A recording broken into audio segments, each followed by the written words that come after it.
The man was originally a graduate student in modern history, but he unexpectedly traveled back to the Ming Dynasty and became Zhu Yuxiao, the short-lived and incompetent emperor in history. The 15-year-old eldest prince, Zhu Yuxiao, stood alone by the window, his blue robes already soaked with cold sweat. The white jade thumb ring on his finger spun rapidly. In the dead of night, the Eastwarm Pavilion was silent. "Your Highness, His Majesty summons you urgently." A rapid knocking suddenly tore through the darkness. Outside the door, Wang Yan's voice was filled with panic. Zhu Yuxiao suddenly opened his eyes, his heart pounding. It was here. Emperor Taichung was going to die tonight. The national treasury was empty, and factional strife was causing chaos in the country. Emperor Taichung ascended the throne for only a month before a red pill took his life, and the empire was on the verge of collapse. In the court, wolves and jackals were lurking everywhere. Beyond the border, the later Jin were sharpening their knives. The game started in hell mode. Zhu Yuxiao had already made up his mind. He would not save him, stop him, or wait. That red pill was a death warrant. Even if he were saved, he would only continue to be a miserable crown prince. In the end, they still perished together. The best course of action was to wait for Emperor Taichung to pass away, and then for Zhu Yuxiao to rightfully ascend the throne. Zhu Yuxiao got out of bed. His clothes were already neatly arranged. Pushing open the door, the night wind was biting. Under the eaves, Wang Yan waited with bowed posture. Seeing the young man dressed impeccably, his eyes calm and unfathomable, he was immediately startled. How could His Highness seem to have known everything all along? Inside the Qinxing Palace, the lights were bright, yet the silence was deathly still. On the imperial bed, Emperor Taichung, Zhu Chongluo, lay withered and lifeless, barely clinging to life. "My son," he murmured, his voice as weak as a broken bellows. Zhu Yuxiao stepped forward and knelt down, his grief perfectly conveyed, choking out, "Father." His performance was sincere and heartfelt, but his heart was ice cold. Zhu Chongluo's withered hand stroked his head, a mixture of guilt, reluctance, and worry. "Father's time has come. This empire is now in your hands." In the imperial court there are Fang Songjia and Yang Lian, and in the inner court there are Wang and Wei Chao. You must be wary of people's hearts and defend Liaodong. Every word was difficult, and every sentence was a death sentence. "Your subject will remember. I will surely restore the Ming Dynasty." Zhu Yuxiao kowtowed, his voice earnest. The next moment, Emperor Taichung's eyelids closed, and he breathed his last. "Father!" A heart-wrenching cry echoed throughout the hall, accompanied by the sobs of eunuchs and palace maids. In a corner, Consort Li's face was ashen, her eyes filled with a sinister glint. The emperor died without leaving her a single word. The power she had schemed for all her life was about to slip away. Fear and ambition surged within her, and she abruptly looked up, her eyes sharp as knives. "Seal off Qinxing Palace. No one is allowed to enter or leave. The eldest prince is overwhelmed with grief and is confined to the warm chamber." At Consort Li's command, Li Jinzhong immediately obeyed. She coldly stared at Zhu Yuxiao, who seemed sad and lost in the corner, a smug, triumphant smile playing on her lips. A boy without support. Wasn't he completely at her mercy? But she didn't know that at that moment, a monstrous storm was brewing in Zhu Yuxiao's heart. Just as Emperor Taichung breathed his last, the system detected that the host has become the crown prince of the Ming Dynasty. The Empire Era system is binding. A virtual panel, visible only to him, suddenly unfolded. Under the cover of night, horns sounded, and a blood-red full moon hung high. Ming Dynasty muskets fired in unison, armored cavalry charged, and Fujin ships sailed far away, cutting through the waves. Western legions arrayed themselves, knights charged, lances like a forest. Countless civilizations converged, condensing into four large characters. Empire Era. Golden light flooded his mind, and the system was fully activated. A flash of golden light appeared, and the five-clawed golden dragon and the Lionheart King emblem simultaneously burst through the screen, transforming into starlight that entered Zhu Yuxiao's forehead, resonating with the system notification sound. The Age of Empires. Asian Dynasty system is officially online. Please explore its specific functions on your own. Zhu Yuxiao stared at the system interface with its flowing light and shadow, his Adam's apple bobbing violently. This is real, he murmured to himself, his fingertips involuntarily reaching for the virtual screen, only to abruptly pull back. Zhu Yuxiao tried to calm himself, silently repeating in his mind, "Open the system." The panel screen changed. The system interface displayed a map of the Ming Dynasty in an inkwash style with a golden dragon pattern border shimmering slightly. Age of Empires. Asian Dynasty system. Host, Zhu Yuxiao. Age, 15. Status, heir to the throne of the Ming Dynasty, not yet enthroned. Gold, 100. Silver, 1,000. Buildings, requires developing the town center. Newbie gift pack, 1. Zhu Yuxiao stared at the system's rudimentary interface, his lips twitching involuntarily. The user experience of this thing was truly appalling. System, please explain the specific functions. Greetings, Your Majesty, Crown Prince of the Great Ming Empire. Instructions are in the upper right corner. Please explore them yourself. A black line flashed across Zhu Yuxiao's forehead. This system had silently transported him to this era. No computer, no internet, not even basic personal safety. Now, when I ask it to explain its functions, it tells me to read the user manual myself. As for uninstalling it, that's out of the question. Zhu Yuxiao quickly composed himself and reluctantly opened the user manual. After carefully studying it, he found that this system was similar to the Age of Empires system he had played before, but there were some differences. The town center is divided into 5 eras: the Discovery Era, the Colonial Era, the Fortress Era, the Industrial Era, and the Imperial Era. Currently, the town center is in the Discovery Era. Further era upgrades can be achieved by constructing wonders and completing tasks. The system uses silver as its currency. The host can directly spend silver to produce buildings and train peasants and system units. Special buildings can also be used to train special troops, such as merchants, spies, and military doctors, and all personnel trained by the system will have their loyalty locked to absolute loyalty. Zhu Yuxiao stroked his chin, a glint of light flashing in his eyes. As long as I have enough silver, theoretically I can recruit an unlimited number of top-tier units from a game. Heavily armored cavalry, well-ordered flintlock musketeers, and powerful infantry cannons. It's simply unparalleled. Zhu Yuxiao was all too aware of the immense cost of training a battle-hardened army in ancient times, when productivity was extremely underdeveloped. Building equipment required a massive military-industrial system. Training soldiers consumed a great deal of time and effort, and real combat experience would bring enormous casualties and logistical pressure. And now, by spending some silver in the system's barracks, one can possess battle-hardened elite troops who will never betray their cause. Zhu Yuxiao was overjoyed. Then what are we waiting for? Train 10,000 flintlock musketeers for me. Zhu Yuxiao ordered the system urgently. However, reality quickly threw cold water on his hopes. A series of chilling prompts popped up. Please expand the town center. Please build barracks. Zhu Yuxiao was stunned, his gaze helplessly sweeping across the cramped room before him, and onto Li Xianshi sitting beside him. Damn the starting logic of this empire. Are we really going to have to borrow territory from this woman who controls the court? After a long silence, Zhu Yuxiao finally faced reality. Now, he could only hope that the system's newbie gift pack would be generous enough. Zhu Yuxiao took a deep breath, tapped his finger, and the gift pack opened. A card swirled out, 5,000 Imperial Guards of the Ming Dynasty loyalty. Unwavering, system unit loyalty value is constantly locked. Description: the Imperial Guards of the Ming Dynasty, the sharpest blade of the Emperor's personal guard. All are clad in modified mountain-patterned heavy armor, covered by Imperial bright yellow outer armor, edged with silver thread embroidered with pythons, belts with 9 lines around their waists, and helmets with phoenix wings.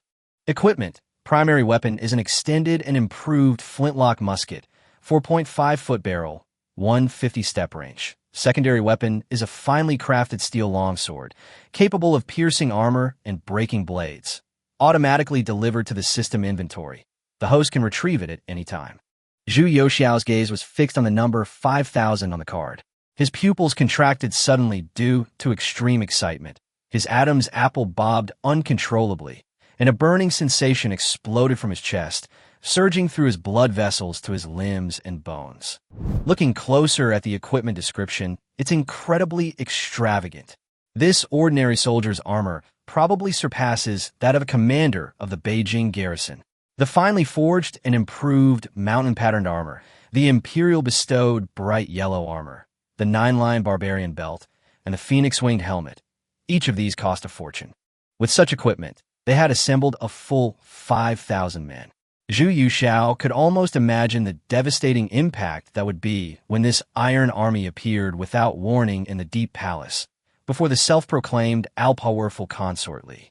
Now, the system has directly delivered 5,000 fully armored elite troops, which is tantamount to placing a divine weapon into the hands of this powerless crown prince. Now that he has such a powerful army at his disposal, he finally has the confidence to overturn the table. After clarifying his own trump cards, Zhu Yuxiao looked up at Consort Li. This woman was probably fantasizing about controlling him and ruling from behind the curtain. Her eyes gleamed, her face flushed, and a strange smile played on her lips. After Emperor Taichung's death, it was this very woman who, under the pretext of caring for him, seized control of the Qinqing Palace. They even hid the young Zhu Yuxiao in a warm pavilion and held court officials hostage. This ultimately led to the Donglin party leading a group to storm the palace and force him to move to another palace. This farce revealed the fragility of imperial power to the world.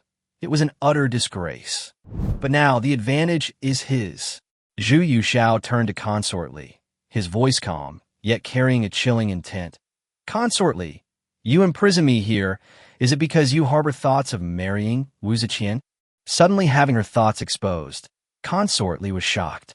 The usually taciturn boy before her now had sharp, piercing eyes. Where was the trace of his former timidity? She suppressed her shock and forced out her usual coaxing tone. Shower, don't speak recklessly. Your father has just passed away, and we are left as orphans and widows, relying on each other for survival. How could I possibly harm you? I'm the son of the late Consort Wang, the eldest son of the Emperor of the Great Ming. My father's dying words stipulated that I should inherit the throne. You, a mere concubine, dare to imprison the crown prince. Who gave you the audacity? Or is it? Zhu Yuxiao's gaze suddenly sharpened. That someone is backing you up?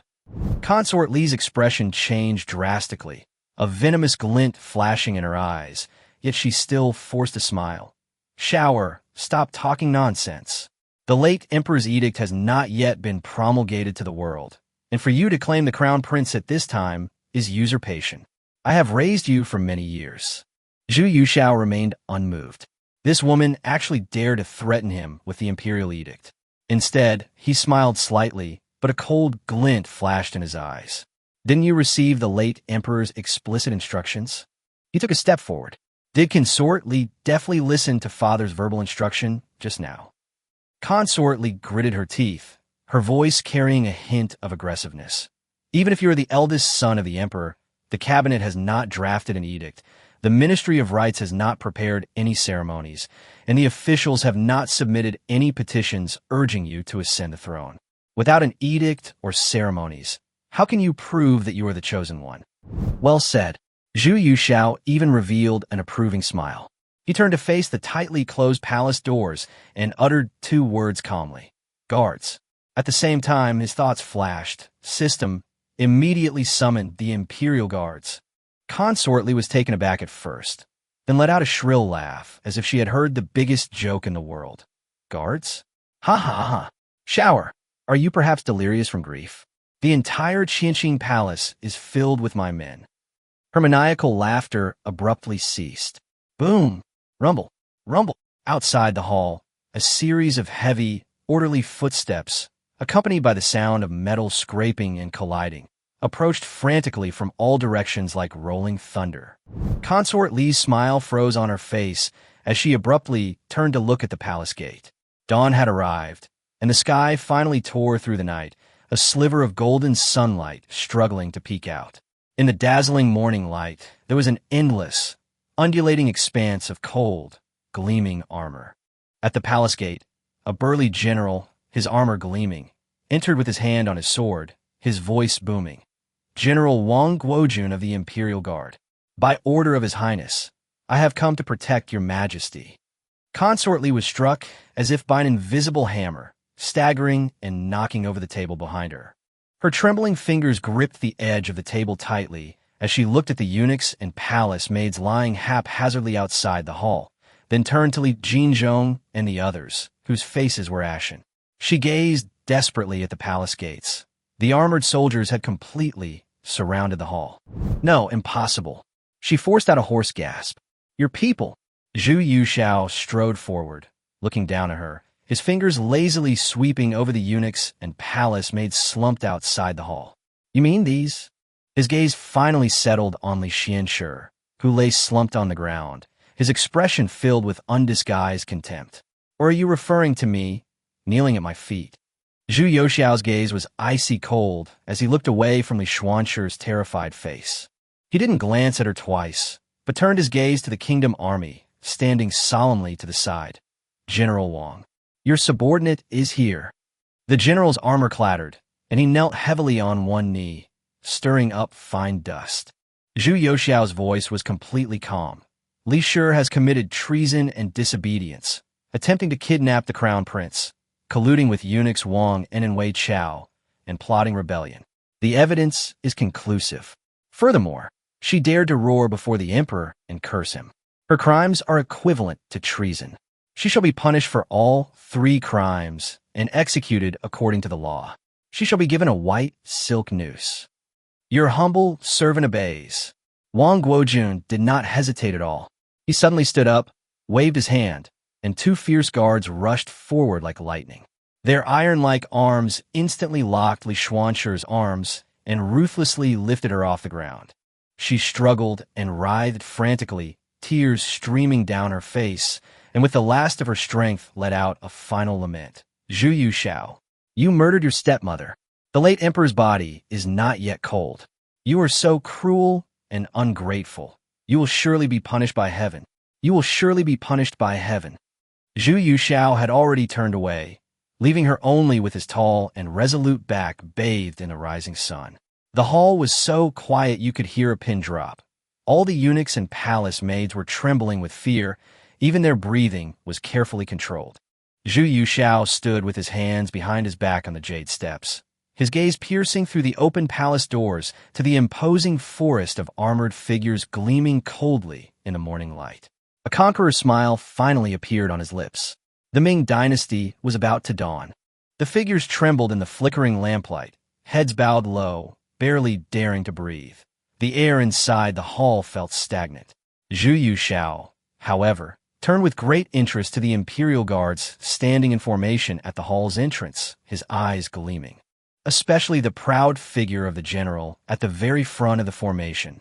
He wore a suit of mountain-patterned general armor forged from fine iron, with deep black armor plates and python patterns outlined in pure gold hammered along the edges. His scarlet cloak billowed in the wind. A 9-lion belt cinched his waist, its hooks adorned with jade. Atop his head, a phoenix-winged helmet, its wings spread as if about to take flight, the cold light illuminating his resolute face, exuding an imposing aura even without anger. "Well done. What a valiant general." Zhu Yushao couldn't help but exclaim in admiration.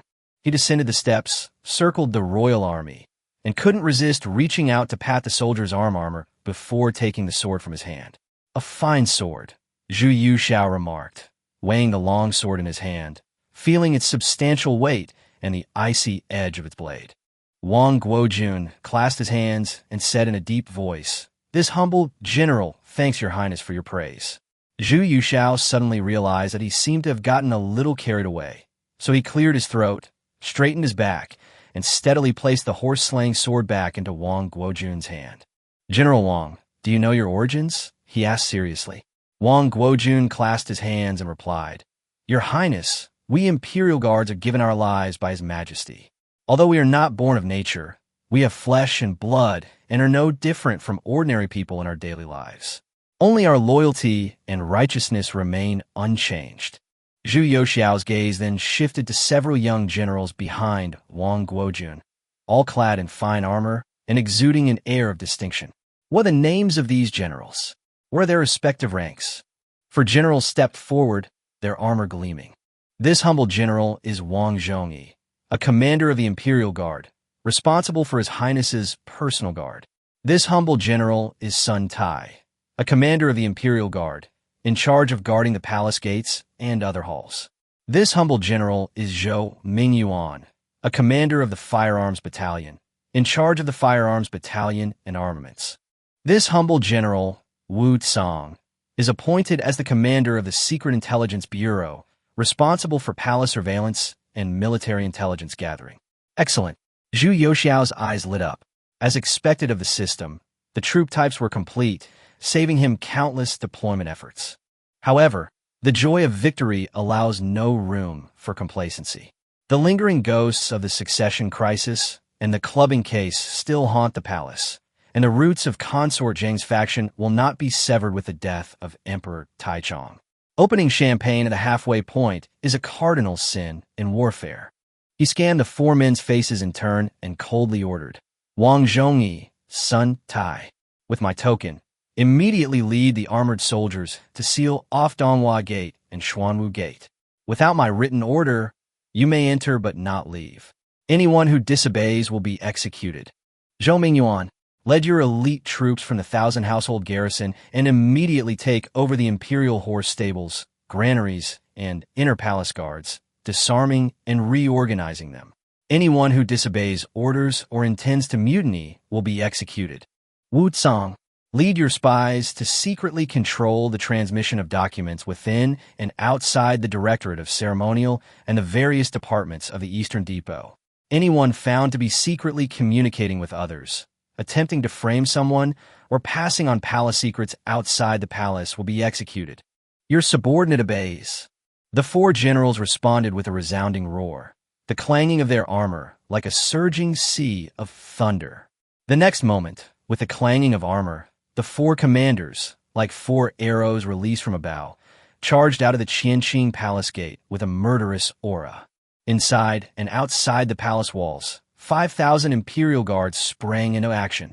Starting from the central Qianqing Palace, the movement rapidly spread to every gate and every forbidden garden of the Forbidden City. His Majesty has passed away, and by imperial decree, the palace is to be thoroughly cleansed. All personnel, remain where you are. Anyone who moves without authorization will be executed without mercy. The eunuchs in the palace were terrified and in a state of panic, everyone feeling insecure. Inside the Qianqing Palace, Zhu Youxiao looked at Li Jinzhong. This eunuch, who would later be known as 9,000 years old, was kneeling on the ground. Li Jinzhong, Zhu Youxiao suddenly spoke, and the eunuch kneeling in the corner trembled, his head slamming against the blue bricks. A fawning smile plastered on his round, plump face, yet he couldn't hide the panic in his eyes. This servant is here. Zhu Youxiao stared at Li Jinzhong's trembling back, and for a moment, he felt a pang of emotion. This man wasn't entirely bad, after all. After absorbing the original owner's memories, Zhu Youxiao learned that when the original owner was 7 years old, he secretly ran out of the palace to play in the snow and accidentally fell into an icy hole in the Imperial River. The person who rescued him was this fat eunuch who carried the sedan chair in the Imperial Household Department. At that time, Li Jinzhong's cotton robe was soaked with ice water, yet he wrapped him in his arms and ran wildly to the Qianqing Palace. His own lips were purple from the cold, but he just smiled foolishly and said, "It's good that the young master is all right. I remember you. You saved my life back then," Zhu Youxiao suddenly said. Li Jinzhong suddenly looked up, a look of surprise flashing in his cloudy eyes. Of course he remembered that old incident. He had almost died that time, and thought he had long been forgotten by this former grandson of the emperor. After all, human lives in the palace were as insignificant as ants. "Your Highness," Li Jinzhong suddenly choked up, his forehead hitting the boy's feet heavily. This servant was blinded by greed and should not have listened to Consort Li's slander. "Get up. I was often bullied by Consort Li before, and it was thanks to you that I was able to mediate. Zhu Yuxiao lightly kicked Li Jinzhong and tossed him a jade pendant engraved with the character loyalty. Back then, you risked half your life to save me. Today, I will pardon you. From now on, you shall revert to your original surname and be called Wei Zhongxian. Loyalty is paramount. Virtue and ability are essential to governing the country. I hope you will not fail this name in the future. Wei Zhongxian. These 3 words struck Li Jinzhong's mind like a thunderbolt. He trembled violently, and a surge of wild joy, like molten lava, instantly overwhelmed all fear. His hands trembled violently as he practically crawled to grab the jade pendant, his fingertips repeatedly tracing the character Zhong, loyalty/loyalty, hot tears blurring his vision. The future emperor of the Ming dynasty had personally bestowed upon him his name. What an extraordinary honor. He, a eunuch of humble origins, whose life was as worthless as grass, had actually received such favor from the emperor, the future emperor. I suddenly recalled the folk tales I had heard in my childhood, in which only true confidants of the emperor could wear such imperial gifts. This servant, Wei Zhongxian, kowtows to thank your highness for your great kindness. His forehead was bleeding from the impact with the gold bricks, but he was oblivious to it, only the name Wei Zhongxian echoing repeatedly in his mind. Come with me, Zhu Yuxiao said calmly. Outside the palace gates, a group of eunuchs and maids knelt on the ground, the atmosphere as oppressive as stagnant water. Your Highness, Wang has returned. A young eunuch rushed to the front of the palace. Wang had staggered back to the Qinqing Palace, but he never expected that upon entering the palace gates, everything before him would seem to have turned upside down. The imperial guards stood in imposing armor, and eunuchs knelt on the ground. The hall was so quiet you could almost hear the sound of blood flowing. His gaze swept over the unfamiliar and indifferent faces, finally settling on Zhu Yuxiao's calm expression and slightly upturned lips. His face turned deathly pale. This servant greets your highness. He knelt on both knees, his voice trembling, cold sweat pouring down his forehead. His heart was filled with turmoil. He pretended to follow Consort Li's orders to seal the palace gates, but in reality, he was secretly sending his confidants to inform Yang Lian, Guangdou, and other key members of the Donglin Party.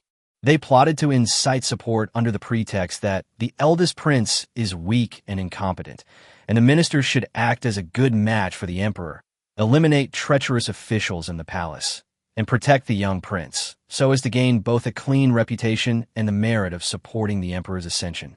Just as Wang was trying to sort out this subversive situation, Zhu Yuxiao spoke slowly, his voice calm as still water. Someone reported that you conspired with Yang Lian, Guangdou, and others, saying that the eldest prince was weak and needed loyal ministers to support him.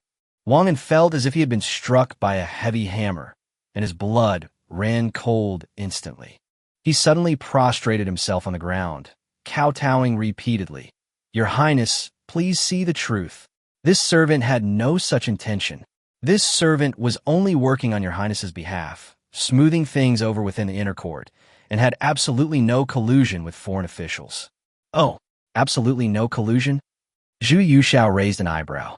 Wu Cang, who had been observing coldly, stepped forward, holding up several secret letters in his hand. Wu Cang's voice was devoid of warmth.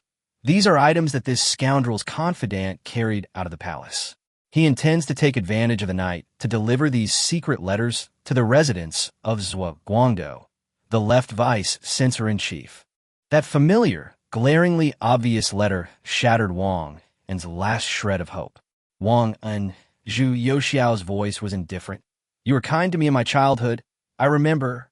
But today, you have colluded with the outer court, conspired with partisans, and attempted to use public opinion from the outer court to pressure the palace, using my name to coerce the emperor. Zhu Yuxiao didn't even bother to look at the pile of mud again, only glancing casually at Wei Zhongxian, who was holding his breath and bowing his head. Zhongxian, do you remember the meaning of the word loyalty? Today, you will correct this word loyalty for me. The implication in his words was like a knife, and Wei Zhongxian understood instantly. This was Zhu Yuxiao testing him, and personally entrusting him with the task of establishing his authority.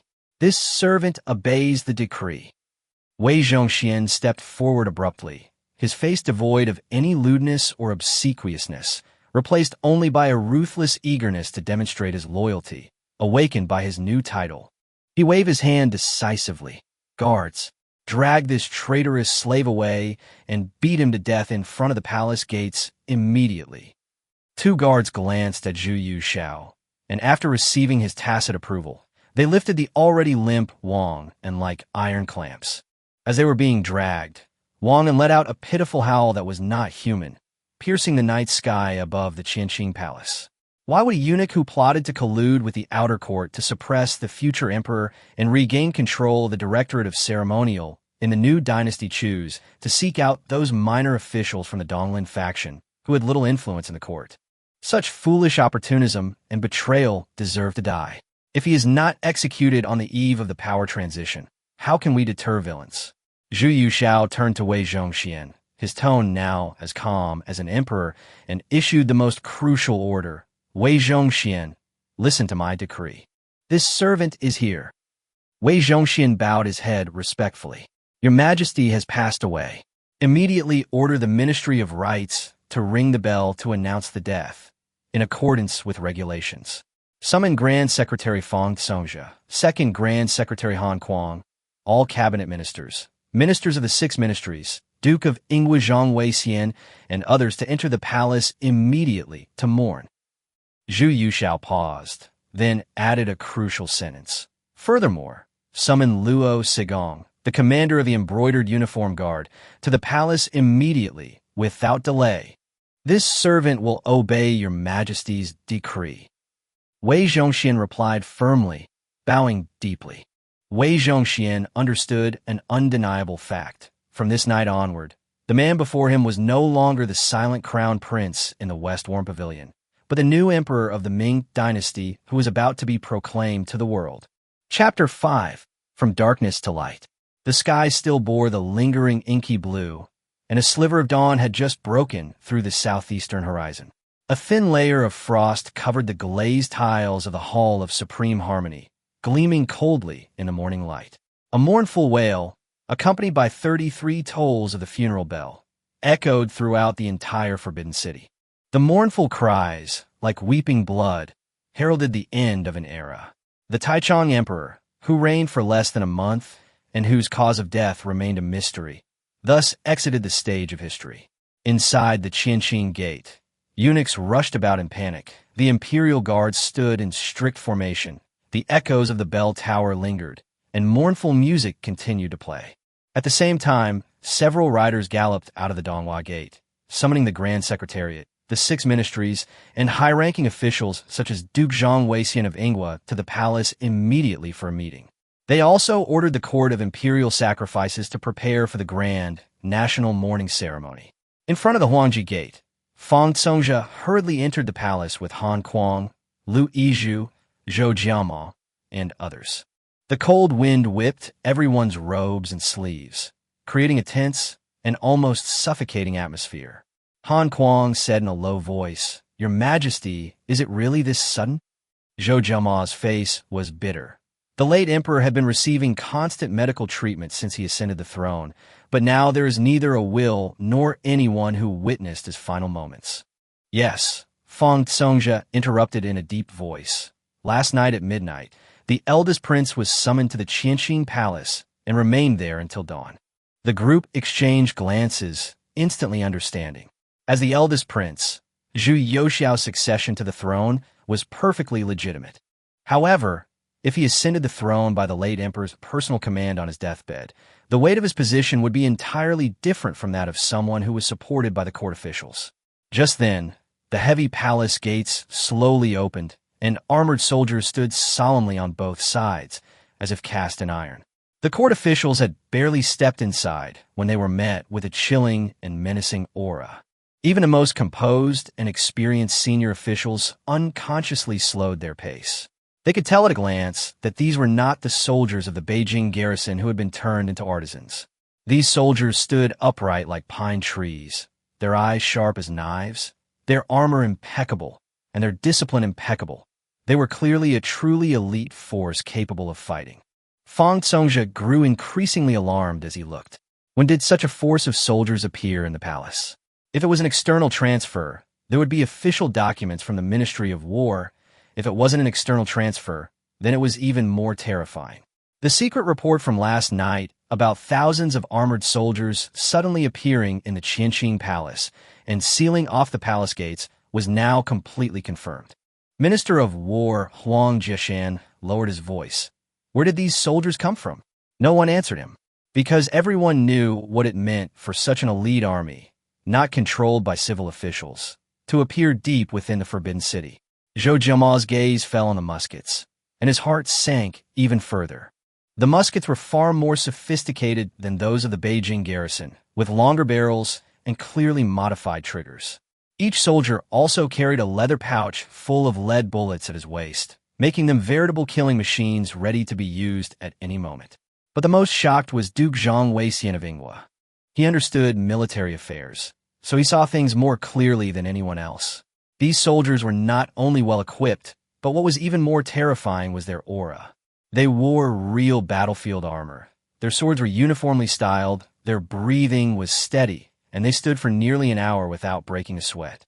They were nothing like a ceremonial guard. They resembled a fierce and ruthless army, capable of crushing any obstacle at any moment.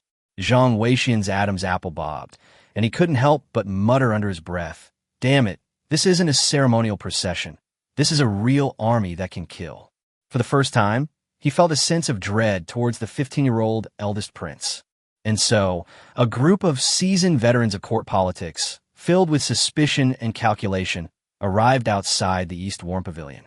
"Your Majesty, we request an audience," Fang Songjia announced loudly, and all the officials bowed in unison. A moment later, the doors of the East Warm Pavilion opened, and Zhu Yuxiao, dressed in plain white mourning clothes, slowly emerged. The young man stood solemnly, his gaze calm, while Wei Zhongxian stood respectfully to his side with his head bowed. Zhu Yuxiao said nothing, only gave a slight nod, before turning and entering. His composure and majesty subtly overwhelmed the entire room. Inside the East Warm Pavilion, the body of Emperor Taichung lay peacefully on his imperial bed, covered with a bright yellow brocade quilt, surrounded by the low murmur of weeping. After the officials entered, regardless of their inner thoughts, they all knelt down and kowtowed, wailing in sorrow. Zhu Yuxiao did not rush to sit on the throne, but personally led the officials to perform the 3 kneelings and 9 kowtows to the late emperor's body. After the ceremony, he silently sat down on a plain couch set up against the east wall. The moment this gesture was made, the atmosphere in the pavilion became even more solemn. Fang Songjia stepped forward, cupped his hands, and said, "Your Highness, please accept my condolences. The late emperor's sudden passing has shocked the world. I dare to ask, Your Highness, when you were serving the late emperor last night, did he leave any last instructions? I beg Your Highness to clarify this, so as to put the minds of the people at ease." Han Kuang immediately followed up. "Your Highness is the eldest grandson of Emperor Xinzong and the first son of the late emperor. You are of the legitimate lineage and the mandate of heaven. Now the foundation of the nation is in jeopardy. The officials are filled with anxiety, and the people are filled with anticipation. We humbly request Your Highness to follow the ancestral system, ascend the throne, and stabilize the world." Zhu Yuxiao said, "The imperial ancestral instructions of the Ming dynasty clearly state this. The Ministry of Rites and the Court of Imperial Sacrifices shall naturally act in accordance with the ancestral system." Seeing that he did not nod directly, Liu Yijing quickly stepped forward, bowed, and said loudly, "According to the imperial ancestral instructions, if there is a legitimate heir, the legitimate heir shall be established. If there is no legitimate heir, the eldest son shall be established. His Highness Zhu Yuxiao, the eldest son of the late emperor, is 15 years old and is capable of inheriting the throne. Now that the foundation of the country is in turmoil, only by Your Highness quickly assuming the throne can the country be stabilized and the people's hearts be at peace." These words elevated the matter of succession to the level of following ancestral rules and ensuring peace throughout the land, silencing dissent and providing a graceful way out. The remaining officials no longer hesitated, and in unison prostrated themselves, shouting, "Please, Your Highness, ascend the throne." The shouts rose in waves, shaking even the window panes.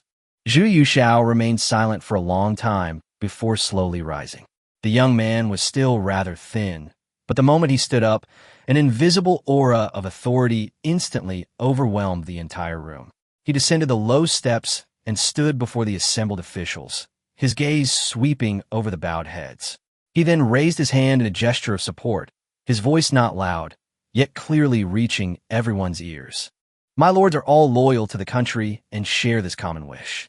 Although I am overwhelmed with grief, I am mindful of the legacy of our ancestors and the well-being of all people. I wish to follow the established laws of the founding emperor and ascend the throne. I hope that you will all work together to support the nation. We, your subjects, will not hesitate to die for our country." The ministers responded in unison. With a new emperor on the throne, everyone knew how to express their stance at this moment. Zhu Yuxiao nodded slightly, his gaze turning to Wei Zhongxian. Wei Zhongxian immediately took out a scroll of bright yellow edict from his sleeve and held it high above his head. "This is the late emperor's dictation at midnight last night, which was recorded by the Directorate of Ceremonial. Proclaimed the late emperor's last edict." The edict was very clear. It appointed the eldest son of the emperor, Zhu Yuxiao, to ascend the throne, ordered all officials, both inside and outside the court, to assist him wholeheartedly, to handle all government affairs according to the old system, to keep the funeral simple, and specifically mentioned that the border troubles in Liaodong had not been quelled and the people's suffering had not yet subsided, and ordered all officials to do their best to rectify the government. After the edict was read aloud, Wei Zhongxian handed it to Sun Ruyo, the Minister of Rights, who then forwarded it to Fang Congzhe, Lu Yizhu, Zhang Weixian, and others for joint verification. Although it was an oral edict, it was formally formatted, comprehensive in content, and witnessed by high-ranking officials from the cabinet, nobility, and the Ministry of Rights. As long as no one raises objections to his face, this edict is enough to secure the fate of the dynasty. Your subjects obey the decree. The ministers kowtowed deeply again, their voices filled with the awe that came after the dust had settled. Zhu Yuxiao stood in the center of the warm pavilion, accepting the minister's homage, and slowly nodded. "Your loyalty is etched in my heart." At this moment, incense smoke filled the east warm pavilion, and white banners hung low. The new emperor's majesty, like the rising sun, finally pierced the heavy gloom that shrouded the Ming dynasty. The 15th emperor of the Ming dynasty, the Tianqi Emperor Zhu Yuxiao, officially emerged from the waters of history. Chapter 6. Reign Title, Tianqi. Considering that within a short month, the Ming dynasty had lost 2 emperors in succession. First Emperor Xinzong passed away in the Qianqing Palace, and then Emperor Taichong also passed away. The court was in turmoil. The people were filled with anxiety, and the frontier in Liaodong was constantly engulfed in flames, with border reports becoming increasingly urgent. All the civil and military officials understood that there was no time to delay. They had to quickly establish a new emperor to stabilize the country. Therefore, the Minister of Rights and the cabinet ministers submitted a memorial overnight, requesting that the eldest son of the emperor, Zhu Yuxiao, simplify the enthronement process and ascend the throne on that very day to bring peace to the country. Zhu Yuxiao did not refuse. He was well aware that the Ming dynasty was now at a critical juncture. However, regarding the location for the ascension to the throne, he immediately rejected the cabinet minister's proposal. Zhang Heng, the vice minister of the Court of Judicial Review, advocated for the ascension to the throne in the Wenhua Hall, offering seemingly plausible reasons. It was said that the place was where the crown prince lectured, symbolizing virtuous governance and Confucianism. But Zhu Yuxiao saw through this intention at a glance. The Wenhua Hall had been the Eastern Palace since the Yongle era, symbolizing education, not the supreme authority. If a new emperor ascended the throne there, it would appear weak to the outside world and would also diminish his prestige internally. This was clearly an attempt to use the crown prince's former residence to suppress imperial power. Zhu Yuxiao's expression immediately changed, and he said sternly, "I am a direct descendant of the ancestors, inheriting the legitimate throne from the Taizu emperor. How can I stoop to sit in the Eastern Palace lecture hall and be laughed at by others? Without the slightest courtesy, he immediately ordered Wu Cang to arrest Zhang Heng, who had first proposed this idea. If it weren't for the fact that severe punishment was inappropriate during the period of national mourning, such a person harboring malice would have certainly received a beating in court. The ministers were shocked, realizing that the 15-year-old eldest prince was not as weak and easily bullied as rumored, and none dared to say another word. Therefore, the enthronement ceremony was moved to the Qianqing Palace. This was the place where the emperor resided, held court, issued edicts, and abdicated the throne. It best represented the mandate of heaven and imperial power, which suited Zhu Youxiao's wishes perfectly. Therefore, the coffin of Emperor Taichung, which had been lying there, was moved to Renji Hall that night. On the day of his enthronement, before dawn, the Qianqing Gate was already filled with ceremonial guards.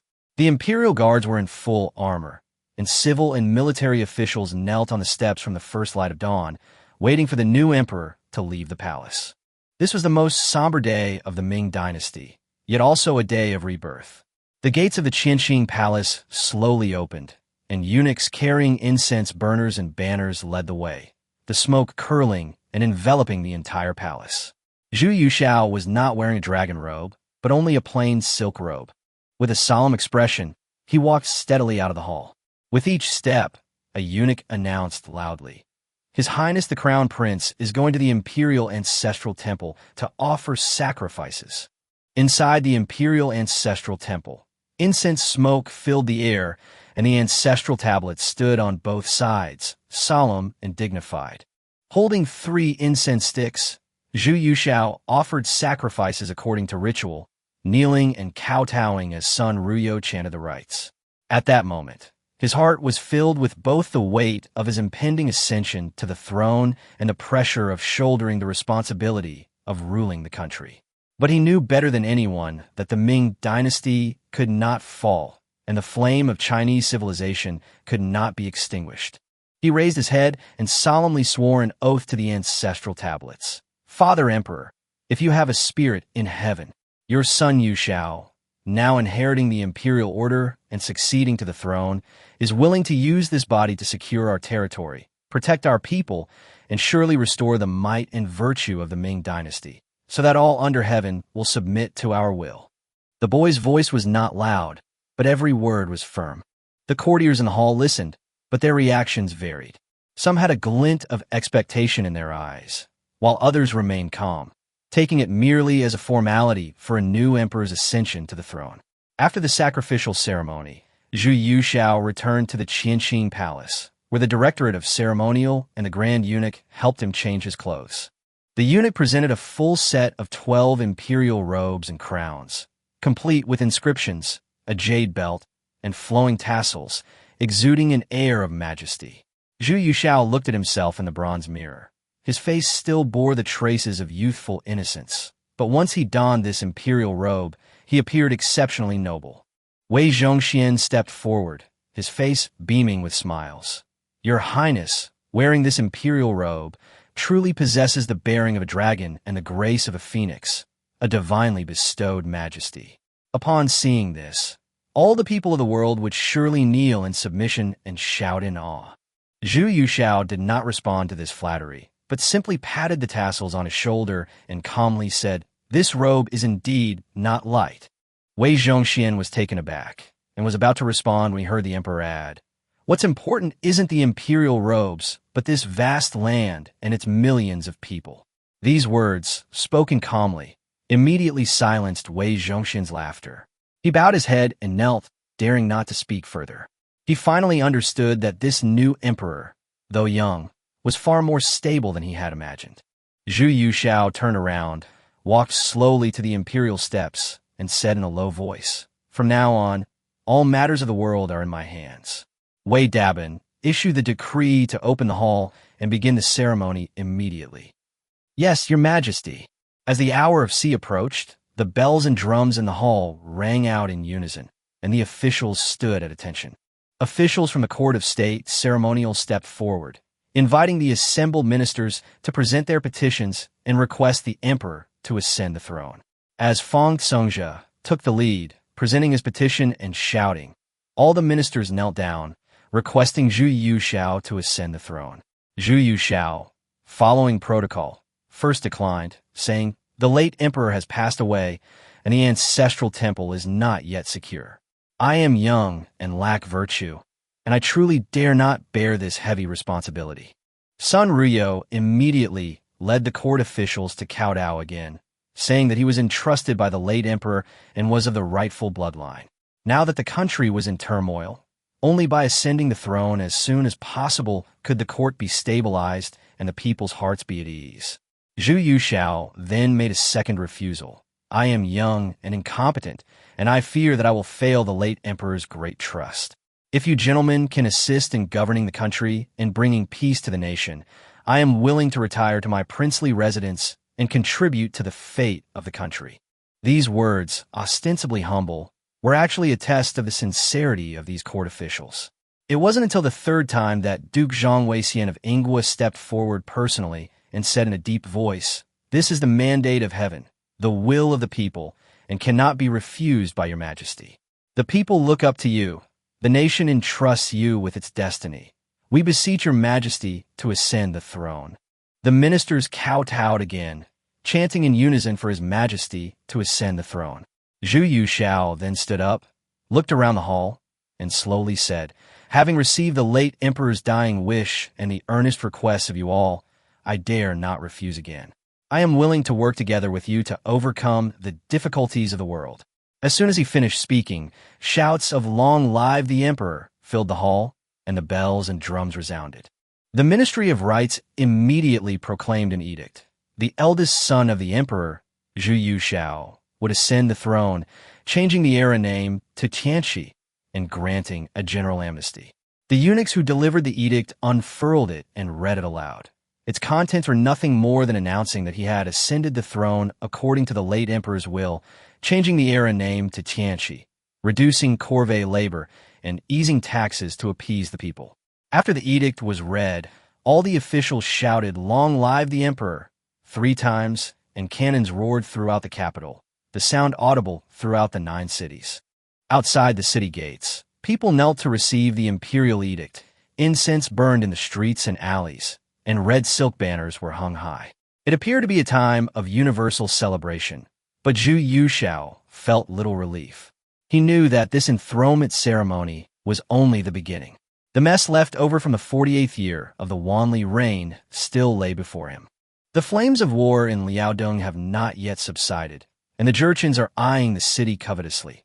Factional strife continues in the court, with infighting raging among the people. Famine has plagued the land for years, and heavy taxes and corvée labor have left the common folk suffering unbearably. He looked at the sky outside the palace and murmured softly, "Tianqi, if this is truly an opportunity given by heaven, then I shall be the one to initiate this game." As evening fell, the ceremony finally came to an end. The officials dragged their weary bodies out of the palace, but they all knew in their hearts that although the dust seemed to have settled today, the real storm had only just begun. That year, first the empress died, then 2 emperors died in succession, and the Ming dynasty was already riddled with problems. The ascension of a new emperor is a joyous occasion, but no one knows whether the name Tianqi, heavenly revelation, can truly usher in a new era for the Ming dynasty. After returning to the Qianqing Palace, Zhu Yuxiao felt utterly drained. He had originally planned to strike while the iron was hot, to see if there were any new changes in the imperial system and whether the construction of the town center could continue. But as soon as he lay down, drowsiness washed over him like a tide. He fell into a deep sleep. In his dream, he seemed to return to the Fengtian Hall, listening to the courtiers shouting "Long live the emperor." But in the blink of an eye, the faces of those courtiers all transformed into Jin cavalry, clad in armor and wielding swords, charging straight at him. Chapter 7. The Eastern Depot Changes Hands. The next morning, Zhu Yuxiao slowly opened his eyes, rubbing his sore eyes, a lingering trace of fear still visible in his expression. "That dream again," he murmured to himself. In the dream, the later Jin cavalry surged into Shanhaiguan like a tidal wave. Horse hooves shattered the border walls. The people of the capital cried out and fled for their lives, and court officials knelt down to beg for peace. He could only watch helplessly as the Ming dynasty collapsed, unable to do anything. The pain of national subjugation was too real. Even after he awoke, a chill ran down his spine. Zhu Yuxiao took a deep breath and slowly sat up. Sunlight streamed into the palace through the window, illuminating the gilded wooden pillars adorned with dragon carvings, filling the hall with golden light, yet unable to mask the heaviness in his eyes. He knew very well that he had to expedite his plans.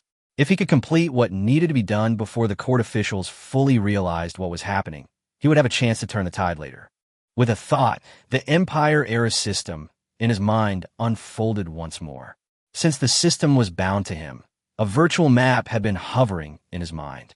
At first, it was shrouded in mist, with only the area around the imperial palace vaguely visible. Now, however, the outline of the Ming dynasty's territory was slowly emerging, with only Beijing remaining clearly visible. Where should the town center be built? Zhu Yuxiao stared at the map, lost in thought.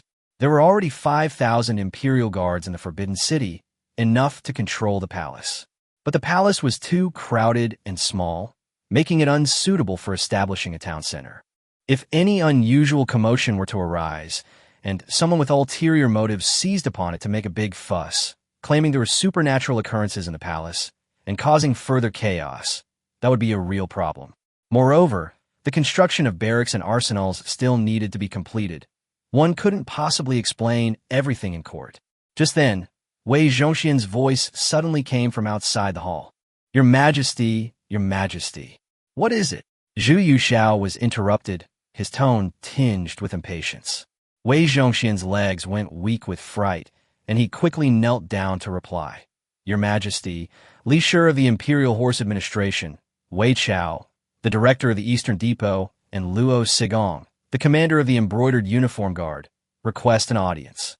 You're already the Grand Secretary of the Directorate of Ceremonial, yet you're still so careless.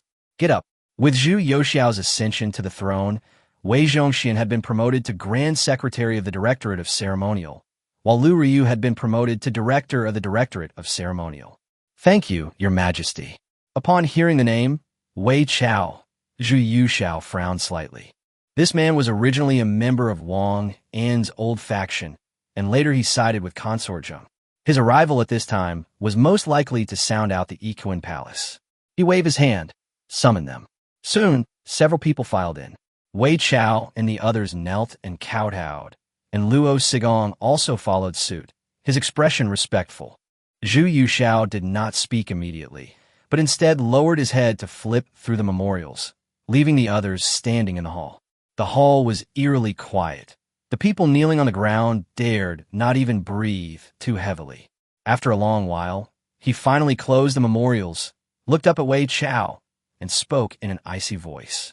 Wei Chao, I ask you, when the late emperor was seriously ill, as the director of the Eastern Depot, you should have been patrolling the palace and guarding the forbidden gates. However, you frequently entered and exited the Qianqing Palace, secretly conspiring with Consort Zheng and Consort Li, and even obstructed the delivery of imperial edicts several times, delaying my visit to the late emperor. What is your crime?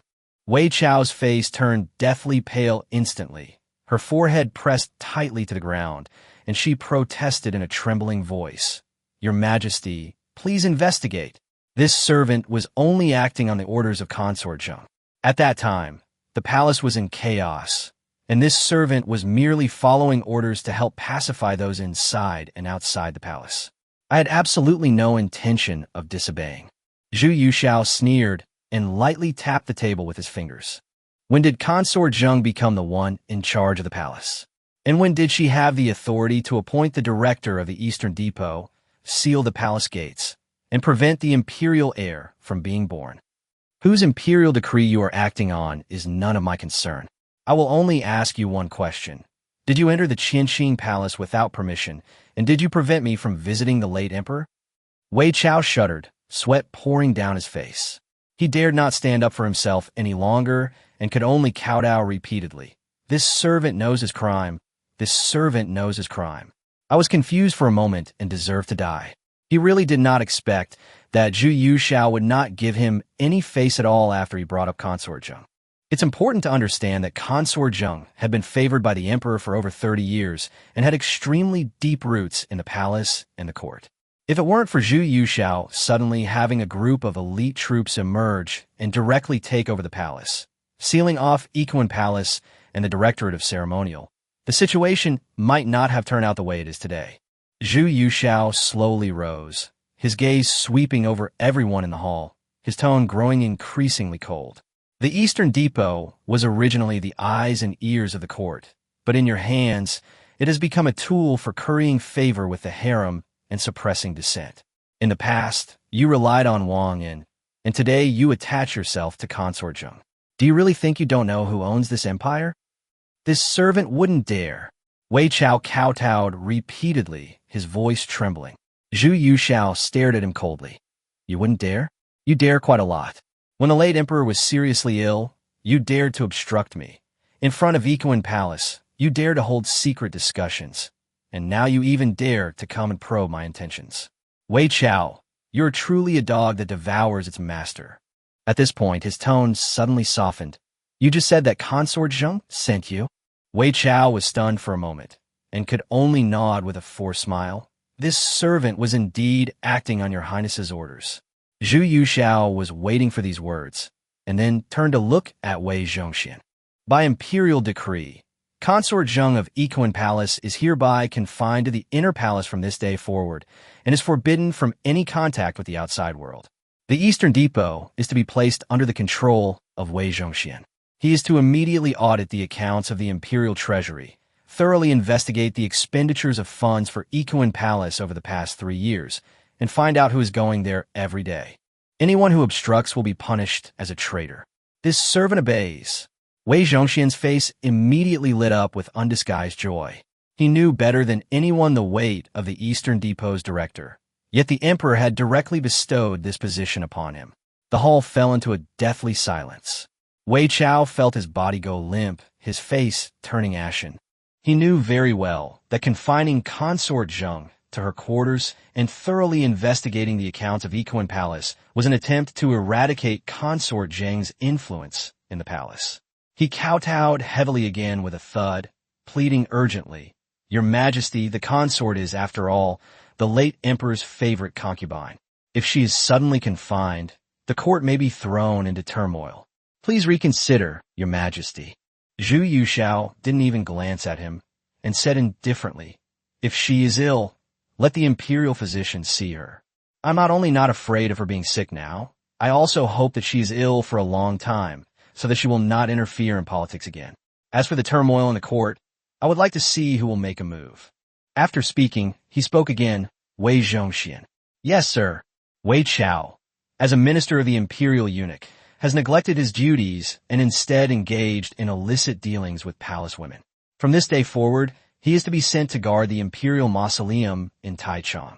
He is not to leave his post, not to contact any outsiders, and not to exchange private messages. Anyone who violates this rule will be executed immediately. This servant obeys the decree. Wei Chao was struck dumb, his lips trembling, but he couldn't utter a single word of rebuttal. Soon, guards entered the hall and lifted him up. By this time, Wei Chao was already limp as mud, his face ashen. Thank you, Your Majesty, for sparing my life. His voice was weak, and he didn't even have the strength to struggle. Chapter 8, The Embroidered Robes Head North. Chapter 8, The Embroidered Robes Head North. Watching the emperor so easily conquer the Wei dynasty, Luo Sigong's heart pounded with apprehension. Although his ancestors were favored ministers of the Jiajing Emperor and served in the embroidered uniform guard for generations, during the Wanli Emperor's reign, civil officials held power, and Wanli did not attend court for decades, so the embroidered uniform guard was not as powerful as before. Even he, as the commander of the embroidered uniform guard, had to feign politeness with those civil officials, which shows how dire the state of the embroidered uniform guard had become. Zhu Yuxiao slowly raised his eyes and looked at Luo Sigong, the commander of the embroidered uniform guard. Although this person had close ties with civil officials throughout history, he was not unusable. After all, during the Wanli era, Zhang Jujing held great power, and the civil officials were very influential. It was already considered that the embroidered uniform guard was managed well enough not to be abolished. Besides, the embroidered uniform guard is like a sword in the emperor's hand. If they disobey, they can be replaced at any time.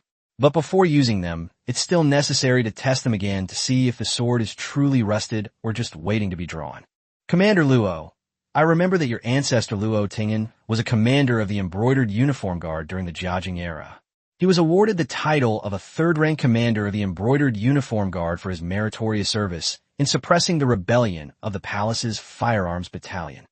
Luo Sigong was startled and quickly bowed his head and kowtowed. Your Majesty, it is indeed my ancestor. Indeed, Zhu Yuxiao nodded. Back then, the embroidered uniform guards, wielding their embroidered spring knives, terrified the world.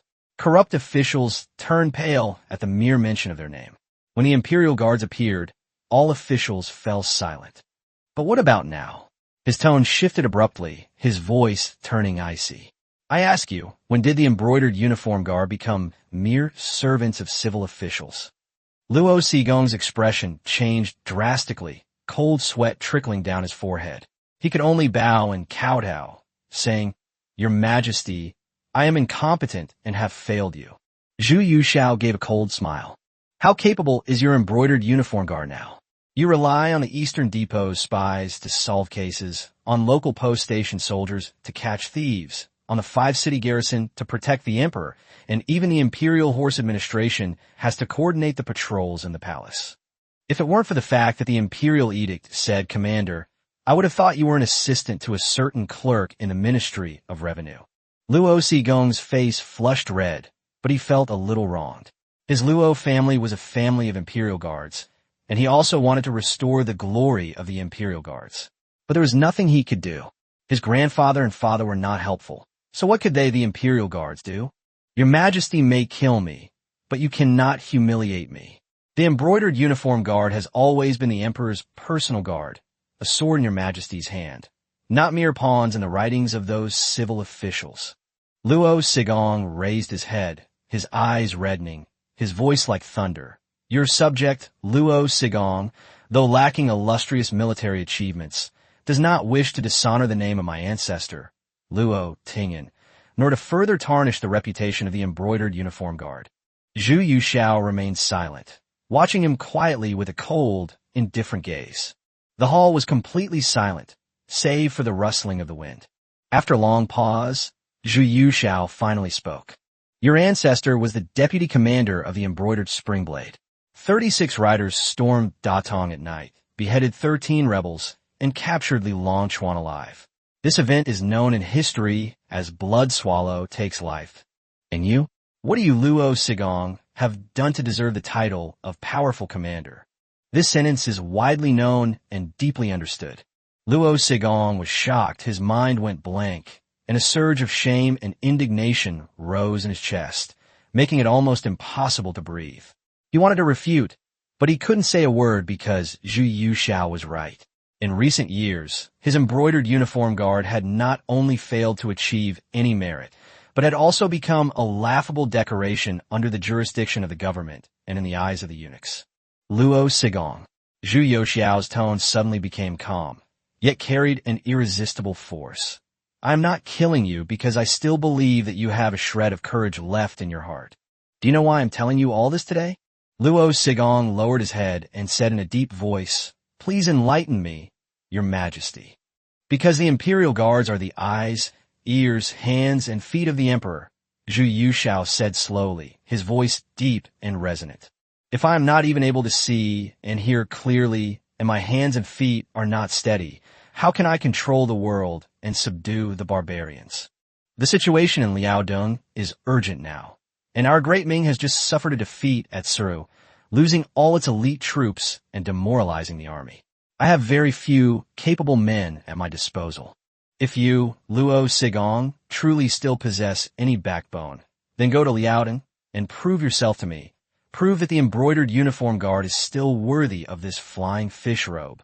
Luo Sigong prostrated himself on the ground, his voice booming like the cracking of a bronze bell. Your humble servant obeys the decree.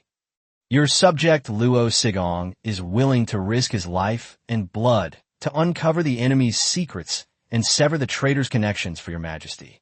If he shows the slightest fear or deceit, he is willing to be flogged to death." Zhu Youxiao's gaze remained unchanged as he calmly said, "Very well.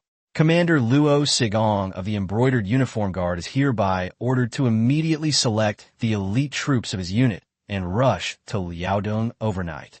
They will assist Xiong Tingbai, the Liaodong strategist, in gathering intelligence on the Jurchen army, identifying spies, and thoroughly investigating those who have colluded with the enemy and betrayed the country." His voice suddenly rose, filled with chilling, killing intent. "Once verified, there will be no mercy. Furthermore, I will appoint your son Luo Yangxing as a centurion of the Embroidered Uniform Guard to serve in the palace at your beck and call. If you die in battle in Liaodong, I will personally write your posthumous title and welcome your heroic spirit to the Zhaozhong Shrine of the Embroidered Uniform Guard, where you will be worshipped forever. If you return alive, I will personally bestow upon you a python robe and jade belt." Luo Sigong's blood boiled, and he kowtowed deeply. "My lord, I obey the order." Zhu Youxiao gazed at the figure that had suddenly straightened its back, then slowly turned and sat back on the throne.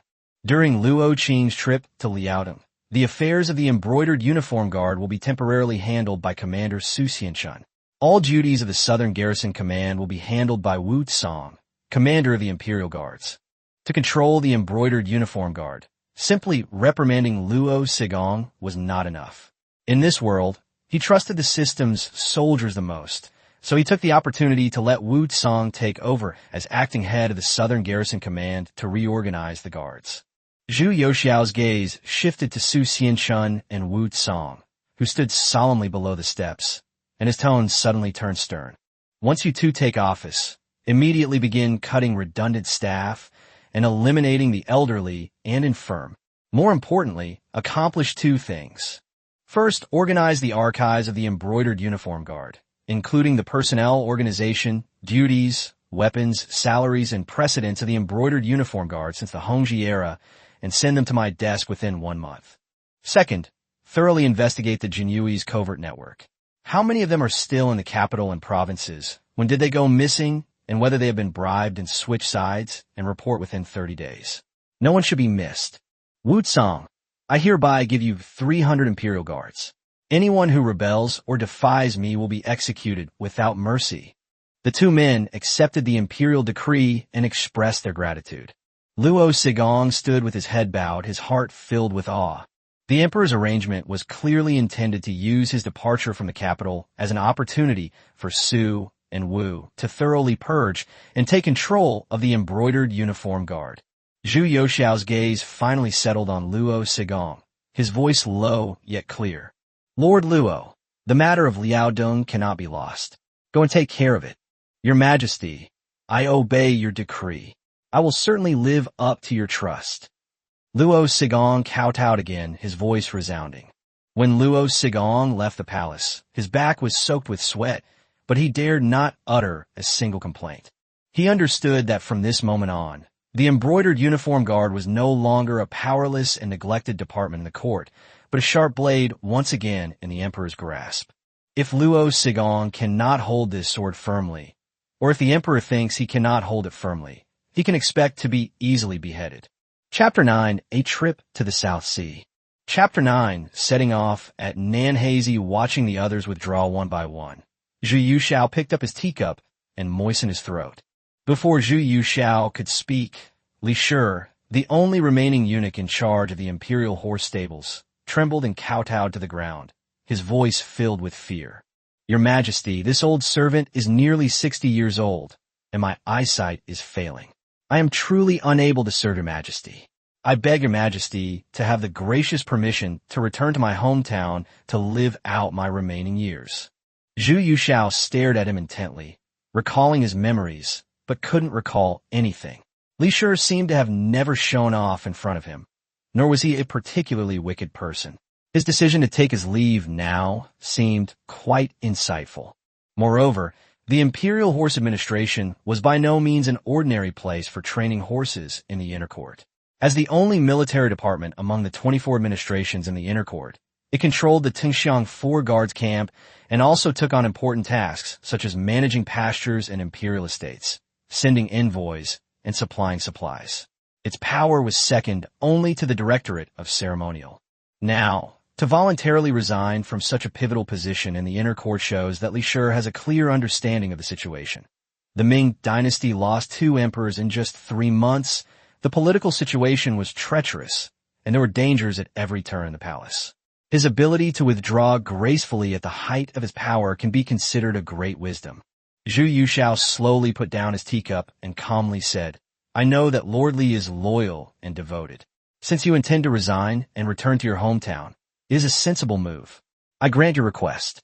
Order the imperial treasury to allocate funds for your retirement." Li Shi kowtowed repeatedly, choking back tears as he repeatedly cried out, "Thank you, Your Majesty, for your divine grace. Thank you, Your Majesty, for your divine grace." Zhu Yushao nodded slightly and waved for his attendants to help him up. After Li Shi retreated tremblingly, there was no one else in the hall, only the silence and the swirling incense smoke.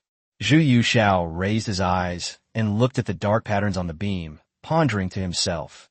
In the inner court of the Ming dynasty, the Directorate of Ceremonial Affairs held the power to approve imperial edicts, the inner minister, while the Imperial Horse Administration held the power of military and financial affairs, the inner privy council. The two were separated and checked by each other, and the emperor further divided the power of the outer court through the eunuch system. At this time, Lu Riyu's control of the Directorate of Ceremonial and Wei Zhongxian's control of the Eastern Depot were somewhat insufficient. Moreover, he placed high hopes on his future 9,000 years old and would have to rely on him to deal with the Donglin faction later. So he pondered for a moment. "Wei Zhongxian," he said calmly, "now that Li Shi has resigned, the position of Imperial Horse Administration cannot remain vacant. The inner court is in turmoil and needs a capable person to oversee it. For now, you will concurrently serve as the Grand Eunuch of the Imperial Horse Administration, and Lu Ruyu will take over the position of Grand Eunuch of the Directorate of Ceremonial." Wei Zhongxian was overjoyed and bowed, replying, "This servant obeys the decree." The Imperial Horse Administration is a vital hub of the inner court, not only concerning the gates of the imperial city, but also linking the deployment of military horses and the supply of goods. If the outer court is to be at peace, the inner court must first be in order. Seeing Wei Zhongxian's ecstatic expression, Zhu Yushao couldn't help but give him a stern warning. He looked up at Wei Zhongxian and said slowly, "Nowadays, the Ming dynasty is plagued by many problems, both inside and outside the country, and the Imperial Horse Administration is a particularly important place. After Li Shi steps down, you will not only be holding an empty title to govern this area, but you will also be responsible for the pastures, imperial estates, post stations, and guards. I will not tolerate any corruption, favoritism, or encroachment on imperial estates and fields." Upon hearing this, Wei Zhongxian also became solemn and kowtowed repeatedly. "Your Majesty, rest assured, this servant will do his utmost to select loyal and virtuous officials, strictly enforce discipline, and never allow such scoundrels to cause trouble, so as to share your Majesty's burdens." He paced back and forth a few steps, his tones softening slightly. "There is one more thing to do today." He stopped at the window, gazing at the palace walls and jade tiles bathed in sunlight, his voice low and slow. "I've been thinking about this for a long time. If we want to consolidate the foundation and strengthen the nation, we must rectify the foundation. Although the capital is the foundation of the country, since Yongle moved the capital, many regulations have either been followed out of step or are outdated and in disrepair and urgently need to be reformed. The Beijing garrison is the worst case. It is said to have 200,000 troops, but there are redundant soldiers everywhere. Their training is lax, their discipline is unclear, and they collapse when they encounter the enemy. They are all in name only and waste the national treasury. If we do not heal the wounds and remove the decay, the safety of the capital cannot be guaranteed, let alone expanding our territory and intimidating the barbarians. I intend to select a place to establish a testing ground, implement policies first, and rectify military preparedness, agricultural administration, and handicrafts, and then promote them when the time is right." Having said that, he turned to look at Wei Zhongxian. "Do you have a suitable place?" Wei Zhongxian lay prostrate on the ground, pondered for a moment, and the general layout of the capital city flashed through his mind, which really reminded him of a place. Your Majesty's wise decision is correct. There is indeed a place in the capital that may serve as a temporary testing ground. Oh, Zhu Yuxiao raised his eyebrows. He had only asked casually, but he didn't expect Wei Zhongxian to actually know. Nanhazi, Wei Zhongxian replied solemnly. Seemingly noticing the confusion on Zhu Yuxiao's face, he explained softly. Nanhazi is located in Daning, south of the capital. It has been a royal garden throughout history. It has a series of lakes and abundant water and grass. There were several imperial palaces in the past. The grasslands are fertile and far away from the hustle and bustle, while also being close to the capital. It is an ideal place to test new policies and reorganize the army. Upon hearing this, Zhu Yuxiao nodded inwardly. Nanhazi already had imperial horse pastures during the Yongle and Jiajing reigns, with convenient waterways and easy storage of provisions. Moreover, its flat terrain was suitable for military training. In addition, the existing imperial palace could serve as a temporary residence. This place was indeed ideal, and most importantly, it was very close to the palace. All right, Wei Zhongxian, you are hereby ordered to personally lead your men to Nanhazi to survey the fields, reorganize the garrison, and relocate any idlers to other imperial estates. Anyone who obstructs this process shall be arrested. General Wang, prepare to go to Nanhazi. This servant obeys the order. This humble general obeys the order. Seeing the emperor's urgency, Wei Zhongxian lifted his robe and ran outside. He needed to quickly arrange for someone to go ahead and make preparations so that no outsiders would disturb the imperial procession. After a short while, the sound of armor clanging could be heard from inside the Qianxing Palace. The imperial guards stood at attention in their armor, and Zhu Yuxiao, having changed into civilian clothes, led over 1,000 personal guards and eunuchs, accompanied by Wei Zhongxian and Lu Ryu, filed out of the Qianxing Palace. Chapter 10 Town Center. Chapter 10 In the town center, the sun blazed down, its rays like fire, bathing the heavy palace walls. Zhu Yuxiao rode in a jade carriage, with the imperial guards clearing the way. The group set off from the Forbidden City, passed through Zhengyang Gate, then Yongding Gate, and finally arrived at the North Red Gate of Nanyuan.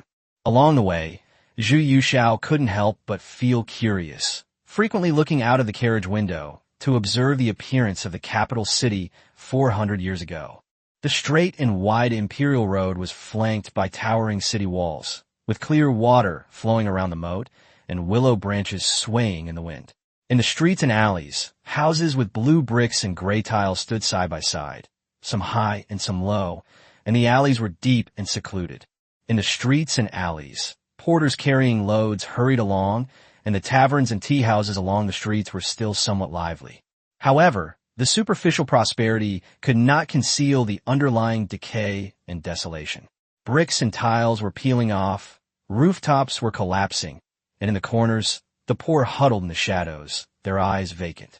Occasionally, young women dressed in colorful silk and gauze dresses would emerge from the grand mansions, surrounded by maids, their laughter and chatter creating an otherworldly atmosphere. Even more striking were the sons of noble families, riding tall, fine horses, adorned in brocade robes and jade belts, their attendants loudly reprimanding passers-by, as if afraid of obstructing their master's path.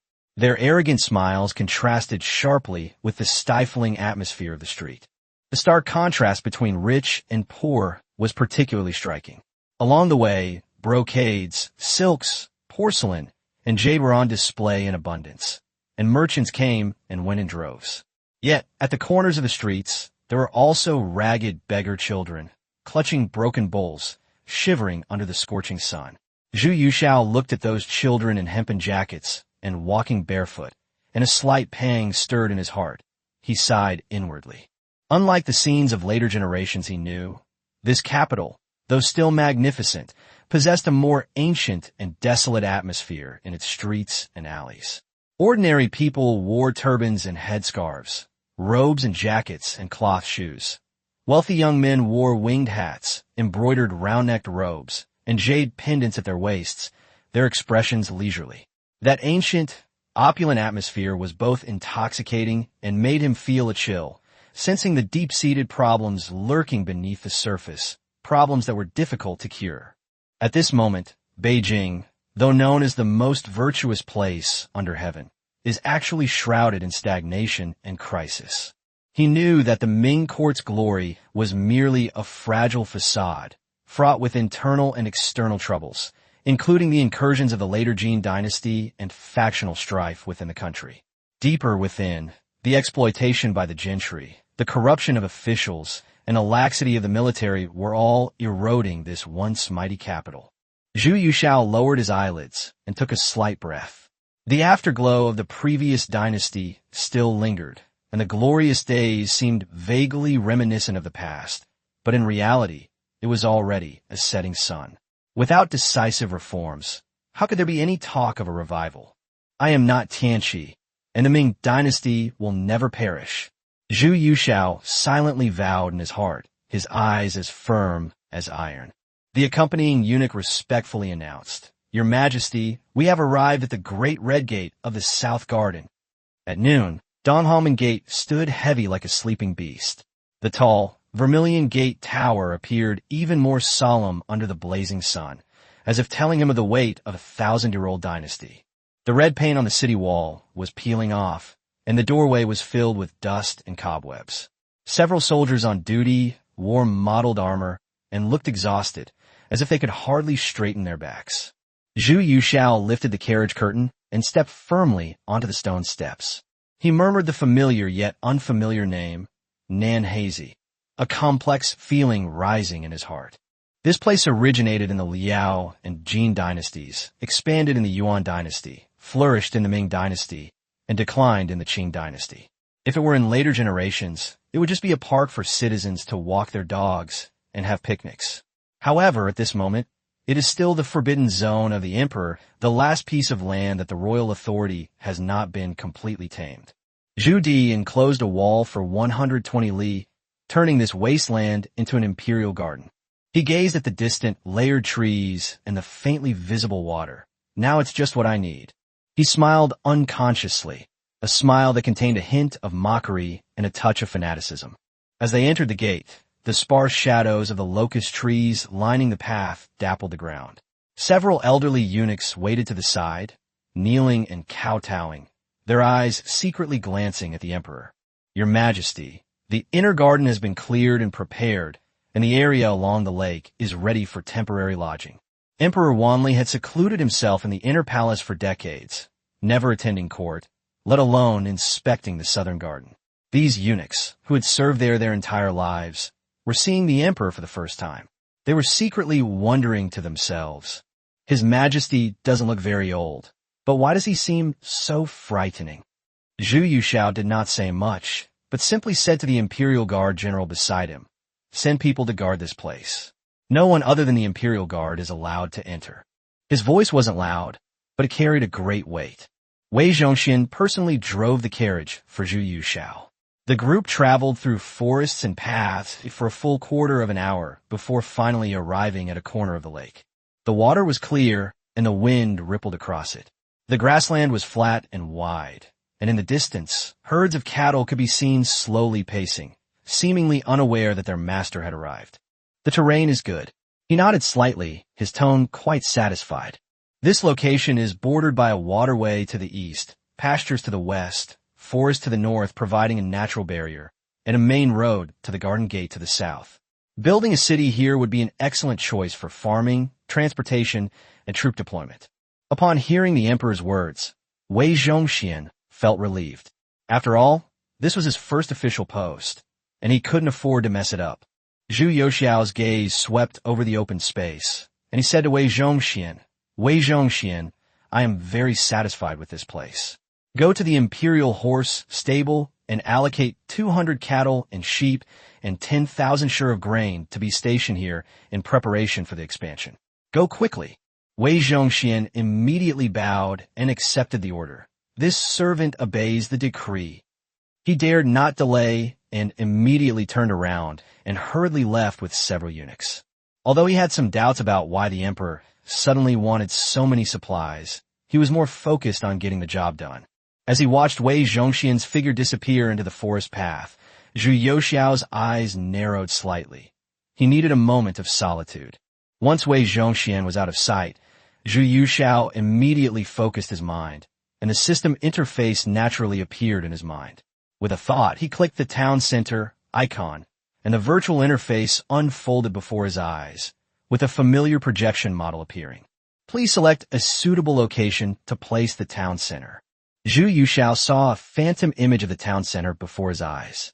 He could manipulate the phantom to move it, turning it red on hillsides and green on flat grasslands. Place the illusory image on the grass a few dozen meters ahead and click Confirm. Instantly, a two-story Chinese-style pavilion-like building materializes from the illusion, slowly solidifying into reality. The entire structure is made of wood, with blue bricks and gray tiles, upturned eaves and wide archways, and is magnificent and imposing, befitting an imperial family. At the same time, 6 villagers dressed in blue were also generated. They were basic units of the system, with handsome faces, full of energy, half male and half female, and each of them seemed to have a divine light in their eyes. Upon their arrival, they immediately began to work silently, as if they were already familiar with the place. Wei Zhongxian hurried along, his mind racing as he calculated how to quickly gather supplies. However, just as he was about to leave the woods and his gaze was about to return to the open area by the lake, a deep, powerful, short shout, like a command, came clearly from the direction of the lake. The sound was particularly abrupt and jarring in the silent, forbidden area of Nanyuan. What happened? Wei Zhongxian felt a chill run down his spine. He stopped abruptly, his face turning deathly pale. Outsiders, and a large number of them, well-trained outsiders, have broken into the Forbidden Garden, right next to the Emperor.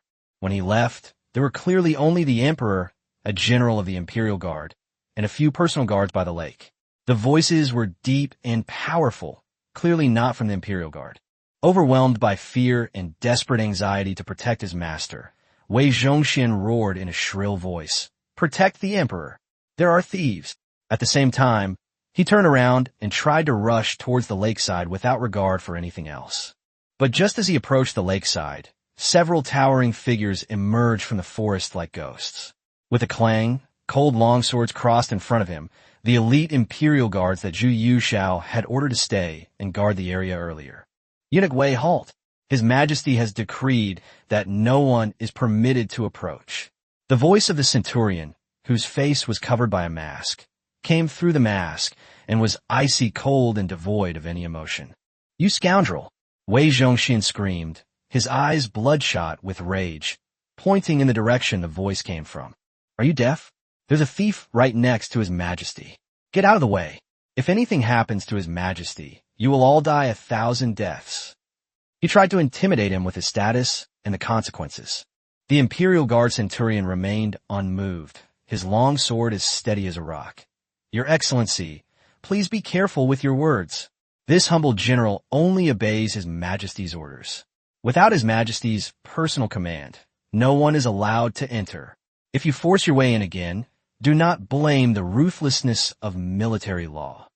The soldiers behind him also stepped forward in unison, their armor clanging, exuding a chilling aura. "You." Wei Zhongxian trembled with rage, his hand shaking as he pointed at the other party, while the little eunuch he brought with him cowered in fear. Just as the two sides were deadlocked, and Wei Zhongxian was almost about to order a forced entry regardless of the consequences, a deep, clear, and extremely penetrating voice came from the direction of the lake. "Mr. Wei, there's no need to make a fuss." It was the Emperor's voice. The voice was calm and composed, as if everything by the lake remained unchanged, without any disturbance. This unusual calmness instantly choked Wei Zhongxian's anxiety. Immediately afterwards, Zhu Youxiao's voice rang out again, carrying an unquestionable command. "Go to the Imperial stables to allocate supplies. Don't delay important matters." Wei Zhongxian was stunned. Did His Majesty know about the argument here? Could it be that nothing really happened by the lake with that calm tone?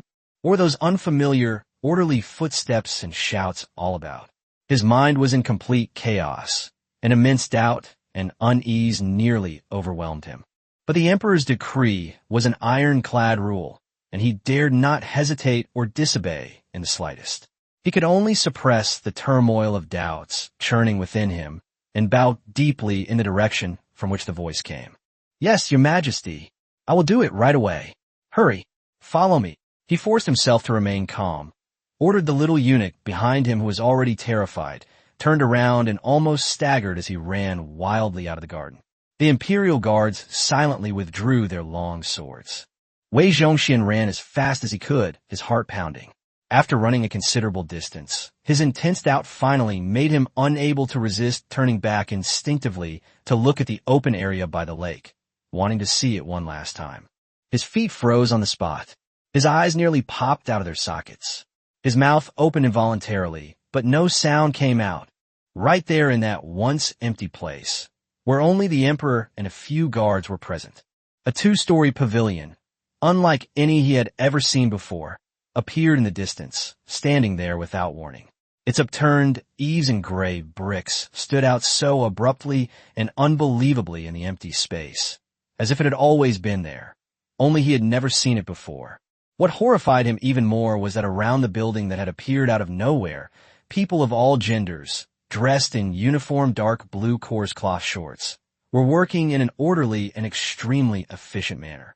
These people moved with extreme speed and coordination, far beyond that of ordinary craftsmen. Their uniformity echoed the footsteps and shouts he had just heard. Who are these people? What's going on with this building? When did they appear? How did they get there? Wei Zhongxian's mind went blank for a moment, gripped by immense shock and a chill that seemed to run deep in his bones.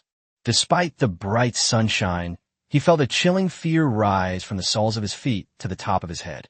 He finally understood why the emperor was so calm and why the imperial guards were holding him back so tightly.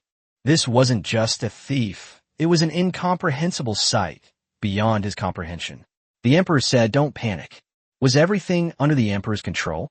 As he looked at the busy strangers in blue and the pavilion that had appeared out of nowhere, an unprecedented and unfathomable awe of imperial power surged through his mind. He dared not look back for another second, abruptly turned his head, and rushed out of the South Garden Gate at an even faster speed, almost as if he were fleeing. His face was as pale as paper, and his back was soaked with cold sweat.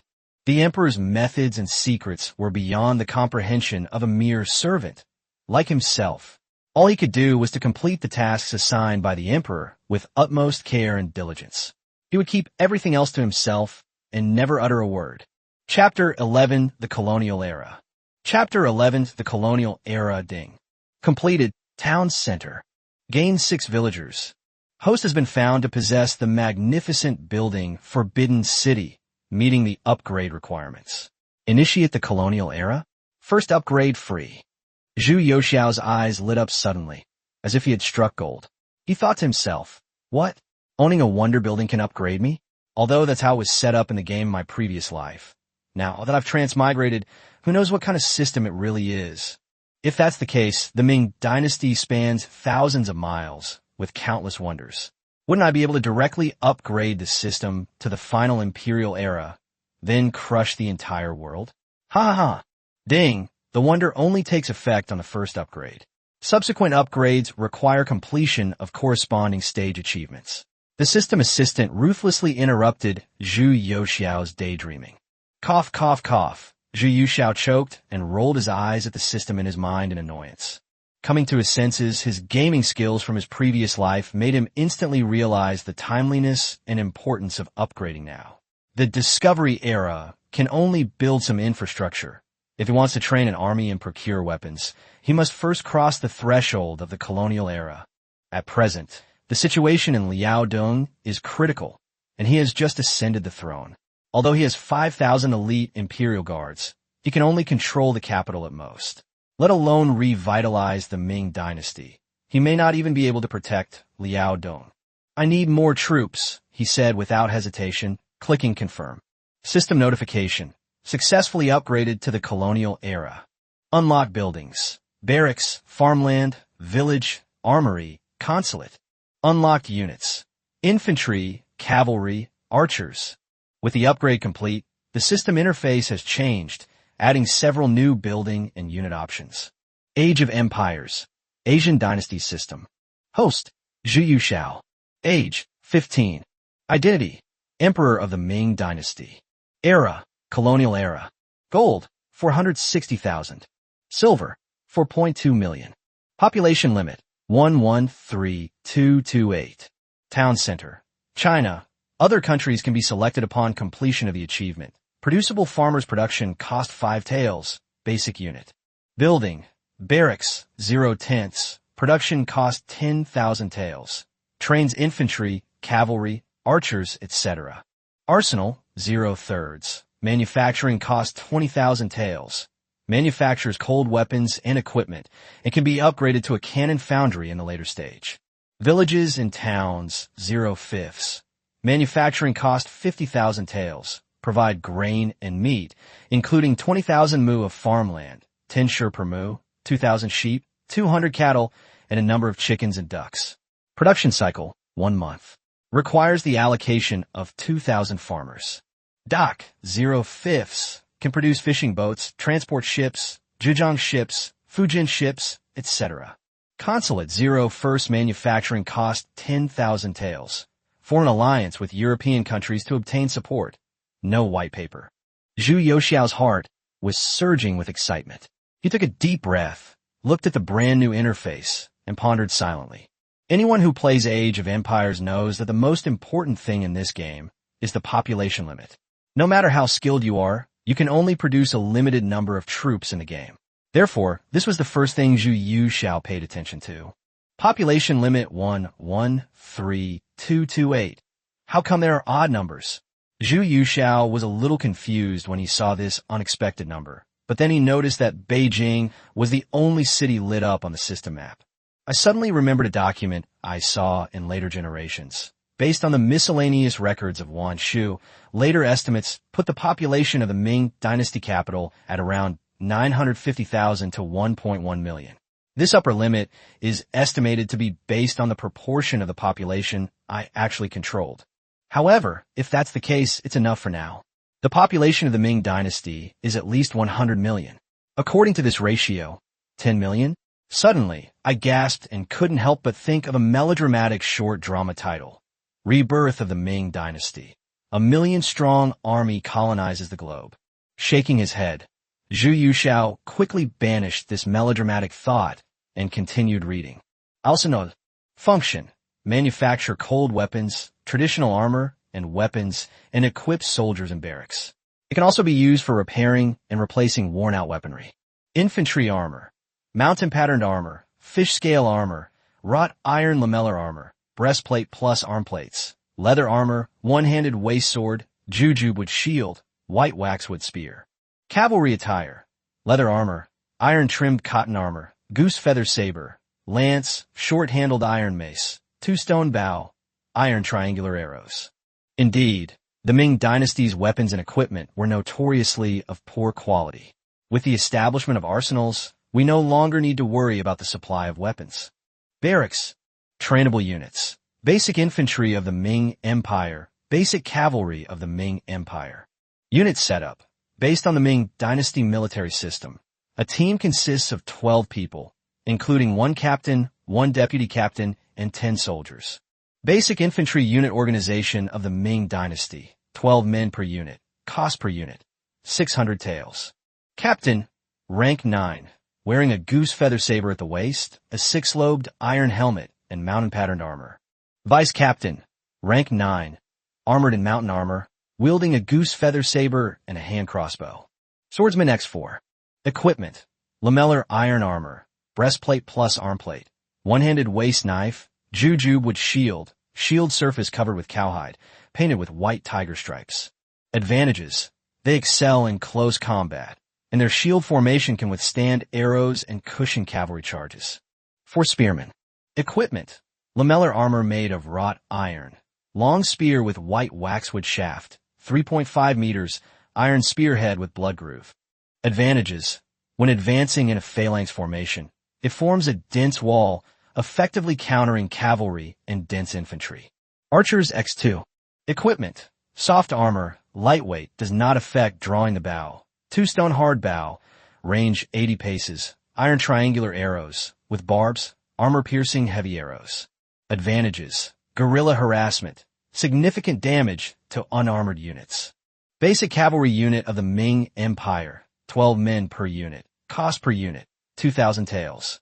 Captain, rank 9 phoenix winged helmet, with iron neck guard, wearing mountain pattern armor, wielding a horse spear, 3 meters long, with strong armor-piercing ability and a short-handled iron mace, blunt weapon for close combat. Deputy Captain, rank 9, wears a short-handled hook knife at the waist, mountain-patterned armor, and carries a 7-sided copper hammer. Soldier composition, 10 armorés de cavalerie. Equipment: mountain-pattern armor, goose feather sword, horse bow. Mounts: 24 Heku horses, 2 horses per person, suitable for long-distance raids. Advantages: their mobility far surpasses that of the traditional Ming cavalry, and they excel at flanking and plundering resources and eliminating enemy scouts. Current daily production capacity: each barracks can train 20 infantry squads / 10 cavalry squads per day. Awesome. Incredibly awesome, Zhu Yuxiao exclaimed after inspecting the barracks. Although the colonial-era barracks did not have the musketeers and artillerymen he had hoped for, the infantry units and infantry squads provided still excited him greatly. All of them were fully armored and were accompanied by junior officers. He would only need to appoint a commander and, with the system's soldiers' fearless nature, they would be a formidable force. However, Zhu Yuxiao did some quick calculations about the training limitations. The current maximum number of barracks that could be built was 10. If all of them were used to train cavalry, that would be 100 teams per day, totaling 1,200 men and 36,000 men per month, costing 6 million taels of silver. This, Zhu Yuxiao gasped again. It wasn't that he thought it was too expensive. It was that he was simply too poor. As for the price, he felt that although it was a bit pricey, it was still acceptable. It's important to understand that in the Ming Dynasty, a suit of iron-inlaid cotton armor would take 3 craftsmen 2 days to make, costing around 25 taels of silver. Mountain pattern armor would cost between 50 and 150 taels, and a single horse from Heku might cost around 30 taels. The main problem was that there was no market for it. It all relied on smuggling from the border, and the quantity was simply impossible to achieve on a large scale. Not to mention, the battle-hardened, loyal elite cavalrymen themselves were far more valuable than any equipment or horses. You should know that his cheap father had just transported 1 million taels of silver to Liaodong and the northern garrisons a few days ago. Thinking of this, Zhu Yuxiao felt a little heartache. The annual tax revenue of the Ming Dynasty was only 8 million taels of silver. Thinking about this, he realized how big a whole Liaodong was. However, the equation can't be calculated that way. Although the system soldiers are loyal to the death, they're still living, breathing people who need to live. Even the emperor doesn't lack hungry soldiers. He can't expect them to go to the battlefield on empty stomachs. Based on the current military pay and logistical supplies of the Ming army, the cost of fodder for horses is 1.8 taels per horse. The monthly pay for cavalry is 3 taels, and with the addition of 0.5 taels per person for 10,000 logistical personnel, it would cost 70,000 taels per month to maintain 10,000 elite cavalry, each with 2 horses. Looking at his own savings, Zhu Yuxiao sighed deeply. I'm short of money. However, as the saying goes, there must be an antidote within 7 steps. Looking at the village and the system, he was about to inhale the cold air, but then he considered that he had inhaled too much today. So he put his hand on his chest and pressed it down, swallowing back the question, who else? He thought the barracks were already a pleasant surprise, but he found that the villages and towns were the real game changer. Look at his description. 20,000 mu of farmland, 10 shur per mu, 2,000 sheep, 200 cattle, and a number of chickens and ducks. Growth cycle, 1 month. January. Finally, I found a bit of the feeling of having a cheat code. What does that mean? It means that Zhu Yuxiao only needs to spend 250,000 taels to build 5 villages and towns, and another 50,000 taels to train 10,000 farmers. Then he can get 12 million shur of grain, 120,000 sheep, and 12,000 cattle a year. You might not think much of this, But you should know that in the mid to late Ming Dynasty, the national land tax and grain collection volume was stable at around 26 million shi, a unit of dry measure. This is the entire country, which means that once the system of buildings was completed, Zhu Yuxiao would truly be richer than a country. Moreover, the late Ming Dynasty was during the Little Ice Age, and the Ming Dynasty was plagued by disasters everywhere, with no amount of grain available for everyone. Looking at the shipyard, Zhu Yuxiao felt a bit numb with joy. However, the Ming Dynasty had banned the seas for many years, and the navy was exhausted, lacking soldiers and ships. The shipyard could just fill this gap. As for the consulate that appeared last, it gave Zhu Yuxiao a pleasant surprise, making up for the regret of not having cannons at the moment. He could spend 50,000 taels to choose one of the following 3 countries to form an alliance with: Britain, Germany, or France. Britain, 1,000 musketeers, 1,000 light cavalry, and 30 eagle cannons, firing grapeshot, weighing 1,800 pounds, with a range of 700 meters. Germany, 1,000 two-handed swordsmen, 1,000 flintlock gunners, and 20 heavy cannons, firing solid shot, weighing 4,000 caddies, with a range of 2,000 meters. France, 1,000 cuirassiers, 1,000 grenadiers, and 20 long cannons, firing solid shot, weighing 2,000 caddies, with a range of 2,000 meters. Please select a country to form an alliance. Alliance fee, 50,000 taels. Note, support could be summoned once a month. Price, 100,000 taels. Considering the current lack of firearms and the fact that the Ming army had close-range shotguns like the Tiger Crouching Cannon, they decisively chose France and used this month's summons opportunity. Summoning successful, aid arrives at 5 hours, 59 minutes, and 59 seconds. Chapter 12, Inner Court Reform. After thoroughly understanding the system's functions, Zhu Yuxiao immediately began spending lavishly and started construction and deployment. 5 villages/towns, 250,000 taels, plus matching villagers *10, 000, 50,000 taels. The villages and towns definitely need to be fully staffed, and after deducting the required 10,000 people for each village and town, he will have a maximum of 100,000 people to train. 10 barracks, 100,000 taels, to train 20 infantry squads and 10 cavalry squads, totaling 1,800 men, 160,000 taels. Arsenal *3, 60,000 taels, plus 3,000 villagers converted to artisans, 15,000 taels.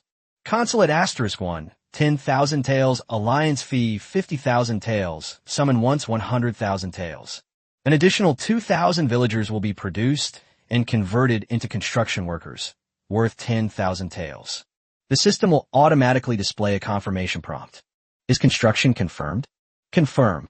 As the screen flickered, 765,000 taels of silver disappeared instantly from the system interface. The next moment, a rustling sound came, and a group of villagers in blue clothes emerged from the town center. They were either strong or thin, ranging in age from 18 or 19 to 30 or 40, both men and women. These villagers wore uniform blue short-sleeve shirts, simply tied at the waist with a hemp rope, and cloth shoes. Their eyes were like those of ordinary people. They came out with tools in hand, dividing the work and cooperating. Some were selecting sites and laying out layouts, while others were building foundations. Materials such as timber, stones, clay, and straw ropes were continuously pulled out from the town center and then assembled and built with extremely high efficiency. The entire Nanhazi seemed to awaken from its slumber and start construction with a roar. Buildings were taking shape at an astonishing speed. Zhu Yuxiao was mesmerized, speechless with awe at the system's immense power. As evening approached and the sun began to set, a dozen or so barracks had sprung up on the former wasteland, arranged in a neat, symmetrical, and orderly fashion. The villagers are still working hard on the construction, with wooden beams being erected and roof tiles being stacked. The scene is chaotic yet orderly, and the villagers on the side are preparing meals just like ordinary people. It is a harmonious scene. Standing atop the high slope, Zhu Yuxiao gazed at the endless scene of labor, and suddenly felt as if he had been transported to another world. His heart was filled with boundless pride and a great sense of accomplishment. This place will become the heart of the Ming Dynasty, bringing new momentum and hope to a future Ming Dynasty that is dragged down by internal strife, torn apart by foreign enemies, and whose fighting spirit has been worn away by the civil service. He then turned around, waved his hand, and spoke in a calm but undeniable tone. "Return to the palace." The group immediately mounted their horses and galloped towards the Qianqing Palace. He had only recently ascended the throne, and many things awaited his attention. Looking at the seeds he had sown, he was now filled with confidence. Meanwhile, construction continues at Nanhazi under the setting sun, as if foreshadowing a new chapter for the Ming Dynasty, taking root and sprouting from this wilderness. Night fell over the capital. The Qianqing Palace was dimly lit, and candlelight flickered in the imperial study. Zhu Yuxiao changed out of his travel-worn clothes, took a bath, and then lay half-reclined on his throne, slowly reading a list of details about the inner court presented by Lu Riu, the Grand Eunuch of the Directorate of Ceremonial. The thick roll of paper was covered with names, and Zhu Yuxiao's head ached from looking at it.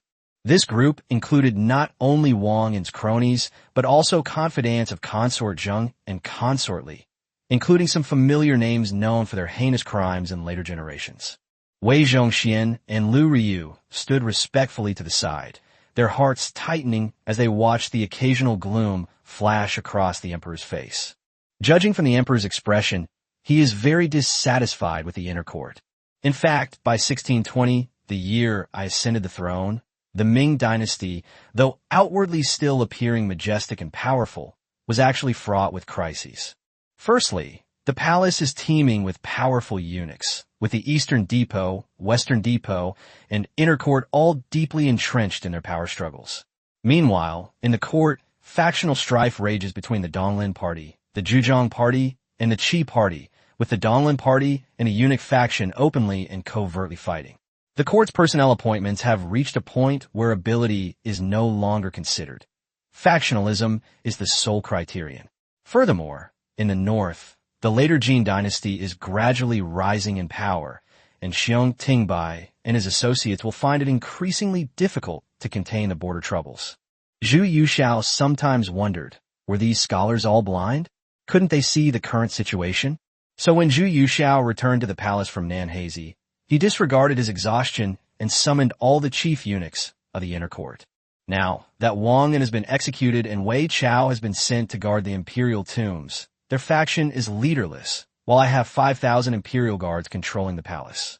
It's a good time to clean up the Ming Dynasty palace and put it to my own use.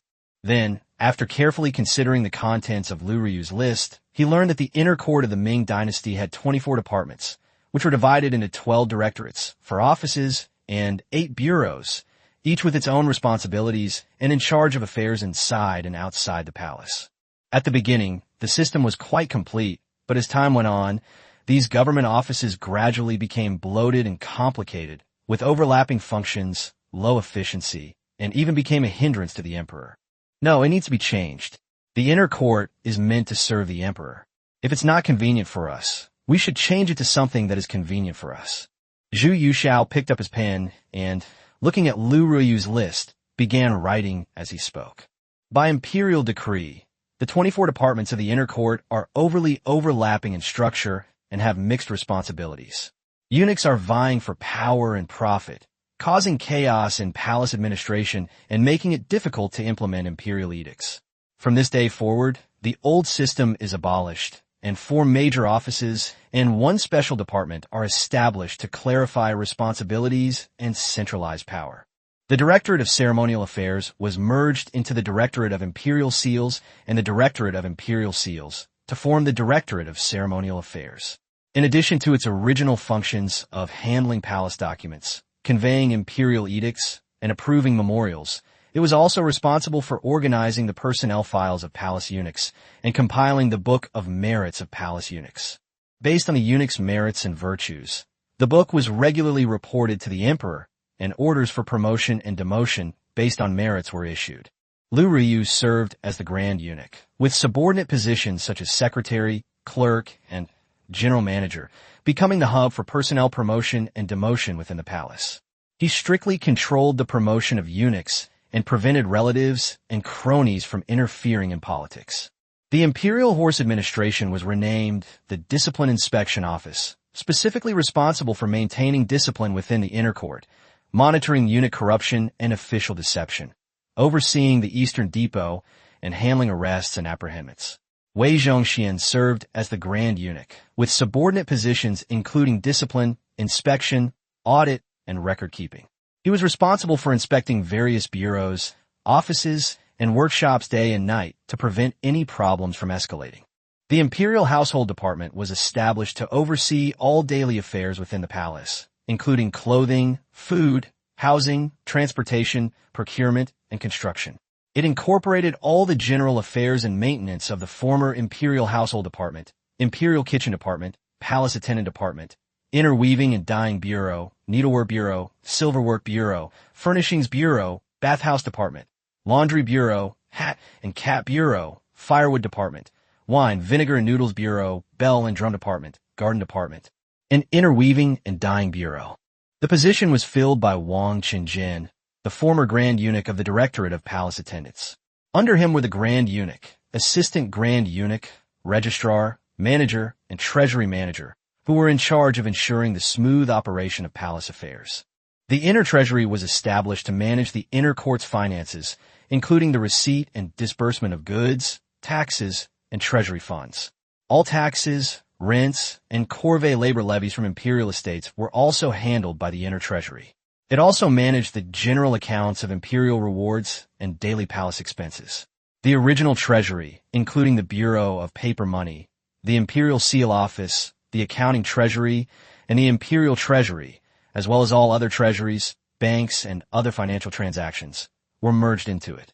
The system was overseen by Tian Iren, a eunuch in charge of the Imperial Treasury, who also appointed officials in charge of finances, accounting, and storage to ensure the flexible allocation of funds and grain. The auditing office was established because, although the palace's finances and general affairs are handled by the Imperial Household Department and the Imperial Finance Department, I need to check and audit them frequently, and I will not tolerate any waste or deception. The auditing office was established directly under the emperor and was responsible for auditing, inspecting, checking accounts, and verifying the receipts and general affairs of all departments and offices. The Grand Eunuch Tu Wan Fu of the Imperial Household Department was appointed as the Grand Eunuch, assisted by the clerk, auditor, and treasurer. He had the authority to review accounts at any time and investigate fraud. Zhu Yuxiao put down his imperial brush, exhaled softly, and looked at the draft of the new edicts for the inner court that he had prepared. He smiled as he looked at the eunuchs he had chosen, as they were all reliable and loyal eunuchs he knew from his previous life. There was no other way. He had ascended the throne in haste and didn't have many eunuchs he trusted. However, he could arrange for some female villagers from the system to enter the palace, and with the imperial guard under his control, he would feel at ease. In this way, the inner court's discipline will be restored, redundant officials will be eliminated, and specialized personnel will be assigned to specific tasks, which will benefit my governance of the empire.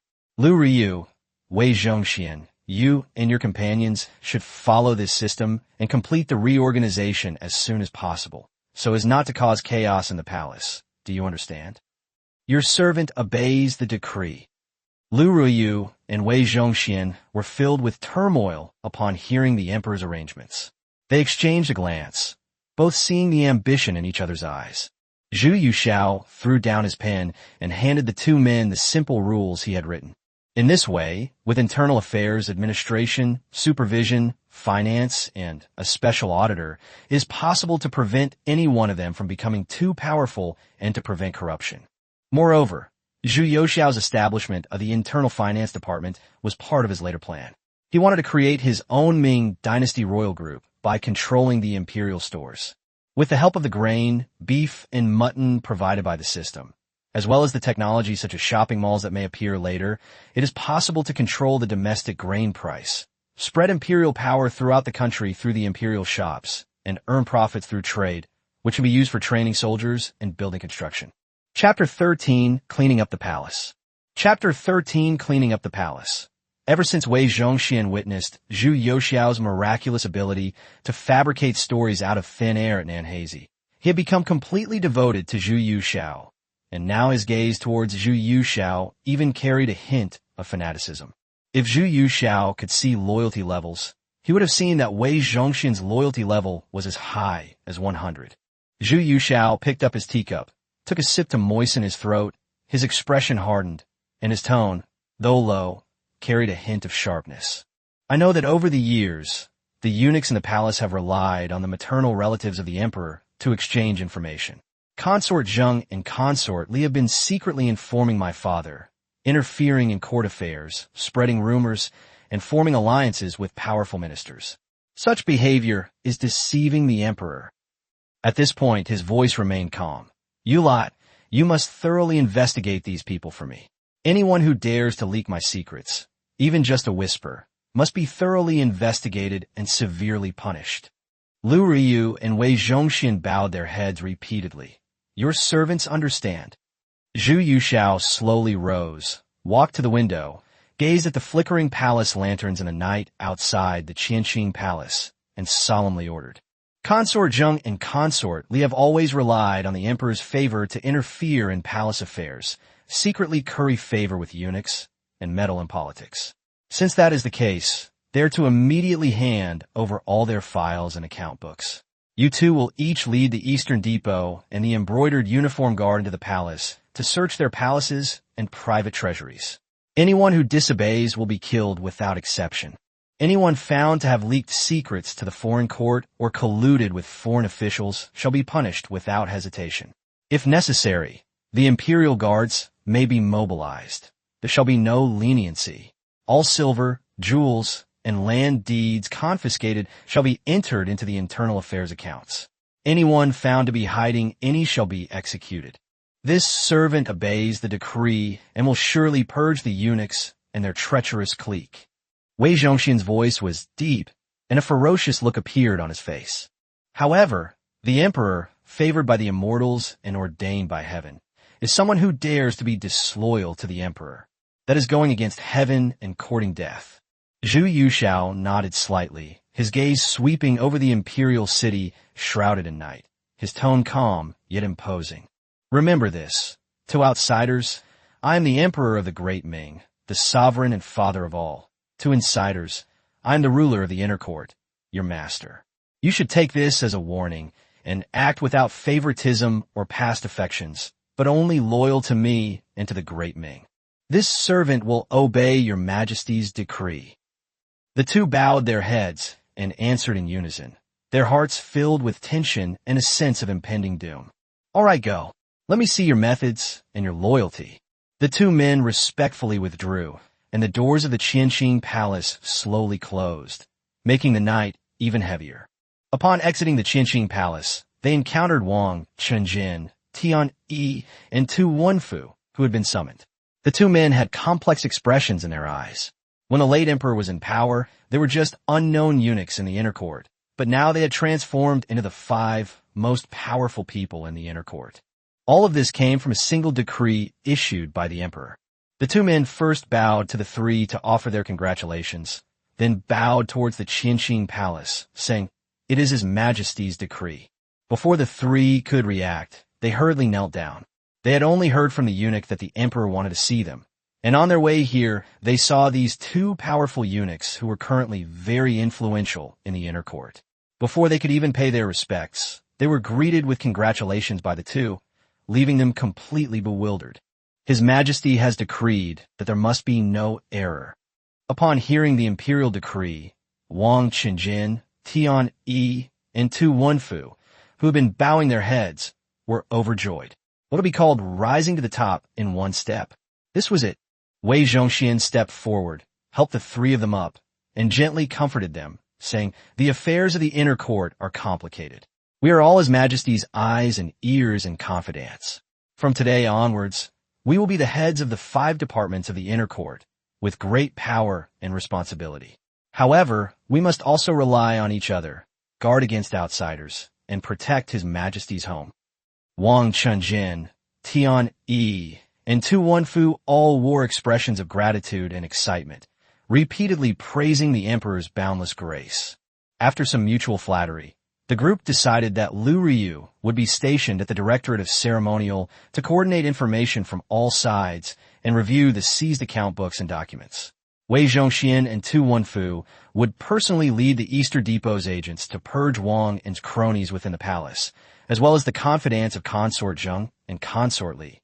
Wang Qingjin and Tian Li, along with the embroidered uniform guard, would take control of important warehouses and account books within the palace, including the Inner Palace Supply Depot and the Inner Transport Depot. After a brief division of labor, the group didn't waste any more time and each led their men to their respective destinations. Even at 9 p.m., the Forbidden City was still brightly lit. The Imperial Guards, armed with torches, along with the Imperial Guards sent by Zhu Yushao to supervise and assist them, led by Wei Zhongxian and Tu Wenfu, stormed into various government offices in the inner court. They immediately seized control of the chief eunuchs, departmental archives, and account books to prevent anyone from resorting to desperate measures. Outside Yiquan Palace, Wei Zhongxian, who had just dealt with Consort Li, personally led a team of Imperial Guards and agents from the Eastern Depot to pay their respects. As a former low-ranking eunuch in the palace, Wei Zhongxian knew that Consort Zheng's power and methods were far beyond those of Consort Li. For 20 years, this woman, relying on the favor of the Wanli Emperor, not only stirred up the succession crisis, which led to the division of the court and the country, but was also suspected of being the mastermind behind the clubbing case. Even so, she was still able to be made a noble consort after the death of the Wanli Emperor, which shows how powerful she was. Countless civil officials and eunuchs had received her favors or had their secrets in her hands, so Wei Zhongxian could not help but take her seriously. However, Wei Zhongxian did not have anyone report to him. He was there on behalf of the emperor to punish Consort Zheng. He led a large group of people directly into Yiquan Palace. All the eunuchs and palace maids they encountered along the way were captured by soldiers and knelt tremblingly on both sides. These eunuchs, who were used to being domineering because of Consort Zheng, were initially resentful, but Eunuch Wei was just looking for an opportunity to establish his authority, and their heads came at the perfect time. Upon entering the main hall, Wei Zhongxian saw Consort Zheng sitting upright in the main seat, slowly sipping a cup of tea. Wei Zhongxian sneered inwardly. Although this woman was clever, she had been blinded by the Wanli Emperor's favor over the years. The current Ming Emperor was the Tianqi Emperor Zhu Yushao, not the Wanli Emperor who hadn't worked for decades and had been hiding in a harem indulging in romance. This servant greets your highness. I am carrying out the Emperor's orders, and it is inconvenient for me to perform the ceremony. Please forgive me, your highness. Wei Zhongxian bowed and paid his respects. Regardless of Consort Zheng's status, she was still a consort at this moment, and, as a servant, he could not disregard etiquette lest he become the subject of gossip. The torches illuminated the hall. Consort Zheng, dressed in a moon-white imperial robe, still maintained a certain elegance on her face. She slightly raised her eyes and looked coldly at Wei Zhongxian. Imperial edict? I was only confined to my quarters by the emperor for a few days, yet someone dared to trespass into Yiquan Palace and even dared to speak of an imperial edict, she said softly, with a hint of sarcasm. Upon hearing this, Wei Zhongxian slowly raised his head to look at her, but there was no smile in his eyes. Your Majesty misunderstands. This servant did not trespass, but came by imperial decree. There are traitors in the palace who are colluding with the outer court. His Majesty is furious and has ordered a thorough investigation into the corruption within the inner court. Your Majesty has always lived a secluded life and is naturally innocent. However, if some unscrupulous person were to use your Majesty's name to secretly form cliques and pursue personal gain, wouldn't that tarnish your Majesty's holy name and damage the harmony of the imperial family? Consort Zheng's expression changed slightly. She put down her teacup and softened her tone. Since the late emperor's passing, I have closed my doors to guests and have not concerned myself with external affairs. Everyone in Yiquan Palace is a former servant bestowed by the late emperor, and they are loyal and devoted. How can you say that they are forming cliques for personal gain? But Eunuch Wei, she said, a slight smile playing on her lips, brought troops into the inner palace today, claiming to be acting on imperial orders, yet there was no official decree. Could it be that he is taking advantage of His Majesty's youth and intends to emulate Liu Jin's deception of the emperor? Wei Zhongxian's eyes darkened, and he cursed inwardly that this woman was indeed troublesome. Your Majesty is too kind. He bowed slightly, but his tone grew increasingly cold. This servant is merely acting on His Majesty's orders to investigate treacherous officials within the inner court. His Majesty, mindful of Prince Fu's enfeefment and concerned that the Empress might be misled by treacherous individuals in the palace, has ordered a thorough investigation of the accounts and correspondence of Ikuan Palace to clear the Empress's name and Prince Fu's name, thus preserving the harmony within the imperial family.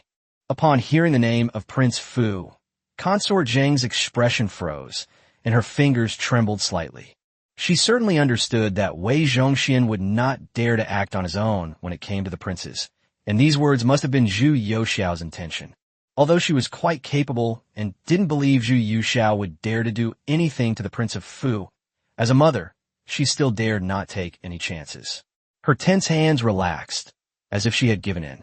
"Eunuch Wei," she said, her voice lowering slightly. Wei Zhongxian saw this, bowed slightly, and softened his tone. "Your Majesty, please don't misunderstand. Your Majesty only needs to hand over the list of those who bewitched you, and His Majesty will remember your Majesty's past favor and will not investigate further." Consort Zheng remained silent for a moment. The silence in the hall, so profound that even the flickering of the candlelight could be clearly heard. She slowly raised her eyes and looked at Wei Zhongxian. "If I do as you say, will His Highness Prince Fu be safe and sound?" Wei Zhongxian lowered his eyes and said in a low voice, "The Prince of Fu is His Majesty's own uncle. How could His Majesty not cherish him? As long as the Empress is reasonable, His Majesty will protect the Prince of Fu." The hall fell silent again. Consort Zheng's face was ashen. After a long while, she slowly exhaled and said, "Very well. If that's how it is, then so be it." She slowly took out a neatly folded yellow paper list from her sleeve and gently placed it on the small table in front of her. Wei Zhongxian's eyes brightened slightly, and he reached out to take it, bowing respectfully. "Your Majesty, rest assured, this servant will report the truth to His Majesty." Consort Zheng closed her eyes and nodded slightly, appearing much older. She didn't say another word, just sat there, her once noble face now showing signs of weariness and helplessness. Wei Zhongxian held the list in both hands, overjoyed, and turned to leave with his Eastern Depot agents. Next, a commotion broke out in Ikuan Palace, and many eunuchs and maids were taken away, while their mistress, Consort Zheng, turned a deaf ear to it. According to the list, a major purge was launched. The eunuchs and palace maids involved were taken away directly. Those with minor offenses were flogged and exiled, while those with serious offenses were imprisoned in the imperial prison and subjected to severe torture to extract confessions.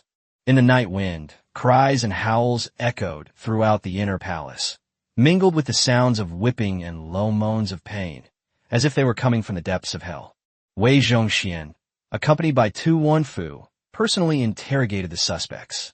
The officers of the embroidered uniform guard remained indifferent, skillfully employing a variety of methods to meticulously select and question these sycophantic individuals from the palace.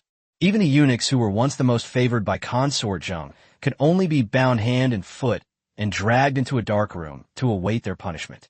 In the Directorate of Ceremonial, Wang Qingjin and Tian Yi patrolled back and forth between the Imperial Household Department and the Imperial Treasury, arresting the eunuchs in charge of the treasury one by one and interrogating them throughout the night to prevent future troubles.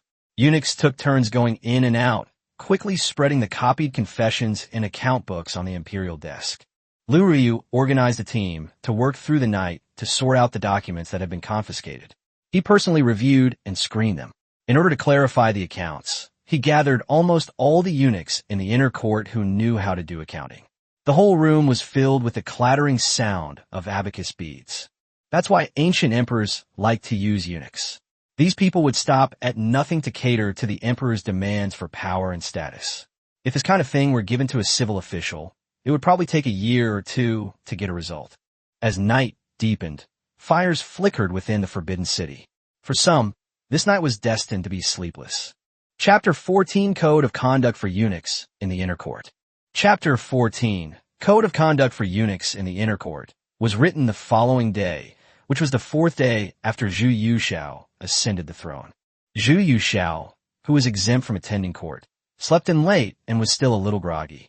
At this moment, a female villager from the system, who was also his personal female official, came to report that the 5 chief eunuchs of the 4 ministries and 1 department of the inner court were already waiting at the palace gate. Zhu Yuxiao was taken aback. So fast. Is this still the Ming dynasty? This is much more efficient than the 996 work schedule. He casually instructed, have them wait. Our leaders have worked hard all night. Please offer them seats and tea. Looking at the female officials whose beauty rivaled that of later celebrities, Zhu Yuxiao began to experience the joy of being an emperor.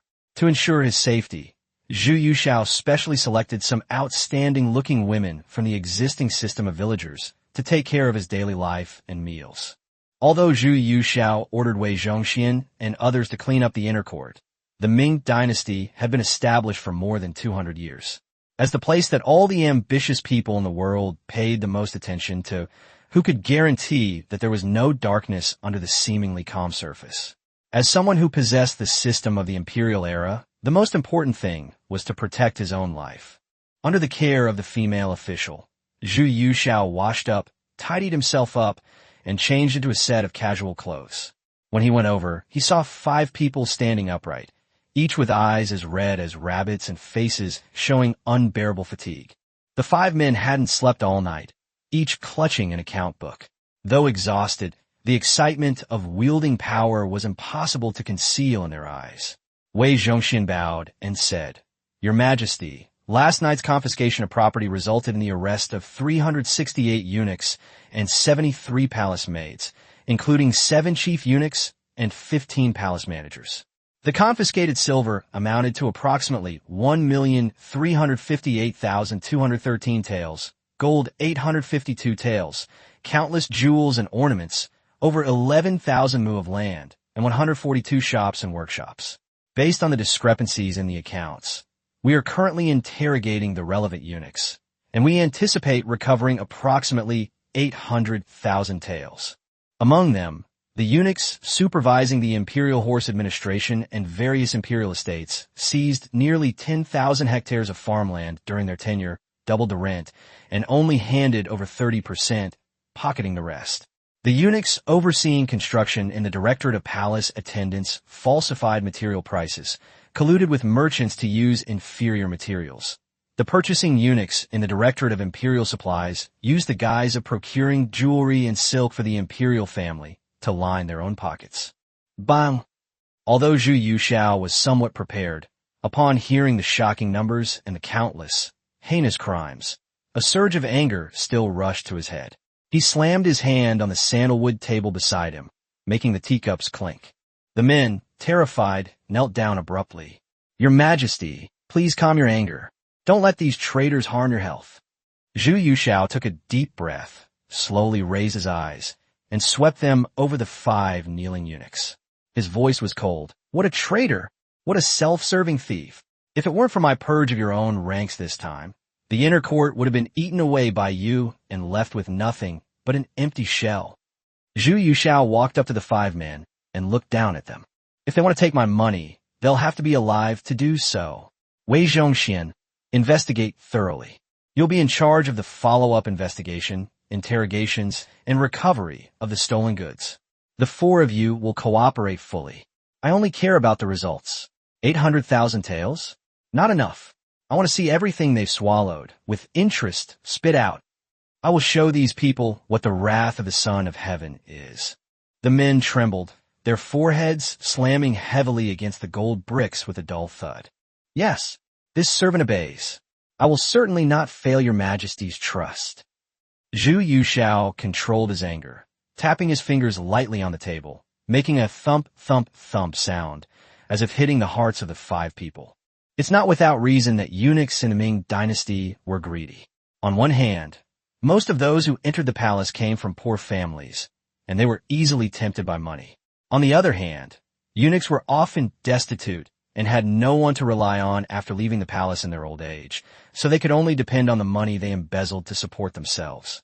However, having a reason does not mean it is right. Zhu Yuxiao was a science major and had his own problem-solving approach. Since a problem has been discovered, a solution must be found. Deterrence alone can only maintain the situation temporarily. The best way to optimize and improve anything is through systems.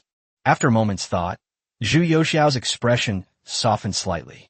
I am the emperor and father of the people of the great Ming dynasty, and naturally I can understand your difficulties. Here's what I'll do. I order the Imperial Household Department to establish an inner-court nursing home located near the Western Hills, specifically to support elderly eunuchs and palace maids who have no one to rely on in their old age. This will not only eliminate their worries about the future, but also save palace staff from taking risks. Furthermore, the Directorate of Ceremonial Affairs shall immediately draft a code of conduct for eunuchs in the inner court, clearly outlining what should and should not be done in all matters, with solid evidence and clear distinctions. It is imperative that everyone in the palace be aware of the rules and regulations, thus deterring those who attempt to curry favor with the Empress's family or engage in corruption. The auditing department is hereby ordered to thoroughly investigate all income and expenditure within the palace, with monthly audits. All expenditures of each prefecture, office, and bureau must be itemized in detail. Any discrepancies, down to the last penny, must be immediately sealed and reported. Zhu Yuxiao tapped the yellow register of the Imperial Treasury on his desk with his fingertips. In addition, send people to recruit experienced officials from outside the palace who are familiar with accounting. Also, select more astute eunuchs from the inner court to learn accounting from these experienced officials. In the future, we will not only investigate the accounts inside the palace, but also all shops, estates, and workshops outside the palace that have financial dealings with the inner court. All of them will be included in the scope of our audit. Tu Wenfu's face lit up as he listened, secretly cheering. It seems His Majesty is well aware of those court officials. These civil officials usually stand on the moral high ground, constantly saying that the eunuch faction is ruining the country, but in private they are all eating and drinking to their heart's content. He knew perfectly well that those scholars had far more ways of embezzling than they, the eunuchs, could do. If they could eventually find out the accounts of those pedantic literati, that would be truly satisfying. We understand, and we will not dare to be negligent in the slightest. Tu Wenfu and the others replied in unison. Seeing the solemn expressions on the 5 men's faces, Zhu Yuxiao nodded slightly in approval. No amount of promises could compare to the actual implementation of a system. Once the accounts are cleared, anyone involved in corruption or collusion with the enemy will have their property confiscated and be prosecuted, with the proceeds going to the Imperial Treasury. Do not show any leniency. The tone suddenly shifted. However, those who have contributed should not be forgotten either. Each of you 5 will receive 10,000 taels of silver from the proceeds of the confiscation. You are to distribute this reward according to your merits to the Jinyue and Dongchang agents who participated in the operation. All those who have contributed should be rewarded equally, so that they know that I never mistreat those who serve me. Chapter 15, Luo Yangxing. Chapter 15. After Luo Yangxing treated Wei Zhongxian and the other 4 as if they had been granted a pardon and left the Qianqing Palace, the tense atmosphere in the hall finally eased slightly. Zhu Yuxiao casually picked up a memorial piled on his desk and slowly flipped through it, his gaze revealing a subtle scrutiny and languor. In the shadow of the corner of the palace, Luo Yangxing stood solemnly like a pine tree, his eyes fixed on his nose reflecting his inner thoughts. Since the last time he reprimanded Luo Sigong, this commander of the embroidered uniform guard not only sent Luo Yangxing, the eldest son of the Luo family, into the palace, ostensibly to serve the emperor and hone his loyalty and diligence, but also immediately transferred a large number of elite confidants from the North and South garrison offices to Liaodong via secret channels. Zhu Yuxiao put down the memorial and looked up at Luo Yangxing. The young man was dressed in a flying fish robe with an embroidered spring knife at his waist. His face was well-defined, and his eyes were sharp and restrained. He exuded the shrewdness unique to hereditary nobles and the composure of a scion of a noble family. Standing in the hall, he had a dignified aura. Luo Yangxing, your subject is here. Luo Yangxing immediately stepped forward and bowed to receive the order. Minister Luo, you've acted quite swiftly. Zhu Youxiao's lips curled into a meaningful smile. Do you know why I sent your father to Liaodong? As the eldest son of the commander of the embroidered uniform guard, Luo Yangxing was quite intelligent despite his young age, having been influenced by his surroundings from a young age. On the eve of his departure for Liaodong, Luo Sigong summoned him to his study, took his hand, and solemnly said, "Although His Majesty ascended the throne at a young age, his decisive actions in taking the throne and reforming the inner court demonstrate his great talent and ambition. Tomorrow, when you enter the palace to accompany His Majesty, you must remember the 8-character mantra. Keep your eyes open and your ears open. Whatever task you are given, you must complete it at all costs. If I can rebuild the spy network and ascertain the true strength of the Jurchens during my trip to Liaodong, it will be a glorious future for the Luo family, a future marked by loyalty and courage." He lowered his head, his voice clear and firm. "Your Majesty wishes to make a guess. Firstly, Your Majesty intends to reorganize the embroidered uniform guard and establish new rules. However, my father has been deeply involved in the guard for many years and is too entangled. If he stays in the capital, it may cause discontented people to get too involved with him, which would be detrimental to Your Majesty's thunderous new policies." Your mind is still relatively clear. Zhu Yuxiao nodded. "Go on." "Thank you, Your Majesty." Luo Yangxing paused, then continued. "Secondly, it is also because Your Majesty has placed great trust and expectations on my father and me. The situation in Liaodong is dire, and the Jurchens are rampant. During the Wanli Emperor's 3 major campaigns, the Ningxia Campaign, the Buzhou Campaign, and the Korean Campaign, the Jinyue Imperial Guard made invaluable contributions in gathering military intelligence, transmitting secret reports, monitoring generals, and investigating those who colluded with the enemy. At the outset of the Korean Campaign, the situation with the Japanese was unclear. It was precisely because my ancestors and fathers sent their secret agents deep into enemy territory that the true strength of the Japanese pirates and their naval and troop preparations were ascertained, providing a basis for the Army's decisions and even uncovering a major case of coastal merchants colluding with the Japanese. The situation in Liaodong is now far more perilous than it was in Korea. General Xiong has devoted himself wholeheartedly there, but the situation is difficult, hampered by internal obstacles and the enemy's treacherous intentions. His Majesty has ordered my father to go to Liaodong, to resume his duties as a trusted informant of His Majesty, and to do his utmost to help General Xiong stabilize the situation, clear up internal troubles, and understand the movements of the Jurchens. These words clearly reveal Zhu Youxiao's deeper meaning. He was both warning the Luo family to prevent their entrenched power from hindering the reform of the embroidered uniform guard, and utilizing the Luo family's foundation and resources within the embroidered uniform guard to reactivate its role as a vital military force on the front lines. Sending him to Liaodong was both a warning and an opportunity to truly utilize his value, helping Xiong Tingbai stabilize the situation. Zhu Yuxiao nodded non-committally and casually gave the order. "Go to the Huangji Gate and convey my imperial edict. If any court officials come to the palace to pay their respects later, do not stop them. Bring them in." Luo Yangxing, having accepted the imperial decree and withdrawn, stepped out of the tall gates of the Qianxing Palace. A gust of cold winter wind made him realize with a start that his inner robe was already soaked with cold sweat, and his palms were slick with moisture. A sense of doubt, mixed with a hint of apprehension, welled up within him.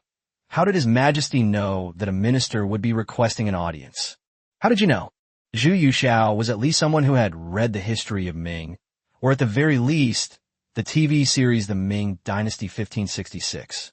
Later historical books have already clearly written about the tricks played in the Ming court, and those political dramas have portrayed the true colors of the so-called upright officials in great detail, especially those Donglin party members. Yesterday, they first went out of the palace to Nanhazi, and then cleaned up the inner palace, making such a big commotion.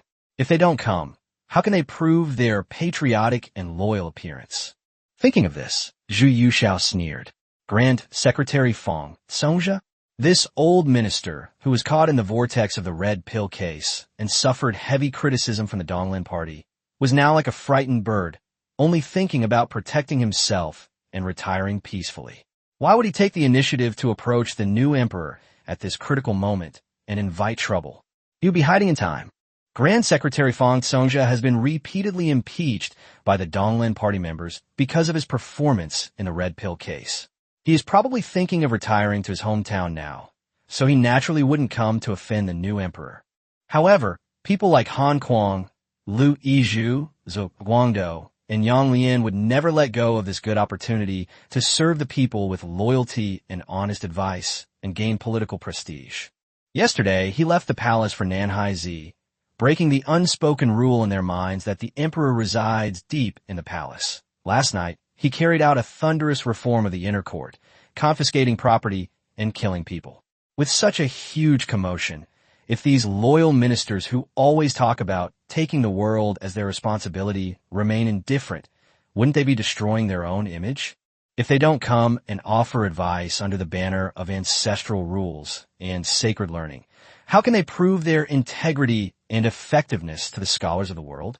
Besides, isn't using a 15-year-old, newly enthroned emperor as a stepping stone to boost their reputation and set an example the most cost-effective deal? Sure enough, after taking only 2 sips of tea, Luo Yangxing hurried over and whispered, "Your Majesty, the Grand Secretaries Han Kuang and Liu Yizhu, the Right Vice Censor-in-Chief Zhang Wenda of the Censorate, and several officials from the 6 ministries and 13 circuits, including Zhou Guangdou, have all come to the palace gate to request an audience. They are quite a force to be reckoned with." Upon hearing this, Zhu Yuxiao was not in a hurry at all. Instead, he raised his eyebrows slightly, a playful smile curving his lips, but his eyes were as sharp as knives. "Oh, they've arrived even faster than I expected. It seems these officials are not only good with words, but also quick with their tongues. TSK, what a keen nose."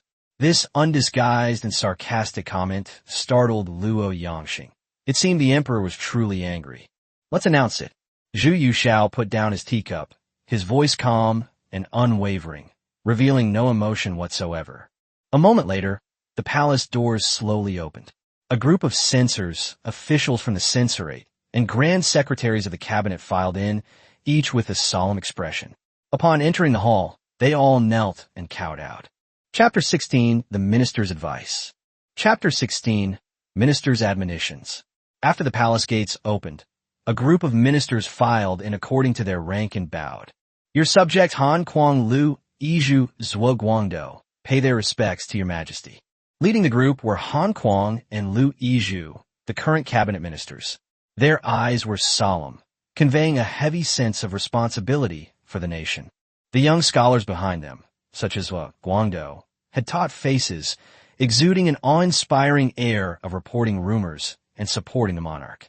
Zhu Yuxiao's gaze calmly swept across each of their faces, taking in their subtle expressions. After the ceremony, Han Kuang was the first to speak. He stepped forward, holding his tablet, his voice low and filled with worry. "Your Majesty, we have been shocked to hear of the turmoil in the inner court. The chief officials of the Directorate of Ceremonial, the Imperial Horse Administration, and the palace attendants have been purged in an instant, and the entire palace is in a state of panic. Your Majesty has just ascended the throne and should show leniency and benevolence to stabilize the people's hearts. Even if the eunuchs are guilty, they should be investigated thoroughly by the Ministry of Justice, the Censorate, and the Court of Judicial Review, in accordance with ancestral laws, and punished accordingly. Your Majesty is the supreme ruler of the land. Your body is of inestimable value. Why should you personally engage in such sordid matters? Not to mention, I've heard that His Majesty intends to change the ancestral rules of the inner court." He paused, his words carrying a heavy weight. "The laws established by our ancestors are rules that will remain unchanged for generations. Your Majesty has ascended the throne at a young age and should devote yourself to learning and cultivating your virtue in the inner palace.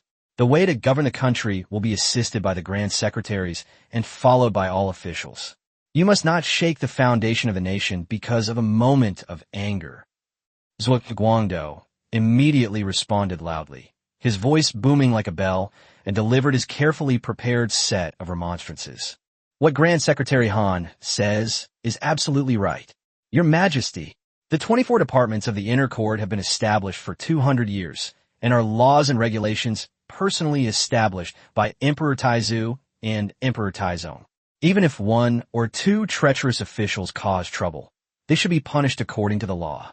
How can we question the ancestral system and take such a radical and rebellious step as to the evil of one person today? If your majesty is allowed to arbitrarily change the ancestral rules of the inner court today, I dare to ask, will the cabinet be abolished and the 6 ministries abolished tomorrow? The 9 ministers of the outer court, all officials and departments, are all established by ancestral laws. Can they all be easily abolished or established based on your majesty's will or temporary needs? He became increasingly agitated as he spoke, his cheeks flushed, his eyes gleaming with what he believed to be a righteous act of serving the nation, and his tone tinged with deep sorrow. Furthermore, your majesty has ascended the throne at a young age, and the foundation of your sage learning is not yet solid. This is precisely the time when you need to devote yourself to the classics and history and cultivate your sage virtue. When a nation has major policies and strategies, the cabinet ministers will discuss and present them. When the court has deficiencies in laws and regulations, the 6 ministries of censors, the censorate and the imperial censorate, will fill in the gaps. Your majesty, residing deep within the palace, far from the hustle and bustle of trivial matters, is on the path to preserving your sacred body, comprehending the way of heaven, and attaining ultimate sagehood. Zhuge Guangdou's voice suddenly rose, carrying an almost indignant and chilling tone. I have also heard that your majesty has the idea of leaving the palace incognito. Your majesty, this is absolutely forbidden. The imperial city, with its heavily armored guards and imbued with the aura of the emperor, is the perfect place to protect your majesty's body. Your majesty's safety rests on the hearts of all the people. If your majesty were to venture into such a perilous place, and even the slightest mishap were to occur, how could your majesty face your ancestors? How could we, your subjects, face the people of the land? Even 1,000 deaths would not atone for our sins. We implore your majesty to rescind your decree and prioritize the well-being of the nation and the ancestral temples. To remain secure within the imperial city is the conduct befitting a true and wise ruler. Your majesty, please reconsider. Please reconsider. As soon as he finished speaking, the hall fell silent, but the atmosphere became extremely tense. Although Han Kuang and Lu Yizhu did not rush to speak again, their expressions of loyal ministers worrying about the emperor were even stronger, clearly indicating that they completely agreed with Zhuge Guangdou's point of view. The officials and censors from the 6 ministries behind him were even more impressed, feeling that the left vice-censor-in-chief's resounding remonstrance expressed their loyalty to the emperor and the country, that they dared not and could not say outright. They silently straightened their backs, as if they had jointly built an invisible city wall, using the 3 indestructible shields of ancestral rules, sacred teachings, and the emperor's safety to keep all the young emperor's heretical actions that did not suit their wishes within the deep palace. The entire Qianqing Palace seemed to be filled with a tragic atmosphere of honest advice is hard to hear but beneficial to conduct. The upright officials seemed to have already envisioned the young emperor bowing his head before their unyielding integrity, abandoning his unorthodox ideas, and returning to the path they had planned for him, cultivating character through reading and governing by doing nothing. Zhu Yushao listened quietly, his fingers casually drawing invisible circles on the rosewood imperial desk. His gaze shifted from the impassioned Zhuge Guangdou to the solemn faces of Han Kuang and Lu Yizhu, and then swept over the excited or nervous faces of the Qinglu group behind them. He wasn't angry. In fact, a very subtle, deeply sarcastic and indifferent smile even appeared at the corner of his mouth. Ah, how well said. How grand and dignified. Every word and phrase is about sharing the ruler's worries, but the core message is simply, reform the inner court? Don't even think about it. If you break the ancestral rules and open a loophole, will you then reform the court as well? How will the privileged status of the civil officials in the outer court be guaranteed? Experiencing it firsthand outside the palace? Don't even think about it. The emperor is supposed to be a mascot, isolated deep within the palace, with information only provided by these wise ministers after filtering it. If you went out and saw the real world, what would they use to convince you of their reasoning? Too young and inexperienced? You're too young to understand. You should listen to us ministers. The right way to govern a country must be the emperor reads and listens to lectures, while the ministers steer the administration. This series of measures used the ancestral laws to suppress inner court reforms, the young age to demand that the emperor stay in the deep palace to study, and the safety of the emperor's body to completely eliminate the possibility of imperial tours. The core idea was this: to lock the emperor in the deep palace, allowing him to study and cultivate his character, while firmly grasping the actual power of government operations and rulemaking in the hands of these wise ministers who were well-versed in the classics and knowledgeable about ancestral rules. Chapter 17. Is there a heart of obedience? Chapter 17. Does he have a submissive heart? Just then, Zhu Yushao slowly raised his head, showing no panic or discomposure as expected, nor any shame or anger. On his face, which still retained the sharpness of youth, a faint, cold smile appeared, the subtle curve of his lips filled with undisguised sarcasm and disdain. Just as the upright officials were slightly taken aback by the emperor's unusual reaction, Zhu Yushao spoke.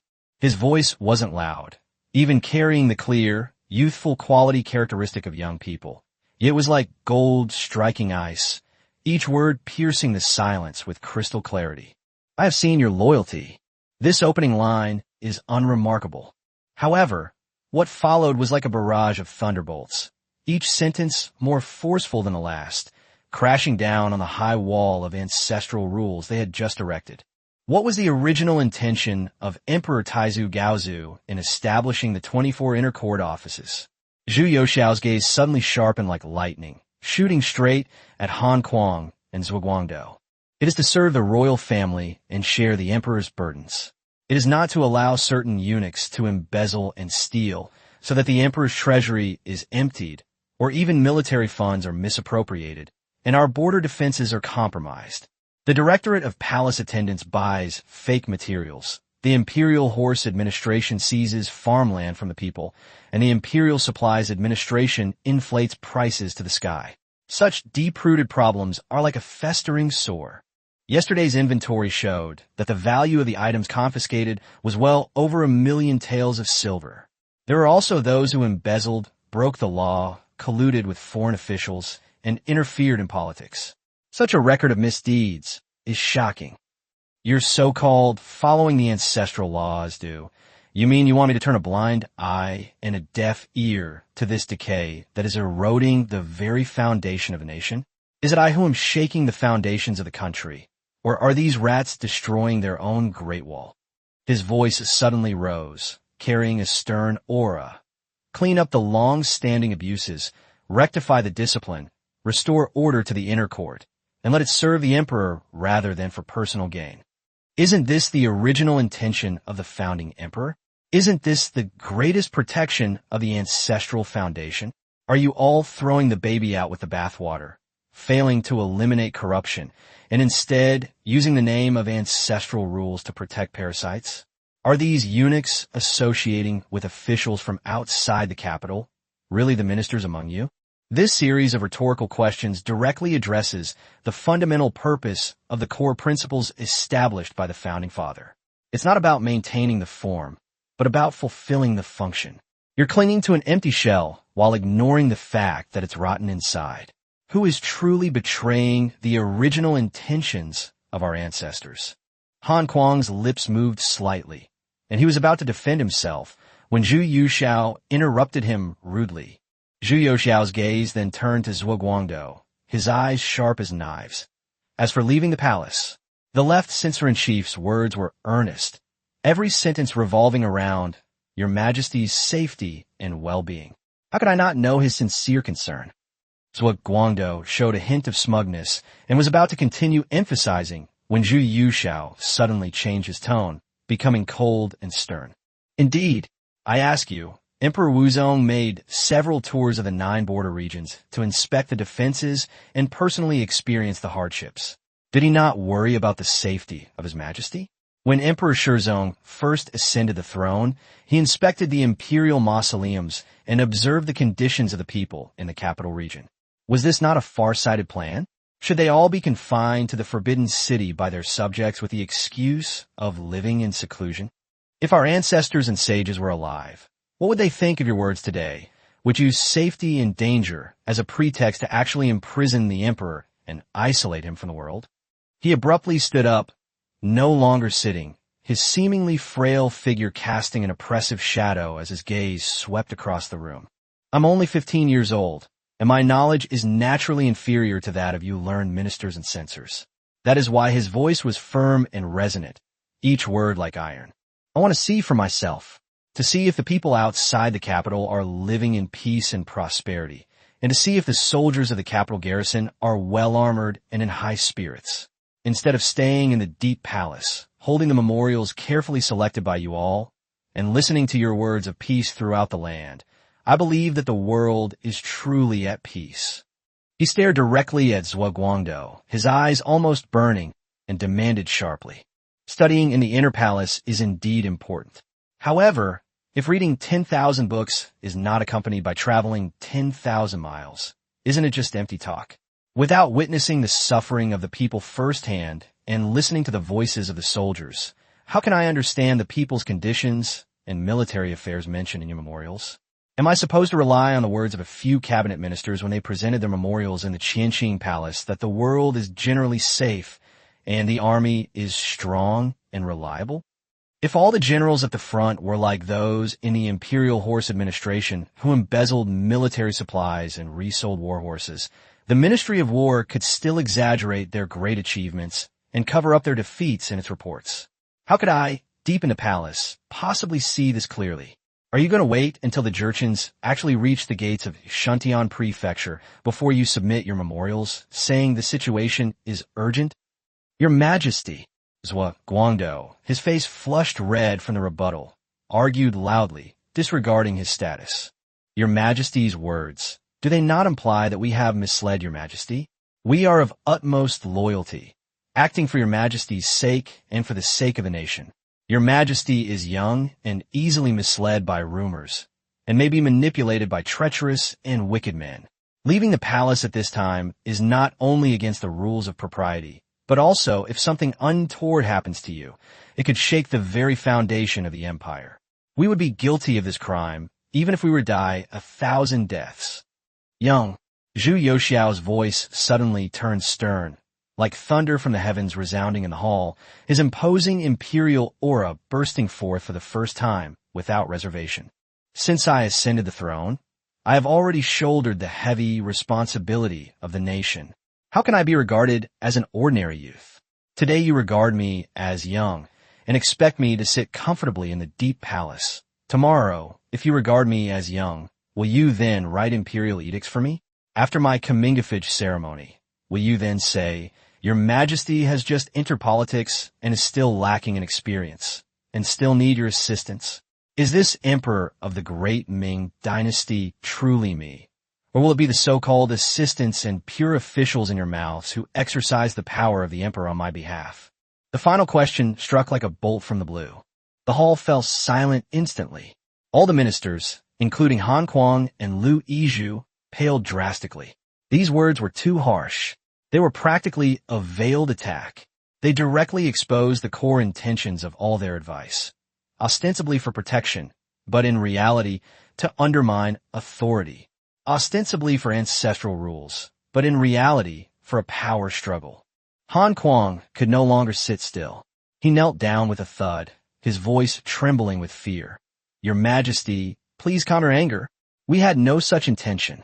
Our loyalty is as clear as the sun and moon. Please, Your Majesty, see the truth. A chorus of kneels appeared behind him, shouting, Your Majesty, please calm your anger. We had no such intention.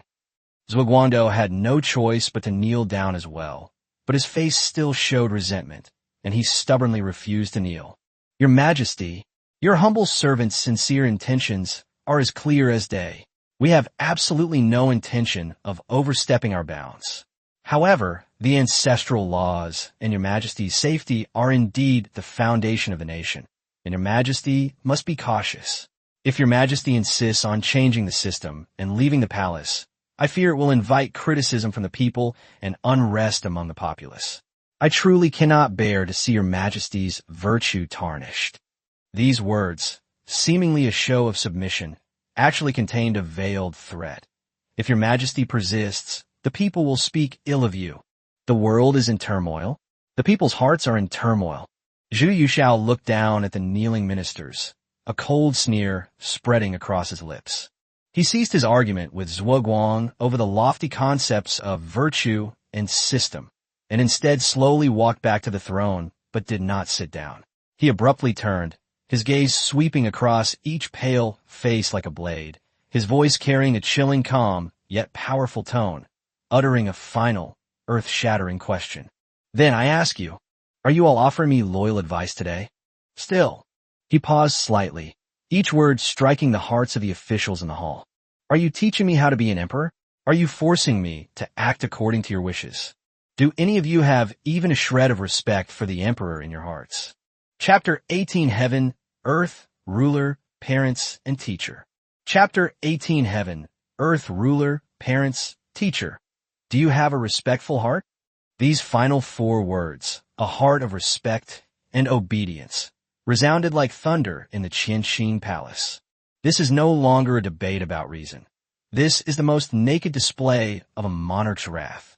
This was Zhu Yuxiao's most direct counterattack against the infringement and hijacking of imperial power. He was questioning, are you trying to force me to abdicate because I am young? The hall was deathly silent. Zhu Yuxiao's question about a respectful heart was like a boomerang, striking Han Kuang, Zhuo Guangdou, and other upright officials hard at their weak points, hitting the fatal flaw in their behavior with unerring accuracy. They wove together lofty ideals such as ancestral rules, sacred learning, and the safety of the emperor into a rope, attempting to bind the emperor's hands and feet, forcing him to concede and relinquish his freedom of action and the power to reform. Their weapon was the moral high ground, the noble pretense of sharing the emperor's burdens. Emperor Zhu Yuxiao, however, used their own weapon against them. He employed the most core and irrefutable ironclad principle of Confucian ethics, the great righteousness between ruler and subject, to launch this soul-searching counterattack. Under the strict etiquette of heaven, earth, ruler, parents, and teacher in ancient times, respect and obedience was the most basic requirement for a subject to the ruler and the core principle for maintaining the entire ruling order. Zhu Yuxiao's question was no longer about whether the inner court should be reformed or whether it was permissible to leave the palace. Instead, it directly pushed their behavior into the abyss of disrespectful to the emperor, lacking in the proper etiquette of a subject, and even harboring evil intentions. This is a decisive blow that cuts off their very lifeline. Han Kuang felt a sudden darkness before his eyes, as if he had been struck a heavy blow to the chest. All his so-called earnest advice about ancestral rules and stability instantly became pale and empty in the face of the emperor's simple 4-word interrogation. His proud identity as a renowned Confucian scholar and a lifelong adherence to the principles of loyalty between ruler and subject now seemed like a joke. An indescribable fear and despair instantly overwhelmed him. He could feel Liu Yizhu beside him, trembling violently. Zhuo Guangdou felt as if he had fallen into an ice cave. His stiff neck seemed to be forcibly pressed down by an invisible giant hand, and his grief and indignation of speaking out for justice were instantly frozen by the biting cold. The emperor's question cast a chilling doubt on all his supposed loyalty and integrity. Was his loyalty genuine, or a false loyalty harboring disloyal intentions? Was it to share the emperor's burdens, or to act on his behalf? He tried to speak in his defense, but his throat felt like it was filled with sand, and he couldn't utter a single word. He felt a metallic taste rise in his throat, which he swallowed hard, his face turning from deathly pale to a deathly ashen. Recalling his impassioned speech, every word now seemed to confirm the emperor's suspicions. The other officials who had just been looking on with admiration and secretly excited were now terrified and sweating profusely. They had witnessed the emperor's anger before, but the emperor's questioning of their behavior on the fundamental issue of whether they were obedient to the emperor was enough to crush them and their families into dust. The air inside the hall seemed to solidify, so heavy that they could hardly breathe. The strictness of etiquette and law, at this moment, transformed into an invisible guillotine, hanging over everyone's heads. They used morality to blackmail the emperor, while the emperor reciprocated by questioning them with morality, and with the very moral principles of the monarch-subject relationship upon which they depended for survival. This was utterly ruthless. Zhu Yuxiao took in everyone's reactions. Han Kuang's swaying gait, Zhuge Guangdou's ashen face, Lu Yizhu and the others trembling, and the utter panic in the eyes of the censors. His face showed no smugness, only a cold, calm demeanor. It seems that none of you possess this submissive heart. Zhu Yuxiao's voice was calm and even, yet it sounded like a death knell. Or rather, what you have done today has utterly trampled this submissive heart into the ground. He slowly sat back on the throne, his movements composed, yet carrying a suffocating sense of oppression. Your Majesty, Your Majesty, Your Majesty. Han Kuang finally mustered his remaining strength and hoarsely tried to explain, but his mind was in such a mess that he couldn't organize any coherent words. Enough! Zhu Yuxiao interrupted abruptly, his voice suddenly turning sharp like a drawn sword. I've only been on the throne for 4 days, and you are already so impatient, using the so-called ancestral system and sacred learning as a pretext to coerce the emperor. You criticize me, interfere with reforms, and imprison me. Such behavior shows not even a shred of the respect and reverence expected of a subject. It is utterly disrespectful to the emperor. Their intentions are sinister. He slammed his fist on the table and stood up abruptly. The loud noise startled everyone. Someone come here. Seeing the emperor refute the ministers and leave them speechless, Luo Yangxing was deeply moved. Upon hearing this, he immediately led several elite Jinui guards into the hall, their movements swift and silent, like beasts before a hunt. Luo Yangxing, your subject is here. Grand Secretary Han Kuang, Left Vice Censor-in-Chief Zhuge Guangdou. Zhu Yuxiao's gaze, sharp as ice, swept over the 2 high-ranking officials, whose faces had already turned deathly pale. These 2 individuals, who have been entrusted with the nation's favor and hold positions at the core of the court, instead of repaying the nation's kindness, have gathered a crowd to make a ruckus in the Qianqing Palace. Under the guise of offering advice, they have actually committed deceiving the emperor and coercing the emperor's will. Their hearts deserve to be punished. Their actions deserve to be condemned. Zhu Yuxiao's voice carried the overwhelming power of thunder. Immediately strip Han Kuang and Zhuge Guangdou of their official robes. Imprison them in a northern garrison prison. Place them under strict guard. Order the embroidered uniform guard to conduct a thorough investigation. Give me a thorough interrogation. Who is stirring up trouble behind the scenes? Who gave them such audacity to commit such rebellious and treacherous acts at the very beginning of my reign? Dig them out. Uncover their accomplices. Investigate their schemes. See if there are more good ministers like them in the Ming court, who outwardly spout benevolence and morality, but secretly harbor disloyal intentions. Zhu Yuxiao spoke the last 3 words, good minister, extremely slowly, with boundless sarcasm and chilling murderous intent. Your subject obeys. Luo Yangxing clasped his hands in obeisance, his eyes sharp as an eagle's. With a wave of his hand, the fierce and ruthless imperial guards immediately stepped forward. Han Kuang's body went limp, as if all his bones had been drained away in an instant. As his official hat was roughly removed, he let out a desperate sob. Your Majesty, this old minister is innocent. Innocent. 2 strong men ruthlessly lifted him up, who was as limp as mud, and dragged him out. Zhuge Guangdou suddenly looked up, his eyes burning with final resentment, and roared, Zhu Yuxiao, you're punishing people for their words. You're incompetent. Gag him. Luo Yangxing shouted. A rag was instantly stuffed into Zhuge Guangdou's mouth, silencing his last curse. Zhuge Guangdou struggled violently, his eyes filled with panic, and he made muffled sounds as he was also lifted up and dragged away. Only 2 drag marks were left on the ground. The remaining officials in the hall were already pale and trembling like leaves.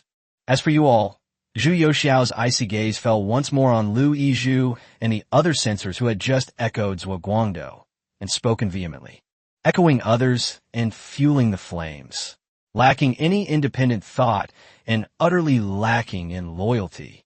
Though not the mastermind, they are certainly accomplices. Their crimes are unforgivable. Your Majesty, have mercy. Your Majesty, have mercy. Lu Yizhu and the others were so frightened that they kowtowed and begged for forgiveness. Zhu Yuxiao gave a cold snort, like the sound of judgment. Grand Secretary Lu Yizhu is hereby fined 1 year's salary. He is suspended from his post immediately. He is to reflect on his actions behind closed doors and is not to leave without imperial decree. If I find out again that you dare to conspire and cause trouble.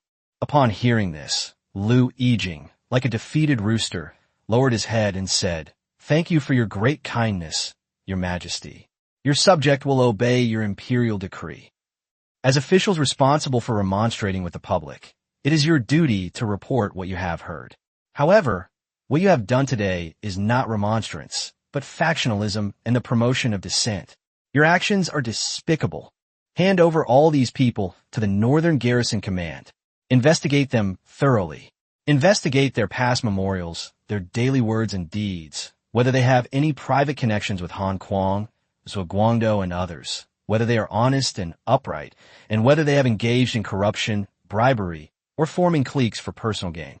His voice suddenly turned stern. Investigate. Investigate thoroughly, if no other crimes are found. And it was merely a case of foolishly agreeing today, remove him from office, and never employ him again. Send him back to his hometown and place him under the strict supervision of the local officials. If any crimes such as embezzlement, dereliction of duty, or forming cliques are found, Zhu Youxiao's eyes flashed coldly, his tone chilling. They will all be severely punished according to the law. Those who should have their homes confiscated will have their homes confiscated. Those who should be exiled will be exiled. Those who should be beheaded will be dealt with without leniency. Your subject obeys the decree. Luo Yangxing clasped his hands in acceptance of the order, his sharp gaze sweeping over the group of limp officials as if they were lambs to the slaughter. With a wave of his hand, the Imperial Guard captains waiting outside the hall immediately stepped forward and led the group away like chickens and dogs. What awaited them was the fearsome prison of the Northern Garrison and a rigorous investigation. Chapter 19, The Harm of Donglin. Chapter 19, The Harm of Donglin. The Qianxing Palace finally returned to peace. Zhu Yuxiao sat back on the throne, slowly exhaled a breath of turbid air, and his gaze fell on the spot where Zhuo Guangdou's official hat had fallen, his eyes deep and unfathomable. Luo Yangxing, your subject is here. Luo Yangxing stood solemnly. Send an imperial decree to Su Xianchun and Wu Tsang, instructing them to keep a close eye on things for me. Zhu Youxiao's voice was deep and cold. Interrogate them thoroughly. Investigate them carefully. Find out everything about Zhuo Guangdou and Han Kuang people they associate with, the things they say, their connections with those at the Donglin Academy, and their collusion with other factions in the court. I want to see just how many demons and monsters are lurking beneath this swamp. Yes, Your Majesty, rest assured. A cold glint flashed in Luo Yangxing's eyes. Go ahead, Zhu Yuxiao waved his hand. Watching Luo Yangxing leave to carry out his orders, Zhu Youxiao's tense back finally relaxed, and he leaned back heavily in his chair. His face, which had been covered in ice for millennia, now had softer lines, revealing a hint of weariness that a 15-year-old boy could hardly conceal. He raised his hand and rubbed his throbbing temples hard. He had only been on the throne for 4 days, but he felt 100 times more tired than if he had stayed up several nights writing papers in his previous life. Being an emperor was truly not a job for humans. A political storm triggered by the meeting of the court officials eventually came to a temporary end with 2 high-ranking officials, Han Kuang and Zhuo Guangdou, being imprisoned, a cabinet minister, Lu Yizhu, being suspended from his post and fined, and several censors being dismissed and investigated. He used the banners of ancestral rules and sacred learning that these civil officials were most accustomed to employing, turning their own methods against them. He countered with a final questioning of respectful heart. leaving the self-proclaimed upright officials defeated and utterly humiliated. He demonstrated to the entire Ming dynasty court through his actions that this 15-year-old emperor was not a puppet to be manipulated.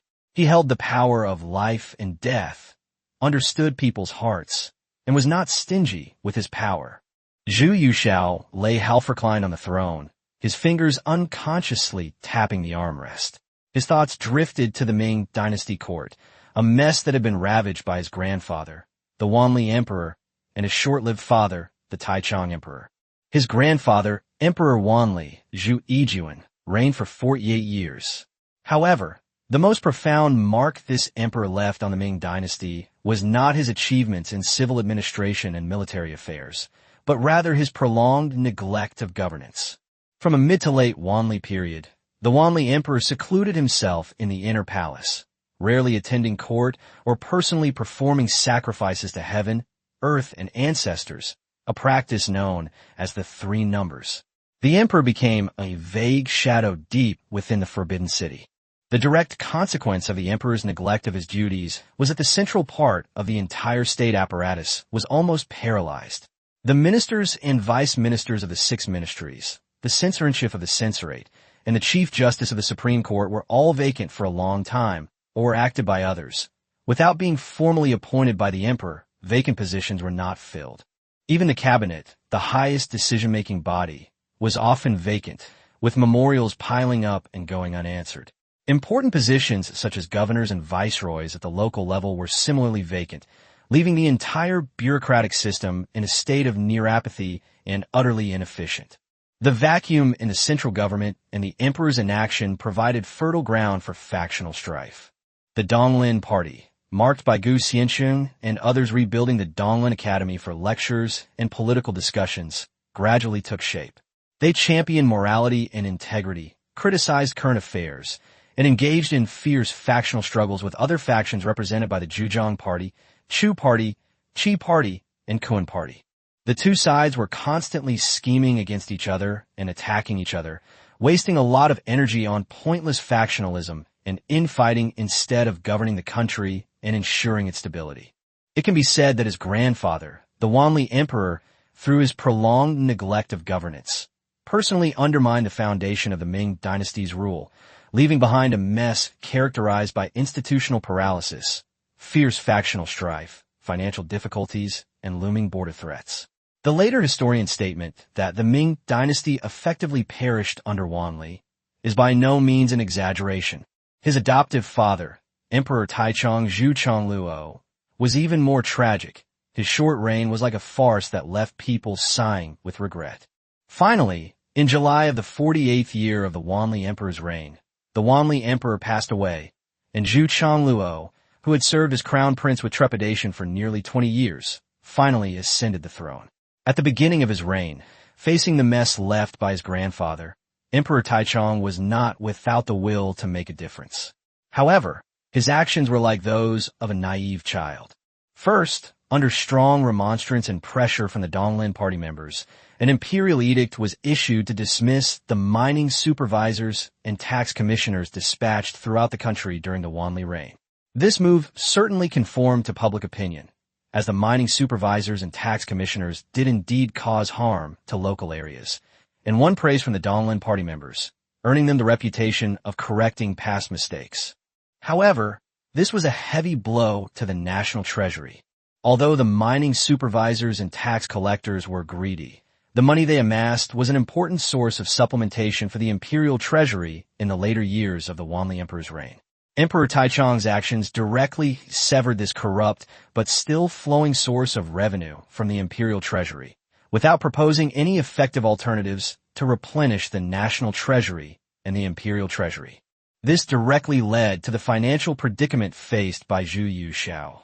The emperor wanted to do things, but found himself penniless. Also under the impetus of the Donglin Party, Emperor Taichung issued an edict to recall a large number of officials who had been demoted or dismissed during the Wanli reign, most of whom were members of the Donglin Party or their sympathizers.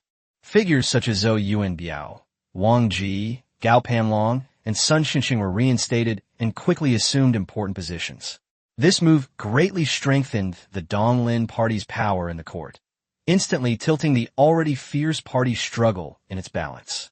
After gaining power, the Donglin Party immediately began purging their political enemies, using the Red Pill case to launch a fierce attack on non-Donglin factions, including Grand Secretary Fang Songzhi. The court situation did not stabilize with the new emperor's ascension. Instead, it descended into even greater chaos and sharper confrontation. Emperor Taichung had hoped for a court filled with upright officials, but instead, he personally ignited the raging flames of factional strife. The most direct manifestation of this was that Xiong Tingbai, the Liaodong military commissioner who was then confronting the later Jin army, was impeached by a group of censors led by Yao Zongwen and Gu Zhao, most of whom were members of the Donglin Party or Pro-Donglin, simply because he was identified as a member of the Chu faction. Surprisingly, he was replaced by Yuan Yingtai, a civil official skilled in water management, who was then serving as the Right Vice Minister of War and Right Vice Censor-in-Chief, responsible for inspecting Liaodong. However, pushing a civil official skilled in water management into the position of Liaodong commander, who was crucial to the survival of the empire and the fight against Nurhasai's Eight Banners cavalry, was a complete disaster. Yuan Yingtai was utterly lacking in strategic vision, military talent, and a clear understanding of the ferocious nature of the later Jin. All of this was because Yuan Yingtai had close ties with key figures in the Donglin Party, such as Liu Yizhu, Han Kuang, and Yi Xianggao, and was regarded as one of their own and a trustworthy person, thus belonging to the safe camp in the party struggle. Ultimately, this led to the fall of Xinyang and Liaoyang, the two most crucial and fortified strategic strongholds in Liaodong, in a very short period of time.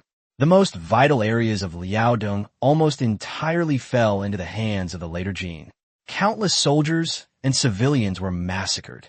The Ming dynasty completely lost its strategic initiative and most of its defensive barriers in Liaodong, and could only retreat to the Shanhaiguan line. Xiong Tingbai's more than a year of painstaking efforts were destroyed in an instant, and the entire situation in Liaodong deteriorated rapidly, plunging into an abyss. Chapter 20: The Hope of the World. Chapter 20: The Hope of the Nation, with Zhuo Guangdou and Han Kuang imprisoned, and Liu Yizhu suspended from his post and fined. The news exploded like thunder in the outer court. The scathing interrogation and swift retribution at the Qianxin Palace, which questioned the heart of obedience, was like a spark thrown into boiling oil, instantly igniting the entire officialdom of the capital region. The news spread like wildfire, reaching government offices, mansions, tea houses, and taverns at an astonishing speed. What began as vague fragments quickly pieced together a shocking whole. Second Grand Secretary Han Kuang and Chief Censor Zhuo Guangdou were imprisoned. Grand Secretary Liu Yijing was suspended from his post and fined. Several censors and officials were taken away by the embroidered uniform guard for thorough investigation. And the catalyst for all this was the young emperor, who had only been on the throne for 4 days, uttering the earth-shattering question: "Do you all have any sense of obedience in your hearts?"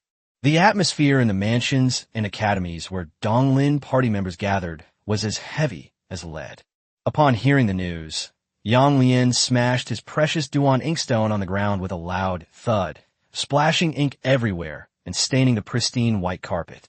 Although he hadn't supported Yang Lian's advice when he went to the palace that day, hearing the devastating news now still sent a chill down his spine, as if he could see the entire Donglin Academy on the verge of collapse.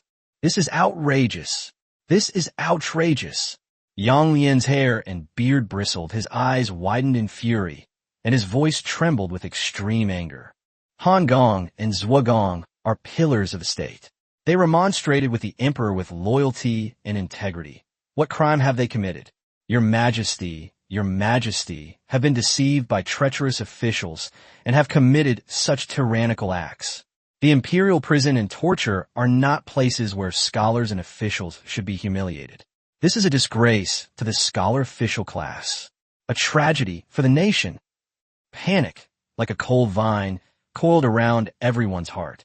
Your Majesty's question about the heart of obedience goes straight to the heart of the matter. This is an attempt to cut off our avenues of communication. A censor who was on good terms with Zhuo Guangdou said, his face pale, "Today it's Lord Han and Lord Zhuo, but who will it be tomorrow?" We are all in grave danger. It must be Wei Zhongxian. Last night, he purged the inner court, and today he's framing loyal officials in the outer court.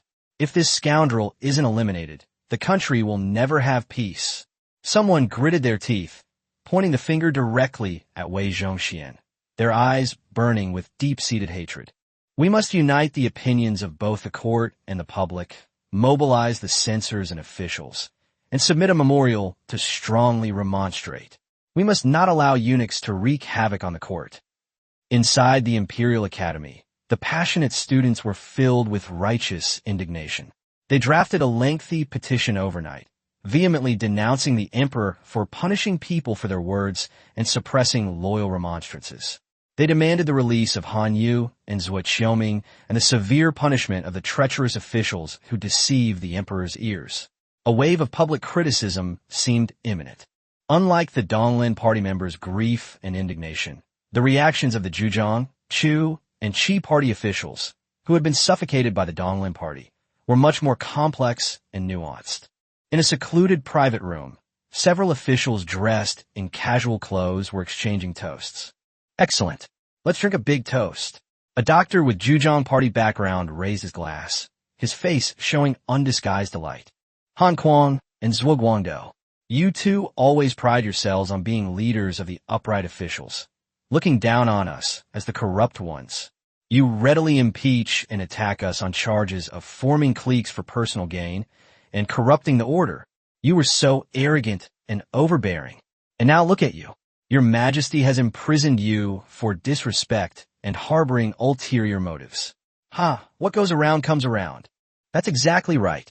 A thinner Chu official beside him immediately echoed, his face also showing a long-suppressed sense of satisfaction. The Donglin party, relying on its large numbers and influence, has been partisan and oppressive, controlling speech and expelling dissidents at every turn. Now, His Majesty has slapped them awake from their dream of a court full of righteous men. How satisfying! Our young emperor, don't let his young age fool you. He's got a real knack for it. He gave a thumbs up and lowered his voice. This submissive heart move is a killer move. It nails them to the pillar of shame for disrespecting the emperor. Brilliant. Absolutely brilliant. However, after a brief moment of merriment, an older, composed official put down his chopsticks, sighed, and a hint of worry appeared between his brows. It may feel good, but have you all considered this? His Majesty's methods in dealing with Han and Zhuo today were extremely ruthless and cruel. For a high-ranking cabinet minister and chief censor to be arrested and imprisoned as easily as a chicken or a dog is a chilling display of imperial power. He looked around at everyone, his voice low and deep. Today, Donglin has run into a knife, but what about tomorrow? Who can guarantee that our occasional misconduct or slip of the tongue will not bring about the same wrath? This court is likely to change. In the future, you all need to be even more careful with your words and actions. A chilling sense of unease, a feeling of shared vulnerability, permeated the air amidst the clinking of glasses and gentle intoxication. While the new emperor's blade brought cheers when it struck Donglin, its edge also hung subtly over everyone's heads. As the news spread, many officials remained silent and scrutinized after the initial shock. They did not belong to any of the most fervent political parties or were already exhausted from long-standing factional struggles. They simply wanted to do something practical to maintain peace and stability in their region. Inside a duty room deep within the Ministry of Revenue, Minister Li Ruhua, an old minister who had served under both the Wanli and Taichung emperors and was already exhausted by decades of neglect of his duties and financial difficulties, sat listlessly at his desk. On the large rosewood table before him lay several thick account books. The ink had faded and yellowed, old accounts dating back to the 45th year of the Wanli reign or even earlier. On one of the open pages, shocking figures were recorded. 1.2 million taels of silver were owed for the military pay of Liaodong garrison in the first year of the Tianqi reign, and the total amount of military pay owed by the 9 border garrisons exceeded 3 million taels. Li Ruhua's wrinkled fingers unconsciously stroked the rough pages of the account book. The news from Qianqing Palace had already reached his ears, and he was initially shocked, but now, That shock had turned into a deep sigh, dissipating in the stagnant air of the duty room. Han Kuang and Zhuo Guang fought in the imperial prison. He murmured softly, a complex and unfathomable emotion flashing across his cloudy old eyes. There was pity for the fate of his colleagues, but more than that, there was a kind of almost numb weariness. During the more than 40 years of the Wanli Emperor's reign, he witnessed too many memorials disappear without a trace, and too many urgent matters concerning the national economy and people's livelihoods being indefinitely delayed due to unfilled official positions or factional infighting. He had once welcomed the Taichung Emperor's restoration of order with great hope, but the result was the abolition of mining taxes, which cut off the source of revenue, and the intensification of factional strife, ultimately leaving behind a mess even worse than at the end of the Wanli era. Li Ruhua pondered the words respectful heart, a bitter smile appearing on his age-spotted face. Putting aside factionalism, regarding today's events at Qianqing Palace, Han, Zhuo, and others, leading a group in admonition, used harsh words and pressed forward relentlessly, indeed failing to fulfill the proper conduct of a subject and overstepping their bounds. His Majesty's counterattack, though ruthless, seems not entirely without reason. At least, this young emperor has demonstrated something that both the Wanli Emperor and the Taichung Emperor desperately lacked: decisiveness and courage. His gaze fell once again on the despairing figures in the ledger. The military pay for Liaodong, the provisions for the 9 border regions, and the salaries of officials were all bottomless pits. He recalled the cheers of the Donglin party members for resting with the people when Emperor Taichung abolished mining taxes, and their impeachment of Xiong Tingbai for wasting military funds and empty talk that harmed the country. Nothing could be more true than this. However, in the heart of this old minister, whose back was bent by the heavy burden of finances, and in the hearts of many officials like him who had long been numb from all the upheavals, the storm in the Qianqing Palace was like a stone thrown into a stagnant pond, stirring up a faint ripple. Chapter 21, Lifting the Lift with My Own Hands. Chapter 21, Unveiling It with Their Own Hands. From the actions of this young emperor in the 4 days since his ascension to the throne, they keenly sensed an aura completely different from that of Wanli and Taichung.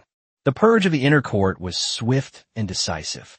On the very second day of his ascension to the throne, he ruthlessly seized the seal of the Imperial Horse Administration and other high-ranking officials, confiscating 1 million taels of silver in illicit gains. This decisiveness and execution were something the Wanli Emperor's reign could never have imagined. The standoff at Qianqing Palace was relentless. Facing the siege of the censors and officials led by the Grand Secretaries and the Chief Censor, he not only remained unfazed, but also launched a counterattack with respectful deference, displaying clear logic and overwhelming momentum, ultimately suppressing the attack with an iron fist. This decisiveness and courage far exceeded his years. He had a clear objective and abhorred empty talk. Whether it's reforming the inner court, planning to tour outside the palace, or dealing with ministers today, the new emperor's goals are very clear. He wants to get things done. He wants to control. He detests those pointless arguments and obstructions conducted in the name of ancestral rules and sacred learning. Last night's pursuit of embezzled funds was for the Liaodong military pay, and today's suppression of the court is to clear obstacles. Its purpose is exceptionally clear and pragmatic. Perhaps this emperor is truly different. A secret expectation, almost too daring to be spoken aloud, quietly grew in Li Ruhua's weary heart. He was worn down by Wanli's apathy, and his hopes were exhausted by Taichung's incompetence. He had long since given up on any ideal state of righteous officials filling the court, and a sage emperor ruling by doing nothing. What he desperately longed for was a captain who could lead this wrecked ship out of the mire and get the machine corrupted by factional strife running again. More subtle changes seemed to be quietly emerging. Xiang Qingyun, an assistant director in charge of river works at the Ministry of Works Construction and Maintenance Department, heard the news after returning home from his official duties. He silently finished his bland dinner, not participating in his family's discussion, but quietly went into his study and carefully pulled out a file from the deepest part of the old bookcase, covered with a thin layer of dust. The cover prominently displayed the title Memorandum on Emergency Reinforcement of the Taeyu section of the Jiun River in Yongping Prefecture. This report, which took him months to conduct on-site inspections, detailed the existing cracks and ant nests in the dike, estimated the risk of collapse, and proposed reinforcement plans, and included detailed drawings, was submitted in the 45th year of the Wanli Emperor's reign and then vanished without a trace. During the brief period of a court full of upright officials in the Taichung reign, he had hoped to inquire about the matter, but was told that the Grand Secretary is busy impeaching Consort Zheng. The official sat motionless for a long time before finally slowly unrolling the scroll, his gaze sweeping over the slightly yellowed pages and familiar words.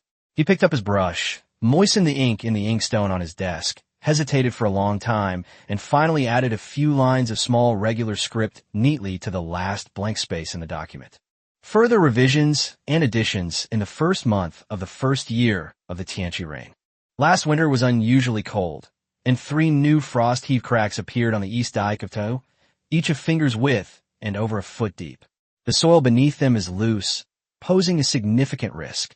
With the peach blossom season approaching this spring, the water level is expected to rise by more than 30% compared to previous years, and the danger of breaching is imminent. This concerns the lives of 110,000 people in the 3 counties under Yongping's jurisdiction and hundreds of thousands of acres of fertile land. We earnestly request Your Majesty to investigate this matter, allocate funds immediately, and conscript laborers. There is no time to lose.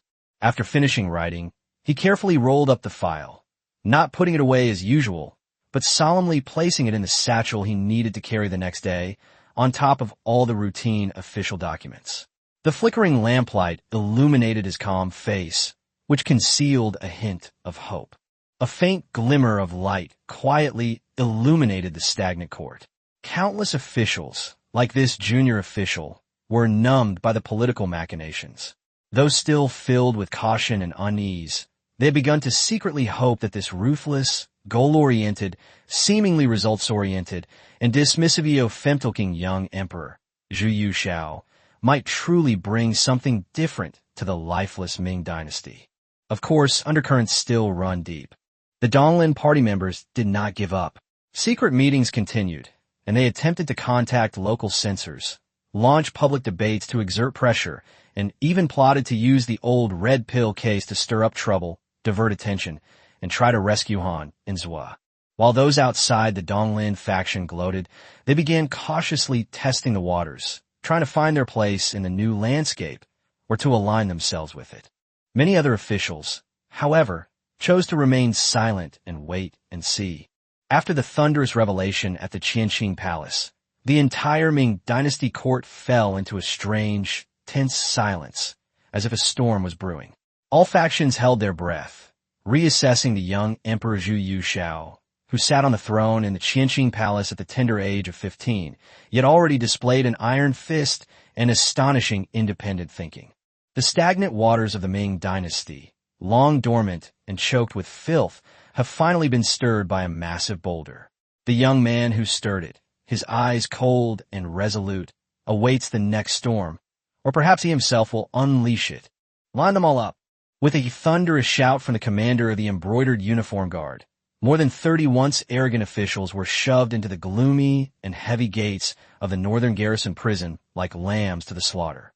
Their scarlet and blue official robes were already in a mess. The gold thread rank badges were torn crooked, and some were even torn in half, revealing the snow-white inner garments covered in dust. Ouch! Censor Zhang Wenhuan stumbled, his forehead slamming heavily against the slippery, cold stone wall, blood gushing out immediately. Trembling, he raised his well-maintained hand, staring at the glaring crimson blood in his palm, and suddenly let out a piercing wail.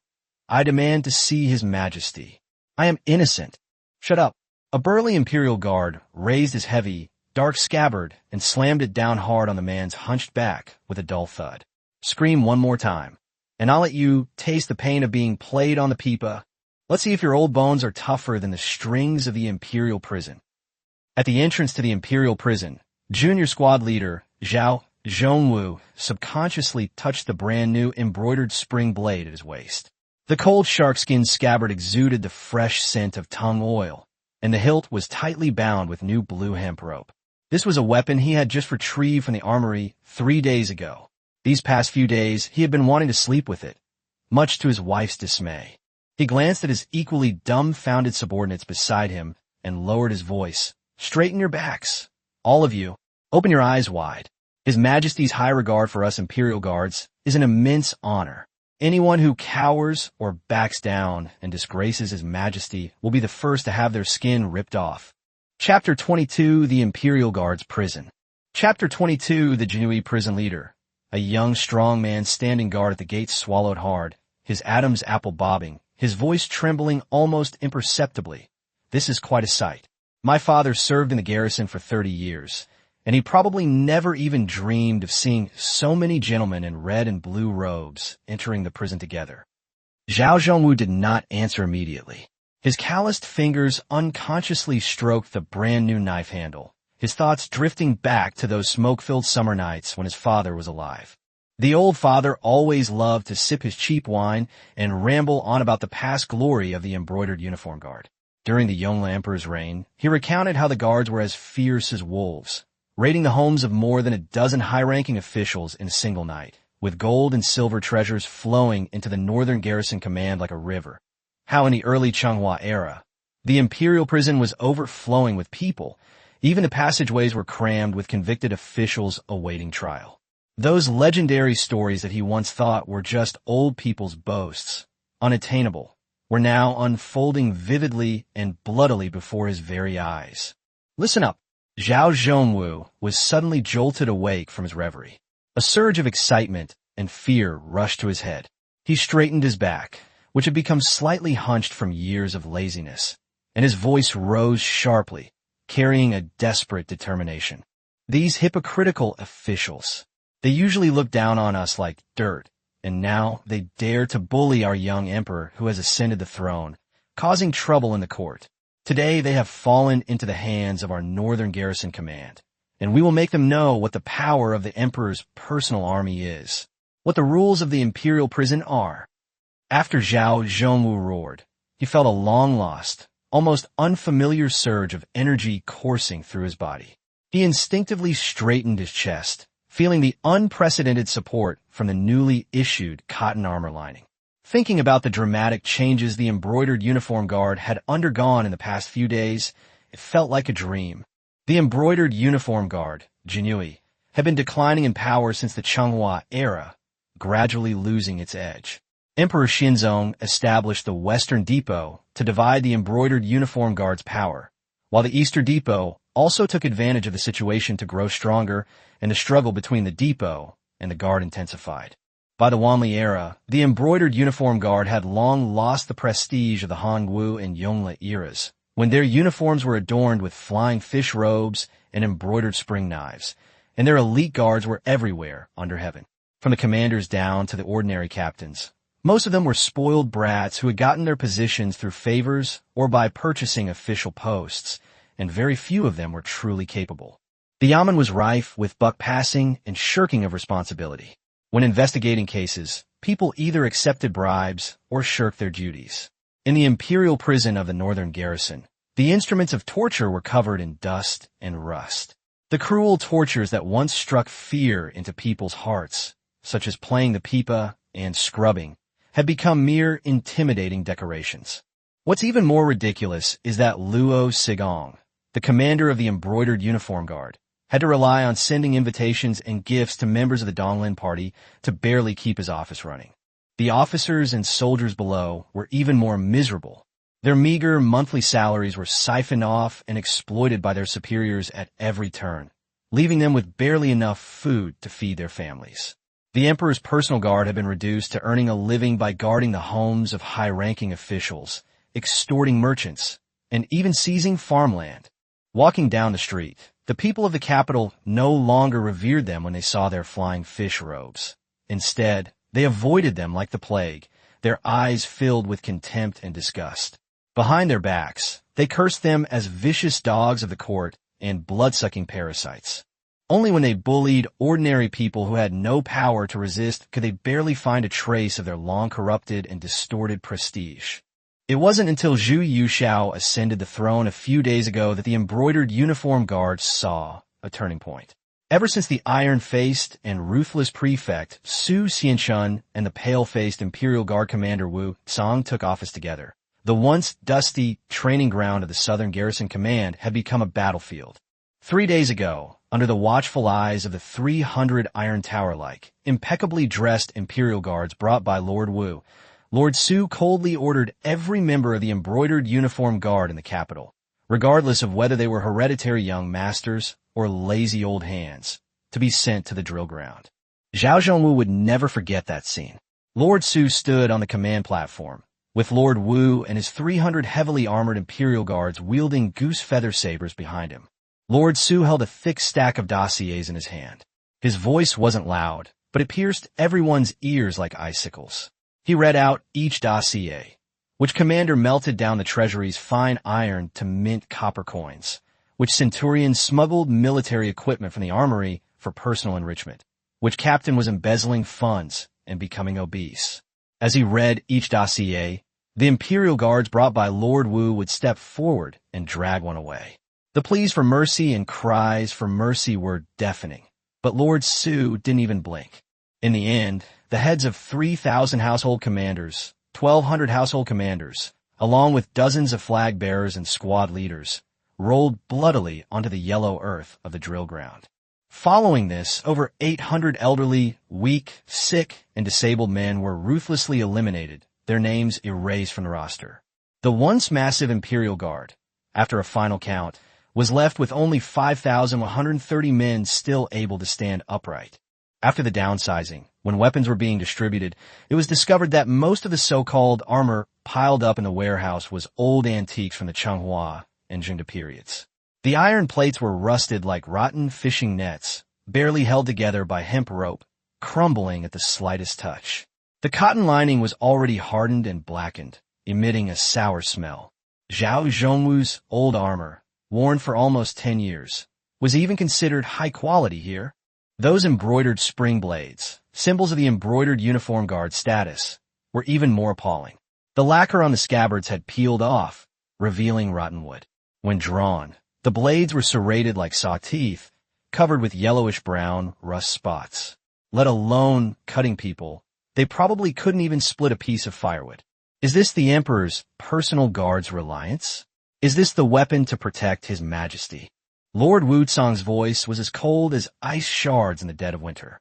He casually picked up a rusty, broken knife, snapped it in two with a crack. He surveyed the silent drill ground, his gaze sharp as a knife. From this day forward, all this junk will be thrown into the furnace. Not a single piece will be spared. Next came a grand gesture that Zhao Zhongwu and his men had never seen before. Each person was given a brand new, inlaid cotton armor lining, a finely forged embroidered spring knife, a repeating crossbow, and bows and arrows, which were distributed from Nanhazi in a continuous stream. Then, with the Imperial Guards as instructors, they trained relentlessly every day. In no time, the Jinui Imperial Guards were neatly dressed and armored, and suddenly they had a certain air of elite force.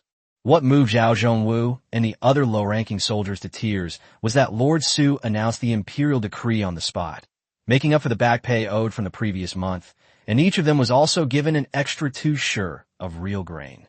Rumors were spreading like wildfire among the crowd. This money and grain was squeezed out of the Emperor Zhu Yuxiao's own private treasury after he ascended the throne. What had just made them envious was that Lord Wu Tsang had pointed to the Imperial Guards he had brought, those soldiers clad in gleaming armor and wielding fine weapons, resembling iron statues. He roared at the Jinui Guards watching expectantly below. "Are you envious? Do you want it?" His Majesty said that as long as you serve him to the death, train hard, and are worthy of this flying fish robe, from now on, the capable will rise and the weak will fall. You too can wear this armor and wield this sword. Your glory and honor will begin today. Thinking of Lord Wu's words, "Bring glory to your ancestors," Zhao Zhongwu felt a surge of heat rush from the soles of his feet to the top of his head. Even his hand gripping the hilt of his sword felt slightly hot. He took a deep breath of the air outside the prison gate, a mixture of blood, dampness, and a hint of fresh tung oil, his chest heaving, the muscles beneath his new cotton armor taut.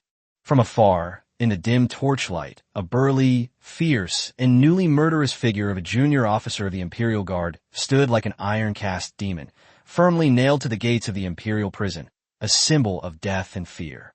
Chapter 23: The Nation's Biggest Rat. Chapter 23: The Nation's Biggest Rats. In the interrogation room of the Northern Garrison, the candlelight flickered, and the clanging of chains was particularly jarring in the silence, occasionally punctuated by screams. Inside the damp and chilly Imperial prison, torches crackled, illuminating the mottled bloodstains on the walls. Zhuo Guangdou hung from the rack, his clothes soaked with cold sweat, yet he remained silent, head bowed. Behind the desk opposite, Su Xianshun, the assistant commander of the embroidered uniform guard, stood with his hands behind his back, several yellowed account books on the desk. Lord Zhuo, stop pretending and just confess. Su Xianshun, a commander of the embroidered uniform guard, sat in a grand chair, slowly flipping through an account book. Zhuo Guangdou sneered. Su Xianshun, I am an upright official. Why should I fear your slander?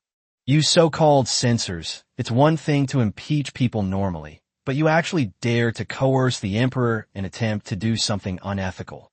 You people who have no respect for the emperor, how dare you say that you are upright and honest? Su Xianshun slowly took a sip of tea. It's no use being stubborn. The other censors have already confessed, and I've sent the embroidered uniform guard to search your residence. Zhuo Guangdou's expression changed drastically. How dare you? Su Xianshun sneered. Zhuo Guangdou, I don't know how you became the left vice censor-in-chief. Your crimes were determined by His Majesty. You don't think you can get out of here alive, do you? Meanwhile, on the eastern street of the capital, squads of Imperial Guards dressed in flying fish robes stormed into the residences of various convicted officials, searching for evidence based on their confessions. At the entrance of his war residence, Zhao Yinzi, the leading captain of the Imperial Guards and a centurion of the embroidered uniform guard, stood with a brand-new embroidered spring knife at his waist, his gaze cold and stern. He glanced up at the plaque bearing the words Zui Residence and sneered, smashed the door. Bang! Two strong men carried the battering ram and slammed it against the Vermilion Gate. A panic cry came from inside, followed by an elderly gatekeeper who shakily opened the door crack and poked his head out. Gentlemen, what is this? The embroidered uniform guard is on duty. Zhao Yinzi pushed open the door and shouted sternly. Zhuo Guangdou is suspected of treason. His home has been confiscated by imperial decree. Arrest all bystanders. The gatekeeper was so frightened he collapsed to the ground, trembling as he cried out, Sir, our lord is an honest official. You can't. Get out of the way. A strong man kicked open the gate, and the Imperial Guards surged into the mansion like a tide. Chaos erupted within the mansion. Maids and servants fled in panic, and several guards who tried to stop them were pinned to the ground by the Imperial Guards. Zhao Yinzi strode towards the study and kicked open the door. Search! Search every inch of the place, he shouted sternly. Ledgers, silver, secret letters didn't miss a single one.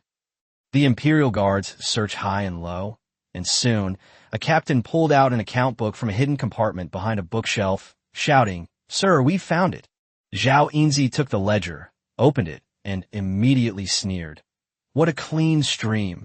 Last year alone, he accepted bribes totaling 37,000 taels from salt merchants, cloth merchants, and grain merchants.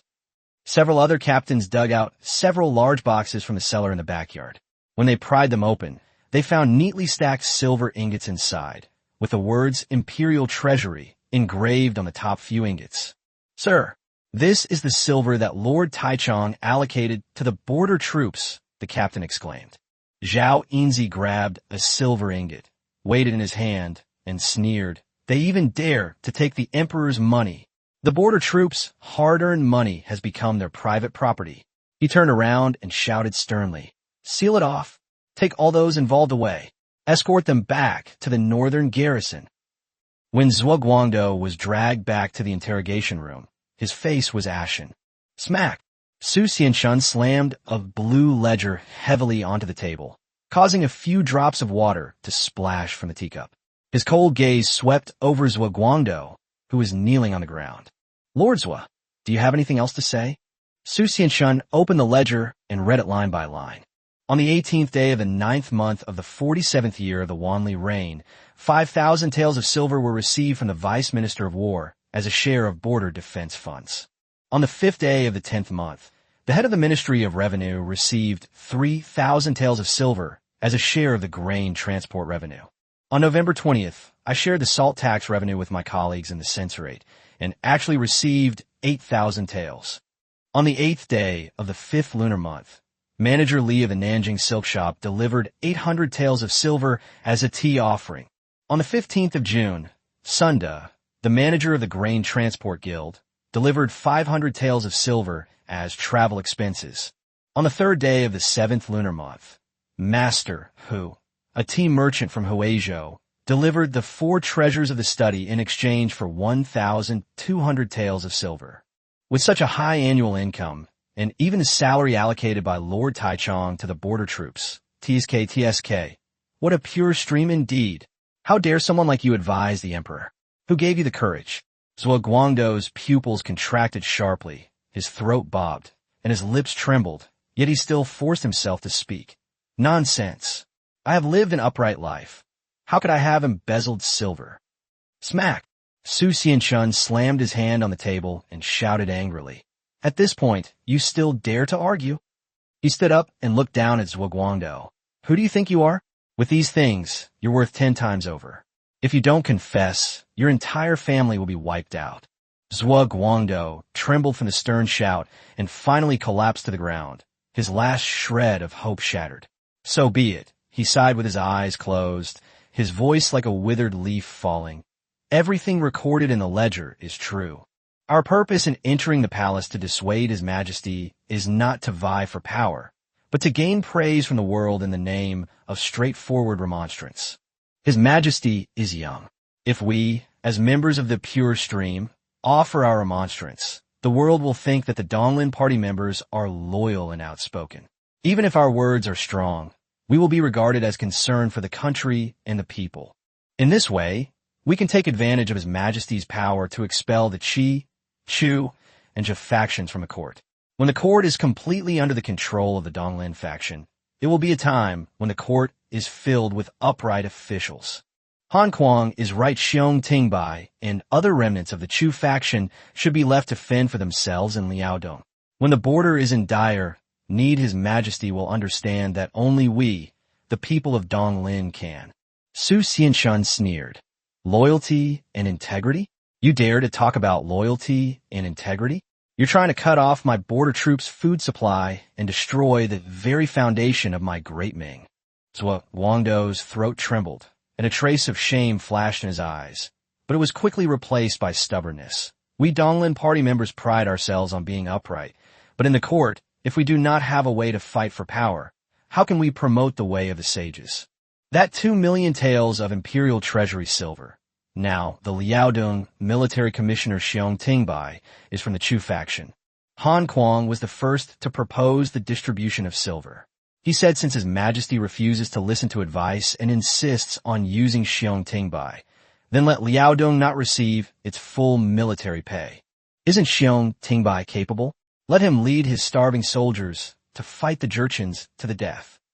Those who distributed the silver, besides Han Kuang, Lu Yizhu, and myself, included Qian Xinyi, Vice Minister of Rights, Gao Panlong, Censor of the Censorate, Yuan Huazhong, Yi Qingxue, son of Yi Xianggao, Grand Secretary of the Cabinet, Zhao Nanxing, Minister of the Court of Imperial Sacrifices, and Kai Zhonghan, Vice Minister of War. The Ministry of War first withheld 50 taels, ostensibly for supply losses. The Ministry of Personnel, after taking over, deducted another 300,000 taels for transportation fees, and the Ministry of Works, for repairing military equipment, embezzled another 300,000 taels. The remaining 300,000 taels were borrowed by salt merchants, but in reality, ended up in their pockets. Finally, we each received a share according to our rank, and the remaining 500,000 taels were barely enough to be given to the border troops. Su Xianshun sneered and turned to the imperial guard beside him, saying, "Take them away and keep them under strict guard."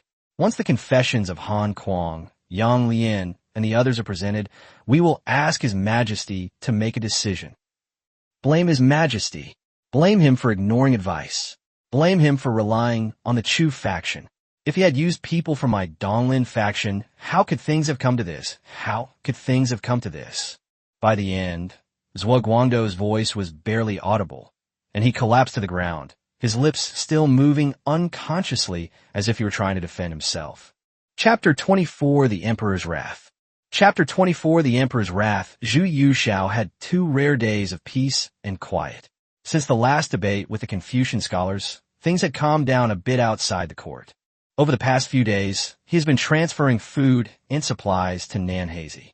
Watching the Imperial Age base in Nanhazi continue to expand, he felt a sense of joy, like the joy of surviving and developing in his previous life.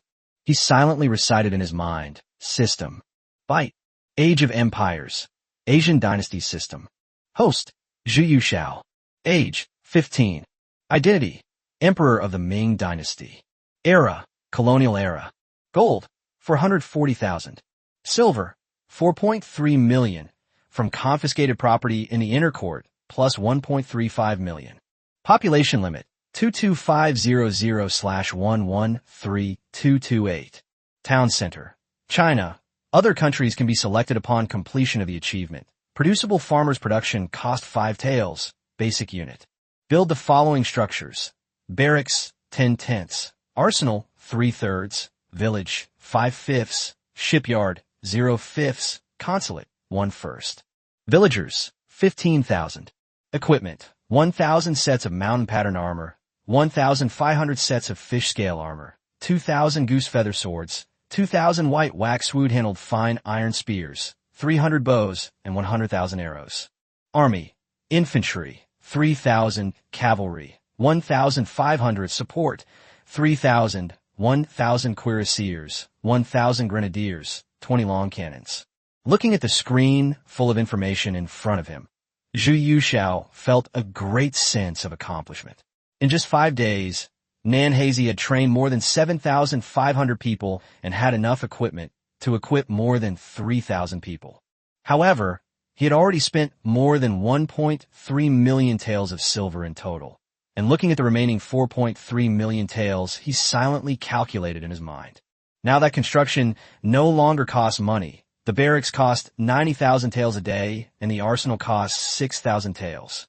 As the number of people increases, the system's towns will take another 25 days to harvest, so he also has to provide food and supplies for Nanhazi, which requires 5,000 taels a day for more than 30,000 people. Zhu Yuxiao couldn't help but grit his teeth.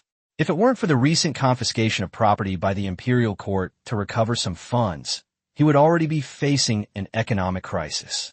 If we can hold on until the end of the month, we'll have 18,000 elite infantry, 9,000 cavalry, plus the existing troops in Liaodong. Thinking of this, he couldn't help but let out a soft hum. Stay calm, don't rush. With the system in hand, we'll get stronger as we progress. This advantage is in my hands. Just as Zhu Yuxiao was lost in thought, Lu Ryu tiptoed in and whispered his report. Your Majesty, Su Xianshun requests an audience. Zhu Yuxiao's eyes lit up. Let him in.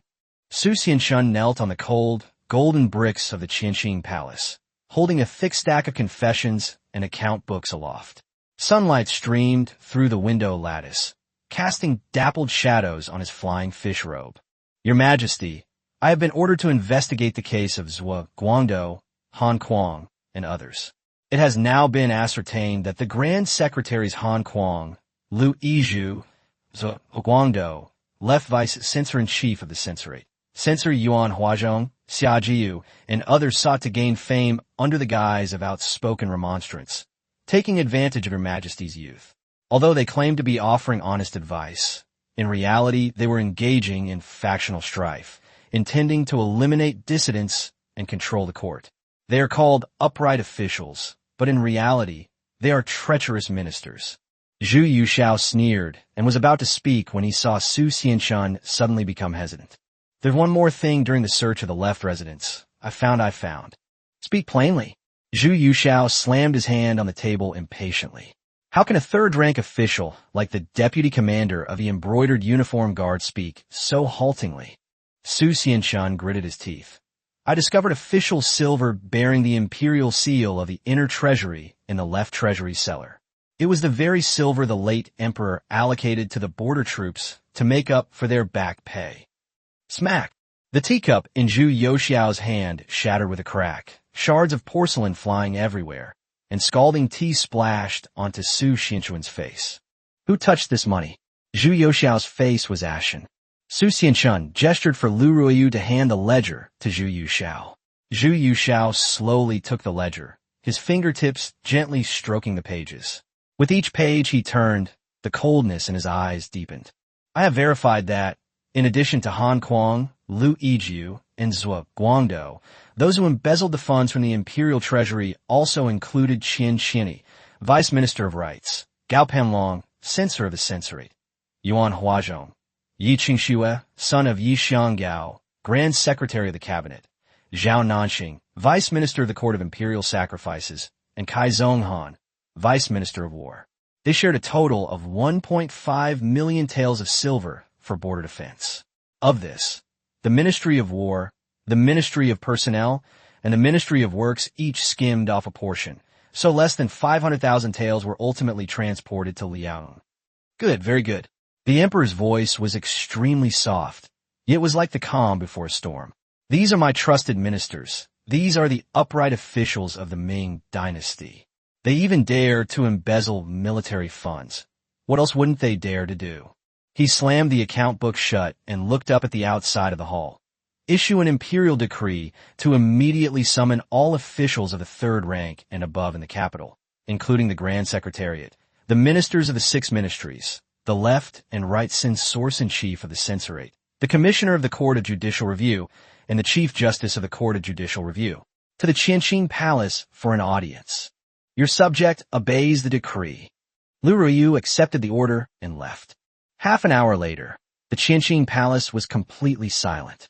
Zhu Youxiao sat high on the dragon throne, his face ashen and iron-like. The hall was filled with high-ranking officials, from the Grand Secretary to the ministers of the 6 ministries. Noticing the emperor's gloomy face, they all lowered their heads and dared not utter a sound. My esteemed ministers, Zhu Youxiao's voice was unhurried, yet carried an undeniable air of authority. Today, during the interrogation of Han Kuang, Lu Yijiu, Zhuo Guangdou, and others by the embroidered uniform guard, they discovered some interesting things. I have some questions about this, and thus I have summoned you all here. Immediately, Zhu Youxiao turned his gaze to an elderly minister in the room who had a thin face but was in good spirits. Minister Li, as the Minister of Revenue, you must be very familiar with silver. Could you help me find out where this silver came from? Lu Ruiyu, who was standing to the side, handed Li Banghua a plate of private treasury silver that had been seized from Zhuo Guangdou's residence. The old minister, known for his iron abacus, stepped forward, picked up a silver ingot, and examined it carefully. When he saw the clear imperial treasury mark on the bottom, his hand trembled violently, and the silver ingot almost slipped from his grasp. Your Majesty, these silver ingots are stamped with the words Baoyuan Bureau on the background. Li Banghua's voice trembled. This is official silver from the imperial treasury. It was specially approved by the late emperor. Li Banghua's heart trembled. He had never expected that this group of people would be so audacious as to embezzle military funds allocated by the late emperor from the imperial treasury. They were simply insane. Oh, Zhu Youxiao raised an eyebrow. Then Minister Li, tell me again, why is silver from the imperial treasury in the residence of Zhuo Guangdou, the left vice censor-in-chief? The hall fell into a deathly silence, and the faces of some officials with guilty consciences turned ashen. Cold sweat beaded on Li Banghua's forehead. I do not know. Don't know. Zhu Youxiao sneered. Then let me tell you. He slammed his hand on the table. That was my father. It came from his own private treasury. It was money to save the lives of the soldiers on the 9 borders. The young emperor's voice suddenly rose, like a wounded young dragon letting out a mournful roar. 2 million taels. A full 2 million taels. Tell me, how much have the soldiers in Liaodong received? 500,000 taels. Zhu Yuxiao stretched out his hand, his 5 fingers spreading and then slowly clenching, as if he wanted to crush the hearts and lungs of those rats. The Ministry of War took 1 million. The Ministry of Personnel withheld 400,000. The Ministry of Works swallowed 100,000, leaving only 500,000. Chapter 25. You eat your salary, the people's blood and sweat. Chapter 25. You eat your own food, the people's blood and sweat. Zhu Yuxiao, holding the confession and account books, said, "Go, take them away and let my ministers see them. These are the loyal ministers of my great Ming. These are the upright officials of my great Ming. Gao Panlong, how much did you take? Yuan Huazhong, the ink on your memorial impeaching the border general for embezzling military pay is still wet. Why didn't you think of impeaching him when you were embezzling money? Gao Panlong, as an imperial censor, you've colluded with him. It's outrageous." Each question was like a heavy hammer blow, making the named official tremble violently. Qian Xinyi, the vice minister of rights, trembled like a leaf beneath his official robes, and cold sweat dripped into his eyes, stinging them so much that he dared not open them. The account books circulated among the officials, some with expressions of shock and anger, while others looked relieved that their names weren't on them. "Your Majesty," Censor Yang Lian suddenly stepped forward. "This is all one side of the story from the embroidered uniform guard. How can we be sure it's not a frame-up?" "Frame?" The young emperor laughed in anger.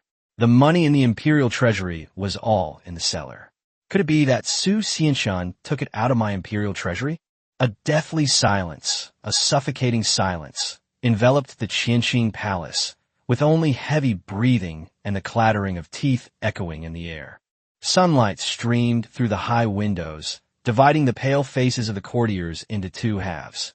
One half a deathly ashes of despair, the other a dying struggle.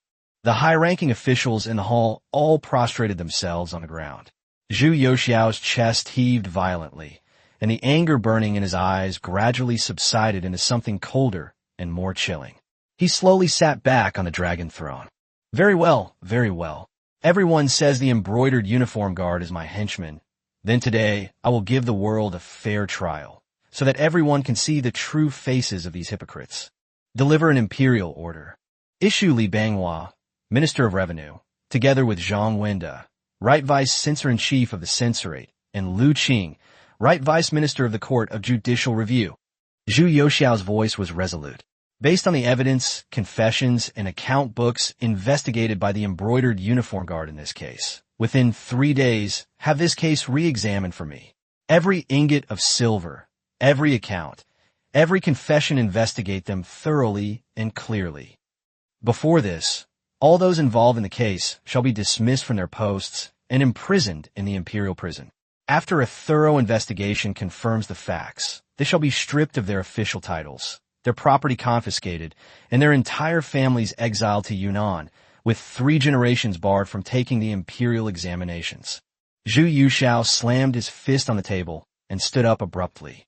"I want all my ministers to know that this is the fate of those who dare to embezzle military funds. Your Majesty, we obey." Li Banghua, Zhang Wenda, and Lu Qing kowtowed and accepted the order. The officials in the hall prostrated themselves on the ground, not daring to utter a sound. Immediately, a group of fully armed guards entered, stripped the convicted officials of their official robes, and dragged them away. The Qianxing palace was suddenly half empty, and the atmosphere was so stagnant that it was suffocating. Zhu Yuxiao sat upright on the dragon throne, coldly surveying the remaining officials, his voice indifferent and chilling. "I will leave you all with one last piece of advice. You eat your salary, which is the people's blood and sweat. Dismiss the court." With that, he turned and left. After Zhu Yuxiao left, the Qianxing palace fell into a deathly silence. Fang Congzhe stood in the hall, watching the emperor's departing figure, his heart filled with mixed emotions. Although your Majesty grew up in the inner palace, you have always cared deeply for the people of the world. Your anger today is not due to personal grudges, but because every word you utter is about the people of the Ming dynasty. Heaven has eyes. It is truly a blessing for the people and the court that our great Ming has such a wise ruler. He sighed and looked up at the assembled officials in the hall. At this moment, with Grand Secretaries Han Kuang and Liu Yizhu imprisoned for corruption, he was left alone to hold the fort in the vast court. Cough, cough. Feng Songjia coughed lightly. As the Grand Secretary, his decades of experience in officialdom had taught him that although His Majesty had taken swift and decisive action to arrest people today, he had left room for maneuver in terms of the scope of those implicated. If one were to delve deeper into the intricacies of factional strife, it would be difficult to find a truly innocent person in the Qianxing Palace. Seeing the group of people looking at him with expressions of fear, confusion, or worry, all of them filled with expectation, Feng Songjia slowly spoke, his voice steady and powerful. Colleagues, you have all witnessed His Majesty's anger today. Such a major corruption case has arisen in the court, and we, as his trusted ministers, have failed to detect any signs beforehand, which is already a dereliction of duty. Lord Zhou is in charge of the censorate, and is known as the head of the censorate. Why is it that the censors impeach him every day, yet they have overlooked this major case of embezzlement? Sweat beaded on Zhou Yuanbiao's forehead as he bowed his head and said, "This is all because the trend of factional strife and public opinion is growing stronger, and officials are more inclined to guess the emperor's intentions than to offend their colleagues." His voice grew softer and softer. Feng Songjia was merely taking the opportunity to give these Donglin party members a warning. He didn't take it seriously, thinking that the Grand Secretary had no temper, and didn't press the matter further, continuing to appease the ministers. The best course of action now is not to be intimidated by the emperor's might, but to learn from our mistakes, redeem ourselves through meritorious service, and ensure that the military situation in Liaodong is critical. The soldiers on the 9 borders are waiting for the emperor's provisions and supplies. The operation of the 6 ministries cannot be interrupted for even a day. His gaze swept over the crowd. A gust of autumn wind swept in from outside the hall, causing the cloud and goose embroidered patch on his scarlet robe to tremble slightly. Since the end of the Wanli era, public opinion in the court has been increasingly active, but empty talk harms the country, and factional strife leads to failure. Is today's disaster not a warning from the past? His Majesty's words, "You eat your salary, which comes from the people's blood and sweat," carry immense weight. I hope that we scholars will not forget the ancient precept that the people are the foundation of the state, nor will we lose our original aspiration of being the first to worry about the world's troubles. He sighed softly, his tone softening. Although His Majesty is angry, he is still fair. He has ordered the 3 judicial departments to re-examine this case, precisely to restore justice to the world. As his subjects, we should take this as a warning and strive to be diligent and hard-working in the future, so as not to fail His Majesty's grace. The ministers in the hall had different expressions. Some lowered their heads in thought, some looked ashamed, and some secretly made plans. However, upon hearing this, they all bowed and said yes. Li Banghua only met Zhu Yuxiao on the day of his ascension to the throne. On that day, he only felt that although His Majesty was young, he stepped forward and cupped his hands, saying, "What you say, Grand Secretary, is absolutely right. However, there is a severe shortage of officials in the court. The Minister of Personnel, Zhou Jiama, has been imprisoned, the Minister of Works has retired to his hometown, and only the Ministers of Revenue, Rights, and War have anyone in charge of the 6 ministries. Moreover, the censorate and the Court of Judicial Review are mostly vacant. If we do not fill these vacancies as soon as possible, I fear that the administration will be delayed and the affairs of the country will be in jeopardy." What Mengan said is very true, but His Majesty is angry today, and it is not easy to discuss this matter. We will submit another memorial tomorrow, urging His Majesty to select virtuous and capable officials as soon as possible to fill the vacancies. His gaze was deep as he slowly said, "But you must all remember that what His Majesty wants are ministers who can get things done, not pure streams who only know how to talk." Silence fell once more in the hall, with only the sound of the wind continuing, as if reminding everyone that after today, the atmosphere in the court would change. Chapter 25, The Deformed Ming Dynasty. Chapter 25, The Deformed Ming Dynasty. Back in the East Warm Pavilion, Zhu Yuxiao sat upright on the dragon throne, his fingertips unconsciously stroking the patterns on the armrests, a faint smile on his face, as if he was not the one who had just angrily rebuked the court officials and slammed his fist on the table in the hall. The light from outside the window slanted in and fell on his young face, but there was no trace of immaturity. Instead, it revealed a calmness that was inconsistent with his age. When Liu Ryu brought in the freshly brewed hot tea, he was still thinking about how to persuade His Majesty to calm down. After all, although the old ministers in the court had made mistakes, they could not be pushed too hard. But when he looked up and saw the emperor's expression, he was shocked. How could the emperor be a 15-year-old boy? The calculation and composure hidden in his eyes were more like that of an old fox who had been lying in wait for many years and had calculated his prey. He couldn't help but make a comparison in his mind. When the late emperor was on the throne, he was mostly led by his court officials. Emperor Shinzong rarely attended court, which led to chaos in the court. This emperor, though young, dares to confront the deep-seated problems in the court, even publicly exposing the corruption of civil and military officials. His courage and wisdom surpass even those of the two previous emperors. Was Zhu Yuxiao really not angry? His fingers tightened suddenly, the sharp edges of the dragon-patterned armrest hurting his palms. How could he not be angry? Xiong Tingbai in Liaodong was struggling to hold on with his remaining troops, while Nurhasai's iron cavalry kept a close watch on the border day and night. The slightest mistake could lead to total defeat. But the people in the court are something else entirely. Not only do they submit memorials every day to impeach the frontline generals for fearing the enemy and not advancing, but they even dare to embezzle the military funds sent to Liaodong. 2 million taels. That's a third of the Ming dynasty's annual tax revenue, he muttered to himself, his voice filled with suppressed anger. That's all money from my own private treasury. And after passing through the hands of these civil officials, only 500,000 taels remained by the time it reached Liaodong. Did they take the military pay as if it were their own treasury? The more he thought about it, the more alarmed he became. Once that 500,000 taels of silver reached Liaodong, wouldn't those officials be tempted? Wouldn't the generals, captains, and lieutenants be envious of the money? After being deducted at every level, what ordinary soldiers would eventually receive would probably be less than a single penny. Later generations often said, the Ming army is invincible when its pay is insufficient, but when its pay is sufficient. He once did not understand the meaning of this saying.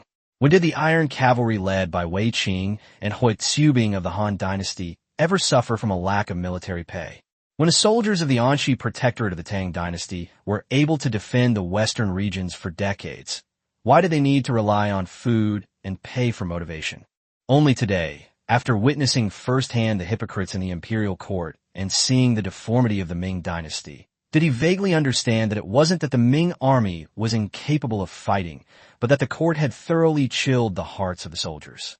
These civil officials, who constantly preached loyalty to the emperor and patriotism, lived on delicacies every day and wore fine silks and satins, yet dared to mock the soldiers at the front. Soldiers should consider dying in battle and honor. Why do they need generous rations? Those generals and captains who held considerable military power, while shouting for the Ming dynasty, dared to stuff military pay into their own pockets. In the end, the most miserable were the ordinary soldiers.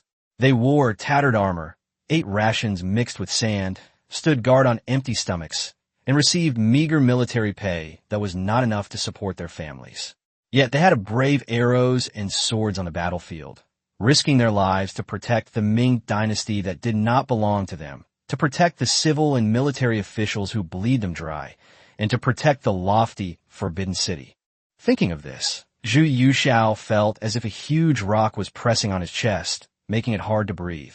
He clenched his fists tightly, his knuckles turning white, and a sentence he had memorized when he took the civil service exam in his previous life suddenly came to mind.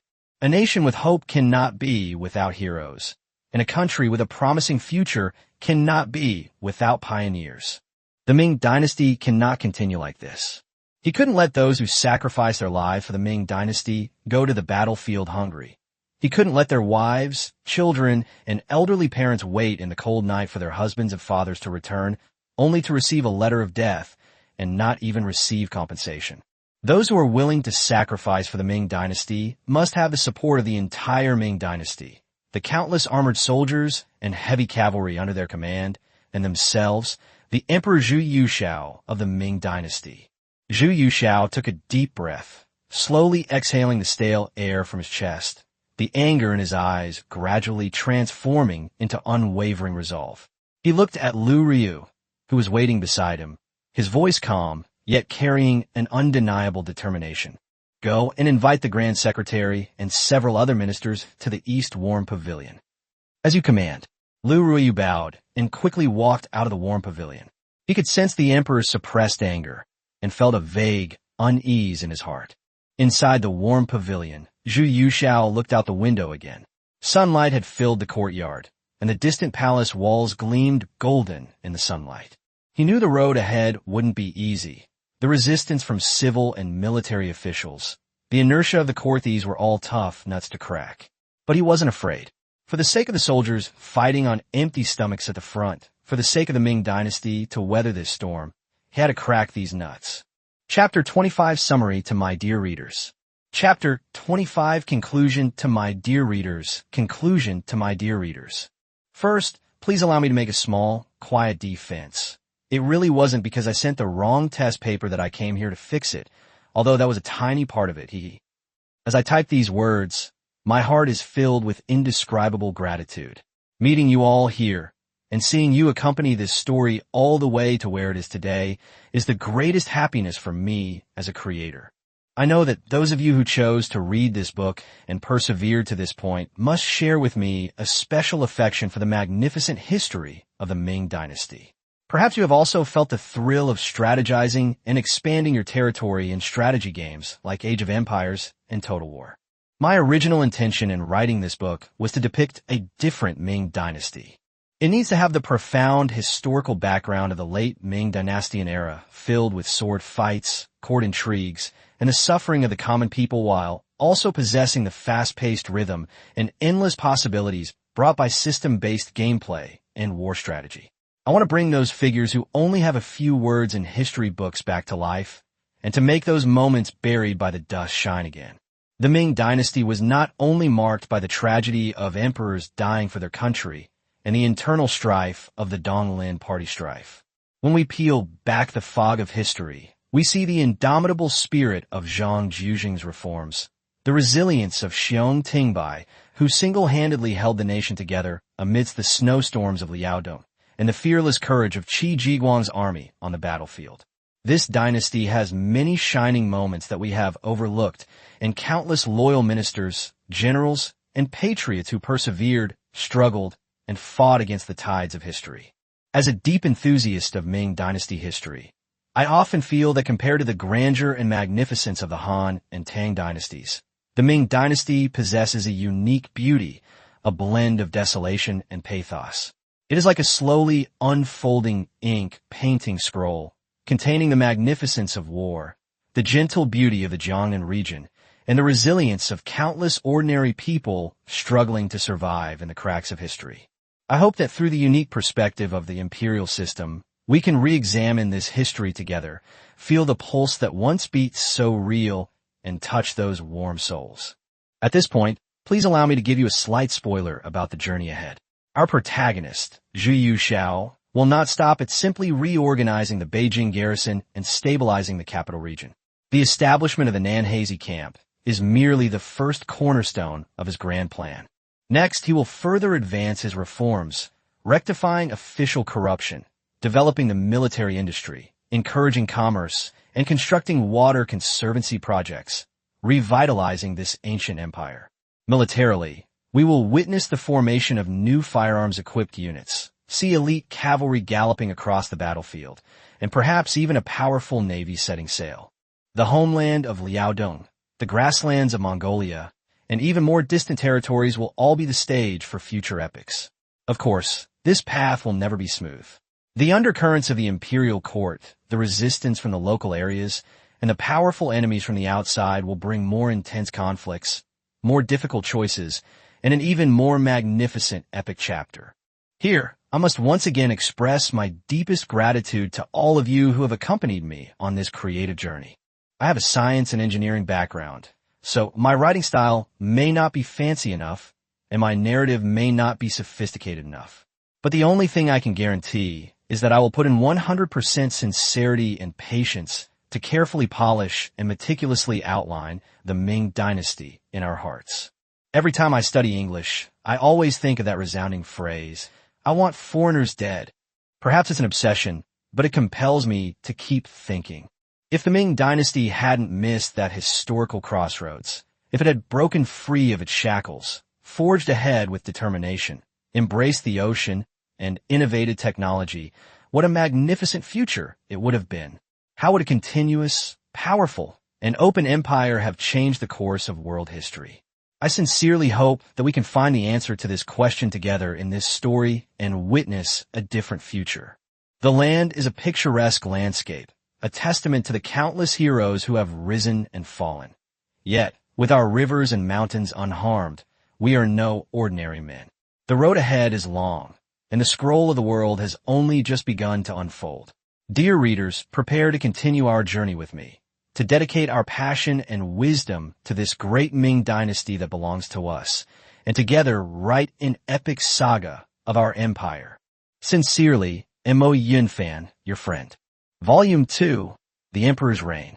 Chapter 25, The Emperor and His Ministers' Dialogue. Chapter 25, in the Wenhua Hall, where the Emperor and his ministers met. Wisps of smoke curled from the bronze incense burner, and the faint scent of sandalwood wafted through the air. Fang Tsongjia, exhausted from returning from the Qianqing Palace, was still reviewing memorials at his desk. Now he is the only one left in the cabinet, and he is over 60 years old. Having experienced many hardships, he sees the Ming Dynasty's situation deteriorating day by day and feels powerless to do anything about it. He put down his pen and sighed to himself. I must submit a memorial to His Majesty as soon as possible to fill the vacancy in the cabinet. Otherwise the court will be in chaos, and I fear there will be suspicion of usurping power.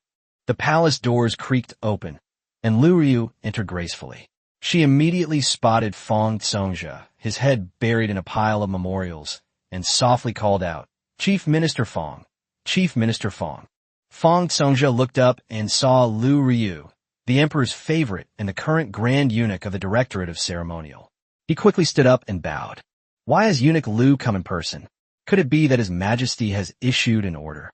His Majesty has decreed that you and Minister Li must come to court immediately. Lu Ryu quickly turned to return the greeting. As a man of some learning, he naturally knew the proper etiquette. Fang Tsongjia's heart tightened, and he quickly straightened the memorial in his hand, stood up, and said, "Very well. I will go with you immediately, father-in-law." He knew that his audience with the emperor today was crucial to his retention of the position of Grand Secretary, and he couldn't help but feel a little uneasy, yet also somewhat expectant. After all, the emperor seemed to be keen on reforms, and if he could take this opportunity to frankly point out the current problems, it might not be a bad thing for the court. Lu Ryu nodded slightly, turned around, and led the way, saying softly, "Your Excellency, although His Majesty is angry, this summons seems to have a deeper meaning. I hope Your Excellency can see this clearly." "Thank you for the reminder, sir." Although Fang Tsongjia didn't know if this eunuch of His Majesty had any ulterior motives for reminding him, he nodded and thanked him. Before long, Fang Tsongjia and Li Banghua, the Minister of Revenue, entered the East Warm Pavilion of the Qianqing Palace together. Zhu Yuxiao had been waiting behind his desk for a long time. When the two ministers entered, he raised his hand gently and said, "You two gentlemen, there's no need for formalities. Please sit down. Someone bring 2 soft stools over." Zhu Yuxiao spoke with a touch of warmth, his gaze sweeping across the faces of the ministers, and he sighed slightly. "I ascended the throne at the age of 15, and although I knew the world was in trouble, I never expected it to come to this. Back when my father was still the crown prince, whenever there was a court discussion, the ministers would always say, 'If the emperor and his ministers are in harmony and the court is enlightened, the revival of the Ming Dynasty will be just around the corner.' I was young then, and I admired the talent of these great scholars and censors who quoted extensively from classical texts. At that time, I thought to myself that these were the pillars of the country and the foundation of the nation. After I ascended the throne, I would definitely make good use of them and work together to revitalize the Ming Dynasty. But now that I see it with my own eyes, I find it laughable. These self-proclaimed upright officials, who constantly preach integrity and public service, are the ones who have been the main targets of this investigation into embezzlement. They usually speak eloquently, denouncing others as greedy as wolves and boasting of their own incorruptibility. But who would have thought that they would secretly devour the national treasury's silver, plunder the people's hard-earned money, and even dare to embezzle military funds from Liaodong? It truly makes me both angry and amused, as if I'm watching a huge joke. At this point, Zhu Yuxiao gently raised his eyes to look at Fang Songjia and Li Banghua, his tone softening slightly and carrying a hint of earnestness. The Grand Secretary and Li Banghua are both veterans of 3 reigns, with the nation's well-being at heart. Now, Liaodong is in turmoil, the national treasury is empty, the army is weak, and corruption is rampant. I am fortunate to be able to save this crisis, and I hope that you 2 ministers will assist me. Zhu Yuxiao's heartfelt words moved Fang Songjia and Li Banghua, especially Li Banghua, the old minister known as Iron Abacus, whose eyes reddened slightly and whose ivory tablet trembled slightly between his fingers. Your Majesty, Li Banghua took a deep breath, his voice low and hoarse. This old minister entered the Ministry of Revenue in the 26th year of the Wanli reign, and it has been 22 years since then. Zhu Yuxiao was slightly taken aback and looked up at the old minister with graying temples. 22 years, Li Banghua gave a bitter smile. From a mining tax dispute during the late emperor's reign to the current deficit in military funds in Liaodong, this old minister's entire life has been a struggle between accounting and scheming. He slowly set down his tablet, memories of the past surfacing in his eyes. In my youth, I too firmly believed in unfailing calculations, that as long as the data was accurate and the treasury was full, the world would be at peace. But these past years, he pointed to his temple. The accounts here are getting more and more chaotic. The mining taxes of the previous emperor's reign, meant to replenish the national treasury, have become a playground for corrupt officials. The Ming Dynasty's tax revenue is decreasing while expenditures are increasing. The court has repeatedly levied additional taxes on Liaodong, and the officials all say they want to make the people suffer a little more, but the people are already barely surviving.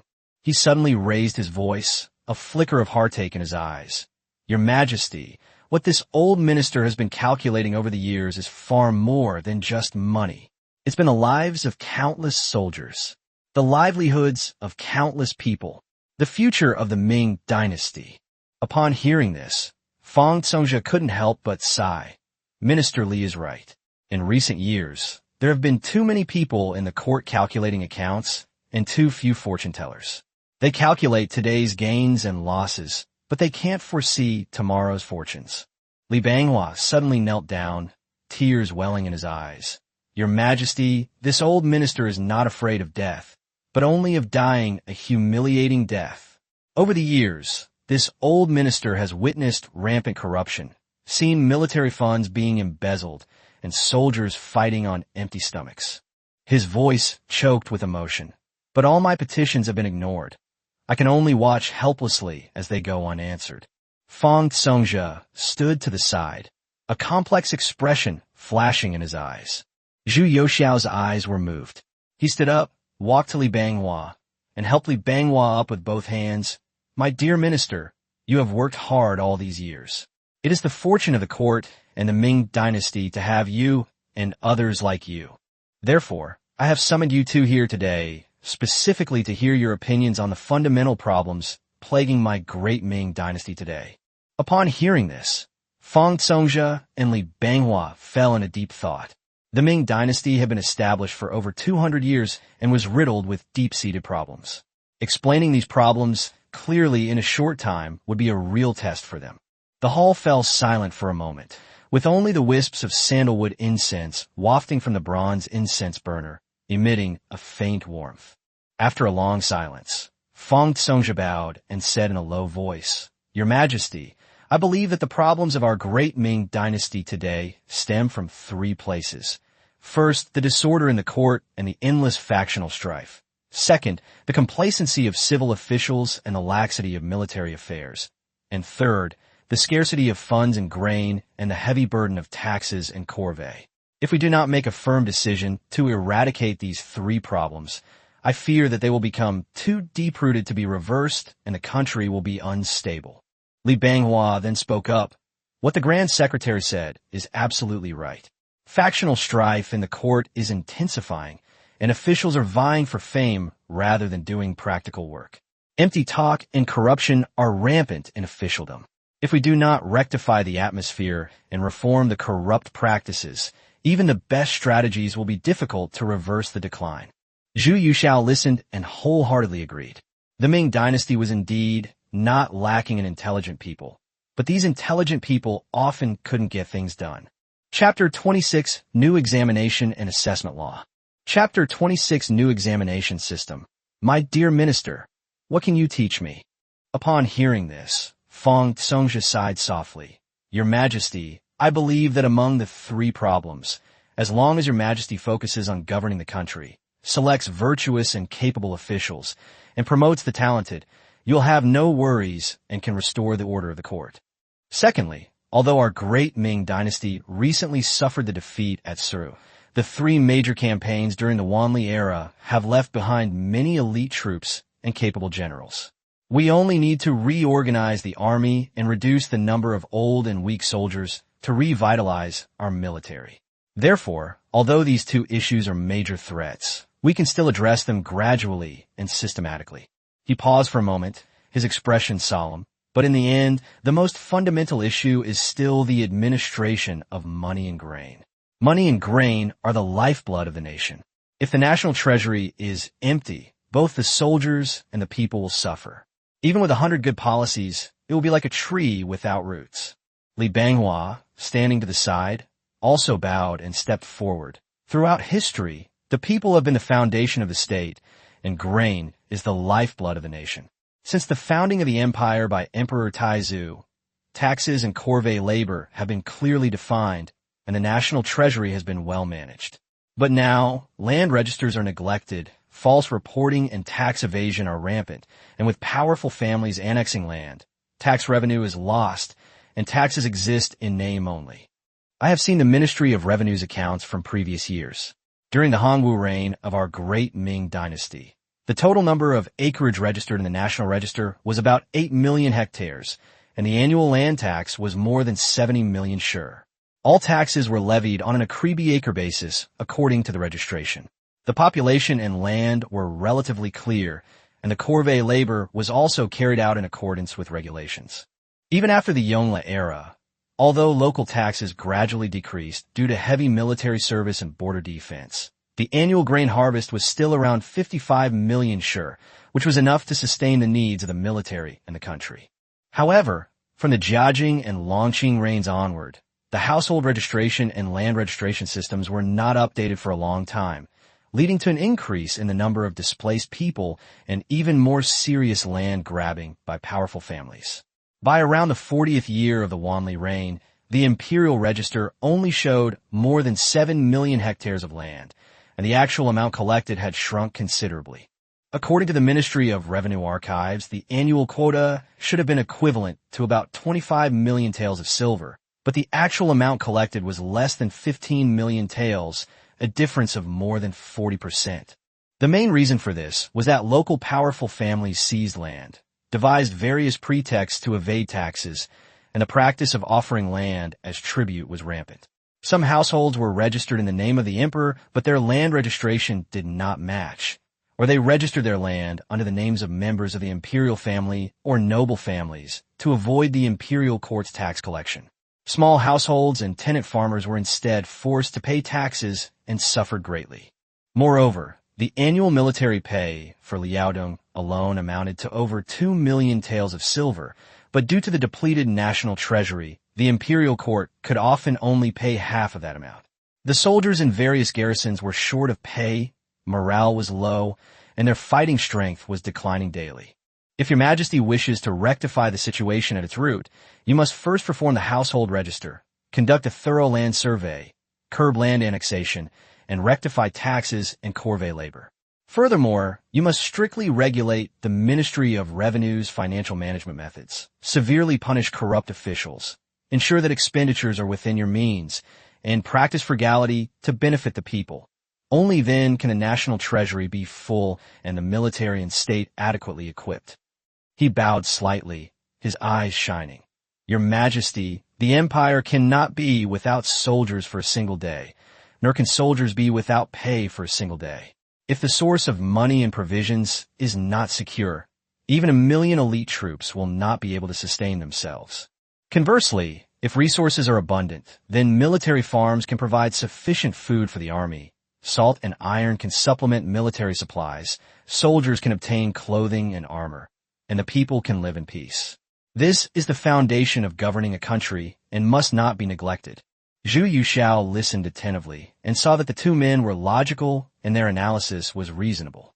He secretly praised them and nodded, saying, "What you say is exactly what I think."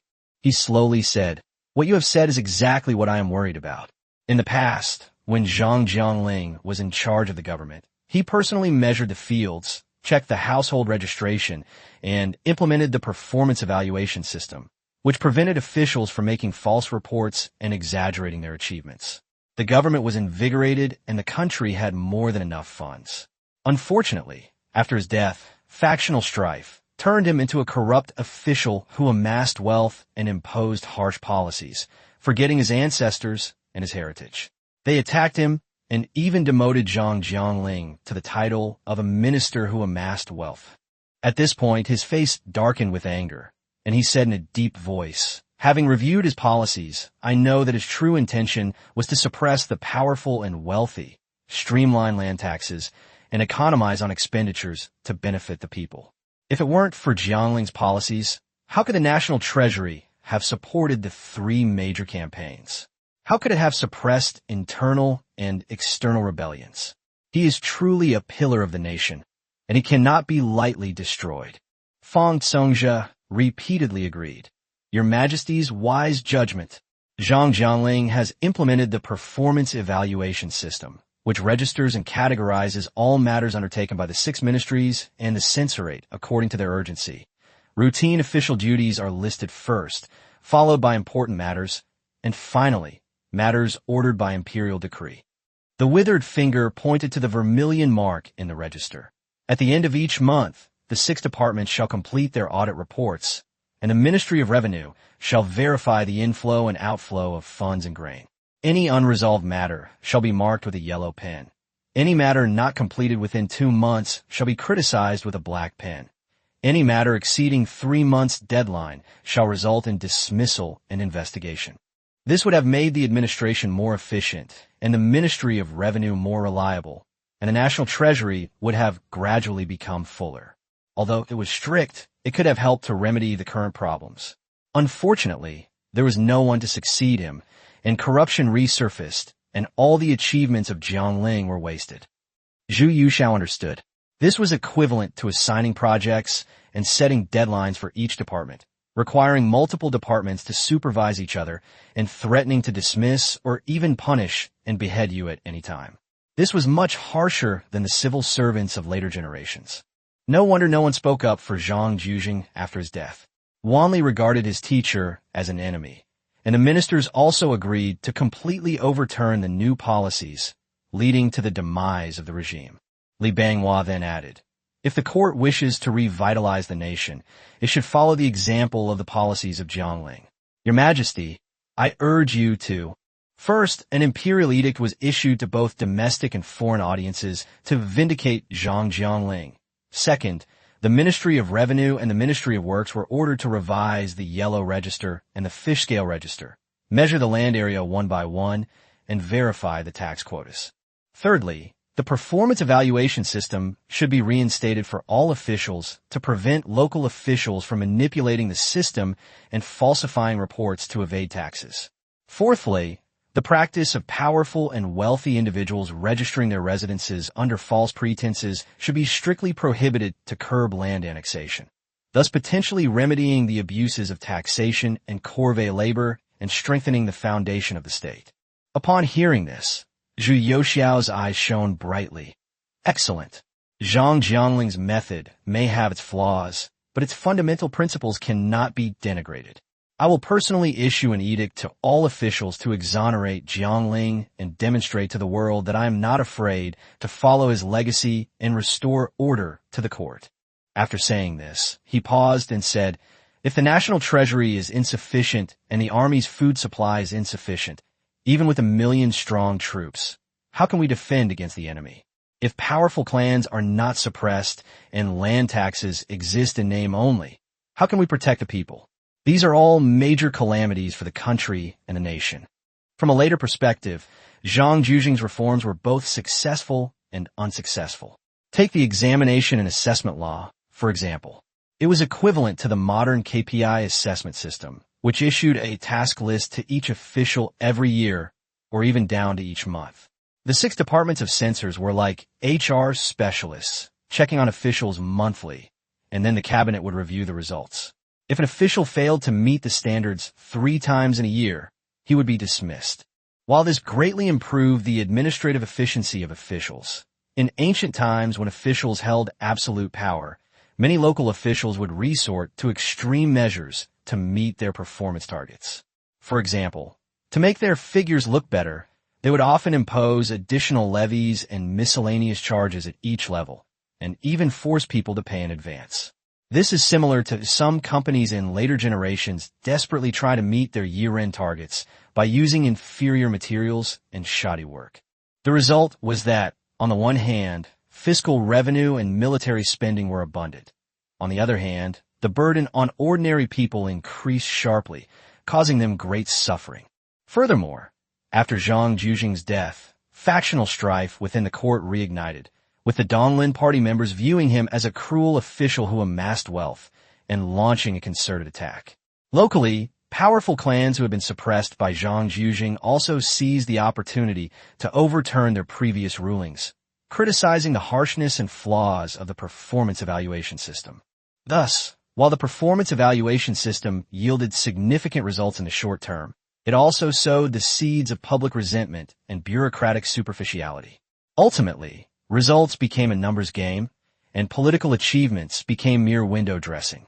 However, Zhang Jiuxing did recognize the financial and military crises facing the Ming dynasty and attempted to reverse the decline with an iron fist. This history is not only a reflection of the Ming dynasty, but also a perpetual dilemma for later bureaucratic systems. How to prevent performance evaluations from becoming mere formalities. How to prevent corrupt officials from becoming a scourge on the people. After listening to the memorials of Li Banghua and Feng Songzhe, Zhu Yuxiao couldn't help but fall into deep thought. He knew that if he wanted to inherit Zhang Jiuxing's legacy, he needed to absorb the strengths of the performance evaluation system while avoiding its drawbacks of exacerbating conflicts. Most importantly, he had to uphold his original intention of speaking out for the people and prevent statistics from becoming a tool to exploit the people. Zhu Yuxiao pondered for a moment and then pointed out the drawbacks of this policy. While the performance evaluation system helped improve the efficiency of the imperial court, it also had its drawbacks. In order to meet the performance targets, local officials often took risks, extorted money from the people, or made false reports and embezzled funds. What the superiors like, the subordinates will do even more. As a result, this tool, which was originally intended to supervise official conduct and rectify the court, became the root of the problem of rampant oppressive government and the people's suffering. Furthermore, the original intention of the performance evaluation system was to ensure that official governance was conducted in a structured manner, with monthly assessments and annual performance evaluations and constant supervision by the 6 ministries. However, due to the overly strict system, officials risked demotion or dismissal for even the slightest mistake. Over time, the entire government and the public became afraid of failing to meet performance evaluation standards, leading to a culture of exaggerating achievements and reporting only good news while concealing bad news. Although the political achievements appeared impressive on paper, they actually masked the hardships of the people, resulting in numerical achievements for grassroots officials rather than achievements that benefit the people's livelihood. Zhu Yuxiao spoke in a low voice, as if talking to himself. The performance evaluation system is like a double-edged sword. If there are no good officials dedicated to their duties, it will become a cruel official forcing taxes. If there is no wise ruler to see through it, it will become a whitewashing of achievements. However, its original intention was still for the benefit of the country and the people's livelihood, and it cannot be completely abandoned. Chapter 27 Personnel Appointments and Removals. Chapter 27 Personnel Appointments and Removals. At this point, Zhu Yuxiao turned to look at the two men, his eyes gleaming. I have been thinking about this a lot lately, wondering if it is possible to preserve the essence of the performance evaluation system while eliminating its drawbacks. This way, the Ming Dynasty can have orderly finances and grain, secure military preparedness, free people from suffering, and a stable empire. Upon hearing this, Li Banghua and Feng Songjia exchanged glances, their expressions subtly changing. Both were among the most talented men in the court, considering themselves well-versed in classical texts and administration, and having served as officials for decades, they had failed to perceive such a profound flaw in the performance evaluation system. Now, having been exposed by the emperor in a single sentence, they felt both ashamed and respectful. Feng Songjia immediately bowed, his voice filled with admiration. Your Majesty's insight is truly beyond the reach of ordinary people. I was only concerned with the benefits of the assessment just now and failed to notice the abuses. I am extremely ashamed. Li Banghua also bowed in agreement, his brows still showing a hint of surprise. Your Majesty's words have hit the nail on the head regarding the advantages and disadvantages. We have just realized that although the performance evaluation system is strict, if we are enslaved by numbers, wouldn't we lose our original intentions? Fortunately, thanks to Your Majesty's insight, we have been able to awaken to this truth. This is a matter of perspective. Zhu Yuxiao suffered greatly from the poison of online hype in later generations. Every day, a group of people tried to teach him to control the world and master all kinds of skills. Zhang Zhuzhing's assessment method has been studied countless times in later generations. My two ministers are too modest. I have only gained some insights by chance. I have drafted the evaluation system for officials of the Great Ming Dynasty, which is a new evaluation method. After saying this, I picked up a document from my desk and had Lu Ryu hand it to the two of them. Feng Songjia and Li Banghua carefully took the document, examined it for a moment, and both of them looked solemn. First, while performance evaluation is unavoidable, it should not be rigidly enforced. We can establish a 3-tiered, 9-level performance evaluation system, as proposed by the Ministry of Revenue and the Censorate. Those with the best performance will be rewarded and promoted. Those with average performance will be retained, and those with poor performance will be admonished.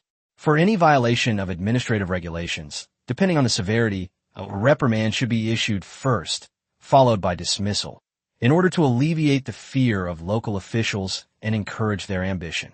Secondly, we can add on-site inspectors and land surveyors. Instead of relying solely on paper reports and self-reports from officials, we can have governors and provincial judges take turns inspecting local areas and randomly checking each area.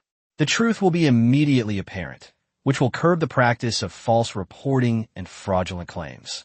Third, the Ministry of Revenue can establish a records of actual collection, which will be compiled regularly by local authorities, reviewed by the Imperial Inspector, and randomly checked by the Imperial Censorate. This triple verification will ensure that the figures are not merely for show and will be effective in practice. Fourth, and most importantly, is to care for the people's livelihood. Your Majesty may issue a decree that in all performance evaluations, the people's hardships should be the top priority. If officials force the collection of taxes and impose heavy labor, even if their political achievements are brilliant, they will be ranked as inferior. Conversely, if officials can comfort and reassure the people and resolve disputes, even if their performance targets have not been met, they can be treated leniently. This is to rectify the trend of political achievements and support the foundation of people's livelihood. Feng Songjia spoke first in a low voice. Your Majesty's system is truly insightful, upholding the principles of governance while maintaining benevolence. It is indeed a blessing for the stability of the nation and the well-being of all people. Li Banghua also sincerely exclaimed, Your Majesty, with your wise heart, has accomplished this excellent law. We, your subjects, will certainly do our utmost to assist you and make it perfect.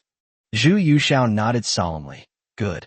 However, this law is newly formulated and has not yet been promulgated. It still requires you and the cabinet to discuss it together and gather ideas from all sides to ensure that it is both timely and avoids the drawbacks of being superficial. Afterwards, it will be piloted in the capital in Baizili. 3 months later, it will be rolled out nationwide. I will also have the embroidered uniform guard and the Eastern Depot conduct unscheduled inspections to verify it. After a brief exchange of pleasantries, the emperor and his ministers were in harmony. The two men felt that although the emperor was young, he had unique insights into politics, which often made them suddenly realize the truth, and they couldn't help but admire him. Recognizing the current shortage of officials in the court, Fang Songjia proactively petitioned, Your Majesty, since the reign of Emperor Shenzong, the various departments of the court have suffered from severe staff shortages. Coupled with this recent major corruption case, which has resulted in the dismissal of numerous officials, the court urgently needs to replenish its ranks. Zhu Yushao nodded. Indeed, some officials needed to be promoted and added. Otherwise, let alone reforms, even basic operations could not be carried out. Moreover, he took the opportunity to promote those talented officials he knew well, thus changing the atmosphere of the court. The most urgent task for the court at present is to stabilize the situation in Liaodong. I intend to appoint Xiong Tingbai as the left vice minister of the Ministry of War and concurrently as the Liaodong military commissioner, and grant him the imperial sword to manage the military and political affairs of Liaodong. During his tenure as the former Liaodong governor Zhou Yongchen, he strengthened logistics to stabilize the morale of the army, mapped out strategic locations to benefit the border defense, and repelled powerful enemies to protect his hometown. I hereby grant him the title of Left Vice Minister of the Ministry of War, in charge of the civil administration and logistics of Liaodong. In the event of a disagreement between war and defense, the military commissioner shall make the final decision, with the governor assisting. Yuan Kelly, Right Vice Censor-in-Chief, is promoted to Right Censor-in-Chief and concurrently governor of Dengzhou and Laizhou, responsible for coordinating logistics in Liaodong. Shen Yurong, former Deputy Commander-in-Chief of the Eastern Route of Jizhou, is appointed Commander-in-Chief of Dengzhou and Laizhou, tasked with reorganizing the Dengzhou and Laizhou naval forces and cracking down on maritime smuggling. What do you, my esteemed ministers, think? The court was short of officials, so Zhu Yushao put forward the officials he had his eye on. These people had already proven themselves in history, and with them there, Liaodong would surely not be lost. Fang Songjia and Li Banghua reviewed the resumes of the officials mentioned above, looked at each other for a moment, and nodded in agreement. They secretly admired the officials that His Majesty had promoted.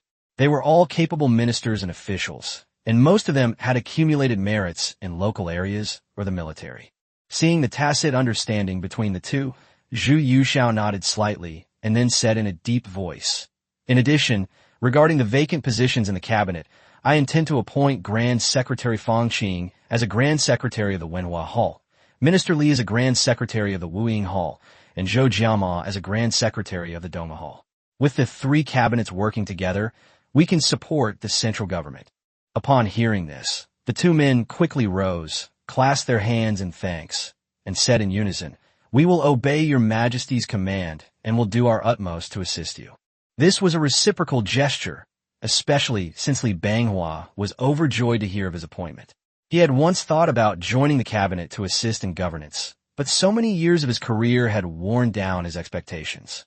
Now, His Majesty's words gave him a sense of excitement, a feeling that if the emperor regarded him as a national hero, he would repay him with his life. In addition, Bai Ziyan, the former minister of the Court of Imperial Stud, was promoted to Minister of Revenue, and Li Changgen was promoted to Vice Minister of Revenue. Wang Zhixai, the former Vice Minister of the Ministry of Justice, was reinstated as the Left Vice Minister of the Ministry of Justice, and Hong Chengshou, the Assistant Minister of the Ministry of Justice, was promoted to the Right Vice Minister of the Ministry of Justice. Wang Zai, the Left Vice Minister of the Ministry of War, was promoted to Minister of the Ministry of Personnel. Yang Yingpin, the Junior Minister of the Court of Judicial Review, was promoted to Left Vice Minister of the Ministry of Personnel, and Shui Qingxiu, the Imperial Inspector of Huaiyang, was promoted to Right Vice Minister of the Ministry of Personnel. Sun Qingzong was appointed Minister of War. Cui Jingrong, former Governor-General of Xuanfu and Datong, was appointed Vice Minister of War, and Zhang Heming, Right Vice Censor-in-Chief, was promoted to Vice Minister of War. Sun Chuanting, Magistrate of Yongshan County, Hunan, was promoted to Principal of the Military Selection Department of the Ministry of War, and Chen Xiu, Magistrate of Luoyang County, Hunan, was promoted to Principal of the Department of Military Affairs. Su Guanqi, the former Left Vice Minister of War, was promoted to Minister of Works. Yuan Yingtai, the former Right Vice Censor-in-Chief, was promoted to Left Vice Minister of Works and was put in charge of repairing water conservancy projects nationwide. Li Zhizhao was promoted to Right Vice Minister of Works. Sun Yuanhua, a Jiren, successful candidate in the provincial examination, and a Jinshi, successful candidate in the imperial examination, was promoted to Director of the Nanhazi Military Factory. A fifth-rank official, Wang Huazhen, the former Right Counselor of Liaodong, was skilled in diplomacy and was transferred to the position of Minister of the Court of State Ceremonies. In addition, Wang Sanshan, the Vice Minister of the Court of Imperial Sacrifices, was upright and incorruptible and was promoted to Left Censor-in-Chief of the Censorate, in charge of reorganizing the Censorate. Wang Mingxian, the Vice Minister of the Ministry of Justice, was appointed Right Censor-in-Chief of the Censorate. As a series of appointments poured out like a torrent, Fang Tsongzhe and Li Banghua looked at each other for a moment, both seeing the shock and awe in each other's eyes. Chapter 28 Officials from the capital deployed to other regions. Chapter 28 The reassignment of officials from the capital to other regions truly reflects the saying, a new emperor brings a new court. Such a large-scale personnel reshuffle suggests that His Majesty was well prepared for it. Finally, Li Banghua cautiously spoke up. Your Majesty, with so many official appointments, I fear the ministers may have something to say. Should we hold a grand court assembly to announce the appointments to the ministers and discuss their implementation? Zhu Youxiao's originally gentle expression suddenly turned cold. He raised an eyebrow, and his voice was as deep as a mountain. The court is in turmoil, and the Liaodong affair is not yet settled. If I continue to hesitate and waver, how can I bring peace to the country? The ministers are too talkative and have been discussing without making a decision. How can I tolerate this? Fang Tsongzhe and Li Banghua immediately bowed their heads, daring not to speak further. His Majesty had recently exerted his authority over the court, and although such an arrangement was unreasonable, it was not entirely impossible. However, Your Majesty, such a transfer may lead to overlapping duties in the court. Li Banghua pointed out the key issue, and the warm pavilion of Qianxing Palace fell silent, with only the crackling sound of silver charcoal burning in the charcoal brazier. Fang Tsongzhe immediately realized the seriousness of the problem.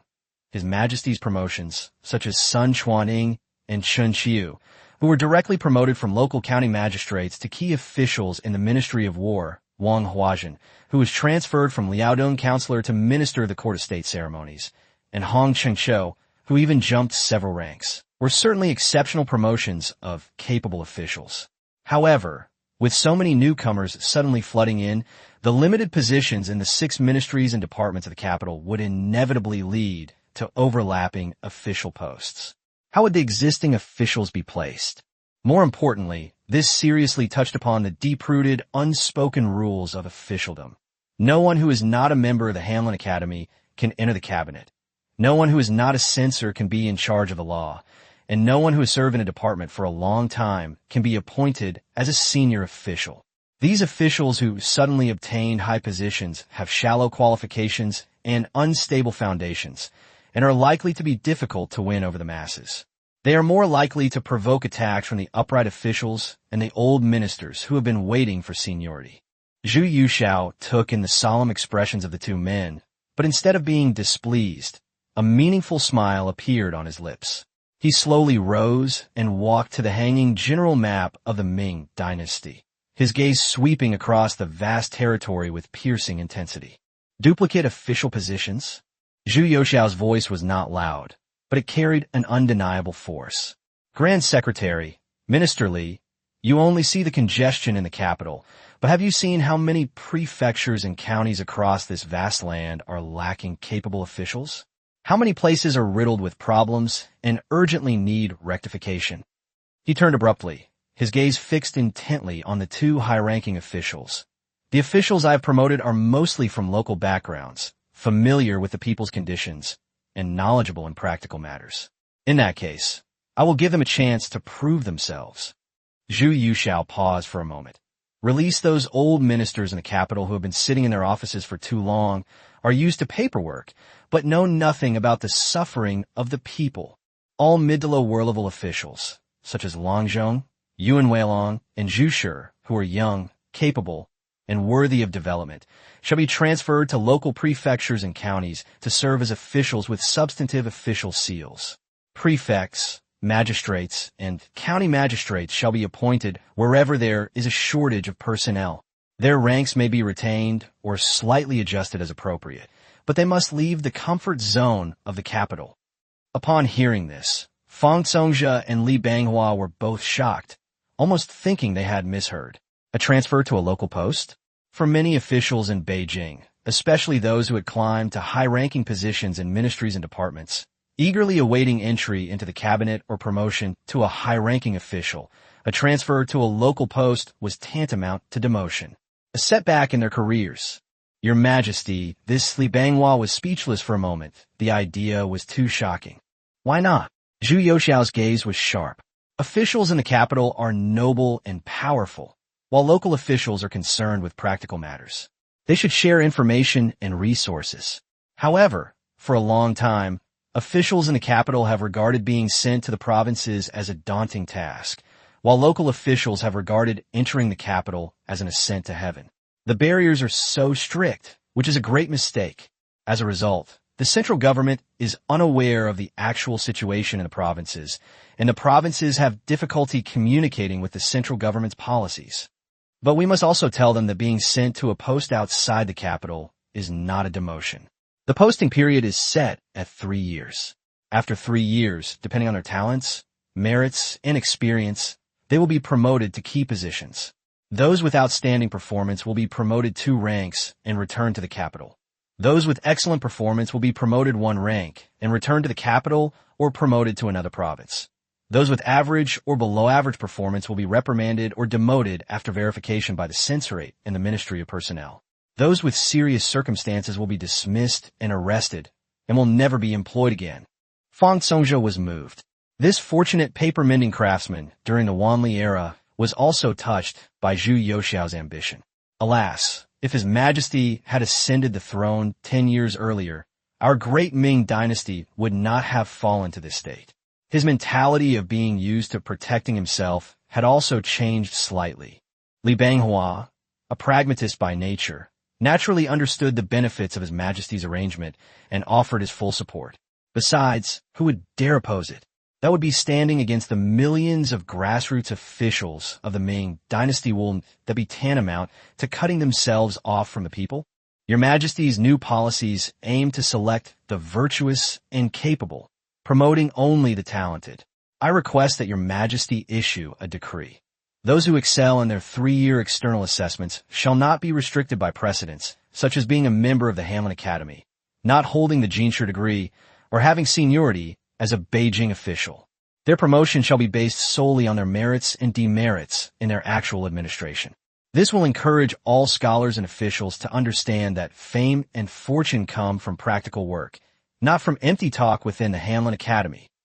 Li Banghua's words directly address the unspoken rules of no one can enter the cabinet without being a member of the Hanlin Academy, paving the way for institutional guarantees to open a top-level promotion channel for pragmatic officials. Excellent. However, the Ministry of Personnel and the censorate must send capable personnel to conduct regular inspections and reviews to prevent local authorities from making false reports or exaggerating their achievements. Merits must be rewarded and demerits must be punished to truly convince people and establish credibility for the new system. I will also dispatch the embroidered uniform guard to conduct random inspections. Draft an edict immediately. The edict must clearly state, the 3-year posting to the provinces is a profound strategy for cultivating pillars of a nation. Those who achieve outstanding merit, even if they are commoners, can rise to the rank of minister. Those who hold positions without merit, even if they are members of the Hanlon Academy, are as worthless as dirt. We must ensure that all officials in the empire know my determination to appoint only the talented and to govern diligently. This matter is to be handled by the Grand Secretariat, the Ministry of Personnel, and the Censorate, who shall draft detailed regulations and rules within 10 days, submit them to me for my review, and then issue them to the empire.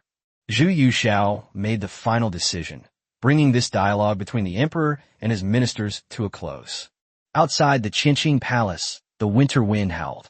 But inside the warm pavilion, with the finalization of the performance evaluation law, the new appointment of officials, and the detailed rules of this reform-minded system of sending officials from the capital to other regions for training, a new trend, though hidden, was enough to cleanse the accumulated malpractices and quietly take shape between the emperor and his officials.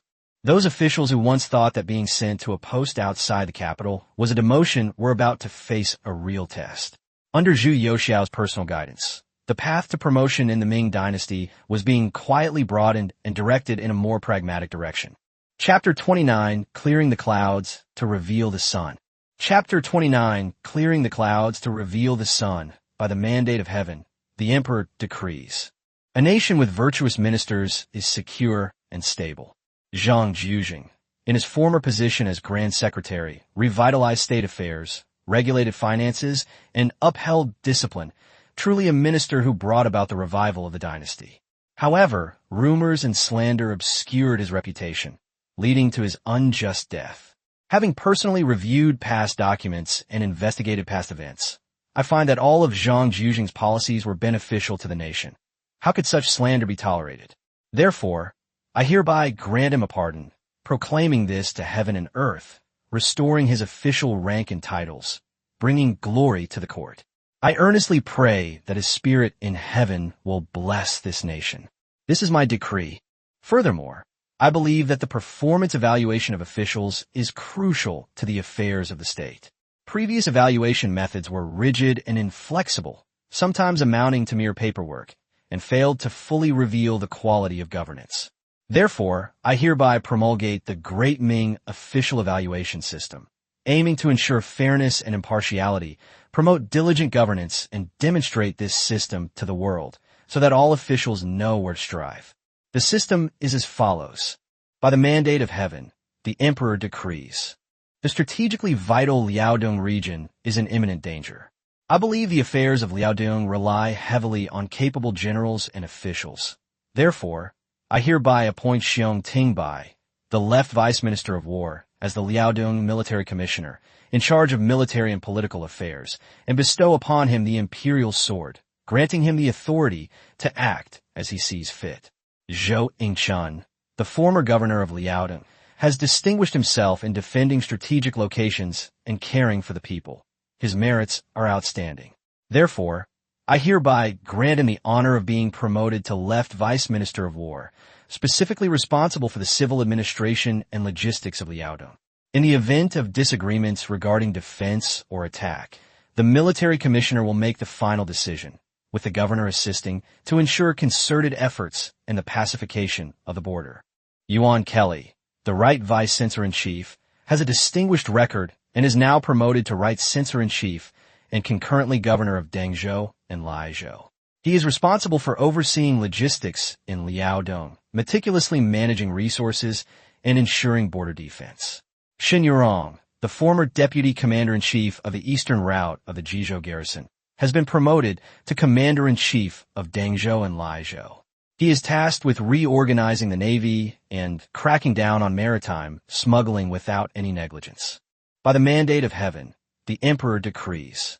I, your majesty, cherish loyalty and virtue and strive for a peaceful and prosperous reign. Therefore, I have filled the vacancies in the court by appointing Fang Songjia, the Grand Secretary, as Grand Secretary of the Wenhua Hall, Li Banghua as Grand Secretary of the Wuying Hall, and Zhou Jiama as Grand Secretary of the Dongge Hall. These three cabinets will stand side by side to support the central government. Furthermore, I have promoted Bai Ziyan, formerly Minister of the Court of Imperial Sacrifices, to Minister of Revenue, and Li Chongying to Vice Minister of Revenue. By the mandate of heaven, the emperor decrees. I believe that the key to good governance lies in effective communication between the upper and lower levels of government. Officials from the capital who gain experience in local areas can broaden their horizons and understand the people's suffering. Historically, ministers in the imperial court have long been confined to their offices, never having set foot in the fields. While they may plan for the country, they lack understanding of the people's plight, which is not a sustainable approach to governance.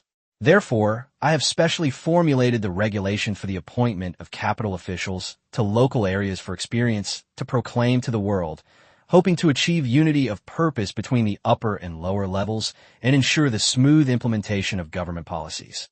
With the issuance of imperial edicts, the stagnant Ming Dynasty court was instantly ignited.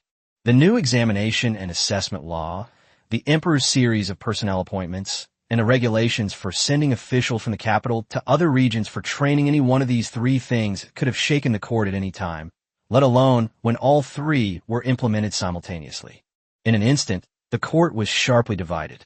Newly promoted officials like Bai Ziyan, Li Chongying, Hong Qingqiu, Yang Yingpin, Wang Zhicai, and Zhang Heming had either toiled in the harsh frontier or exhausted themselves in the arduous counties, enduring years of unfulfilled ambitions.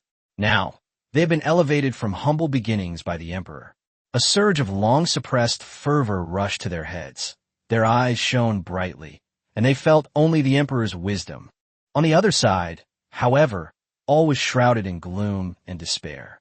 Those corrupt officials who used to climb the social ladder by currying favor and indulging in frivolous pursuits were now ashen-faced, cold sweat pouring down their foreheads.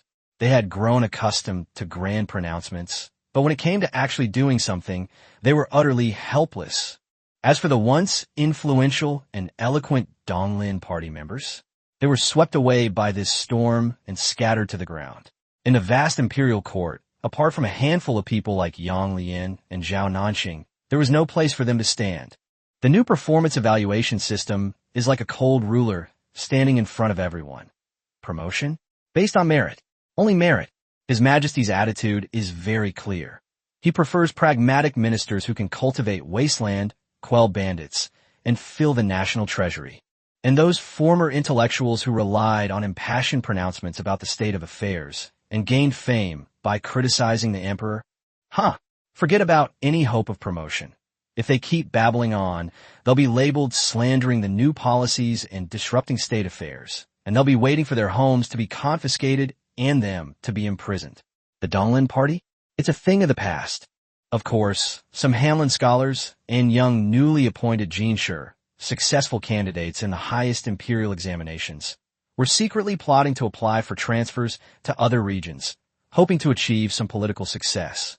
It should be noted that although Emperor Wanli did not appoint many officials during his reign, the imperial examinations were still held as usual, and there were quite a few of these people who had waited for so many years. They had finally seen the light of day for official appointments, so naturally they eagerly signed up.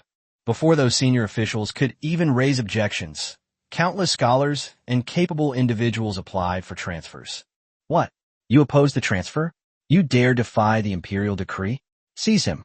Have the Imperial Guard investigate whether he has committed any crimes. At best, he will be dismissed from his post. At worst, his property will be confiscated and he will be imprisoned. What? Can we transfer you from Shaanxi to Jiangsu? Impossible. If you don't go, there are plenty of others who will. If you keep arguing, I can only send you to Yunnan or Guizhou. In the cabinet office, Fang Songjia held a list of memorials compiled by the Ministry of Justice, his fingertips trembling slightly. He looked up at Li Banghua and Zhou Jiamao, all three of them with disbelief and utter astonishment in their eyes. What about the tumultuous waves they anticipated? What about the anticipated uproar from the court officials, the kneeling in the palace to offer their remonstrances, or even the uproar among the literati? No, absolutely none. How could this be? Zhou Jiamao stroked his beard, muttering in disbelief. The scene before him completely overturned his decades of experience navigating the treacherous waters of officialdom. Memorials poured into the office of transmission like snowflakes, but they were not the impeachments he had anticipated, but rather the densely packed memorials, almost drowning out all other sounds, were all petitions for official transfers. The contents of the memorials submitted by various officials, such as memorial from a Hamlin Academy compiler requesting a transfer to the position of vice prefect of certain prefecture in Hunan, memorial from a censorate trainee censor requesting to serve the Lianghuai Salt Works, and memorial from a principal of the Ministry of Rights requesting to be sent to the Shaanxi border for practical experience, are surprisingly consistent. They earnestly request Your Majesty to send them to local areas for practical work in accordance with the regulations on sending officials for practical experience. A few strongly worded memorials, such as on the harshness of the new laws and their violation of ancestral rules, and please His Majesty retract the order to transfer officials from the capital, barely surfaced before being swept away by the wave of requests for transfers and disappeared without a trace. The three cabinet members were shocked to find that the situation they had imagined, where everyone in the court opposed a move, did not occur. Occasionally, there were some dissenting voices, but they were immediately buried by memorials requesting transfers to other posts. In an instant, it seemed as if an invisible but overwhelming force was sweeping through the court at an incredible speed, crushing all resistance for Zhu Yushao. The Ming court was reorganized and reborn at an incredible speed. Have they all gone mad? Li Banghua murmured, yet he couldn't hide the thrill ignited by the shock in his eyes. He picked up several petitions and examined them closely. The words weren't entirely fearless, but they also contained a desperate yearning, suppressed for too long, to finally see a glimmer of hope. No, they're not mad. Fang Tsongzha let out a long breath, his eyes gleaming, finally grasping the key to it. Firstly, the court has been vacant for many years, which is truly rare in a century. Many Jinsha graduates have been stuck in the selection hall or the administrative office for 3 to 5 years, or even more than 10 years after their official appointments, wasting their talents and waiting in vain. With the promulgation of the regulations on appointing people to posts outside the capital, it is as if His Majesty has opened countless doors to substantive positions. The Hamlin Academy is a prestigious place. Right now, being able to go to the wealthy Jiangnan region to become a 6th-ranked Tongpan, assistant prefect, and gain a starting point for performance evaluation is a shortcut to success. How can they not flock to it? He picked up a memorial with slightly labored handwriting. Secondly, look at this letter. It mentions a senior official in the Water Conservancy Department who has been suppressed for 15 years. He is skilled in river engineering, but has remained a low-ranking official because he is not good at currying favor. This time, His Majesty has named capable local officials like Hong Chengqiu and Sun Chuaning to enter the central government and wield great power. Isn't this a ray of dawn illuminating all the hard-working officials struggling in the muddy fields? They have been suppressed for too long and too deeply by the pure stream. Now, the new assessment law judges heroes solely by actual performance, and this is their chance to turn the tables. Zhou Jiama continued, his tone heavy yet tinged with a cruel satisfaction. Thirdly, His Majesty previously used the swift and decisive measures of the Yang and Zhui cases and the corruption scandal to kill some, confiscate some, exile some, and sideline others. Of those remaining, how many are not trembling with fear? 7 or 8 out of 10 who dared to directly confront His Majesty's new policies are gone. Under such deterrence, who would dare to truly stand in his way? Li Banghua slammed his hand on the table in delight. That's exactly right. Vacancies need to be filled, real talent needs to be put to use, and dissenting voices need to be silenced. Your Majesty's 3 policies are linked together, one after another, and have finally broken through the deadlock in the officialdom that has accumulated over decades since the Wanli era. This surge of seeking external appointments and pursuing real achievements has become a prairie fire. How can it be extinguished by mere words? Ha! It's truly like the sun breaking through the clouds. A hearty laugh suddenly escaped from between the carved window frames of the cabinet office. The laughter initially contained a suppressed tremor, like a spring stream breaking through ice, then suddenly rose up, making the copper bells under the eaves hum. It was like the relief of a long-standing illness finally seeing the light of day, the ecstatic joy of an old plum tree that had been weighed down by frost and snow meeting the spring breeze, and the hope of a towering pillar suddenly appearing when witnessing a building about to collapse. Chapter 30 Blade of the Empire. Chapter 30. The Blade of the Empire. The Ministry of Personnel's offices were brightly lit all night, with dark circles under their eyes. Minister Wang Zijin, Yang Yingpin, and others directed the clerks in the hall to sort and register the mountain of transfer requests as if they were in a battle. The blank official documents stored in the warehouse were emptied at lightning speed, and the seals were stamped at breakneck pace, with even the ink pads running out. Driven by this involution, the long-rusted, creaking bureaucratic machine of the Ming Dynasty was operating, reorganizing, and reborn at an almost frenzied pace. In just 5 days, the first batch of names for review, registration, and approval of the destinations for posting outside the capital were neatly arranged on Zhu Youxiao's desk in official document format.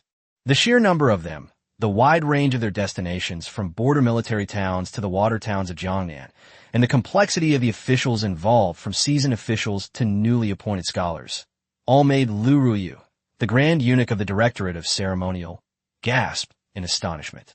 Zhu Yuxiao smiled slightly as he traced his brush across several lists, then looked at Wei Zhongxian beside him. My lord, do you see? The will of the people is simply to find one way out. If you block their path, they will naturally fight you to the death. If you tear open a gap, they will rush headlong into that light. Wei Zhongxian smiled obsequiously.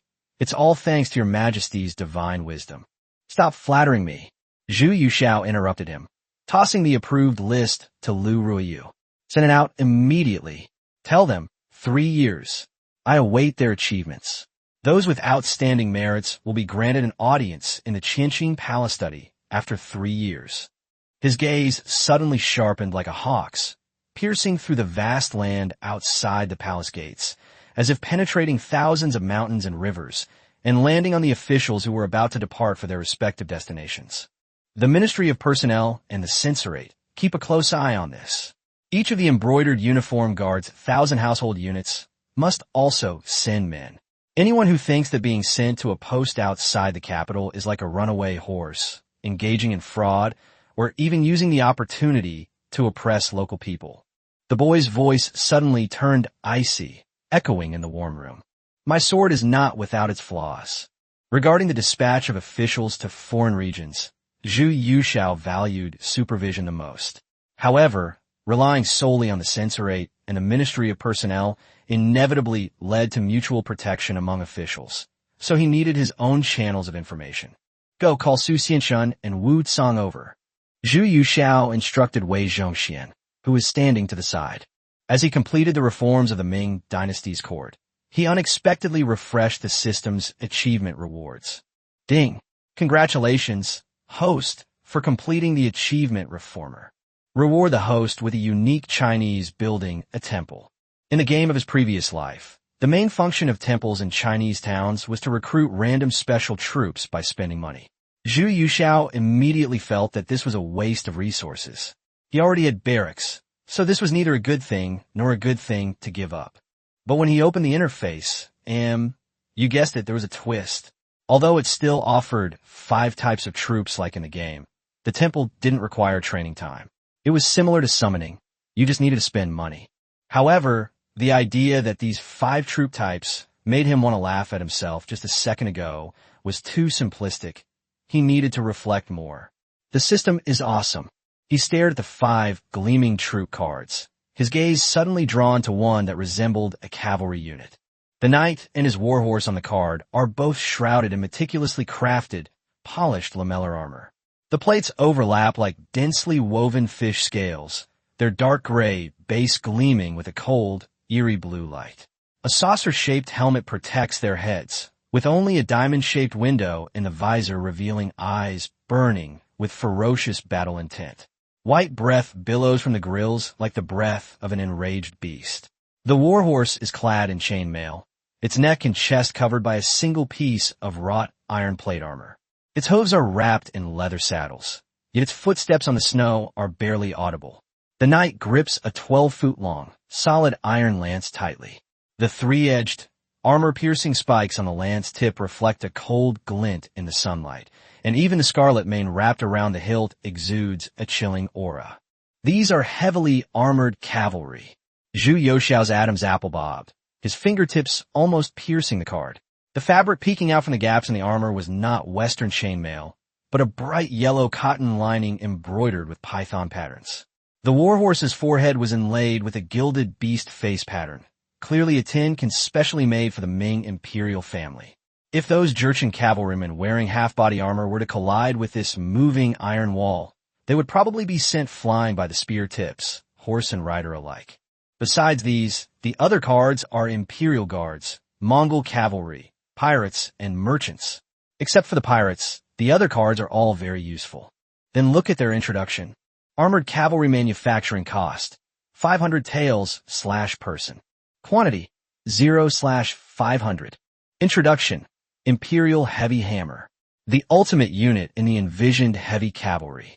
Both rider and horse are meticulously covered in finely forged steel armor, resembling a mobile fortress.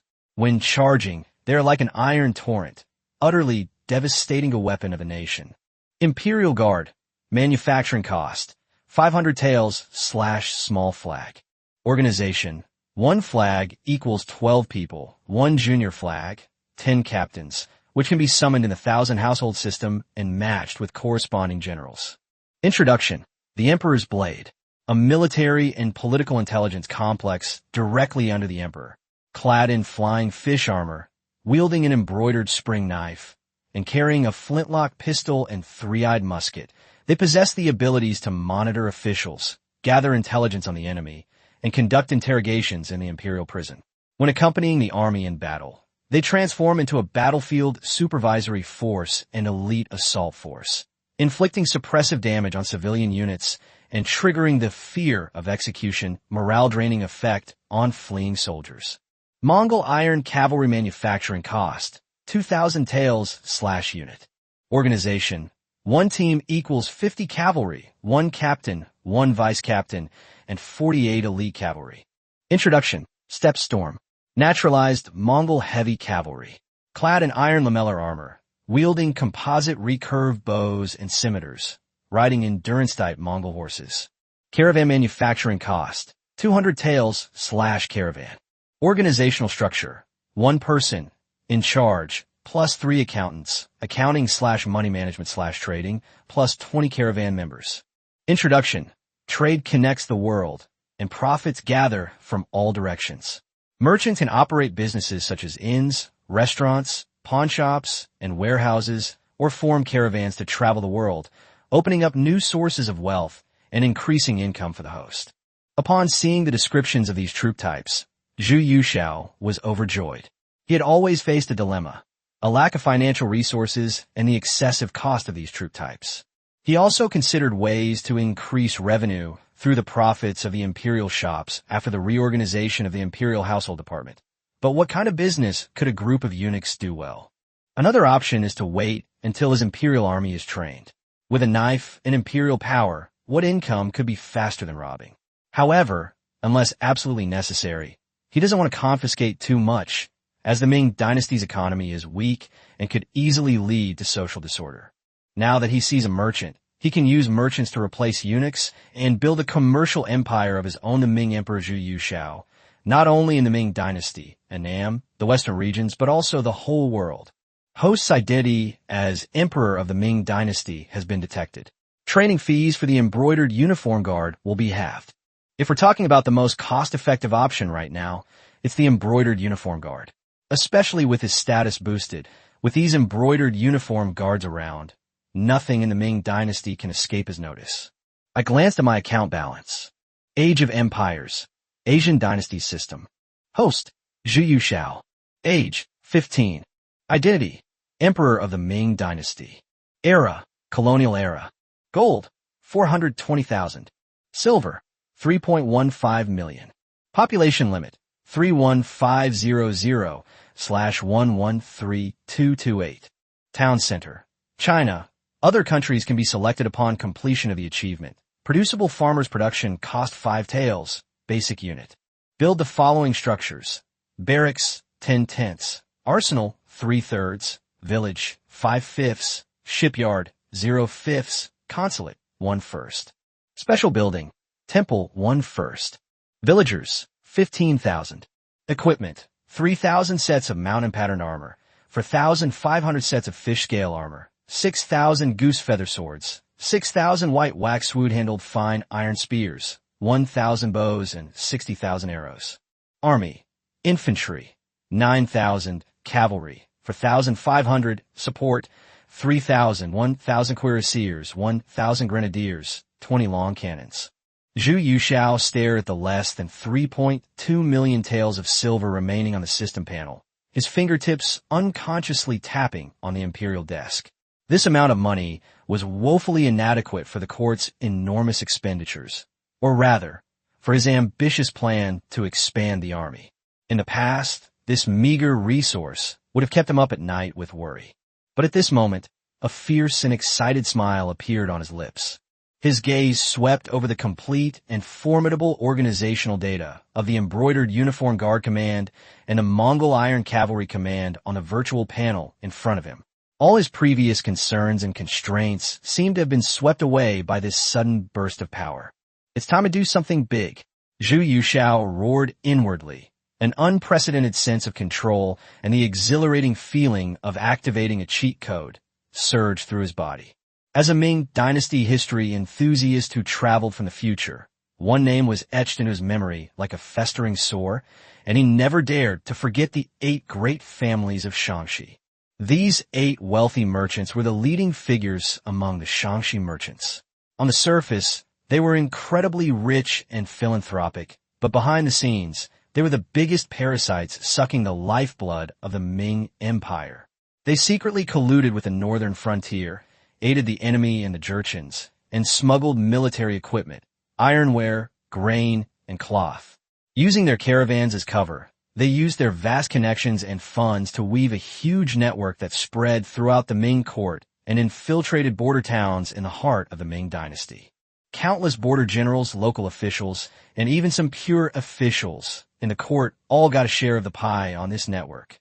They continuously supplied the blood, strategic materials, of the Ming Dynasty to the covetous Nurhaci in exchange for not only gold, silver, and furs, but also the butcher's knife to slaughter the Ming army and people in the future.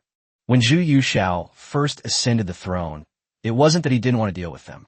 At that time, he faced internal threats from powerful eunuchs like Consort Zheng and Wang Yin, creating a turbulent political landscape. Externally, the situation in Liaodong was dire. The disastrous defeat at Suru had demoralized his army, leaving him with few elite troops and the constant threat of the Jurchen cavalry breaching his defenses.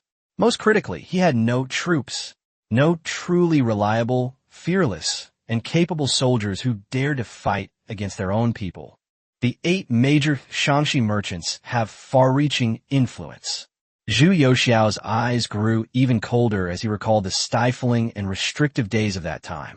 Those Shangxi merchants' money bags not only enriched the Jurchens, but also corrupted the very foundation of the Ming Dynasty.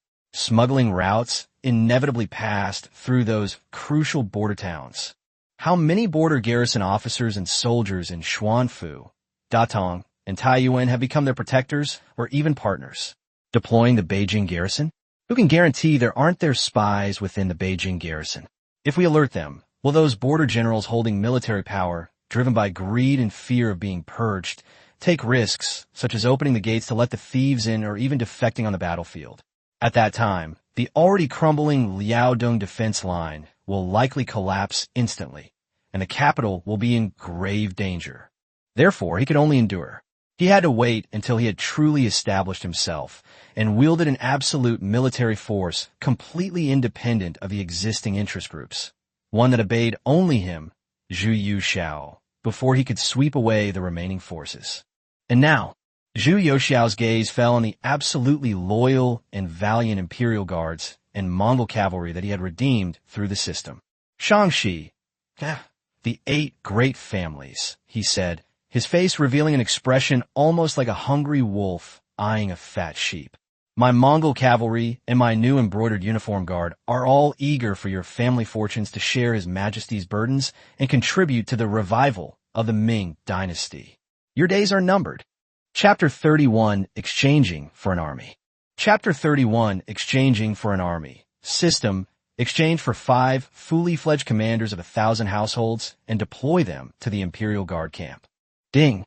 You have successfully exchanged 125,000 taels of silver for 5 Jinui commanders, triggering the establishment of the Jinui Commandery. Would you like to upgrade to a full-strength Jinui? Confirm.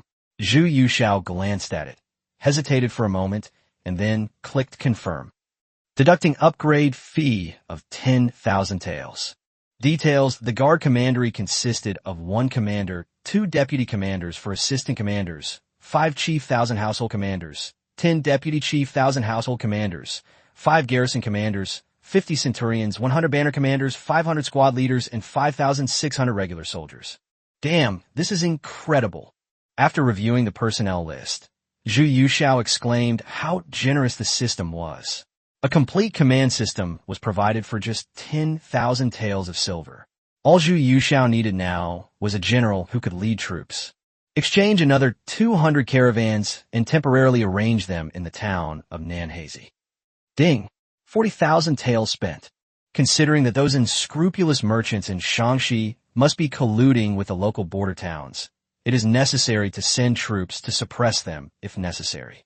Moreover, this attack must be ruthless, and it can also intimidate the court officials. Exchange another 5,000 Mongol cavalry, or 100 squads of Mongol cavalry, and deploy them to the Imperial Guard camp. Ding! You have successfully exchanged 100 Mongol squads for 200,000 taels of silver, triggering the establishment of the Ming Army's 3,000 strong guard command.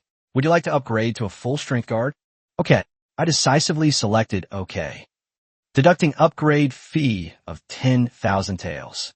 Details: the Guard Commandery consisted of 1 commander, 2 deputy commanders for assistant commanders, 5 chief 1,000 household commanders, 10 deputy chief 1,000 household commanders, 50 centurions, 100 household commanders, 500 household commanders, 500 household commanders, and 5,600 regular soldiers. After his retaliatory spending spree, Zhu Yushao closed the panel with satisfaction. He finally experienced the joy of rapidly building up his army. Although the barracks were not slow, they could never give him the feeling of having thousands of troops with a wave of his hand. The only thing limiting him now was his poverty. Make money. Make money. Make money. We'll exchange it for 100,000 or 200,000, then sweep through the Jurchens, the grasslands, the western regions, rob them of their money, and build our own army. Your Majesty, Su Xianshun and Wu Cong have arrived. Lu Ruoyu bowed as he entered. Gumin, your subject Su Xianshun pays respects to your Majesty. Your subject Wu Cong pays respects to your Majesty. 2 generals, dressed in brand new flying fish robes, bowed deeply on the polished gold brick floor, their posture respectful and efficient. After rising, they stood with their hands at their sides, heads slightly lowered, eyes slightly downcast, maintaining the respect due to the emperor. On the throne, Zhu Yuxiao's voice was calm, yet carried an invisible pressure. Rise. How has the reorganization of the embroidered uniform guard been going these past few days? Su Xianshun immediately stepped forward, his expression solemn, his voice clear and steady, carrying a pragmatism honed over many years of experience. Your Majesty, he spoke at a moderate pace, clearly enunciating each word, neither hesitant nor hurried. Thanks to your Majesty's great fortune and the disciplined strength of the Imperial Guards, no one within the Guards has dared to slacken their efforts. Since receiving our orders, we have diligently reviewed backlog files, verified personnel, and eliminated redundant and infirm staff. He stated the key figures with unwavering certainty. Currently, there are 6,517 Jinui Imperial Guards available for combat and 725 undercover agents in the capital. These agents have been deployed throughout the court and the city, and our eyes and ears are gradually becoming more complete, making our movements easily detectable. He paused briefly, his words carrying a hint of gratitude for imperial power. Regarding military equipment, we have relied heavily on your Majesty's foresight and the continuous supply of new and advanced weapons and armor from the Nanhai Arsenal. We have now acquired 3,000 sets of armor, 1,500 muskets, 2,000 crossbows, and more than 5,000 other swords, spears, halberds, and daggers. He did not exaggerate the military equipment, but emphasized the results. The various garrisons are conducting daily drills, and their combat capabilities are beginning to take shape. He bowed slightly, his voice steady and powerful, carrying unquestionable loyalty and determination. Wherever your Majesty's decrees lead, your subject and the entire Imperial Guard will bravely face danger, risk their lives, and serve you with our lives. We will never fail in our duty. After finishing his report, Su Xianshun stood with his hands at his sides, his gaze slightly lowered. The Emperor's sudden summons and the presence of Wu Tsang, who enjoyed the Emperor's favor and whose demeanor was quite different from his former comrades, served as a wake-up call to him, making him realize that an extraordinary mission was about to be undertaken. He was no naive newcomer. Having spent years in the embroidered uniform guard, he had come to regard such situations as routine. As the Emperor's henchman, he was always prepared to pounce on the prey designated by the Emperor's will. This was the very foundation of his position. He didn't need to deliberately prepare any opportunities. Each audience with the Emperor was itself a life-or-death trial that he had to pass. Zhu Yushao glanced at Wu Tsang beside him. When it came to trust, he preferred to rely on these systematically trained, loyal soldiers. After receiving Wu Tsang's approving look, Zhu Yushao was quite satisfied with Su Xianshun's efficiency. To be able to reorganize the weakened embroidered uniform guard in such a short time was truly worthy of being a talent who would be remembered in history. His gaze finally settled on Su Xianshun, and he slowly spoke. Su Xianshun, you did a good job. I am very satisfied that you were able to sort things out and organize several thousand usable soldiers in a short period of time. Su Xianshun was overjoyed upon hearing this and kowtowed, saying, "It is all thanks to your Majesty's great fortune. Your subject will certainly do your utmost to live up to your Majesty's grace." "Rise," Zhu Yushao said, raising his hand in a gesture of support. His tone shifted, becoming serious and profound. "However, do you know the true foundation of the embroidered uniform guard?" Su Xianshun pondered for a moment and cautiously replied, "To be His Majesty's eyes and ears, to investigate illegal activities, and to monitor all officials?" "Yes, but not entirely." Zhu Yushao stood up, walked into the hall, and spoke in a clear and forceful voice. "The capital city is certainly not to be taken lightly, but my great Ming dynasty has a vast territory with numerous vassal states scattered like stars in the sky.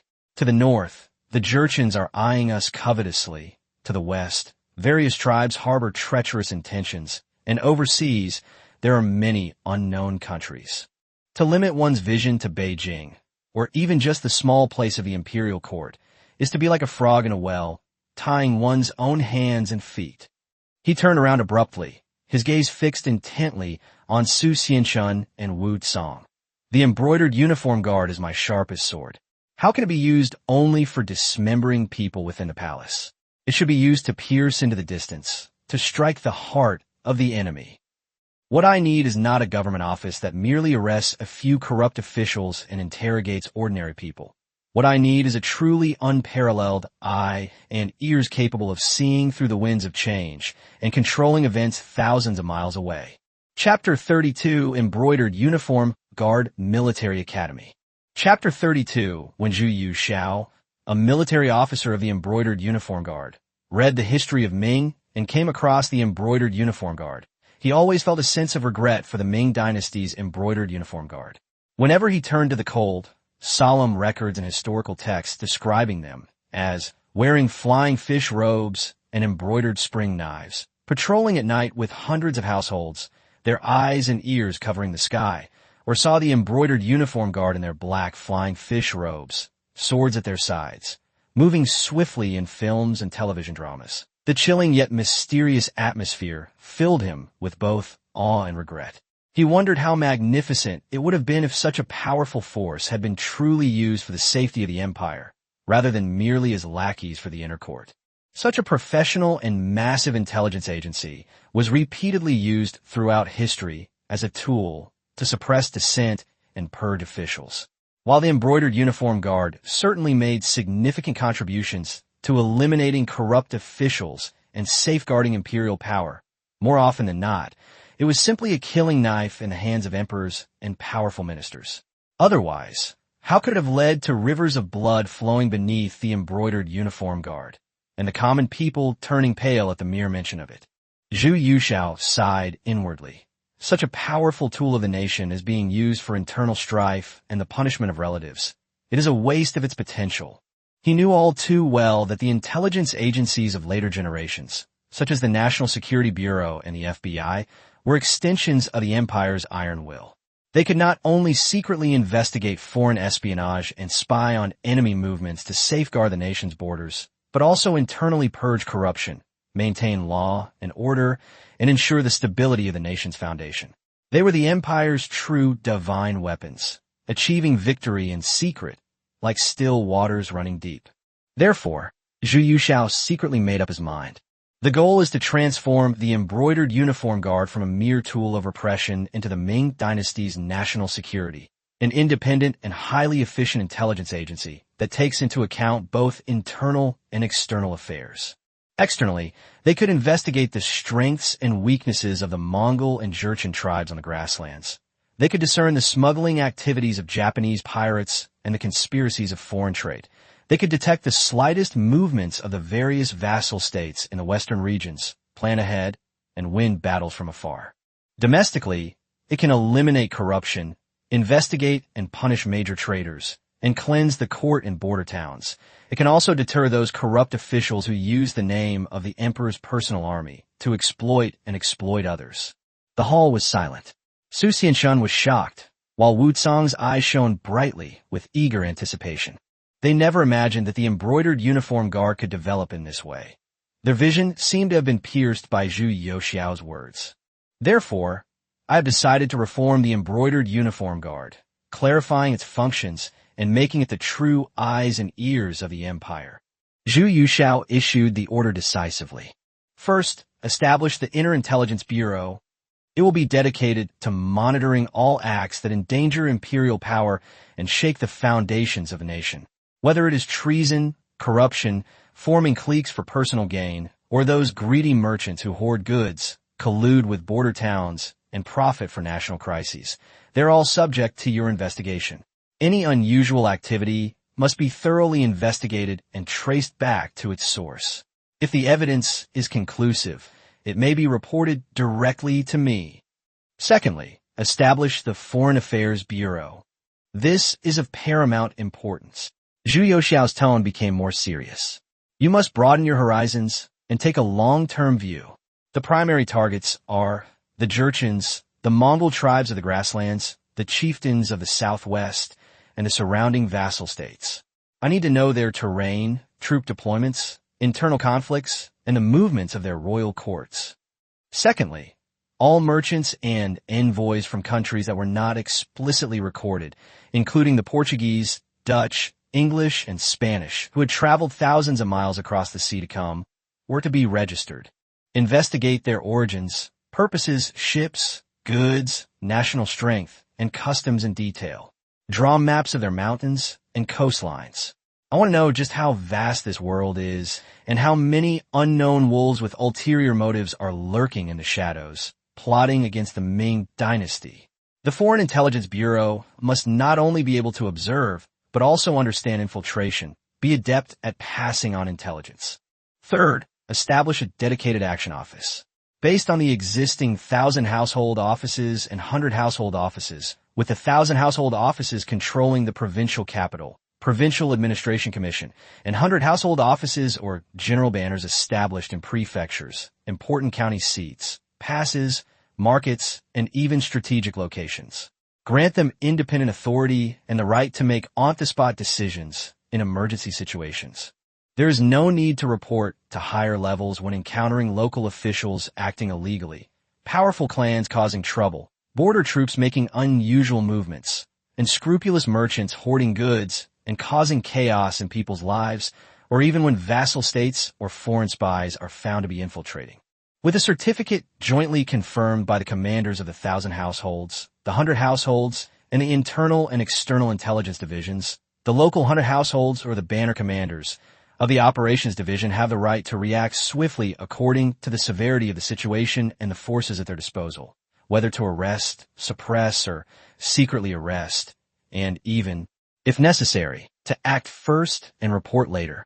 Overseas, operations are based at merchants and caravans, with these bases and their armed forces reporting directly to the Foreign Intelligence Service and receiving intelligence instructions from them. Simultaneously, they maintain close contact with headquarters and neighboring bases through multiple encrypted channels, special carrier pigeons, coded letters, and disguised messengers. Zhu Yuxiao paused, looking at the two generals before him, knowing that talent was the key to realizing such a grand vision. Fourth, establish the Jinyu Military Academy immediately. His voice carried a hint of expectation and determination. Talent is fundamental. Relying solely on our existing strength is far from enough. Military Academy cadets must be selected from the descendants of loyal martyrs. All orphans of soldiers who died on the battlefield for the Ming Dynasty, all exceptionally talented members of our loyal Imperial Guards, and all those with genuine talent from the common people are eligible. Remember, the primary criterion for selection is not martial arts prowess, but loyalty to the Ming Dynasty. The primary thing this military academy teaches is the principle of loyalty to the emperor and serving the country, so that their loyalty to the Ming Dynasty is etched into their very bones. Secondly, there are real skills: intelligence analysis and assessment, interrogation and torture techniques, infiltration and counter-reconnaissance, spying, and more spying, map surveying, and map reading. Furthermore, they should be made familiar with the history of the embroidered uniform guard, from the establishment of the Imperial Guard Commandery by Emperor Taizu to the establishment of the Northern Garrison Command by Emperor Qingzu, and every merit and glory they have earned in protecting the emperor and deterring villains. Let them be proud to be members of the embroidered uniform guard and dedicate their lives to protecting the Ming Dynasty. Only by continuously cultivating successors who identify with their identity, are loyal and reliable, and possess superb skills can my Imperial Guard truly fulfill its functions, remain powerful and enduring, and become the Empire's eternally untarnished eyes and ears. Zhu Yuxiao finished speaking in one breath and looked at the two men, Su Xianshun and Wu Cang. This reform is related to the safety of the Empire and the continuation of the nation's destiny, and is of paramount importance. The two of you should work together with one heart and one mind. Su Xianshun should take charge of overall planning, and Wu Cang should assist from the side. Select and train the most elite and loyal men and establish the core force in the military academy first. I'm giving you a year to establish a basic framework. Is that possible? Su Xianshun was already awestruck by the grand blueprint and far-reaching plan, his blood boiling with excitement. When had the embroidered uniform guard ever been entrusted with such a sacred and weighty responsibility? He kowtowed deeply, his voice filled with excitement and determination. Your Majesty is wise. This is a thought-provoking and far-sighted strategy. Your subject, Su Xianshun, will do everything in my power, working hand-in-hand with Commander Wu, to ensure that within a year, both the internal and external affairs departments will be operational and the foundation of the military academy will be laid. This is to repay your Majesty's kindness and trust. The embroidered uniform guard swears to be His Majesty's eyes and ears, to search thoroughly both inside and outside the capital, and to forever protect the great Ming Dynasty.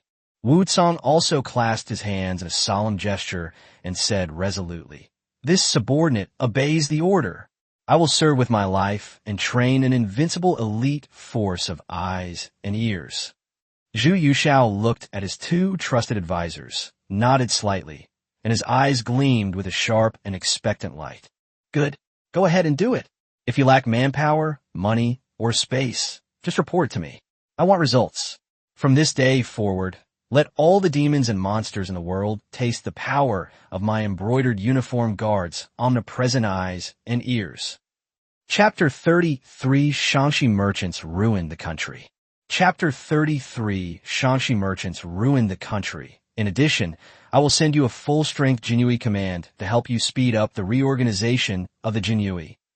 Zhu Yuxiao spoke calmly, but his words were like a boulder thrown into a lake, creating ripples. "Thank you, Your Majesty."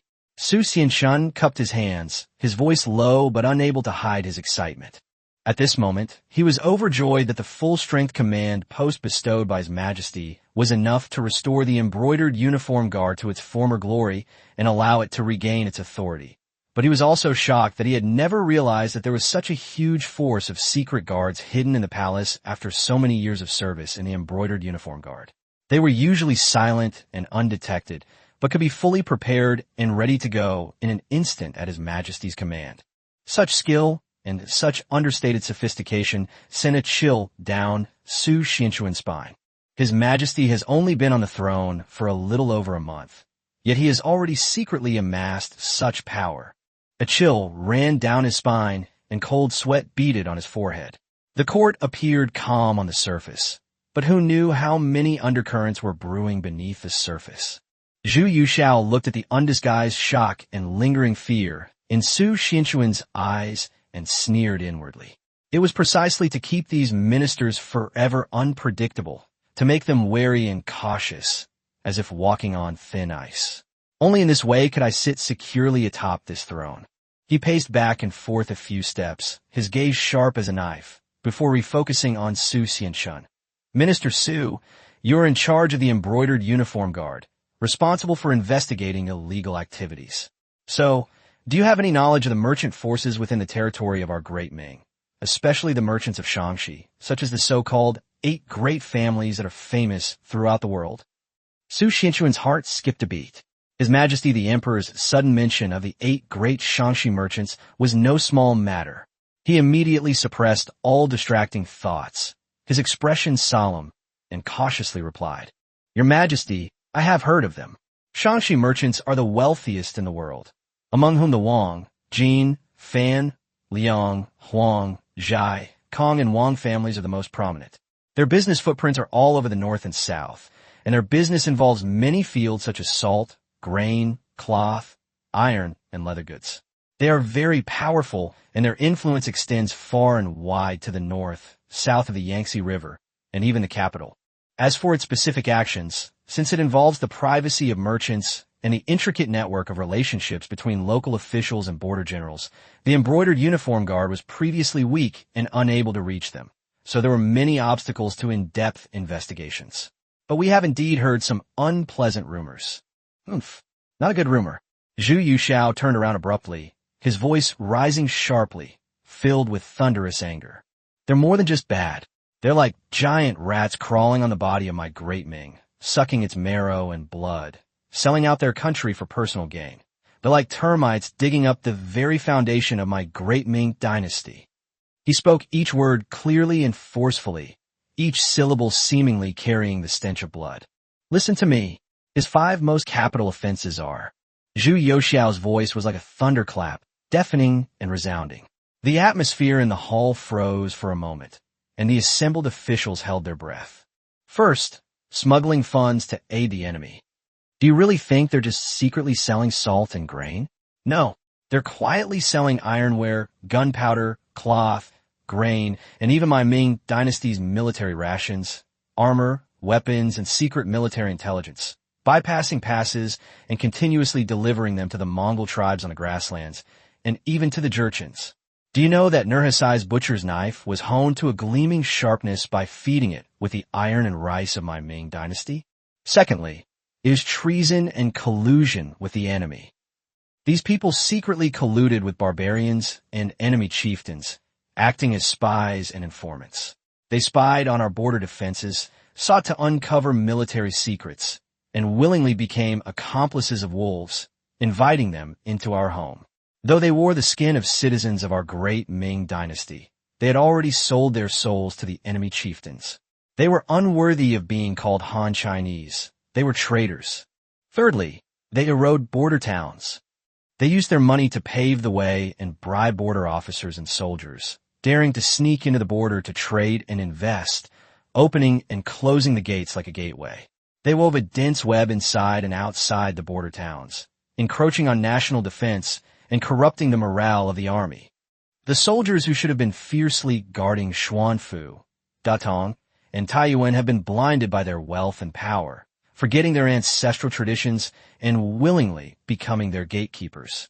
These vital border towns, the bulwark of the nation, have been reduced to empty shells with their gates wide open under their greed. This is not mere corruption. It is destroying our Great Wall. Fourthly, bribery is rampant. These people are incredibly wealthy and influential. They curry favor with powerful officials and bribe clerks, turning everyone in the court into their lackeys. Local officials bow down and obey orders, willingly serving as their henchmen. Even those in the court who call themselves upright gentlemen secretly accept their patronage and become their cronies. In their eyes, the laws and regulations of the country are nothing but worthless pieces of paper that can be bought with silver. This is intolerable. Fifthly, he manipulates the national economy, becoming rich but lacking benevolence. Their homes are overflowing with gold and silver, their granaries overflowing with millet. They are richer than a nation. But whenever the country is in trouble, the army is short of funds, and the people are suffering, have they ever offered even a fraction of help? They suck the lifeblood of the nation to enrich themselves, yet they're stingy with a single penny for the country, standing by indifferently and letting the nation decline and the people suffer. This is the greatest disloyalty. They hoard goods and manipulate the market, leaving the people without clothes or food. This is utterly inhumane. They stand by and watch the barbarians grow stronger, their swords piercing the sky, while they only care about enriching themselves and disregard the fate of their country and people. This is the greatest injustice. Such disloyal, unrighteous, and unjust people are a disgrace to our great Ming dynasty. Are they not the common enemies of all the people under heaven? These greedy and treacherous merchants, though they were the robes of our great Ming, are in reality heartless and treacherous. They should all be executed according to the laws of the land and the principles of heaven. The air inside the hall seemed to freeze, filled with a murderous aura. Su Xianshun and Wu Cong both felt a chill rise up their spines. Zhu Yushao stared at Su Xianshun, his gaze burning like a branding iron. Su Xianshun, I order you to personally oversee this matter. The Internal Affairs Department must immediately mobilize all means, cooperating with the full-strength guard recently assigned to you and the existing elite troops, to investigate for me as quickly as possible. Find out every piece of irrefutable evidence of smuggling by these 8 families and their henchmen. Find out the location of their warehouses. Seize all their storehouses, manors, shops, and caravans. Not a single copper coin should be allowed to escape. His voice was icy cold, carrying an absolute sense of judgment. All core family members who participate in smuggling to aid the enemy or colluding with enemy leaders, as well as their main stewards, accountants, and guards, shall have their homes confiscated, and a mastermind shall be exterminated along with their entire 9 generations of relatives. Other collateral branches and servants who know about the matter but fail to report it or participate in it shall be exterminated along with their 3 generations of relatives. Their descendants shall be permanently demoted to the lowest social class, and their descendants for generations to come shall be barred from taking the imperial examinations, entering officialdom, or engaging in commerce, and shall be slaves or servants for life to atone for the sins of their ancestors. Erect another monument to traitors for me, and inscribe their names on it. I want these people to know the price of being traitors, and I want them to be despised by the world for all eternity. Furthermore, Zhu Youxiao's eyes flashed with a cold light. Follow this line and investigate carefully for me, inside and outside the court, in local prefectures and counties, in the garrisons and military camps of various border towns, who dares to take their money and act as their protector, regardless of their official rank or status, even if they're my grand secretaries, ministers, or border generals. As long as the evidence of collusion is conclusive, there is no need to alarm them or pay attention to the intricate relationships behind them. With me here, what are you afraid of? He slammed his hand on the table, his voice echoing throughout the hall. Once verified, there's no need to report. The Action Division will arrest them on the spot and escort them to the capital for trial. If they resist forcefully or attempt to escape, kill them without mercy. Your Majesty, This case involves a wide range of people. If the local garrison commanders are indeed colluding with them, I'm afraid Su Xianshun thought of those border generals who held military power and couldn't help but remind them. Afraid they'll resort to desperate measures? Zhu Yuxiao interrupted coldly, a cruel smile playing on his lips. Oomph. If they dare to jump, I'll eliminate them all. To ensure absolute safety, I will order General Wang Guojun of the Imperial Guards to lead 5,000 newly trained cavalry to the vicinity of Shangxi to await orders. Your Jinhui Action Division, just go ahead and investigate and arrest. If you encounter any obstruction from ruffians, disturbances from unruly civilians, or any army that dares to oppose the Imperial Guards. A glint of steel flashed in his eyes. Send the signal. Let the kingdom's army, with my iron cavalry, show them what a true torrent of iron is. Let them taste the price of betraying the Ming dynasty. I want to see if their necks are harder, or if my blade is sharper. Su Xianshun felt a wave of heat rush to his head, mixed with immense pressure and unparalleled excitement. His Majesty is about to shatter the heavens. He suddenly knelt on one knee, his voice trembling slightly with excitement and determination. Your subject, Su Xianshun, obeys the decree. I will not fail your Majesty's command. The embroidered uniform guard will be like a comb, sifting through the filth of Jin and severing all traitors. We will thoroughly eradicate these traitors and unscrupulous merchants, along with their entrenched network of demons and monsters, exterminating their clans and cutting off their descendants, and capturing all their associates in one fell swoop. I swear to fulfill your Majesty's decree to the death. Wu Tsang, Zhu Yuxiao turned to his system general. Your subordinate is here. Immediately muster the elite troops of that new Imperial Guard and coordinate with Commander Su. Go to Nanhazi to take over the caravans I have prepared, and take full control of all the warehouses, shops, and banks of the Shangxi merchants. We must not allow these parasites to harm the people again before they die, or to act rashly and disrupt the market. Yes, sir. Your humble servant obeys.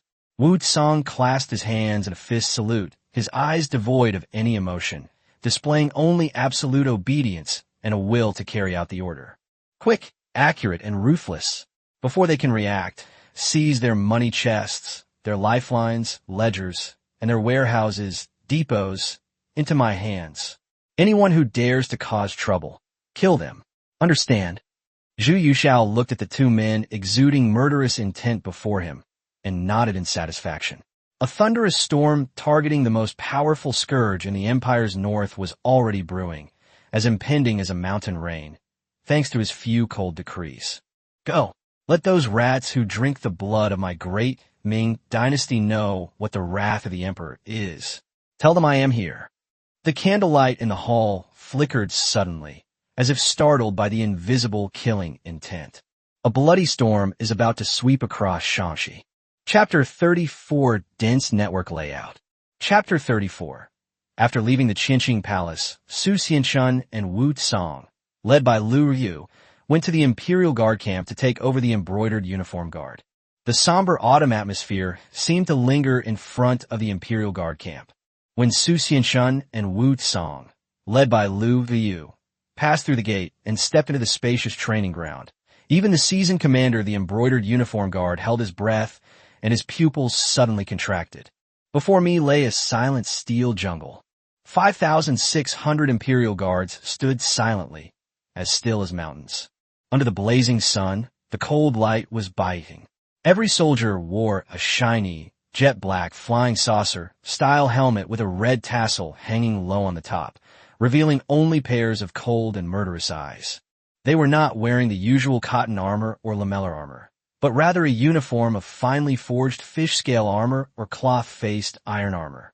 Each breastplate on the chest was polished to a gleaming shine, like countless tiny moons embedded in a sea of black armor plates, reflecting a dazzling, cold light.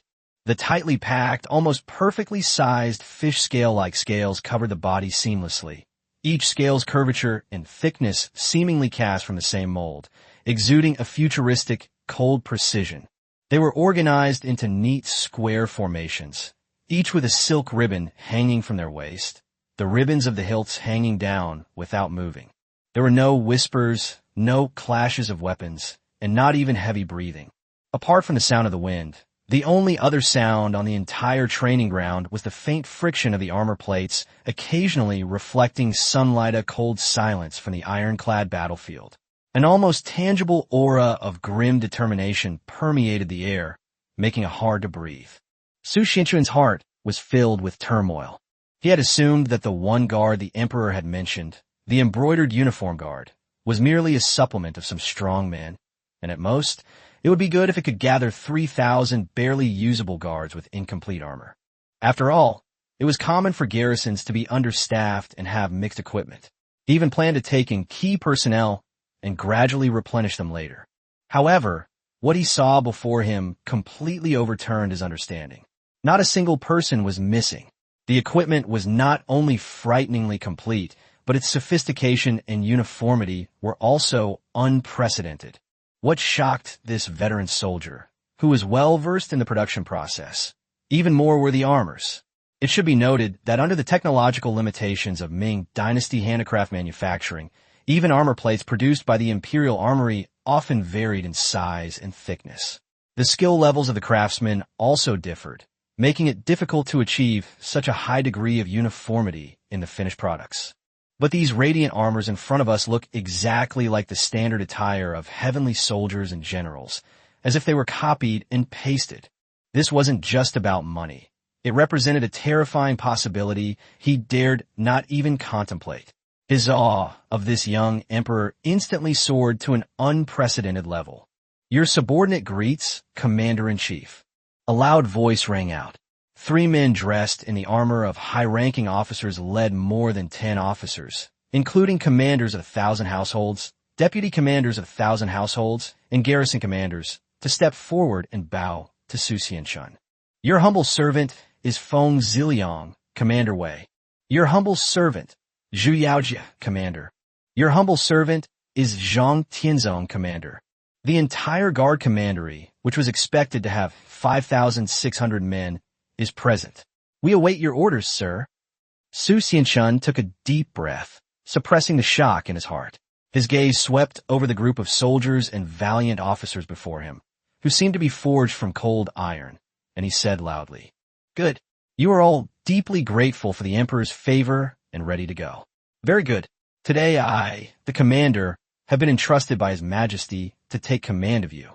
I only hope that you will remember that as the Emperor's personal guard, you should prioritize loyalty, courage, and command as firm as a mountain. This mission is the time for the nation's most powerful weapon to be unsheathed. We must ensure its smooth execution, with orders carried out without question, overcoming all obstacles to repay the Emperor's grace. His Majesty awaits our triumphant report in the palace. We swear to serve His Majesty to the death. We will obey the commander's orders."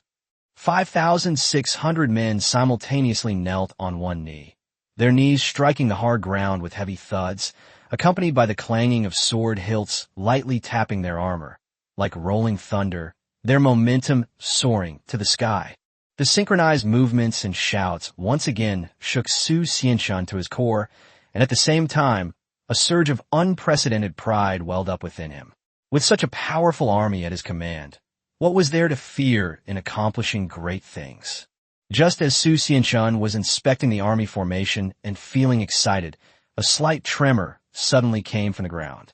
Smoke and dust rose slightly at the camp gate, and the sound of hooves rolled in like muffled thunder. In the blink of an eye, more than 500 iron cavalry rushed into the camp like lightning. The leading knight was fully clad in the standard Ming-style bright armor with a distinctive Ming Dynasty look, and wore a helmet with a saddle cap, just like the Imperial Guards on the drill ground. The newcomer was none other than Wang Guojun, the mysterious commander of the Imperial Guards who helped His Majesty control the palace. The cavalry behind him were well armored, and although they were galloping, their formation remained perfectly orderly. Each of them had their face covered with a mask, revealing only a pair of cold and sharp eyes. System soldiers always have one thing in common. They seem to have a problem with insufficient firepower or an obsession with armor. Although the introduction panel only provides a simple description, They wear iron lamellar armor, carry a composite recurve bow and a scimitar, and ride an endurance-type Mongolian horse. But in reality, this iron lamellar armor became a full-body, gleaming armor, and even the key parts of the horses were covered with armor. One person and two horses, it was simply the Ming Dynasty version of the Xuanjia cavalry. Wang Guojun reined in his horse and stopped in front of Su Xianshun and the others. With swift and decisive movements, he dismounted and said in a deep voice, "By order of His Majesty, General Wang Guojun of the Imperial Guards has led 5,000 elite cavalry to the outer perimeter of the camp to await further orders. These 500 riders are the vanguard scouts, here to meet with assistant magistrates Su and Wu." The armor worn by Wang Guojun was identical in texture and style to that of the Imperial Guards in the training ground, silently proclaiming once again the chilling consistency behind these forces. They moved to the central command tent. Inside were only a few key figures: Su Xianshun, Wu Tsang, Wang Guojun, Feng Ziliang, Zhu Yaojia, and Zhang Tianzong. The atmosphere was heavy and somber. Su Xianshun stopped with pleasantries and went straight to the point, repeating the emperor's secret edict. By the mandate of heaven, the decree is clear. Investigate the 8 major Shaanxi merchants and their cronies with swift and decisive action. Once their crimes are confirmed, exterminate their entire clan. Investigate their warehouses, shops, and banks. Confiscate their account books. Investigate any collusion between the court and the government. Since this involves border garrisons, anyone who resists with weapons will be killed without exception. General Wang is requested to have 5,000 iron cavalry on standby to suppress them. Upon hearing the emperor's ruthless and resolute decree, Feng Ziliang and the others remained expressionless, but their eyes sharpened even more. Wang Guojun clasped his hands in greeting. "I understand. 5,000 iron cavalry are ready for battle. If any unrest breaks out, they can reach any garrison or camp in Jin within half an hour. We will ensure the Jinyui's safe operation." "Good." Su Xianshun slammed his hand on the map on the table, his eyes flashing with cold light. "There's no time to lose. Deploy immediately." He pressed his finger heavily on Taiyuan Prefecture. "I, the assistant magistrate, will personally lead Commander Feng Ziliang, and 2,000 of the main force of the Imperial Guard, along with 1,000 elite officers from the capital, and supplemented by the Internal Intelligence Bureau and capable personnel from the capital, to march straight towards Taiyuan, Pingyang, Luan, Zizhou, Qixin, and other places. That's where the 8 major family strongholds are located, with their shops, residences, and family members most concentrated. We must defeat their leader, seize their core ledgers and secret files, and apprehend the key figures. General Wang, please assign 1,000 cavalry to garrison Yangtze to prevent any unrest in Taiyuan. Then he moved his finger to the north. Wu Tsang, Wu Tongji, and Zhu Yaojia. You two will each lead 2 elite commanders, along with the best officers from the Foreign Intelligence Bureau, to join General Wang's 2,000 cavalrymen and rush to Datong and Xuanfu, respectively. They broke into smaller groups, using the guise of merchant caravans, bodyguards, and family visits, and traveled day and night to Zhangjiago, Shao Pass, and other important strongholds of Shaanxi merchants in border towns.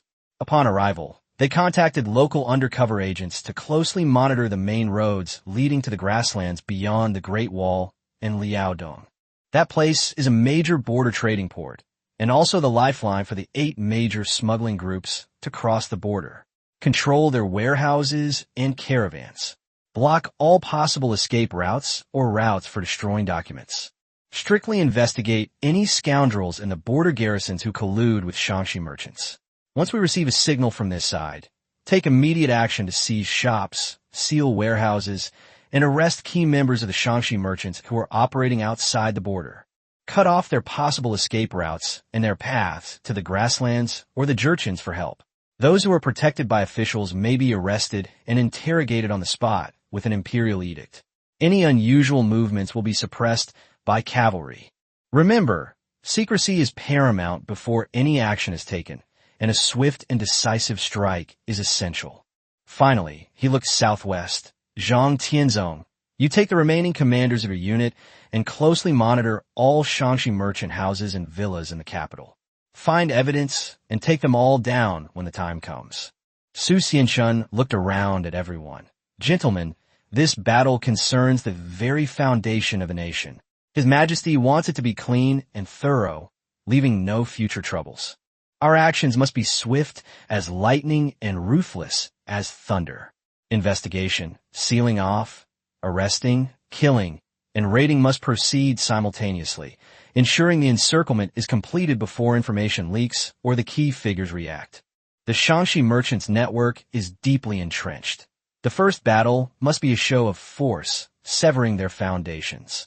If any obstruction is encountered, whether by civil officials, military generals, or local gentry, anyone with evidence to support this claim should be apprehended on the spot. Kill them without mercy. Understand? We obey your command. The generals in the tent responded in unison, their killing intent piercing the tent ceiling. Wu Cong was as cold as iron. Wang Guojin was like a drawn blade. Feng Ziliang, Zhu Yaojie, and Zhang Tianzong all wore resolute and fierce expressions. All right, all units prepare according to plan. In 1 hour, set off separately, under the pretext of garrison rotation and escorting military supplies. Depart immediately, Su Xianshun ordered in a deep voice. The tent curtain was lifted, and the chilling military order instantly spread throughout the camp. The 5,600 Imperial Guards began to operate methodically, like a well-oiled machine. Led by their respective centurions, they split into smaller groups and headed towards their respective mission locations. The kingdom's 5,000 cavalry were preparing to march at night to avoid alerting the enemy. In an instant, a massive, invisible iron net was unfurled, carrying the emperor's overwhelming rage and the sharp claws honed by the embroidered uniform guard, crashing down on the financial empire giant entrenched in the north like a mountain pressing down. A brutal purge of wealth and power concerning the fate of the Ming dynasty has finally begun. Chapter 35, The Situation in Liaodong. Chapter 35, The Situation in Liaodong. On the walls of Shenyang, September 20th, the chill was already biting. The shadow of last year's disastrous defeat at Saru still hangs over Liaodong like an unyielding ghost. The ambitious Yang Hao fantasized about encircling the Jurchens with 4 armies. But before the battle, he sent an envoy to deliver the proclamation against Jurchens, revealing his 4-pronged troop deployment and encirclement plan to the whole world. As a result, Nurhaci, that old fox, seized the opportunity to defeat the various elite forces of the Ming dynasty one by one, as easily as cutting melons and vegetables. That battle completely shattered the backbone of the Ming army in Liaodong. Cai Yuan and Tiling fell one after another, and 80,000 elite Ming troops from all over the country were wiped out. Du Song, Ma Lin, Lu Ting, and other outstanding generals died in battle, and more than 300 mid to high-ranking officers who had participated in the 3 major campaigns of the Wanli Emperor and possessed considerable military experience and talent perished. The Liaodong defense line, which the Ming dynasty had built up for more than 200 years, was instantly shattered, and Shenyang, this mighty city, suddenly became an important fortress for the Ming dynasty in Liaodong. Inside the city of Shenyang, in a study of the Liaodong military governor's office of the Ming dynasty, the flames in the charcoal brazier flickered restlessly, reflecting Xiong Tingbai's furrowed brows and the crumpled official gazette in his hand. Xiong Tingbai looked at the words Edict of Mourning on the official gazette, which seemed like congealed drops of blood. The words Emperor Taichung has passed away and his eldest son Yu Shao has ascended the throne were coldly printed on it. Those few lines of text felt like a heavy stone crashing into his heart. Before the snowstorm arrived in Liaodong, the storm in the imperial court was already upon them.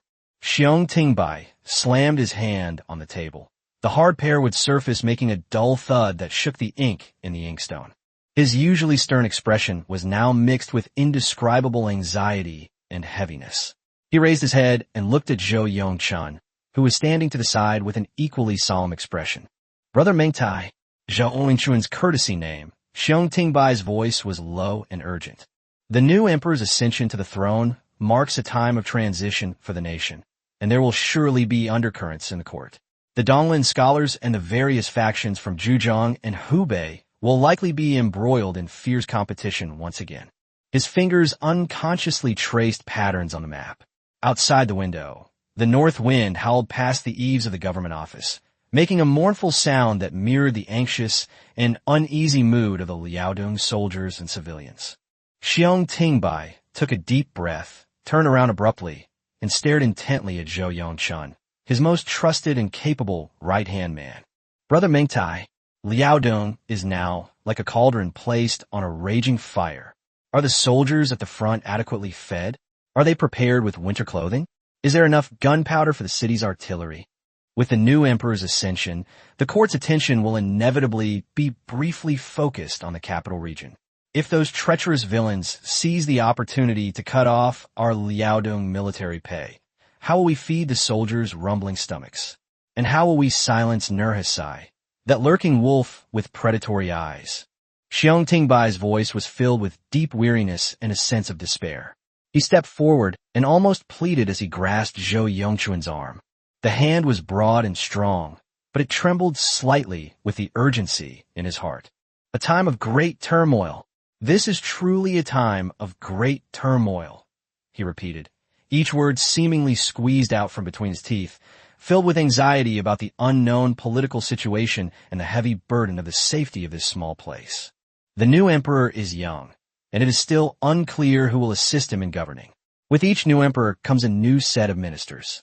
If the political winds suddenly shift and someone uses my armed power or fear of war as a pretext to replace this barbarian, the defense line we have painstakingly built may collapse in an instant.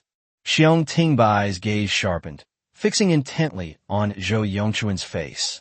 Brother Mengtai, at this critical moment, the heavy responsibility of Liaodong cannot be left without you. The immense difficulties of transporting grain and provisions to Liaodong, allocating military supplies, calculating finances and provisions, and pacifying displaced people without your personal oversight. How can I focus on the front lines with peace of mind? How can I have the confidence to resist Yuan Yingtai's impractical and reckless request for war? Since Xiong Tingbai was appointed to the post in a time of crisis, as a strategist knowledgeable in military affairs, he had no illusions about recovering lost territory.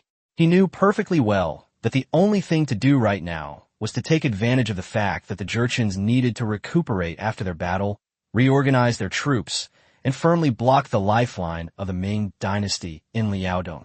So he plunged into Shenyang and set up his headquarters in the most prominent place in the city, using his actions to declare to the whole city that he, Xiong Tingbai, was determined to live and die with this city.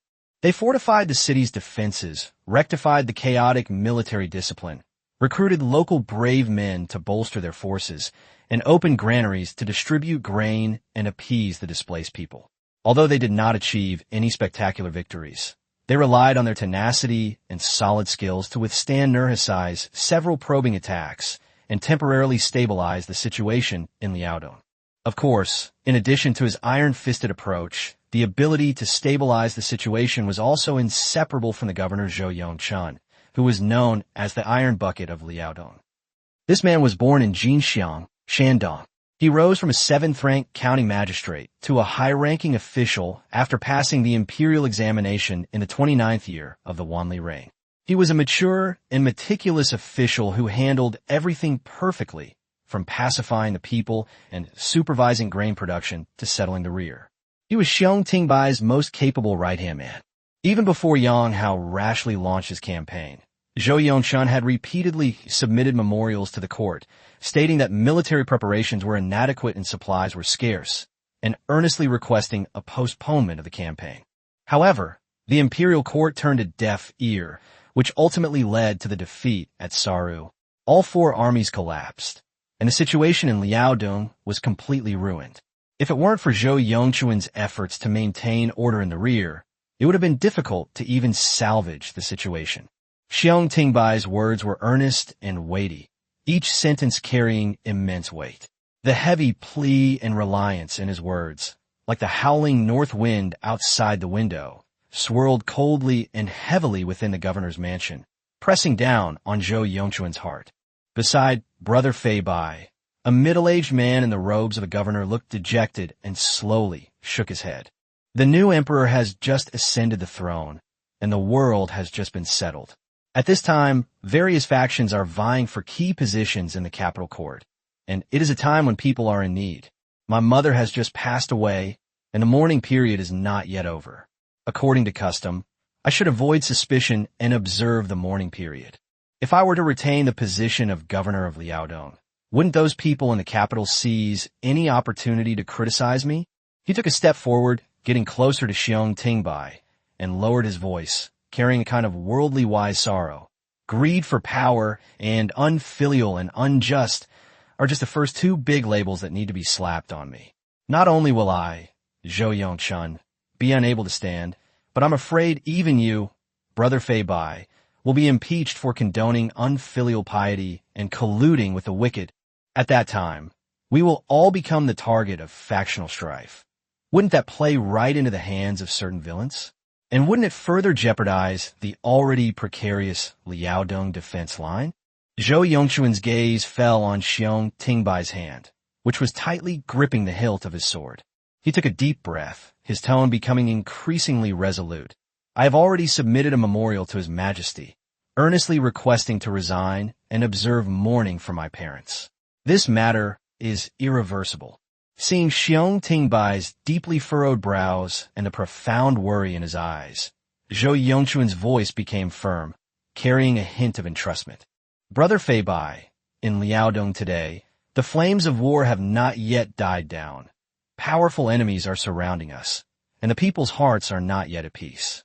We can do without me, Zhou Yongchun, to take care of the daily necessities and to calculate the details of money and grain, but we absolutely cannot do without you, Xiong Tingbai, this pillar of stability guarding Liaodong. This is the backbone of hundreds of thousands of soldiers in Liaodong. If you fall, Liaodong will collapse, and the earth will crumble in an instant. The room fell into a deathly silence, with only the mournful sound of the cold wind whistling through the window panes, as if an ode to this tragic separation. Xiong Tingbai's throat bobbed, wanting to say something, but he felt a bitter taste in his mouth. Never before had the burden felt so heavy. Without Zhou Yongchuan's iron bucket of Liaodong backing him up, no matter how sharp the weapons on the front lines compensating the military and civilians, allocating food and fodder, suppressing internal strife, and balancing the swords of Werit would be difficult to stop the raging fire in the backyard. Chapter 36 Angels Arrive. Heavenly Soldiers Appear. Chapter 36 Angels Arrive. Heavenly Soldiers Appear. Just as the room was filled with oppressive, almost suffocating atmosphere. Report. A sharp, tearing neigh suddenly rang out outside the gate. A swift horse charged straight at the gate, as if shattering iron ice. The courier on the saddle was covered in thick white frost armor, and puffs of white breath came out his exposed mouth and nose. His voice was hoarse and distorted due to the long journey and extreme cold, but it conveyed a heart-pounding urgency. My lord, an angel has arrived in Liaodong. The procession has already passed Huinhe Post Station. The messenger's voice, urgent and barely suppressed, crashed through the threshold of the inner hall. He knelt on one knee, his chest heaving violently. The leader of the delegation is Eunuch Wang Qinjian, the Grand Eunuch of the Imperial Household Department, accompanied by 5,000 Imperial Guards cavalry. A messenger was sent ahead to inform Lord Xiong, the Liaodong military commissioner, and Lord Zhou, the governor, that they should immediately lead all the civil and military officials of the city to set up an incense table, straighten their clothes, and kneel outside the gate to welcome the imperial decree. Whoosh! Xiong Tingbai and Zhou Yongchun jumped up from their seats almost simultaneously. Their eyes met like lightning, and they both saw extreme shock and a fleeting unease and hope in each other's eyes. Quickly, Xiong Tingbai roared, his voice shaking the roof beams. Prepare the imperial court, incense, candles, and dragon pavilion immediately. Order all military officers above the rank of lieutenant colonel and civil officials above the rank of deputy prefect within the city to don their court robes and stand in order of rank at the gate of the military governor's office within a quarter of an hour to await orders. Those who are late, improperly dressed, or disorderly will be dealt with according to military law. As Xiong Tingbai's thunderous command exploded, the entire military governor's office and even the city of Shenyang instantly awoke from their heavy sighs and transformed into a boiling vortex. The guards and messengers shot out like arrows. In the courtyard of the government office, servants rushed across the icy blue stone floor, panting as they carried out the heavy incense table, specially used for receiving imperial edicts, covered with a yellow cloth and carved with auspicious cloud patterns, and set it up in the open space directly opposite the government gate. A giant, bright yellow candle, as thick as a child's arm, was quickly lit, and the scent of sandalwood began to permeate the cold wind. A small palanquin covered with bright yellow brocade, symbolizing the location of the imperial carriage, was also placed behind the incense table. In Shenyang, government offices at all levels were in an uproar. The guerrillas, brigadiers, and garrison commanders hurriedly put on their official robes and hats. The prefects, assistant prefects, and sub-prefects frantically straightened their blue and red robes and fastened their jade pendants and sashes. War horses neighed, sedan chairs sped by, and the usually imposing civil and military officials were now as anxious as ants on a hot pan, surging towards the gate of the military governor's mansion like a tide. Amidst the wind and snow, official robes of various colors, crimson, turquoise, and deep blue, converged like a colorful stream. In less than a quarter of an hour, the area in front of the governor's mansion was already packed with people, yet completely silent. The icy wind whipped up snowflakes, lashing the officials' faces, yet no one dared to flinch or complain. Xiong Tingbai, dressed in a pheasant-patterned robe of a second-rank official with a jade belt at his waist, stood solemnly at the front, while Zhou Yongchun, dressed in a pheasant-patterned robe of a lower-rank official, stood in 2 rows behind him, arranged according to civil officials to the east and military officials to the west, and according to their rank. All eyes were fixed on the end of the official road in the direction of the Han River.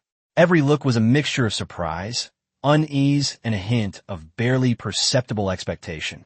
Yuan Yingtai, in particular, raised his head slightly, his eyes sweeping over the 2 men, Yuan and Zhou, who were at the head of the group, with a faint smile on his lips. He had already ascertained the situation in the court. The ministers had reached a consensus to let him temporarily act as the governor of Liaodong and take charge of all military and political affairs in Liaodong. As for Xiong Tingbai, the military commissioner who was repeatedly impeached by censors for fearing the enemy and avoiding war, he will probably soon be dismissed from his post and punished. Suddenly, amidst the howling wind and snow, a deeper, more oppressive sound faintly emanates from the depths of the earth. Thump, thump, thump, thump, thump. Like ancient war drums striking the heartstrings of everyone. It was a uniform, muffled thud of thousands of heavy hooves pounding on the frozen official road. At first it was distant and blurry, but quickly became clear, dense, and heavy. It was like a muffled rumble of thunder rushing across the ground, continuous and endless. The entire land trembled slightly to this terrifying rhythm. The colorful banners in front of the gate emitted a whirring, mournful sound, and icicles fluttered down from the eaves. The fog at the end of the snowstorm was torn apart. First, a golden tiger head sign bearing the words silence and avoidance pierced the chaos, followed by a massive, overwhelming wave of black light. 5,000 heavily armored cavalrymen, their entire bodies covered in finely forged black iron armor with mountain patterns, surged out like heavenly soldiers emerging from snow curtain. They marched in perfectly orderly and dense column formations, their steps perfectly synchronized in the wind and snow. Their hooves trampled up ice crystals and snowflakes, like a moving iron wall carrying destructive power, crushing everything in their path. The knight wore a round helmet with a visor, his face covered by a visor, revealing only his cold, merciless eyes. His warhorse was also covered in felt armor with iron plates, and it exhaled thick white breath. Thousands of standard-issue thick-backed sabers were sheathed on the sides of the saddle, moving in unison with the swaying of the horse's back, reflecting a cold, menacing metallic gleam in the dim light. There was no commotion, only the rumble of armor rubbing against each other and horses' hooves chiseling through the ice, like muffled thunder rolling across the earth. The heavy sense of oppression froze the air, and the sound of wind and snow seemed to be swallowed up instantly by this torrent of steel. Just as this silent torrent of death was about to reach the open area in front of the gate, a shocking change occurred. As the two black and gold command flags leading the way at the front row slashed down from left and right with deadly precision, it was as if they had been cleaved in two by an invisible divine axe. This imposing ironclad formation was suddenly torn apart along its central axis, just 100 paces from the gate. Rumble. The roar of the iron torrent reached its peak in an instant, yet it presented a suffocating sense of order. The cavalry formations on the left and right flanks, like black cloth torn apart by a giant hand, swept diagonally towards the two sides of the gate with incredibly precise and orderly steps along the straight official road. There was no chaos, no hesitation. Every knight moved like a precisely meshing gear, driving his armored warhorse to trace a textbook-perfect diagonal trajectory. The heavy hooves pounded on the icy road, producing a thunderous roar that was even louder, yet maintained a terrifying rhythm. Two long steel dragons, like two surging black steel torrents bursting their banks, moved along the left and right edges of the Yuanmen Square with overwhelming force. Boom! As the last warhorse's forelegs firmly touched the designated spot, the 5,000 iron cavalrymen were frozen in time like statues. The deafening roar of iron hooves came to an abrupt halt.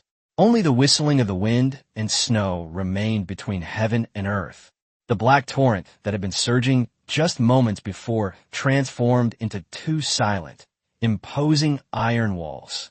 The knights sat firmly on their horses, their left hands gripping the reins tightly, their right fists pressed against their left breastplates, and they formed a neat line in the direction of the incense table and dragon pavilion, giving a simple yet powerful military salute. Their eyes, visible beneath their visors, remained icy, yet their postures were frozen like stone sculptures, radiating an inhuman, chilling aura of discipline and ruthlessness. In this majestic and silent alleyway constructed by steel cavalry, a carriage covered in red and black sedan chairs, escorted by several eunuchs in indigo round-necked robes, passed the silence and avoidance signs and slowly drove toward the incense table. 5,000 iron cavalrymen stood frozen, like thousands of cold metal statues, silently guarding the arrival of the imperial envoy on this frozen land. This absolute stillness, even more so than the thunderous march just moments before, brought a bone-deep, suffocating pressure. Chapter 37, The Emperor's Majesty, by the Mandate of Heaven. Chapter 37, The Emperor's Majesty, by the Mandate of Heaven. The wind and snow howled and swirled before the empty gate, but the deathly silence before the governor's mansion was more biting than the north wind. The armored formations splitting, encirclement, and sudden stop were like ice picks piercing the top of the sky.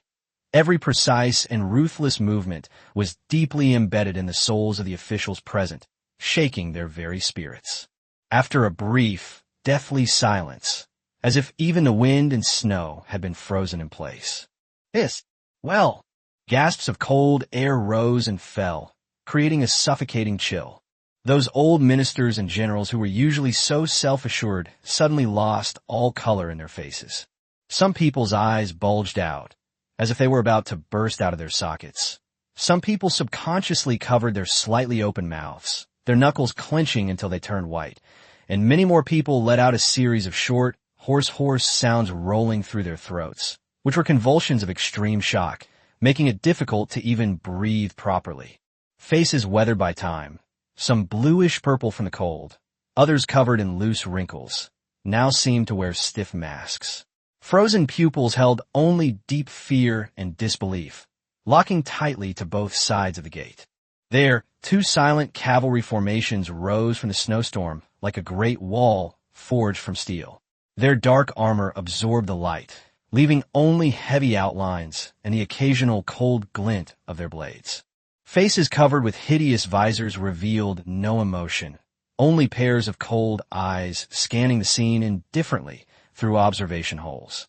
Beneath them, war horses pawed the frozen earth restlessly, their large nostrils spewing out thick puffs of white vapor that instantly froze in a frost in the biting wind. The image's steely chill, inhuman silence, an overwhelming sense of power create a powerful visual impact, combined with a tremendous sense of oppression from confronting tyranny, completely choking everyone and freezing all thought. My mouth was filled with wind and snow, mixed with an indescribable bitterness seeping from my bonisa bodily reaction to extreme emotional turmoil. At this moment, the once distant majesty of the emperor has come close with a chilling presence. Is this the emperor's personal guard in the capital? Then look at our Liaodong's so-called elite border guards and soldiers, who are always boasted about how great they are. But in the face of this silent iron torrent, they're nothing more than clay figures. If the 80,000 strong army at Sarabak then had even a third of the strength and discipline of this force, how could they have ended up with corpses strewn across the battlefield? This crack. General He Shurxian snapped back to reality, his breath so cold it felt like his lungs were being sucked out, an exaggerated gesture, and his clenched fist cracked with a popping sound. His rough, calloused hands, accustomed to wielding knives for years, instantly became wet and sticky, sweat gushing from his burning excitement. He Fengzi was a well-known, fierce general in Liaodong. He loved to charge in a battle alone and would often lead his troops in a battle, which led to repeated reprimands from Xiong Tingbai. At this moment, his hawk-like eyes were fixed on the scene before him.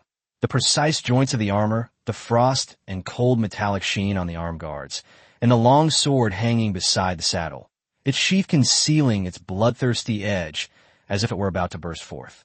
What's even more awe-inspiring is the absolute discipline that shines through that chilling aura, standing still as a mountain, moving like thunder.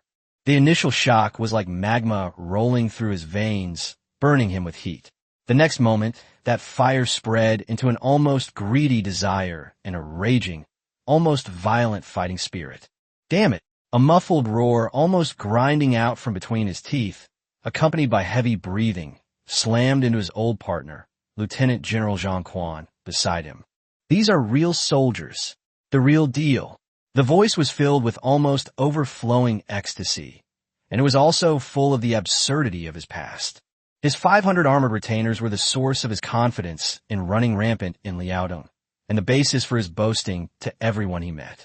But at this moment, in front of this Xuanjia iron army that seemed to have descended from the sky, their possessions and arrogance were completely punctured and crushed like a torn sack. An unprecedented surge of emotion, a mixture of amazement, submission, and boundless longing, pounded fiercely in his chest. Huff! Zhang Quan, standing to the side, was also overwhelmed by the force of the iron torrent, his chest heaving violently. He nodded vigorously, even forgetting his official rank and duties, and simply echoed, "Heavenly soldiers! Real heavenly soldiers!" His voice trembled almost imperceptibly, but his eyes shone with an astonishing light as he looked at the silent, imposing cavalry, as if he had suddenly spotted a campfire in the dead of winter. With them in charge of Liaodong, we have hope. We really have hope. Prefect Wang Shuishu's face was ashen. His legs trembled violently, and a foul stench instantly soaked the hem of his blue robe. He collapsed to the ground, shame and fear making him wish he could disappear into the snow. Standing at the very eye of the storm, Xiong Tingbai's face was flushed crimson, like a branding iron. His fists were clenched tightly, veins bulging. Gazing at the steel wall, his tiger-like eyes churned with unprecedented shock and burning ecstasy. A low, thunderous roar burst from between his teeth. A powerful army, truly heavenly soldiers. Zhou Yongshun stood beside him, equally deeply shaken. But as his gaze swept over the imposing iron cavalry formation and then turned to the excited Xiong Tingbai before him, his eyes finally softened into a profound understanding. His Majesty had demonstrated his intentions with unparalleled majesty and a world-class army. The weight of this imperial edict today was beyond words. This silent yet overwhelming pressure instantly froze the civil and military officials of Liaodong in place, their thoughts in turmoil, and they dared not make the slightest move. Wang Qingjin slowly alighted from the carriage, his crimson robes gleaming like fire against the snowstorm, exuding an air of majesty. He didn't even glance at the kneeling civil and military officials, a hint of satisfaction flashing in his eyes. Through this incident, the majesty of the Ming emperor had been thoroughly established in Liaodong. He nodded slightly to the head eunuch accompanying him.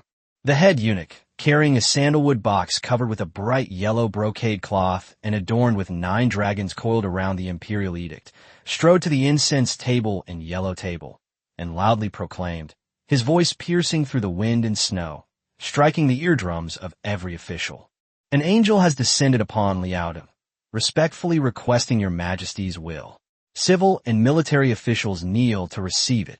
All the officials, including Xiong Tingbai and Zhou Yongchun, lifted their robes and knelt deeply in the direction of the angel's procession, their foreheads pressed heavily against the cold, icy, snow-covered bricks. The biting wind seemed to freeze in the solemn silence at that moment. Wang Qingjin then stepped forward slowly, as if walking in his own hall. He extended his fair yet steady hand, solemnly unwrapped the brocade bundle, and presented the sandalwood dragon box that exuded a deep, luminous glow. Take out the key, turn the golden lock, and gently open the box lid. A cool and noble ambergris fragrance instantly fills the air, overpowering the scent of wind and snow. With utmost respect, he presented a scroll of imperial edict with a jade scroll coiled around it. The scroll was neither silk nor paper, but rather a dark blue silk tapestry with sea and cloud dragon patterns, specially made by the Imperial Workshop. It was embroidered with auspicious clouds in gold thread, and 2 5-clawed dragons with their heads raised guarded the large seal in relief that read Imperial Decree Seal in the center. The gold seal and vermilion clay, with dragon patterns subtly flowing under the light of the wind and snow, exude an awe-inspiring and inviolable majesty. Holding the imperial edict, Wang Qingjin walked to the center of the Minghuang Dragon Pavilion behind the incense table, then turned to face the kneeling civil and military officials of Liaodong. He did not read it aloud immediately, but instead scanned the entire room for a moment with an almost frozen solemnity. His gaze was like an invisible, icy needle, causing everyone who was swept by it to involuntarily lower their bodies and press their foreheads firmly against the cold bricks. By the mandate of heaven, the emperor decrees, I, having inherited the throne, am constantly vigilant. Now, there lies Liaodong, a vital strategic town, crucial for the defense of the borders. Its tyrannical chieftain has wreaked havoc on the frontier. The people live in fear, yearning for the grace of heaven. Xiong Tingbai, the Liaodong military commissioner, is a loyal and devoted patriot. His defenses are impregnable, and his contributions to the nation are invaluable.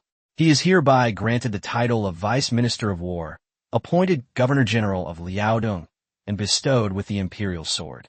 He is authorized to exercise discretion in all military and border defense matters, and any official below the 3rd rank who obstructs military operations may be executed with his sword. All troops under his command are at his disposal.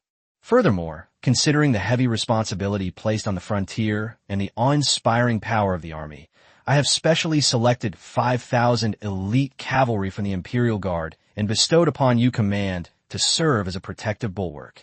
These valiant soldiers are the Emperor's personal guards, brave and mighty, and can assist you in sweeping away the border troubles and eliminating the vile elements.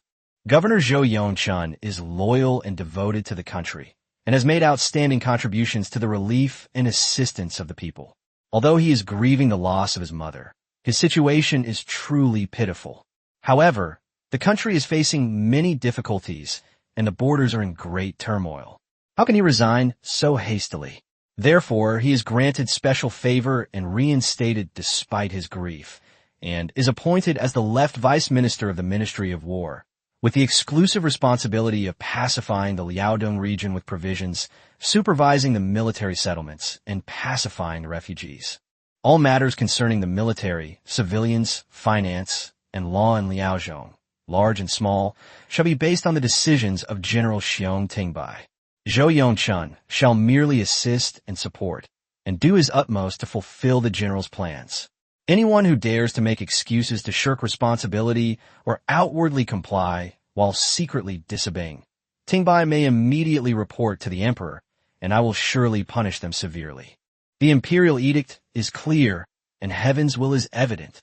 You too must deeply understand the difficulties of these times. Work together with one heart and one mind, so that the Liaodong frontier may be secured and the border troubles may be forever quelled. If you fail to live up to this favor, or are negligent, then the law will be in full force, and you will not show leniency. Those 5,000 armored cavalry should be the bulwark of the nation. You must use them wisely and drive them with caution. Respectfully obey. Chapter 38, Thunder and Rain. All are the Emperor's grace. Chapter 38, Thunder and Rain are all the Emperor's grace. The last "so be it" echoed in the wind and snow. The large group of civil and military officials kneeling in front of the gate reacted in different ways. Especially Yuan Ingtai, who was kneeling in front of the civil officials and closest to the incense table, suddenly stiffened when he heard, "All military, civilian, financial, and legal affairs in Liaozhong shall be based on the decisions of the military commissioner Xiong Tingbai. Those below the third rank may be executed with swords." His kneeling body trembled slightly, and he could not help but tremble under his wide scarlet robe. The immense disappointment was like a bucket of ice water poured over his head, extinguishing the flames of ambition that had ignited in the past few days because of the rise of Donglin. The new emperor's decree was hardly an appointment. It was more like saddle the wild horse Xiong Manzi and forge a sword called Imperial Power, meaning that from then on, only his voice could be heard in Liaodong. He felt a bitter taste in his mouth and a tingling sensation on his scalp, and he could barely lift his head. Most officials were deeply shocked. Their eyes were filled with fear or confusion. Many of them stole glances at Yuan Ingtai's pale face, and then at Xiong Tingbai kneeling in front of them like an iron tower. The last glimmer of hope that the political situation has changed and Xiong Tingbai has lost power was completely extinguished by the magnificent imperial edict and the imposing iron cavalry, leaving only a chilling coldness. Some people were even secretly glad that they hadn't completely sided with Yuan Ingtai, while the few civil officials who were close to Yuan Ingtai turned pale and looked as if they had lost their parents. Seeing Yuan Ingtai's distraught appearance, they felt that they had also fallen from the clouds into the mud, and that it was all over. When Xiong Tingbai, the protagonist, heard the imperial edict mentioning the imperial sword, the supreme military and political power, Zhou Yongshun, who was reinstated after being released from prison, and the 5,000 obedient cavalry, his heart suddenly warmed.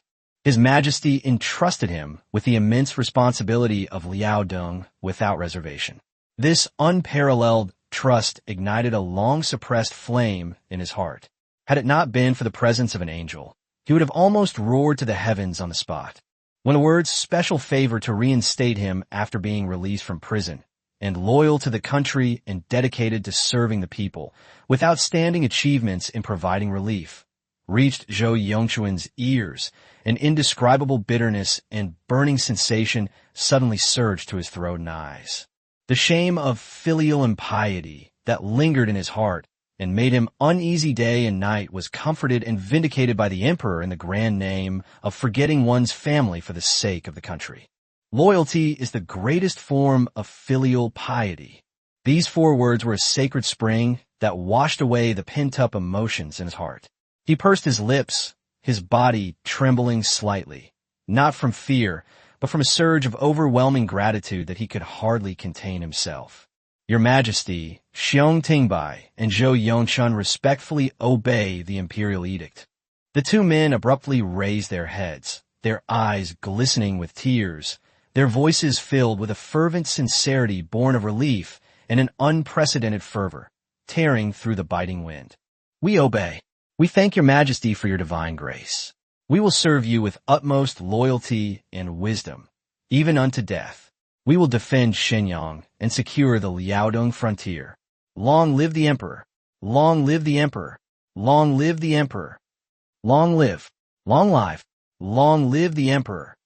The civil and military officials behind him roared like thunder, and a huge sound seemed to temporarily dispel the wind and snow.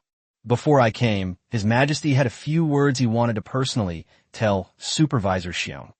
Upon hearing the words, "Your subject is listening to your Majesty's instructions," Xiong Tingbai immediately lowered his head and pretended to listen attentively. Last year's defeat at Suru resulted in heavy losses for our great Ming dynasty, and the border towns also need time to recover. Your Majesty now only asks that you be loyal to your duties, do your best to defend Liaoshen, and proceed cautiously step by step. Unless you are absolutely certain of victory, you must not make any rash advances. Our great Ming dynasty cannot afford a second defeat like Saru. I obey the decree. General Xiong, Vice Minister Zhou, hold your congratulations for a moment. His Majesty has another decree bestowed upon all the generals and ministers of Liaoning. Wang Qingyan's voice was not loud, but it was like an invisible thread, instantly tightening the tension in everyone's hearts that had just begun to ease. Everyone froze, their gazes once again focusing on this unfathomable inner court tycoon. Then, one of the eunuchs accompanying Wang Qingyan stepped forward respectfully and presented a smaller, but equally covered, gilded sandalwood imperial edict box with a bright yellow brocade cover. The atmosphere at the gate, which had just warmed slightly due to Xiong Tingbai's bold words, instantly plummeted back to freezing. Everyone could only stand with their heads bowed, their hearts filled with apprehension. With the new emperor's ascension, was he going to thoroughly reorganize Liaodong? Wang Qingyan once again personally opened the golden lock and took out the scroll. This time, the imperial edict did not use the supreme and luxurious dark blue silk tapestry, but rather a slightly less prestigious bright yellow silk tapestry with cloud and crane patterns. However, the solemn imperial pressure was not diminished in the slightest. By the mandate of heaven, the emperor hereby issues this edict to all generals, officials, soldiers, and civilians in Liaoning. I, the emperor, rule over all the lands and am deeply concerned about the border regions. Meritorious service will be recorded and wrongdoing will be punished. Li Ruzhen, the general of Liaoyang, had been favored by the country for generations, but did not think of repaying it. He was cowardly in the face of battle and repeatedly refused to advance when ordered to do so. As a result, the strategic passes of Sanshe and Shaling were repeatedly ravaged by the Jurchens, resulting in the bloodshed of the people and the collapse of the territory. Wang Mamin, the guerrilla commander of Quandian, abandoned his territory and failed to defend it. Zheng Guochang, the military commissioner of Ningqian, neglected his duties and caused the Liaoyang gunpowder depot to burn down, resulting in the destruction of 8,000 pieces of military equipment. The Imperial Guards are hereby ordered to arrest them immediately and send them to the capital for investigation by the Ministry of Justice, the Censorate, and the Court of Judicial Review. If any crimes are found to be true, they shall be severely punished. Governor Yuan Ingtai, who has worked diligently day and night for the country and made significant contributions to river works, is hereby promoted to Vice Minister of the Ministry of Works. Upon receiving this decree, he shall immediately hand over the official seal and travel to the capital to assume his duties without delay. Wang Huazhen, formerly the Right Counselor of Liaodong, is well versed in vassal affairs and knowledgeable about foreign matters. He is hereby specially transferred to the position of Minister of the Court of State Ceremonies, specifically in charge of interpreting and guiding foreign affairs. You shall proceed to the capital to assume your new post as soon as possible. General He Shixian of Shenyang is renowned for his loyalty, bravery, and courage in the face of the enemy. He is hereby awarded 1,000 taels of silver and a bullfighting uniform as a commendation. Yu Shigong, Deputy Commander-in-Chief of Liaoyang, is known for his integrity, prudence, and composure in the face of danger. He is hereby awarded the rank of Dragon Tiger General and appointed Deputy Commander-in-Chief of Shenyang. It is hoped that both of them will continue their efforts to safeguard the Ming dynasty. He Shixian and Yu Shigong's burly bodies trembled, tears welling in their eyes. They suddenly knelt on one knee and roared, "Your subjects He Shixian and Yu Shigong, thank you for your Majesty's grace. We swear to repay it with our lives." Qi Jin, the deputy commander of Junyi, is a descendant of loyal martyrs and remains steadfast in his principles. He is awarded 500 taels of silver and bestowed with a bullfighting robe. He is to be summoned to the capital immediately to reorganize the troops. Chun Su, the former adjutant general who aided Liaodong, has endured hardship in battle. He is also awarded 500 taels of silver and summoned to the capital to serve. He will be given a separate appointment. For a time, everyone from generals and brigade commanders to garrison commanders received rewards, regardless of their rank or the amount of money they received. The remaining soldiers who have devoted themselves to the service of the king will be rewarded by the court. Those who harbor resentment and disloyalty, my sword will always be hanging high. So be it. The final phrase, my sword hangs ever high, was like an icicle piercing the bone, sending chills down the spines of some officials with guilty consciences. This list, a combination of kindness and severity, acted like an invisible giant hand, precisely readjusting the military and political landscape of Liaodong, making loyalty and treachery, rewards and punishments, crystal clear. In particular, the arrest of Li Ruzhen and the promotion of Yuan Yingtai once again strongly declared the new emperor's absolute support for Xiong Tingbai's power. After the imperial edict was read, the entire hall was silent. Only Yuan Yingtai and Wang Huazhen were distraught, and Li Ruzhen and other convicted officials were seen struggling in silence as they were dragged away. Chapter 39, The Crimes of Those Not from Liao. Chapter 39, The Crime of Those Not from Liaodong, Xiong Tingbai, and Zhou Yongshun quickly arranged for the generals beside them to lead Wang Qing'an's cavalry into the camp, then turned around and bowed respectfully to Wang Qingjian. Your Excellency Wang must be weary from your journey.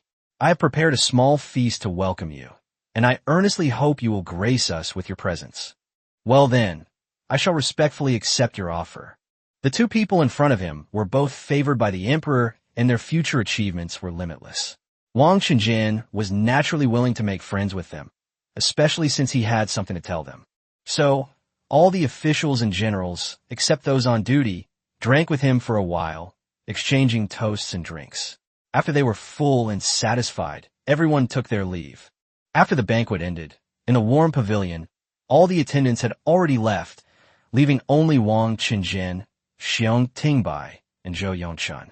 As the fragrant tea was served, the air in the room seemed to settle down. Wang Qingjian picked up the teacup, his fingertips tracing the warm porcelain, breaking the brief silence. General Xiong, Vice Minister Zhou, he said in a very low voice, with a penetrating quality characteristic of the inner court. The banquet was lively, and there were some things that I couldn't or shouldn't say. Now that it's quiet, there are a few words from the inner palace that concern the very foundation of Liaodong, which I need to explain to you both in detail. Xiong Tingbai and Zhou Yongshun immediately sat up straight. Even their breathing became lighter, and all that could be heard was the faint crackling sound of the charcoal fire. Your Majesty has read General Xiong's secret memorial regarding the Liao people not to be used lightly. Wang Qing'an's opening remarks made Xiong Tingbai's heart tighten. The memorial was based on his many years of experience, a heartfelt exposition of how Liaodong had been plagued by years of official corruption, constant warfare, and the infiltration of traitors and collaborators. Wang Qing'an's gaze was like a deep, unfathomable pool. Your Majesty approves of this. Xiong Tingbai was slightly taken aback, but then Wang Qingjian continued. Your Majesty's deep agreement is not because the Liao people are inherently unreliable. Rather, it is because of the current reality that many Liao people have been driven to desperation, either by the need to make a living, or by the corruption of officials, or even by the Jurchen's instigation and coercion, and have joined the enemy chieftain's ranks, becoming termites within the fortress of our great Ming, spying for the Jurchens, spreading rumors, and guiding enemy attacks. Your Majesty is well aware of the harm they cause, and it is a thorn in your side. All of the things that General Xiong mentioned in his memorial are true. Your Majesty feels them deeply. Such hidden dangers should not only not be used lightly, but must be severely eliminated without any mercy. In addition, Luo Sigong, the commander of the Embroidered Uniform Guard, personally led the Embroidered Uniform Guard to Liaodong to investigate a few days ago. Xiong Lu is in office, so you can contact him. Be sure to keep your eyes wide open and weed out these people. Yuan Yingtai, Wang Qing'an's voice grew even colder, has been recruiting many people in Liaodong without investigating their backgrounds or distinguishing between loyal and traitorous individuals. He thinks he is winning people's hearts, but in reality, he is opening the door wide for Jurchen spies. His Majesty is deeply displeased with this. This time, He has been summoned back to the capital, ostensibly as a promotion, but in reality as a transfer to prevent him from ruining the overall situation in Liaodong. Wang Qingjin stared into Xiong Tingbai's eyes and, word by word, uttered a sentence that Zhu Yuxiao would make Xiong Tingbai remember for the rest of his life. "My lord," His Majesty once said to me earnestly, "the most fortified fortresses in this world are often not breached by external forces, but rather devoured from within by insects." This applies to the Liaodong situation, and it applies to the affairs of the state as well.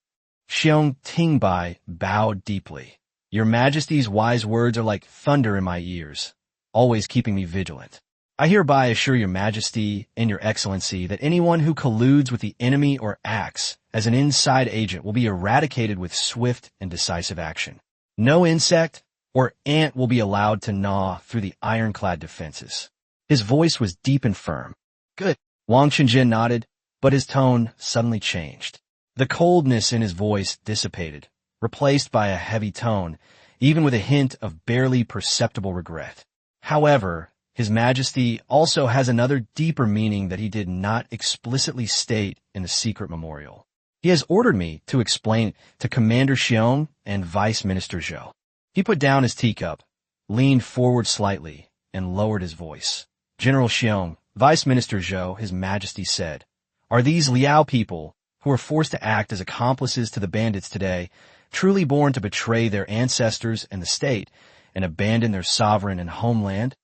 These words struck Xiong Tingbai and Zhou Yongchun like a heavy hammer, even more shocking than their previous murderous remarks. Xiong Tingbai looked up abruptly, his eyes filled with a complex light. Wang Qingyin's voice was filled with deep helplessness and self-reproach. "Your Majesty said, whenever I see the suffering of the refugees in Liaodong, the oppression by officials and gentry, and the calamities caused by the previous dynasty's abuse of military power and neglect of governance, I often cannot sleep at night, and my heart is filled with pain." Gao Huai's rebellion in Liaodong ruthlessly exploited the people. Li Chongliang abandoned territory, turning the homes of millions into enemy lands. Not to mention the subsequent corruption in officialdom, exorbitant taxes, and thuggish soldiers who harmed the people of court has broken their hearts. It is my court that has broken the hearts of my people, thousands of miles away, pushing them into the arms of the enemy chieftain. The people of Liaodong are all my children, and also my brothers and sisters, the parents and officials of you.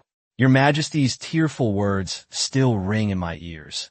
As the sovereign father, I am deeply saddened to hear my children crying out in hunger and cold, even kneeling down to beg for survival under the iron hooves of the enemy. If we look at the root cause, it is the failure of the country's governance, not the fault of the people of Liaodong. The warm pavilion was deathly silent, save for Wang Qingyin's heavy words echoing in the air. Xiong Tingbai's stern face trembled slightly, while Zhou Yongchuan's eyes were filled with sorrow. Wang Qingjin took a deep breath, his tone becoming firm and directive. "Therefore, your Majesty has issued a strict order. On the one hand, as General Xiong has suggested, we must use iron-fisted methods to purge the internal traitors. This is the foundation for survival.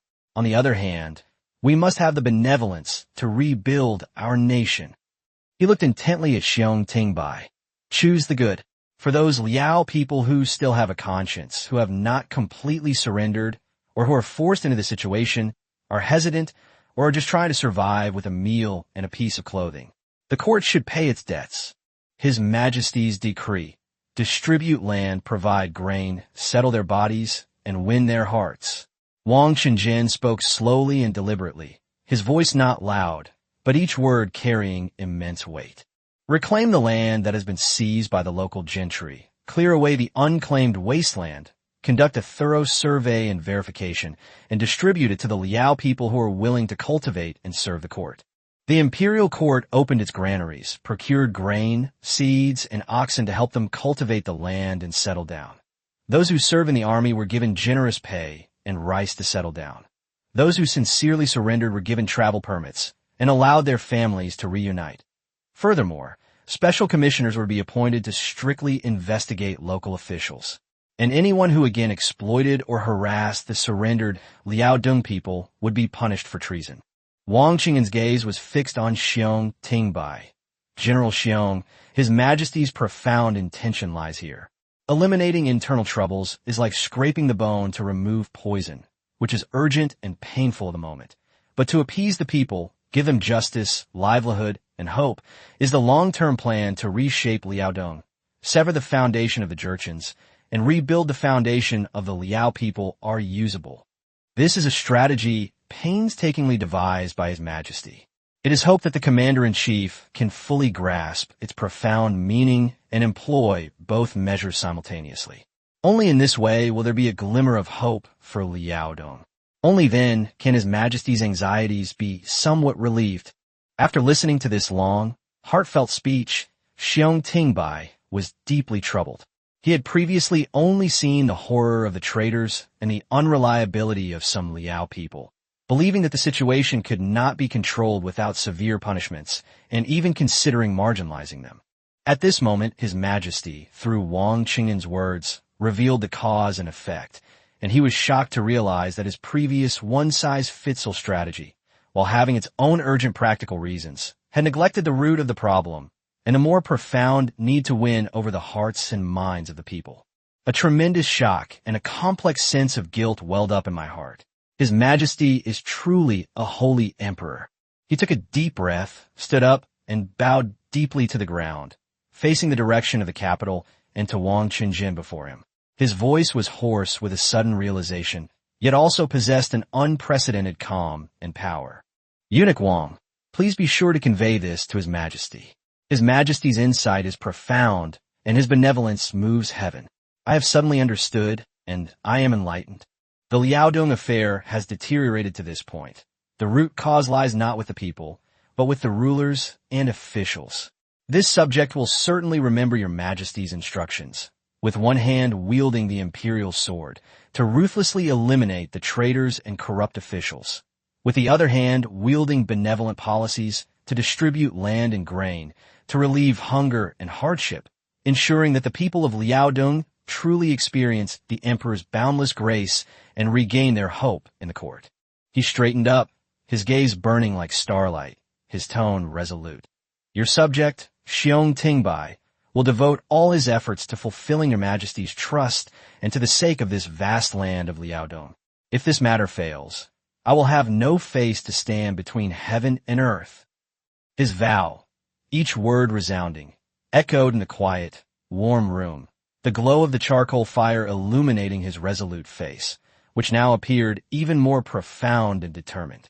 Zhou Yongchun also bowed excitedly and said, Your Majesty is wise and compassionate, showing great mercy to the people. Eunuch Wang, rest assured, Yongchun will do his utmost to assist the Commander-in-Chief in pacifying the people and maintaining peace within the country, and will have no other intentions. Looking at the two people in front of him, especially at the clear-headedness and determination that had risen in Xiong Tingbai's eyes after the narrow-mindedness had faded, a relieved and gratified smile finally appeared on Wang Qingan's face. He nodded. General Xiong is truly a pillar of the state, understanding things at a glance. This task I have undertaken has finally revealed His Majesty's thoughts. He picked up the teacup, which had already cooled slightly. Liaoning is bitterly cold. I hope you two gentlemen will take good care of yourselves. I will now return to the capital to report back. After Wang Qingjin left, Xiong Tingbai stood on the high steps of the military governor's mansion. After a long while, he slowly turned around and said to Zhou Yongchun, who was also looking excited, beside him, Brother Mengtai, His Majesty is truly a holy emperor.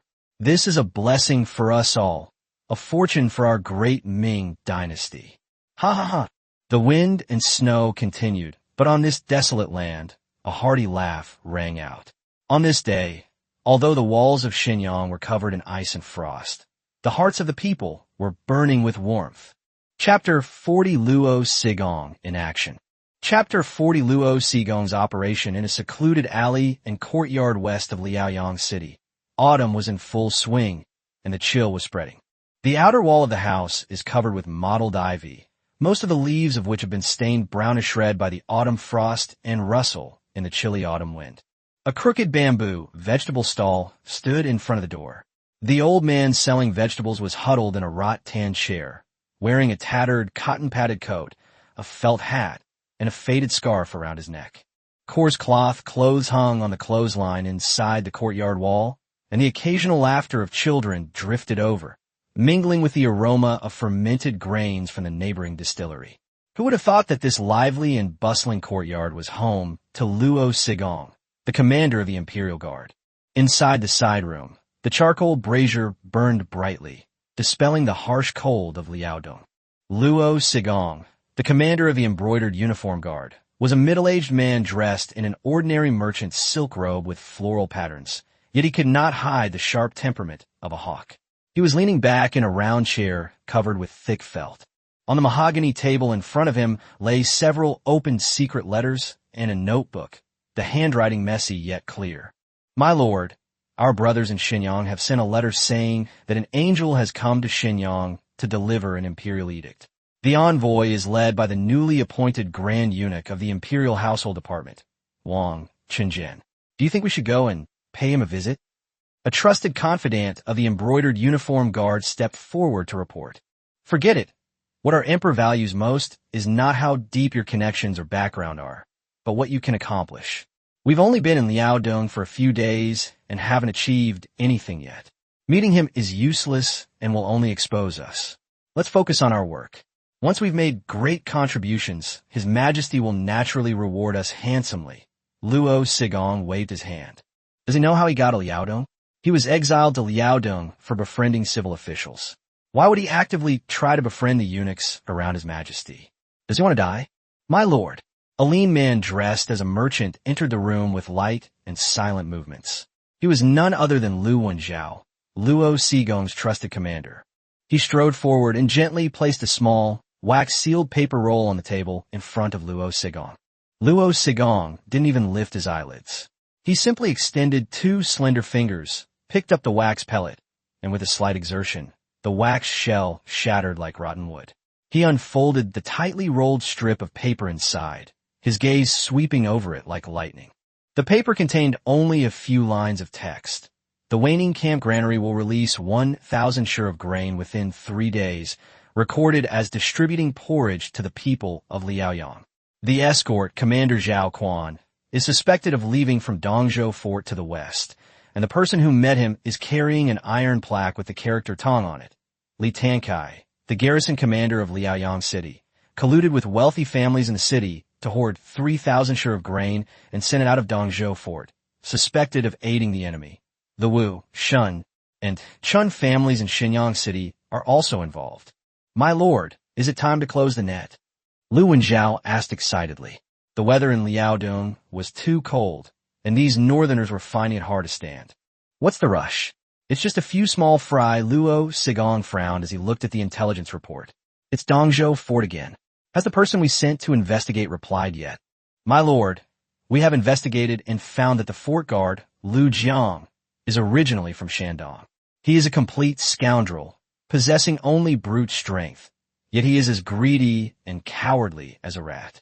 Through some dubious connections, he landed a position as the garrison commander of Dongzhou Fort. His daily routine included misappropriating military rations and extorting merchants, a long list of unsavory deeds.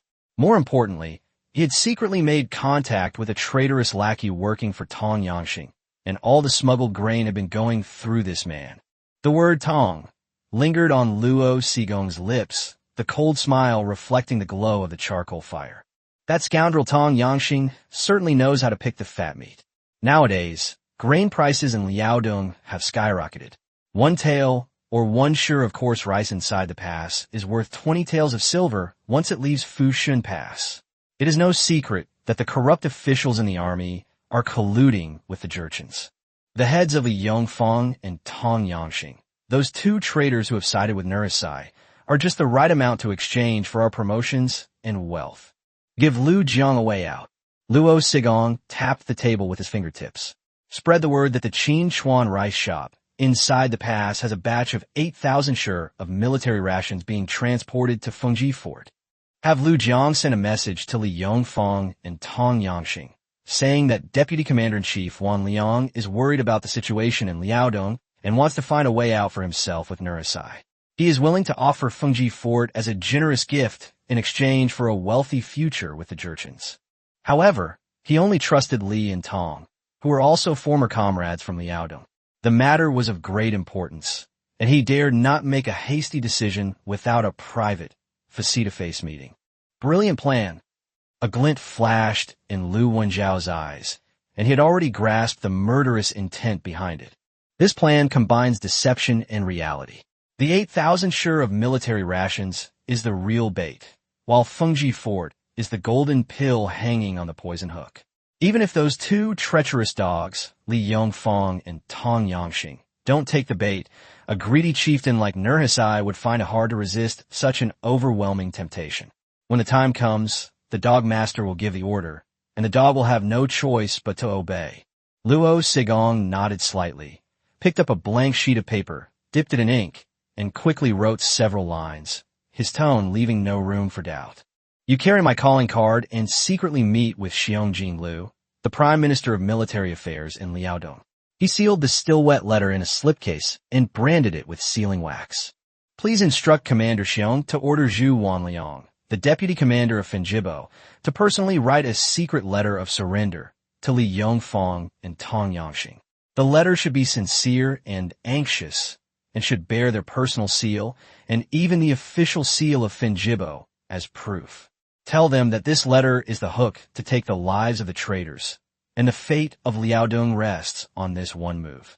Lu Wenjiao accepted the secret letter with both hands as if it were a sharp blade, and solemnly replied, Rest assured, sir, this humble servant will make sure that Deputy Commander Zhu's handwriting and heartfelt intentions make Li Yongfang and Tong Yangxing's blood boil and believe it without a doubt. He turned and pushed open the door, and the wind and snow swept in, stirring up a few pieces of undisturbed paper ashes on the table. Luo Sigong gazed at the swirling snow, a cold smile playing on his lips. This time, he was using Zhu Wanliang's life and future as bait to lure Li and Tong into a deadly trap, so that the world would know what the consequences of being a traitor were. Shun Lian, your humble servant is here. In the shadows, the commander stood as still as an iron nail. Issue my strict order. Every word Luo Sigong spoke seemed to be tempered by ice, piercing through the wind and snow. First, all hidden agents must be driven into the ground like wedges. In Liaodong, every official, general, or wealthy merchant who has ever been involved in smuggling must be kept under close surveillance. Send 2 more undercover agents, disguised as fur traders, to keep a close watch on Dongzhou Fort. Record the depth of the ruts, the type of goods, and the number of guards for every caravan entering and leaving. Second, gather elite troops equipped with triple crossbows, poisoned arrows, and oil, and secretly ambush them in the civilian residences within Dongzhou Fortress. If necessary, request Commander Xiong to send troops to support us. Third, immediately send this to the Emperor via the secret seal box, a 600 Li Express courier. He walked to the desk, picked up his pen like a knife. Your subject, Luo Sigong, humbly begs your Majesty's ears. The festering wound in the Liaodong grain route has appeared. The traitorous generals Li Yongfang and Tong Yangxing are colluding with internal traitors, sucking the marrow from the border troops. Your subject has devised the Fengji Fort flag change scheme, using fake grain and a Real fort as bait, intending to lure the 2 scoundrels into Dongzhou Fort for their execution. This plan involves the reputation of the border generals and requires your Majesty's sagacious judgment. I humbly request your Majesty's guidance. The sealed letter, sealed with wax, was handed to Shun Lian. Send this urgent letter over 600 li, directly to His Majesty's desk, without a moment's delay. Yes, sir. Lu Wenjiao, carrying the secret letter and list, disappeared into the wind and snow. The courtyard returned to deathly silence, with only the crackling of embers from the charcoal brazier. Luo Sigong stood quietly in the secluded room, gazing at the swirling snow curtain in the direction of Dongzhou Fort, his eyes filled with an even more icy coldness. Chapter 41, Qin Liangyu, a heroine of the Ming Dynasty.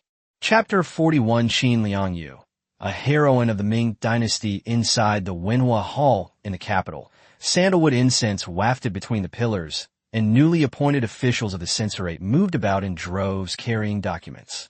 For the first time, the sound of boots in the corridor revealed a solemn rhythm.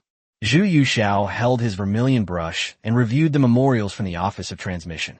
His brow, which had been furrowed for many days, relaxed slightly. The memorials piled up like a mountain on his desk, but the pungent smell of gunpowder seemed to have faded. The number of impeachment and accusation memorials decreased by more than 70%.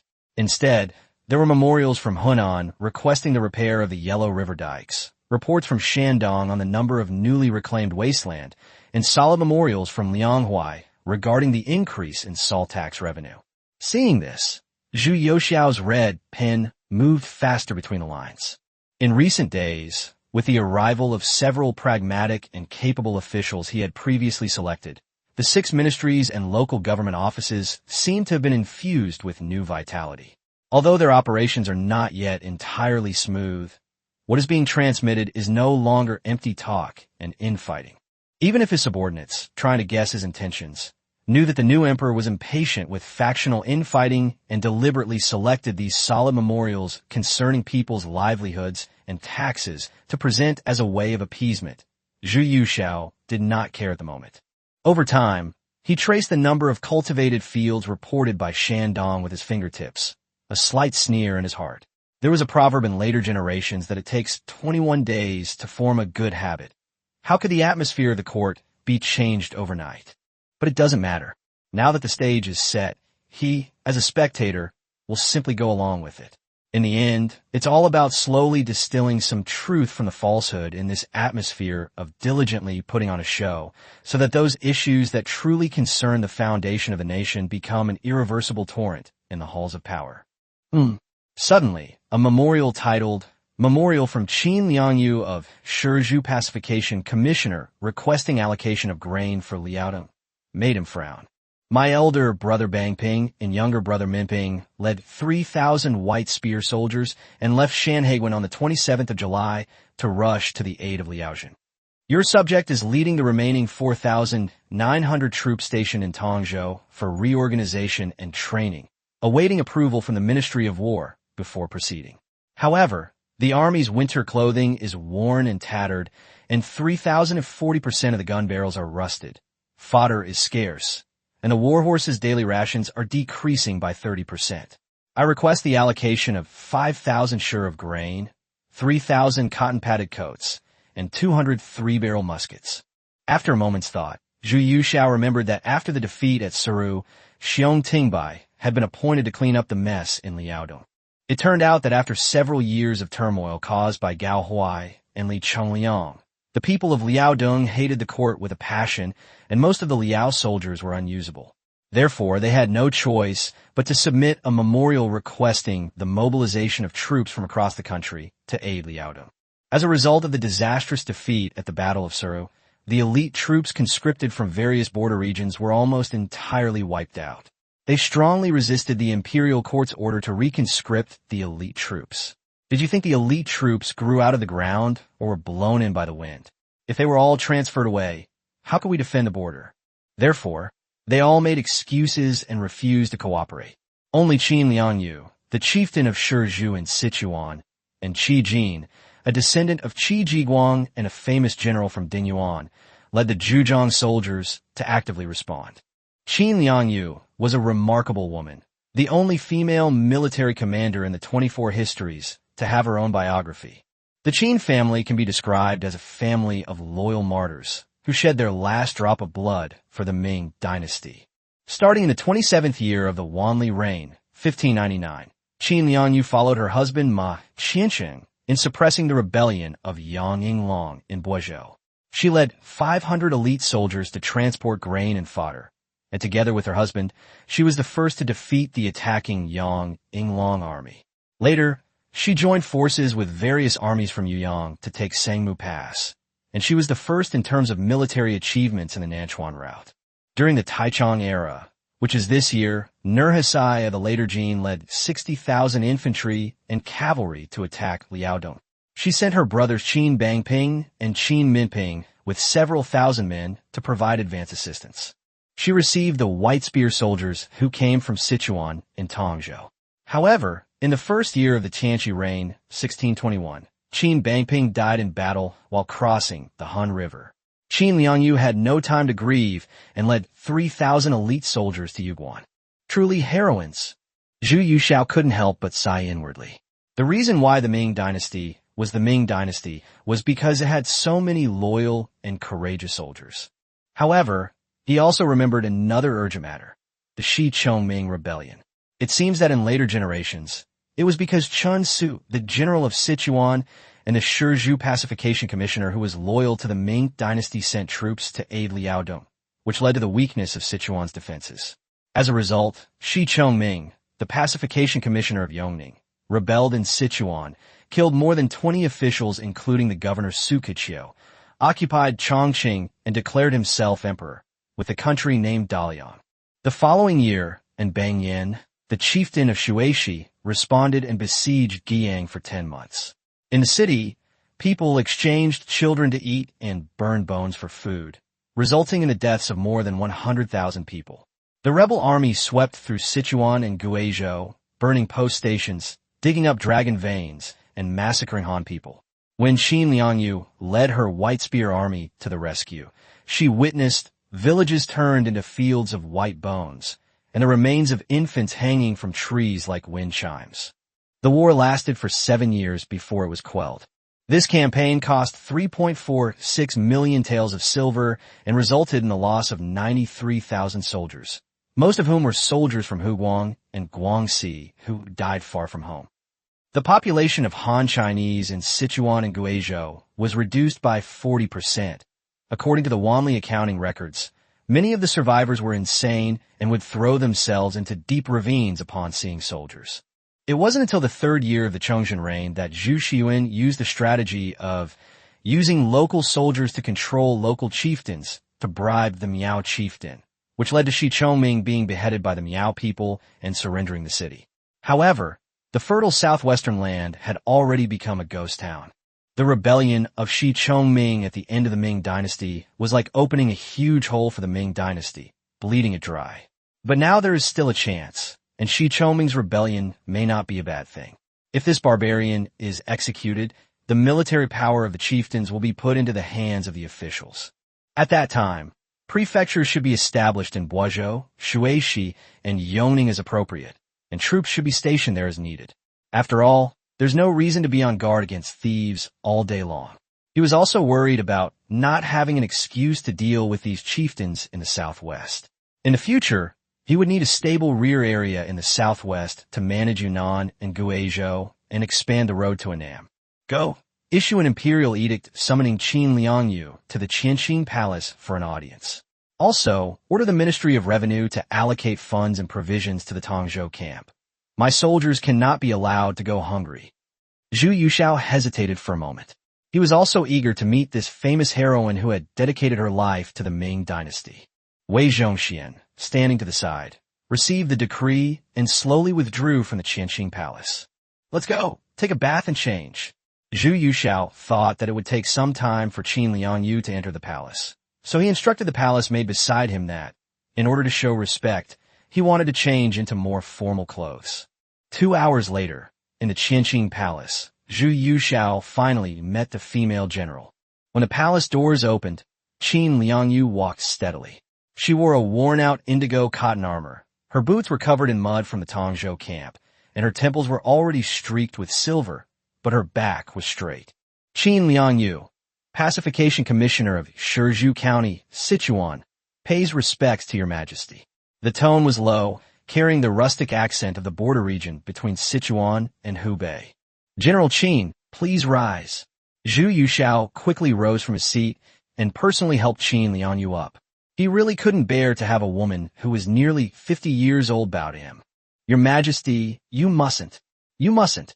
Qin Liangyu had never encountered such courtesy before. Leading troops as a woman was an unconventional act in this era and had always been controversial. Seeing the emperor's courteous treatment, she couldn't help but feel a sense of goodwill towards this newly enthroned emperor. Zhu Yuxiao gave a slight nod.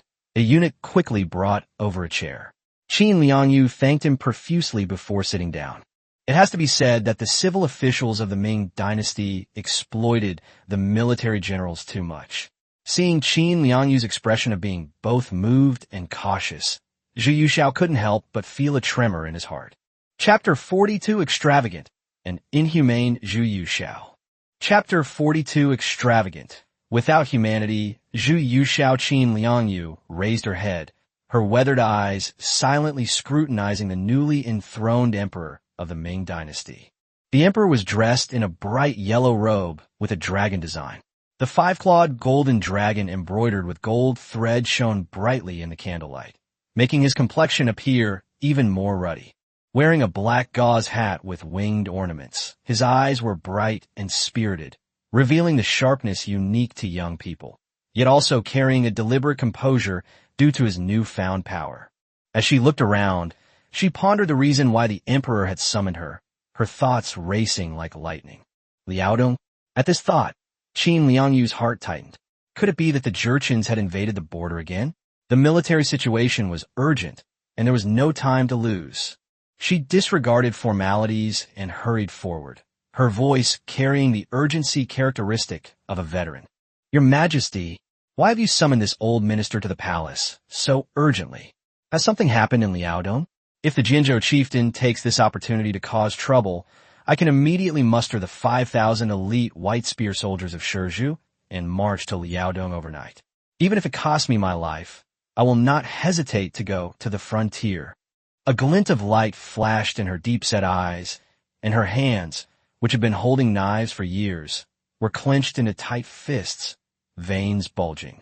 Zhu Yuxiao seemed slightly taken aback by the sudden and intense reaction from this veteran female general, then waved her hand and reassured her in a gentle yet clear voice. There is no trouble in Liaodong, General Qin, please rest assured. I have recently appointed Xiong Tingbai as the Liaodong military commissioner, in charge of all military affairs, and Zhou Yongchun as the assistant in charge of grain and civil administration. For the time being, there is no need to worry. He paused for a moment, looking at the female general in front of him, who was famous throughout the world for her loyalty and bravery, eager to serve her country. His eyes held a complex emotion that was hard to detect. I have summoned you here today for 3 matters, the emperor said, adjusting his posture slightly and adopting a more serious tone. Firstly, I have read the reports and learned that the soldiers in the Tongzhou camp are lacking food and clothing and are suffering greatly. My heart aches. The soldiers have traveled thousands of miles to Liaodong, enduring hunger and cold to defend the country. This is the fault of the court. He looked at Qin Liangyu's faded military uniform and her face stained by wind and sand. His eyes revealed sincere respect. Secondly, Zhu Yuxiao's tone deepened. I ascended the throne at a young age, yet General Qin, as a woman, led the White Spear Army to achieve great merit in quelling the rebellion of Yang Yinglong and Boizhou in the 27th year of the Wanli reign, making her famous throughout the land. Later, she guarded Shizhou, protecting the southwest, and both the barbarians and the Han people submitted. Although I live deep within the palace, I have long heard that you are a modern-day Mulan and the pillar of the Ming dynasty. Today I see that its might still remains. It truly lives up to the expectations of a pillar of strength. Upon hearing this, Qin Liangyu's tense shoulders and back relaxed slightly. She bowed her head slightly and cupped her hands, saying, Your Majesty flatters me.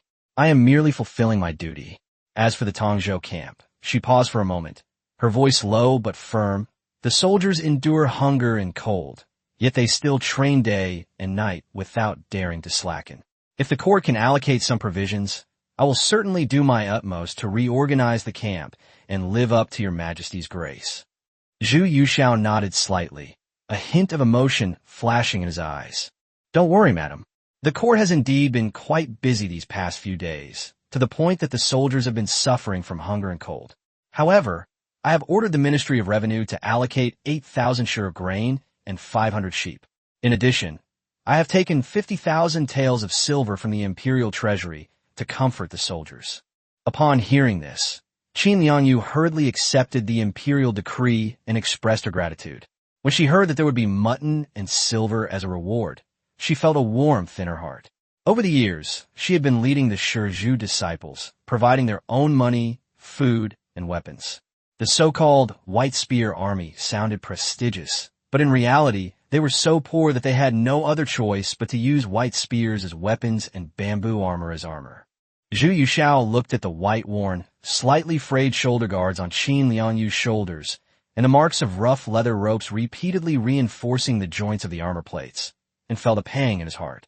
This world-renowned female general was dressed in such shabby clothes.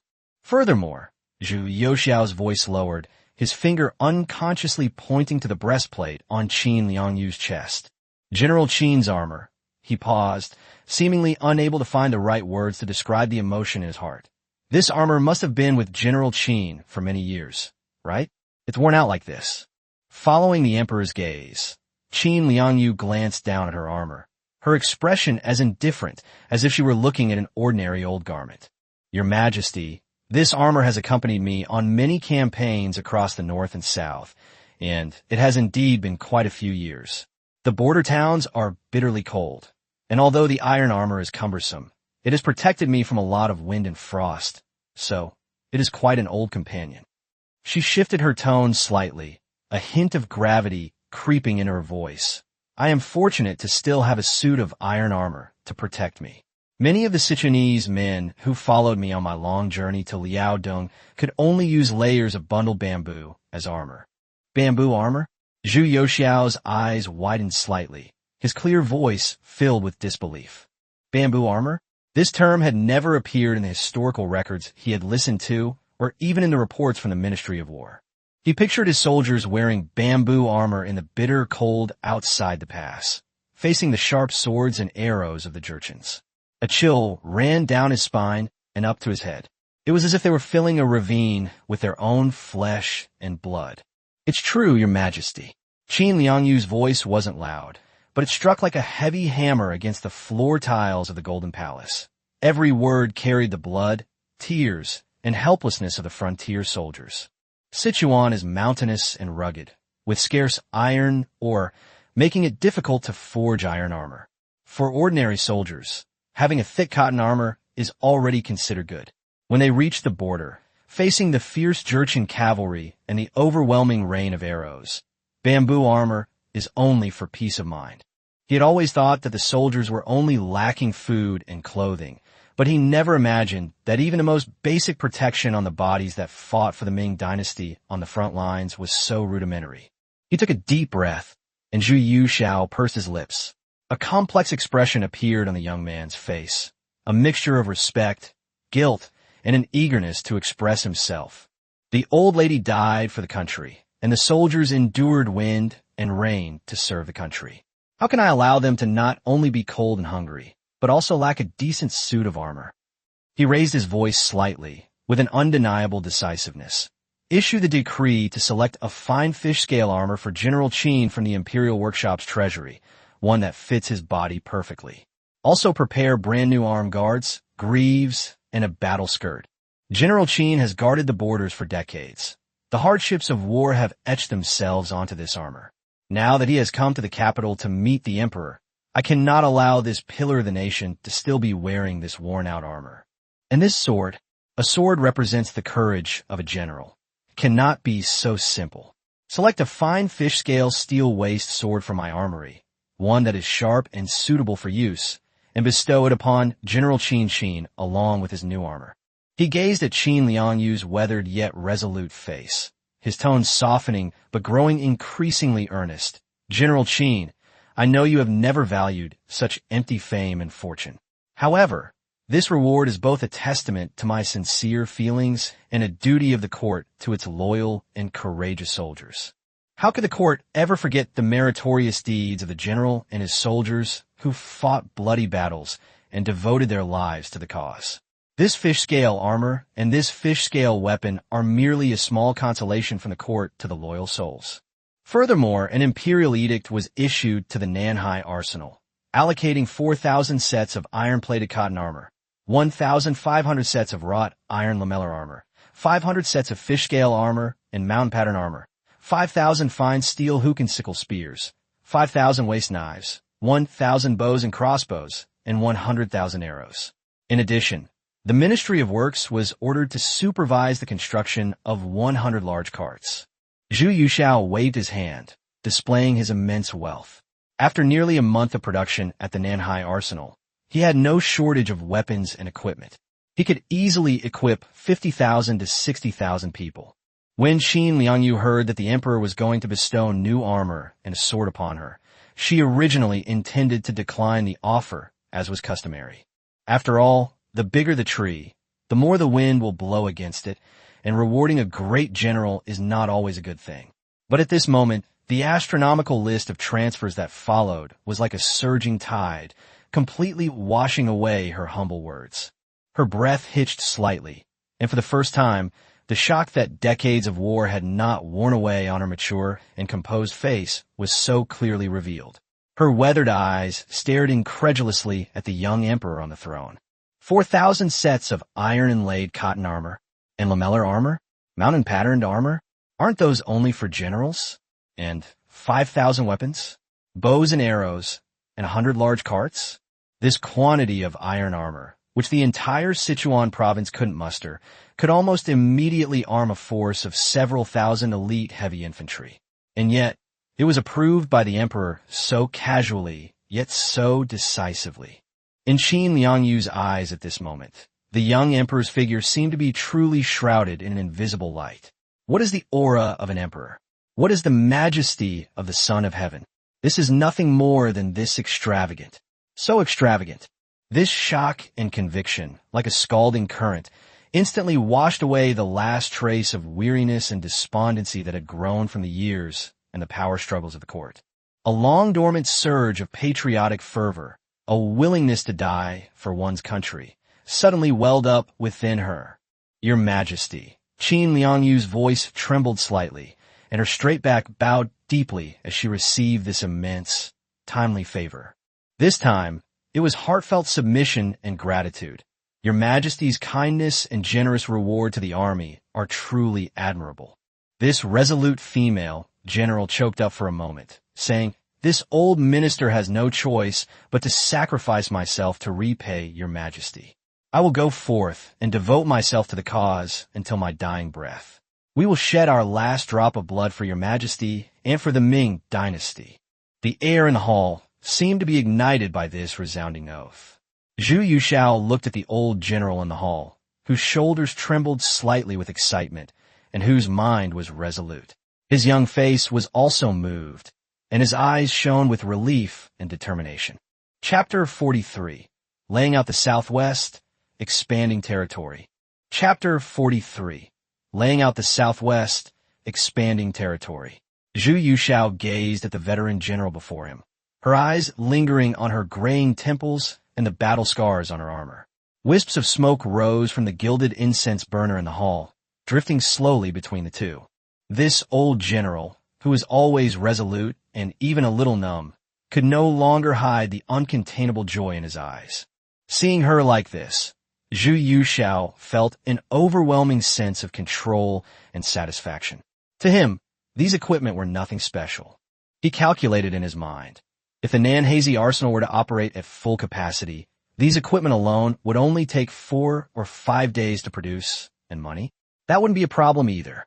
Just thinking about it makes me happy. Recently, Wei Zhongxian investigated and confiscated the property of those censors and corrupt officials, and no less than 3 million taels of silver have been continuously stuffed into his private treasury. This was just the appetizer. The real big fish was yet to come. He could almost see the imperial guards he had sent to Shaanxi to raid the Shaanxi merchants returning laden with spoils.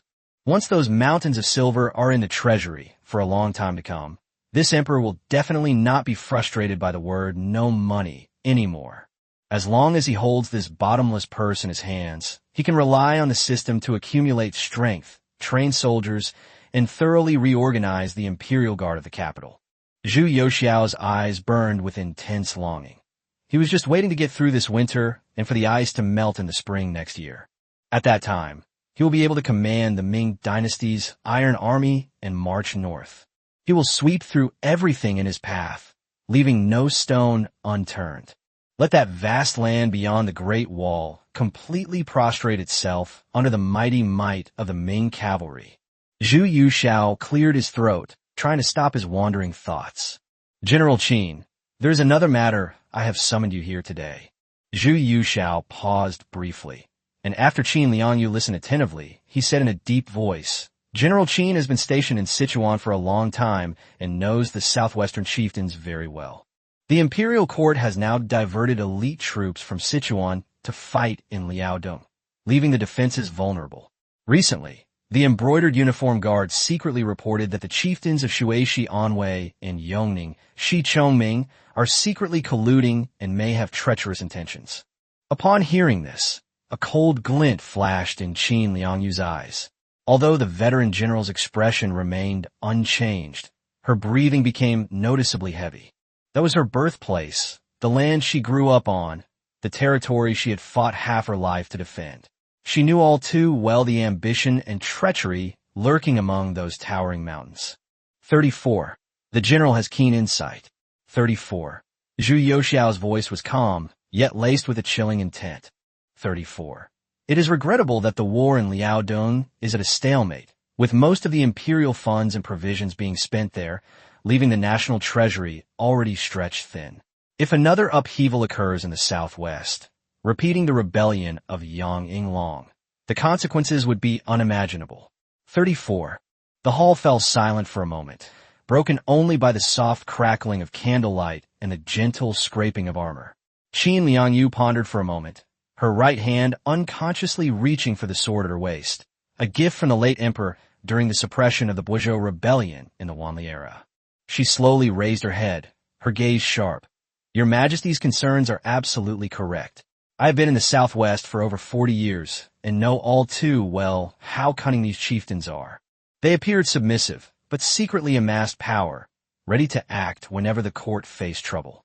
The Shuaishi rebellion in the early Hongzhi reign and the Boizhou rebellion in the 27th year of the Wanli reign are prime examples of this. 34. She abruptly changed the subject, her body suddenly exuding a formidable aura of seasoned warriors, causing even the candlelight in the hall to tremble. However, it is precisely because of the treacherous mountains and rivers that the imperial army cannot arrive quickly that these chieftains dare to be so arrogant. If we wait until they openly rebel, I fear that Sichuan, Guizhou, and Hubei will all be affected, and the expenses at that time will be even greater than the current needs of Liaodong. Qin Liangyu said resolutely, the most urgent task is to prevent problems before they arise. I request your Majesty to grant me 3 requests. First, grant me full authority over military affairs in eastern and southern Sichuan. Second, allow me to immediately lead the White Spear army back to Shizhou to prepare for battle. Third, grant me the authority to act as I see fit. Now, thanks to your Majesty's bestowal of excellent military equipment, with these 5,000 heavily armored soldiers stationed here, I will surely be able to ensure the safety of the Southwest. With bright eyes and a confident expression, she continued, there are still loyalists in places like Shizhou, Yuyang, and Pingcha. I can order my son, Ma Xianglin, to make secret contacts and gather more than 8,000 elite soldiers from the local chieftains.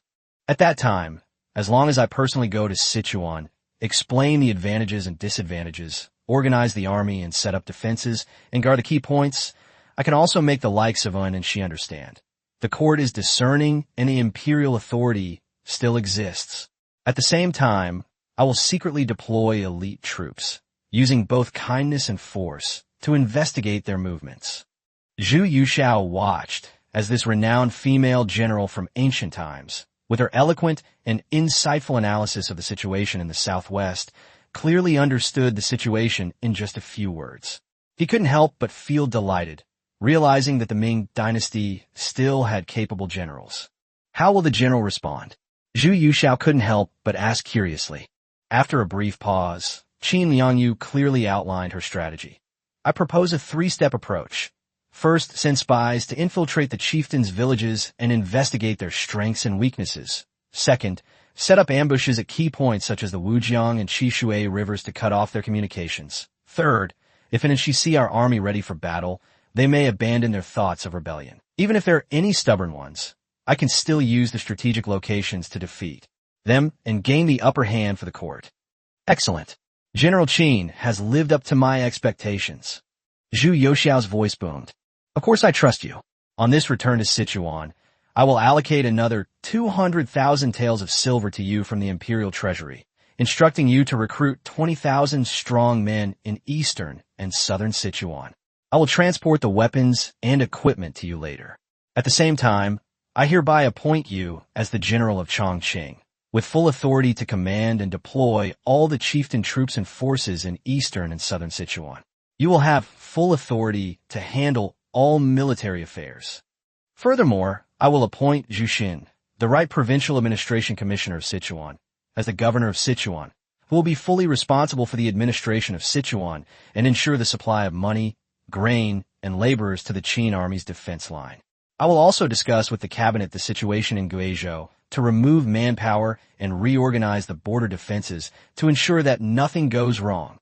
However, Shuishi, Yongning, and other places are unpredictable, and the court is spending a lot of money. Therefore, I have a request. This deployment and rectification should be outwardly relaxed but inwardly strict, so as not to be discovered. The Sichuan prefecture and county offices should continue their correspondence as usual, and the officials in charge of pacification should not leave any trace. Merchants and envoys should be allowed to pass as usual. If any local chieftains complain that the Shi and families are arrogant and lawless, local officials can make excuses and show that the court is empty and powerless. Make sure they believe that the court's attention is focused on Liaodong and that the southwest is almost a vacuum. Does your majesty intend to achieve victory in one battle? Qin Liangyu asked in shock. Zhu Youxiao slammed his palms heavily on the imperial desk. Haha, what I want is for them to get carried away and really think that their time has come. The moment they can no longer contain their ambitions and openly raise the banner of rebellion, we will swiftly and decisively defeat these demons and monsters of the Southwest, ensuring that the Sichuan-Guizhou region will never dare to make the slightest move again. Do you understand? Qin Liangyu knelt on one knee, clasped her hands in a firm fist salute, and said in a resolute voice, Your Majesty, I obey your decree and ask that you rest assured.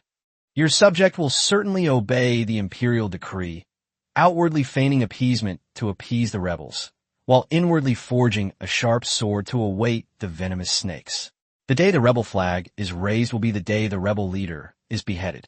If this war breaks out, your subject will surely settle the score in one battle and forever pacify the Southwest. Zhu Youxiao nodded slightly, a hint of satisfaction flashing in his eyes. Excellent. I have no worries about entrusting the Southwest to you. Qin Liangyu bowed deeply and took her leave, the gates of Qianxin Palace closing behind her. The cold autumn wind swept across her face, but it couldn't cool the burning, surging emotions in her heart. His Majesty's generosity and magnanimity far exceeded her imagination. The unbelievably large list of military supplies 500 suits of armor, 5,000 steel swords, bows and arrows, and supply wagons rushed through her mind instantly. In all his years as a general, he had never seen so much weaponry at once. This is not merely a reward. It is to forge her and her white spear soldiers into a heaven-piercing blade for the imperial court to strike towards the southwest. She paused slightly, clenching her fists. The young emperor's domineering and heroic spirit impressed her even more. When His Majesty spoke of Yongning and Shuishi, there was not a trace of hesitation in his young eyes, only the resolute determination of an emperor who controls life and death, the kind of ambition that sees the vast land as a chessboard and heroes as mere weeds. Heaven bless my great Ming. Taking a deep breath of the cold night wind, the emperor's words of plundering the court and sweeping away the enemy's strongholds hung like a sharp blade over his heart. Looking up at the deep night sky above the forbidden city, the stars resembled shattered ice. An unprecedented mix of emotions surged within me. At the emperor's domineering power and gratitude for the trust placed in him by the nation. The palace shadows loomed large, her steps heavy as mountains, yet steady as a rock, until she finally blended completely into the boundless night of late autumn. Chapter 44, 3,000 Portuguese Cannons. Chapter 44, 3,000 Portuguese Cannons. After Qin, Liang left, Zhu Yuxiao paced alone in the empty hall. The sound of his boots striking the gold bricks was particularly clear in the silence, like the chaotic drum beats in his heart. These days, taking advantage of the thunderous momentum of rectifying the court, many corrupt officials have indeed been dealt with. The blood-stained execution grounds have temporarily deterred the villains. However, how far is the road to restoring this great Ming Dynasty ship, riddled with holes, to its former glory during the Hongwu and Yongle eras? When Qin Liangyu came to pay her respects today, her worn and faded armor was like a cold needle, piercing the last shred of hope in his heart.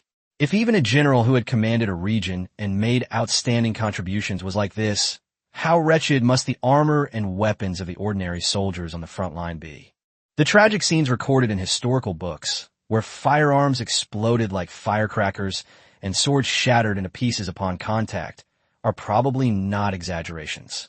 The quality of the Ministry of War's armaments, Zhu Yuxiao frowned deeply, his fingertips unconsciously tapping on the imperial desk.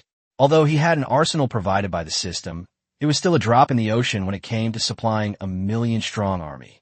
He recalled the conclusions drawn by later historians. The history of Ming Dynasty arms manufacturing was a true record of rise and fall, from the coexistence of cold and hot weapons to the pinnacle of firearms technology, only to ultimately collapse due to a rigid system. Especially in artillery manufacturing, the Ming Dynasty has always been known for its firearms. If a breakthrough could be made in this area. The messenger, Zhu Yuxiao, suddenly turned around and ordered, "Summon the cabinet and the ministers of the 6 ministries to the palace for a meeting immediately." The attendant obeyed and left, and Zhu Yuxiao's gaze fell on the memorials on the table. He knew that the matter of reorganizing the military could not be delayed any longer. That's not how it's written in later novels. What about the legendary 3,000 beauties in the imperial harem? What about those women who travel incognito all day, enjoying the pleasures of ordinary life? Why is it that when it comes to me, there are always all sorts of things happening every day? Since ascending the throne, he has hardly had a day of peace and quiet. No, he must take a day off tomorrow to relax.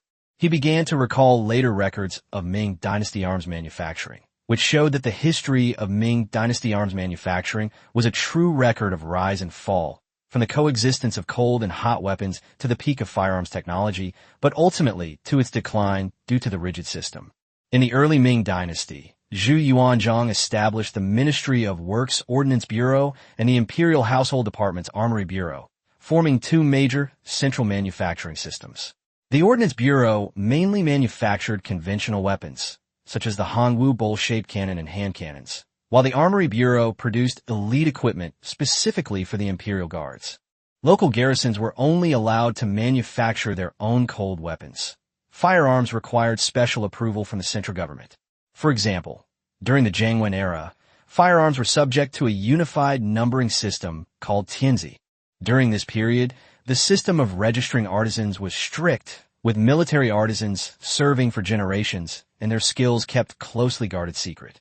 This rigorous system forged excellent weaponry that instilled fear in the surrounding barbarian tribes and supported the illustrious military achievements of the early Ming Dynasty. The glory did not last long, but the introduction of the Portuguese breech-loading cannon in the 16th century brought a turning point. During the Zhengde and Jiajing periods, it was successfully imitated and improved. It adopted preloaded ammunition for bullets, which doubled the rate of fire. More than 3,000 cannons were equipped in the 9 border towns, and the Fujin ships of the Navy were also equipped with 6 cannons as standard, which made them a powerful force on the sea frontier.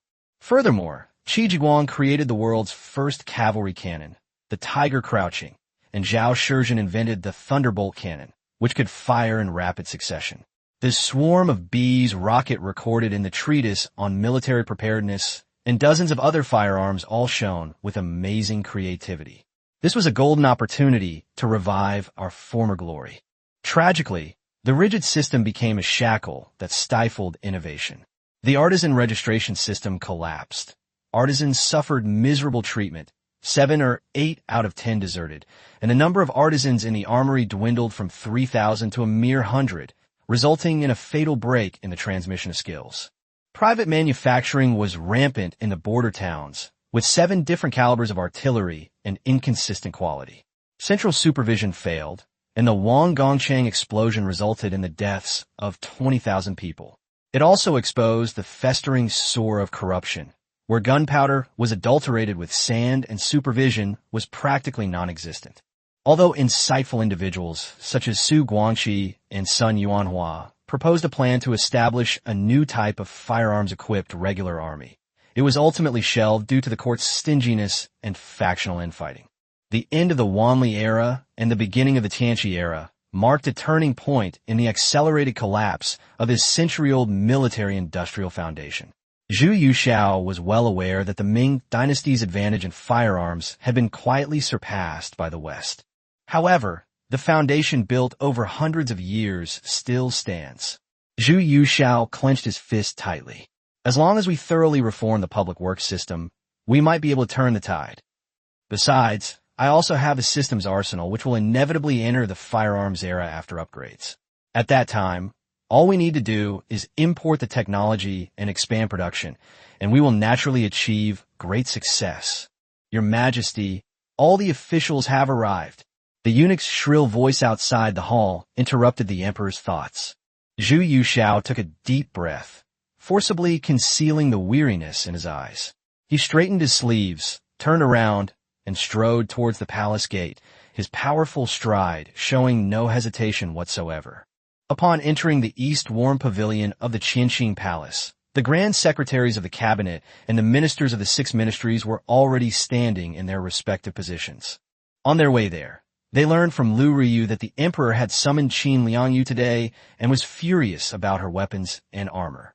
Your Majesty, we, your humble servants, pay our respects. All of you rise. Zhu Yuxiao's voice was not loud, but it carried an undeniable weight and echoed clearly throughout the palace. His gaze swept around, taking in the central leadership team he had adjusted, and he was extremely satisfied. By putting these capable ministers from history together, and having a wise and powerful emperor like myself who is willing to listen to advice, the Ming dynasty is doomed. Who can object to what I, Zhu Yuxiao, have said? Who can agree? I have summoned you all today because there is a matter of great importance that threatens the nation, and I need to discuss it. He gestured slightly to Luo Yangxing beside him, who immediately waved his hand, and all the eunuchs serving him left the hall. After the palace doors were closed, Zhu Yuxiao's gaze swept over the assembled officials, carrying with it the shock and anger he had just received from Qin Liangyu. I have summoned you all here today not for ordinary political matters, but for the safety of the southwestern half of the country and the survival of the nation. Therefore, I have kept this secret from those around me. If this matter is leaked, do not blame me for punishing you for treason. Upon hearing this, the air in the warm pavilion instantly froze. Fang Congzhe, Zhou Jiamao, and the others were all taken aback, knowing that the emperor would never use such a tone unless it was a matter of great importance to the military in the country. Zhu Yuxiao gave everyone no time to think and turned his gaze directly to Luo Yangxing. Minister Luo, report the military situation in the southwest to all the officials. Luo Yangxing stepped forward, his voice loud and clear. Your Majesty, esteemed officials, according to reports from the Jinhui spies in Sichuan and Guizhou, and after verification from multiple sources, due to the northward transfer of most of the elite troops from the various guards in Sichuan last year to reinforce Liaodong, the military strength in the heart of Sichuan is now extremely weak.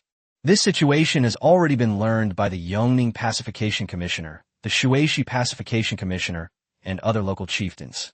He paused, then emphasized, more importantly, the chieftains of Yongning, Shi Chongming, and Shuaishi, and Bangyan are wolves in sheep's clothing. Recently, they have been frequently contacting neighboring chieftains, secretly stockpiling provisions and weapons, and repairing passes and fortifications. Their actions are furtive, and their intentions are far from small. Based on intelligence gathered from various sources, I believe their disloyalty is blatantly obvious, and their rebellion will likely occur within 1 or 2 years, or even sooner. What? How dare the two chieftains Shi and Un do this? Has Sichuan become so deserted? Several suppressed gasps rang out from inside the hall. Even these seasoned officials, who had weathered many storms, were taken aback by this sudden and immense risk. In particular, Sun Qingzong, Li Banghua, and others' expressions instantly became extremely solemn. They knew that the power of the Tusi, local chieftains, in the southwest was deeply entrenched and had always been a major threat to the imperial court. Once something happened, it would cause widespread chaos. Zhu Yuxiao took in everyone's reactions, especially by Xian's instantly furrowed brows, and said in a deep voice, "Did you all hear that clearly? Chuanzhong is now like an open gate, and Shi Chongming and Bangyan are like two vicious wolves lurking nearby, ready to pounce at any moment.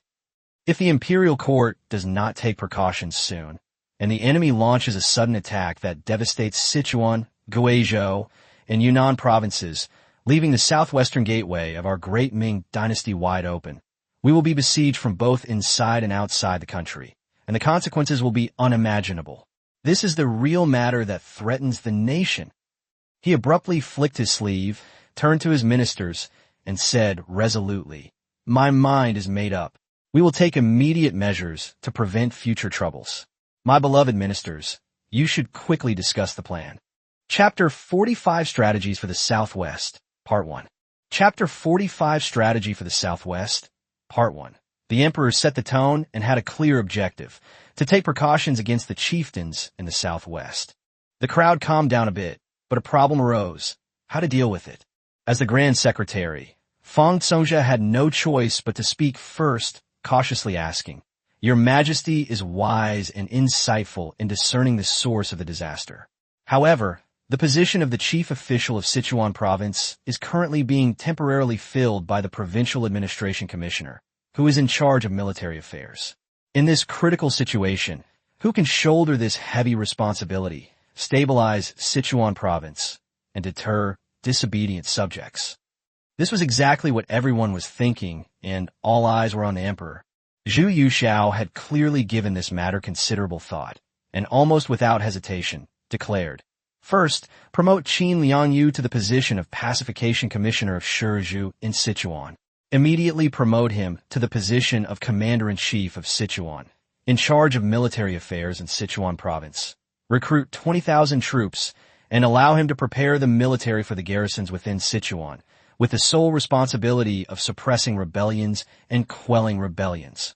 Qin Liangyu. Zhou Jiama frowned. "Your Majesty, although Qin is loyal and brave, she is ultimately just a woman, yet she holds the seal of a provincial commander." Although he did not say what followed, his meaning was clear. It was unprecedented for a woman to command troops, and it involved local military and political power, which might make it difficult to win over the people. Before Grand Secretary Zhou could finish speaking, another Grand Secretary, Li Banghua, stepped forward and said in a passionate voice, "Your Majesty is wise. I cannot agree with Grand Secretary Zhou's words. General Qin is unparalleled in loyalty and righteousness. His military talent and bravery on the battlefield are rarely matched in the current dynasty. His elite White Spear troops are famous throughout the world. More importantly, the crisis in Sichuan is extraordinary.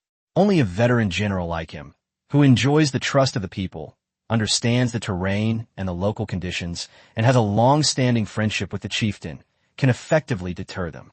In the past, when Yang Yinglong rebelled in Boizhou, General Qin personally led the elite White Spear troops to conquer the natural barrier of Lushan in one fell swoop, making a great contribution to suppressing the rebellion. Such meritorious achievements are enough to prove that he is the only choice to stabilize the Southwest." After he said that, the others all looked on with agreement. Zhu Yuxiao nodded. "What the Grand Secretary says is very true. Qin Liangyu's loyalty, bravery, and talent, and the elite White Spear soldiers under her command, are indeed the best in the country." He paused slightly, his tone carrying an unquestionable determination. Moreover, in the Tang dynasty, there was Lady Li who led the women's army to help her father establish the dynasty, and in the Song dynasty, there was Lady Liang Hongyu, wife of Han Shizhong, who beat the drum to repel the Jin army.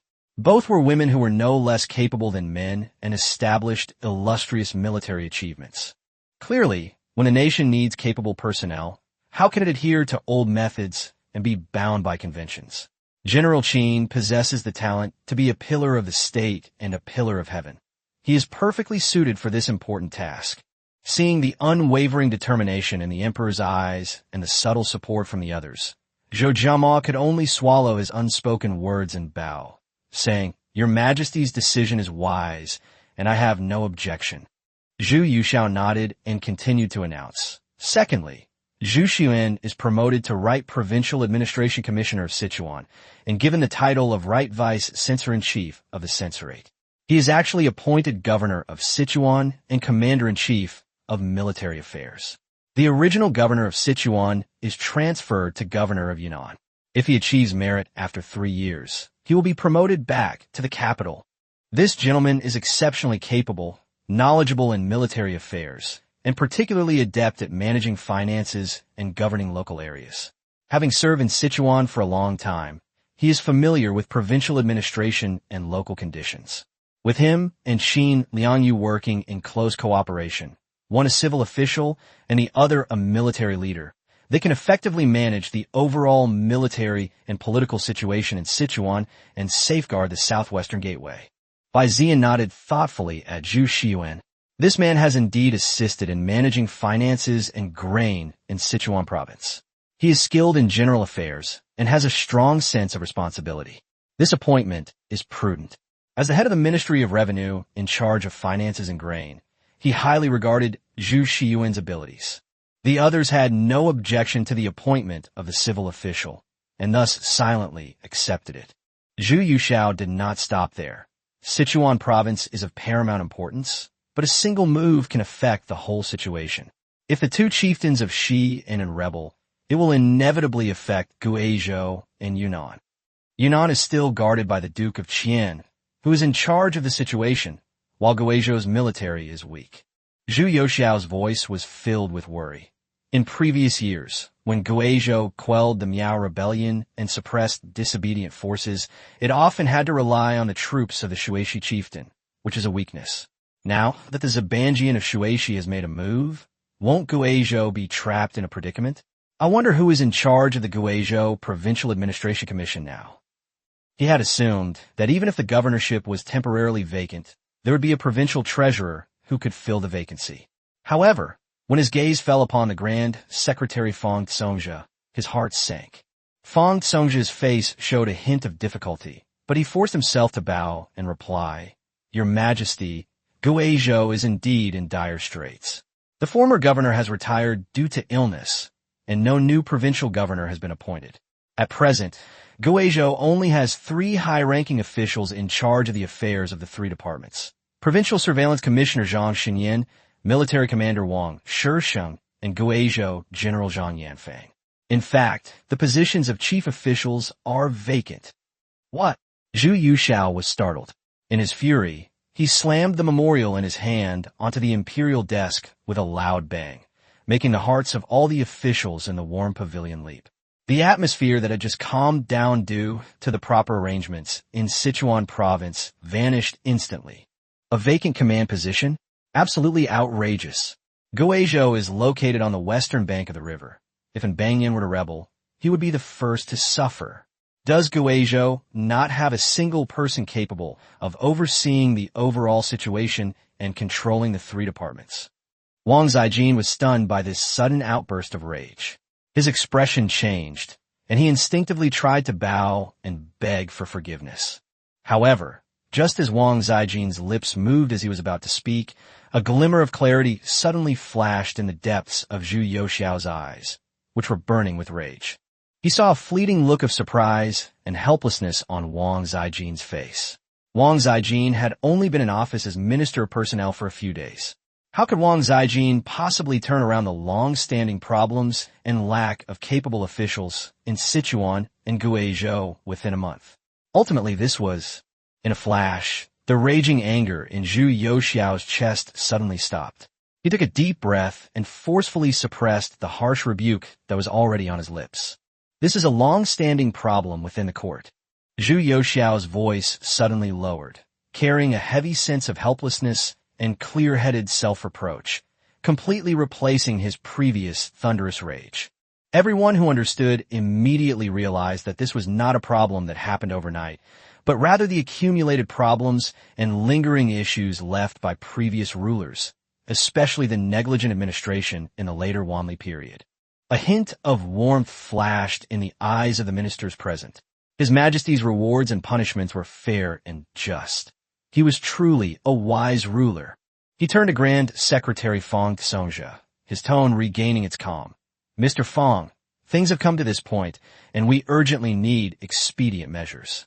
The position of governor of Guizhou is vacant, and the military and government are at odds, like a group of dragons without a leader.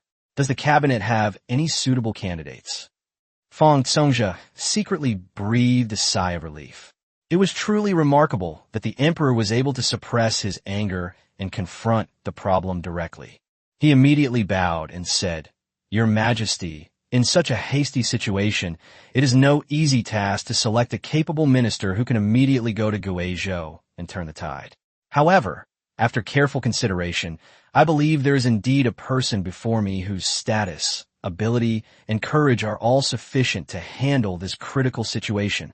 He paused, his voice becoming even more solemn. The current left vice-censor-in-chief of the censorate, Wang Sanshan, is a man of resolute courage and decisiveness, and knowledgeable in military affairs. In the past, when he served as the right vice-censor-in-chief and governor of southern Jiangxi, bandits were rampant. He devised a plan, using both suppression and appeasement, and within a few months, the situation was brought under control, making him a formidable figure in the southern border region. Furthermore, he is upright and honest, courageous in taking on responsibilities, and undaunted by hardship.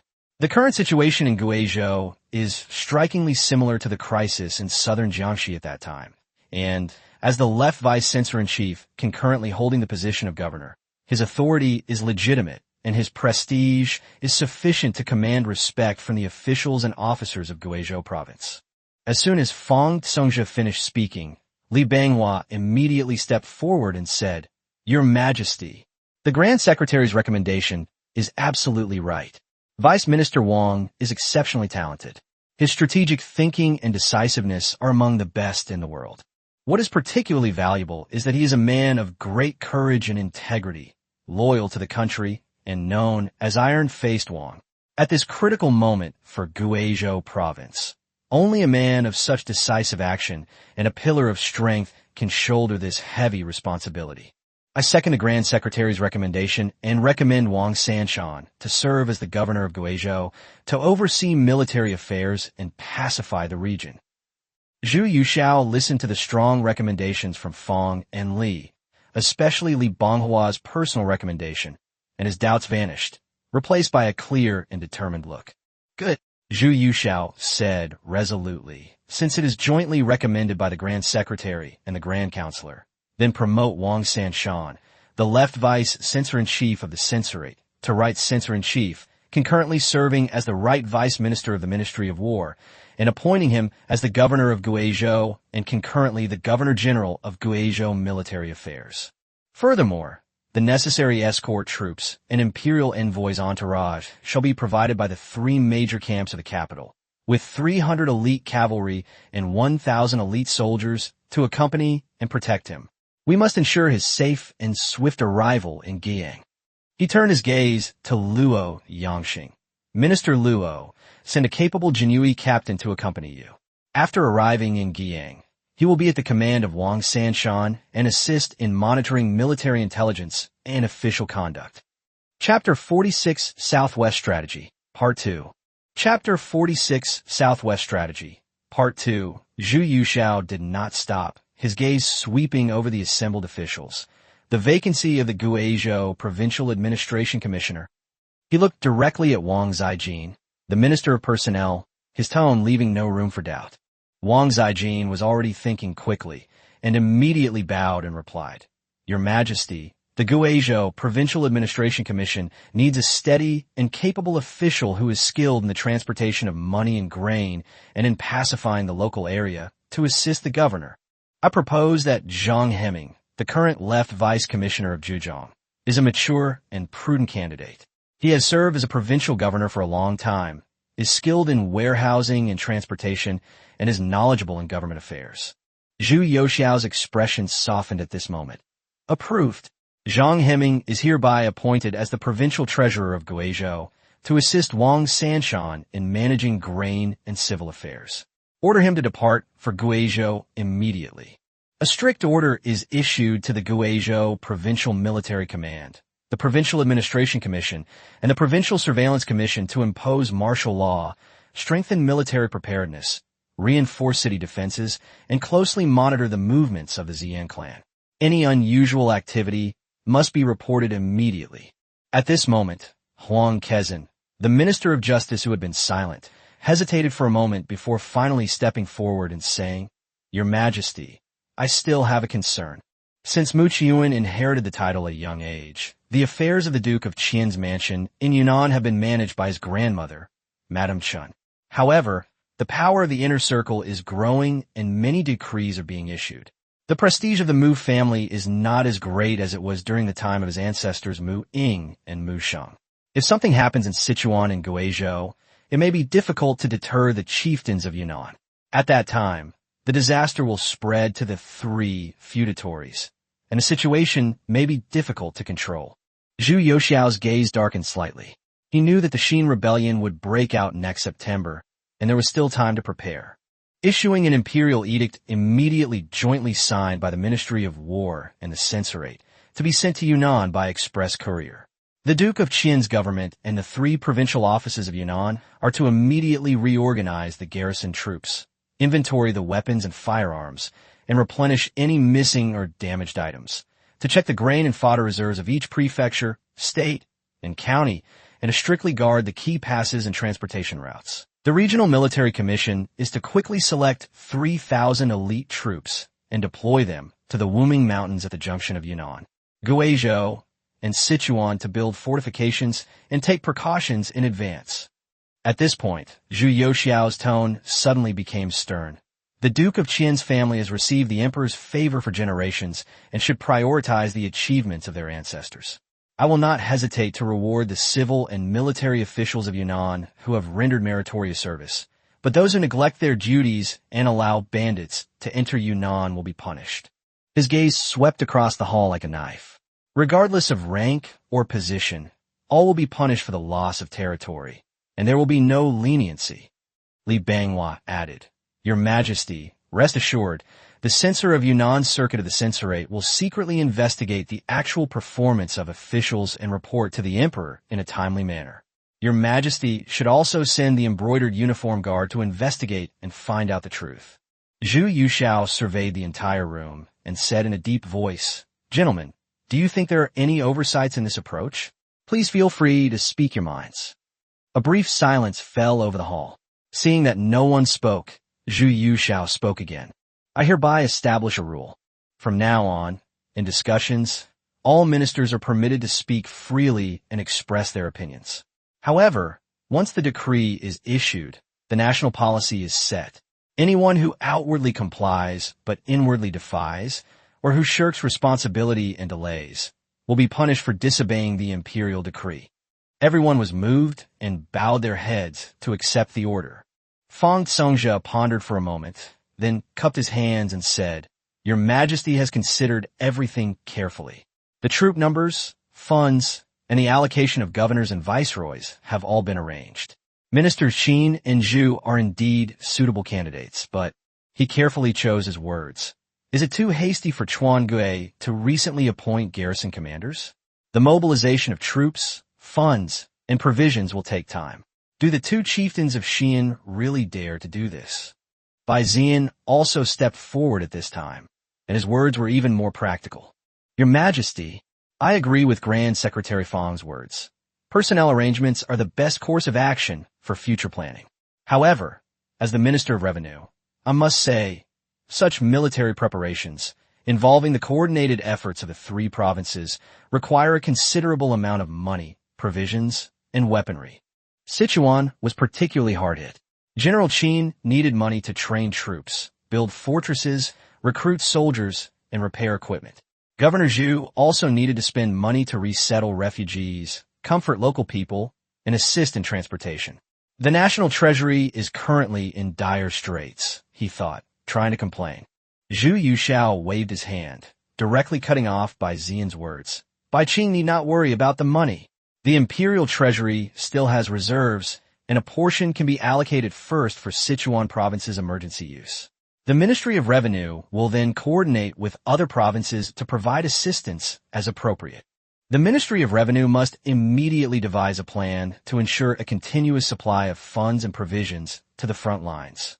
Remember, every tael of silver allocated now is to prevent the need for a million-strong army and tens of millions of taels of silver and provisions to fill the bottomless pit of rebellion in the future. It's worth it. His tone was firm, demonstrating his determination to invest generously.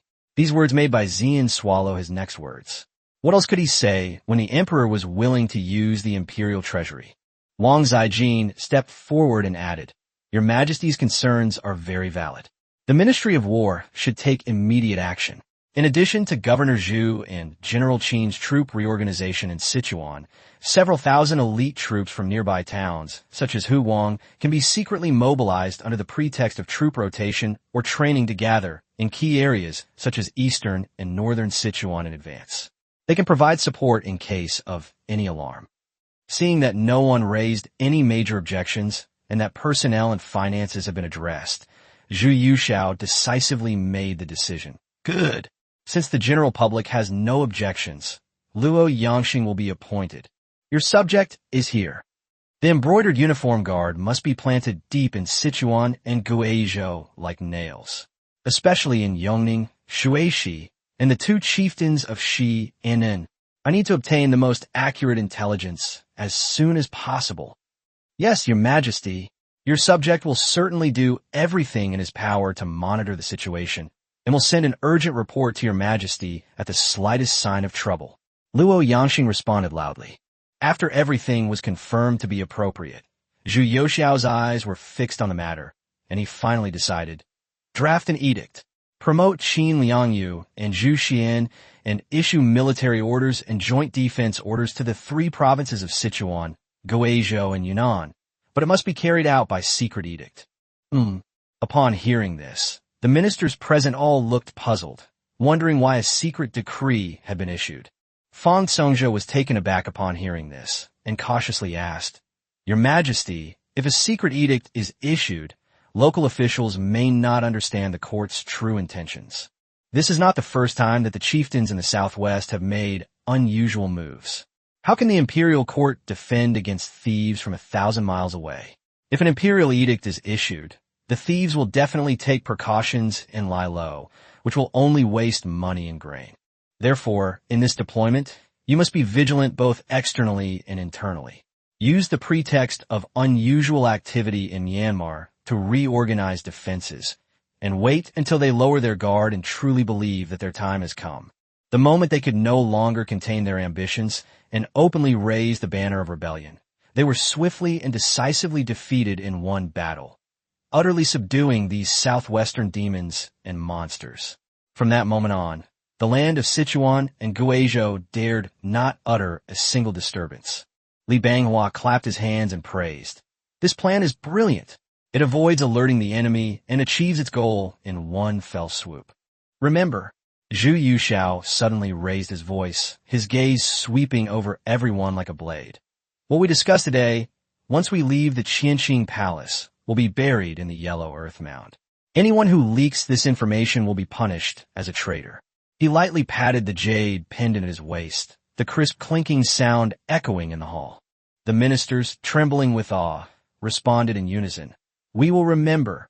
Zhu Yuxiao then revealed a satisfied smile, but his expression turned serious.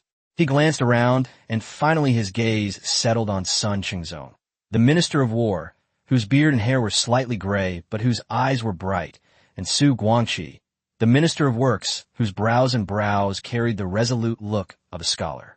Minister's son, Minister Su, Zhu Yuxiao said, getting straight to the point. Today, Qin Liangyu, the pacification commissioner of Shizhou, was summoned to your majesty. The armor she wore was rusty and worn, and to me it felt like a thorn in my side. I have heard reports from the border garrisons that soldiers have been injured by exploding firearms. Their swords, spears, bows, and arrows are rotten and easily broken. Is this the armor and weaponry that my great Ming relies on to resist the Tartars? The Ministry of War oversees the allocation of military equipment throughout the empire, while the Ministry of Works manages the manufacture of military equipment. Yet the quality of these weapons and armor has deteriorated to such an abyss. What could be the reason? Is it due to insufficient funds in the Ministry of Revenue? Is it due to incompetent craftsmen in the Ministry of Works? Or is it due to dereliction of duty in the Ministry of War's inspection process?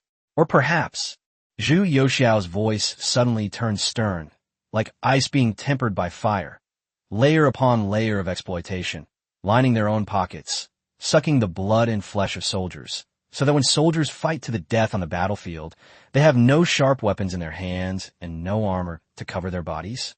Zhu Yuxiao's final, scathing remark struck like a thunderclap, instantly silencing all other attendees and causing many ministers to break out in a cold sweat. Minister of War Sun Qingzong, His Majesty's teacher, was well-versed in military affairs and understood the implications. His face was solemn and grave, but he remained calm. He stepped forward, intending to speak and plead his case. Chapter 47 Gaga's Rampage against Su Guangqi. Chapter 47 Gaga's Rampage. Su Guangqi, however, unexpectedly, the first to speak out was Su Guangqi, the Minister of Works. This old minister, known for his profound study of Western learning and his determination to reform the news, did not show much fear on his face at this moment. Instead, he had a kind of excitement that he had been holding back for a long time and was finally able to express it. He straightened his back, his voice trembling slightly with excitement, yet exceptionally clear and firm. Your Majesty, your subject, Su Guangqi, is in charge of the Ministry of Works. Your Majesty's rebuke is like a knife, piercing my very heart. The military equipment has deteriorated to this extent, and the Ministry of Works cannot escape blame. However, I dare to risk my life to speak out. This problem did not arise overnight, nor is it solely the responsibility of the Ministry of Works. Su Guangqi paused, meeting Zhu Yuxiao's sharp gaze without flinching. The artisan registration system is practically defunct, existing in name only. Its problem lies not in its form, but in the harsh treatment of people. The imperial court treated artisans as lowly servants, driving them into service without restraint and deducting their wages and rations at every level. The monthly rations they received amounted to only a few bushels of coarse rice, and the silver they received in return was even less than what a cart driver or porter in the capital earned. Their children were forever classified as lowly, barred from taking the imperial examinations or engaging in any other occupation, and treated almost like cattle and horses. Treating them this way, no wonder the craftsmen viewed their craft with hostility, and almost all fled. 8 out of 10 craftsmen from the armor and Wangong factories are gone. How can their skills be passed down? How can their ingenuity be stimulated? It's not human laziness, but rather the court cutting off its own arm. His voice became even more impassioned, carrying the conviction of a scholar for the truth. Insufficient funds and grain are the symptoms. The root cause is the mistreatment of artisans. Although the nation's annual revenue is meager, it would be a grave mistake to regard this as an excuse for waste. Your Majesty may know that there are several private ironworks on the outskirts of the capital that employ migrant craftsmen and pay them generous monthly salaries. The iron tools and workpieces they produce are even more exquisite and durable than those made by the official ironworks. If the imperial court could truly understand their hardships, provide them with food and clothing, and even determine rewards and punishments based on merits and demerits, with those who are skilled being generously rewarded and promoted, so that craftsmen could see a bright future, who would be willing to leave their hometown? Who would be unwilling to impart all their knowledge? This craftsman registration system has the advantage of concentrating craftsmen's strength and quickly completing tasks. If used well, it is like an unsharpened treasure sword. How hateful! How pathetic! For over 100 years, it has only been used to chain prisoners. How could it not have deteriorated? I humbly beseech your majesty to proclaim this to the world. All artisans should be freed from their lowly status and restored to their status as free citizens. They should be paid according to their skills, with equal pay for equal work, and an evaluation academy should be established where outstanding individuals should be awarded official positions. Only when they desire, benefit, and are respected will skillful hands and ingenious craftsmen return and withered trees be revived. Your Majesty's anger today is deeply felt by me. We ministers are not afraid to die. But how can we turn a blind eye to the decline of the nation's national treasures? If your Majesty truly wishes to undergo radical reform and completely overhaul the public works system to forge the nation's most important instruments, I, Su Guangqi, am willing to lay down my life and serve your Majesty faithfully. Even if I die 10,000 times, I will not hesitate. After he finished speaking, he bowed deeply, his gray head almost touching the ground, his shoulders trembling slightly with excitement. Sun Xingzong stepped forward, his voice steady and powerful. Your Majesty. Although the Ministry of War is responsible for the allocation of military equipment, it does not directly supervise the production. However, I have long heard of the empty armories and dilapidated equipment in the border towns, and I know that this is a crisis that threatens the foundation of the nation. The armor of General Qin's Shizhou soldiers is just the tip of the iceberg. In Liaodong, Jizhou, and even the 9 garrisons, there are countless soldiers whose equipment is far inferior to this. Furthermore, some cannons are rusted and burst, killing the soldiers before they can even harm the enemy. Although governors and generals have submitted reports, they are often vague and unclear due to financial constraints or fear of taking responsibility. Furthermore, local garrisons and ordnance bureaus were rampant with unauthorized castings, producing inconsistent specifications and a mix of good and bad quality, which were not only unusable, but also a burden. He glanced at the other officials and continued. What Grand Minister Su said is very true. This serious illness cannot be cured by the efforts of one department alone. The development of public works involves artisans, materials, supervision, acceptance, and procurement. The Ministry of War also made mistakes. It failed to properly investigate privately manufactured items by local garrisons and did not rigorously verify the authenticity of the military equipment losses reported by governors and viceroys. If your Majesty implements new policies, the Ministry of War will have no choice but to take responsibility. Your subject, Sun Xingzong, earnestly requests your Majesty to follow the precedent set by Emperor Taizu and establish a special system of responsibility to regulate military equipment and ensure that orders are carried out without fail. All weapons manufactured, especially artillery, must be made in accordance with the imperial regulations, use standard materials, be strictly supervised in production, and undergo repeated testing before being allowed to enter the camp. The manufacture of weapons in local areas shall be strictly prohibited except with special imperial approval. Anyone who privately possesses heavy firearms shall be charged with treason. Your subject is willing to lead the Ministry of War and work together with Minister Su to investigate long-standing abuses, revitalize the military, and repay your Majesty's favor. For a moment, the East Warm Pavilion was silent. Wang Zijin, Bai Ziyin, and Li Banghua, the newly appointed ministers, were all capable officials favored by the emperor. If there were factions in the court, they would definitely belong to the emperor's party. Fang Songjia was able to continue to hold the position of Grand Secretary because of Zhu Yuxiao.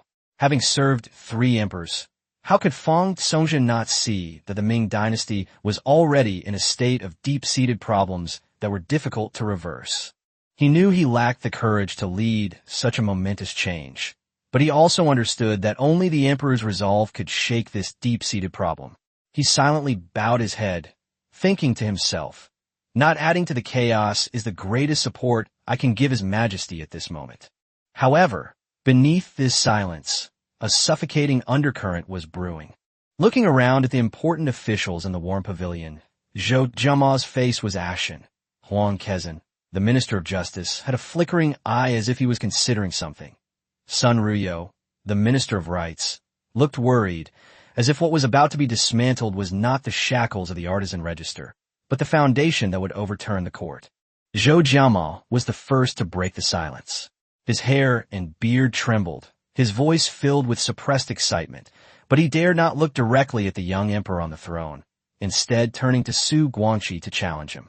Minister Su, this proposal is utterly outrageous. The artisan register was established by Emperor Taizu Gao, a law that has stood for over 100 years.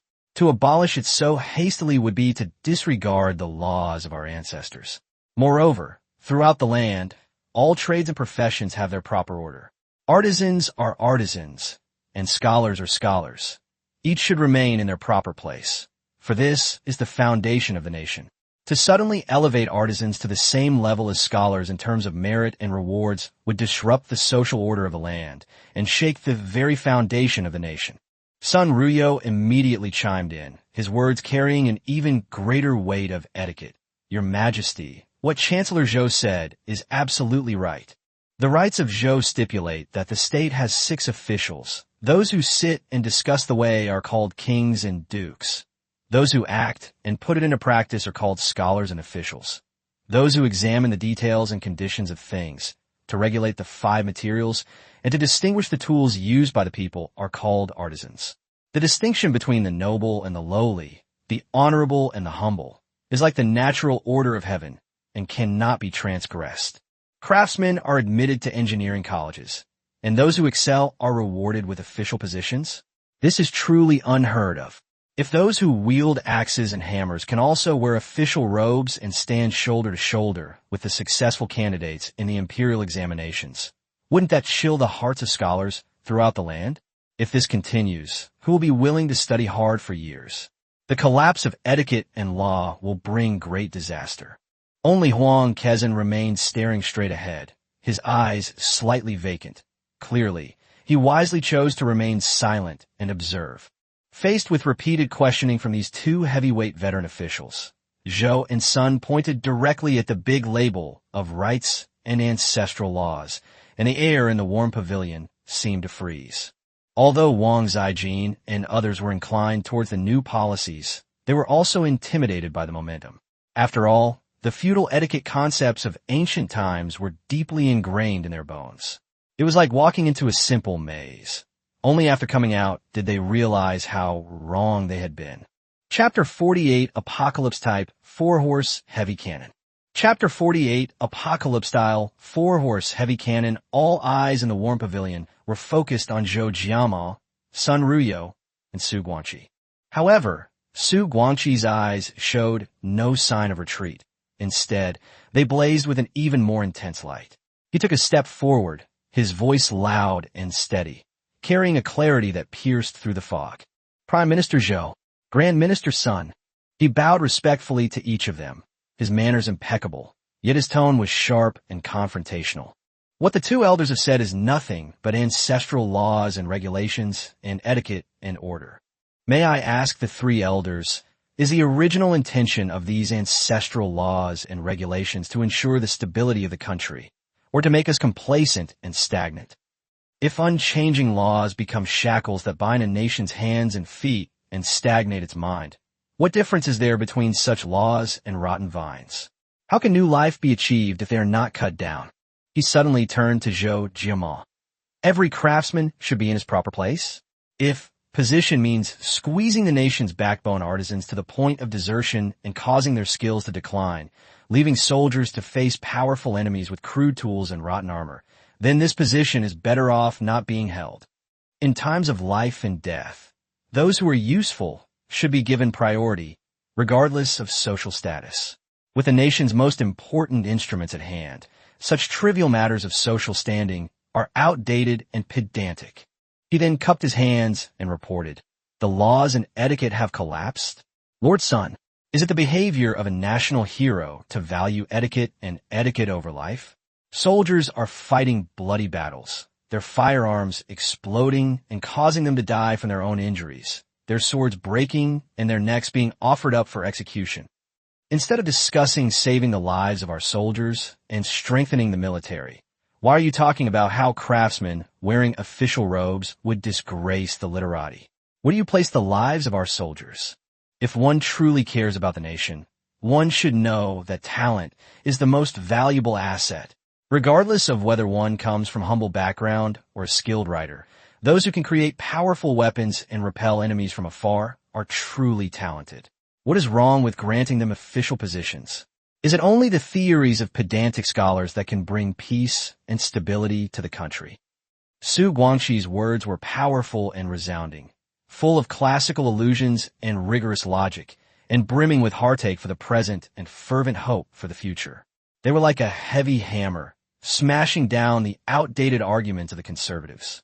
Wang Zijin and the others listened with great enthusiasm, their eyes filled with admiration. Sun Xingzong stepped forward confidently, his voice carrying a seasoned air of political wisdom. Gentlemen, when I inspected the border, I personally witnessed the rust on the swords and spears in the hands of the soldiers. I also personally heard the desperate screams of the soldiers when the muskets exploded.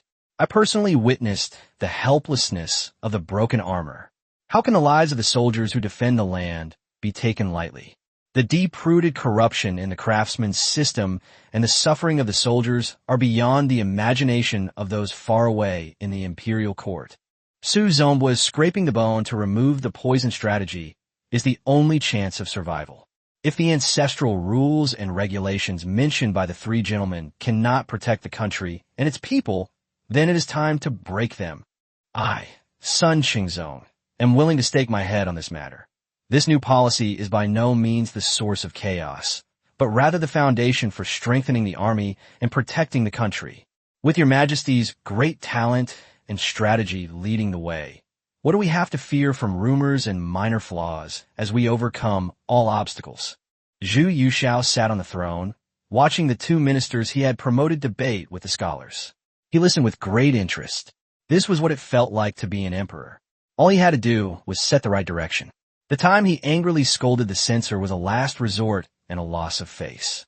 All right, Zhu Yuxiao's voice was not loud, but it carried an undeniable authority, instantly ending all the arguments. If the ancestral system is truly immutable, then does the provision in the Great Proclamation of Emperor Taizu that officials who embezzle more than 60 taels of silver shall be skinned and stuffed with straw still apply? Why don't we see anyone punishing embezzlement according to the ancestral system? Our ancestors established laws with the intention of bringing peace to the world and prosperity to the nation. If the laws have become rigid and instead become a festering sore for the nation, then breaking with the old and establishing the new is imperative. My mind is made up. What Minister Su and Minister Sun said is exactly what I said. What Minister Su said is exactly what I think. The lack of funds and grain is just the surface. The real problem is the mistreatment of the craftsmen. The system itself is not a crime. It is the improper use of it that is evil. Zhu Yushao slammed his hand on the imperial desk, his voice echoing throughout the palace. Upon hearing about the Taizu Emperor's decree of skinning and stuffing straw into the body, Zhou Jiamao, Sun Ruyo, and the others all changed their expressions and dared not utter another word. It was fortunate that the emperor did not press the matter further. If the two of them had actually given His Majesty the idea of implementing such a precedent today, they would probably have been beaten to death by the civil officials when they returned to the Wenhua Hall. His gaze towards Su Guangxi was filled with admiration. Minister Su is truly a pillar of the nation. His words are incisive. This is by no means an excuse, but a powerful and effective remedy for the problems that have been exposed. He suddenly stood up. Only today do I realize that the problem with public works lies not in the materials themselves, but in the hearts of the people. My great Ming has mountains of gold and silver, but without people, they are just a pile of lifeless objects. My great Ming lacks gold and silver, but if thousands of skilled hands are willing to serve, then life will flow endlessly. Issue the decree. Zhu Yuxiao's voice was resolute and clearer than ever before. Abolish the hereditary system of artisan registration. From this day forward, All artisan households in the country shall be freed from all artisan registration restrictions and shall be restored to civilian status. Any outstanding taxes and levies shall be thoroughly investigated and promptly repaid by Su Guangxi in conjunction with the Ministry of Revenue and the Ministry of Works. In the future, the recruitment of craftsmen will be based solely on their talents, and their wages will be determined by market value.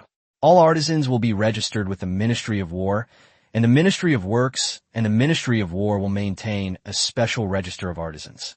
Anyone skilled in manufacturing firearms, armor, bows and crossbows, or other important military and national weapons shall not leave the country without permission. Violators will be treated as traitors. All those skilled in manufacturing military weapons shall be registered and shall not be allowed to flow into other countries. The Ministry of Works, together with the Ministry of Personnel, shall immediately draft the regulations for the promotion of craftsmen and establish the Academy of Craftsmen to conduct special assessments, with skills divided into 3 grades and 9 levels. Anyone who creates a new type of military weapon will be rewarded with a minimum of 100 taels of silver. Anyone who improves the process and doubles the output will be rewarded with 3 times the value of the saved materials and labor. Anyone with exceptional skills and inventions that greatly benefit the country, regardless of their background, will be generously rewarded, granted official positions, and their descendants will be granted privileges. The Master Apprentice system will be implemented. For every 3 qualified apprentices trained by a Master Craftsman, he will be promoted to the next level of Master Craftsman and receive an additional 1 share of salary. For 10 qualified apprentices, he will be promoted to the next level of Master Craftsman and receive an additional 3 share of salary. If an apprentice he mentors is rated as level 6 or above, his mentor may grant one of his sons admission to the Imperial Academy. I want the whole world to know that in my hands, artisans can escape poverty, gain a respectable life, and ascend to the Hall of Glory. Furthermore, this matter concerns the safety of the national treasury and the future of the dynasty. All funds allocated by the Ministry of Revenue and those specifically earmarked by the Imperial Treasury shall be deposited in designated accounts and managed by Su Guangxi and Sun Qingzong in conjunction with the censorate and the embroidered uniform guard. Anyone who dares to embezzle even a single coin, a grain of rice, or a person's salary, regardless of who they are, will be executed without mercy, and their entire family will be wiped out. Sun Qingzong. Zhu Yuxiao looked at his equally excited teacher. The Ministry of War shall issue a document to all garrisons and military households, informing the world of the new policies. At the same time, the Ministry of War shall organize, the Ministry of Works shall participate, and the Intercourt Audit Office and the Embroidered Uniform Guard shall supervise, to set up supervised factories in each border town. All military equipment shall come from these factories, and no one shall be allowed to manufacture military equipment privately. The Ministry of Works should recruit skilled craftsmen and refugees from the local area, or those who have fled, prioritizing their recruitment with money, grain, and labor value. The necessary basic iron materials, firewood, charcoal, and grain should be raised locally by the governor and the general's office, and then the Ministry of Revenue will verify and reimburse them. As per his duties, for non-emergency military equipment, Su Qing can draft specifications and then locally replicate the official standard molds and tools to manufacture urgently needed arrows, spearheads, and ordinary armor plates to meet uniform specifications. He only needs to report the quantity and type. This is a temporary expedient measure during wartime, only solving the immediate crisis. The long-term solution lies in reforming public works and administration at the central level. My mind is made up. The new policies shall begin here. Zhu Yuxiao looked at the officials below with their various expressions, especially the flame of hope burning in Su Guangxi's eyes and the eager look on Sun Qingzong's face, and most of the pent-up feelings in his heart dissipated. He sat back on his throne, his tone leaving no room for doubt. As for the detailed rules and regulations, the cabinet, together with Ministers Su and Sun, will carefully review them in conjunction with the Ministries of Revenue, Works, and War. In 10 days, the first draft and the Ministry of Works review and approval must be presented. All of you, go and carry out your duties. Then, he turned his gaze to Zhou Jiamao and Sun Ruyo, saying, Minister Zhou and Minister Sun, I am aware of your concerns. However, you may freely debate and express your opinions during the court assembly. This is a way to broaden the channels of communication. However, if the imperial edict is issued and the new policies are implemented, you should all be diligent and conscientious in your duties. If there are any oversights or abuses, I will handle them myself. Your subject obeys the decree. Zhou Jiama and Sun Ruyo bowed their heads in respect. Fang Congzhe, Wang Zijin, and others also bowed and took their leave. A fierce battle concerning the fate of the Ming dynasty was finally settled under Zhu Youxiao's strong and decisive rule. The ministers bowed and withdrew, and the warm pavilion returned to silence. The only difference was that when they went in, everyone's expressions were solemn, but when they came out, they were clearly divided. Wang Zijin, Bai Ziyan, Li Banghua, Su Guangqi, and others looked excited. Although they did not speak, their eyes met with a shared passion. Fang Congzhe nodded slightly. His steps were calm, maintaining the composure of the chief minister, but his tightly furrowed brows relaxed a little. On the other side, Zhou Jiama, the minister of personnel, walked heavily. He glanced deeply at the young emperor and the direction of the warm pavilion. His eyes filled with complex and unfathomable emotions, which eventually turned into a barely audible sigh. Minister of Justice Huang Kezhen and Minister of Right Sun Ruyo followed closely behind, their faces as cold as frost.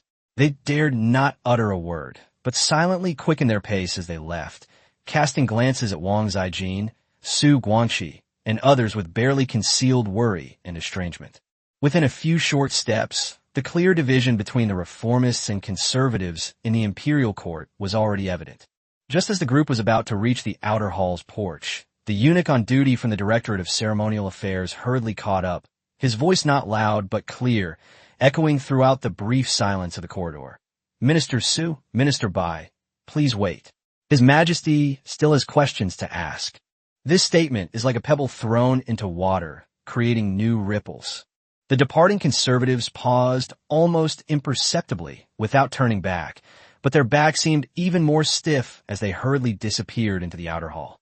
Wang Zijin, Li Banghua, and others slowed their pace slightly, casting a knowing, implicitly encouraging glance at Su Guangqi and Bai Ziyan, the Minister of Revenue, before quickly leaving as well. The door to the warm pavilion was not completely closed. Su Guangqi and Bai Ziyan exchanged a glance, both seeing solemnity and a hint of new expectation in each other's eyes. The two men straightened their robes in tacit agreement, then turned and walked back into the hall with solemn expressions. Inside the Qinxing Palace, afternoon sunlight streamed through the carved window lattices, casting a soft golden glow on the throne. Zhu Youxiao sat quietly on the dragon throne, his gaze fixed on Su Guangqi and Bai Ziyan, his expression deep and inquisitive.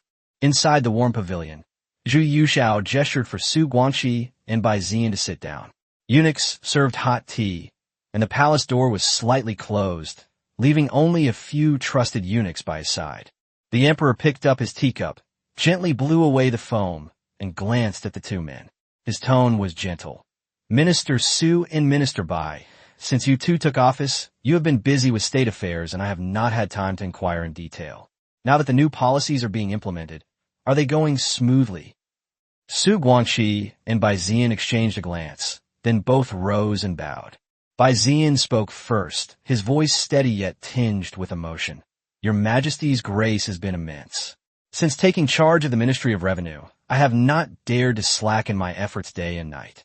However, the affairs of the nation are difficult, and the deficit in funds and grain has been long-standing.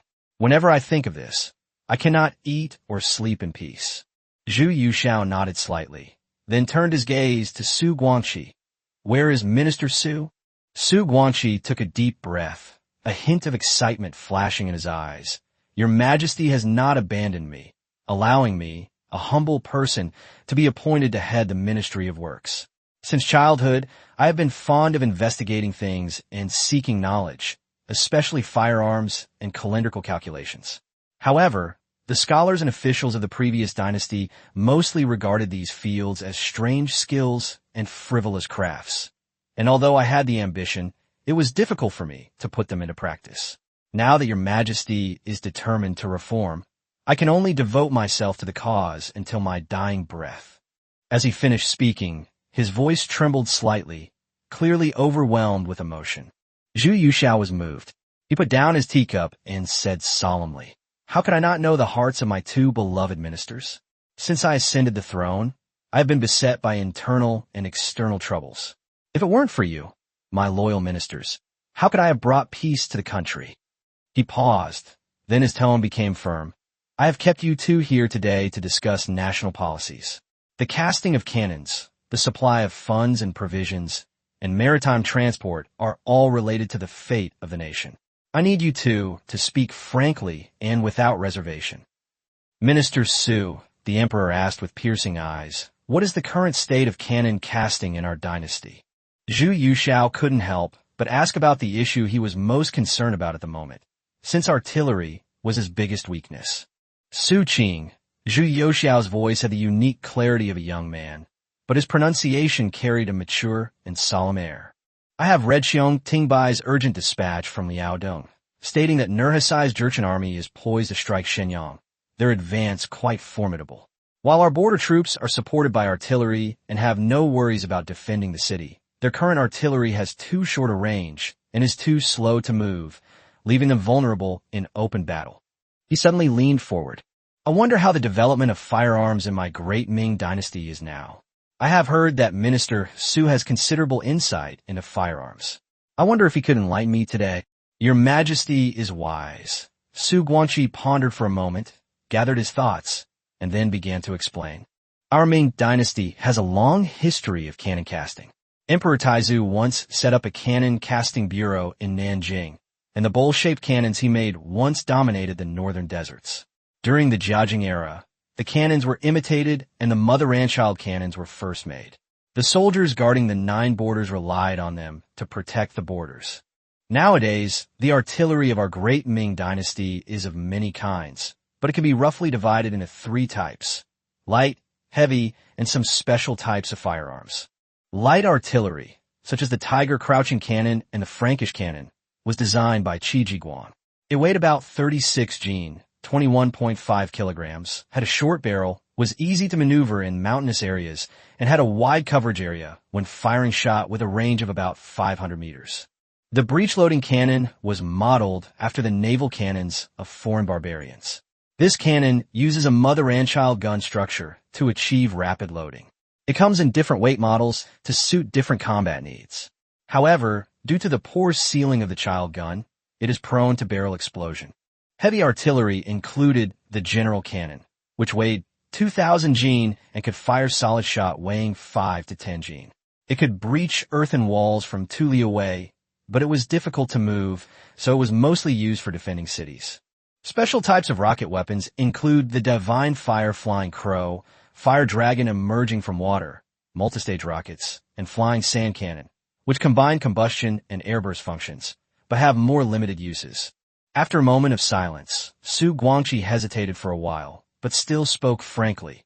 "In order to understand Western technology, I befriended Western missionaries and learned that the cannon foundry of the Portuguese in Haojing, Guangdong, can produce heavy cannons weighing 3,000 caddies, and their performance is superior to that of our dynasty's firearms." Zhu Yuxiao nodded slightly and said, "The missionaries that Minister Su mentioned, are they Yang Manoa, Xiong Samba, Long Huamin, and the like?" "Your Majesty is right," Su Guangqi replied, a hint of wariness in his expression. "Western missionaries are often skilled in unusual techniques, especially firearms. Yang Mano is Yang Mano, who came to China with Matteo Ricci in the past. Xiong Samba is Father Xiong Samba, who has only recently come to the capital. Long Huamin is Father Long Huamin, who is known as the best cannon maker in Catholicism. I once borrowed drawings of Western bronze cannons from them. They are elegant in design and have a long range and great power. It is evident that Western military equipment should not be underestimated. Moreover, the people of the West are quite knowledgeable about our country, while our dynasty knows very little about the Western region. We must be wary of this." Zhu Yuxiao's gaze narrowed slightly. It was the age of exploration, and these Western bandits were rampaging across the world like mad dogs, plundering silver everywhere. But this was not 1860. If he dared to reach out, he would break their claws. However, at this moment, he suddenly remembered that among the French aid summoned from the consulate this month, there were 20 long guns. He didn't know the specific data, so he focused his mind slightly, opened the system panel, and found the specific parameters of the long guns. Long cannon. Tyanka type 4-horse heavy cannon.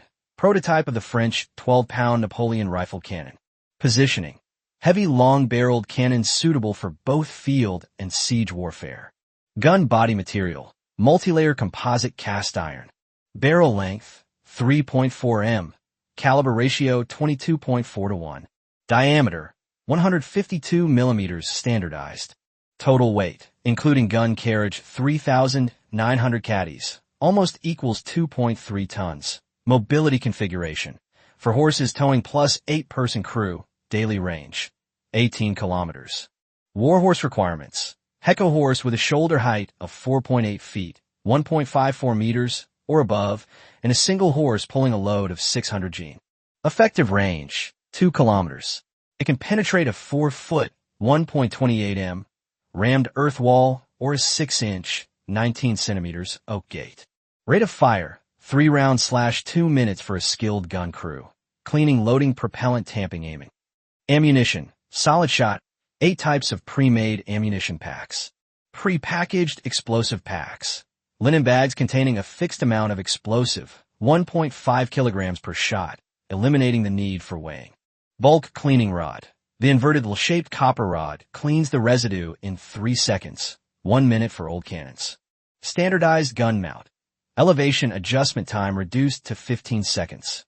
Looking at the Tyanka type 4-horse heavy cannon, which was far superior to the heavy cannon that Su Guangxi had described, he had an idea. It seemed that he could provide 2 of them and have Su Guangxi replicate them.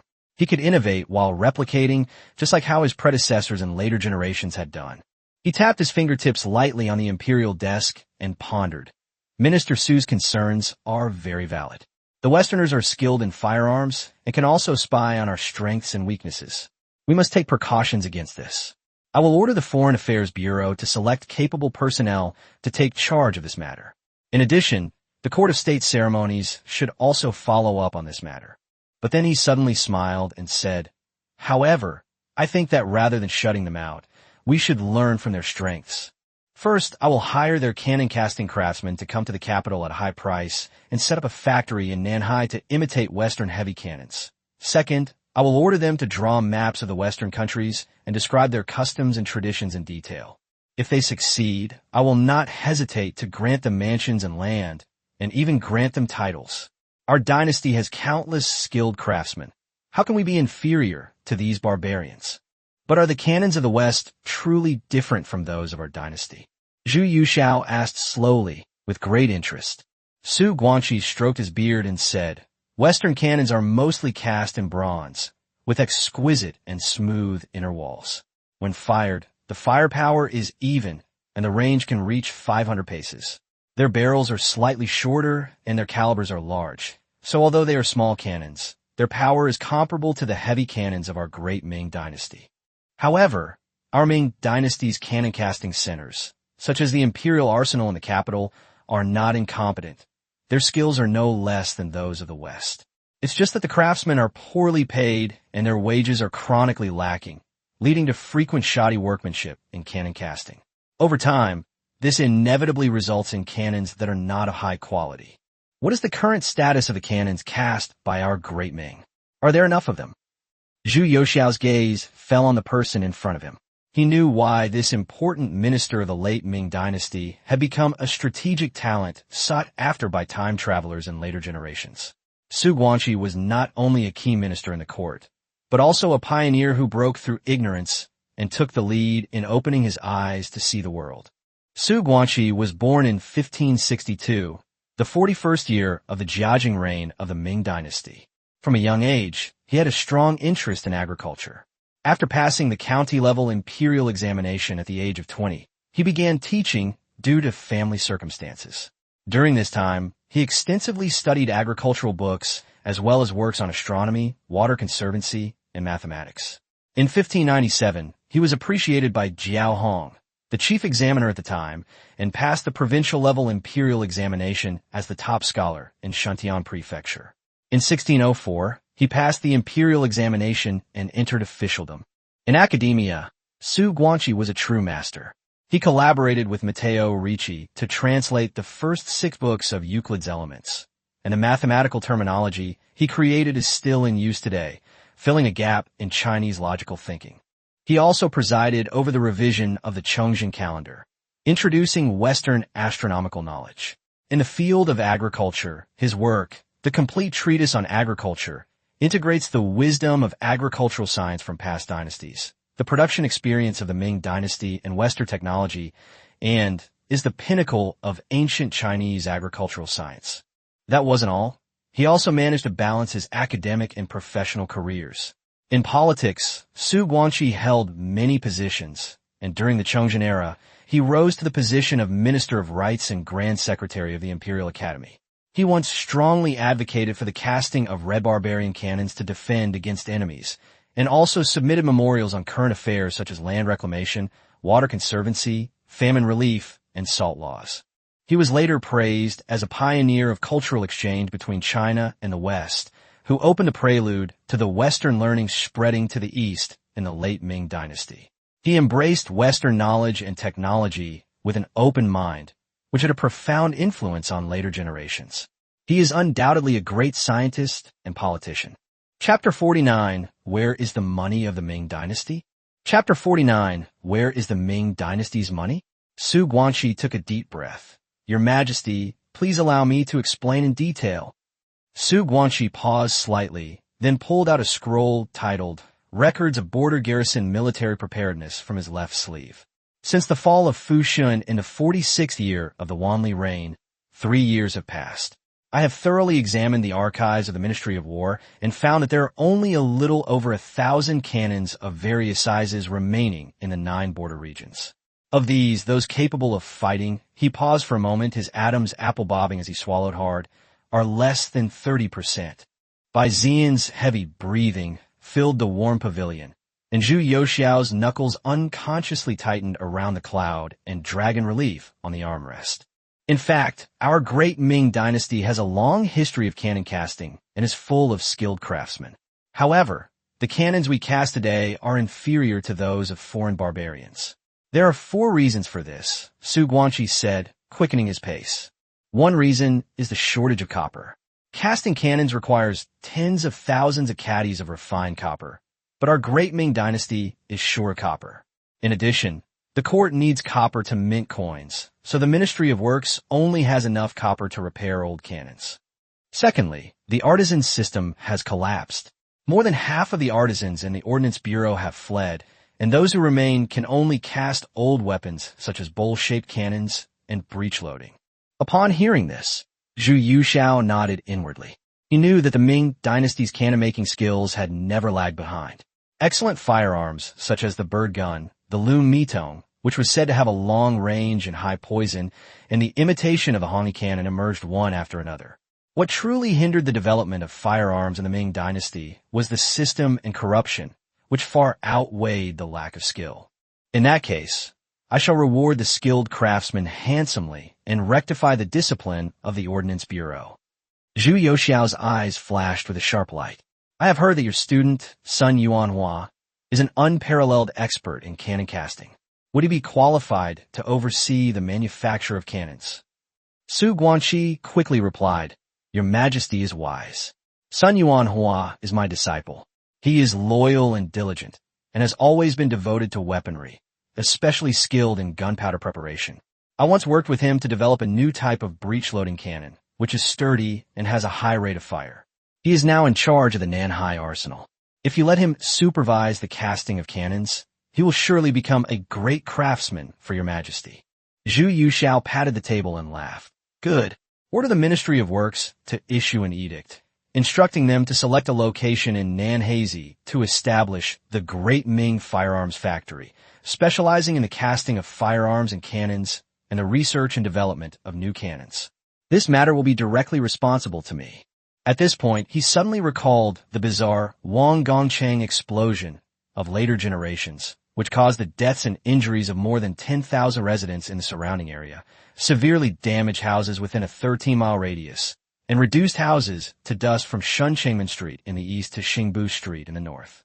It even affected Hexawu, Tongzhou, Chongping, and Jizhou, 100 miles away, causing the Qinxing Palace of Emperor Shizong of Ming to shake, and the Crown Prince Zhu Zijiang, who was less than 1 year old, died of fright shortly afterward. He then quickly added, "Furthermore, the Ministry of Works and the Ministry of War are hereby ordered to immediately investigate all gunpowder factories and workshops within the capital city, including the Wangong Factory, the Armor Factory, and the Anmin Factory, which store gunpowder and manufacture firearms. These factories must be relocated to remote and desolate locations in Nanhai within 3 months. The new factories must be surrounded by 3 moats, each 1 zhang deep and 3 zhang wide, and 3 layers of thick earthen and stone walls must be built. Upon completion of the relocation, the factory area will be guarded day and night by my personal guards, and all open flames are strictly prohibited. No one entering or leaving the premises may conceal even a single piece of paper or a source of fire in their clothing or shoes. Anyone who disobeys will be executed without mercy. I will allocate another 500,000 taels of silver from the imperial treasury specifically for casting cannons. I will also transfer 2 Tianka-type 4-horsepower heavy cannons from the South China Sea for Su Aiqing to replicate and improve. Minister Su, are you willing to handle this matter personally on my behalf?" Su Guangqi said solemnly, "I dare not refuse. I am willing to devote my life to developing new cannons and making our Ming dynasty's cannons excellent." Bai Ziyan interjected, "Your Majesty, what Su Gong said is all true. As for the court's finances, they are actually the reason for the stagnation of the military. I have investigated the Ministry of Revenue's treasury and found that the deficit is huge. The armies on the 9 borders are short of funds, and the soldiers in Liaodong have been owed wages for more than 3 months. How can artisans, without receiving their full pay, dedicate themselves to building cannons? If your Majesty does not rectify official corruption and reform the pay system, even the most skilled craftsmen will be unable to produce effective weapons." Upon hearing this, Zhu Youxiao's expression darkened slightly. He knew, of course, that the Ministry of Revenue's finances had always been a major problem for the Ming dynasty. Bearing the burdens of the Ming princes, scholars exempted from taxes by the court, and merchants evading taxes, the Ming dynasty's tax base had been severely damaged. It was a miracle that it had managed to survive until now. Originally, after Zhang Jujing's reforms, the old foundation was barely enough to sustain the dynasty. However, following the defeat at Suru, various expenditures became enormous, especially the defenses of the capital, Liang, and the southwest, which were bottomless pits.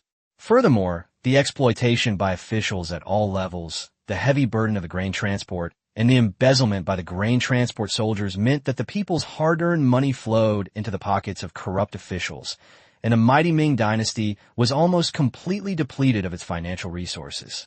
He slowly raised his eyes, his gaze sharp as a knife, and his voice was low and deep. "Minister Bai, how much of the national treasury in the Ministry of Revenue is still usable?" Upon hearing this, Bai Ziyan quickly bowed and replied, "Your Majesty, the Ministry of Revenue's treasury still has 3 million taels of silver remaining. However, although this amount is substantial, the actual demand is inexhaustible. The annual allowances, the military expenses of the capital garrison, and the expenses of the grain transport all need to be paid, as usual. The military pay for the 9 border regions, such as Liaodong, Xuanfu, and Jizhou, is still unresolved. In addition, the local chieftains in the southwest are currently not peaceful, and the defense and deployment will require an additional expenditure of 500,000 taels of silver to be fully accounted for. I am afraid that this is really a case of income not meeting expenditure." He paused briefly, then looked up and added, "Your Majesty, the autumn tax is imminent. The granaries in Tongzhou and Shuntian in the capital region have already received 2.5 million sure of millet and wheat. There are still 1.8 million sure of millet waiting to be transported from Jiangnan, and the granaries along the Yellow River in Shandong and Hunan have also accumulated more than 600,000 sure. However, The canal transport is difficult. The waterways are in disrepair, and if the weather is unfavorable, 30% of the losses may occur, and it may be difficult to achieve the goal. Zhu Yuxiao listened silently, secretly making plans in his mind. 3 million taels of silver sounds like a huge sum, but in the vast expenditures of the Ming Dynasty, it's like a drop in the ocean. The military pay for the 9 border regions is like a bottomless abyss, requiring mountains of gold and seas of silver at every turn. Add to that the salaries of officials, the expenses of the capital garrison, and the costs of the inner court, and it's almost impossible to manage the funds effectively. He frowned slightly, his voice slow yet sharp. Minister Bai, our nation spans vast territories and has hundreds of millions of people.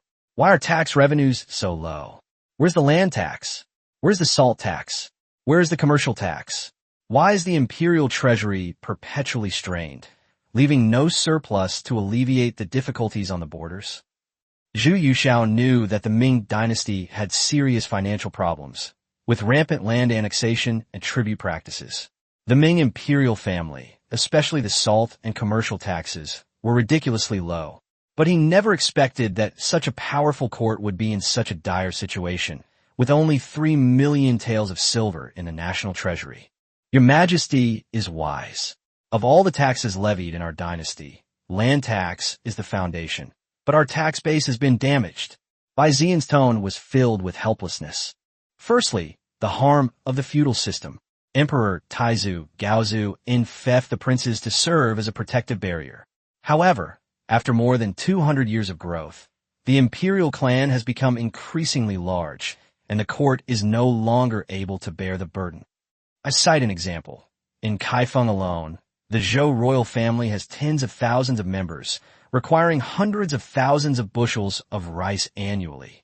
The land tax collected in Hunan province is insufficient to support the Zhou royal family, and they still need assistance from other provinces. There are over 100 princes and dukes throughout the country, and countless generals and lieutenants, consuming a huge amount of the country's taxes annually. Secondly, the practice of granting preferential treatment to scholars has become rampant. During the Hongwu era, the policy was originally intended to show consideration for the diligent study of scholars and the integrity of upright officials by granting limited exemptions from land taxes. However, over time, this policy has led to abuses, and today, among scholars, even those who have passed the imperial examinations or become students, hundreds or thousands of acres of land are often exempted from preferential treatment. Even worse, local powerful and wealthy families were consigning their land to the sons of successful candidates in the imperial examinations to evade taxes, further burdening the poor and weak. In one county, as many as 3 or 4 out of 10 fields were registered under the names of gentry and were exempt from taxes. How could the imperial court collect taxes from such a situation? Thirdly, the problem of wealthy households defaulting on taxes has become a chronic issue. These wealthy families own vast tracts of land, yet they rely on their power and collude with clerks to routinely default on taxes for years. I once knew of a wealthy family surnamed Shun in Jiaxing Prefecture, Zhejiang Province, who owned more than 30,000 mu of fertile land, and whose accumulated tax arrears amounted to 20,000 taels of silver. Local officials could not collect the taxes and were instead threatened by them. Such arrears were rampant in the prefectures and counties of the south. Local tax officials had no choice but to shift this enormous deficit onto the remaining, inescapable, self-cultivating farmers, forcing them to abandon their land and flee. The fertile land then fell into the hands of wealthy landowners, a vicious cycle. Chapter 50. Was the mighty Ming Dynasty inferior to the Song Dynasty? Chapter 50. Was the mighty Ming Dynasty truly inferior to the Song Dynasty? And salt tax should have been a pillar of national revenue. But the salt permit system was congested, and the salt tax was riddled with problems. Bai Ziyan's expression grew increasingly sorrowful. I once roughly estimated that if the people of my great Ming Dynasty were to consume 100 million people, it would not be excessive for each person to consume 4 or 5 qian of salt per day, equivalent to about 1,518 grams in modern times. Over a year, the entire country would need a staggering 1.8 billion jin of salt, a jin in the Ming Dynasty, is about 600 grams. The major salt fields in Lianghuai and Liangzhe have sufficient production capacity. According to the current official price of each caddy of salt, production cost for salt producers plus merchant costs plus official tax, which is about 1 tael of silver. If this item can be handled smoothly, the national salt tax revenue should be at least 3.6 million taels of silver per year. This does not even take into account the profits of merchants in transportation and sales, and the imperial court can also share in the profits. But what is the reality? Bai Zian's tone suddenly rose, filled with grief and indignation. Firstly, it is rampant among members of the imperial family and powerful nobles to request salt permits. For example, when His Highness Prince Fu was in theft in Hunan, he was granted a large number of Chenglu salt permits, which were actually just slips of paper for tax exemption and smuggling. Merchants only need to give a small amount of money to the prince's mansion to use these permits to bypass the numerous tax checkpoints along the way and evade huge amounts of salt tax. Secondly, the problems with the management of the salt fields have reached a critical point. The officials of the transport office exploit the salt producers, causing them to suffer and flee, resulting in a sharp decline in production. The salt tax commissioners and salt workers also engage in corruption, leading to insufficient production and poor quality of official salt, which inevitably leads to the rampant spread of smuggled salt. Thirdly, the salt permits are blocked. Old permits have been left unused for years, and merchants cannot obtain new permits. Merchants holding permits are often unable to trade salt for 10 years. The official salt supply is insufficient, while private salt is rampant. It is difficult for the government to collect even 1 or 2 out of 10 of the salt tax revenue. So far this year, the actual salt tax revenue collected nationwide is less than 500,000 taels. Upon hearing this, the room was so quiet you could hear a pin drop. Zhu Yuxiao hadn't expected it either. The Ming Dynasty had a tax rate of 1/30th of the census. With such a low rate, how could anyone still evade taxes? It was simply insatiable greed. The demand for 1.8 billion caddies of salt and the theoretical tax revenue of 3.6 million taels of salt resulted in less than 500,000 taels of silver being received. What a shocking deficit. As for commercial taxes, Bai Zian's voice was almost hoarse. The situation is extremely dire. The ancestors originally set the commercial tax at 1/30th. But after the Zhengde and Jiajing reigns, the scholar officials were outraged, saying that the emperor does not value profit. So they abolished many customs posts and exempted commercial taxes. Merchants regarded it as miscellaneous tax, and the court regarded it as small change. I would like to give an example. Nanjing is a hub for goods from all over the country, with shops lining both banks of the Qinhuai River. However, of the many customs posts established at the beginning of the dynasty, only 1 or 2 remain by the Wanli era. A wealthy merchant transported 1,000 bolts of silk from Suzhou and Hangzhou to Nanjing. According to the tax rate of 1/30th, he should have received 30 or 40 taels of silver.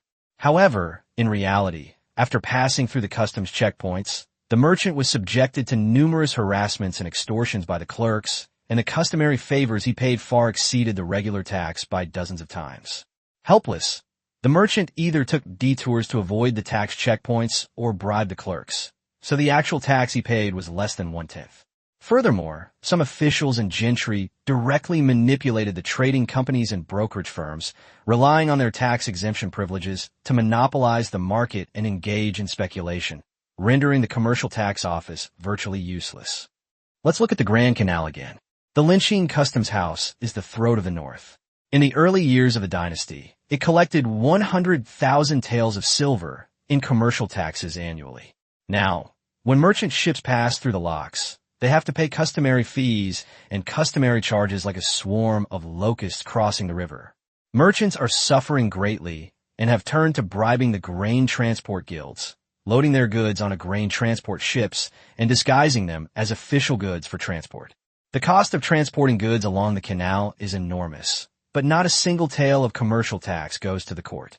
According to the Ministry of Revenue, the Linqing Customs House only collected 13,000 taels of commercial tax last year. As Bai Zian meticulously unraveled the complexities, presenting the mountain of accumulated problems and shocking figures on tax evasion to the emperor, Zhu Youxiao's expression shifted from gloomy to ashen. The charcoal fire blazed brightly inside the warm room, but it couldn't dispel the biting chill. Your Majesty, the most painful point is the comparison with the northern and southern Song dynasties. The collected drafts of the Song dynasty's administrative regulations records that although the salt laws of the Song dynasty had their drawbacks, half of the profits from the salt monopoly came from land taxes. During the Yuanfeng era, Emperor Shenzong of Song, the total salt tax revenue in the empire reached a staggering 22 million strings of cash.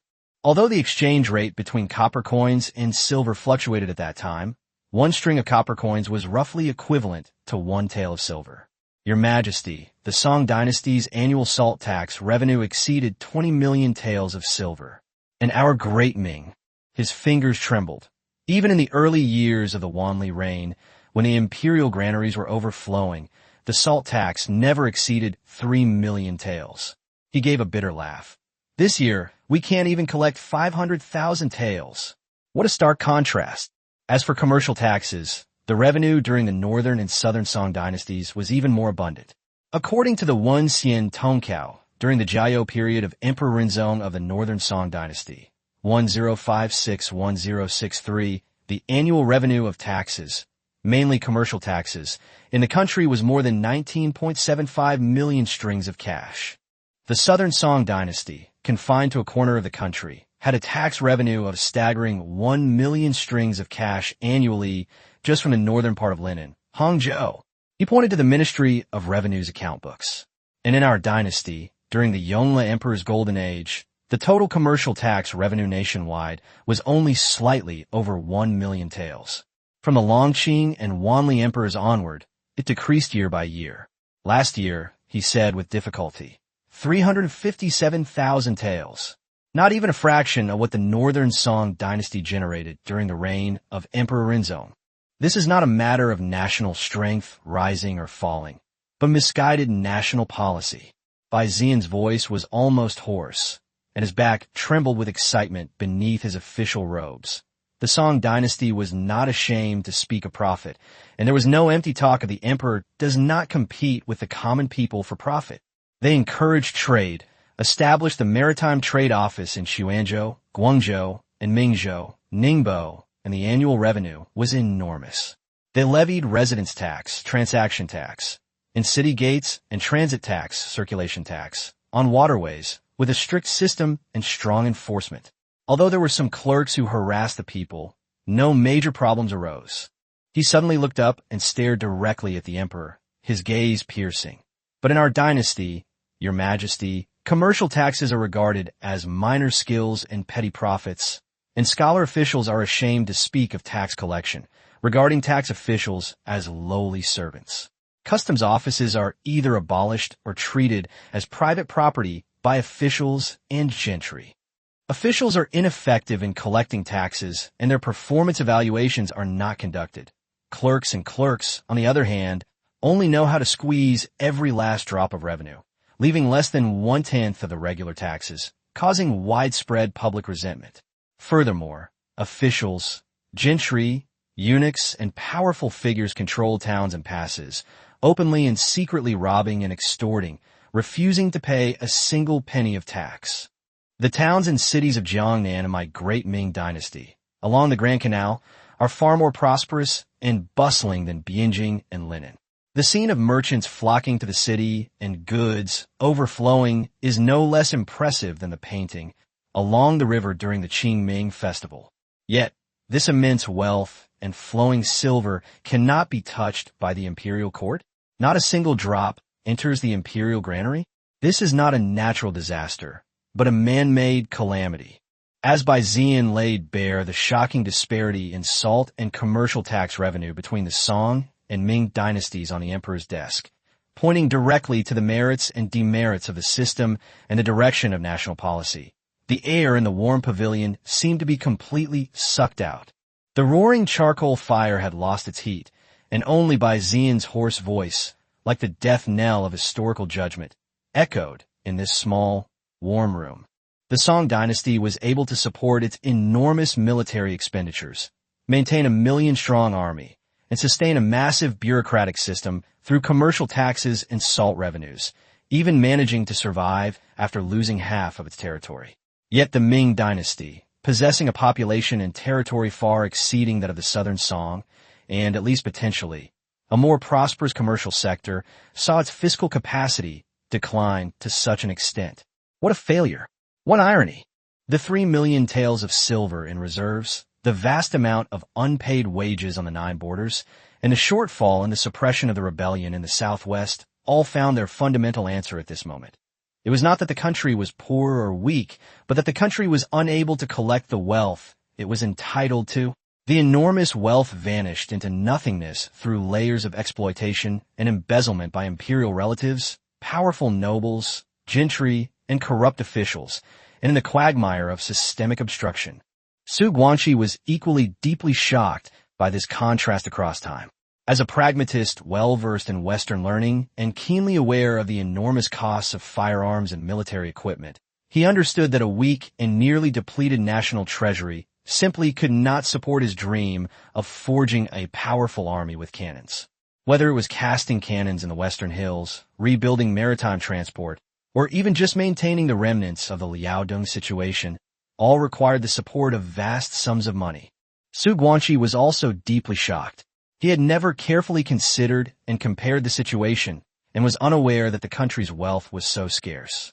Listening to Bai Zian's introduction, which went from simple to complex, he fell silent for a while. The warm room was deathly silent, with only the occasional crackling of the charcoal fire in the stove. The harm of the feudal system, the prevalence of tribute, land annexation, the corruption of the salt tax, and the decline of commercial taxes, each of these ailments is of paramount importance, each a deep-seated disease to the current court, an ant-hole hollowing out Mount Tai, 5 steel knives hanging over the fate of the nation. Chapter 51, Not Alone. Chapter 51, Not Alone.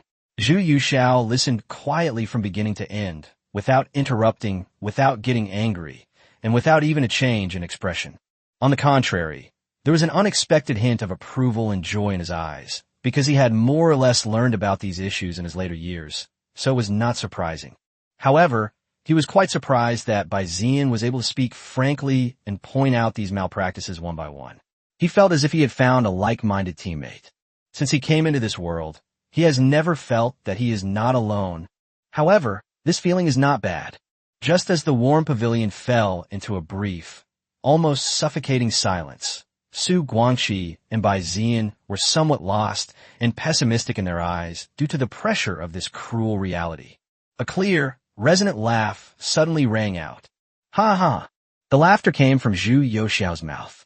There was not a trace of anger or madness in his voice. Instead, it was filled with extremely genuine joy and excitement. It was like a ray of sunlight piercing through thick dark clouds, or a clap of thunder splitting an icy river, instantly tearing apart the stagnant gloom and despair in the warm pavilion. Bai Zian and Su Guangxi both looked up in astonishment, only to see the young emperor standing tall on the throne, his brows radiating a dazzling and unstoppable confidence, like a sharp sword that had just been forged and drawn from its sheath, its brilliance fully revealed. Excellent! Excellent! Zhu Yuxiao strode to the center of the warm pavilion, his voice clear and powerful, carrying the youthful vigor unique to young people, and even more so, an unquestionable imperial majesty. Prohibitions, tributes, annexations, salt administration, and commercial taxes. These 5 pests have deeply harmed our country. Bai Qing, your words today, spoken from the depths of your heart, each one a tear of blood, have illuminated for me the deepest, most painful sore on the body of the Ming dynasty. Your unwavering resolve and your determination to strengthen our nation's foundation through barbarian techniques also deeply impress me. His gaze was warm as it swept across the faces of the 2 high-ranking officials, conveying boundless trust and power. I know, these are all chronic and deep-rooted problems, deeply entrenched and interconnected, where the slightest disturbance can have far-reaching consequences. Behind them are countless nobles, members of the imperial family, powerful figures, and civil officials with vested interests. The resistance will be immense and the dangers extremely great. His voice suddenly rose, carrying a resolute and unwavering determination. But so what? I, Zhu Yushao, ascended the throne at the age of 15, receiving the mandate of heaven. As the son of heaven, and wielding the divine regalia, this magnificent Ming dynasty, with its vast lands and countless people, is the very essence of my bloodline and the refuge of my soul. As the ruler of the world, I am not afraid of mountains of problems, but I am afraid of a multitude of voices remaining silent, with no one daring to confront the wounds. I am even more afraid that those above and below will compromise and turn a blind eye to the ills. Now that you two ministers are here, upright and courageous in your remonstrances, and brave enough to act, willing to share this heavy responsibility with me, this is my good fortune, a turning point bestowed upon my great Ming by heaven. He stepped forward and firmly grasped the arms of the two elderly ministers, who were trembling slightly with excitement. His gaze was like a raging fire, burning across the entire warm pavilion. My great Ming is ill, and very ill. But illness is not the end of the world. Not daring to treat the illness is the end of the world. Now that we, ruler and subject, have clearly seen the root of the problem, let us unite as one. I vow to eradicate this evil, to eliminate this rotten seed, and to ensure that the Ming dynasty enjoys a bright and prosperous future, with its people strong and its influence boundless. Looking into Zhu Yuxiao's young and confident eyes, Bai Ziyan felt a surge of heat flow from the emperor's palm into his limbs and bones. The powerlessness that had accumulated over the years seemed to be burned away by this fiery trust. His aged body suddenly straightened, his cloudy old eyes flashed with a sharp light, and his voice, though hoarse, rang out like the clang of metal. Your subject, I would gladly die for you. I will overcome all obstacles to clear away this chaotic financial situation for your majesty and for the Ming dynasty. Su Guangqi's chest heaved violently, and the bitterness and worries that had been suppressed for many years were transformed into boiling blood at this moment. He suddenly knelt down, touching his forehead to the ground, his voice trembling with excitement, yet each word resounding. Your majesty is wise and insightful, a true national treasure, for which I can never repay, even with my life. I will dedicate all my knowledge to protecting my great Ming and defending my China. Governing a large country is like cooking a small fish. The accumulated problems are deeply entrenched and complex, where pulling one thread can affect the whole situation. Like a spider web, forcibly pulling it will only damage the body. Zhu Yuxiao's voice shifted from a high-pitched declaration to a calm strategic resolve. When the time is ripe, we can eliminate them one by one. Zhu Yuxiao suddenly opened his arms wide, as if to embrace the entire empire, his clear voice echoing in the warm pavilion, carrying a youthful passion for changing the world. The restrictions on feudal domains must be broken. The annexation of land must be controlled. The salt administration must be streamlined. Trade routes must be opened. Weapons of arms must be developed. I am not afraid of the pain of scraping the bone to remove poison. I am willing to shoulder this heavy responsibility with countless difficulties. As long as we, ruler and subject, are of one mind. Minister B, Minister Xu. Let us work together to eradicate all the accumulated evils of this world. Let's reform these corrupt practices one by one. Let's restore a bright and clear sky to the Ming dynasty. Let's create a prosperous and powerful nation. Let's create a world where all nations pay tribute. Let's create a glorious and boundless world. With this noble spirit, even if the road ahead is fraught with danger, I will face it together with you both. Long live the Emperor! Long live the Emperor! Long live the Emperor! Bai Ziyan and Su Guangqi could no longer contain themselves. Their voices choked with emotion, their blood boiling. At the same time, they prostrated themselves, their foreheads slamming heavily onto the gold brick ground. The young emperor's words, like a brilliant shooting star, pierced through the long, gloomy night, igniting the flame of new life and hope that had been buried deep beneath the empire's deep-seated problems and almost forgotten. My lords, please rise quickly. I have been somewhat out of line because of your virtuous ministers. Zhu Yuxiao personally helped the two up. The blush of excitement on his face had not yet faded, but his eyes quickly calmed down as he sat back on the throne. It is easy to make grand pronouncements, but difficult to formulate concrete strategies. Zhu Yuxiao said slowly, "Just now, I was in a state of high spirits and talked about scraping the bone to remove poison, but the prescription cannot rely entirely on my courage and passion. Minister Bai, you are the Minister of Revenue, in charge of the nation's finances and grain. You have thoroughly analyzed the abuses of the salt, grain transport, and commerce systems. What practical measures do you have to address the immediate crisis while also considering long-term solutions?" Zhu Yuxiao knew that the Ming dynasty had long suffered from deep-seated problems, and that it was impossible to change everything all at once. That would not conform to the laws of development and would only cause the already fragile Ming dynasty to collapse even faster. Even a powerful Mongol Yuan dynasty collapsed suddenly. So the only option is to alleviate the situation first and then address the root cause. He had only been on the throne for a month. His army was not yet fully formed. The capital garrison was not yet in place. The Shangxi merchants had not yet been eliminated. The Jurchens had not yet been defeated, and the court had just undergone a major reshuffle. He still needed to proceed slowly and methodically. Take it slow, one step at a time. Zhu Yuxiao tried his best to control his anxiety and calm himself down to proceed steadily. Bai Ziyan and Su Guanxi met eyes, and both caught a subtle hint of approval in each other's eyes. The emperor was able to quickly restrain the burning passion in his heart, transforming his excitement into a calm and pragmatic approach, completely devoid of the impetuousness of youth. This composure, far beyond his years, added a weighty sense of comfort and certainty to the flames of expectation in the hearts of the two veteran ministers. Chapter 52, Zheng Zhilong, a Fujianese merchant. Chapter 52, Fujian merchant Zheng Zhilong Bai Ziyan took a deep breath, organized his thoughts, and presented his analysis in detail.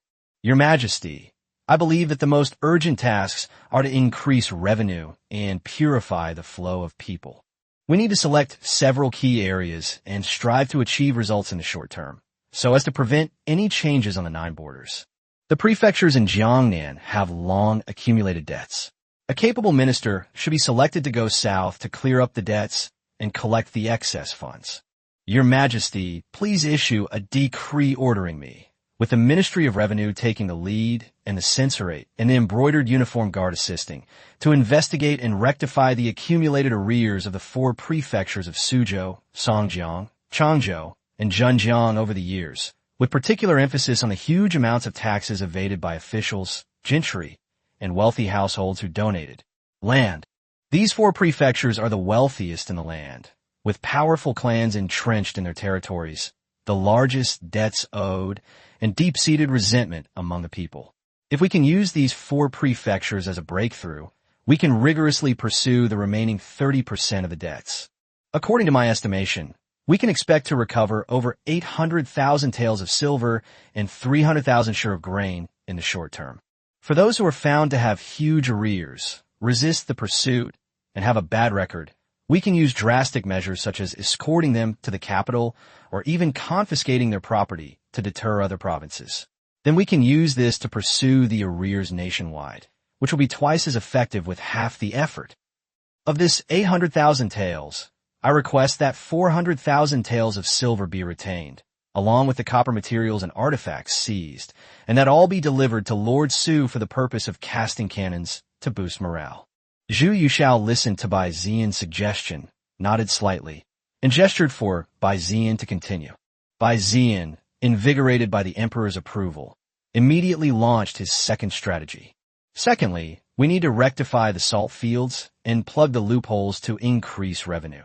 The abuses of the salt administration have led to rampant private salt trade, which has almost taken away half of the official salt revenue, resulting in a loss of nearly half of the national tax revenue.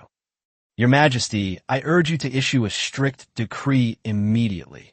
Order the three major salt transport offices of Lianghuai, Liangzhe, and Changlu to conduct a thorough investigation into salt producers who have absconded and to thoroughly investigate collusion between officials and merchants in smuggling. Among the most persistent problems is the rampant abuse of the Fu Wang Chonglu permit. While it's inappropriate to directly target the prince, the Salt Transport Office should be strictly ordered to thoroughly investigate the actual quantity, route, and tax payments of salt transported by merchants holding these permits. Any salt ships and goods transported exceeding permitted limits, bypassing customs, or evading taxes will be confiscated. Taxes will be doubled and pursued. Those who commit these offenses will be severely punished. He paused briefly, then revealed a deeper reform. The old permits that have been passed down for years are hindering the issuance of new permits, which is a chronic problem of the Salt Administration. Your subject requests the imperial decree. All salt permits older than 10 years must be cleared within 6 months. Those not cleared by the deadline will be invalidated. Furthermore, merchants acquiring new permits should be permitted to exchange their old permits for new ones at half the price, thereby revitalizing the salt quota and facilitating the production and sale of official salt. Furthermore, the loss of half of the grain transported by the Grand Canal has become the norm, which is absurd. The Grand Canal Transport Commissioner's Office and the governors and inspectors along the route should be ordered to thoroughly investigate all aspects of the grain transported from Huguang, originally 300,000 sure, that was actually collected in Tongzhou this year, which was less than 140,000 sure, from the envoy at the starting warehouse, the gatekeepers along the route, the canal workers and their accomplices, to the inspection officials. Anyone found to have embezzled, misappropriated, or falsely reported losses will have their stolen goods recovered, their property confiscated, and will be severely punished without exception as a warning to others. Your Majesty, perhaps we could adopt sea transport instead of canal transport to alleviate the pressure on canal transport. As soon as Bai Ziyan finished speaking, Su Guangqi keenly seized the opportunity to implement the new policy. Your Majesty, I dare to raise another matter. Just now, Lord Bai's analysis of the drawbacks of the Grand Canal was incisive. I believe that to unblock the waterways, maritime transport is the most urgent and feasible first step. Its benefits are threefold, as evidenced by historical facts, and are by no means empty talk. Zhu Youxiao's eyes gleamed. Minister Su, please explain in detail. Su Guangqi's spirits lifted, and he tapped lightly on the table with his fingers, clearly outlining his points. Firstly, the transport capacity is enormous while the waste has been greatly reduced. Your Majesty, the annual grain transport quota is 4 million sure, a unit of dry measure, of which the legally mandated consumption is 270,000 sure of rice and 140,000 taels of silver. However, the actual waste far exceeds this amount due to the layers of extortion, lock crossings, and dam construction along the way. In contrast, seagoing vessels do not require boatmen to pull them across the river, are not afraid of shallow waterways, and do not waste time passing through locks. Your Majesty, I have investigated and found that in the 6th year of the Wanli Emperor's reign, Fujian Governor Tu Zemin dispatched seagoing vessels to transport 20,000 sure of grain from Yuegang to Tianjin at a cost of only 35% of that of the equivalent amount transported by the Grand Canal during the same period. The savings were so enormous, they amounted to far more than several 100,000 taels of silver. He paused briefly and looked at Bai Ziyan. Bai Ziyan nodded slightly, clearly aware of this precedent. Secondly, the journey is short and the waters are calm. Your Majesty is aware that the Grand Canal stretches for more than 2,000 miles from Suzhou and Hangzhou to Beijing, with winding waterways and unpredictable water conditions. If they encounter shallow waters or floods, delays can easily last 1 or 2 months. Furthermore, various customs checkpoints and sluice gates create obstacles, and officials make demands, causing immense suffering.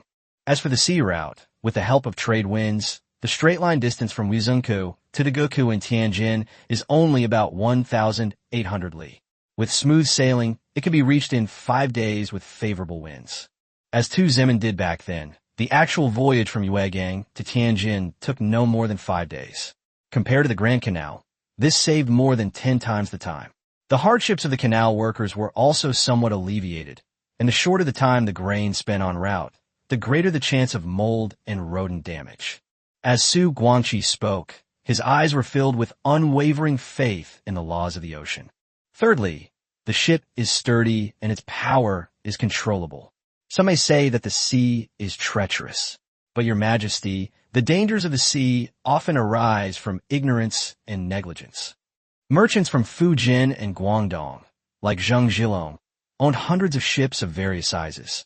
Their men were all seasoned veterans, intimately familiar with monsoons, ocean currents, and tides. Their ships sailed year-round on the waves, equipped not only with latitude measuring rods and compasses, but also with modern sextants for navigation, and were well-versed in secret nautical charts and routes. The sturdiness of its Fujian-style ships and bird ships is due to the fact that the hull is made of double-layered ironwood from the South Seas with mortise and tenon joints, and it is equipped with a series of watertight compartments.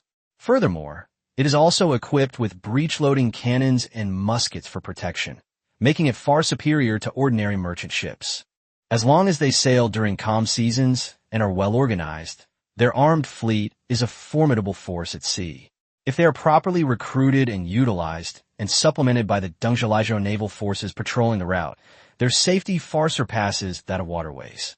Su Guangqi took a deep breath and made his most crucial move, revealing his precise grasp of the current situation. Zheng Zhilong asked someone to plead for him, offering to donate ships to transport grain in order to serve the court. His intention may have been to seek a legitimate status and to pave the way for future amnesty in trade. This is a perfect opportunity to go with the flow and achieve the best of both worlds. The court can order the Fujian governor, Nan Zhi, and the Fujian naval commander, Yu Zigao, to negotiate with them. Order them to first allocate 20 reliable Fujian ships to load grain from the granaries in Jiangnan, such as Ningbo and Taicang, and transport it to Dengzhou, Laizhou, and even Liaodong. The imperial court agreed with them that for this grain transport, they would pay 50% of the transportation fee in advance. This is the market price. And they would also need to pay 30% of the value of the transported grain as a guarantee, which would be kept in the Dengzhou prefecture treasury. If the ship sinks due to natural disasters such as storms, the imperial court will use this guarantee money to compensate for the actual loss of ship provisions. If the ship arrives safely, the guarantee money will be returned in full, plus a final payment of 50%. If losses are caused by piracy or mismanagement or other traceable reasons, Zheng will be responsible for compensation, and the insurance money will be deducted in advance. This policy not only binds him to his responsibilities, but also allows him substantial profits, and further demonstrates the court's credibility. His gaze was intense, emphasizing its profound significance. If this plan succeeds, it will have 3 benefits. First, the rapid transport of grain can relieve the urgent needs of the North. Second, it will save a huge amount of silver lost in the grain transport. And third, it will provide an opportunity to establish relations with Zheng Zhilong, demonstrating the court's intention to appease him and gradually bringing his vast fleet under the court's control as a maritime trade force and escort force. This is a good way to attract investment through commerce and guide the trend with benefits. Once the Navy works together to draw accurate nautical charts and grasp the lifeline of shipping routes, the Zheng family's submission can be expected. Its shipping routes, its fleet, and its wealth can all be converted into national resources. At that time, millions of bushels of grain and goods will be transported north annually by sea. The savings and the commercial taxes generated from maritime transport will be sufficient to support the 9 border regions, and will also provide an inexhaustible source of revenue for forging cannons, strengthening the army, and reforming long-standing problems. He clasped his hands and bowed deeply, making a solemn request. Therefore, your majesty humbly requests that you make a decision, taking advantage of the favorable northeasterly winds this winter and spring, which will allow the grain to flow northwards. Immediately order the governor of Fujian, Nan Zhi, and the commander-in-chief of the Fujian Navy, Yu Zigao, to secretly contact Zheng Zhilong with the imperial edict and attempt to transport 300,000 sure of grain from the Jiangnan granary to Tianjin. If this move succeeds, the long-standing problems of the imperial canal transport system can be alleviated, the commercial interests of the southeastern coastal areas can be opened up, and the crisis of the nation's finances and grain can be resolved. Chapter 53. Deploying troops southward. Chapter 53. Deploying Troops South.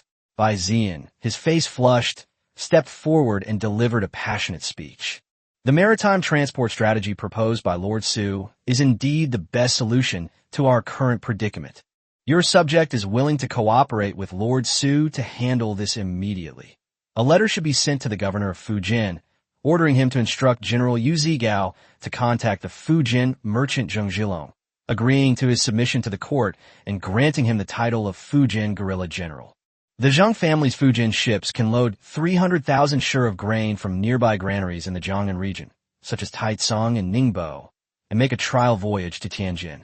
I guarantee that if all 300,000 sure are delivered, after deducting the guarantee fee, management fees, and other expenses, the national treasury can save hundreds of thousands of taels of silver. Zhu Yuxiao keenly sensed the unspoken meaning in Bai Ziyan's words and said gently, Minister Bai seems to have something left unsaid. When discussing matters in the court, there is no need to be reserved. Please speak freely. Thank you, Your Majesty. Bai Ziyan's spirits lifted, and his tone immediately turned sharp. The commercial tax system is riddled with problems. I request that the reform of the customs offices be the key to breaking this deadlock. The annual revenue of the Linqing Customs Office has plummeted from 100,000 taels to just over 10,000 taels. Is this not a huge blow to the national treasury? I request that a capable censor and a principal official from the Ministry of Revenue be appointed to Linqing to supervise tax collection and that a strict order be issued. First, publicly post the amount of the regular tax payable, 1/30th of the total tax, to ensure that all merchant ships are aware of it and to prevent clerks from engaging in underfeasible dealings. Second, we will strictly investigate and punish any unauthorized customary practices and malpractices, and at the same time, we will crack down on the wicked acts of smuggling goods and evading customs duties by the canal gangs. Thirdly, the embroidered uniform guard and the imperial censors shall conduct joint inspections. Any individuals found guilty of embezzlement or corruption may be arrested first and reported later, using the name of the emperor's personal guards. I hereby pledge, within 6 months, the annual revenue from Linqing Pass will surely be restored to 50,000 taels. His eyes gleamed. If this method works in Linqing, then the major customs offices in Huaiyan, Yangzhou, Hexu, Zhejiang, and other places can all follow the same pattern. I wholeheartedly agree with the opinions raised by Bai Ziyan and Su Guangqi. Bai Ziyan's efforts to clear outstanding debts, regulate the salt transport system, and pilot commercial taxes, and Su Guangqi's initiatives to cast cannons and promote maritime transport were all effective solutions that addressed the pressing problems of the time. Clearing up accumulated arrears was a temporary measure. In Zhu Yuxiao's mind, the best policy solution, as history had already provided, was to merge the poll tax into the land tax. The abolition of the poll tax, Ding Yin, and its inclusion in the land tax collection realized the principle of taxation for property owners and exemption for the propertyless, liberating people from the land and allowing them greater freedom to choose their occupations and migrate. This facilitated the rational flow of population and the development of the labor market, promoting the development of commerce, handicrafts, and other industries. When the time is right, and in conjunction with the future Ming Emperor Zhu Yuxiao's policy of never increasing taxes or even complete exemption of agricultural taxes, the people of the Ming dynasty will be guided to go to sea, truly realizing the Ming dynasty's great maritime era and competing with the world. However, compared to them, I know better what kind of people these merchants, powerful figures, and officials of the Ming dynasty really are. After traveling for more than a month, he had already discerned through historical records the most stubborn malignant tumors in the body of this vast dynasty. The local tyrants who were deeply rooted in the region, the wealthy merchants who were richer than the country, the corrupt officials who held their positions without doing their jobs, and the huge rent-seeking groups nurtured by the old system.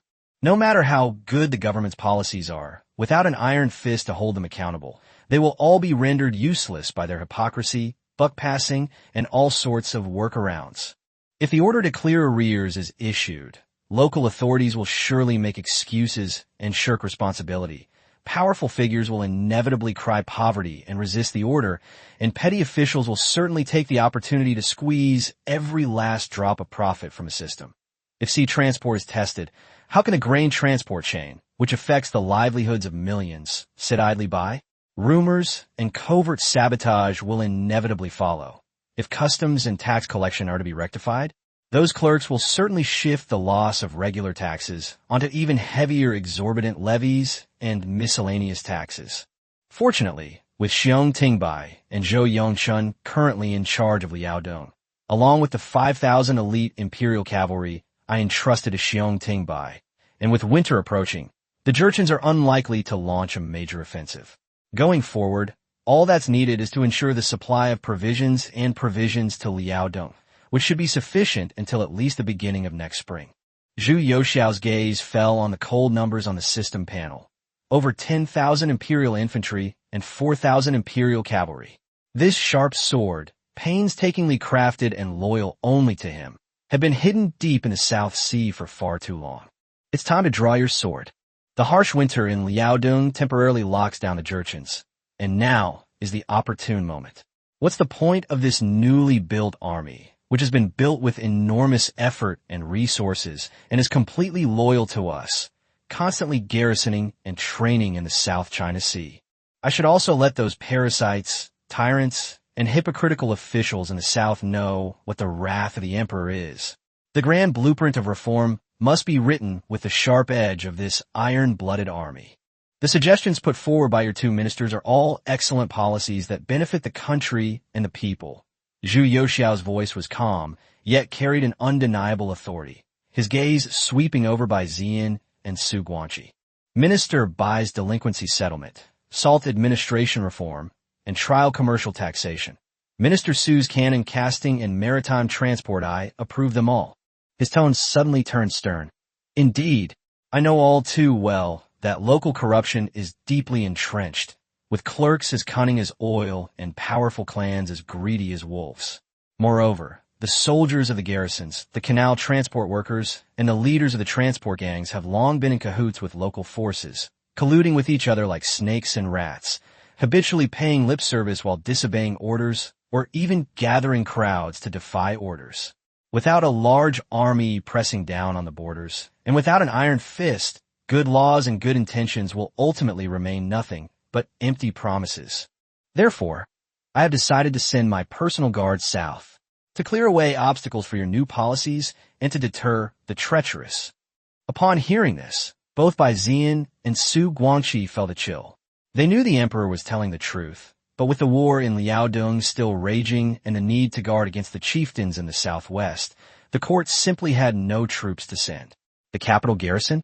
It would be better not to send any troops at all, as that would undermine the central authority. Imperial Edict. He ordered the newly trained Imperial Guard Battalion, not yet named, awaiting recommendations, of 1,000 elite cavalrymen for Nanhazi to immediately relocate to the strategic location of Tongzhou. The commander-in-chief is stationed at Zhangjiawen, guarding the left and right guards of Tongzhou. The primary task is to suppress the canal transport garrisons and cut off their channels of communication with local powerful families and canal gangs. From this day forward, all ships and people passing through the three major canal transport nodes of Zhangjiawen, Hexuo, and Tianjin must report to the Imperial Guard for verification. Those without a pass will not be allowed to pass. The Grand Canal Transport Commissioner Liang Zheng was ordered to strictly instruct his subordinates to immediately conduct a thorough investigation of the Grand Canal Transport Commissioner's office and the riverside garrisons. Anyone found to be secretly colluding with local wealthy merchants or canal gang leaders, leaking canal transport information, or accepting bribes should be immediately arrested without fail. Sun Xuanting, the specially appointed chief of the Military Selection Department of the Ministry of War, is hereby granted the additional title of Censor of the Censorate and is to travel south along the Grand Canal with an imperial edict. He is permitted to inspect all garrisons, granaries, and sluice gates along the canal route. Any instances of falsely inflated troop numbers, lax training, rotten equipment, collusion with canal gangs, or exploitation of transport workers can be investigated first and reported later. All civil and military officials below the third rank with notorious misconduct or who obstruct the new policies have the authority to be suspended from their duties, arrested, and await trial. Upon verification, a memorial should be submitted impeaching them. If anyone is found to be plotting rebellion, the Imperial Guard should be ordered to arrest them. Any who resist should be executed without mercy. The authority to submit secret reports is granted. All intelligence and testimonies obtained must be sent directly to the Imperial Guard's central camp in Tongzhou and urgently delivered to the Emperor via courier. Zhu Youxiao's gaze fell upon the map of southern Jili, his fingertips tracing the lines between Zhenjiang, Suzhou, and Nanjing, a chilling aura emanating from him.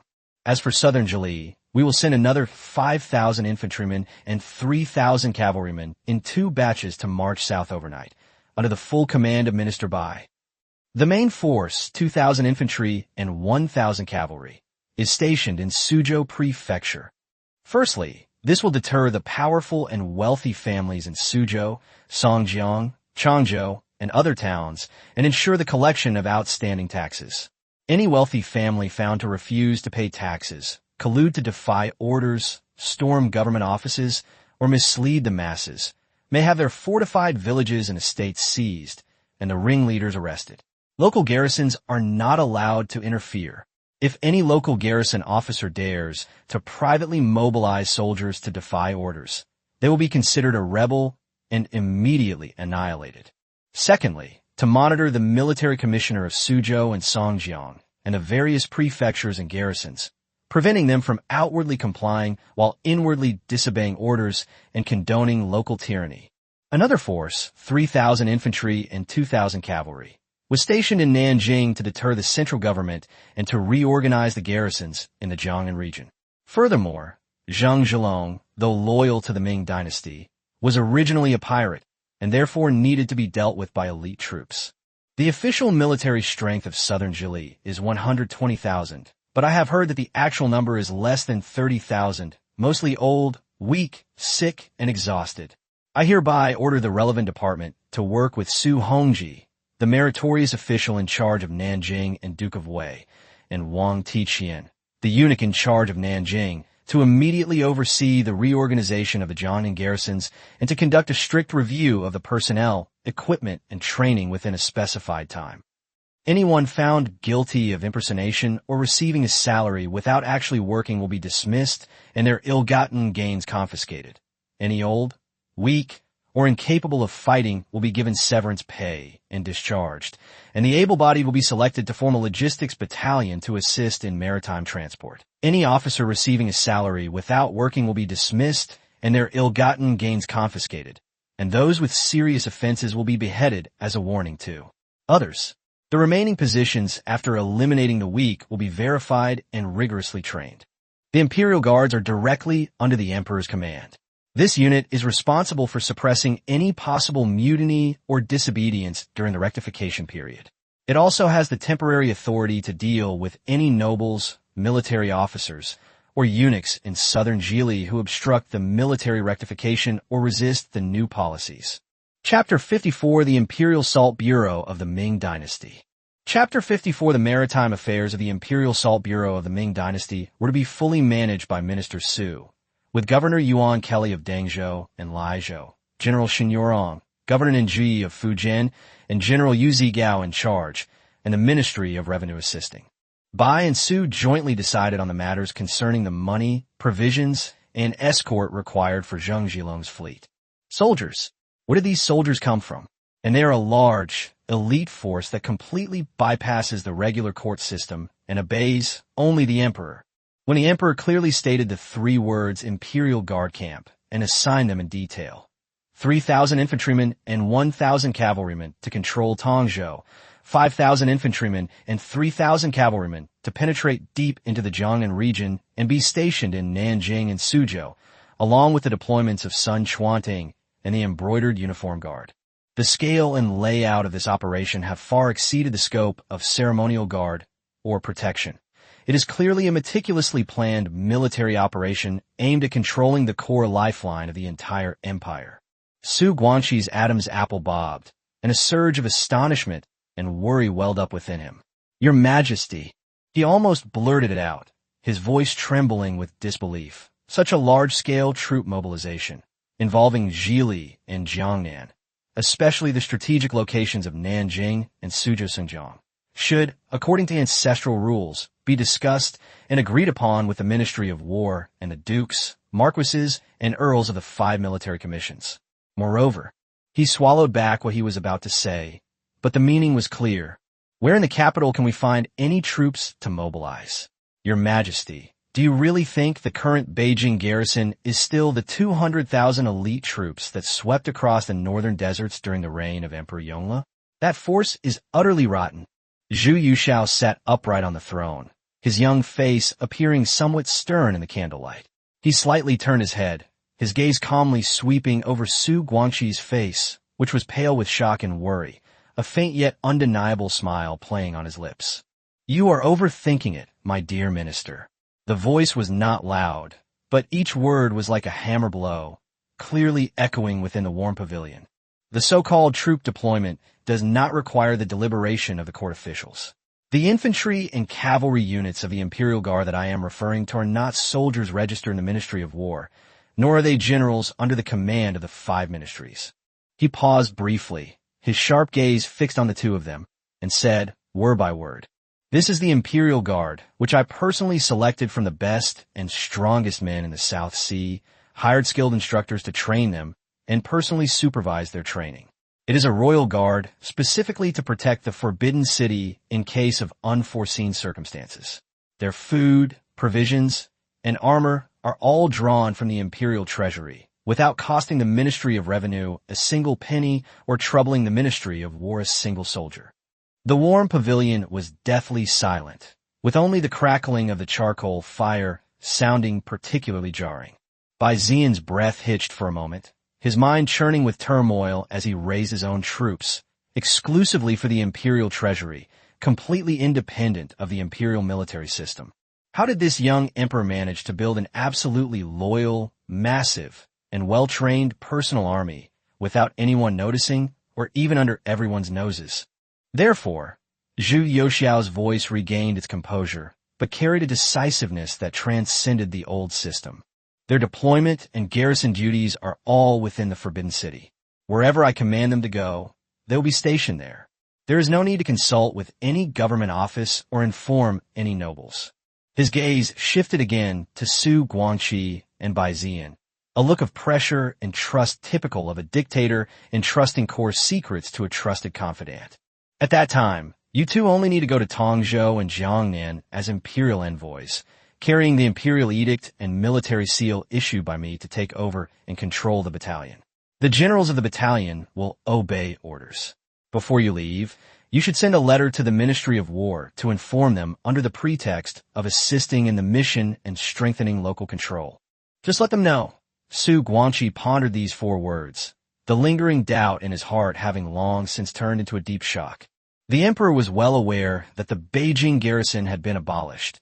He had no intention of using the disorganized force. He was using his own sharpened blade. This information was not a discussion, not a request, but a simple notification.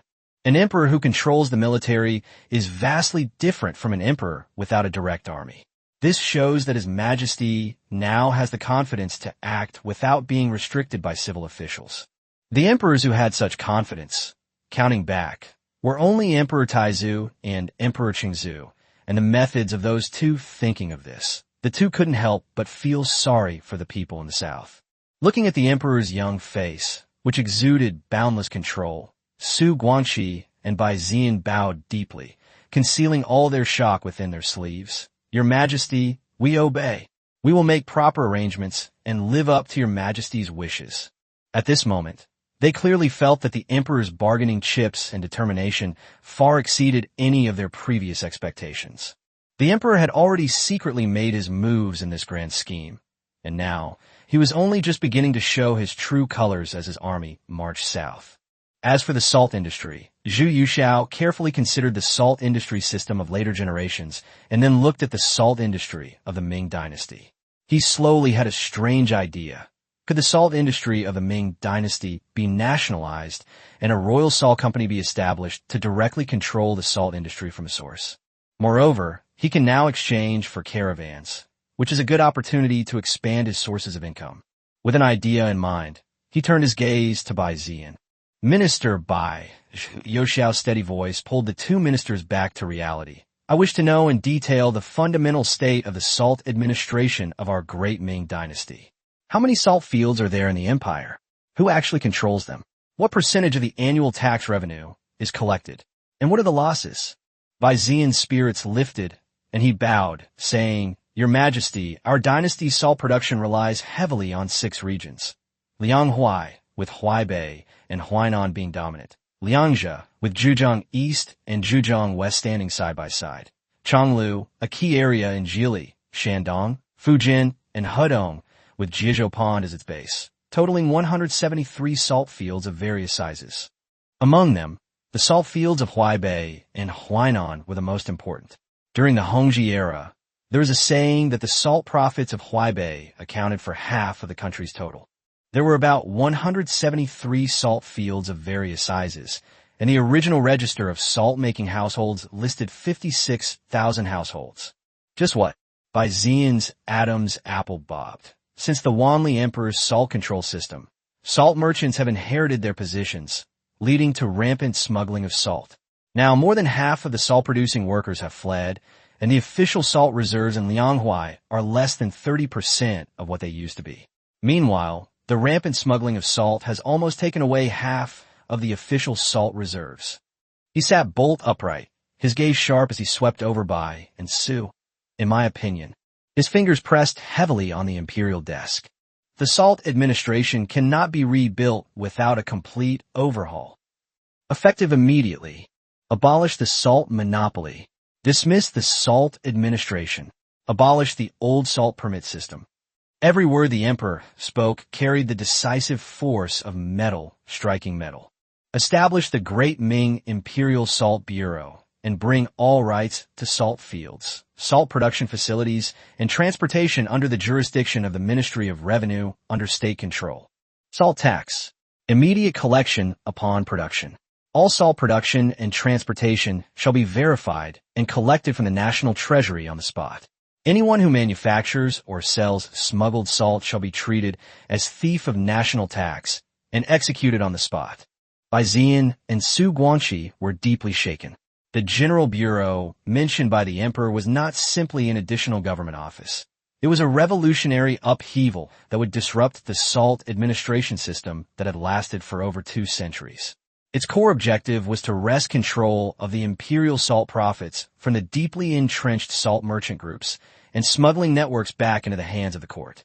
Establish the imperial salt administration in the capital, directly responsible to the emperor, supervised by the Ministry of Revenue, the Grand Secretariat, and the Inner Court, in charge of surveying and approving salt fields nationwide, controlling production and sales, setting tax policies, and cracking down on smuggling and bandits. The first Director General was Yuan Shizhen, the Right Vice Minister of the Ministry of Revenue. 60% of the salt revenue went to the National Treasury, 30% to the Imperial Treasury, and the remaining 10% was set aside as special funds for the welfare and revitalization of the salt industry. Depending on the recovery of salt works and salt producers, the diligence and integrity of salt officials, the effectiveness of anti-smuggling efforts, and the smooth operation of salt routes, salaries, bonuses, or funds will be distributed or used to repair saltworks buildings. The Director General, Yuan Shizhen, has the authority to allocate funds as appropriate, and a report must be submitted at the end of the year. As for why Yuan Shizhen was chosen, a look at his resume will tell you. Yuan Shizhen, courtesy name Yizhi, style name Sangru, was a native of Qizhou, Huguang. In the 44th year of the Wanli reign, he submitted a memorial entitled 10 Proposals on Salt Administration, which was 20,000 words long. It detailed the root causes of the disorder in salt administration and outlined a plan for reforming the system. After being appointed as the Provincial Surveillance Commissioner of the Lianghuai Salt Administration in the 45th year of the Wanli reign, he implemented the salt administration system in the Huainan and Yangzhou areas, replacing the original salt administration system. The salt permits issued by each merchant were divided into 10 categories and compiled into a register. Each year, one category was used to accumulate permits, while the other 9 categories used new permits. From then on, the government no longer collected salt, and the right to purchase and sell salt to distant regions was given to the merchants. who could inherit the right. This made the management of the Salt administration more orderly and also alleviated the crisis of the Salt administration at that time to some extent. During his 4 years managing the Lianghua Salt administration, Yuan Shirzhen contributed over 4 million taels of silver to the border defense and the Taicang granary. He was not only deeply loved by the Lianghua salt merchants, but also received an imperial edict of commendation from Emperor Shenzong. To better manage the Salt administration, Yuan Shirzhen also organized recruits to form a joint camp with the salt workers in the salt fields. Each camp consisted of 30 men, and the camps were spaced 2 or 3 miles apart. This was specifically to catch smugglers of salt, effectively cracking down on the smuggling of salt. Admittedly, its system was not a panacea. On the contrary, it forged an unshakable power base for the salt merchants. However, at a time when the Salt administration was so corrupt and national revenue was so scarce, only a resolute and courageous minister like him, who knew the flaws and was adept at eliminating them, and who could extract real money for the court from among the wolves, could shoulder the heavy responsibility of reform and innovation. Handing over the Salt administration to Premier Yuan Shirzhen was precisely the breakthrough that Zhu Yuxiao had been hoping for. He needed this force to sweep away the long-standing problems with lightning speed and completely reshape the salt industry landscape. 200 years later, historians, looking at the records and the veritable records of the Holy Emperor of the Ming Dynasty, observed that in the first year of the Tianqi reign, the wise and insightful Emperor Tianqi, Zhu Yuxiao, clearly saw the ills of the Salt administration as a thorn in his side regarding the grand plan for the empire's revival. He forcefully rejected the outdated views of the court and decided to implement a swift and decisive reform. An imperial edict was issued. The corrupt and inefficient Transport Commission was abolished, and the imperial salt administration of the Ming Dynasty was established. After the 3rd year of the Tianqi reign, salt tax increased 5-fold, consistently exceeding 10 million taels of silver annually. This supported the endless expeditions of the Invincible Fleet, the eternally ironclad fleet, nourished the steel fortresses of the empire from the northern deserts to the South Pacific Islands, forged the cornerstones of colonies from the Pamirs to the new continent of the Pacific, and provided vital support to the Imperial Academy of Sciences and other top-tier institutions. This continuous flow of salt and gold was the absolute lifeline that sustained the Ming Dynasty's endless territorial expansion and global governance. From the founding of the Ming Dynasty to the continuation of its hegemony, the Salt Administration Bureau has always been the most solid and sharp pillar of the empire's finances. Its efficient governance model and colonial expansion orientation have profoundly reshaped the rules of global governance in later generations. Chapter 55: The Founders of the Oceanic Order. Chapter 55, the founder of the Ocean Order, after determining the establishment and ownership of the Great Ming Salt Industry Bureau, he began to elaborate on the overall plan of the Great Ming Salt Industry Bureau. The eunuch next to him was frantically taking notes, while Bai Ziyan and Su Guangqi were also looking forward to His Majesty's next words. Salt industry branch bureaus were established in the capitals of each province, and salt production bureaus were established in key salt-producing areas. The Lianghua Branch Bureau was located in Yangzhou, the Liangzhi Branch Bureau in Hangzhou, the Changlu Branch Bureau in Tianjin, and the Fujian Branch Bureau in Quanzhou. The heads of the various bureaus under the salt industry subbureaus were called supervisors, and the heads of the various bureaus under the salt production bureaus were called production supervisors. These officials were personally selected by the emperor, chosen for their expertise in commerce. They were assessed every 3 years, and upon completion of their term, their posts were changed. All accounts were submitted directly to the emperor and jointly audited by the Ministry of Revenue and the Inner Court Audit Office. The original saltworks yamen and clerks must be re-examined by the general administration before they can be retained. Anyone who has kinship ties with the imperial family or salt merchants will be dismissed. All salt in the land belongs to the emperor. All salt fields, salt ponds, and salt-making workshops are registered and recorded by the Salt Industry Bureau, and boundary markers with the words Imperial Salt Fields are erected to permanently mark the boundaries. All the land previously granted by nobles, contributed by powerful families, and monopolized by salt merchants are all illegal encroachments. You are given 6 months to surrender and return the land. Past actions will be forgiven, but those who fail to return it by the deadline will be punished. Zhu Yuxiao sneered, his unfinished words laced with murderous intent. The previous tax collection method was changed. Salt was taxed as soon as it left the salt field. Salt produced in the salt field must be taxed at the rate of 1/20th of the total amount when it left the salt field. The salt that has been taxed shall be stamped with a specially made sealing wax dragon pattern salt seal by the General Administration or the local salt production bureaus, indicating the amount of salt tax and the place of origin. Only salt bearing this seal is considered imperial salt and can circulate throughout the land. Bai Ziyan's pupils constricted sharply. This was a direct cut to the tax system, which had been blocked at every level for hundreds of years, right at the source. The ills of separation of tax collection and assessment and profit sharing between sales and distribution would be eliminated. Each salt bureau has a royal salt protection operation. This battalion was formed by drawing elite soldiers from the Imperial Guard Battalion and reorganizing them into canal transport personnel, who are armed and escorted by the General Bureau's Command Arrow.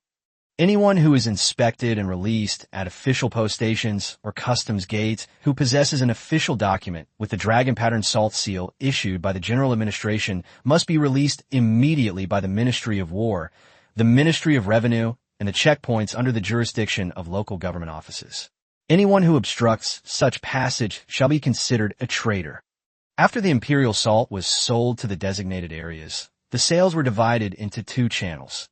The fourth channel was directly operated by the imperial salt shops, which were set up in the capital and various provincial capitals. They sold salt at fair prices with clear and fixed prices and allowed ordinary people to purchase salt in limited quantities with a household registration certificate.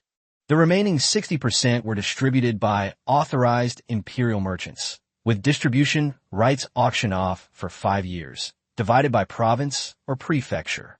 These imperial merchants were required to deposit a substantial security deposit with the General Administration of Customs, selling salt according to the administration's set prices and receiving 60% of the profits. Any price gouging or adulteration would result in the forfeiture of the deposit and permanent disqualification. Smuggling salt is treason. Zhu Yuxiao said sternly. Order the Dengzhilizhou Navy, the Fujin Navy, and the Southern Zhili New Army, until they are fully reorganized, to launch a two-pronged attack. Any ship carrying more than 100 caddies of smuggled salt may be immediately burned and the offender arrested. The criminals need not be tried by the Ministry of Justice. Anyone who confesses to aiding the enemy, the Jurchens or Japanese pirates, or colluding with the imperial family, shall be executed without pardon. A reward was set up for reporting smuggled salt, and anyone who reported smuggled salt production sites, dens, or major smugglers could receive half of the stolen goods if the report was verified. The message was clear and the objectives were specific and well-defined. Zhu Yuxiao stood up and looked out the window at the wind and snow again. The revival of the Ming dynasty begins here. My two beloved ministers, I entrust the life of the nation to your practical abilities. After you leave, proceed according to the plan established today. If you encounter any obstacles, remember that I am your support. Let not the vows made on this snowy night be worn away by the many obstacles. We, your humble servants, will devote ourselves to the utmost, even unto death. Bai and Su bowed deeply once again. The candlelight flickered in the warm pavilion, illuminating the figures of the emperor and his ministers hurriedly annotating maps and memorials. The heavy wheels of imperial finances, in the howling wind and snow of the dead of night, were pried open with difficulty by the youthful spirit, the scheming of veteran ministers, and the perseverance of scholars, creating a tiny crack. Dawn was still far off, and the cold wind was biting, but the wheels finally began to try to roll in a new direction. Inside the Qinxing Palace, the hustle and bustle gradually subsided. Having successfully weathered the busiest and most stressful day since his ascension to the throne, Zhu Yuxiao was finally able to catch his breath. He leaned back slightly, half reclined on the wide throne, his turbulent emotions as turbulent as the clouds outside the palace were difficult to calm down. He unconsciously tapped his fingertips lightly on the armrest, carefully reviewing the many arrangements and decisions he had made that day, and exhaled a long breath of pent-up frustration. After a moment of contemplation, he closed his eyes, held his breath, and the familiar golden light before him flowed like ripples on water as the mysterious system map unfolded once more. His thoughts, like birds soaring across the map, quickly focused on a shimmering blue dot near Tianjin. From a moment Yuan Kelly was appointed governor of Dengzhou and Laizhou, he secretly dispatched 1,000-strong laborers through this system, along with 2,000 well-trained infantrymen, to rush to the vicinity of Tianjin under the pretext of preparing a naval base. They chose a secluded and hidden coastal mudflat to build a wharf.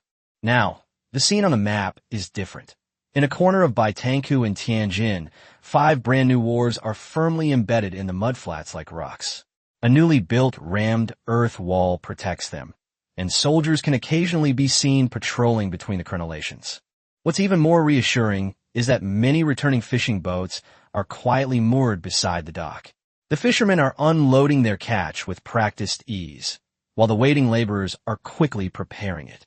Some of it is sold as fresh and salted goods to shops in Tianjin for money, while a larger portion is continuously transported through the granary system to replenish the military granaries of the Imperial Guards in Nanhazi. He calmly examined the available ship types on the list. Although the number of ship types available in the colonial-era construction sequence was limited, the design and combat capabilities of these ships were significant. He carefully compared the information about the shipbuilding technology of the current dynasty in his mind, and a satisfied thought arose. Its sturdiness, design, and potential deterrent power are already no less than the standard warships that the top state-run shipyards of the Ming Dynasty can build. Pier, trainable ships, fishing boats, Fujin-style ships, Guangzhou-style ships, and light frigates. Large fishing boats. Tonnage, 200 tons, approximately 40 tons load capacity. Cost, 50 taels. Crew, 6. Equipment, triple gillnet, woven from Ramey. 30 zhang long x 5 chi deep, with 3 layers of mesh, catching large fish and leaving small ones. Double-layered hold planks with sea salt filling, capable of holding 10 tons of fish. Note, Royal Seafood Direct Line. Caught today, pickled tomorrow, and serve as a military-grade meal the day after. Freshness guaranteed, shipping not included. Fujin ship. Tonnage, 3,400 feedstock, approximately 800 tons. Cost, 2,000 taels. Crew, 140, 30 gunners plus 60 musketeers plus 30 sail handlers plus 20 support staff. Equipment, 1 bow heavy gun, 8 side-mounted modified breech-loading cannons. Note, the all-rounder of the Ming Dynasty's coastal defenses. Proficient in troop transport, escort, and nearshore artillery warfare. The king of cost-effectiveness makes the Ministry of Works weep with envy. Training cycle, 2 ships/day. Guangzhou Shipyard.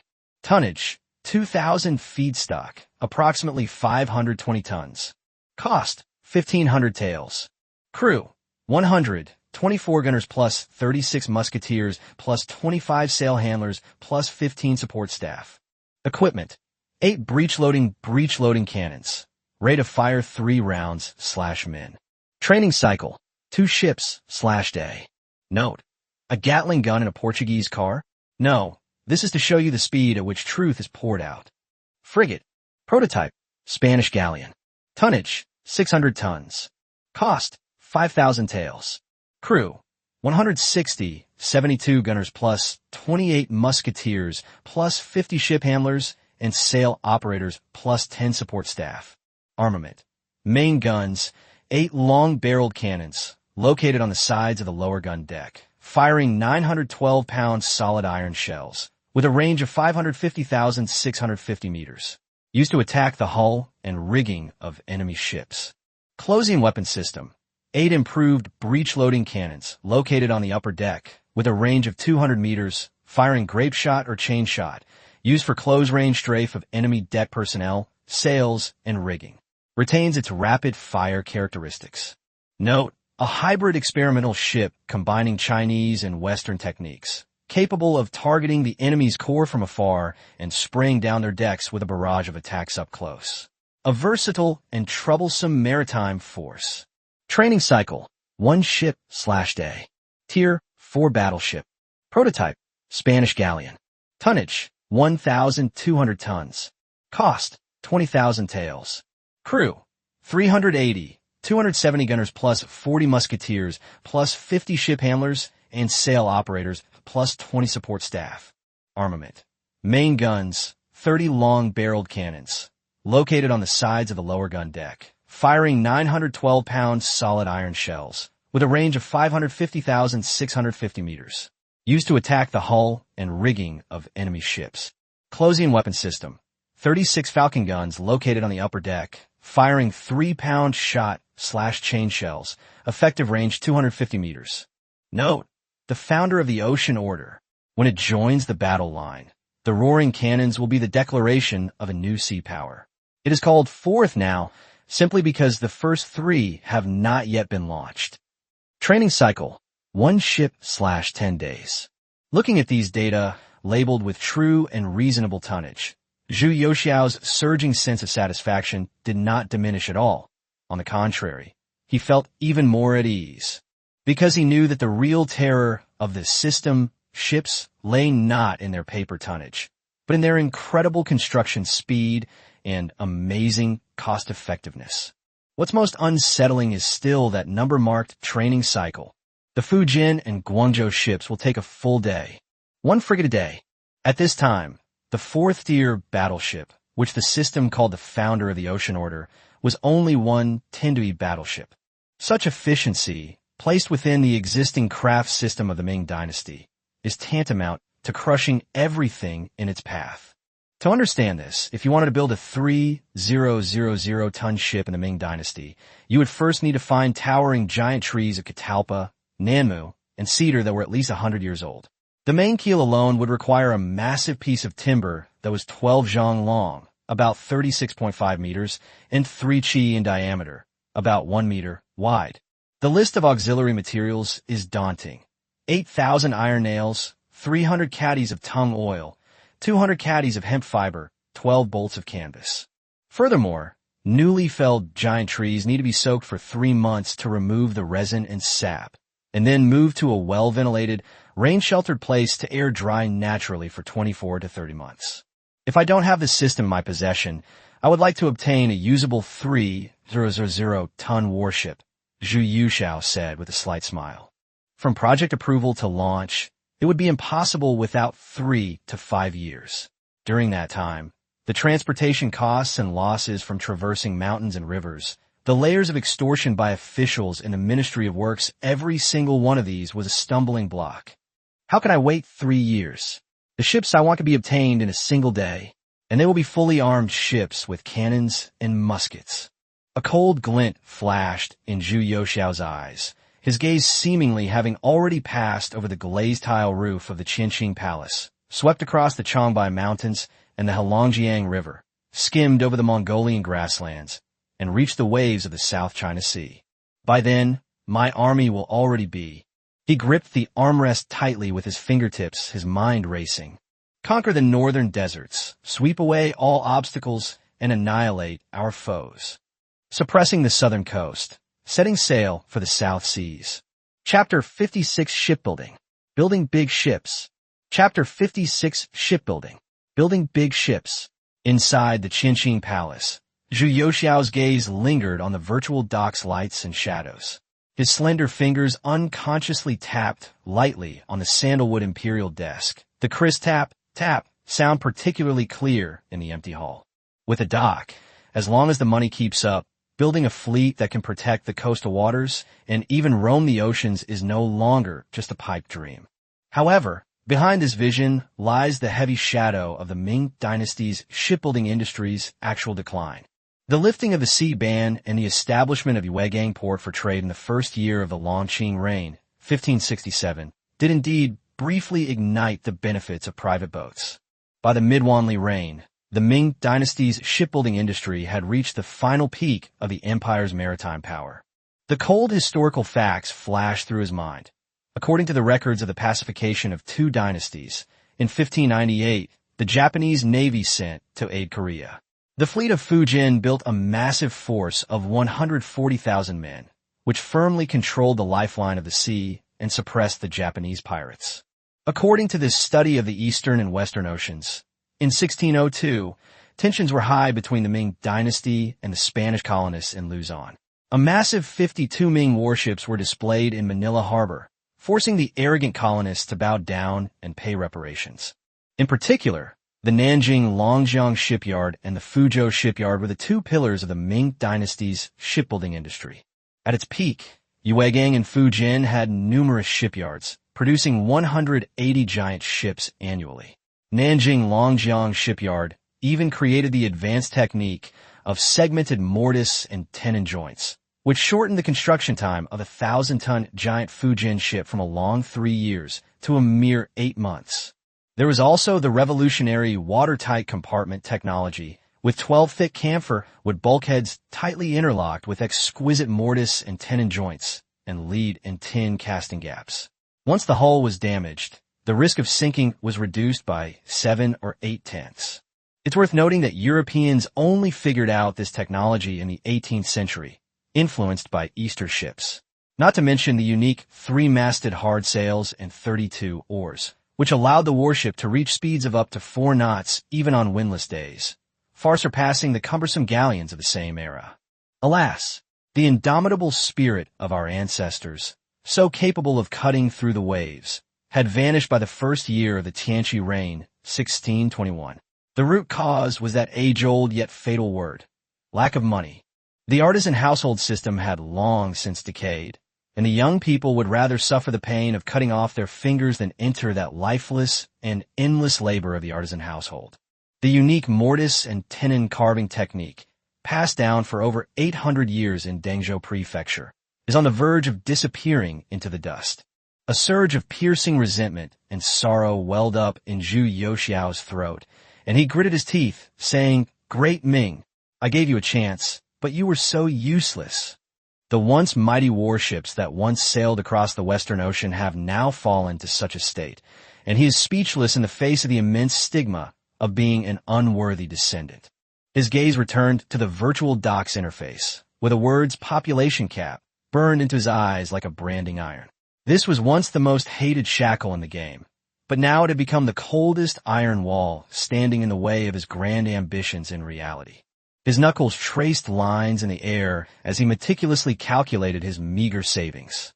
Initially, due to the population of the capital, he had 110,000 people to train, but maintaining the town and supporting agriculture and sericulture required 10,000 farmers. The consulate's French-supplied firearms troops numbered 3,000, and another 3,000 were used to maintain the operation of a Nanhazi arsenal. In addition to the 17,000 infantrymen and more than 8,000 elite cavalrymen who had been painstakingly trained day and night at the Nanhazi camp the previous month, and the 5,000 Imperial Guards and 5,000 Mongol cavalry that were obtained from the temple last time and used to lay the foundation for the Empire's intelligence and internal security. Now only about 60,000 mobile troops are truly available for external conquest. Next March, we will march north and wipe out the enemy's stronghold, Zhu Yuxiao reasoned in his mind. Considering the current strength of the Jianzhou Jurchens, if he wanted to achieve victory in one battle, he would need to gather at least 30,000 elite soldiers and 20,000 cavalry. Where did the remaining 20,000 plus soldiers go? To build ships. Yes, they were put into shipbuilding. If we calculate that an average of 200 people are needed for a large ship, then squeezing out more than 20,000 soldiers would mean that nearly 100 ships could be built. An idea flashed through his mind, and he tentatively asked on the system interface, "System, can you produce only empty ships without any crew?" Ding! Host requirement detected. A ship with no crew can be constructed. Construction resource costs remain unchanged. Zhu Yuxiao almost choked on his anger, his teeth clenched. Maintaining the original price without providing crew? You're clearly raising the price on the spot. After calming down and considering his limited funds and development direction, and assessing the threats in the surrounding waters, although he coveted battleships, he had to choose the most realistic option. 100 fishing boats. The catch can serve as military rations, and the salting can alleviate concerns about food shortages. Furthermore, it provides ample supplies for the upcoming major reorganization of the Beijing garrison. Coupled with 80 fully equipped Fujian-style ships, the robustness and durability of Ming dynasty warships along with the system's efficiency boost, will make them the backbone of the Navy. Add to that 40 fully equipped light battleships as the core firepower of the Navy, and this configuration is practically invincible in the East Asian seas. His gaze lingered on the massive silhouette of the Tier 4 battleship, a symbol of naval supremacy. After much hesitation, he finally clicked twice on the icon of the Tier 4 battleship, placing an order for 2 ships to serve as the flagships of the Dengline Navy and the Sunto-established Tianjin Navy. Looking at the current pitiful state of the Ming Dynasty's Navy and the urgent need to rebuild the Dengzhou Navy, we gritted our teeth and added 50 Fujin ships without personnel and 20 frigates without personnel to provide hardware support for the rapid formation of the Navy. Just as a large order was placed, the system notification sounded again. Ding! Detected that the host has trained/built a fleet exceeding 100 ships, including empty hulls, in a single instance, triggering the Great Ming Navy Organization Protocol. Should we pay 20,000 taels of silver to supplement the entire naval command system? Confirm. Zhu Yuxiao replied without hesitation. The money was a minor matter. The key was that the system clearly indicated that the newly added command system personnel would not occupy his precious population quotient was a godsend. Deduct 625,000 taels. Not expensive, not expensive. Looking at the little over 1 million taels left in his account, Zhu Yuxiao quickly comforted himself. To be honest, this is a steal. Regardless of the cost of building the ship, the cannons and sailors alone are worth this price. It's a huge win. The agreement is in effect. You have acquired the following officer ranks: Commander-in-Chief of the Ming Dynasty Navy 1, Guerrilla General 5, 1,000 Household Commander 10, 100 Household Commander 100, General 200, and Junior Banner Commander 1050. These officers will have appropriate identity memories implanted. The identities of the Naval Commander-in-Chief and 5 Lieutenant Generals have been loaded. They can be summoned to the designated location at any time. Wait a minute. If you can provide me with a systematic command structure for training the Navy, why haven't you done that for my barracks after a month of training? System, are you trying to take advantage of me? Ding. System Core Rule Supplementary Explanation. Basic unit recruitment only includes basic personnel establishment. The command system is an auxiliary function and can only be activated under specific conditions, such as a large-scale demand gap, or the host actively paying system service fees.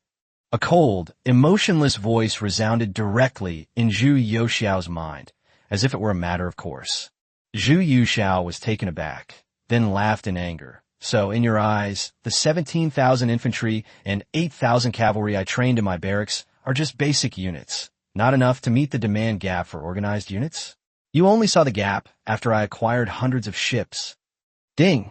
Army recruitment is being conducted in a dispersed manner, not as a one-time large-scale establishment trigger. The host can refer to the Ming Dynasty Navy Establishment Protocol Standards and invest silver in a one-time manner to complete the mid to high-level command system of the existing and subsequent core military units, combat soldiers, and elite troops of the Army, including reasonable identity implantation, without consuming population quota. How much exactly is needed? Zhu Yuxiao asked with a dark face. This skinflint. The host barracks has been detected to have 17,400 infantry and 8,700 cavalry, capable of forming an independent army. Please name it. Longxiang Army. The Longxiang Army's organizational structure consists of 3 full-strength infantry battalions. 3 times 5,600 is equal to 16,800 men. 2 cavalry battalions. 1,500 times 2 is equal to 3,000 men. A general's direct command battalion of 2,000 men, scouts of 300 men, and personal guards of 200 men, for a total of 22,300 men. Should we pay 30,000 taels of silver to supplement the entire military command structure? 30,000 taels? Zhu Yuxiao's lips twitched. This was blatant extortion. He looked at his meager private treasury with heartache, torn between his own conscience and his own desires. Money is important, but an army that lacks effective command and fights independently, no matter how elite, is just a bunch of scattered soldiers. With a complete command system, he could replace the original system of the Beijing garrison with soldiers as flags and general flags, thus transforming the Beijing garrison. Furthermore, the key to the system's command structure lies in reasonable identity implantation and not occupying population quotas, which are almost impossible to refuse. All right, the silver will be paid as promised. But settled then, no more of that trigger point nonsense this time. I want the complete skeleton of the Ming army, and it has to take effect immediately. He spoke through gritted teeth, painfully confirming the huge expenditure on the system interface. Chapter 57, Tianjin Navy. Chapter 57, Tianjin Navy Ding. Instructions received. Pay 30,000 taels of silver. The Great Ming Army Military Backbone Agreement has come into effect. Received. Longxiang Army Command System. Longxiang Army General, 1. Longxiang Army Deputy General, 2.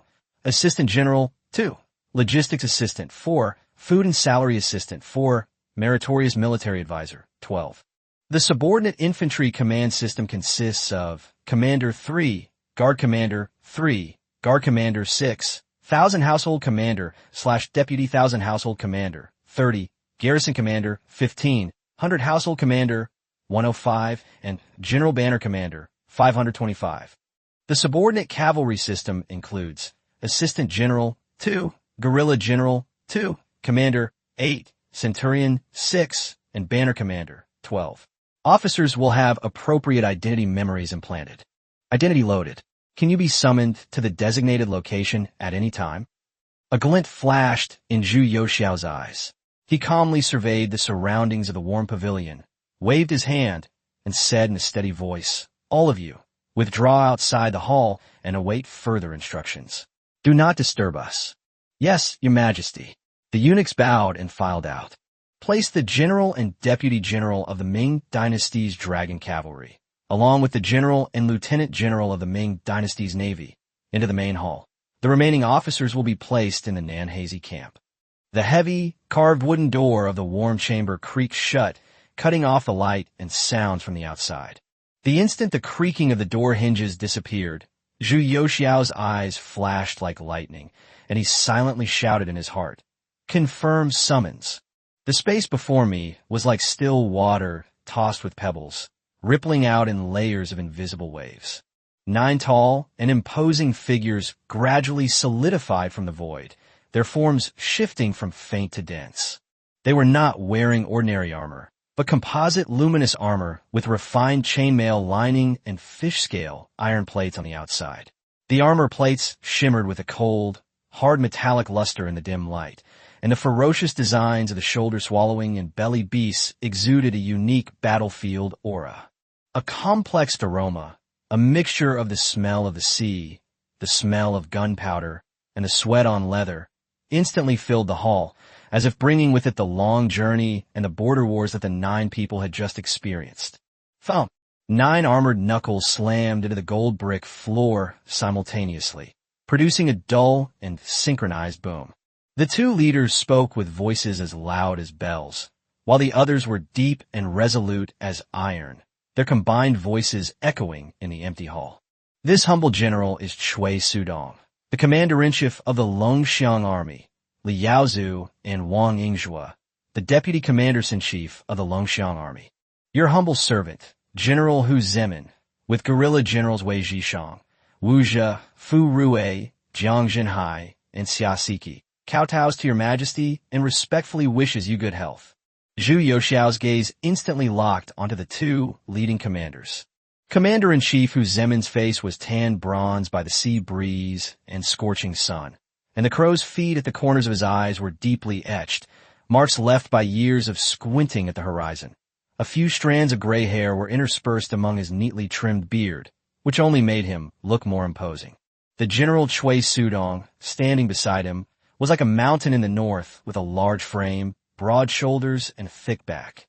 A dark red scar, about an inch long, ran diagonally from his left eyebrow to his ear. When their eyes met, there was an unspoken understanding and a seasoned composure that came from countless battles, the very qualities of a commander capable of leading thousands of troops. "I am well. Rise, all of you." Zhu Youxiao's voice was steady and powerful. These were all system generals, loyal to him, so he didn't waste any time and directly instructed Hu Zemin. Tianjin is the throat of the capital and the key to the Bohai Sea. Hu Zemin, your subordinate is here. Hu Zemin stepped forward, his iron armor clanging. I hereby appoint you as the commander-in-chief of the Tianjin Navy. I hereby bestow upon you a flag, a command token, and an arrow. Zhu Yushao spoke with the speed of a rushing river. I hereby transfer 80 Fujin-style ships and 40 light frigates to you. With my imperial edict, immediately take control of the Tianjin Newport Naval Camp. Take control of the ships, conduct naval warfare drills, and place the 1,000 infantrymen stationed there under your command. This is your primary task. His voice suddenly became heavy, carrying an irresistible tsunami-like pressure. Strictly investigate the Bohai and Yellow Seas. Any smuggling merchant ships heading north to Liaodong, east to Korea, or south to Japan will be seized, and all cargo ships will be impounded. All captured goods were to be divided in two.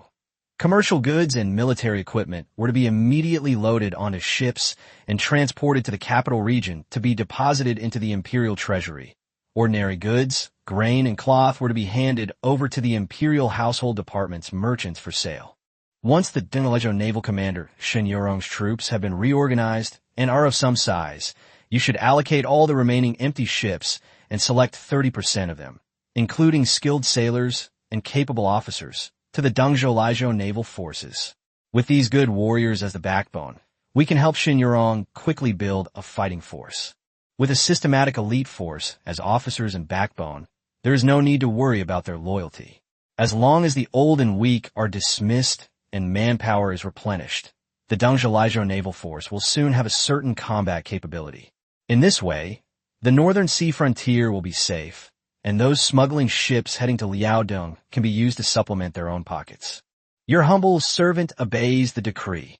On the Bohai Sea, if even a single sail dares to collude with the pirates, we will ensure that not a single plank of their boat remains, and all their goods and wealth will be returned to the imperial court. Hu Zemin clasped his hands in agreement, his voice resounding throughout the palace. Zhu Yushao's gaze swept over the other 6 naval commanders, Wei Zhishang, Wu Zhe, Fu Rui, Jiang Zhenhai, and Xia Siki. You are all naval guerrilla generals, familiar with the wind and waves, and skilled in boats. From this day forward, you will all be under the command of General Hu and become his right-hand men. Your subordinates obey the order. The 5 guerrilla generals responded in unison, their voices echoing across the rooftops. Hui Sudong, your subordinate is here. General Cui Sudong of the Longxiang Army stepped forward and knelt to receive the imperial decree. You shall immediately return to Nanhazi to reorganize the troops and clarify the organization. Subsequently, you shall follow Bai Ziyan, Minister of Revenue, and Su Guangqi, Minister of Works, to reorganize the canal transport and the collection of taxes and grain from southern Jili. He pulled out an imperial gold token and threw it at Li Yaozu. Li Yaozu led your 4,000 infantry and cavalry to Tongzhou, holding the imperial token bestowed by me, to assist the Grand Canal Transport Commissioner Li Yangzheng and the Military Selection Department of the Ministry of War, Sun Chuanting, in thoroughly investigating the canal garrisons. Anyone who embezzles pay, intercepts grain transport, or colludes with the grain transport gangs, regardless of whether they are a garrison commander or a hereditary commander of 1,000 households, shall be arrested on the spot. Those who disobey orders may be executed first and reported later. Wang Yingzhua, you will lead 3,000 infantry and cavalry south to Suzhou Prefecture.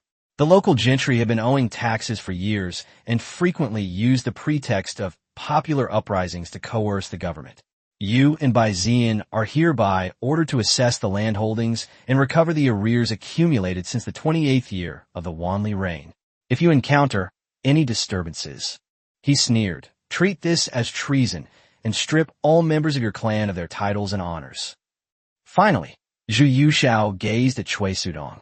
Minister Kui, you shall personally lead 5,000 elite infantry and cavalry of the Longxiang Army, with the Longxiang Army as the backbone, to completely eliminate the old, weak, and redundant soldiers of the 42 Guards of Nanjing. Anyone over 40 years of age who is unmarried will be transferred to the waterway transport or military supply transport units. Select the strongest and most courageous warriors from among them and fill all the ranks of the Dragon Cavalry. Within 3 months, I want to see a new and elite Iron Army that controls the Yangtze River and can quell any rebellion in the southeast in an instant. The emperor's voice suddenly rose, carrying a chilling killing intent like a landslide or a tsunami, his fingertips slamming heavily on the rosewood imperial desk. This time, the conservative nobles, tax-resistant gentry, and unscrupulous merchants of southern Jili will surely gnaw at our bones like maggots, obstructing the new policies. Now that you have drawn your sharp swords.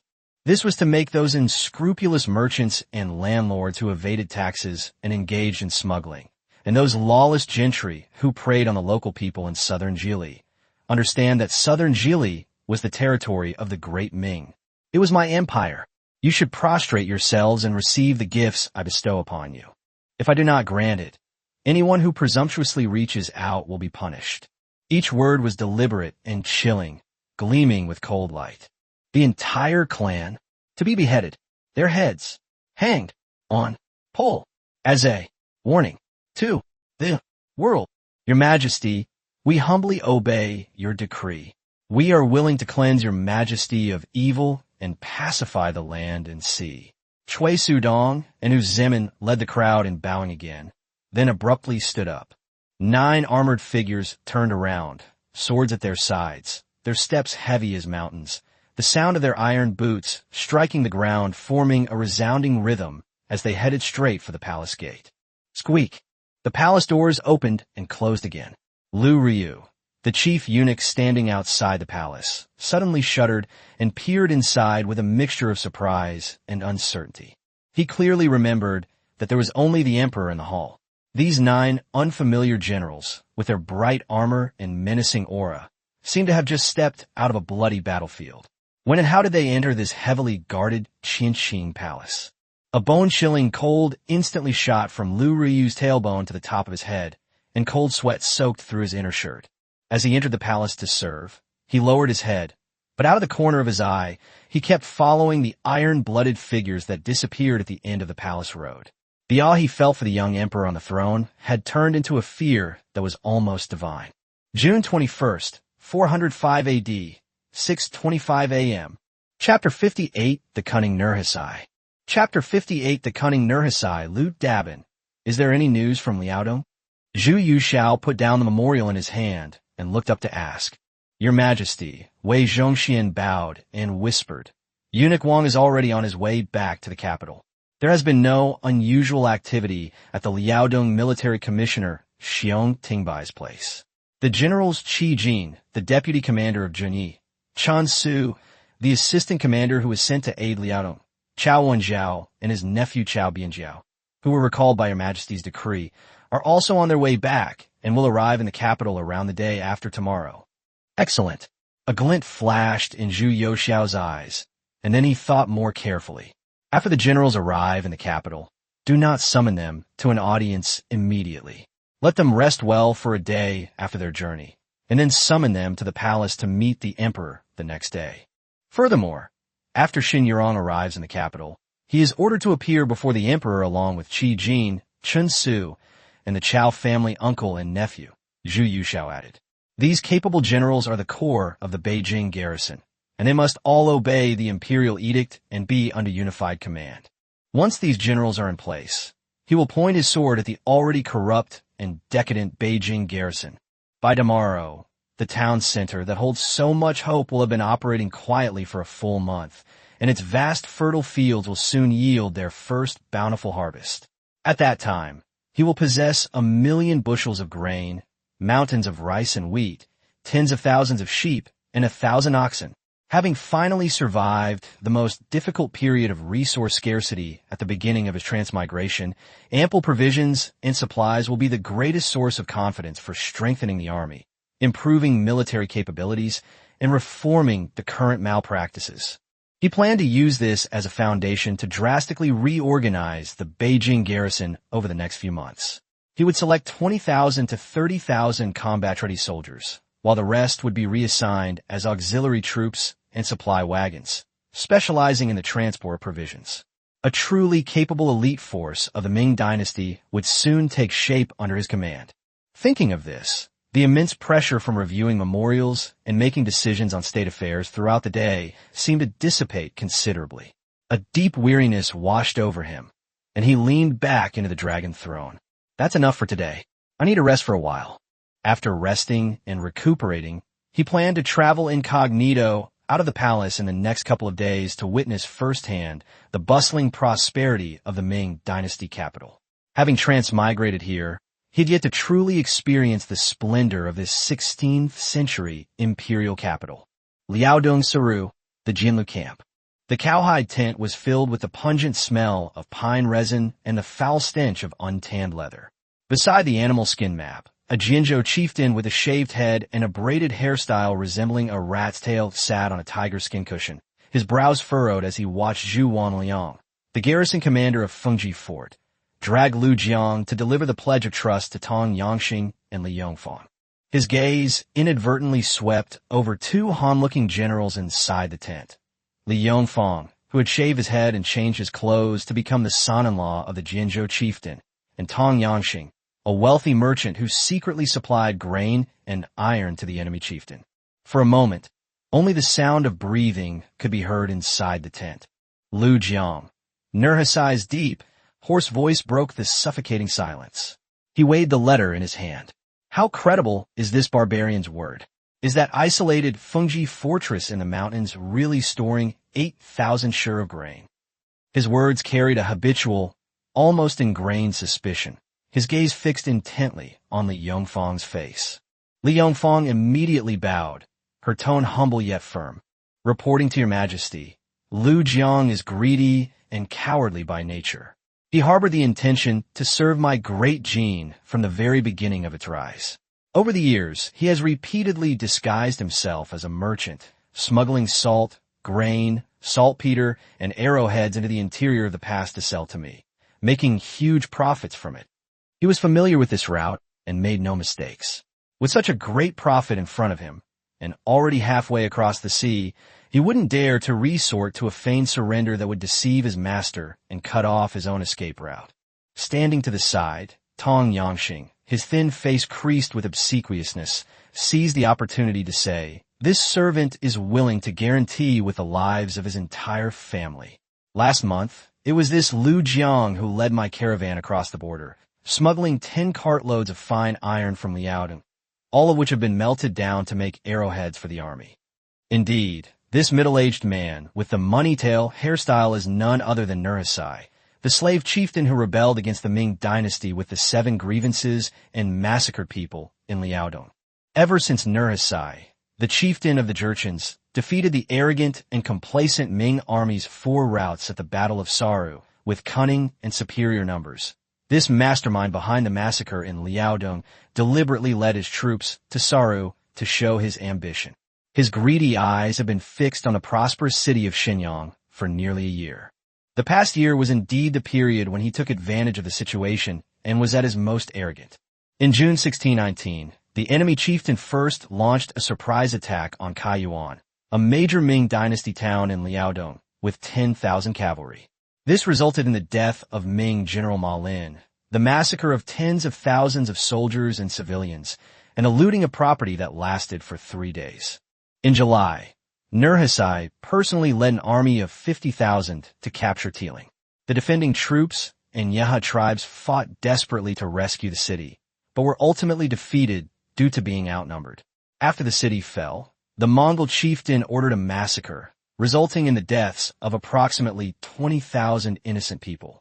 This battle completely severed the connection between the Ming court and the Mongols, and also cleared the way for the subsequent conquest of Yeha. After the 2 battles, Nurhasai was overjoyed, thinking that with the deaths of Li Chongliang, Lu Ting, Du Song, and others, there was no one left in Liaodong who could fight. So, in order to eliminate any worries about the rear, he divided his troops to garrison Tiling and took his main force north to annex the Yeha tribe. In August, the Jurchen chieftain divided his forces into 2 routes, east and west, and launched a fierce attack on Yeha's eastern city, Jintashi, and western city, Byangu. After a bloody battle, Jintaishi burned himself to death for his country, and Byangu was lured into surrendering but was soon strangled. The last of the Haishi Jurchen tribes, Yeha, perished, and the Jianzhou Jurchens completed their annexation and conquest of the other Jurchen tribes. However, when Nurhaci, riding high on his victory, marched south to capture Shenyang, he suffered a crushing defeat in Liaoshan.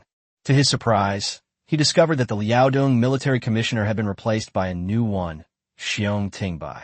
This civil official, known for his tough stance, quickly cooperated with Liaodong governor Zhou Yingshun and other officials to stabilize the precarious situation. Furthermore, they constructed deep trenches and high walls, building strong defensive lines in the areas of Puha Fortress, Xinqing Fortress, Fushan Fortress, and Dongzhou Fortress, implementing a scorched earth policy, seemingly determined to starve themselves. Furthermore, the massacres of Kaiyuan and Tiling last year greatly strengthened the will of the Liaodong people to resist, and for a time, the situation in Liaodong actually stabilized. The two armies were locked in a protracted stalemate along the Pahizhuo line and in the areas of Majandambo and Qingbao.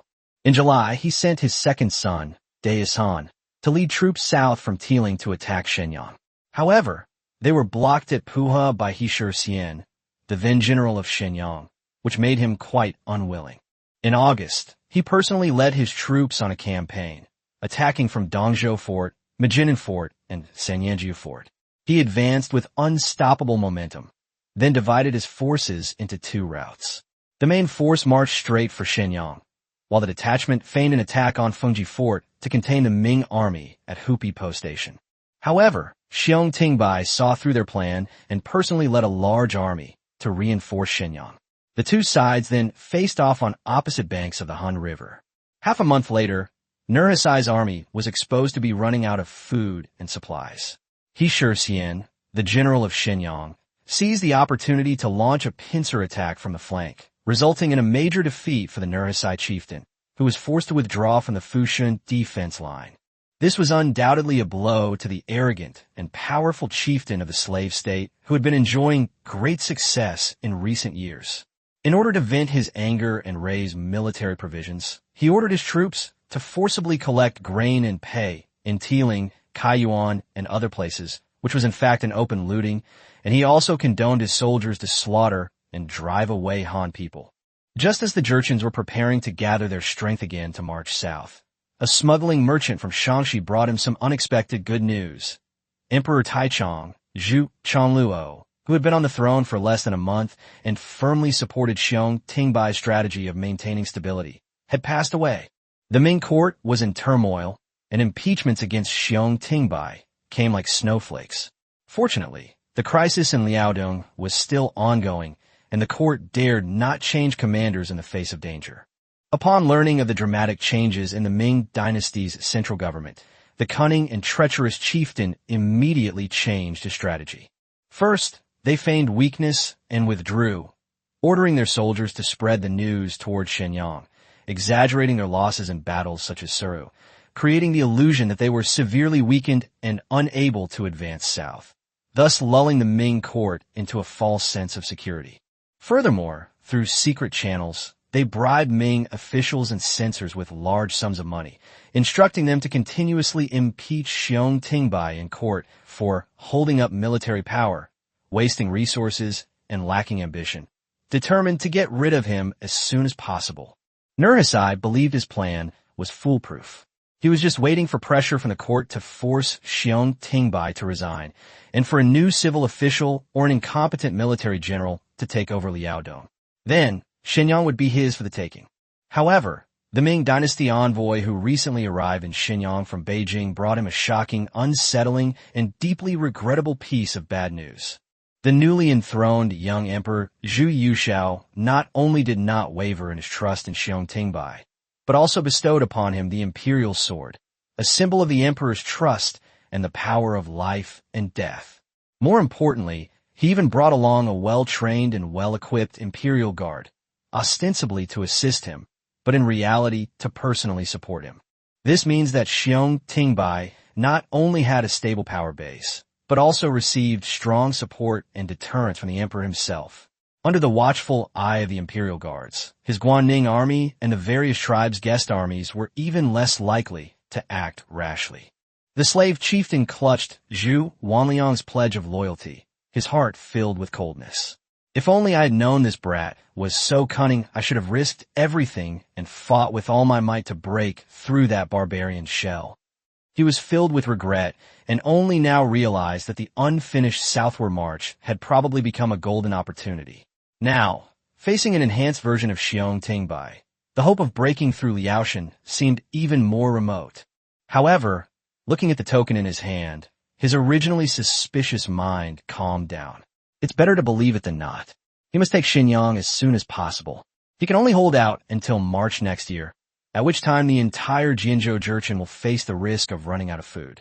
Chapter 59. Swearing to serve His Majesty the Emperor to the death. Chapter 59. Swearing loyalty to His Majesty the Emperor. Tomorrow, you two will take men to the agreed location and sound out General Zhu's intentions. See what his conditions are. No matter what price he offers, you must bring back those 8,000 sure of grain for me. Nurhasai's order was unquestionable. My lord, it's not that we're unwilling, but we're thorns in Xiong Tingbai's side. Why not send envoys instead? Li Yongfang and Tong Yangxing hesitated. They were traitors, and the Ming court wanted them dead. They really didn't want to go. Master, Li Yongfang and Tong Yangxing's faces showed fear at the same time. It's not that we were trying to shirk responsibility. That barbarian Xiong hates us to the bone. If he sees us traitors appear, he will definitely become suspicious. Perhaps we should send another secret envoy.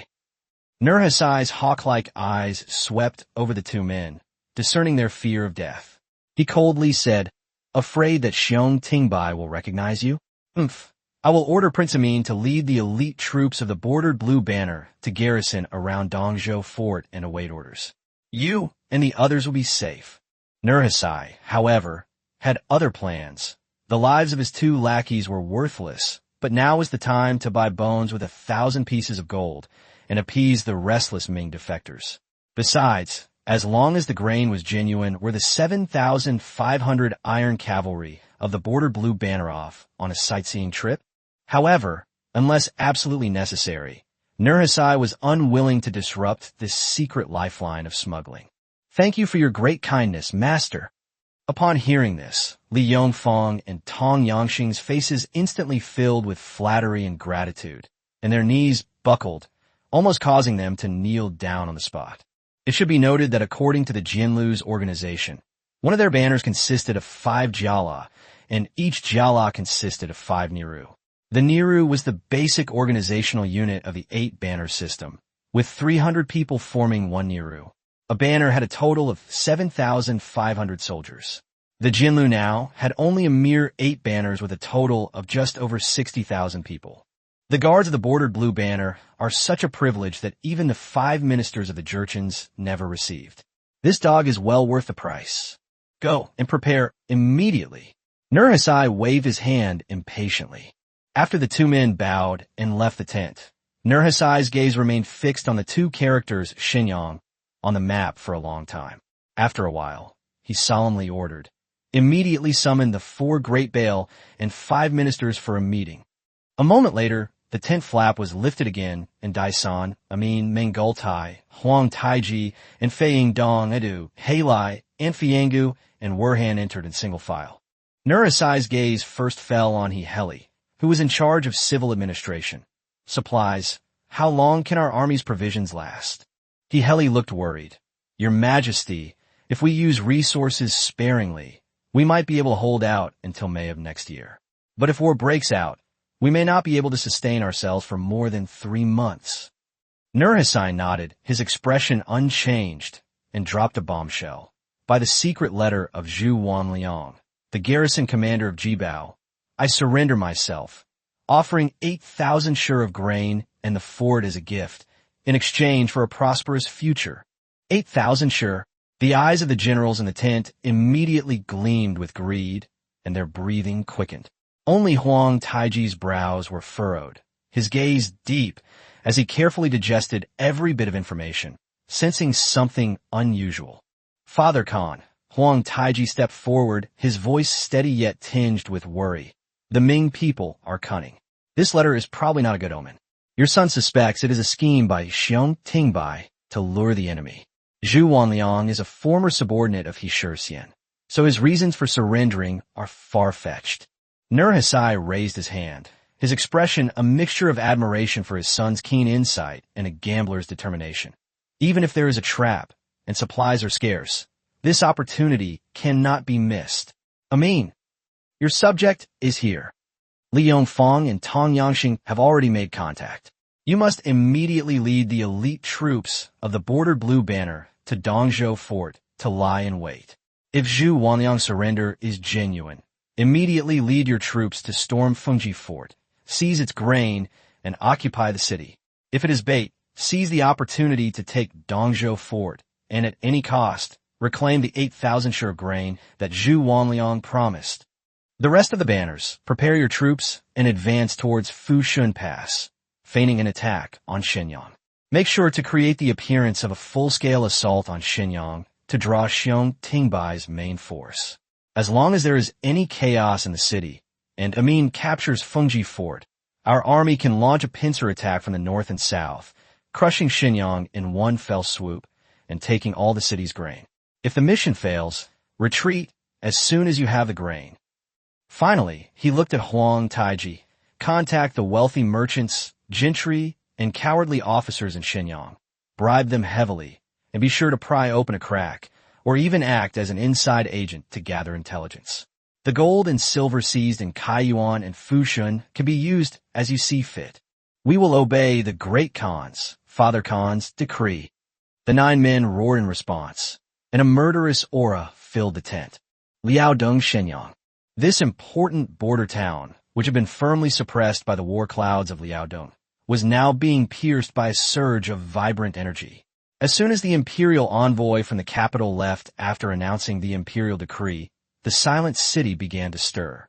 Cart after cart of grain and supplies poured in along the official road, and the gleaming silver coins were escorted to the city by the embroidered uniform guard, accompanied by embroidered uniform guard officials specifically responsible for distributing the wages.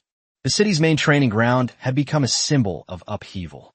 The officers and soldiers who used to be high and mighty, drinking the blood of their soldiers, were now kneeling in rows on the cold training ground, like lambs to the slaughter, under the scorching gazes of tens of thousands of soldiers.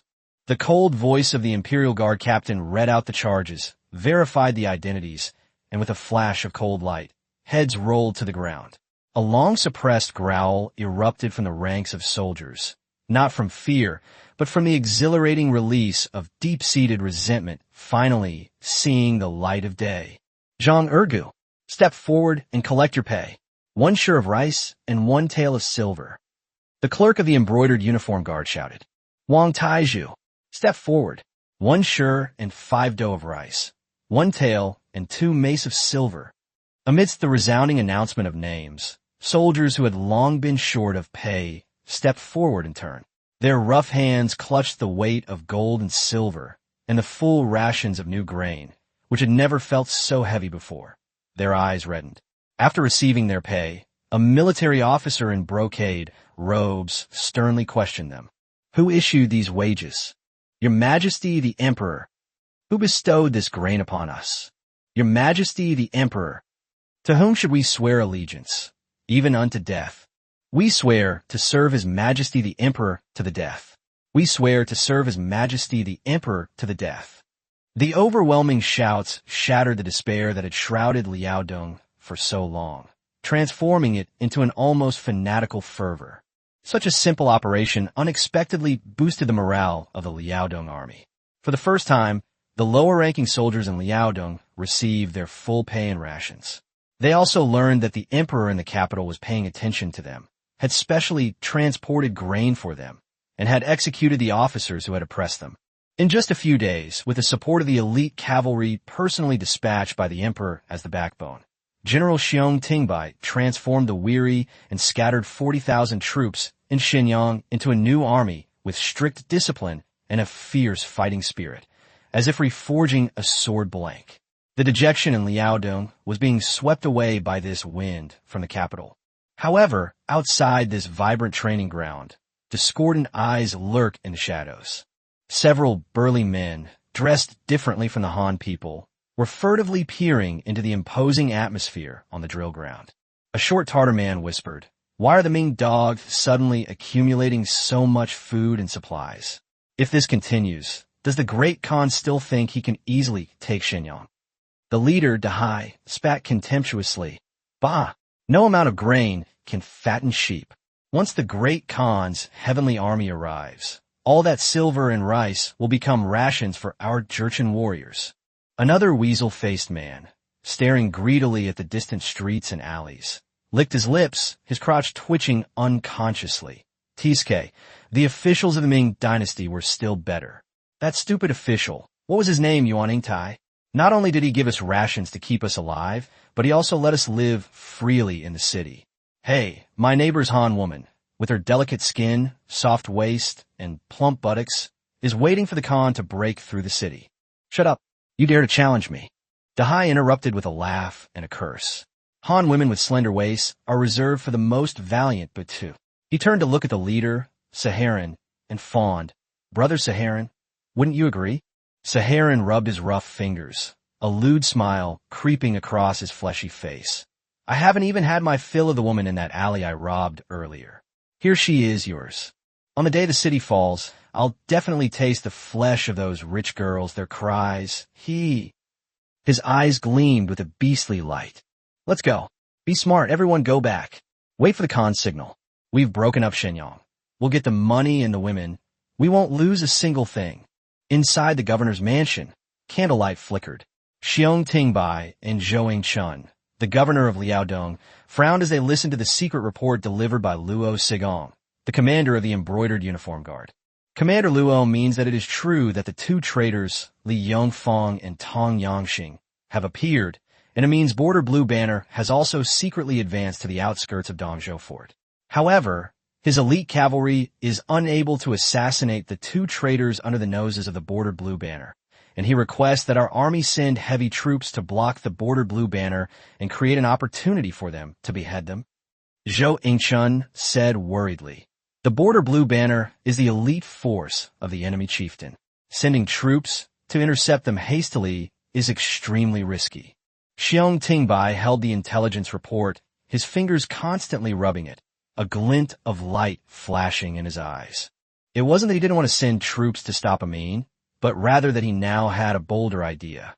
He knew more about military affairs than the emperor, so he knew exactly what terrifying power the heavy cavalry supported by His Majesty could unleash on the vast plains of Liaodong. So from that day on, he sent people to block the news and prevent it from leaking out, while also sending scouts to investigate the Jurchen forces, thinking every day about how to give Nurhaci a good beating.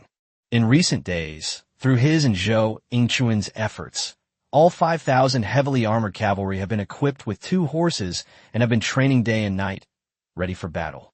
This sharp sword, forged at the cost of countless sums of the emperor's money, is now fully revealed, waiting only for the opportune moment to be used as a sacrificial offering. So when Luo Sigong told him about this, he keenly sensed an opportunity. Nurhaci, that old scoundrel, was cunning and calculating. He would never easily believe the words of a treacherous general and gamble the fate of the later Jin on this. Therefore, he would definitely take other actions. His fingers slowly traced the map from Qinghe Fort, Megan Fort, Dongzhou Fort, Fushun Fort, and Puha Fort, pondering the next attack plan of the Jurchens. In the end, Xiong Tingbai set his sights on Fushun Pass. It was the closest place to Shenyang, and since the Jurchens were short of food, they would not take a long detour, making it the best choice. Chapter 60 Xiong Tingbai's Ambition. Chapter 60 Xiong Tingbai's Ambition. Dongzhou Fort is only 120 li away from Shenyang City, and the roads along the way are flat and wide. With Zhu Wanliang's 10,000 troops as support, plus these 5,000 well-equipped, heavily armored cavalrymen, each with 2 horses, they were ready to fight. They are fully capable of quickly encircling and annihilating Amin and his bordered blue banner near Dongzhou Fort. After that, they only need to change into spare horses and rest briefly before they can march westward and quickly join the main force in Shenyang. At that time, I will personally lead a large army out of the city to confront the main force of the slave chieftain in a grand battle outside the city, and then send 5,000 iron cavalry as a surprise force to reinforce the city. Humph.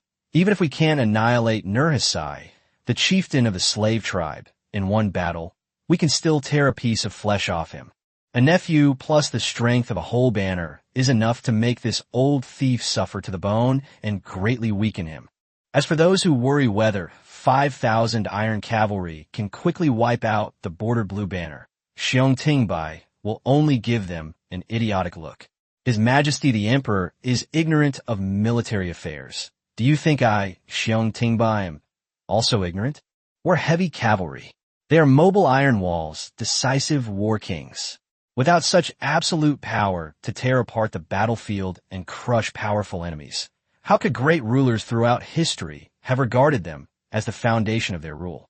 Not to mention that the 8 banners of the Jurchens at this time were far inferior to those in the later years of the Chongzhen Emperor's reign. Their elite troops wore only 2 layers of armor, while the regular soldiers wore only a single layer of cloth-covered iron armor. Although their equipment was better than that of the local garrison troops in Liaodong, who were constantly exploited, they were like clay chickens and earthen dogs in front of the emperor's heavily armored cavalry, which was armed to the teeth. As for why the Jurchens were able to dominate Liaodong for so many years and make the Ming army unable to raise its head, the root cause was nothing more than the problems caused by Li Chongliang's nurturing of bandits and the perverse actions of Gao and Li that eroded morale, and the incompetent command of Yang Hao, who was so foolish as to send him an advance plan. In addition, the Ming dynasty suffered from internal problems such as unpaid wages, deteriorating military equipment, and corruption at all levels, which led to its self-destruction. It lost all the advantages of timing, location, and popular support, which allowed this wild boar to gain power. Someone come here. Xiong Tingbai's eyes shone brightly, his mind made up. Immediately issue the order. Shenyang's 4 gates are locked, and the entire city is under martial law. Anyone who dares to enter or leave without authorization will be executed on the spot. All units are to prepare their weapons and equipment and enter a state of combat readiness. Order General Yu Shigong, the garrison commander of Puha, to keep the fort gates tightly shut, deploy numerous feint troops, build deep trenches and high walls, and strengthen defenses. No matter how the enemy cavalry provokes us, we should hold our ground and absolutely not engage in reckless fighting. We must wait for my orders before we can launch an attack to cut off the Jianzhou Jurchen's retreat. Immediately dispatch all elite night raiders to conduct reconnaissance of enemy activity within 100 li of Fushan Pass, with reports sent by galloping horse every half hour. The swift cavalry sent a message to Zhu Wanliang of Fengji Fort, ordering him to personally lead 5,000 elite troops, carrying some provisions and supplies as bait, to Dongzhou Fort as originally planned to keep the appointment, and to make sure to capture the Jinlu bordered blue banner. Secretly inform Commander Luo Sigong that the embroidered uniform guard is proceeding according to plan, stealthily infiltrating the area around Dongzhou Fortress, and must seize any opportunity to kill the 2 traitors, Li Yongfang and Tong Yangxing. Furthermore, immediately summon General He Shixian of Shenyang to see me. The orders were issued like thunder, and messengers rushed out, mounted their prepared horses, and rode off in different directions. Hissing, in an instant, the sound of horses' hooves thundered inside and outside Shenyang. Military orders rang out, and the clang of clashing weapons echoed frequently. The air in this important border town suddenly froze, filled with a chilling, murderous aura. Before long, a troop of fast horses arrived, kicking up dust. General He Shixian of Shenyang, still fully armored, threw his riding whip to a guard beside him and strode into the governor's mansion. This fierce general, known for his bravery and skill in battle, was indeed as impatient as fire. The Grand Marshal urgently summons you. Is it because the Jurchens have breached the gates and are invading? Before he had even stood still, his loud voice echoed throughout the hall. His eyes burned with a desire for battle. He cupped his hands in greeting to Xiong Tingbai and Zhou Yingchun, who was standing to the side. Don't worry, sir. Just hand over those 5,000 iron lumps to me for command. And even if Nurhaci personally leads the 8 banners to attack, I will personally chop off his pig's head and give it to you as a stool. Xiong Tingbai stared at him, a glint of shrewdness flashing in his eyes. All right, I'll give you that chance. If we're going to fight tough battles and take on tough opponents, it has to be you. Crazy he. Really? Yi Shixian's eyes widened, filled with a mixture of surprise and delight. Fearing that Xiong Tingbai might change his mind, he immediately patted his chest loudly. My lord, just you wait and see. This humble general is going right now to show those Jianzhou barbarians what the real Ming cavalry is all about. Ha! He turned to leave. Stop! Xiong Tingbai shouted sharply, his voice like a bucket of cold water. Yi Shixian, a general's virtue lies in careful planning before action. How can someone as impetuous as you be entrusted with such an important task? Yi Shixian froze, the excitement on his face quickly fading. He forced himself to suppress his temper and clasped his hands in a salute.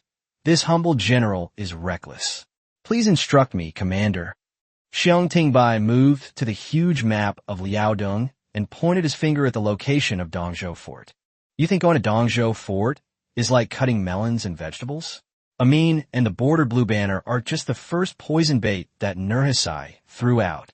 The key to this battle lies in speed, accuracy, and ruthlessness, but more importantly, in knowing when to conserve energy and build up momentum. You shall personally lead 5,000 iron cavalry, each with 2 horses, and secretly and swiftly proceed to the prearranged battlefield outside Dongzhou Fort. After Zhu Wanliang's troops distracted Amin, Luo Sigong's elite cavalry seized the opportunity to capture the 2 traitors, Li and Tong, causing chaos. You shall immediately lead your troops in. There is only one objective, to annihilate the main force of the Border Blue Banner, and especially to capture or kill Amin or seize his command flag. A swift and decisive victory is essential. After the annihilation is completed, the entire army shall immediately transfer to reserve horses and shall not linger to mop up the remaining enemy. We shall immediately return to the northwest along the official road on the south bank of the Hun River. We shall rest and reorganize at the confluence of the Hun River and the Baitabao River, 20 miles south of Shenyang. After you arrive, once your troops have had a good meal and your horses have rested, send elite cavalry to our main camp to make contact with us. At that time, Xiong Tingbai slammed his palm heavily on the plain in front of Fushan Pass, his eyes flashing with cold light. This strategist will personally lead the main force out of the camp to form ranks, luring Nurhaci's main cavalry to attack. Once the 2 armies are engaged in close combat and fierce fighting begins, you must personally lead the cavalry to launch a charge from the northwest, Nurhaci's flank and rear, piercing through his heart and soul and taking down the slave chieftain Nurhaci himself. A combined attack by the 2 armies will surely make the Jurchen chieftain die on the banks of the Hun River. This strategy concerns the very survival of Liaodong and even the very foundation of a nation. General He, have you heard me clearly? Do you dare to take on this responsibility? This humble general is willing to pledge his life. I will fight to the death until the enemy's lines are broken.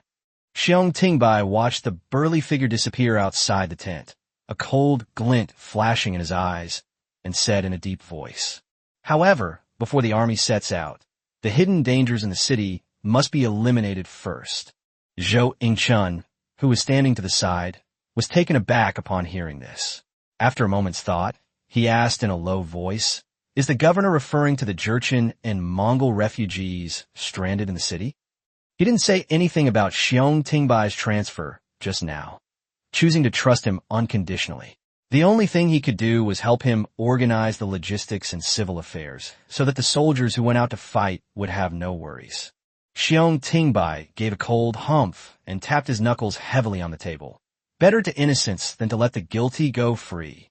Yuan Yingtai has gone mad from reading too much. He actually allowed a foreign tribe to lurk in the heart of our territory. Once chaos breaks out, we will be attacked from both sides, and it will be a catastrophic disaster. Zhou Yingchuan's expression changed drastically, and he said urgently, if we use ruthless methods to slaughter the refugees, This is an appalling and serious matter. The upright officials in the court are in an uproar, and I'm afraid it will hinder Brother Feibai's future. Future prospects? Xiong Tingbai turned around abruptly, his gaze piercing Zhou Yingchun like a blade. His voice suddenly rose, revealing a resolute determination and self-mockery. As long as His Majesty trusts me, I will defend Liao Dong. Words from the court? They can't drown a person in spittle. If that day ever comes. He paused, his facial muscles twitching slightly, then let out a short, cold chuckle, though his eyes held no trace of amusement. If that day ever comes, and Your Majesty wants my head to quell public opinion, I'll accept it, take it. But today, he said, his gaze returning to the Han River on the map, his tone resolute, if this scourge is not eliminated, Liao Dong cannot be secured. Issue my military order.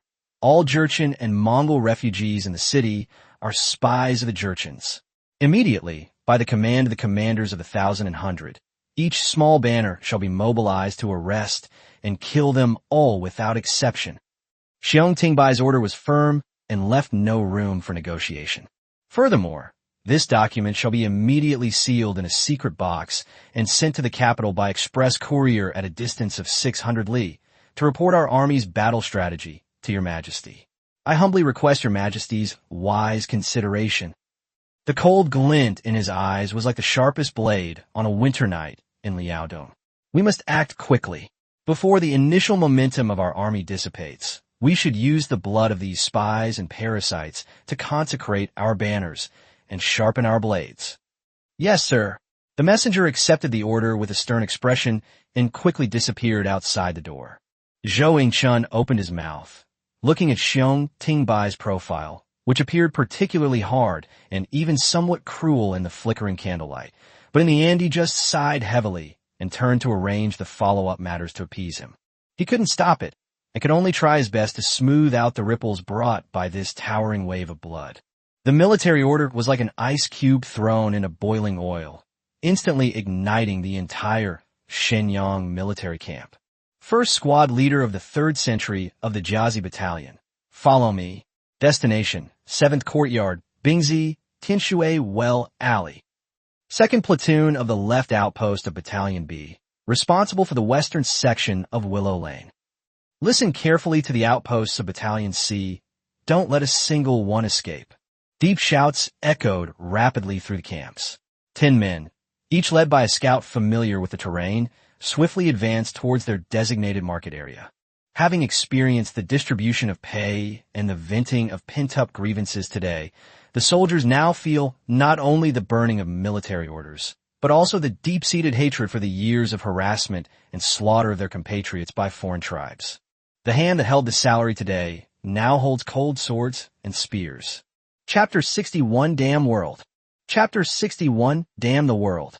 North of Shenyang City lies a slum where refugees of various ethnic groups, including Han, Mongol, and Jurchen, gather. The air here exudes a despair and decay far more chilling than the autumn night's cold wind. The ground, overflowing with sewage, is covered in mud and filth, and flies buzz around every corner that reeks of stench. Beside a makeshift shack made of a few tattered felt sheets, a disheveled woman huddled in the shadows, her eyes vacant as she stared at the flickering torches of patrolling soldiers in the distance, the light unable to penetrate even a fraction of her dark eyes. She is a wandering ghost who crawled out of the hell of Kaiyuan. On that day, the Jurchens flooded into the city like a tidal wave. Her husband, the man who always had a simple smile and said he would protect her and their child and give them a peaceful life, was hacked down by the Tartars and left in a pool of blood while protecting them. The gushing blood was so hot it made her soul scream.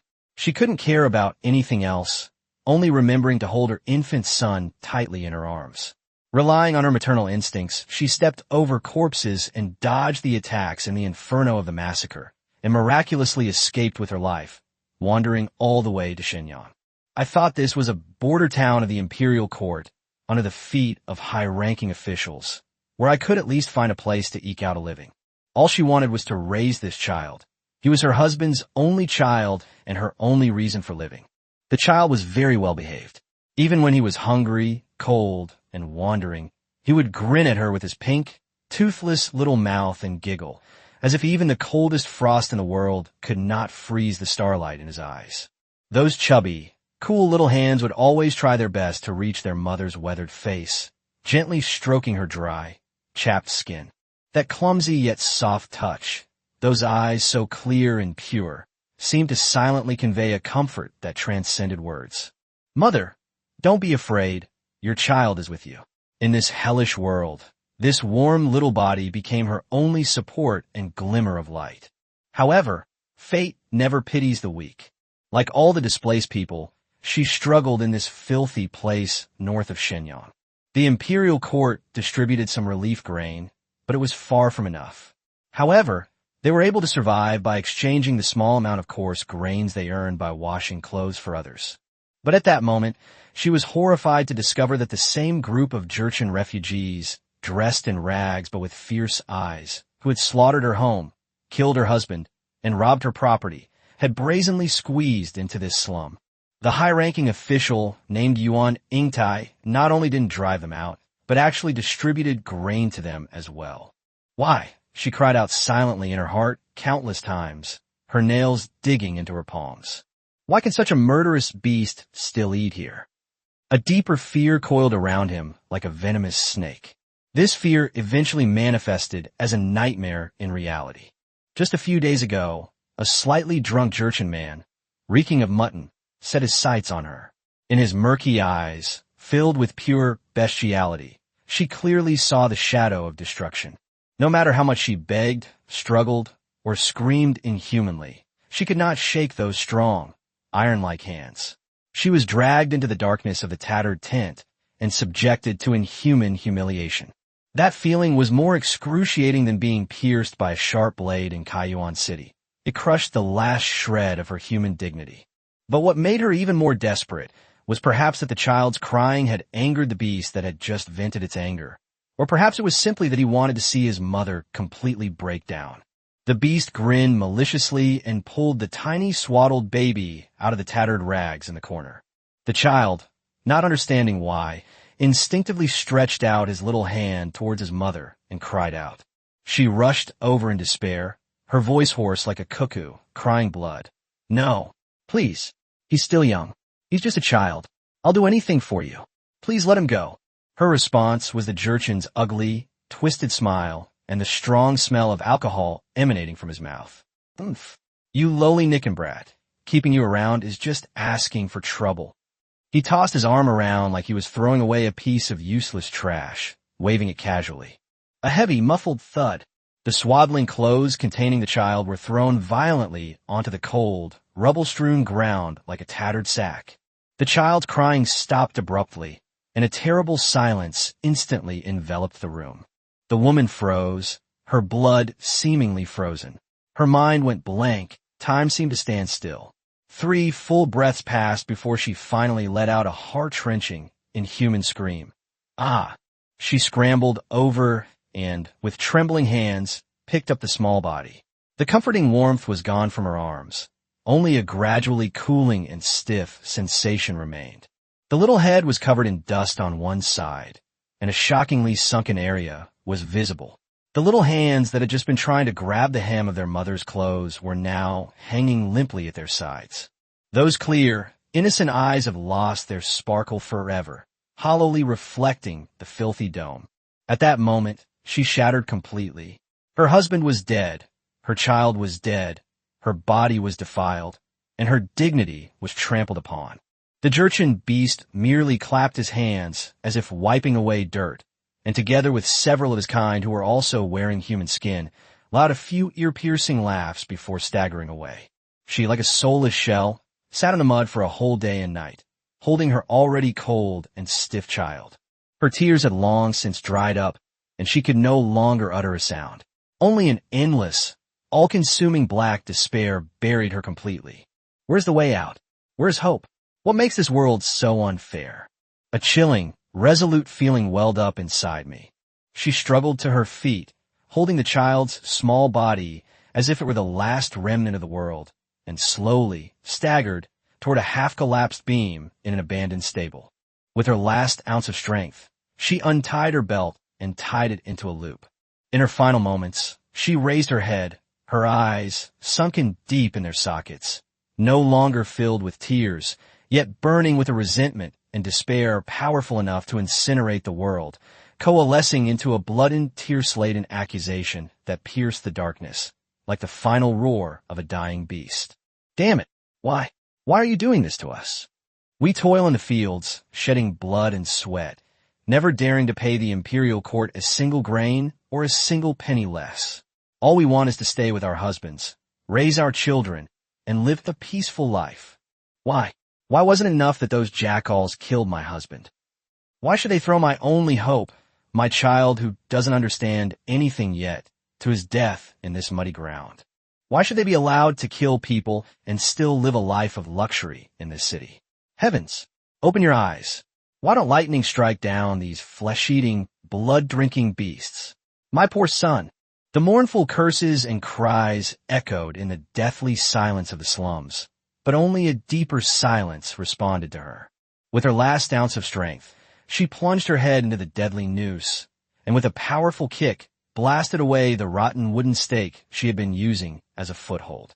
Just as the woman's mutilated body, bearing endless resentment, swayed slightly in the cold air, and the congealed blood from the infant's head dripped onto the muddy ground with a barely audible drip-drip sound.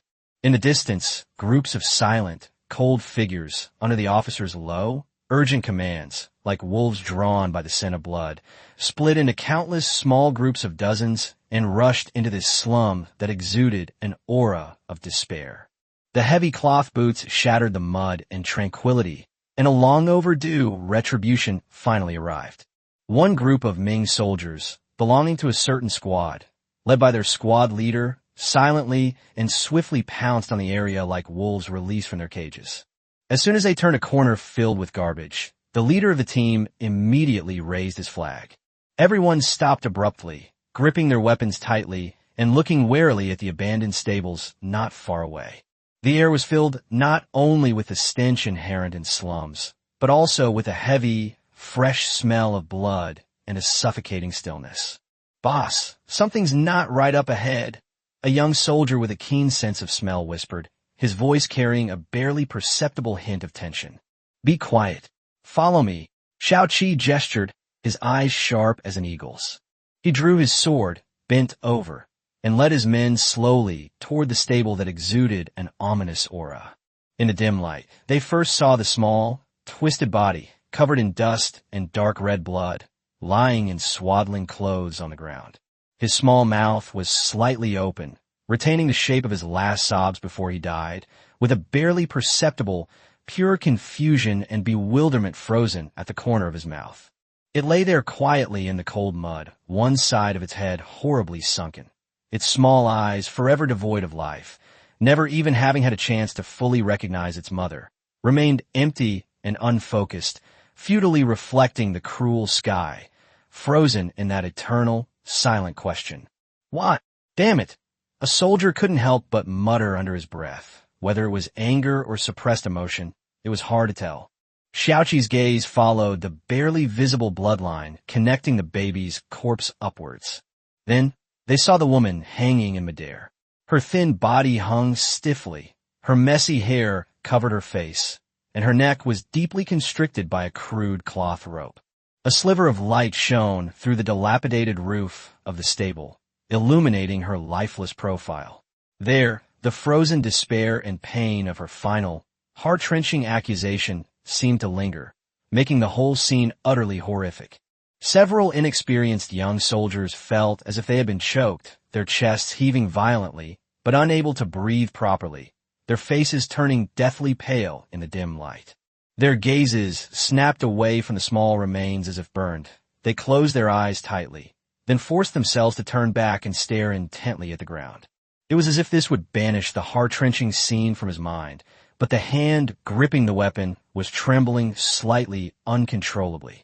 Even those veterans who had traversed mountains of corpses and seas of blood, whose hearts had long been hardened to the point of being cold and hard as iron, had their pupils suddenly constrict like pinpoints when they saw the twisted corpse of the infant on the ground, a symbol of the destruction of all innocence and purity.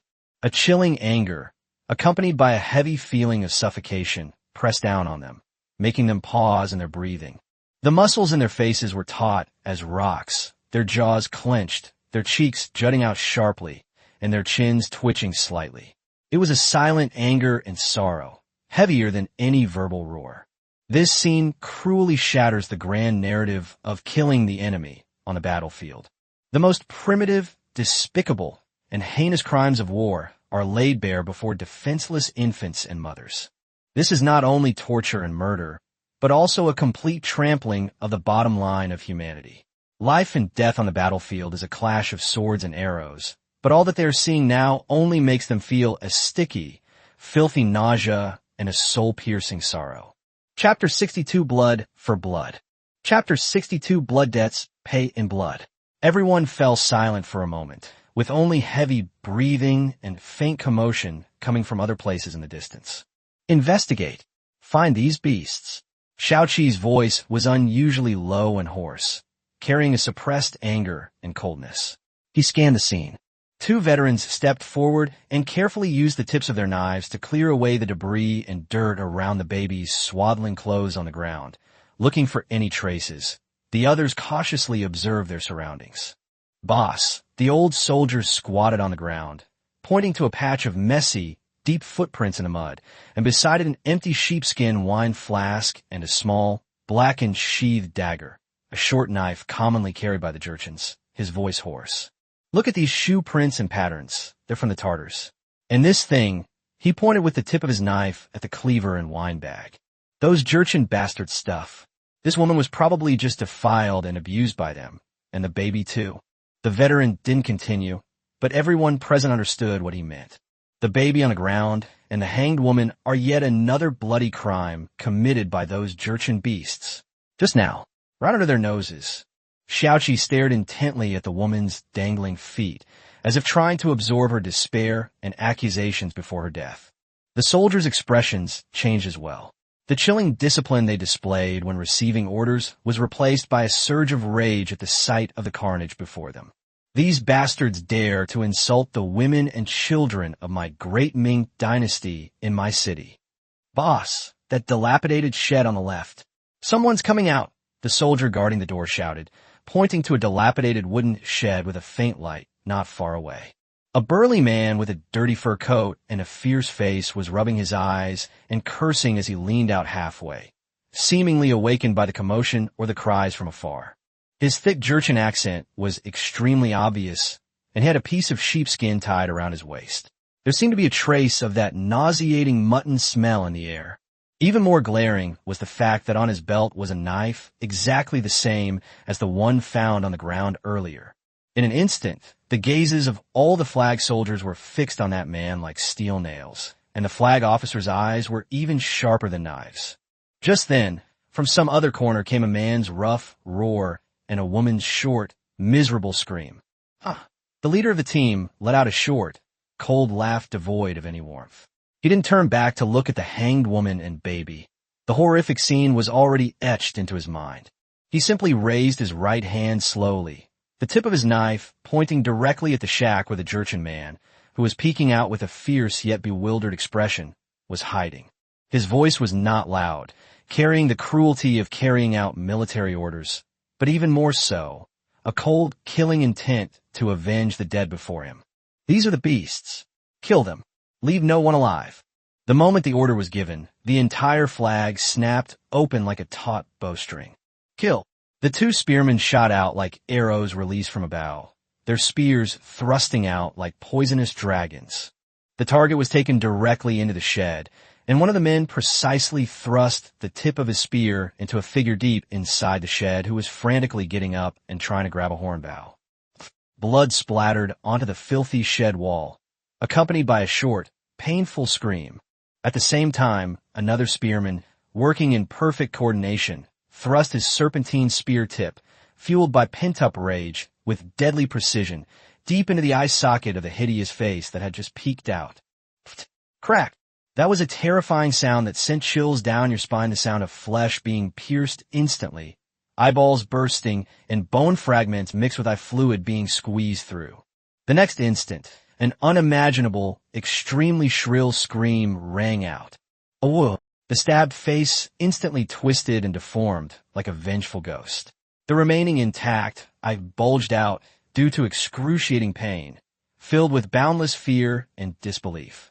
His hands instinctively and desperately reached for the gun barrel, which was deeply embedded in his eye socket and almost without a handle.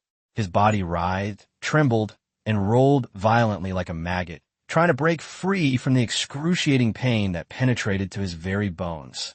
The flag officer Wang San's eyes, reddened by the horrific scene, were fixed on a particularly burly man inside the shed, wearing an animal bone around his neck.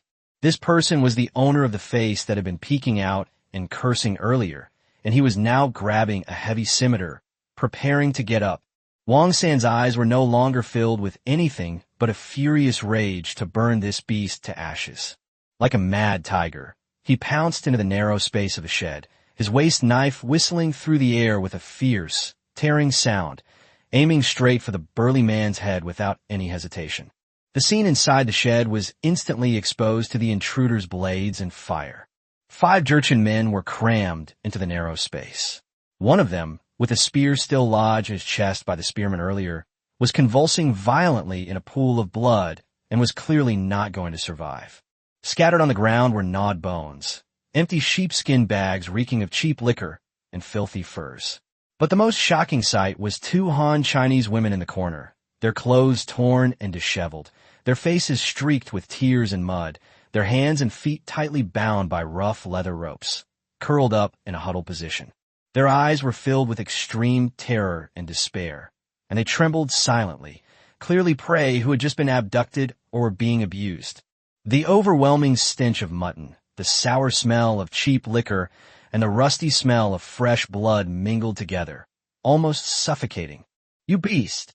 This strike, for the sake of the millions of fellow citizens of Kaiyuan City. Wang San roared, gripping his waist knife tightly with both hands. Using the momentum of his charge, the waist knife transformed into a deadly arc of light, slashing fiercely down towards the broad chest that the burly man had hastily raised. Crack! A muffled thud that sent chills down your spine. The sharp blade first tore through the rough leather coat, followed by a dull cracking sound. The blade embedded itself deeply into the sternum, and the immense force instantly sent the burly man flying off the ground, his back slamming against the shed wall with a dull thud. Blood gushed out of the ripped chest wound like a burst dam, mixed with tiny white specks of shattered bone fragments, splashing all over Wang San's ferocious face, his coarse beard, and his entire front body. The scalding blood instantly turned him into a demon pulled from a pool of blood. Awoo! The burly man let out an inhuman, shrill, and twisted scream. The excruciating pain and the suffocating feeling of not being able to breathe caused his eyes to bulge out and all the muscles in his body to spasm violently. The scimitar in his hand clattered to the ground. He instinctively covered the horrific wound with both hands, but the warm blood and shattered internal organs gushed out like a spring, impossible to stop. This strike, for the mother you just killed, before the other person could fall to the ground. Wang San's wrist snapped like a venomous snake turning its head, and with tremendous force, he pried the blade embedded in the sternum outward, bringing out an even larger cloud of blood and flesh fragments. This strike, for that poor child. Wang San's voice was like a demon weeping blood, and his waist knife was raised high, its cold light flashing. The gleaming blade, carrying immense force, pierced with pinpoint accuracy and without any resistance, plunging deep between the burly man's arms as he clutched his chest and abdomen. Its target was none other than his soft abdominal cavity. A sharper, more agonizing scream, mixed with the sensation of ruptured internal organs, erupted. But this scream seemed to be mostly blocked by something. Just as the knife tip pierced his abdomen, Wang San's wrist twisted violently. Gurgle.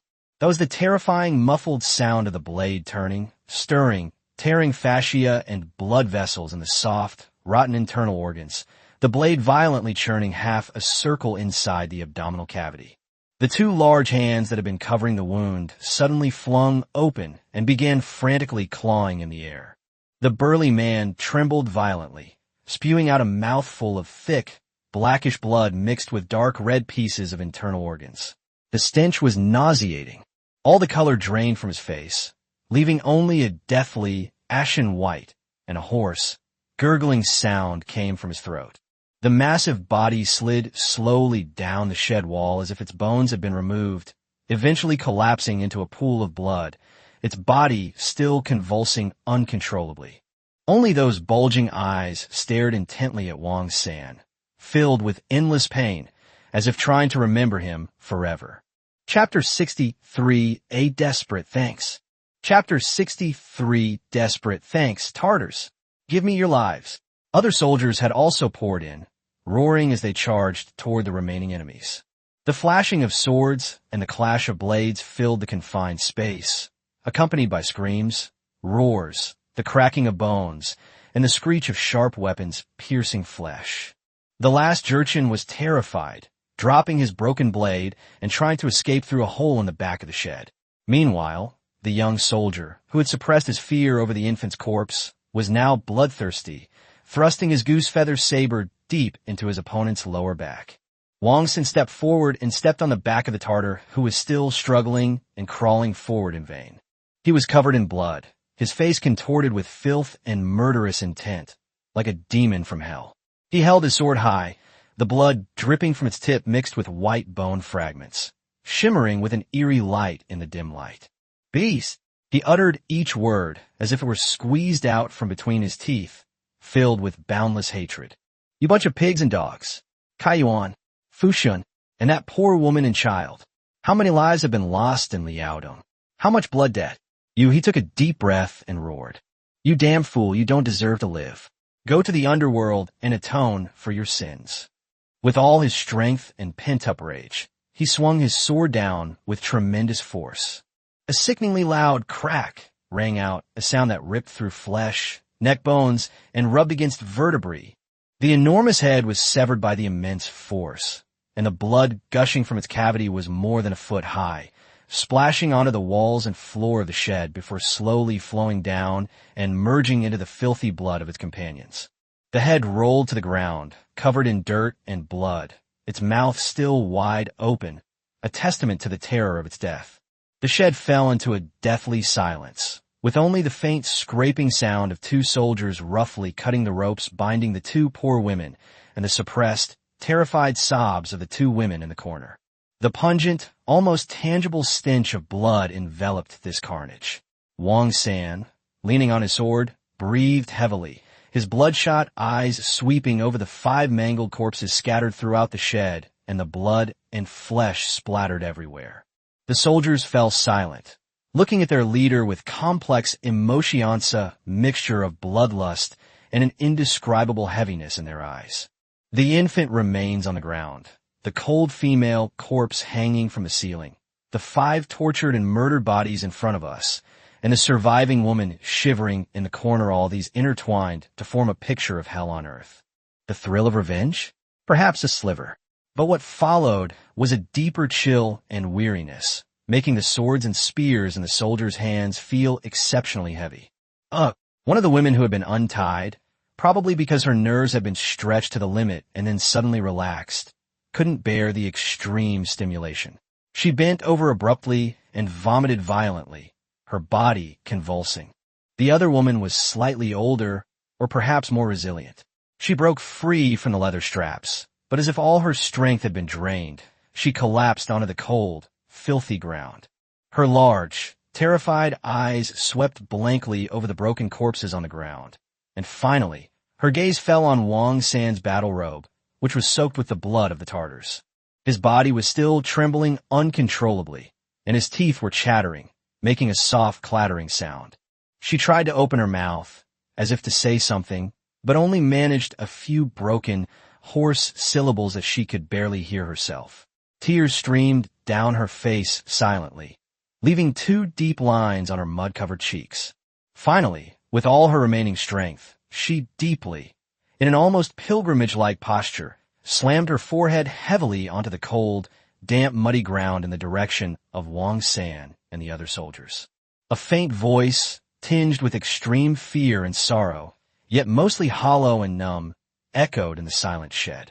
"Thank you, sir, for saving my life." This "thank you," filled with despair, was like a cold steel needle, piercing deep into the heart of every soldier. The weariness in the young soldier's face was instantly replaced by immense sorrow and guilt. The veteran's taut jaws twitched violently again. This word of thanks was more painful to them than the most vicious curse. Were they there to save them? Yes, but not entirely. They were there to carry out a cleanup, order, and to avenge their relatives and fellow villagers in Kaiyuan and Fushun. The blood scattered on the ground was an outpouring of hatred, but it also inadvertently became the path to survival for these two women. "Help!" Wang San repeated the word in a low, hoarse voice. He slowly and with great difficulty straightened his blood-stained back, as if carrying a tremendous burden. He no longer looked at the woman kowtowing, but instead turned his gaze to the female corpse hanging outside the shed and to the endless darkness outside Shenyang. "Live well. There is hope only when you live," he said weakly. The hostility and weariness in his eyes seemed to be somewhat washed away by that feeble thank you. "Go!" Wang San's voice suddenly rose, decisive and resolute, breaking the heavy silence in the shed. He abruptly turned around, no longer looking at the corpses on the ground, nor at the two women who had survived the ordeal, but whose expressions were filled with despair. He glanced into the eyes of his men, and there was no longer pure tyranny in them, but something heavier and more unshakable. "Put this life on the tap, the life of Kaiyuan, the life of Fushun, and the lives of this mother and daughter." Wang San pointed heavily with the tip of his knife at the direction of the hanging corpse outside the shed, and drops of blood from the blade fell onto the mud. His gaze finally locked onto the distant horizon, the direction of the Jurchen stronghold, as if trying to pierce the darkness. "Go! Follow me. Let's kill more beasts. We'll pay for this enormous blood debt, one by one. We'll slaughter these bastards until not a blade of grass remains." He practically roared, every word dripping with chilling, killing intent. "I will die with my eyes open in disgrace. My sword will never be sheathed." "Yes, sir," the soldiers responded in a low, unified roar. The confusion and heaviness they felt moments before were instantly replaced by a stronger conviction. This was their mission as soldiers, the only way to end the bloodshed and suffering on this black soil. Their eyes sharpened again, and they gripped their weapons without hesitation. For their slaughtered compatriots, for the tragedy before them to never happen again, for the devastation of Liaodong. Only killing to stop killing. Wang San took the lead, rushing out of the blood-red shack that reeked of stench and death. Behind him, the soldiers filed out, their steps heavy and firm, stepping without hesitation into the streets and alleys of northern Shenyang, a place filled with an even greater vortex of slaughter. Revenge. Wash away the shame of Liaodong with the blood of the Tartars. Exchange a complete massacre for that sliver of hope called peace that is so far away. Chapter 64, Capturing the Traitor. Chapter 64, Capturing the Traitor north of Shenyang. In Dongzhou Fort, a cold wind whipped up snowflakes, sweeping across the barren plains. Several scouts of the Jinlu banner reined in their horses on the high slope, their hawk-like eyes piercing through the snow curtain, fixed on the long snake, winding its way out of Dongzhou Fort. "Zhang Jing, look over there." A young scout pointed to the open area outside the fortress. There, hundreds of large carts, fully loaded with grain sacks, were lined up in long rows and slowly heading towards the east gate of Dongzhou Fortress. There were about 4,000 or 5,000 foot soldiers beside the chariot. Although the procession was somewhat disorganized, the escorting officers kept shouting, and the security was quite tight. "Grain carts! So many grain carts!" The leading officer's Adam's apple bobbed, and his eyes gleamed with greed. "That traitor Zhu Wanliang has really come to deliver grain." "Quickly," he roared, turning around abruptly. "Split into two groups. One group, immediately report back to Prince Amin that the grain carts are genuine, containing approximately 3,000 shur, a unit of dry measure, and 5,000 guards. The other group, follow me to investigate further." The riders turned their horses around and quietly crept closer to Dongzhou Fort. They carefully counted the number of carts and men, and after confirming the numbers by looking at the tracks left by the carts, They turned around with great joy and galloped back to report. "General, the fish has taken a bait," Zhu Wanliang's lieutenant whispered. Zhu Wanliang remained calm as he looked at the location the Tartars had scouted earlier. "Proceed according to plan. The vanguard, raise the welcome flag. The crossbowmen and 3-barrel guns in the rear, hide them all. Anyone who dares to move without my order will be dealt with according to military law." A moment later, the lieutenant reported again. "General, the Jurchen scouts have retreated, and the grain carts have been stored inside the fortress as planned, with 200 soldiers left to guard them. The main force has already ambushed the streets and alleys inside the fortress." Zhu Wanliang, clad in fish scale armor, stood behind the battlements with his hand on his sword. "Order all battalions. Draw your swords, knock your arrows, and lie in ambush in the streets and alleys. Not a single fly is to be released until this general's signal cannon fires." Moments later, dust rose again on the horizon. This time the scale was small, with only 100 or so riders. The two fast horses in the lead were Li Yongfang and Tong Yangxing, who had changed into brocade and fur coats and dressed as Han merchants, followed by 100 or so fierce-looking Jurchen guards wearing half-armor. The fortress gate opened with a heavy creak, just wide enough for a few riders to ride abreast. With a forced smile, Tong Yangxing shouted from below the city walls, "General Zhu, an old friend has come to visit. I hope you will open the door for a chat." Zhu Wanliang appeared on the city wall, his voice loud yet wary. "Gentlemen, it's been a long time. Please have your personal guards remain outside the city for now. As a sign of sincerity, you may bring 6 guards into the fortress to discuss this." Li and Tong exchanged a glance, hesitated for a moment, and then gritted their teeth and agreed. They dismounted and entered the city with only 6 trusted men. The heavy fortress gates slowly closed behind them. Inside the fortress, the so-called chair was nothing more than a cleaned-up guardhouse. Although the atmosphere inside was relaxed and the food and drink were plentiful, a deadly intent lurked beneath the surface.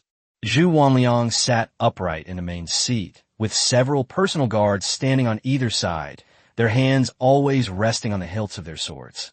"General Zhu, let's not beat around the bush," Tong Yangxing said with a forced smile. "The master is deeply grateful for the general's sincerity. If the general offers 8,000 sure of grain, Fengji Fort will be handed over to the Great Jin. The master promises that the general will at least be appointed as a Milei Zhangjing, deputy commander-in-chief, a hereditary title, and enjoy wealth and honor. The grain is inside the fortress." Zhu Wanliang interrupted him calmly, his eyes sharp as knives. "But my price is higher." He paused deliberately, his gaze sweeping over Tong and Li's faces as if weighing his options. "I want Nurhasai himself to make a personal promise to demonstrate our sincerity in submitting to the great Jin Khan. The two of you alone are not enough, are you?" Tong Yangxing's face stiffened, and a barely perceptible hint of sinister intent flashed in Li Yongfang's eyes, which was quickly concealed. General Zhu's words are indeed cautious. Our master is of immeasurable importance, and it would be difficult for him to personally go to such a dangerous place. If the general feels that our status is insufficient. He hesitated for a moment, then lowered his voice and asked, "Does the general know Prince Amin?" "Amin, one of the 4 great Baal? I have heard of him," Zhu Wanliang said calmly. "But what does that have to do with what we are discussing?" "To be honest, General," Li Yongfang said. Before departing, the master also considered the matter, saying that General Zhu is a general of noble status. So he specially sent Prince Amin to lead the banner troops to accompany him as a sign of sincerity. However, fearing that the general might misunderstand, the prince did not come along for the time being. "If the general requires," he looked up at Zhu Wanliang, "we too can immediately send trusted men to welcome Prince Amin into the fortress and introduce him to the general. Is this sincerity sufficient?" Zhu Wanliang finally showed a hint of being persuaded. "Oh, so it is Prince Amin himself who has come. If I were to refuse again, it would seem that I am ungrateful. Fine." He lingered his gaze on the 2 men's faces for a moment, then said, "I'll trouble you too to send someone to invite them. In the future, I'll need your kind words with the great Jin." "Of course.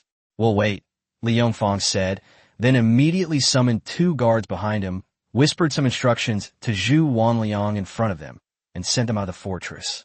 Zhu Wanliang then gave a wink to his deputy, and someone quietly followed them from the shadows by the door. On the surface, the host and guests continued to toast each other, but the atmosphere was subtle. "Brother Wanliang," Tong Yangxing asked seemingly casually, "we have been here for quite some time. Why haven't we seen Brother Lu Jiang, the garrison commander of Dongzhou Fort? If it weren't for his matchmaking, will we have this opportunity today?" The moment the name Lu Jiang was mentioned, the air in the room seemed to freeze. Zhu Wanliang's face was ashen, and his gaze slowly shifted to the deputy general beside him. After receiving an affirmative reply, he gave a slight beckoning.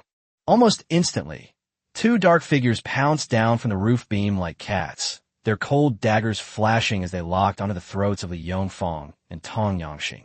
At the same time, a cold light flashed behind the screen, and more than 10 Jinhui captains dressed in black appeared like ghosts, their crossbows making deadly noises in the blink of an eye. Up! With a short, muffled groan, the last 4 guards brought by Li and Tong stared wide-eyed, clutching their throats that had been slit or shot through, and collapsed heavily to the ground with expressions of disbelief. Lu Jiang, a middle-aged man dressed in a flying fish robe, exuding an imposing aura, emerged leisurely from behind the screen, waving his hand. "Is this the person you're talking about?" A blood-soaked package was thrown at their feet, rolling to the ground. Inside was Lu Jiang's still terrified, severed head. The embroidered uniform guard, Tong Yangxing and Li Yongfang's faces turned ashen, and they trembled violently, especially when they saw the commander's robes on Luo Sigong. Despair completely overwhelmed them. "Zhu Wanliang, you're feigning surrender? The Great Khan will not let you get away with this." Luo Sigong's eyes were like ice. "You traitors, betraying your ancestors and selling out your country for personal gain, are intolerable to heaven and earth. By imperial decree, he shall be executed by slow slicing, his head sent to the 9 border regions, and his 9 clans exterminated as a warning to others." "No, this can't be." Tong Yangxing collapsed to the ground, wailing in despair. "The Great Khan will surely avenge us. He will raze us to the ground." "Bring them up to the city wall," Luo Sigong interrupted impatiently, "so they can see what kind of fate their master will have, and die knowing why." "General Zhu, please." Luo Sigong stepped aside and gestured to Zhu Wanliang. "I dare not accept such praise." Zhu Wanliang returned the salute, his face still filled with murderous intent as he watched the traitor being dragged away. "Lord Luo has personally executed the chief traitor. Achieving a monumental feat, his rise to prominence is imminent." After exchanging pleasantries, the 2 men escorted the pale-faced, despairing, and sobbing Li Yongfang and Tong Yangxing onto the city wall of Dongzhou Fort. Chapter 65 Imperial Iron Cavalry. Chapter 65 Imperial Cavalry. Dongzhou Fortress City Tower. As Luo Sigong and Zhu Wanliang escorted the ashen-faced Li and Tong onto the city wall, they were stunned by the sight before them. Outside the fortress, snowflakes were swirling and dancing in the biting wind, and under the dim light of the sky, a blue wave was silently surging from the depths of the horizon, filling the field of vision. The border blue flag, countless Jurchen cavalrymen, clad in variegated armor, were arranged in an exceptionally orderly fashion. The warhorse's thick iron hooves pounded on the frozen earth, producing a deep, drum-like roar that coalesced into a wave of sound that sent shivers down one's spine, momentarily drowning out the howling of the wind and snow. Between the ranks, banners fluttered in the wind, especially the huge blue banner with red borders and dragon patterns in the very center, which looked particularly ferocious against the gloomy sky. The cavalry maintained a disciplined wedge-shaped charge formation. The front rank consisted of heavily armored soldiers, the rear rank of light cavalry with bows drawn, and behind them was a dense, forest-like array of infantry, their countless swords and spears reflecting a cold glint in the snow. A cold, savage killing intent, carrying the mixed smells of rust and sweat, rushed towards us as if it were a tangible force. This was not a scattered raiding party, but a truly organized and elite fighting force upon which the Jurchens relied for their dominance. The snow curtains seemed to be somewhat diluted by this concentrated and chilling aura. The low earthen walls of Dongzhou Fort appeared so fragile and vulnerable in the face of such a massive army, as if they would be easily swallowed up at any moment. "This," Zhu Wanliang gasped, his palms instantly becoming covered in cold sweat. Having spent so long in Liaodong, he naturally knew the ferocity of the Jurchens in open battle, but experiencing the overwhelming power of the bordered blue banners allowed assault up close still sent shivers down his spine. Luo Sigong's face also turned slightly pale, and his knuckles on the embroidered spring knife were so hard they turned white. Plans were plans, but when this destructive force actually pressed down on the city walls, even his composure as the head of the embroidered uniform guard couldn't hide the primal tremor he felt. Was this the very 8 banners' main force that had repeatedly defeated the Ming army? "Bale, look at the city wall." A Sharpie captain next to the commander's flag pointed to the city wall of Dongzhou Fort. Beneath the blue banner with dragon patterns, a magnificent, jet-black steed carries its master. Amin, Nurhasai's nephew and one of the 4 great Bale, who sits regally on the horse. He was tall and imposing, dressed in fine, bright chainmail, covered with blue cotton armor bearing the insignia of the blue banner, and wearing a helmet with golden wings and gilded plumes. His sharp, hawk-like gaze swept across the city wall, his face displaying undisguised arrogance and brutality. He clearly saw Li Yongfang and Tong Yangxing bound and kneeling at the top of the battlements, their faces deathly pale, and he also saw Zhu Wanliang and Luo Sigong beside them, their expressions grave. A surge of violent rage instantly crept onto Amin's forehead. "Zhu Wanliang," Amin's voice, like a hungry wolf on a snowy plain, carried clearly to the city wall by the cold wind, was full of an undeniable threat. "You Ming dog, how dare you deceive my great Jin envoy and detain my Amin Bale's servant?" He suddenly drew his curved sword from his waist, the blade pointing directly at the city wall, the sound echoing across the surrounding area. "Immediately release Li Yongfang and Tong Yangxing. Open the city gates and surrender. Offer up all your provisions and weapons, and this prince will spare the lives of your people. If you dare utter even a single word of no." A cruel smile spread across his lips as he viciously slashed downwards with his curved blade. "Once my army crushes this fortress, not a single chicken or dog will be spared. I will tear you to pieces and use the remains to consecrate my battle flag. You have 30 breaths to consider. Release the prisoners and open the gates." Amin's roar echoed across the battlefield like a death knell. "Surrender and kneel down. Surrender and kneel down." The entire bordered blue banner army seemed to resonate with this, with tens of thousands of fierce gazes focusing on the small city wall of Dongzhou Fort, and a murderous intent that wanted to crush the city surged forth. Luo Sigong and Zhu Wanliang's hearts sank to the bottom. Their palms, gripping their weapons, were cold and clammy. They kept repeating to themselves, "Why hasn't the strategist's backup plan arrived yet? If it doesn't come soon, this city will really fall, and we'll only be able to collect their corpses." This time, the bait has turned into a trap. An unnamed mountain hollow 3 miles away. In stark contrast to the clamor and murderous atmosphere outside Dongzhou Fort, this place was deathly silent. In a sheltered valley, 5,000 iron cavalrymen stood silently like statues. All the knights were fully armored, their dark, cold iron armor gleaming with a dark luster in the dim snow light. Their face shields were all lowered, revealing only pairs of emotionless, icy eyes as cold as eagles. The war horses were also armored, with specially made bridles covering their mouths and thick cotton and linen covering their hooves to minimize any possible noise. The wind and snow howled outside the mountain valley, but in this land of death, there was only cold steel and an oppressively silent breathing. He Shi Xian, a fierce general known for his fiery temper and recklessness, was now completely assimilated by this deathly silence and majesty. He suppressed the wild beating in his chest, feeling the suffocating, invisible pressure emanating from the steel torrent around him. He had been a soldier his whole life and had never seen such a disciplined army, so silent as a death zone. There was not a sound, not a movement, only pure, solidified, killing intent. He even held his breath, feeling that any sound he made would be a desecration. How exactly were they trained? Where did His Majesty the Emperor find these armored warriors who seemed to have stepped out of the deepest hell? He felt his hands, which were holding the reins, trembling slightly, not from fear, but from being awestruck by the silent power. Reporting to the general, a figure disguised in grass and would slid through the snow like a ghost, his voice low and tinged with barely perceptible urgency. The main force of the Bordered Blue Banner has arrived at the walls of Dongzhou Fort.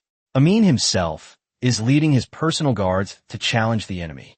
2 groups of Jurchen scouts have been spotted searching in this direction, less than 2 miles away. We can't wait any longer. Yi Shixian's cold eyes flickered behind the mask. The opportunity was fleeting. Once exposed, all his previous efforts would be in vain. He didn't speak, but suddenly raised his right hand a swift, ruthless, and precise movement, like the command of death. With this gesture, the entire valley seemed to be instantly activated by an invisible force, and 5,000 pairs of cold hands moved simultaneously, lightly, quickly, and steadily. Chewing, hoof removing.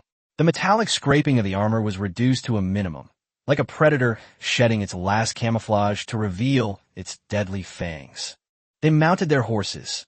Thousands moved in perfect unison, man and horse as one, still without a sound. Only the slight clatter of heavy armor plates could be heard, muffled like distant rumble of thunder. The 5,000 towering figures froze once more, but this time, the valley seemed to be filled with molten lava about to erupt. The oppressive killing intent suddenly boiled over. Yi Shixian forced himself to pull himself out of the shock and, in a deep, equally icy voice, called out the 2 generals who were already waiting. He Jingxuan, your subordinate is here. You will lead 1,500 men to form the left flank of our army. Yan Wei, your subordinate is here. You will lead 1,500 men to form the right flank of our army. I will personally lead 2,000 armored cavalry. Yi Shixian's voice was icy cold, yet it carried a hint of suppressed, impending violence, to break through the enemy lines for the 3 armies. Beneath his mask, a chilling, bloodthirsty grin spread across his lips. Follow me. Run them over. Leave no one alive. Chapter 66. Crush them all. Leave no one alive. Chapter 66. Crushing through. Leaving no one alive. Beneath the walls of Dongzhou Fortress. The cruel smile on Amin's face had not yet faded. His blood-stained battle sword was raised high, ready to be swung down and crush the stubborn little fortress into dust. Step, step, step, step.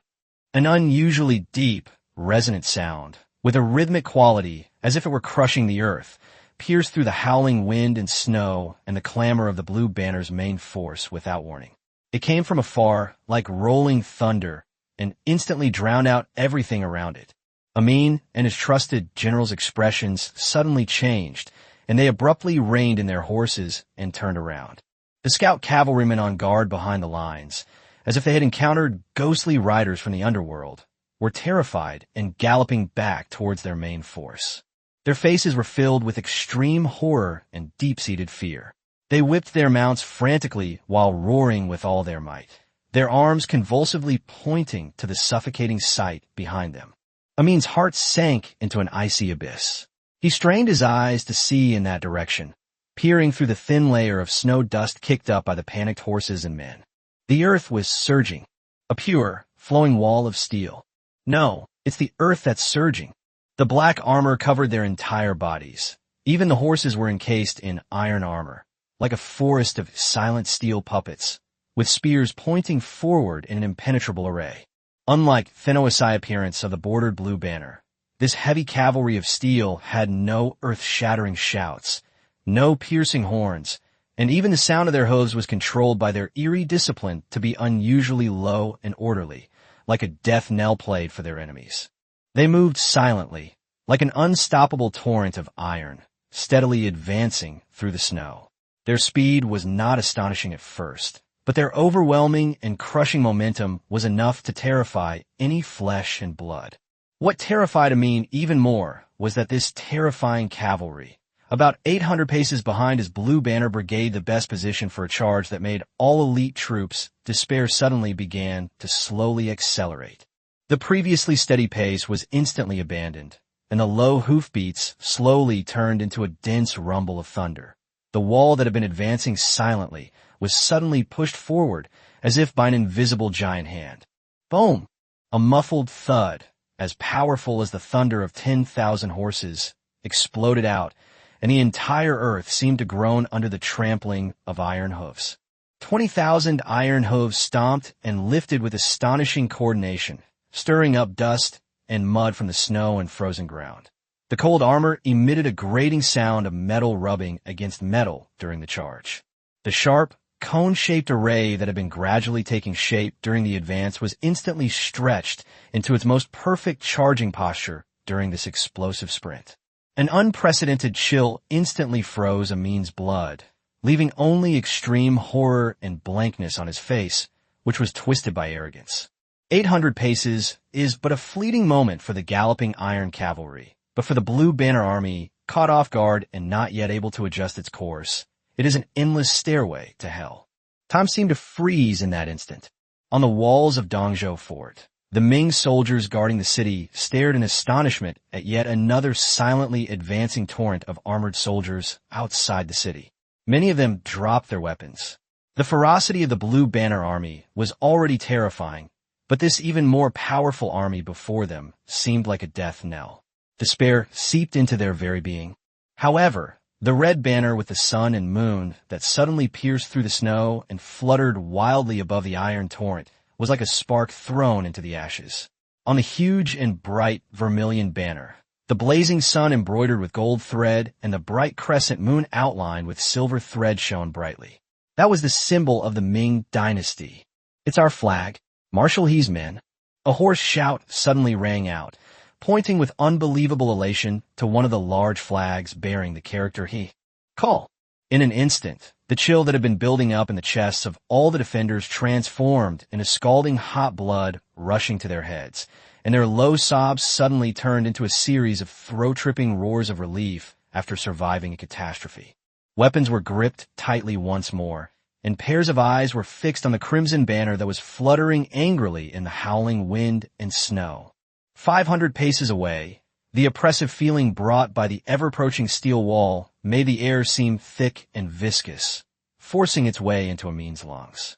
Ironclad Pagoda, the name that sent shivers down the spines of all Jurchen warriors, suddenly exploded in Amin's mind, filled with unbelievable fear and a chilling aura that seeped into his bones. But he immediately dismissed it. Even the Jin dynasty's ironclad pagodas possessed no such deathly, prison-like imposing presence. What exactly was that? Where did the Ming army come from? Shenyang? Finjibo? No. Impossible. No intelligence. Were all the spies blind? Waves of horror, like cold, venomous snakes, tightened around Amin's heart, almost freezing his blood. Arrogance was shattered in an instant, replaced by the survival instinct that erupted from a veteran of the battlefield. The blankness on his face, contorted with fear, lasted only a moment. Woo-woo! The urgent and sharp sound of the horn tore through the brief silence. It was the highest-level warning horn sounded by the personal guards beside Amin, following the distorted roar of the prince. "Turn, all troops. Rear guards, turn forward. Form thick lines. Circle formation." Amin's voice was like that of a wounded beast, sharp and panicked, yet it held onto the last shred of authority. "Spearmen, push the Chevaux'Frise to the front. Blue-bladed armored infantrymen, push them forward. Anyone who retreats will be executed." He knew that against this steel monster, any rain of arrows would be futile. Only by relying on the flesh and blood of the heavily armored infantry and the barrier formed by the Chevaux'Frise could they fight for a slim chance of survival. In an instant, the entire bordered Blue Banner Army was like an anthill struck by a boulder. The infantry and light cavalry in the rear, stimulated by death, unleashed the instinctive reactions of veteran soldiers. The screams of panic, the officers' angry curses, the sound of swords clashing, and the roars and shouts of the elite guards were all mixed together. Boom! The heavy Chevauxtefreis were roughly dragged off the supply wagon and hastily thrust into the frozen ground, attempting to piece together a thin and crooked defensive line. Armored infantrymen of the Blue Banner, wielding heavy axes and maces, roared and surged forward, attempting to build a dam with their armor and flesh. Archers futilely searched for the right angle to fire their arrows amidst the chaotic flow of people. However, the hasty change of formation left the defensive line riddled with holes, and the rear guard and heavily armored soldiers became a chaotic mess. Fear and confusion were written all over the soldiers' faces, and the morale of the Blue Banner troops was on the verge of collapse under the overwhelming force of the steel torrent. Boom! Crack! Crack! The thunderous hoofbeats of the steel torrent were no longer rolling thunder, but rather the heavy hammers that forge hell, striking the taut nerves of the Blue Banner with each beat. The seemingly endless wall drew ever closer, bringing with it a suffocating sense of oppression, and the frozen air relentlessly poured into the lungs of every soldier of the Blue Banner. The hoofbeats were no longer a suppressed growl, but gradually coalesced into rolling thunder, growing louder and more urgent. Deep, 500 steps.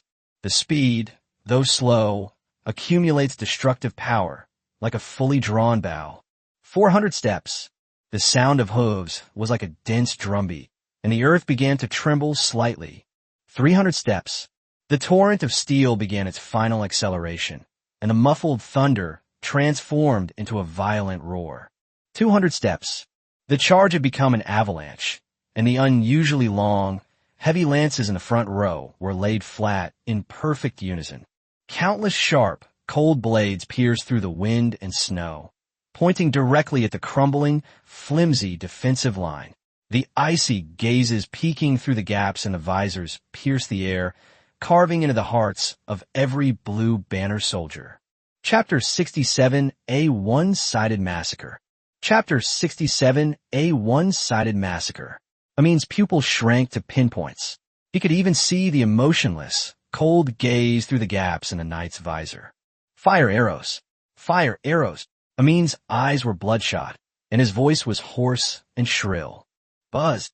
A cacophony of bowstrings rang out. The arrows hastily fired by the Blue Banner archers swarmed towards the steel torrent like locusts.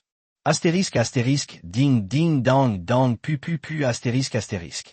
Arrows rained down, their impacts sounding like hailstones hitting an iron roof, and the expected chaos ensued.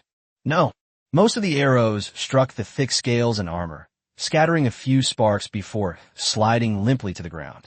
Shooting at those in the horse armor was equally futile.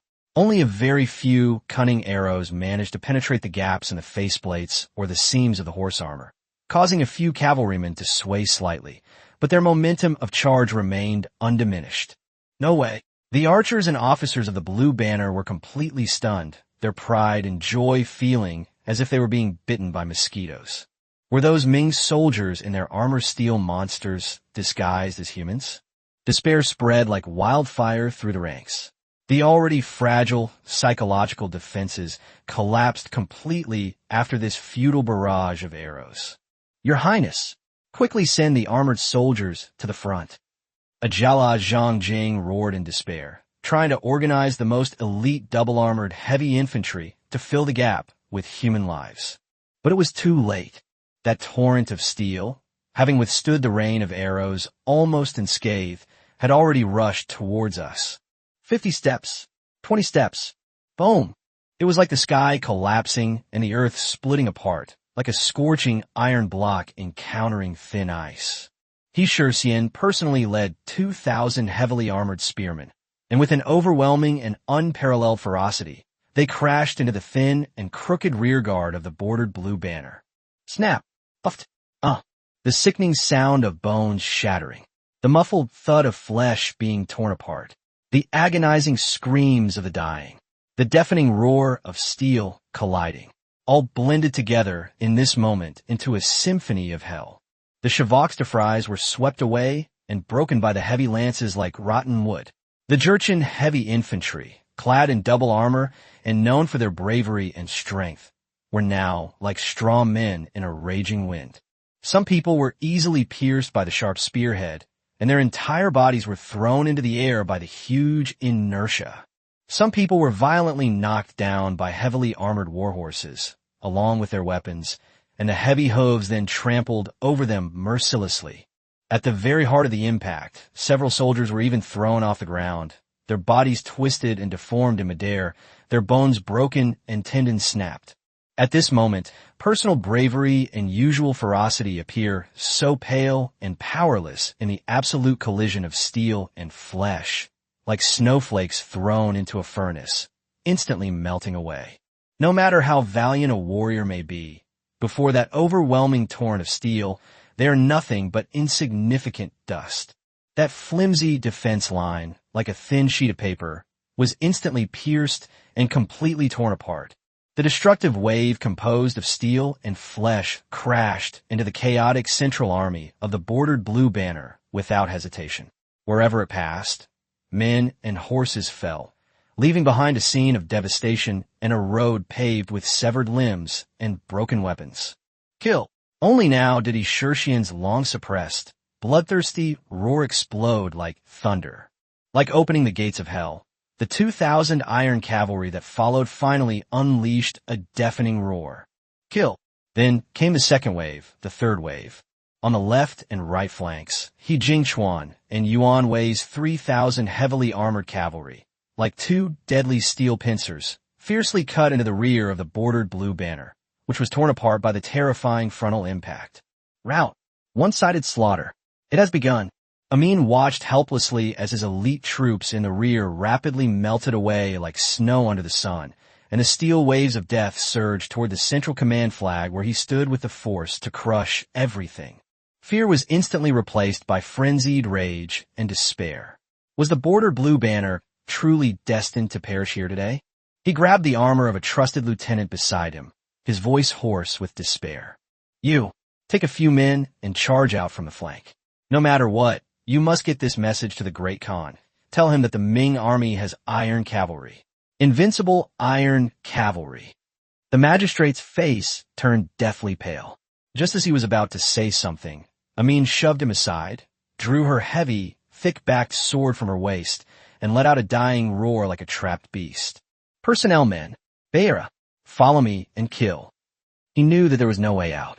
The only thing he could do was to use his own life, the last bit of blood and flesh of the border blue banner, to slow down the steel torrent for a moment and buy a chance for the faint messenger. He wanted to die in a most dignified way to leave the bordered blue banner with its last dignity. Zhang Jing's eyes widened in fear. He gritted his teeth, spurred his horse, and with a few trusted men, charged desperately toward the edge of the battlefield without looking back. A moment later, the deafening sounds of fighting and the screams of the dying gradually subsided, replaced by the rustling of the cold wind through the tattered banners and the low moans of the wounded. Corpses lay strewn across the snowfield, which had not long been occupied by the bordered blue banner army. Broken armor and shattered weapons were soaked in dark brown blood, proclaiming the annihilation of a powerful army. In the center of the battlefield, beside the tattered commander's flag, He Shurxian stood with 1 foot on the fallen, huge blue flag with a white border and dragon pattern, the one with a blue border. His thick-backed saber pointed diagonally at the ground, and thick blood slowly slid down the blade. Before him lay the corpse of Amin, trampled into a mangled mess of flesh and blood by countless heavy hooves. Nurhasai's nephew, the banner chief of the bordered blue banner, ultimately failed to salvage the so-called dignity of the bordered blue banner with his death. Eschurchian's eyes were devoid of pity, only a chilling, killing intent lingering within them. He bent down, his saber expertly flicking and slashing. Click! Ahead, with bristling hair and fury, wide-open eyes, frozen in fear and madness, was easily severed. Eschurchian picked up Amin's head, the thick blood still warm, dripping onto the snow, a horrifying sight. He casually grabbed a relatively clean piece of cloth from Amin's banner, wrapped this priceless military achievement whole, and tied it to the hook on the side of his saddle. At this moment, he had only one thought in his mind. Quickly reunite with the Grand Marshal. The Huinhe battlefield is where the decisive battle will be won. Zhu Wanliang had already led the garrison to open the fort gates, and elite infantry and some cavalry poured out to quickly and efficiently clear out the scattered blue banner soldiers who were still putting up a few resistances or fleeing for their lives. At the same time, gather up the scattered flags, weapons, and armor, especially searching for usable war horses from the piles of corpses and horse carcasses. These are valuable resources and key to He Shixian's next move. General He, Zhu Wanliang rode closer and immediately saw the blood-dripping head bundle beside He Shixian's saddle. His eyes flashed with excitement, but it was quickly replaced by a deeper sense of awe. He witnessed firsthand how this heavily armored cavalry crushed the blue banner like divine punishment, a force that both thrilled him and sent a chill down his spine. Chapter 68 Mr. Jing, stay. Chapter 68 Lord Zhang, please stop. He Shixian did not dismount. He lifted the visor of his helmet, his face smeared with a mixture of blood and sweat. His cold eyes swept across the battlefield as he sternly ordered his generals, He Jingchuan, Yanwei, your subordinate is here. The two men were covered in blood, and the knife marks and arrow holes on their armor were clearly visible, but their spirits were exceptionally high. It was so exhilarating. In front of the heavy cavalry, the so-called tactics and personal bravery of the Jurchens were only fit to leave behind screams of agony. Order the entire army. Immediately collect the Jurchen war horses, abandoning those that are wounded or exhausted. Replace any that can be ridden with a spare mount on the spot. The cooks shall distribute the accompanying rations, but the horses shall not be fed to their full capacity, only given water to moisten their mouths. His voice carried an undeniable resolve. Send scouts ahead to reconnoiter the riverbank and ensure no ambush has been set. In 1 instant's time, the entire army will march towards Fushan Pass. Anyone who delays will be executed. The command rolled over like thunder, and the armored knights, who had just experienced a fierce battle, did not complain and immediately began to act like precise machines. The horses' hooves, which had just stopped, kicked up snow and mud again as they searched for, controlled, and replaced their war horses with a clear objective. The Ming soldiers standing nearby stared intently at the heavily armored cavalry sweeping through the Jurchens like wheat, their eyes filled with almost fanatical excitement. The scene before them shattered their understanding. The Ming army could be so formidable. An indescribable longing arose in their hearts. Could we also hope to become such invincible soldiers?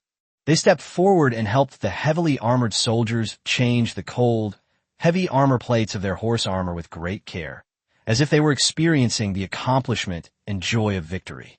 Every time they tightened the buckles, every time they smoothed the armor plates, they were extremely careful and attentive. The entire process, amidst swirling snow and lingering smoke, was filled with an almost ritualistic silence and a chilling efficiency. The heavily armored knights remained standing, silently replenishing their water and conserving their strength for the next bloody battle. As for why they didn't remove their armor and rest, although they were elite troops, trained in the system's barracks, and possessed formidable physiques, the suffocating feeling of removing their armor would still kill them. At this moment, Luo Sigong also arrived near He Shixian with a troop of elite cavalry. He directed his men to begin counting the important prisoners and gathering intelligence. His gaze lingered on the heavily armored knights who were silently changing horses, his expression complex and unreadable. So? Yes. Even more so. He had traveled to various places and had never seen such a terrifying, disciplined army, seemingly forged from steel. Even Qi Jiguang's army had never given him such a shock. An uncontrollable thought surfaced in his mind. His Majesty has 5,000 such devastating powers in the capital. Do those 5,000 Imperial Guards, who are stationed in the palace and have almost never stepped out of the Imperial City, also possess the same soul-chilling power? Thinking of this, even Luo Sigong, the seasoned and resolute commander of the embroidered uniform guard, felt a profound sense of awe and chilling coldness wash over him. The appearance of this iron cavalry was not merely a matter of victory or defeat in a single battle. It had completely overturned the power structure of Liaodong and even the entire Ming dynasty. What terrifying power did His Majesty the Emperor still conceal? Commander Luo Sigong looked at the package beside his Shirxian saddle and was about to congratulate him on this tremendous achievement. Lord Luo, I'll leave the cleanup to you and General Zhu. His Shirxian nodded slightly to him, and Zhu Wanliang, his voice steady yet filled with urgency. I'll go assist the Grand Marshal right away and capture that old servant. Before the words were even finished, the time was up. The red flag with the sun and moon symbolizing destruction and hope, held by the flag bearer, was suddenly raised high into the sky. Mount up! He Shirxian roared, abruptly pulling down his armor. The heavily armored cavalry had also changed into their armor and quickly assembled into a marching formation facing northwest. More than 5,000 blood-stained spears hung obliquely on their saddles, their cold gleams gleaming. Target, Shenyang. He Shirxian pointed his long spear straight at the sky. Rumble. Without much preamble, this armored torrent, which had just experienced a devastating battle and hadn't even had a moment to catch its breath, once again set off with earth-shattering momentum, stirring up clouds of snow and dust, and treading over the blood and wreckage scattered everywhere toward the predetermined decisive battlefield of Shenyang. Only Zhu Wanliang, Luo Sigong, and a group of garrison soldiers who had just escaped death remained, watching the steel figure quickly disappear into the wind and snow, speechless for a long time, their hearts filled only with the echoing roar of iron hooves and an indescribable awe of power itself. After a brief period of uproar, the bloody battlefield of Dongzhou Fort returned to its usual tranquility. However, unlike the usual setbacks and dejection, an indescribable atmosphere quietly spread among the surviving Ming army. Those ordinary soldiers who witnessed the heavy cavalry crushing the Jurchens with overwhelming force had a burning passion in their eyes, in addition to the relief of surviving the disaster. It was awe, but also a burning desire. Some quick-thinking or inherently passionate soldiers began to consciously imitate the invincible Iron Army in their hearts. Some no longer leaned casually as before, but subconsciously straightened their backs like heavy cavalrymen. When carrying weapons and armor, although they were extremely heavy, their movements were noticeably less sluggish than before. When the cooks distributed rations, some soldiers even took the initiative to remind their comrades not to overeat and to conserve their energy. This was precisely the strategy He Shirxian had ordered. Men eat dry rations, but horses are not fed to their fill. When Zhu Wanliang or Luo Sigong gave their orders, the responses were less hesitant than before and more decisive and efficient than ever before. Although the entire team was still battered and bruised, and their clothes were disheveled, their core spirit was quietly undergoing a transformation under the baptism of blood and fire and the influence of the example of that iron torrent. Like a seed thrown into stagnant water, this iron cavalry left behind not only the ruins of the Jurchens scattered everywhere, but also a series of role models called Strong Army, which were deeply planted in the hearts of every witness. The bordered blue banner officer, who had narrowly escaped, relied on his strong steed and familiarity with the terrain to struggle through the gaps between the scattered remnants of the bordered blue banner troops, and was about to leave the perilous area behind. He felt a slight sense of relief, and was about to urge his few remaining trusted followers on. Sizzle, sizzle, sizzle, sizzle. Several barely audible, yet extremely sharp sounds of air being torn apart. The two trusted confidants at the forefront reared up almost simultaneously, letting out a shrill, mournful cry. Two short, black crossbow bolts were clearly embedded in the foreleg joints of the warhorses, precisely rendering them unable to move, and the two trusted men were also thrown to the ground. Another trusted confidant was even more unlucky. A crossbow bolt pierced through his thin leather neck armor, entering from the back of his neck and exiting through his Adam's apple. He didn't even utter a sound before falling from his horse, his blood quickly staining the snow beneath him. Changes can happen in the blink of an eye. An ambush! The surviving confidant cried out in terror, drawing his sword and looking in horror toward a low, withered reed bed bent under the weight of snow, right next to the official road. Silence. Only the rustling of the wind through the reeds made it seem as if the deadly attack had been an illusion. Get out here, you cowardly rat hiding your head and tail. Zhang Jing, knife in hand, roared fiercely but inwardly, nervously scanning the seemingly harmless reeds, his back instantly soaked with cold sweat. They were just one step away from escaping.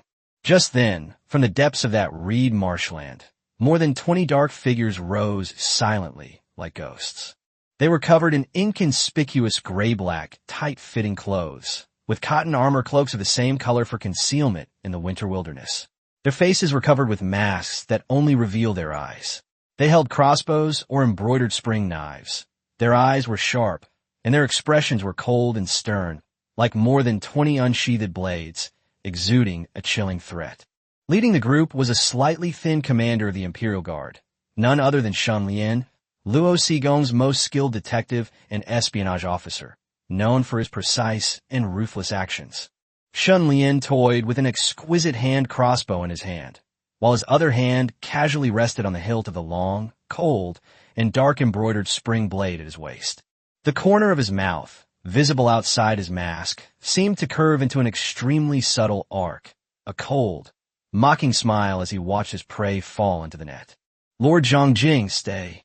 Shen Lian's voice wasn't loud, but it pierced through the wind and snow with exceptional clarity, reaching Zhongjing's ears. It was utterly devoid of warmth, yet colder than a blade.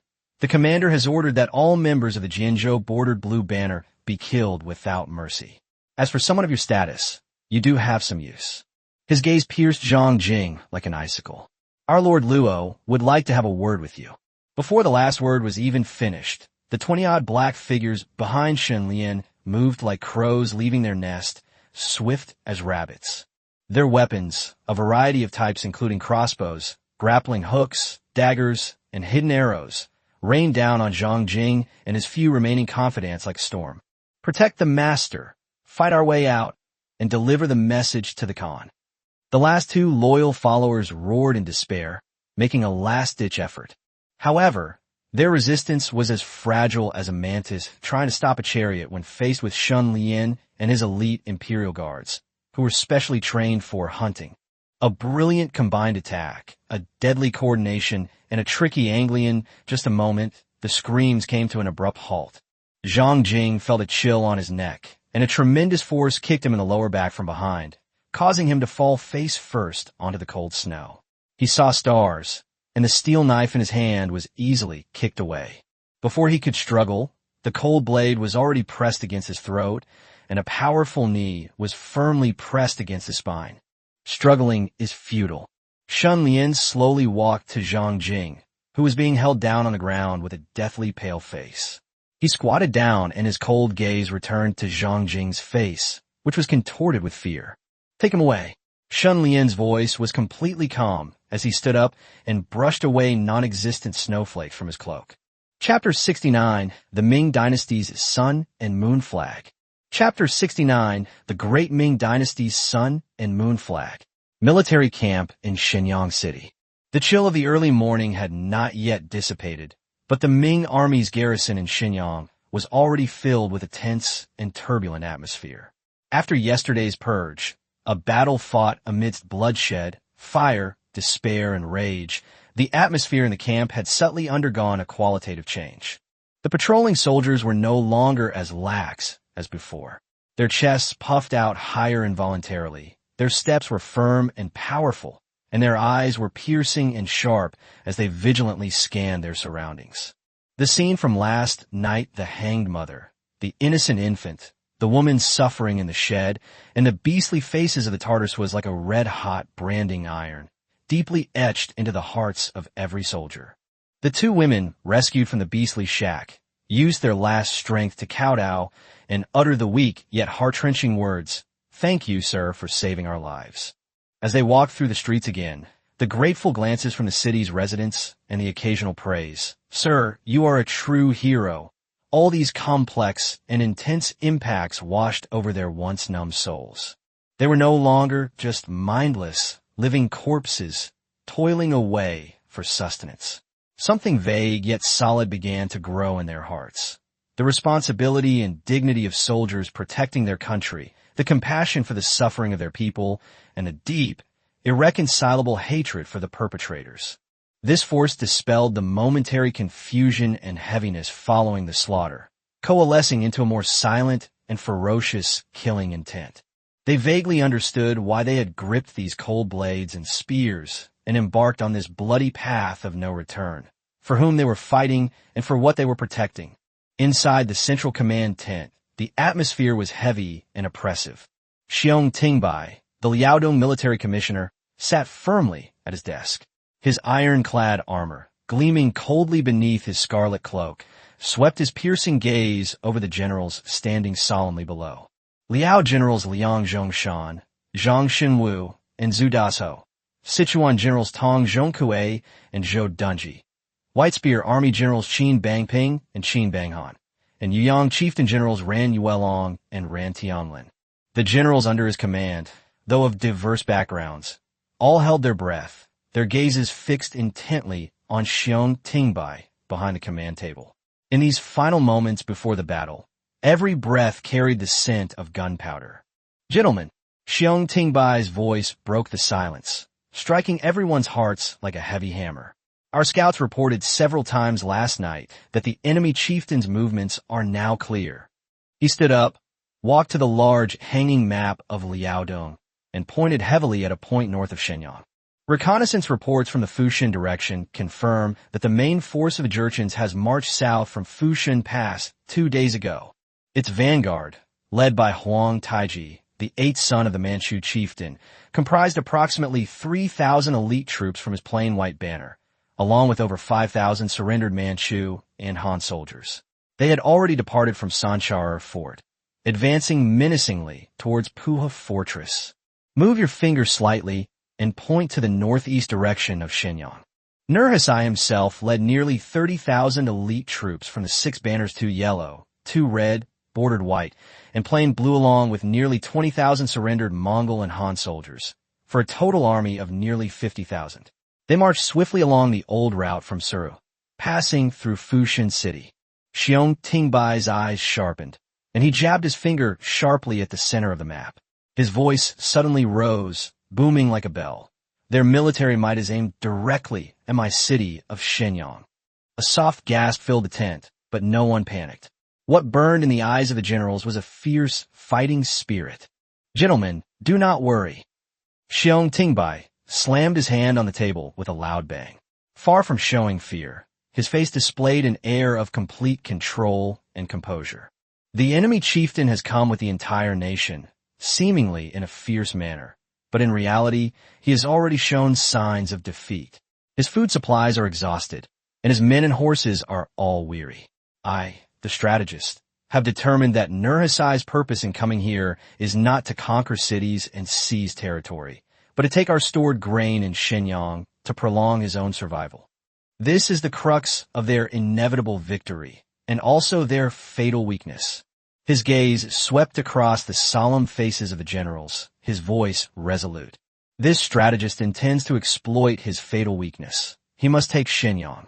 Order the entire main force, march out north of the city and establish a camp, luring Nurhacai into a decisive battle north of Shenyang. Although the generals under his command were seasoned warriors, upon hearing these words, their faces showed solemnity and doubt. Many of them subconsciously exchanged glances, their expressions varied, and some even gasped in shock. Zhu Dashou, a veteran general of the Liao army, was well aware of the terrifying impact of the 8 banners' main force in open field battles. He stepped forward, clasped his hands, and said in a deep voice, "Your Excellency, the Commander-in-Chief, is wise. For over a month, you have been reorganizing the army, maintaining discipline, and strategizing. The soldiers are grateful for the Emperor's grace and your painstaking efforts, and their morale is indeed at an all-time high. The army is ready to fight.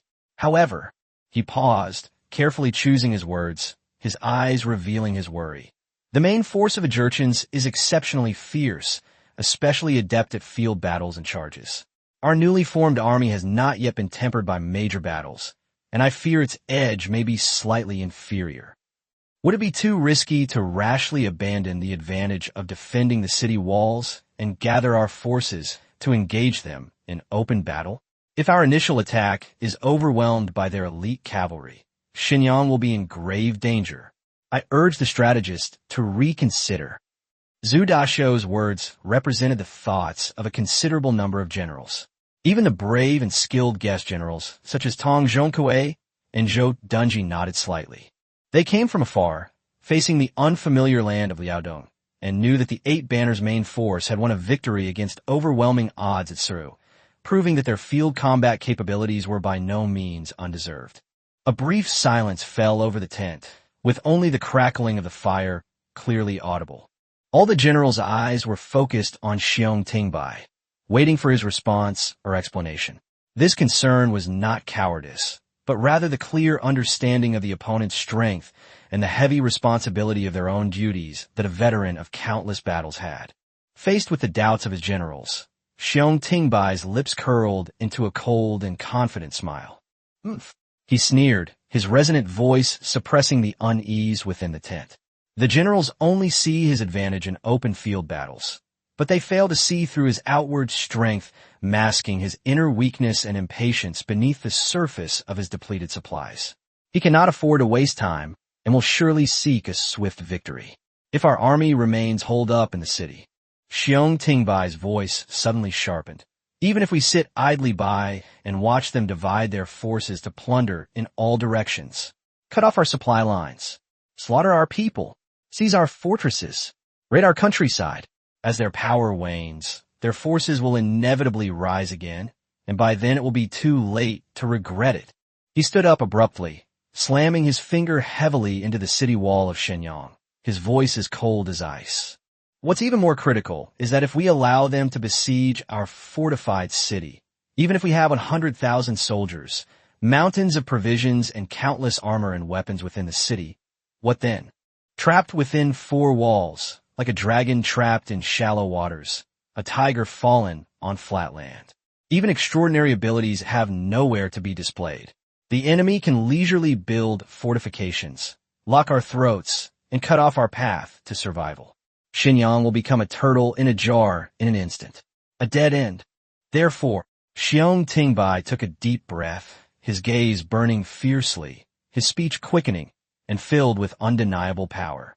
Our army is arrayed outside the city, standing guard against the city walls, preventing the enemy from completely encircling us, allowing us to coordinate our attacks from both inside and outside. We have a strong foundation for our battles and a safe retreat. The enemy, on the other hand, is like a fortified stronghold. Every step will cost us blood. This old servant cannot afford to endure this bloody grinder. Moreover, this strategist never fights a battle unprepared. You can all rest assured that the rest of the arrangements will be known before the battle. After reassuring the generals, he looked around at them, his gaze like a torch.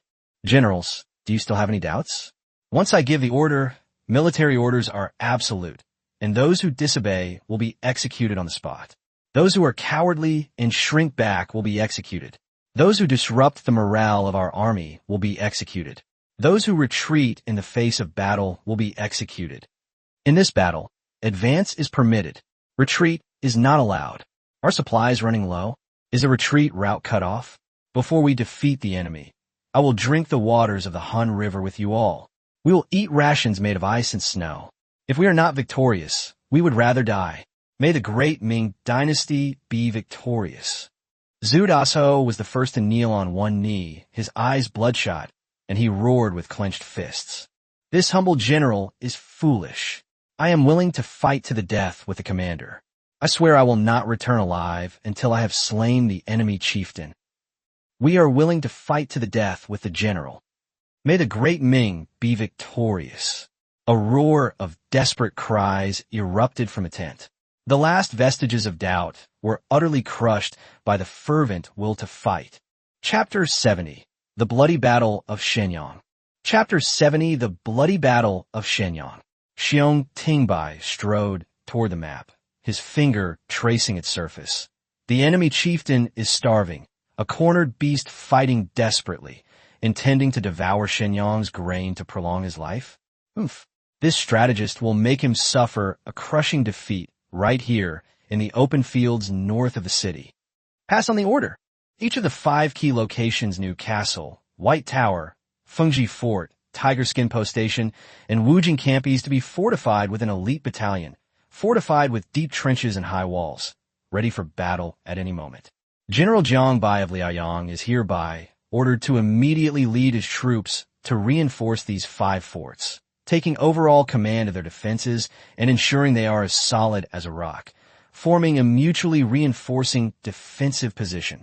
Send messengers to travel day and night to inform Yu Gong before Huang Taiji besieges Puha, instructing him to hold Puha and not to launch any attacks without authorization.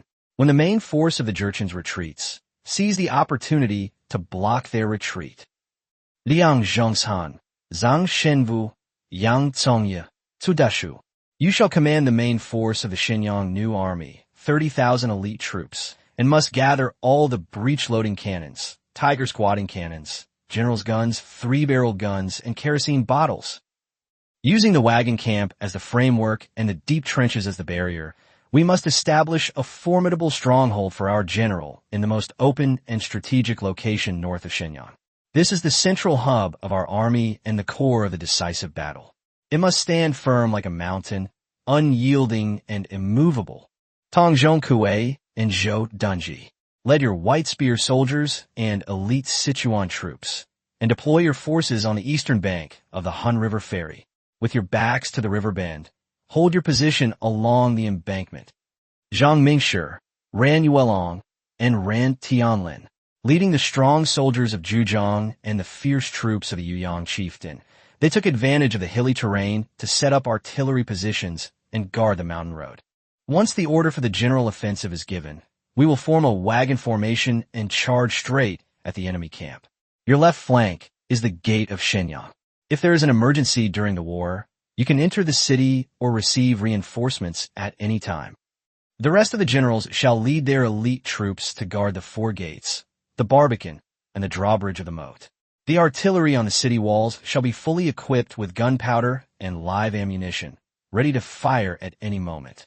We shall live as long as the city stands, or we shall die if the city falls. Xiong Tingbai took a deep breath of the gunpowder-smelling air, his eyes seemingly burning with 2 flames, his voice filled with unwavering determination. This time, we are not going out of the city to set up camp, but to show off our courage for a moment. We are using the city as a base to build a strong camp and fight a protracted battle, determined to make Nurnisai's invincible 8 banners iron hose run black and blue in Shenyang.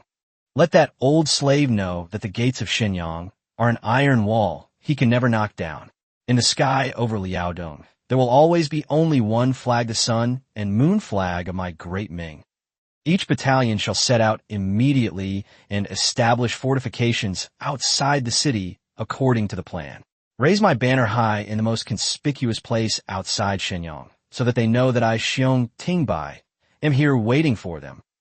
This battle concerns the very survival of our great Ming dynasty's foundation in Liaodong.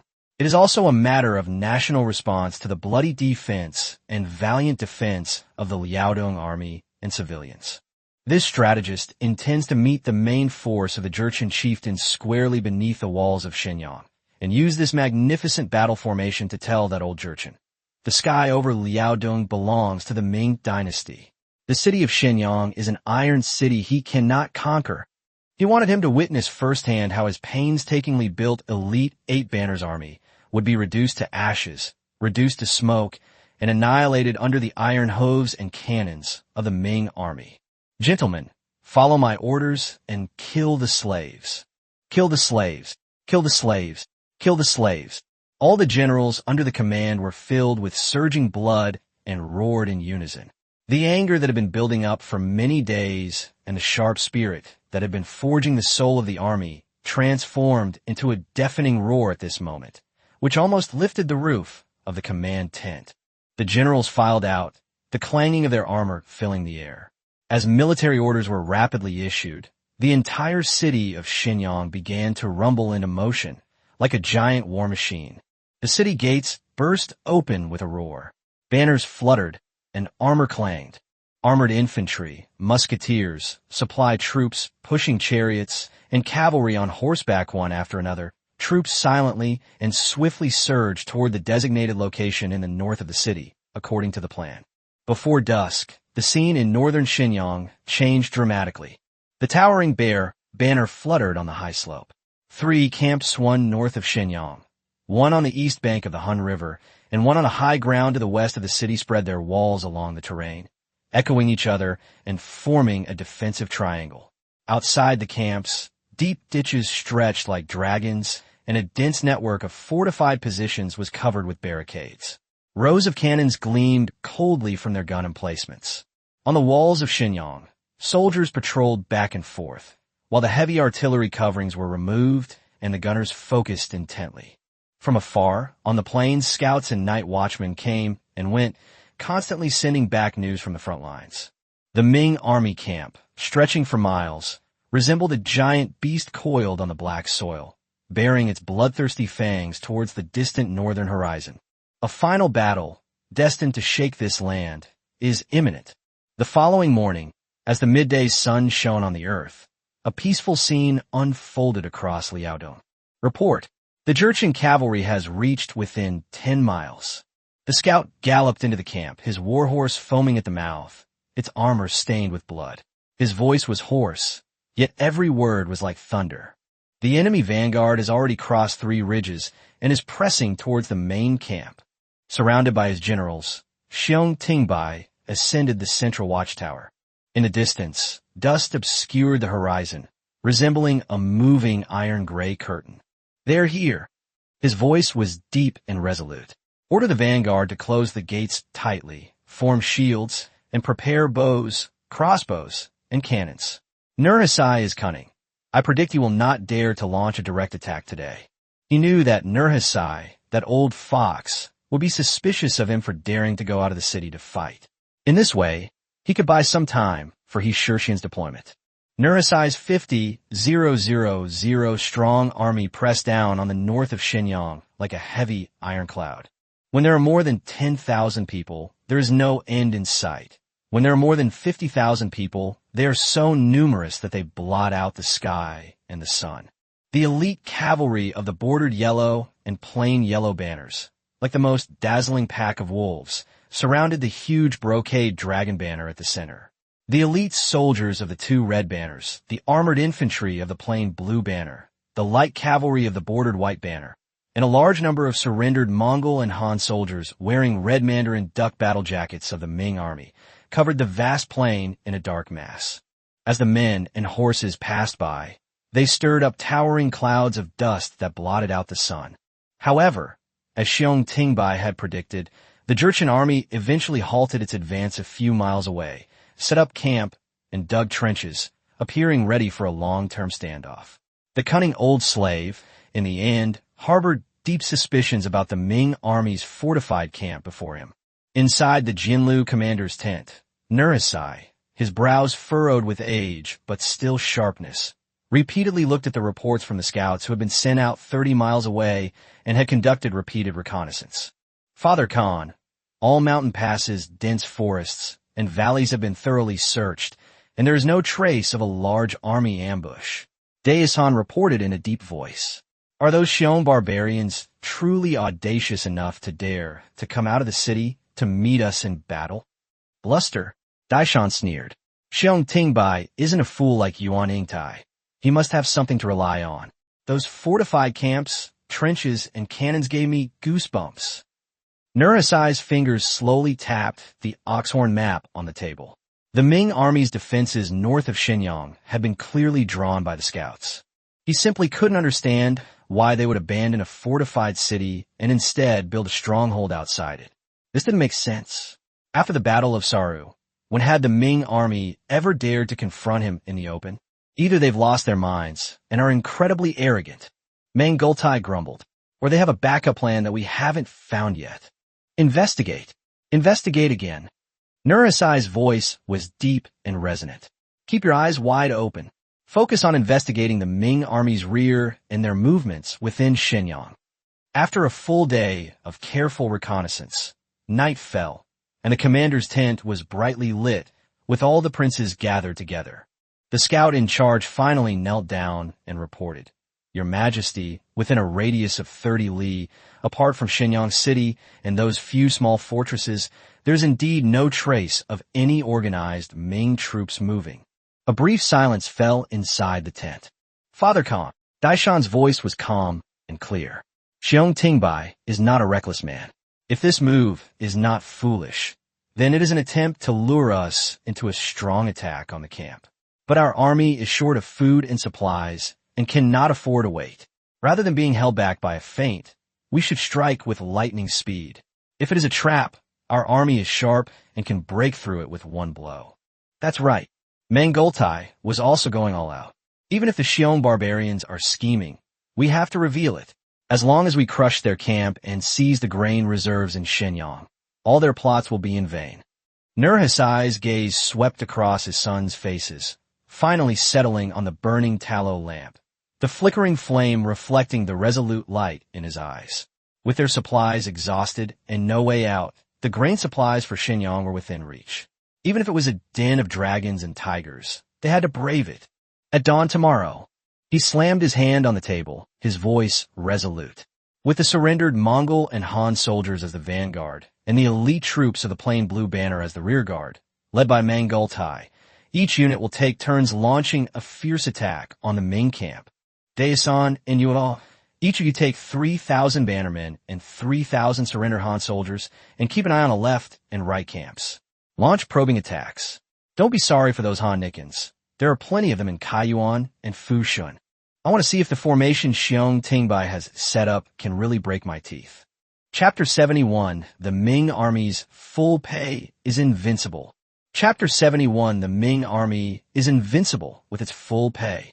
Before dawn, the somber sound of bugles tore through the northern sky. The Jinlu camp, like a giant anthill, instantly erupted into chaos.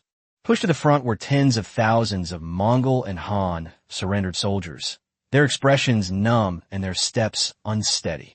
Most of them wore only thin cloth armor or no armor at all, and carried a jumble of knives, spears, bows, and arrows. Behind them were fierce-looking Jurchen supervisors wielding curved swords and giant axes. Nika, charge! Charge! Dig open the Ming dog's deer anvil. Fill the trenches, charge! The roars of the Jurchen officers and the cracking of their whips mingled together. Like a gray, viscous wave of death, the surrendered soldiers, amidst cries, shoving, and the despair of being forced by blade from behind, stumbled towards the well-organized Ming army camp. Prepare! The officer's hoarse shout pierced the silence before the smoke of battle from behind the high wooden walls of the Ming army camp. Hold your ground. Listen to my command. When the surrendered soldiers surged within 100 paces, a command flag was suddenly waved down from the high slope of the vanguard. Fire! Boom! Boom! Boom! Bang! Bang! Bang!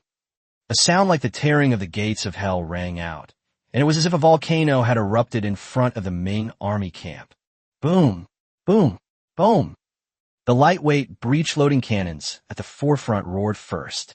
Dense shrapnel rained down like a deadly iron rain, forming a deadly fan-shaped area in the air. Countless iron pellets the size of fingers, accompanied by a piercing shriek, easily tore through thin armor and pierced flesh. The surrendered soldiers at the forefront fell like grass, their bodies instantly covered with countless tiny bloody holes, without even having time to scream. Several large cannons, sent as reinforcements from Shenyang, roared deafeningly as solid iron projectiles the size of bowls hurtled into the crowd with devastating kinetic energy. Wherever they were hit, bodies exploded like watermelons struck by a giant hammer, limbs and entrails mixed with internal organs and bone fragments being thrown high into the air. The iron bullet, still carrying considerable force, pierced through several people before carving a deep trench in the ground, stained with blood and flesh fragments. At the same time, behind the Ming army's frontline camp walls, thousands of arquebus, three-barreled guns, and matchlock guns were set ablaze.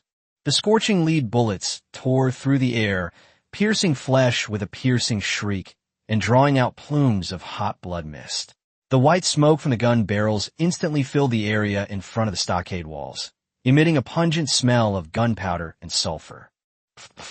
Oh my God! Help!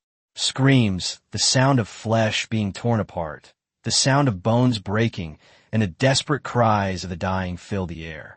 The surrendered soldiers at the forefront were swept away as if by an invisible hurricane, falling to the ground in layers. Many were riddled with holes by shrapnel. Others were torn apart by solid shot, their upper bodies still convulsing. Still others tumbled and howled in agony under the barrage of lead bullets, their life force rapidly fading away.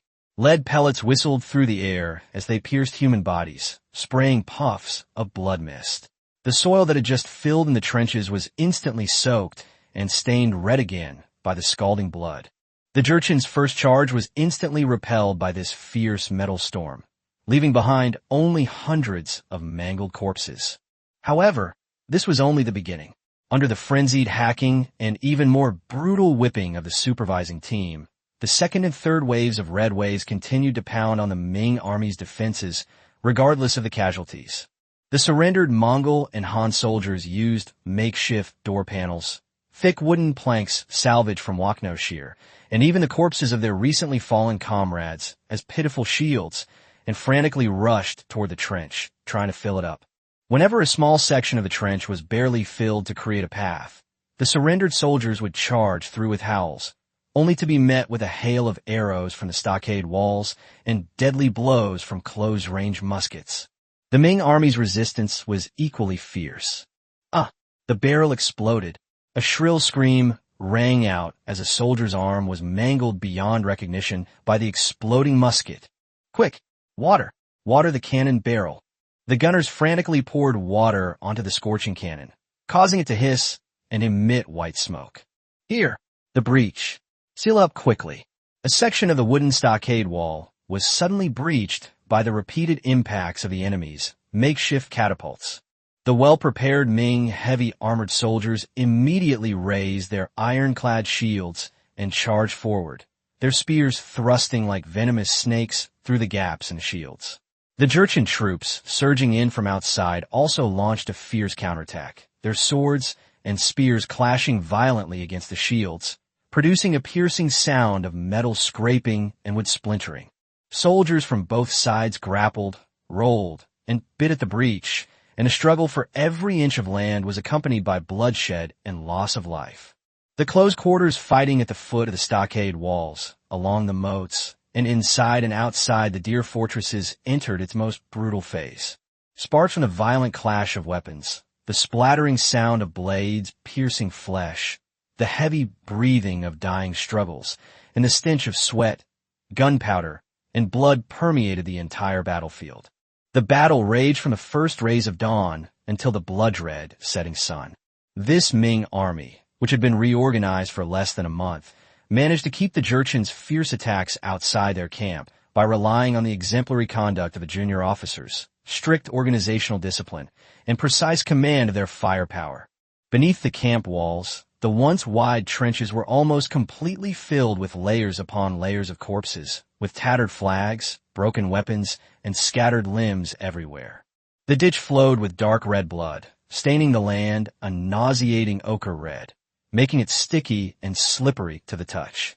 As the last rays of the setting sun sank into the western mountains, like a blood-drained beast, the Jurchens finally sounded the retreat gong, leaving behind only a scene of utter devastation and a mournful cries of wounded soldiers scattered across the battlefield, struggling for their lives.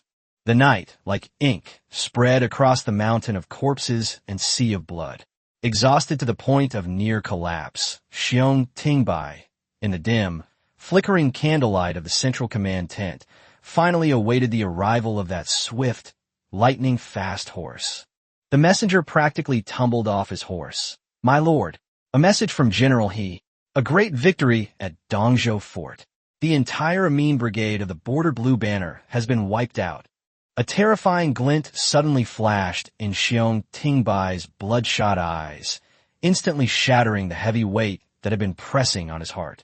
He suppressed the overwhelming joy that was about to burst from his throat, grabbed the document, and his fingertips turned slightly white from the force. He leaned down and almost urgently ordered his trusted aide, "Go quickly. Tell He Shurxian to hide well and conserve his strength. Tomorrow, when the Jurchen army charges in, strike straight at the heart of the Jurchen chieftain and utterly crush the Jurchen main force in one blow." The confidant stood upright like a javelin, nodded heavily, and quietly retreated into the night.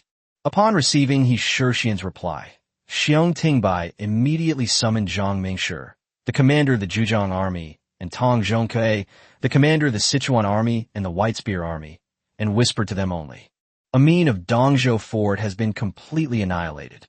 The escaping cavalry were also ambushed and killed by the embroidered uniform guard and our night scouts. He Shixian's 5,000 iron cavalry are waiting nearby. Tomorrow, when the entire Jurchen army has pressed forward and is exhausted, that will be the time for our iron cavalry to break through their formation and for you to leave your camp and annihilate the remaining enemy. A look of wild joy flashed in their eyes. They hadn't expected the Grand Marshal to go so far as to cripple the Jurchens in one battle. The next morning, the exhausted Ming soldiers were still racing against time to repair the shocking breach in the camp. Many officers and soldiers were just leaning against the broken walls, panting with their eyes closed, their heavy eyelids almost glued together.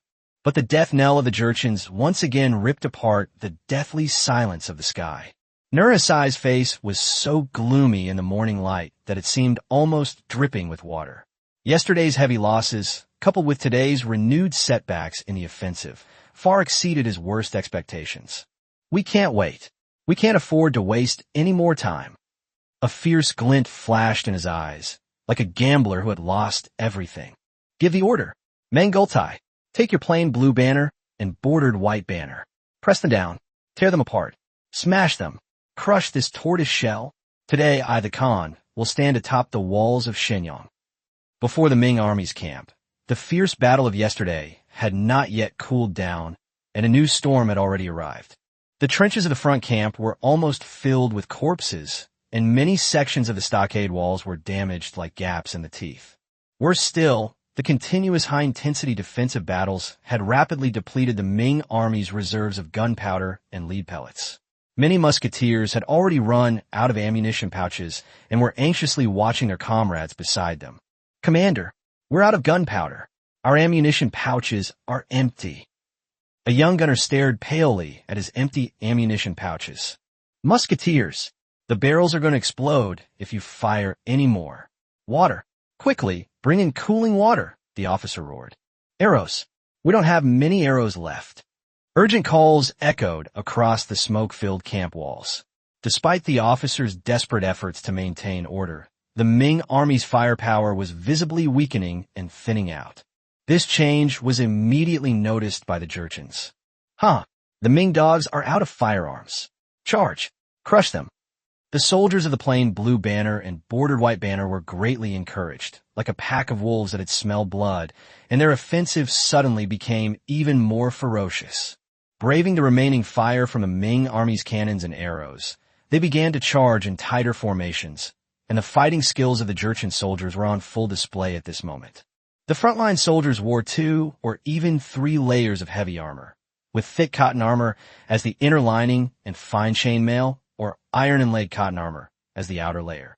And even their helmets had neck guards and brow guards, making them incredibly defensive. Wielding massive spiked clubs, heavy axes, armor-piercing hammers, or extended and thickened tiger spears, with specially made armor-piercing spearheads, they served as the vanguard in assaults. Following behind were elite infantrymen armed with slightly shorter spears, scimitars, and daggers, specializing in providing cover in close-quarters combat. Even more elite archers, under the cover of shields, used heavy arrows to accurately snipe Ming army firing positions and officers. In particular, the direction under Mangultai's command had dozens of simple wooden shield carts produced overnight.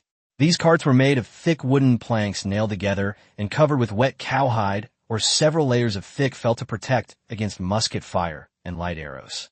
4 or 5 heavily armored soldiers were hiding behind the shield cart, shouting in unison as they pushed it forward, step by step approaching the stockade wall and the already breached gap, facing the sparse firepower.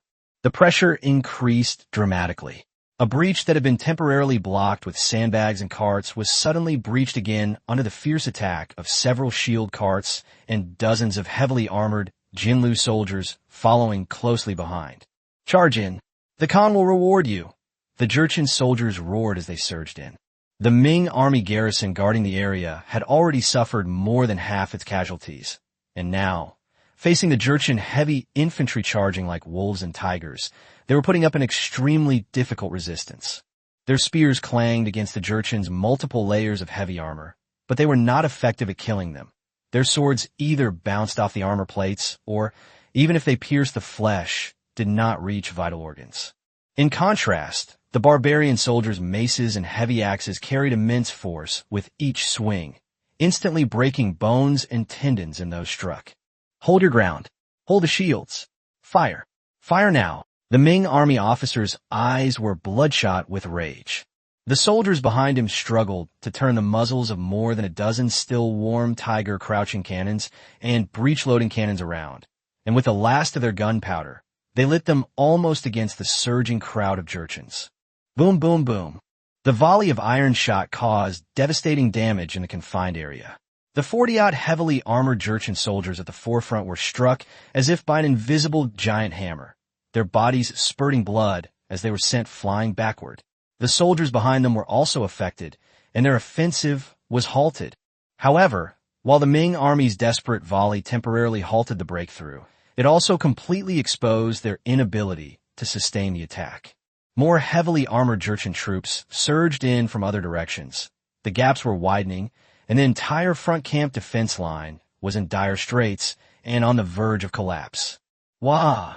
3 powerful conch shell sounds suddenly rang out from the central army of the Jurchens. Under the great banner, Nurhaci looked at the several breakthroughs in the distance, which, although difficult, were indeed expanding. He saw that Mengultai's banner was very close to the central army area of the Ming camp. A glimmer of hope finally ignited in his eyes. He had made the right bet. The Ming army's firearms were exhausted, and their morale had been shattered. Ha ha ha! Shenyang has fallen. Chapter 72 The Jurchens have been defeated. Chapter 72 The Jurchens have collapsed. Order all banners to advance at all costs, and strike directly at the central army of the Xiongnu. Nurhaci drew his long sword from his waist. Mengultai, the banner chief of the plain blue banner, who had been preparing in the rear for a long time and whose blood was surging from the Ming army's artillery counterattack, was instantly injected with the blood of a ferocious beast when he heard the order to launch a general attack.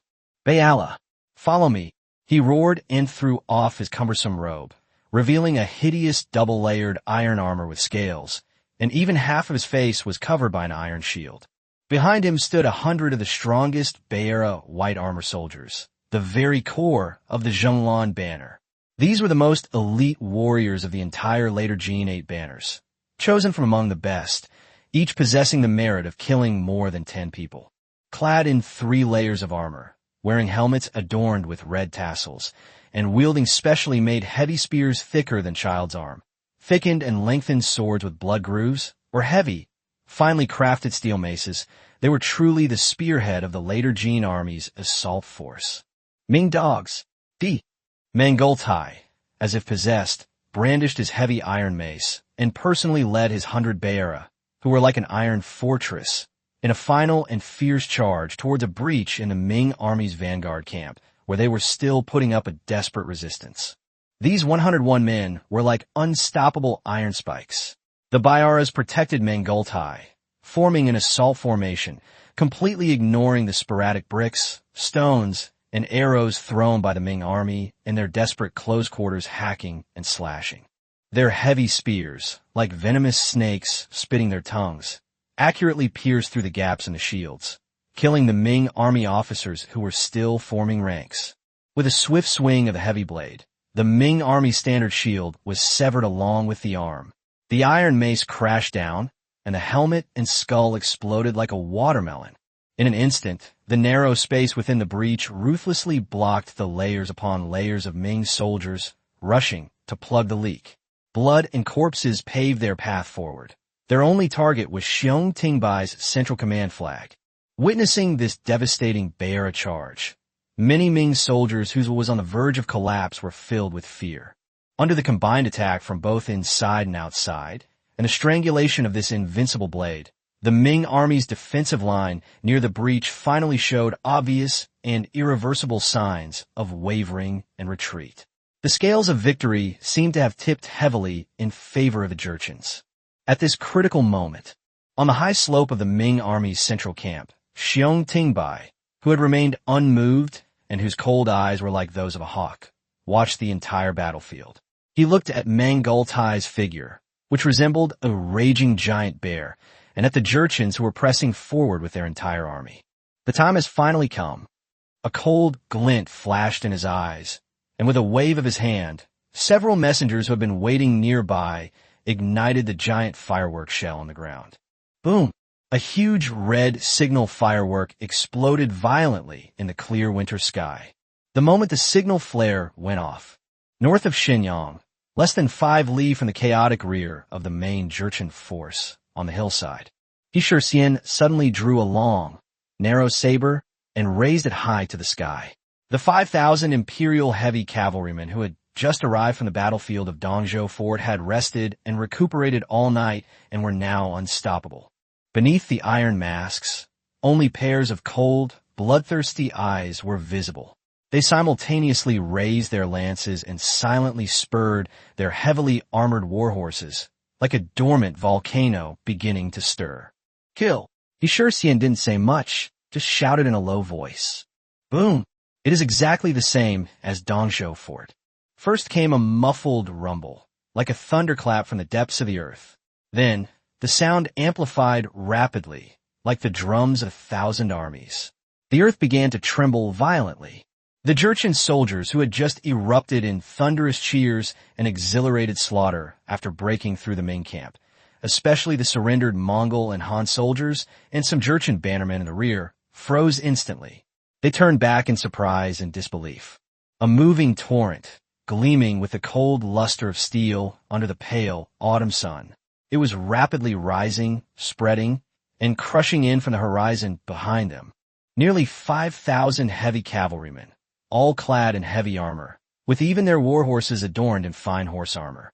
They formed 3 massive wedge-shaped charging formations. The first wave of 2,000 cavalry, personally led by He Shixian, crashed down like a collapsing mountain. The heavy hooves trampled the frozen earth, splashing up mud that carried the scent of death. The speed increased, faster and faster. The thunderous hoofbeats were no longer drumbeats. All the sounds of fighting and artillery fire on the entire battlefield were drowned out by this hellish hoofbeat. Hiss! Under the central banner, Nurhasai's face, which had been filled with ecstatic joy at breaking through the Ming army's camp, froze instantly. For the first time, his aged yet resolute eyes revealed disbelief, shock, and a hint of fear. Heavily armored cavalry? How could there be so many? Where did Xiong Tingbai come from? He roared in a hoarse voice, his voice trembling slightly, as if he had returned to the helplessness of being chased by the iron hooves of the Ming army when he was a child. Which idiot is making a move? Meng Gultai smashed the head of a Ming officer in the midst of the battle, suddenly feeling the ground tremble beneath his feet. He turned around furiously and shouted. Before he could finish speaking, his blood-stained face contorted in pain.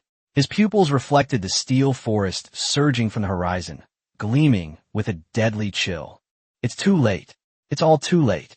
The first wave of heavily armored cavalry, personally led by He Shixian, had reached its peak with a momentum like a landslide and a tsunami. They plunged like a red-hot iron into the unprepared and loosely arrayed rearguard of the Jurchens, a place mostly populated by surrendered Mongol and Han soldiers and slightly weaker bannermen. Without a moment's hesitation or probing, without any unnecessary frills, only the purest, most savage, and most terrifying power crushing everything in its path. Boom! Crack! Splat! The dull thud of a steel behemoth crashing into a pile of people. The ear-piercing crack of bones shattering. The brief, agonizing screams of those on the verge of death. En instant explosion. The heavy cavalry at the forefront, along with their horses, weighed over 1,000 pounds. The force of their charge at maximum speed was simply unstoppable. The soldiers in their path were sent flying and crushed like pieces of paper. With each heavy hoof trampling over them, bones and internal organs shattered and sprayed out. The cavalrymen on horseback held their 10-foot-long lances horizontally forward, like cold harvesters plowing through a wheat field, easily piercing through 1, 2, or even 3 people. Wherever their long swords swung, limbs and heads flew off. They didn't linger in battle. They simply cut through, mercilessly crushing anything that stood in their path. Any Jurchens who attempted to form ranks and resist were like mantises trying to stop a chariot instantly torn apart and annihilated before the overwhelming barrage of steel arrows. In just one encounter, the Mongol and Han surrendered soldiers in the rear, who had already lost all will to fight, completely collapsed. They had only ever seen tribal cavalry. Never had they ever seen such divine punishment like steel cavalry. Chapter 73, Nurhaci ran away. Chapter 73, Nurhaci ran away. Run, monster! The heavenly soldiers are coming. Desperate cries spread rapidly like a plague. Tens of thousands of people, like hornets whose nest had been disturbed, were completely out of control, only knowing to turn around and flee for their lives in all directions, even towards the direction of the Zhonglan flag formation. The collapse. The routed soldiers, along with the remaining sensible flag bearers, fled in all directions. Immediately following, He Jingchuan led the second wave, and Yuan Wei led the third wave. The heavily armored torrent did not stop, and along the huge gap torn open by the first wave, it crashed into the rear ranks of the plain yellow banner, bordered yellow banner, plain red banner, bordered red banner, and even plain blue banner, which were not yet completely collapsed but were already in a panic. Originally, the elite troops of the plain blue banner, bordered white banner, and bordered yellow banner were all mobilized for the Great Khan's general offensive, preparing to take Xinyang in one fell swoop. However, the ranks were relatively loose due to the fierce charge, and there was no time to react or organize resistance. The elite soldiers of the bordered white banner, who were lagging behind, were the first to be hit, and they didn't even have time to turn around and defend themselves. The soldiers in the back row felt an irresistible force coming from their backs, as if they were being thrown by a galloping carriage. The soldiers in the front ranks were directly knocked down by the huge horses and crushed over their heads. The heavy hooves of the horses, encased in steel armor, ruthlessly trampled on the chainmail armor that the white banner was so proud of, and the muffled sound of their breastbones breaking could be clearly heard, like a red-hot blade cutting into semi-solidified butter. Thud, thud, thud. The 18-foot-long spear, with a piercing sound, pierced through the air from behind with perfect precision into these elite Beara soldiers, wearing multiple layers of heavy armor. The thick armor proved so fragile against such kinetic energy and the steel spear tips. Some spears even pierced through the bodies of 2 fierce soldiers of the plain blue banner like a string of candied hawthorns. The broken spear shafts were carelessly discarded by the riders, who then brought their tightly gripped long swords down with a cold glint. Meanwhile, the elite troops of the bordered yellow banner guard camp, positioned slightly behind, attempted to regroup and use their heavy infantry to block the advancing heavy cavalry, following the shouts of the guard commander. However, before they could even complete their formation, He Shurxian himself, like a blood-soaked demon, crashed directly into the bordered yellow banner guard camp. The iron armor they had relied on in the past now felt like a heavy coffin, robbing them of their last chance to escape. "Open up for me," He Shurxian roared, his steel spear over 10 feet long, flashing with a blinding cold light.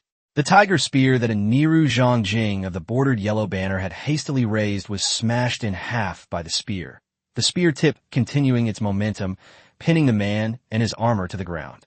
The heavy cavalry behind him followed like shadows, smashing the central guard bordered yellow banner soldiers who tried to protect him, sending them flying.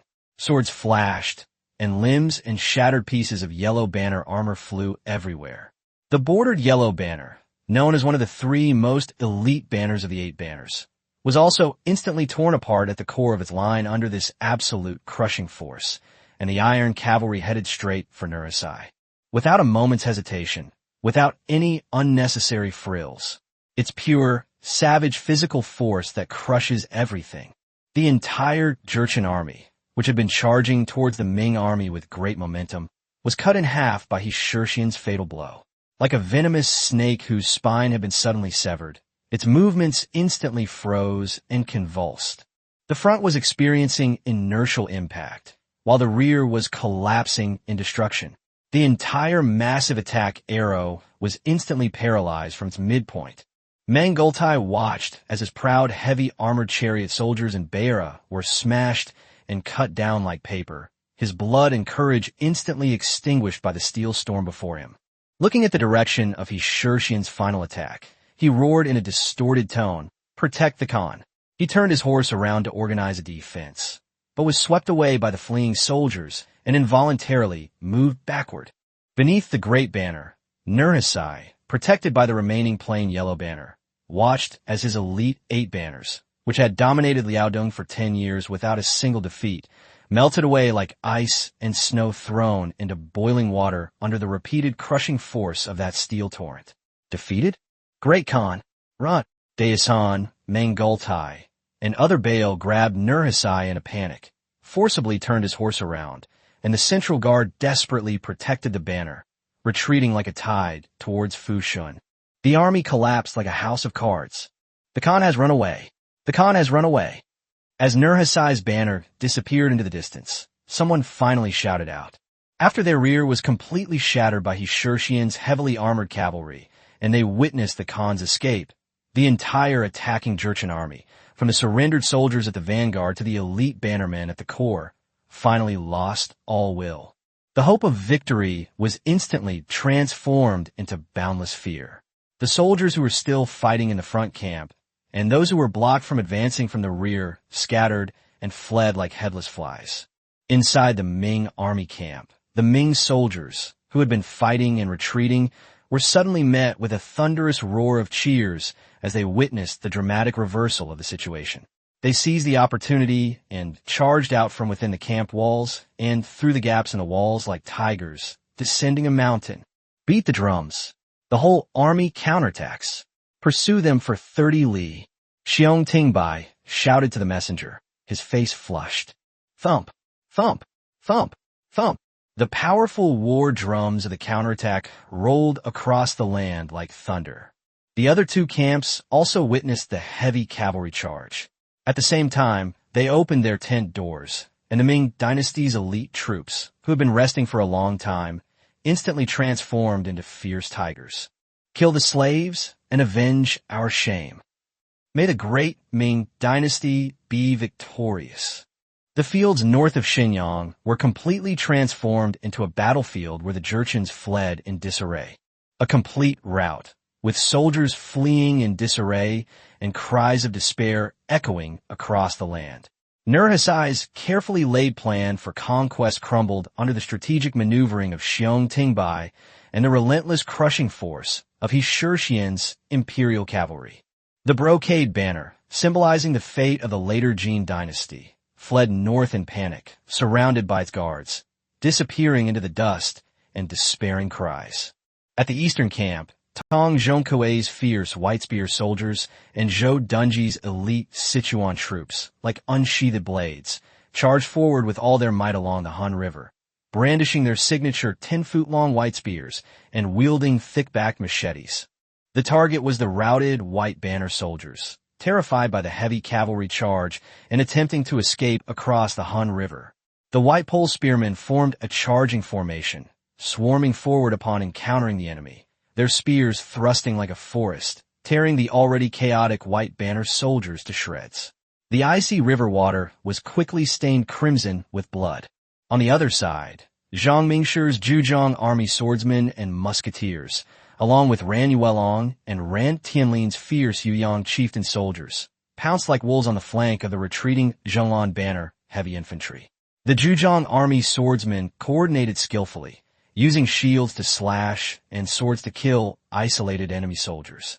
The chieftain soldiers charged into the enemy ranks with their agile skills, wielding their cleavers and miao knives to viciously slash and target the lower body joints. The remaining Zhujiang army musketeers seized the high ground and aimed their guns at the heavily armored soldiers. The most lethal force was still the 5,000 heavily armored cavalry led by Hishurtian. They did not stop after breaking through the rear lines. As Nurhaci departed, Hishurtian gave an order, and the first wave of cavalry circled around in a perfect arc, firmly blocking the main road of the fleeing soldiers like an impregnable wall. The second and third waves of cavalry spread out to the left and right like iron fans, forming a huge semicircular encirclement. The heavy hooves of the horses crushed the earth like muffled thunder, completely flattening all the small groups of Jurchens who tried to gather or resist. The heavy cavalry drove, compressed, and crushed nearly 10,000 routed soldiers like sheep. Beneath the iron hooves of war horses, severed limbs and broken arms fell like straw. Each merciless thrust or sweep of the 18-foot horse spear brought forth a shower of blood. The terrified screams and desperate wails of the fleeing soldiers became the only symphony in northern Shenyang. Driven by the enemy, countless soldiers trampled each other, leaving a trail of corpses that stretched for dozens of miles northward. Chapter 74, The Ming Dynasty Has Won. Chapter 74, The Ming Dynasty Has Won. As the setting sun, like blood, reflected on the mountains of corpses and seas of blood, the deafening sounds of battle finally subsided. The open fields north of Shenyang have been completely transformed into a boundless hell on earth, with layers upon layers of corpses laid out, stretching as far as the eye can see. The dirty red cloth of surrendered Mongol and Han soldiers, the plain red and bordered red banners of the two red banners, the dark blue flag fragments of the plain blue banner, the tattered armor pieces of the bordered white banner, and the yellow and blue rags exclusive to Nurhasai's personal guards were all mixed together in the congealed bloodstains and mud. Dead war horses, broken shield carts, and damaged cannons were scattered among the dead, and the air was filled with a heavy, suffocating smell of blood, gunpowder, and a nauseating stench unique to ruptured internal organs. Xiong Tingbai stood atop the watchtower, his scarlet cloak fluttering in the blood-stained evening wind. Despite the enormous victory, his mind remained unusually clear. The heavy cavalry were exhausted and in dire need of rest. The elite troops in the army had been greatly depleted, and Nurhasai still had the central army to protect him. If the pursuit was not handled carefully, he might suffer a fatal backlash. He Shurxian's heavily armored cavalry did not sustain their initial pursuit for long. After successfully routing the organized Jurchen forces within a 3-mile radius, He Shurxian decisively issued the order. Regroup. Change horses. The rear guard had been preparing for some time. The 5,000 heavily armored knights quickly retreated to the designated area, took the warm water bags and simple food containing salted meat and coarse sugar cakes handed to them by the guards, and wolfed them down to replenish their strength. Buckets of salt water were placed in a conspicuous position, and the soldiers lined up to drink it to prevent exhaustion. After the war horses were unarmored, the auxiliary soldiers immediately led them to the prepared water troughs and hay piles containing salt and beans. Large amounts of steaming cotton cloth were quickly soaked and used to wipe the horses' bodies, especially joints, hooves, and other areas prone to sweating, comb their manes, and carefully inspect their horseshoes and harnesses. At the same time, a large number of relatively energetic reserve horses, which had just been captured from the battlefield or replaced by reserve troops, were brought in. Some of the heavily armored war horses in poor condition were replaced and handed over to veterinarians for care. The whole process was efficient and orderly. He Shurxian personally inspected the area, constantly urging, "Hurry, be quick. In an hour, I'll be leading you all to kick this old servant's ass. You absolutely cannot let this old servant go back in peace." Although the soldiers were exhausted, their eyes burned with high morale. "Tsudashu, your subordinate is here. You shall immediately lead the remaining 3,000 light cavalry of your central army to continue the pursuit and join up with Yushigong's 20,000 troops at Puha." Xiong Tingbai pointed north, his eyes blazing. Nurhasai's base is in the north. He is now like a frightened bird, but he still has elite cavalry. You should pursue and kill him relentlessly, not to behead him, but to attack his chaotic rear and flanks, and to disperse the fleeing soldiers he has taken along.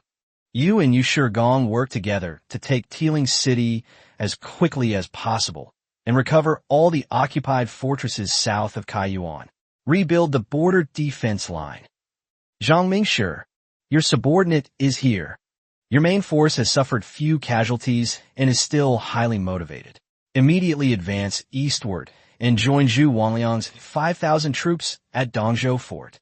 Xiong Tingbai pointed towards Fushun. Nurhasai has just suffered a defeat, and the defenses of Fushun Pass and Yaga Pass must be weak. You and Zhu Wanliang must act according to the circumstances, open up the key passage of Fushun Pass, and take back Fushun Pass and Yaga Pass in one fell swoop, so as to firmly block the Jurchens outside the border wall. He sure Xian. Xiong Tingbai looked towards the direction of the Iron Cavalry who were taking turns to rest and recuperate. Well done. The credit is yours, but the battle is not over yet. Feed those precious darlings well, and let the horses catch their breath. An hour from now, I want you to be the final straw that breaks Nurhasai's back. Chase after him, so that he has no time to reorganize his army. Force him to abandon all his baggage and crawl back to Hechuala naked, so that the Jurchens will not dare to go south again. Yes, Your Excellency, rest assured, this humble general will make sure this old servant leaves Liaodong naked. Ha ha ha! He Xian's voice boomed like a bell.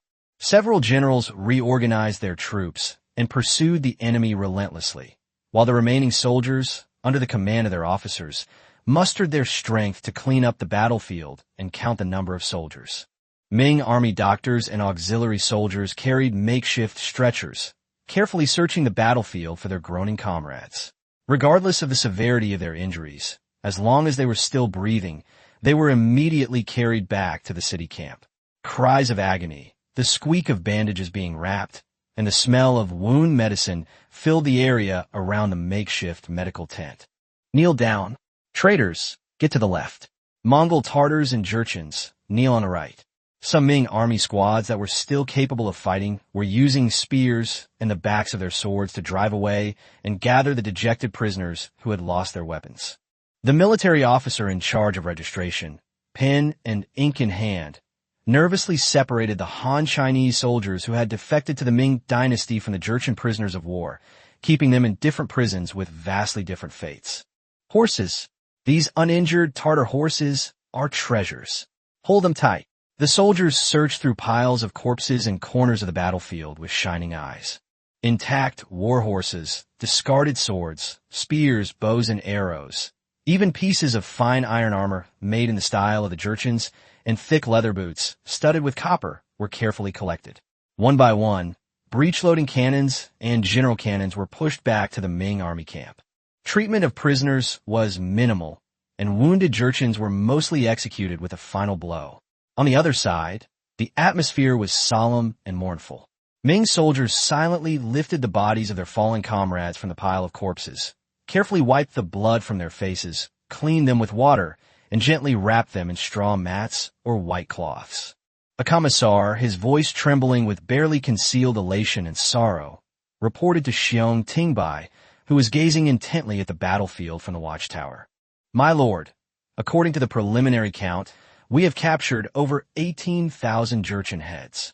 More than half of them were surrendered Mongol and Han soldiers, but at least 8,000 were genuine Jurchen barbarians. He took a deep breath and continued. We captured approximately 4,000 prisoners, mostly wounded and exhausted surrendered soldiers. The spoils were countless. We also captured about 5,000 sets of armor of various kinds that were intact and reparable, and more than 7,000 war horses. He looked up at Xiong Tingbai's cold, hard profile. Our army has also suffered heavy casualties, with an initial estimate of nearly 8,000 people. The voice lowered. Although the cost was heavy, this victory was enough to shake the court and the public and restore the military prestige of the Ming army in Liaodong. As it turns out, the soldiers on the front lines are the most honest and unpretentious. As long as the Empire cares about them, they are willing to shed their last drop of blood for the Empire.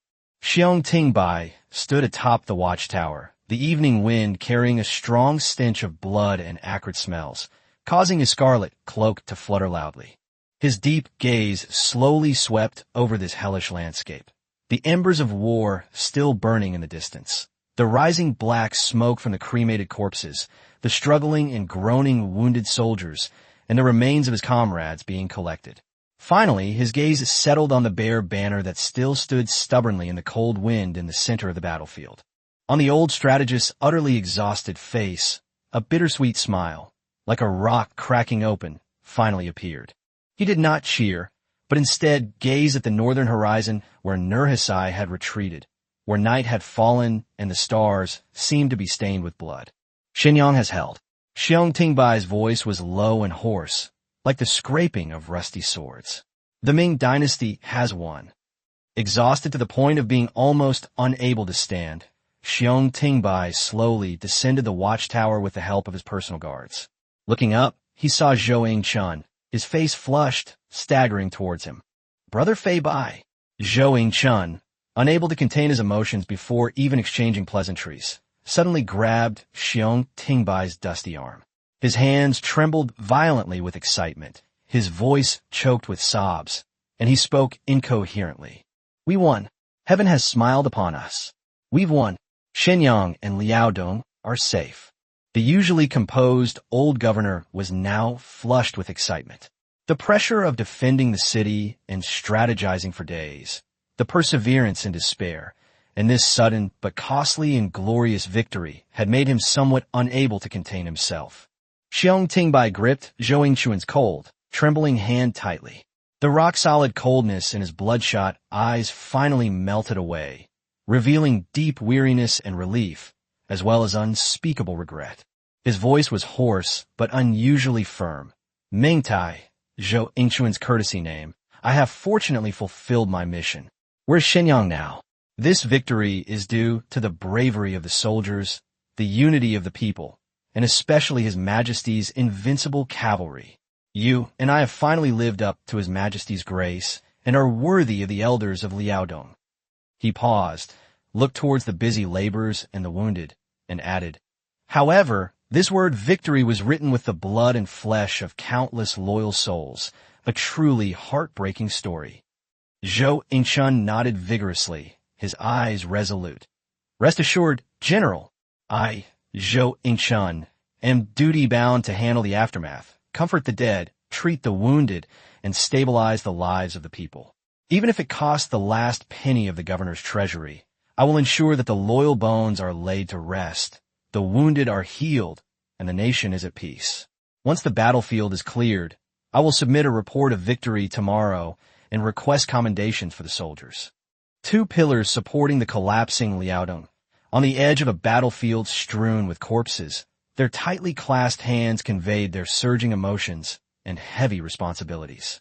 This black soil, soaked in blood and flesh, silently witnessed a battle of iron and blood, of survival and honor in the cold winds of late autumn. The heart of the empire, the throat of Liaodong, began to beat again on this battlefield where enormous sacrifices had been made. Chapter 75, A Hasty Look North. Chapter 75, A Hasty Look North. The earth-shaking battle and pursuit horns in the north of Shenyang gradually faded into the distance. With the desperate protection of 300 Beira white armor soldiers and more than 5,000 plain yellow banner guards, Nurhaci finally broke out of that despairing hell and was able to stabilize his position amidst the chaotic tide of fleeing soldiers. He led the remaining members of the two yellow banners, galloping north for about 20 miles until they reached a relatively open area with a good view of low hills, where he reined in his equally exhausted mount. "Stop! Halt! Form ranks!" Nurhaci almost roared, his hoarse voice carrying an undeniable authority that temporarily drowned out the cries of the fleeing soldiers. He looked around and saw nothing but defeated soldiers, their armor and weapons discarded, their spirits broken, like sheep scattered by a tiger, lost and terrified. His eyes burned with undisguised humiliation, anger, and deep pain. This defeat almost destroyed the foundation he had built up over a decade ago. "Father, your sons are here." Daishan and Yueta, covered in blood, rode forward, their faces still showing signs of shock. Nurhaci's gaze swept over the two men, his voice carrying an icy chill and decisiveness. "Daishan, you and Yueta, immediately gather all the remaining troops in the vicinity, regardless of which banners Gushan Ijin, Jialazhang Jing, or Niru Ijin, and bring them to your side upon seeing the main banner. Tell them that anyone who dares to lead the fleeing soldiers to escape north at this time will have their entire clan exterminated by this Khan. Those who gather troops will be rewarded." "Yes, sir."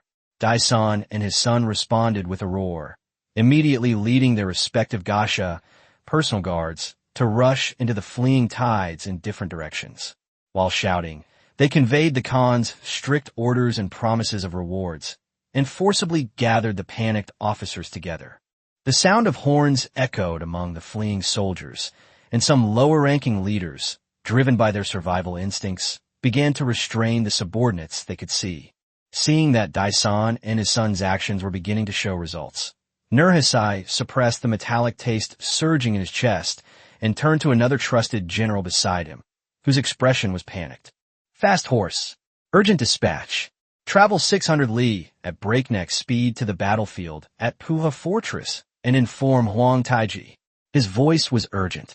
"Shenyang has suffered a major defeat. The main force of the Ming army has been freed up. He is ordered to immediately cease the siege, and the entire army must retreat rapidly towards Saru and Jiefan without delay. If Ming troops pursue, do not engage them, lest their heavy cavalry break through your lines. Tell him that I am waiting for him in Hichu Allah. Go quickly." Immediately afterward, his cold gaze fixed on Mangultai, who was covered in blood and panting heavily, and a hardened heart formed in his mind. "Mangurtai, your subject is here." Nurhaci pointed to the way they had come, and a faint sound of pursuit horns on the southern horizon sounded like a death knell. "I, the Khan, order you to personally lead the remaining main force of the Plain Blue Banner and set up an array here. Gather all the sluggish and defeated soldiers on the spot to cover our rear." His voice was firm and resolute, brooking no argument. "You must hold this position for at least an hour to buy time for the main army to retreat north. Ensure that the main force retreats into the territory of Sarksu and Jiefan. If the Ming army catches up, even if the Plain Blue Banner fights to the last man, you must not allow the pursuers to cross this barrier. Understand?" "Yes, your majesty." Mangultai did not hesitate at all, and suddenly pounded his chest. "Father Khan, please rest assured and look south. Your son, the soldiers of the Plain Blue Banner, will surely shed their blood here to protect the Great Khan's safety. As long as the Great Khan is here, our Great Gene will be here." Mangultai understood that this was a mission that was almost certain to end his life, but he looked at the fleeing soldiers around him and the coldness in Nurhaci's eyes. After everything was arranged, Nurhaci took one last look at the battlefield to the south that had swallowed his 50,000 strong army, his eyes filled with deep-seated hatred and resentment. Without saying another word, he abruptly turned his horse around. "The rest of the banners, follow me, Khan." Surrounded by his personal guards, the great banner started up again and sped toward the northern border. The exhausted corps troops followed closely behind, leaving behind Mangultai's limited rearguard, a mix of routed soldiers destined to bear the brunt of the pursuers' wrath. The retreating torrent stirred up dust and smoke, carrying with it dishevelment, despair, and endless uncertainty about the future, before disappearing into the deepening twilight of the north. What remains on the Liaobei land is the shattered glory of the 8 banners and a deep wound that a warlord could not heal. On the city wall of Puha Fortress, General Yu Shigong's face was ashen, and his knuckles turned white from gripping the crenellations so tightly. Outside the city walls, thousands of Mongol and Han soldiers, though not fully armored but still fierce, were driven by the steel blades of the plain white banner soldiers, like a gray swarm of ants, wave after wave rushing towards the crumbling but unconquered Puha city walls. Corpses piled up beneath the city walls, and blood stained the moat red. On a distant high slope, beneath the plain white dragon flag, the plain white banner military flag, Huang Taiji, clad in gleaming silver armor, confidently surveyed the battlefield, chatting and laughing with his generals. "Coward! Utterly cowardly!" Li Bingchang slammed his fist against the parapet, sending up a cloud of dust. "I have 20,000 elite troops under my command, but we're stuck in this barbican with only a few thousand Tartars eating dirt. What kind of battle is Commander Xiong fighting?" This hot-tempered deputy commander could no longer contain his anger and bewilderment. Yu Shigong frowned, his lips pressed tightly together, and he did not reprimand his subordinates. He was equally frustrated. Puhua was the northeastern gateway to Shenyang. Although the city was small, it had ample supplies and provisions for its troops. 20,000 elite infantry and cavalry were firmly pinned down in the city by a military order, forced to watch helplessly as the enemy swaggered around. It was truly unbearable. He vaguely understood Xiong Tingbai's deeper meaning. He was to be tasked with containing this detached force. However, he had no idea when or how Xiong would coordinate with the overall strategy. This feeling of being kept in the dark was more agonizing than the enemy's swords and arrows. Just then, the lookout on the city wall suddenly pointed east and shouted, "Sir, look to the northeast. Several fast horses are galloping like madmen." Everyone looked in the direction of the northeast and saw dust rising suddenly.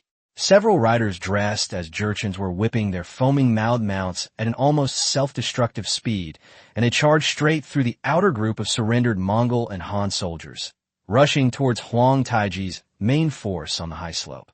The leader held aloft a conspicuous letterbox that appeared to be adorned with urgent feathers. Yu Shigong's pupils contracted sharply. Having been through many battles, he knew all too well what this method of communication, which disregarded the lives of men and horses, meant. It must be an urgent report that was about to cause a cataclysmic disaster. On the high slope, Huang Taiji received a scroll of letters from the leading knight. He was too far away to see clearly. Meanwhile, after reading the letter, Huang Taiji's expression changed, and he seemed to sway slightly. One of his guards instinctively stepped forward to support him, but Huang Taiji stopped him with a subtle gesture. He knew he couldn't reveal himself now. Otherwise, it would be difficult for him to withdraw completely from Saru. "Is the Great Khan all right?" he hurriedly asked the messenger. "The Great Khan is unharmed and is leading the 2 yellow banners and the defeated soldiers he has gathered towards Fushun." He calmly tucked the letter into his pocket, then looked up, his gaze seemingly casually sweeping across the direction of the city wall before giving a deep, resounding order to the general beside him. The general was slightly taken aback, but then accepted the order and left. Immediately following, a relatively gentle and rhythmic series of bell tolls rang out. This was not the highest-level emergency retreat signal, but rather a routine order to withdraw troops. Upon hearing the news, the Mongol and Han soldiers who had surrendered and were besieging the city began to retreat in an orderly manner under the command of the supervisory team, as if they had been granted a general amnesty, and retrieved the siege ladders and shield carts. Huang Taiji's main force on the hilltop remained unmoved. The flag stood firm, and some soldiers could even be seen resting on the spot, taking out water bags to drink. Then the entire army assembled and sped north. The whole process was orderly, as if it were just a routine, slightly early retreat to return to camp for rest. Li Bingcheng, standing atop the city wall, was somewhat bewildered. Why are the Tartars so punctual today? Yesterday they attacked until dark before withdrawing. Zhang Liangzi frowned and whispered, "My lord, the messenger's arrival is suspicious, and the withdrawal of troops is also unusual. Could it be a trap to lure us into battle?" Chapter 76, The Cunning Huang Taiji. Chapter 76, The Cunning Huang Taiji. Yu Shigong's eyes were deep as he stared intently at the motionless Huang Taiji army flag on the slope and the enemy troops calmly retreating below the city. "Abnormal. Absolutely abnormal," he said in a deep voice. The urgency with which the messenger charged into the enemy lines, and Huang Taiji's subtle loss of composure upon receiving the message, are all extraordinary. Such a calm retreat seems more like a feigned calm, an attempt to cover up the truth. "Li Baiyang-sung, your subordinate is here. Immediately assemble all elite cavalry at the north gate. Knock bows, draw swords, and stand by at any moment. Zhang Liangzi, your subordinate is here. Quickly assemble 5,000 elite infantrymen at the north training ground, fully armored and equipped with bows, crossbows, guns, and cannons. They're also on standby, ready to leave the city at any time to support the cavalry." His sharp gaze swept over the dust and smoke raised by the retreating troops below the city walls, and he continued to issue orders. "Send a few more elite night scouts to sneak out from the other city gates. Keep a close watch on Huang Taiji's banner, and find out if his main force is feigning an attack or truly retreating. Within a 30-mile radius, dig 3 feet into the ground to find his ambush and any unusual movements. I must report back with certainty within half an hour. A cold glint flashed in Yu Shigong's eyes as he gazed at the distant horizon. If this is Huang Taiji's elaborate trap, it will surely be a killing move. But if he really wants to escape, a ruthless smile curled at the corner of his lips. We've been holding back for so long. We can't let him slip away so easily. Inside the city, fully armed soldiers galloped back and forth. Cavalrymen gathered, their war horses snorting restlessly, their horseshoes striking the bluestone. Infantrymen stood like a forest, the clanging of weapons and armor heavy and dense, a murderous aura poised to erupt quietly spreading through the city gates. Yu Shigong stood atop the city wall, his eyes fixed on the seemingly peaceful enemy camp in the distance. Make way. This is an urgent dispatch from the Liaodong Military Command.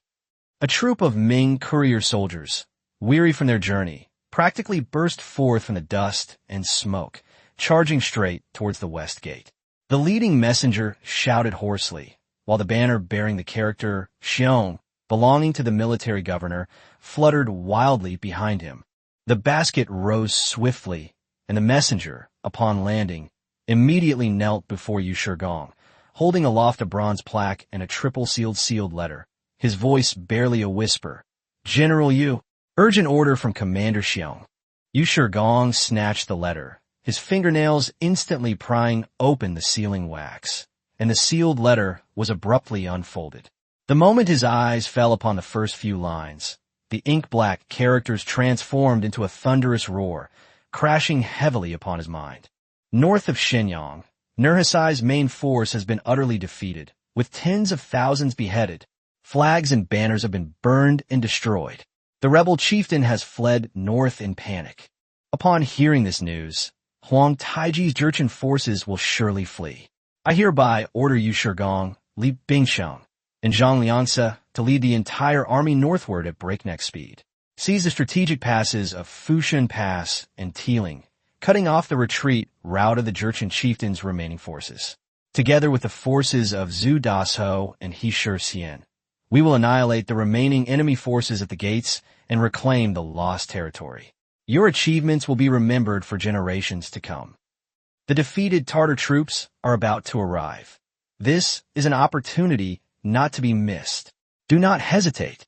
May the Ming Dynasty be victorious. No further reading is needed. All doubts, tests, and anxieties vanished in an instant. Ha ha ha! Xiong Jinlu. Well done. Well done. Well done. Yu Shigong burst into a thunderous laugh. All the pent-up frustration of the past few days vanished, replaced by boundless fighting spirit. No wonder Huang Taiji pretended to be calm. It turns out his stronghold has been taken over. Keep pretending. Keep pretending. He laughed so hard that tears almost burst out.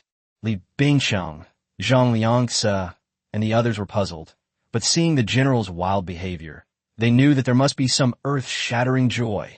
Yu Shigong suddenly drew his waist knife, its gleaming blade pointing straight north, his voice booming like a rainbow.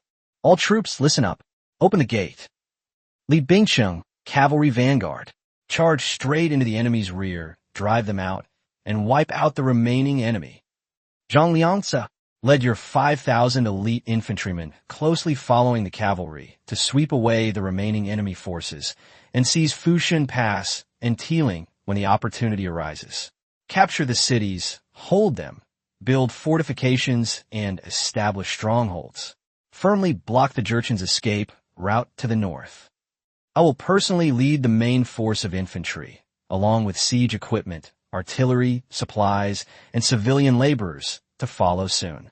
We will sweep through the strongholds along the way and guard against the Jurchen's stubborn resistance from the city. By order of General Xiong, the time has come to reclaim our lost territory and avenge our humiliation. May the Ming Dynasty be victorious.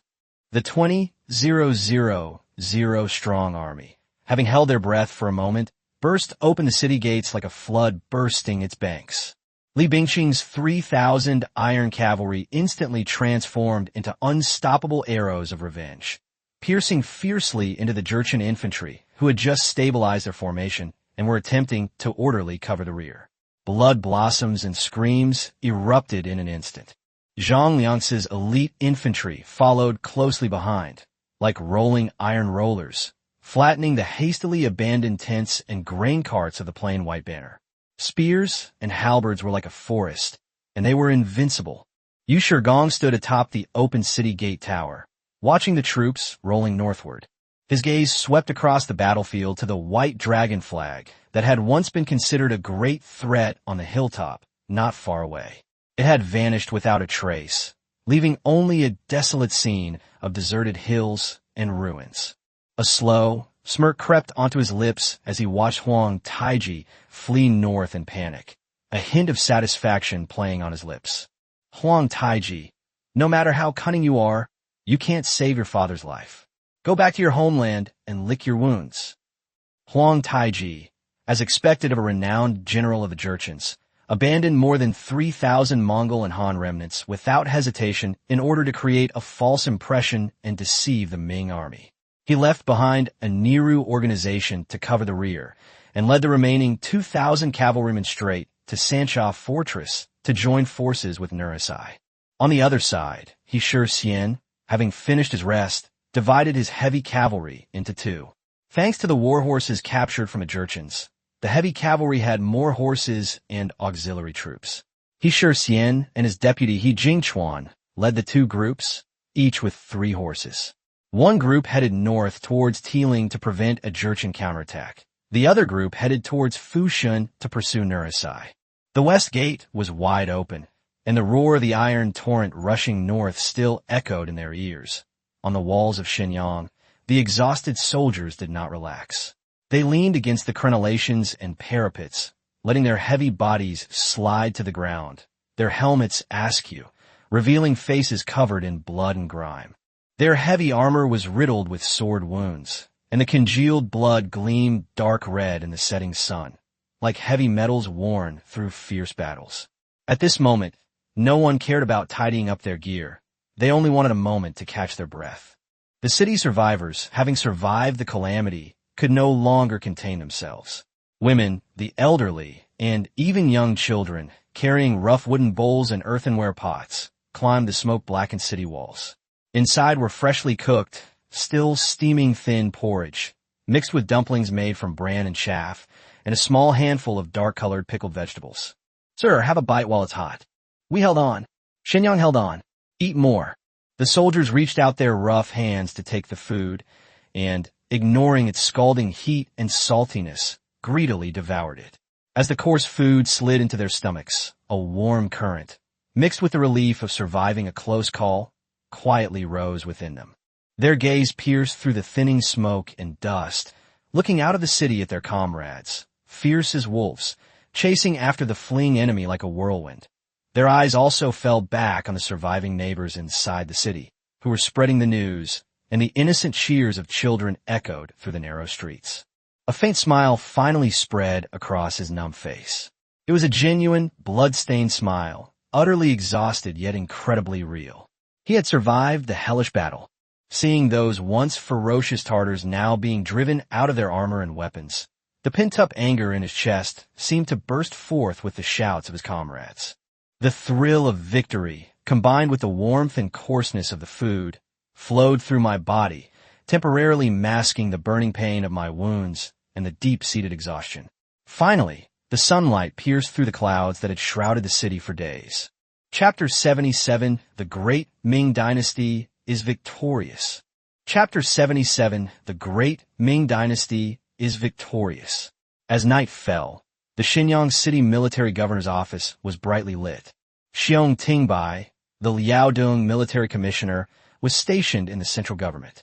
His eyes were bloodshot from not sleeping for several days, his eye sockets were sunken, and he was extremely tired, as if he might collapse at any moment, but his spine was straight. Before him was a huge map of Liaodong, densely covered with various markings indicating the movements of his own troops, the areas to be scouted, the escape routes of the enemy, and the passes that needed to be captured. His personal guards had served him hot porridge and side dishes several times, but they had long since gone cold on the table. "Report," A night scout, his body radiating cold, the smell of sweat and earth, strode in, kneeling on one knee, his voice clear and loud. Reporting to the commander, Guerrilla General Zhu's night scouts have sent back reliable information. Guerrilla General Zhu has led his cavalry to pursue and annihilate the fleeing soldiers along the way, beheading more than 1,800 and verifying more than 600 enemy heads. The main force has reached Sanchar Fort, but the Jianzhou Jurchen army has not been seen to assemble. The enemy's whereabouts are chaotic, and they are scattering and fleeing towards Jiefan. Xiong Tingbai's bloodshot eyes were fixed on the location of Sancharbao on the map.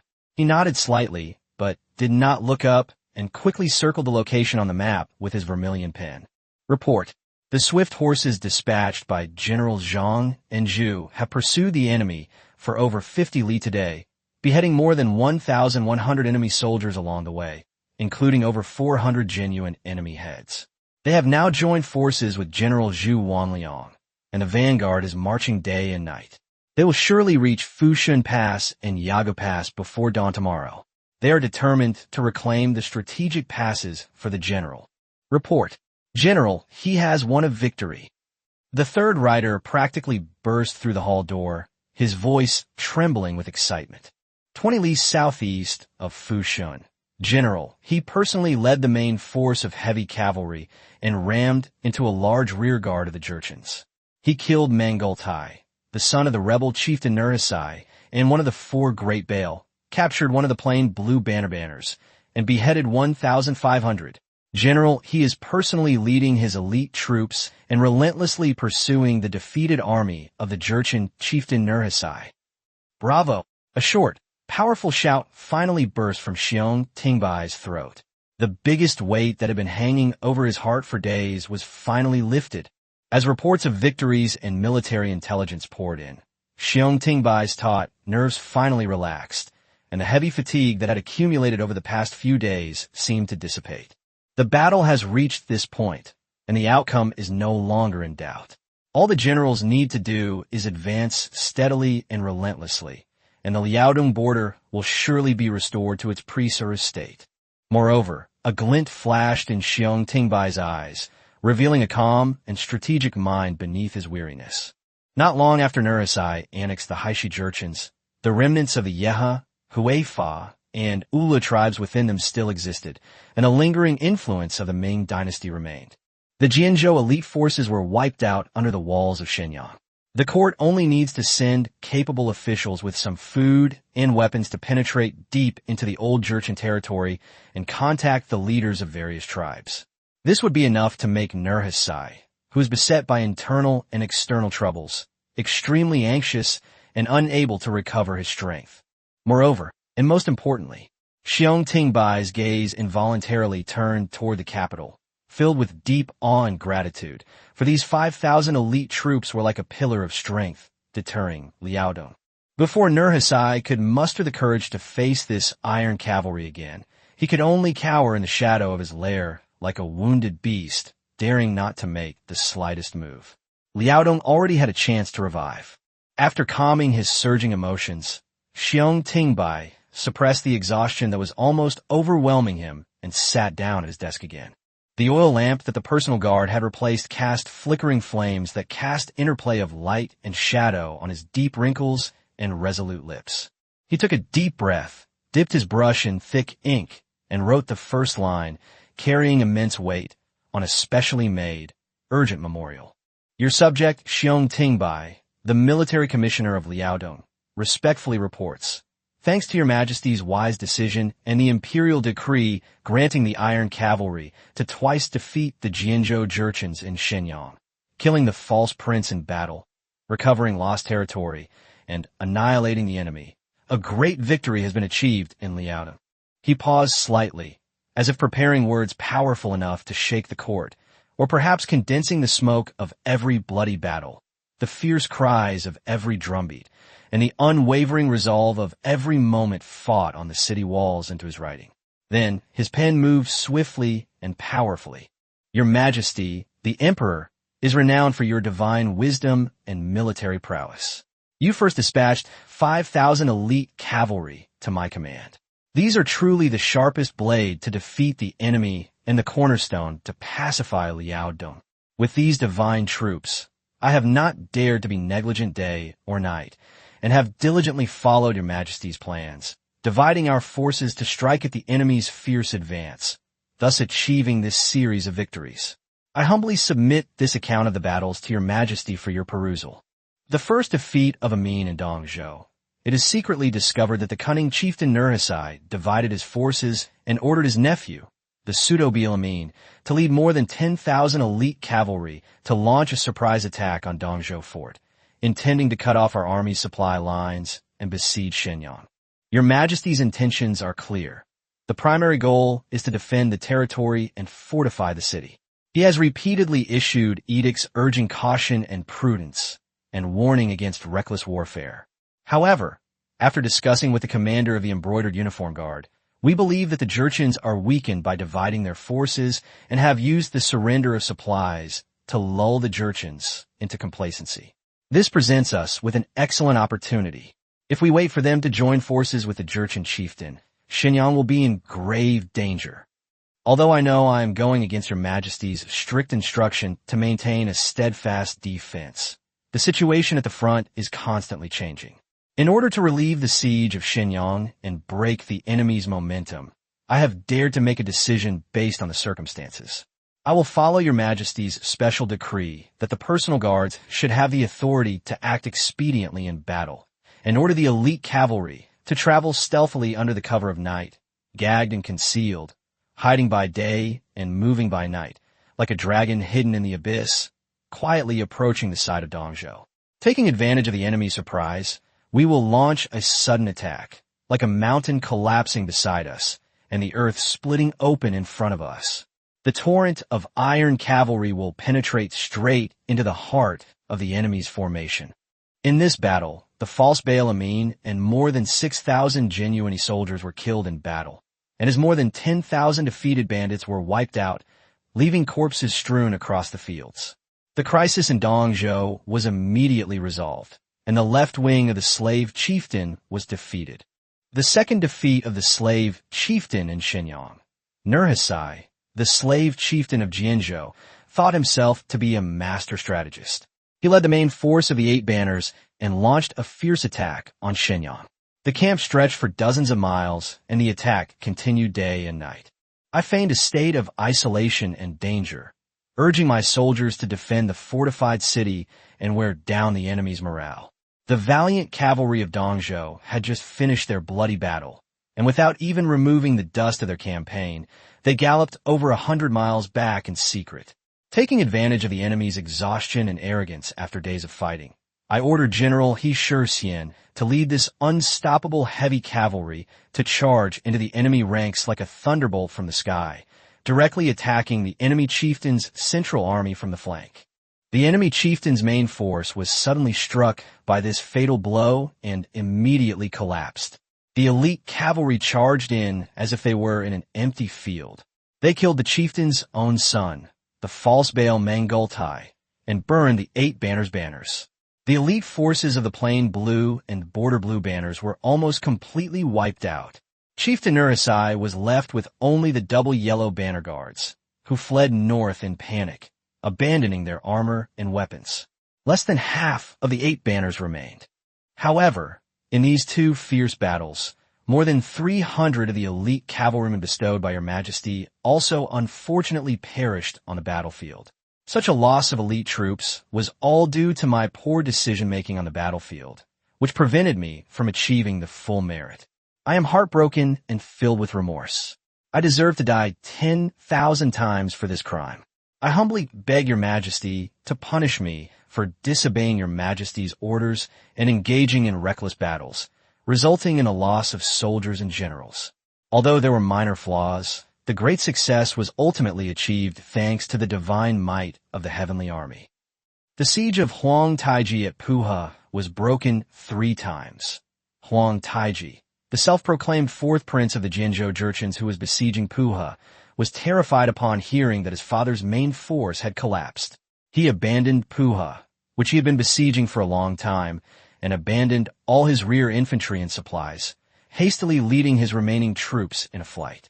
The defending general, Yu Shigong, saw through his treachery and took advantage of the situation to open the city gates and launch a surprise attack, killing more than 2,000 fleeing rebels along the way and obtaining more than 300 genuine barbarian heads. The siege of Puha was also lifted, and the self-proclaimed prince's disheveled and cowardly escape was truly gratifying. In this battle, more than 30,000 rebels were burned, killed, or captured. Many banners of the Jianzhou 8 banners were burned or seized. After this battle, the military strength, brave soldiers, and rebellious spirit that Jianzhou had accumulated over 10 years were completely wiped out.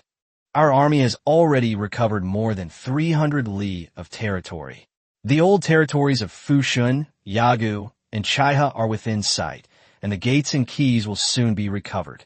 Generals Zhu Dasho, He Shixian, Yu Shigong, Zhang Liangse, and Zhu Wanliang are following my orders to pursue the fleeing enemy to the bitter end and seize all the strategic passes. After reporting the victory, Xiong Tingbai did not relax. He still wanted to advise His Majesty on post-war strategies to prepare for the management of Liaodong. Although the Jurchen chieftain suffered a crushing defeat, he has long held sway over Jianzhou, and his tribes are entangled in internal conflicts. The Haishi and Donghai tribes, whom he recently subdued, are still disloyal. The lingering influence of our celestial dynasty still resonates in the old territories. This is a golden opportunity. I beg your Majesty to quickly dispatch a capable and experienced official who is well-versed in the Jurchen situation, carrying provisions, armor, cloth, and other supplies to penetrate deep into the old territories of the Jurchen tribes and extend your benevolence and power. With this shift in power, the internal strife of the Jurchen chieftain will surely be endless, leaving him no time to even think about the celestial empire. Moreover, His Majesty's divine might is awe-inspiring, and he has personally bestowed the Imperial Guard to garrison Liaodong. If the Jurchen chieftain wishes to make a comeback, it is nothing but a pipe dream. Liaodong will thus enjoy several years, even 10 years, of peace to heal its wounds and strengthen its border defenses. I'm currently supervising the various garrisons to thoroughly investigate and verify all battle achievements, casualties, and lists of spoils. A separate urgent report will be sent later, and I respectfully request your gracious reward and compensation. This great victory is entirely due to your Majesty's divine strategy and foresight. The 5,000 iron cavalry were the soul of the victory. The soldiers of the 3 armies fought bloody battles, and the people assisted in the battle, which made this tremendous achievement possible. I can only repay your Majesty's grace by devoting myself to the utmost and fulfilling my duties. Now is the time to recover lost territory and wipe away the shame. Liaodong is fortunate. The nation is fortunate. Your subject, Xiong Tingbai, is extremely eager to receive orders. I hereby submit this memorial. May the great Ming dynasty prosper. Long live the Emperor! Long live the Emperor! Long live the Emperor! Chapter 78, Zhu Yuxiao and his loyal capital. Chapter 78, Zhu Yuxiao and his loyal capital. The thick walls of the Forbidden City could not block the chilly autumn wind of late autumn, nor could they block the irrepressible curiosity in Zhu Yuxiao's heart. A full month after ascending the throne, exhausted by official duties, he finally found a moment to see for himself what Beijing, the heart of the Ming dynasty, was really like in 1620. After changing into a fine silk round-necked robe typical of wealthy young men and tying it with a blue cloth net, Zhu Yuxiao stepped out of Qingtian Gate. Half a step behind, the pale-faced, beardless steward, Wei Zhongxian, followed closely. Although dressed simply, the air of someone who had long been immersed in power was hard to completely conceal. Around His Majesty, groups of 2 or 3 pedestrians and vendors casually glanced at any potential dangers, subtly keeping anyone or anything that deliberately approached him at a distance of several feet. These are skilled members of the embroidered uniform guard, carefully selected by Wei Zhongxian and dressed in civilian clothes, produced by the system. Zhu Yuxiao was in high spirits and went out of Zhengyang Gate, heading north along Qipon Street. The streets were bustling with carriages and pedestrians, their cries of vendors rising and falling.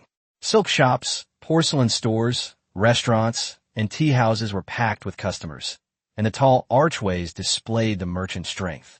The air was filled with the aroma of burnt food, the smell of livestock, and the dusty scent unique to the capital, a cacophony of vibrant life force washing over us. This is the real, living Beijing. It's a million times more vivid than the cold words on official documents. Wandering through the streets and alleys, the hustle and bustle gradually faded, revealing the true essence of everyday life. At an inconspicuous alley entrance, the enticing aroma of food caught Zhu Youxiao's attention. A small food stall was set up there, with a small iron pot simmering over a small fire, containing tender, fatty, and lean pork belly and a rich, reddish-brown broth. On the flat griddle next to them, snow-white, soft pancakes filled with red bean paste were being fried, sizzling and emitting a fragrant aroma. "Honorable sir, would you like to try our stewed meat with meat pies? It's cooked in a rich broth, and it'll fill you up and satisfy your cravings." The stall owner greeted Zhu Youxiao with a broad smile. The stall owner was an elderly man with gray hair and a hunchback. Next to him sat a boy of about 7 or 8 years old, staring longingly at the food on the griddle. Zhu Youxiao's stomach rumbled with anticipation, and he exclaimed with delight, "This is the place." "Okay, all done." The old stall owner quickly set up the low table and stools, and served the meat and pancakes. Wei Zhongxian immediately stepped forward, slid a silver needle from a sleeve, and skillfully probed the meat broth and filling to inspect them. He then took another portion and tasted a few bites himself. After a moment, he bowed and stepped back, saying, "Young master, this is ready." He then took out clean copper coins from his pocket to pay the bill. Zhu Youxiao sat down, took a bite of the stewed meat, which melted in his mouth, with a savory and slightly soy sauce flavor. Then he took a bite of the pie, which was crispy on the outside and tender on the inside, with sweet and sticky red bean paste, which was indeed a rare delicacy. Seeing the old man lovingly watching his grandson nibble on a pancake, he felt a warmth in his heart and asked, "Old man, how's this business going?" The old man sighed, his cloudy eyes filled with deep helplessness. "Alas, I dare not lie to the nobles. I can only make a living. Rice and firewood are expensive in the capital. It is not easy to earn a few copper coins. After deducting the cost and the monthly share of the street patrolman and street hero, it is just enough for my grandson and me to drink some coarse grain porridge, just enough to keep us from starving to death." Street patrolman? Street hero? Zhu Youxiao frowned slightly. It's those men from the 5 cities garrison who patrol the streets. Every month they have to pay them some team money, and also those city scoundrels, local ruffians and scoundrels. The old man's voice was even lower, filled with fear. In previous years, it was even worse. They would beat people and smash up stalls at the drop of a hat. Fortunately, although the current emperor is young, he still cares about us common people. Those gentlemen in flying fish robes are going around arresting corrupt officials and investigating very thoroughly. The patrolling official no longer dared to ask for money too openly. He would just take people out for a free meal every now and then, and that was it. Even those thugs haven't dared to extort money from me lately. Business has improved a lot, and now I can even buy my grandson a pancake occasionally. The old man affectionately patted his grandson's head. The grandson looked up at the old man, thinking that the old man wanted to eat his pancake. He glanced at him reluctantly, but finally put his hands to the old man's mouth and said, "Grandpa, you eat. Grandson is full." "My dear grandson, you eat it. Grandpa isn't hungry." The old man pushed the pancake back and pinched his cheek. The Ming Dynasty document Wan Shu Zaji records that in Beijing, people commonly refer to their grandfather as Ye, and their grandmother as Nai, a usage particularly prevalent in northern China. Predicted. Zhu Youxiao's heart softened at the sight, and he ordered, "Give them all a portion." The guards on both sides, including the child, received a portion of cake. The old man knew that this kind-looking nobleman was patronizing his business, and he was so grateful that he bowed repeatedly to express his thanks. Zhu Youxiao was about to ask some more questions when he was suddenly interrupted by a strange, sarcastic voice. "Hey, old coffin stuffer, doing good business, huh?" A stench of sweat mixed with cheap liquor wafted over, and 3 men with their hats askew and shirts open sauntered up to the stall. The leader was a weasel-faced rogue nicknamed Street Rat, Zhang San. They had heard rumors a few days ago that the embroidered uniform guard was planning something big, so they stayed put and hid away. When their food supplies ran out, they came looking for this old, vulnerable stall to open for business. Zhang San stepped onto the wooden bench next to the stall, spitting as he spoke. "We brothers have been looking after your stall and protecting the alley today, putting in a lot of effort. How about you give us a little something to earn for our hard work?" The old stall owner was deathly pale, his hands trembling so much he could barely hold the bowl, his lips quivering as he said, "Uncle Zhang, I just opened for business today. I don't have many coins yet." "No money." Zhang San's triangular eyes narrowed, and he grinned maliciously as he approached the old man, his voice chilling. "Look how clever your little grandson is. It wouldn't be good if he'd bumped into something on the road the other day." He gave the little boy next to the old man a threatening look, who was shrinking back in fear. The little boy seemed very scared and timidly said, "Grandpa, that bad man, why is he here again?" Then, glancing at the half-eaten pie in Zhu Youxiao's hand, he muttered under his breath, "Last time, he and those uncles patrolling the streets ate a lot of stuff for free at Zhang the blind man's stall. Uncle Zhang the blind man hasn't set up his stall for several days." These words were spoken softly, yet they clearly reached the ears of Zhu Youxiao and the guards beside him. The old man felt as if he had fallen into an ice cave, his whole body trembling. He knew these people were capable of anything. Looking into his grandson's terrified eyes, he desperately reached into his pocket, fumbling for the few copper coins he had left that day. Just then, Zhu Youxiao put down his bowl. His expression was calm and composed as he simply asked, "Oh, how much is this alleyway protection fee?" Zhang San glanced sideways at Zhu Youxiao, noticing his fine silk attire, resembling that of a wealthy merchant's son, and the presence of only a steward behind him. He assumed Zhu was an unfamiliar out-of-town merchant, and emboldened by this emboldening attitude. Not much. Judging from your attire, you seem like a sensible person. Give me 3 taels of silver for the meal. For now on, just mention my name, Zhang San, on this street, and it'll work." 3 taels of silver. Zhu Youxiao chuckled lightly. "Such a large appetite. I only have one question. Did the government authorize you to collect this money? Or did some prince or minister grant you this task?" Zhang San was taken aback by the question and immediately became enraged. "The government? What business is it of my getting rich? Let me tell you, stop talking nonsense. If you don't pay, you're not getting any peace and quiet today. And this old man's stall is off the table." With that, he was about to step forward and overturn the table. "Insolence!" Wei Zhongxin shouted, and was about to call for someone to come over, but Zhu Youxiao stopped him by raising his hand. "You audacious scoundrels! Right under the emperor's nose, you dare to extort, rob, and threaten children. Are you blind?" Zhu Youxiao's voice suddenly turned cold, and an invisible aura of authority spread out. "Hey, what are you pretending to be so important for?" Zhang San still shouted, but he could already sense that the other party's aura was off. Zhu Youxiao, a cold sneer playing on his lips, looked at the idlers staring at them like hawks. "Arrest them. Interrogate them thoroughly. Find out which street patrolman they've been in contact with." Yes, the idle man was actually a junior officer of the embroidered uniform guard. He responded with thunderous speed and stepped forward. At the same time, several passers-by and vendors around them acted instantly, their movements as fast as lightning.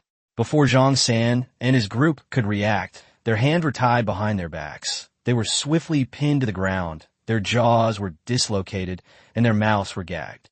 The whole set of actions was smooth and fluid. Chapter 79. Zhang San the Rascal. Chapter 79. The old stall owner watched helplessly as the arrogant Zhang San and his gang were easily subdued and dragged away like chicks. Instead of being happy, he was shocked and turned ashen-faced. He turned around abruptly, almost crying, and said urgently to Zhu Youxiao, young master, you mustn't. Make them release the people immediately. This is a huge disaster." Zhu Youxiao was slightly taken aback. "Old man, what do you mean? What use is there in keeping such a villain alive?" "Young master, you don't understand."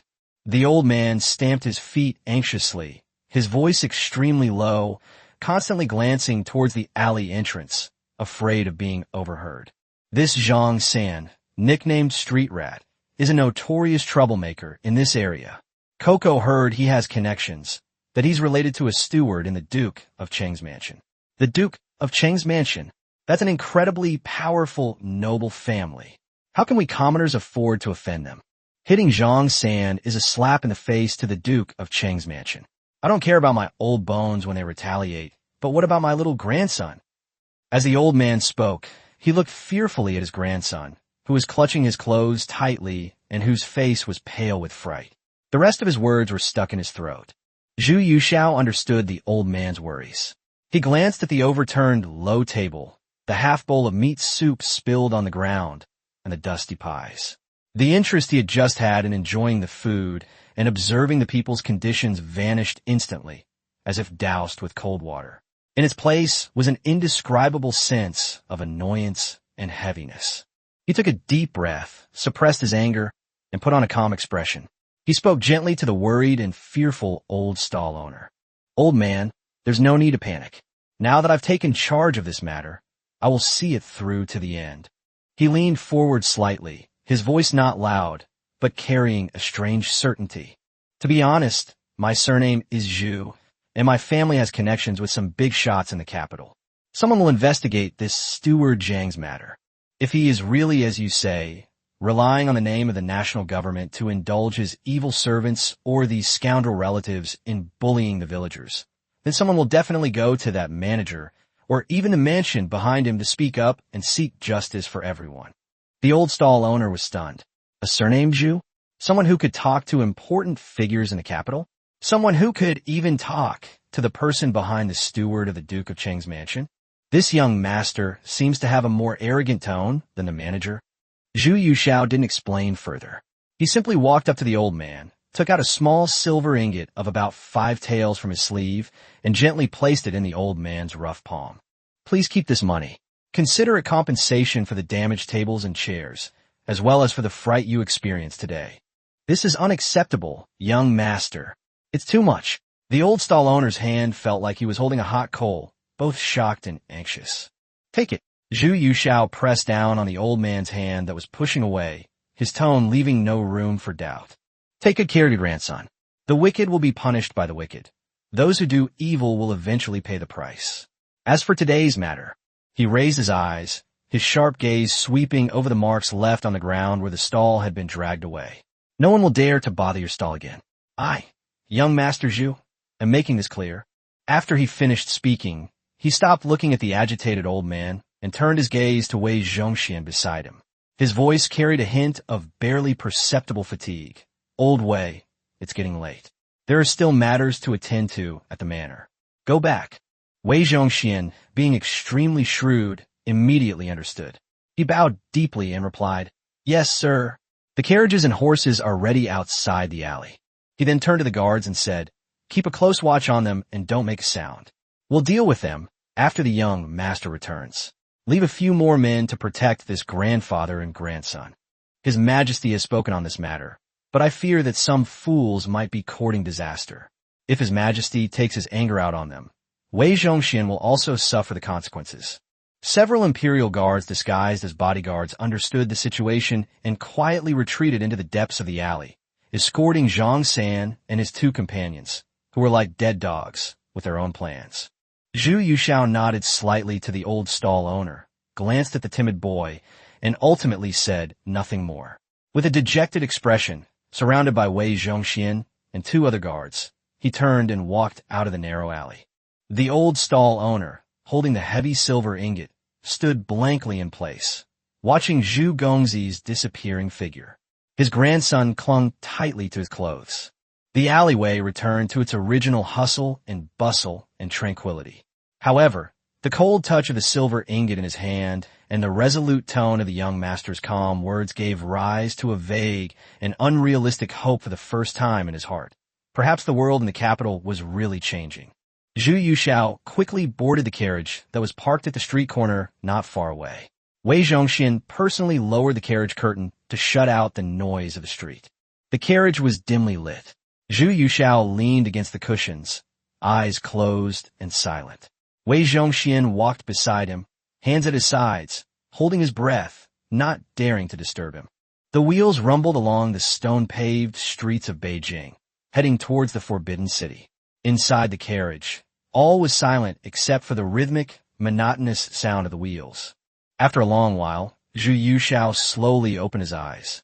There was no longer any light in his eyes as he had when he was strolling around. Only a deep coldness and solemnity remained. He didn't look at Wei Zhongxian, but stared at the blue woolen patterns on the carriage wall. His voice wasn't loud, but every word was clear, as if tempered with ice. Wei Dabin, this old servant is here. Wei Zhongxian immediately bowed. Find out the truth. Which steward of the Duke of Cheng's mansion is behind the old man's claim of street rat Zhongsan? And whose henchmen are these scoundrels and ruffians in the capital? Yes, this old servant understands. Surrounded by plainclothes guards, Zhu Yushao walked slowly away along the alleyways. The noise behind him seemed to quiet down considerably, and sunlight shone on the dark patterns of his casual clothes. For the first time, his understanding of the nation and its people was so concretely grounded in the daily necessities of this narrow alley and the joys and sorrows of ordinary people. Zhu Yuxiao's gaze fell upon the gray-blue, undulating outline of the western hills on the distant horizon, and a thought that had been lingering in his mind for a long time suddenly became incredibly clear. He called over Wei Zhongxian, who was already standing respectfully beside him with his hands at his sides. I have heard that the western mountains contain high-quality coal, enough to supply the people of the capital region and provide firewood in winter. Your Majesty, Wei Zhongxian immediately bowed and replied with certainty, it is indeed true. 7 or 8 out of 10 coal used in the capital and surrounding areas comes from mines in the western hills. The coal here is solid, burns fiercely and for a long time, and is truly an essential item for heating the capital. Zhu Yushao nodded slowly, his gaze becoming deep and sharp. Having come from the future, he naturally knew that there was a large coal field at the foot of West Mountain. According to statistics from relevant departments in the future, this coal field covers an area of 2,000 square kilometers and has a total reserve of more than 20 billion tons. However, the location of this coal field is awkward, basically next to Judi's tomb. I remember that Xishan is adjacent to the Royal Mausoleum, referring to Tianshou Mountain in Chongping, where the 13 tombs are located, and Xishan is an important spur of it, connected by feng shui dragon veins. It is geographically sensitive and concerns the fate of the country. It has always been strictly forbidden to disturb the earth's veins, and privately opening mines is a serious crime that the court has explicitly prohibited. Wei Zhongxian bowed even lower. Your Majesty is wise and insightful. The Western Hills area is indeed a vital location for the Earth's veins. Our ancestors have all issued strict decrees that mining and disturbing the land without official permission are strictly prohibited. Since that's the case, Zhu Yuxiao's voice suddenly turned cold, carrying an undeniable air of authority. Then what about those large and small private mines that are now entrenched in the Western Hills, disregarding the law? Who is so audacious as to disregard ancestral laws and imperial prohibitions? Or is it that they want to ruin the destiny of our great Ming dynasty and have treasonous intentions? Wei Zhongxian was alarmed. His Majesty was actually linking this matter to the crime of treason. He immediately replied, Your Majesty, this old servant has also heard about this matter. With profit at the forefront, it is inevitable that some people will take chances and risk everything. These private mines are mostly operated secretly by local powerful figures, wealthy merchants, and even some servants and estate managers with complicated backgrounds. Their methods are covert and difficult to investigate. Chapter 80, Send them all to mine. Chapter 80, Send them all to mine. Zhu Yuxiao snorted coldly. Not easy? I think it's because officials are protecting each other, unwilling or afraid to do it. Right? Investigate. He didn't want to ask any more questions and directly ordered. Immediately dispatch capable personnel from the Eastern Depot to thoroughly investigate the background, owners, and scale of all private mines in the Western Hills. If there are small merchants who are forced by poverty to make a living, seek only meager profits, and have no significant background, have the Inner Court Auditing Department negotiate the price, and the Imperial Household Department shall fund the purchase of their mines, equipment, and coal reserves at a fair price, so as not to harm the common people, and to properly resettle the original miners and retain those who are still employed. The tone shifted abruptly, Zhu Youxiao's voice turning chilling. If it is found that the operation was carried out privately by high-ranking officials, nobles, relatives of the emperor, servants of estate owners, or estate managers who relied on the power of their masters, or by powerful gentry colluding with officials to openly profit in disregard of the prohibitions, there is no need to ask for permission. All such cases shall be regarded as a great disrespect for the law, an erosion of the foundation of the nation, a disturbance of the earth's veins, and a crime of corruption. Immediately, seize and confiscate.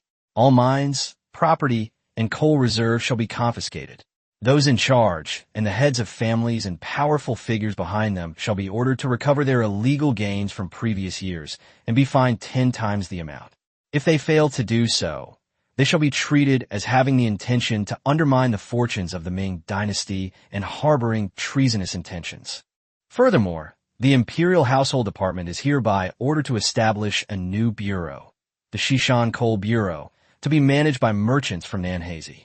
This bureau will oversee all coal mines in Xishan, conduct thorough investigations of each mine's condition, and carry out centralized rectification. Any mines found to be dangerous, with serious hidden dangers, poor mining methods, or that endanger the lives of miners, will be shut down immediately without delay. All the original miners in the mine will be incorporated into the government mine workforce. Their daily wages will be increased by 30% from the date of incorporation to ensure their livelihood is stable. This bureau is also responsible for assisting in the management of civilian coal supply in the capital region, to prevent wealthy merchants from hoarding coal and corrupt officials from exploiting it, and to ensure that ordinary people have enough to keep warm during the harsh winter. An imperial edict is hereby issued. All registered civilian and military households in the capital, based on household registration certificates, may purchase 100 caddies of government-issued coal at a fixed price, half the market price, each month upon presentation of their household registration certificate. The Coal Bureau, in conjunction with the 5 city garrison commands, will verify and distribute the coal according to the household registration records, strictly preventing fraudulent claims. Zhu Youxiao's gaze swept over the lewd-looking figures peeking out from the street corner, a cold smile curling at the corner of his lips. As for these idle scoundrels, bullies, and scoundrels in the capital who loiter around, cause trouble in the neighborhoods, and extort protection money, they are a scourge to the capital. Order the embroidered uniform guard, Shuntian Prefecture, and the 5 city garrison to work together to arrest them according to the roster and household register. Not a single one shall escape. Send them all to the Xishan official mine. His voice was like the clash of metal, carrying a ruthless resolve. After being sent away, they will be put on disciplinary service. For the first 3 years, they will not be paid wages and will only be given 2 meals a day of coarse grains and mixed flour cakes, salted vegetables and water, just enough to barely keep them from starving. What they eat will be deducted from their wages later. After the 3-year term, those who are willing to turn over a new leaf will be paid 50% of the wages of ordinary miners based on their workload. Their meals will also be slightly improved. If there are still any incorrigible individuals who cheat, cause trouble, or incite disobedience, they shall be executed without mercy. Throw them into abandoned mines, seal the entrances, and let them fend for themselves. Show no mercy. Tell these scoundrels, Zhu Youxiao's voice was as cold as ice falling to the ground, that I am sparing their lives, but the price is that they must use their strength to dig out clean, pure coal from the dark, sunless mines for me and my people, coal that can be burned to warm thousands of households in the capital. Wei Zhongxian bowed deeply to the ground, his tone carrying both reverence and a barely perceptible hint of excitement. Your Majesty's plan is a perfect blend of kindness and severity, executed with swift and decisive action. The purchase of small mines will bring peace to the people. The confiscation and heavy penalties will serve as a warning to others. The generous treatment of good miners will win their hearts. The severe punishment of wicked individuals will clean up the city, and a large supply of coal will be secured for winter needs. It is truly a multi-pronged approach, a brilliant and unparalleled strategy. This old servant will personally oversee the entire process and show no mercy. Upon returning to the Qinxing Palace, Zhu Yuxiao shed his plain clothes, stained with the dust of the marketplace, and donned the bright yellow robes he usually wore in the palace. The palace was brightly lit by candlelight, dispelling the chill of late autumn, but it could not dispel the heavy burden of melancholy in his heart. He dismissed his attendants, leaving only Wei Zhongxian standing in the corner of the hall. The hall was silent, save for the occasional crackling of the candlelight. Zhu Yuxiao did not immediately review the mountain of memorials, but instead slowly strolled to the huge map of the Great Ming Dynasty. His gaze swept over the names of Shenyang, Liaoyang, and Guangning, which had just experienced the baptism of blood and fire, and finally settled on Beijing, the city in the center of the map, which symbolized the heart of the empire. Today's incognito trip was like throwing a boulder into the calm lake of his imperial heart, the ripples it stirred up carrying a chilling coldness. That bowl of richly flavored stewed meat, that crispy on the outside and tender on the inside red bean paste pie, the old man's kind yet helpless smile, and the little grandson's timid yet sensible eyes. These heartwarming scenes, intertwined with Zhang San's shifty-eyed, malicious face, the old man's deep-seated fear when talking about the street patrollers and street heroes, and the whispered remark, "I heard he knows the nephew of a steward in the Duke of Cheng's mansion," form an incredibly jarring picture. Since his transmigration, he has worked tirelessly, reforming the inner court, punishing corrupt officials, and promoting capable ones. He has transformed the stagnant and decadent state that had existed since the Wanli era. Although the court and the public did not express it openly, he was not without a sense of pride that the Ming dynasty was being revitalized in his hands. However, what happened at the entrance of this small alley today was like a slap in the face. It stung. Under the emperor's feet, in the most virtuous region, Zhu Yuxiao murmured to himself, his voice echoing coldly in the empty hall, yet it has become such a den of iniquity. He recalled the old stall owner's desperate eyes and the little boy's terror when threatened. This was by no means an isolated case. The brief conflict at the alley entrance was just the tip of the iceberg. The soldiers of the 5 cities garrison, the ruffians who entrenched themselves in the streets and alleys, and even those nephews in charge who hid in the shadows of noble mansions, wove together an invisible net, exploiting the common people and eroding the foundation of the empire. Officials protect each other. Their influence is deeply entrenched. Zhu Yuxiao tapped his finger heavily on the location of Beijing on the map. No wonder my decrees are often distorted when they reach the lower levels. No wonder those corrupt officials can always find protection. No wonder these scoundrels dare to be so arrogant. A surge of intense anger and a sense of responsibility welled up within him. The disastrous defeat at Suru, the bloodshed in Shenyang, the decay in Liaodong wasn't one of the root causes this top-down, internal and external corruption. If even the capital region couldn't be governed properly, how could they talk about managing Liaodong? How could they talk about reviving the Ming dynasty? He turned abruptly, his gaze sharp as lightning, and shot towards Wei Zhongxian, who stood with his hands at his sides. "Wei, my companion, this old servant is here." Wei Zhongxian immediately bowed and stepped forward. "You witnessed what happened today with your own eyes," Zhu Yuxiao said in a deep and powerful voice. The 5 cities military command, ostensibly for patrolling and suppressing thieves, is actually riddled with problems. Many of its soldiers are local ruffians or collude with local tyrants and scoundrels to extort merchants and oppress the good people, making it a scourge on the capital. Such an office is no longer fit for use. Wei Zhongxian's heart skipped a beat, knowing that His Majesty was serious. He quickly replied, "Your Majesty is wise. The 5 cities garrison is indeed corrupt and cannot be rectified without swift and decisive measures." Rectification? Zhu Yuxiao sneered. The problems are too deeply entrenched to be solved by mere rectification. He strolled back to his desk, his fingers unconsciously tapping the smooth surface, his thoughts becoming increasingly clear. Separate the 5 cities military command from the Ministry of War, and let me examine each of its personnel. Anyone involved in murder or corruption exceeding 100 taels of silver should be sent directly to the Western Hills to mine. Those who pass the examination will be selected from among the able-bodied to enforce the law, and the elderly and children will be assigned to suitable positions. The entire command will be reorganized into a new government office. A new government office that obeys only my orders, wields absolute power, and ensures that all commands are obeyed without question.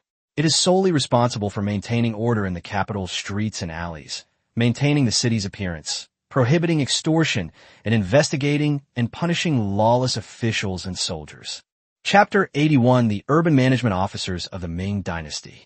Chapter 81, the city guard of the Ming Dynasty, had a sharp glint in his eyes as he combined the chaos he had witnessed at the alley entrance that day with the blueprint in his mind. Since local prefectures and counties have their own patrol and inspection offices, he said, slamming his fingers heavily on the table, each word carrying immense weight. Then this new government office in the capital will be temporarily named the Comprehensive Office of the Inspectorate of the Capital Region. In the future, the capital headquarters will serve as the base, with the Provincial Administration Commission establishing a General Supervisory Office, the prefectural cities establishing supervisory offices, the counties and prefectures establishing inspection bureaus, and the rural areas establishing patrol stations, creating a vertically integrated system that reaches directly to the imperial court. Its chief official will be granted the title of General Supervisor of Urban Affairs, with a rank of the 3rd grade and an honorary rank equivalent to that of a Vice Commander-in-Chief. This position is entrusted to me by my trusted advisors and will be filled by a trusted and important minister directly serving me. Without an imperial edict, he will not be subordinate to the 6 ministries or the censorate. However, this is a newly established system. The emperor's sharp gaze swept over Wei Zhongxian, who stood solemnly below the steps. For the time being, your Discipline Inspection Commission will concurrently take charge, reorganize the troops, and establish regulations. Once the system is in place, the handover will commence. You shall, in conjunction with the cabinet and the Shuntian Prefecture, discuss and submit a detailed report on its authority and responsibilities within 10 days. The report must be clear, concise, and unambiguous. To govern the capital region and oversee all affairs. The Jing'an commander was in charge of the streets and alleys inside and outside the capital, patrolling day and night, suppressing armed conflicts, arresting bandits, and driving away those who gathered to cause trouble. The laws governing urban management include banning street vendors, clearing clogged ditches, demolishing illegally constructed sheds and shacks, supervising sweeping and cleaning, and regulating all construction, shop signs, and stall locations.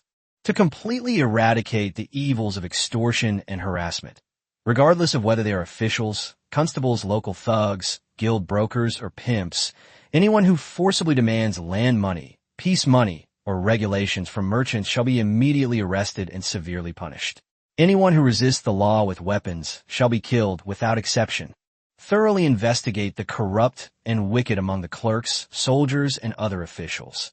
Any yamen runners, soldiers of the Beijing garrison, customs inspectors, granary guards, etc., who extort money from merchants, solicit bribes to allow passage, set up private pretexts, or collude with criminals, may be arrested, interrogated, and dismissed by this office.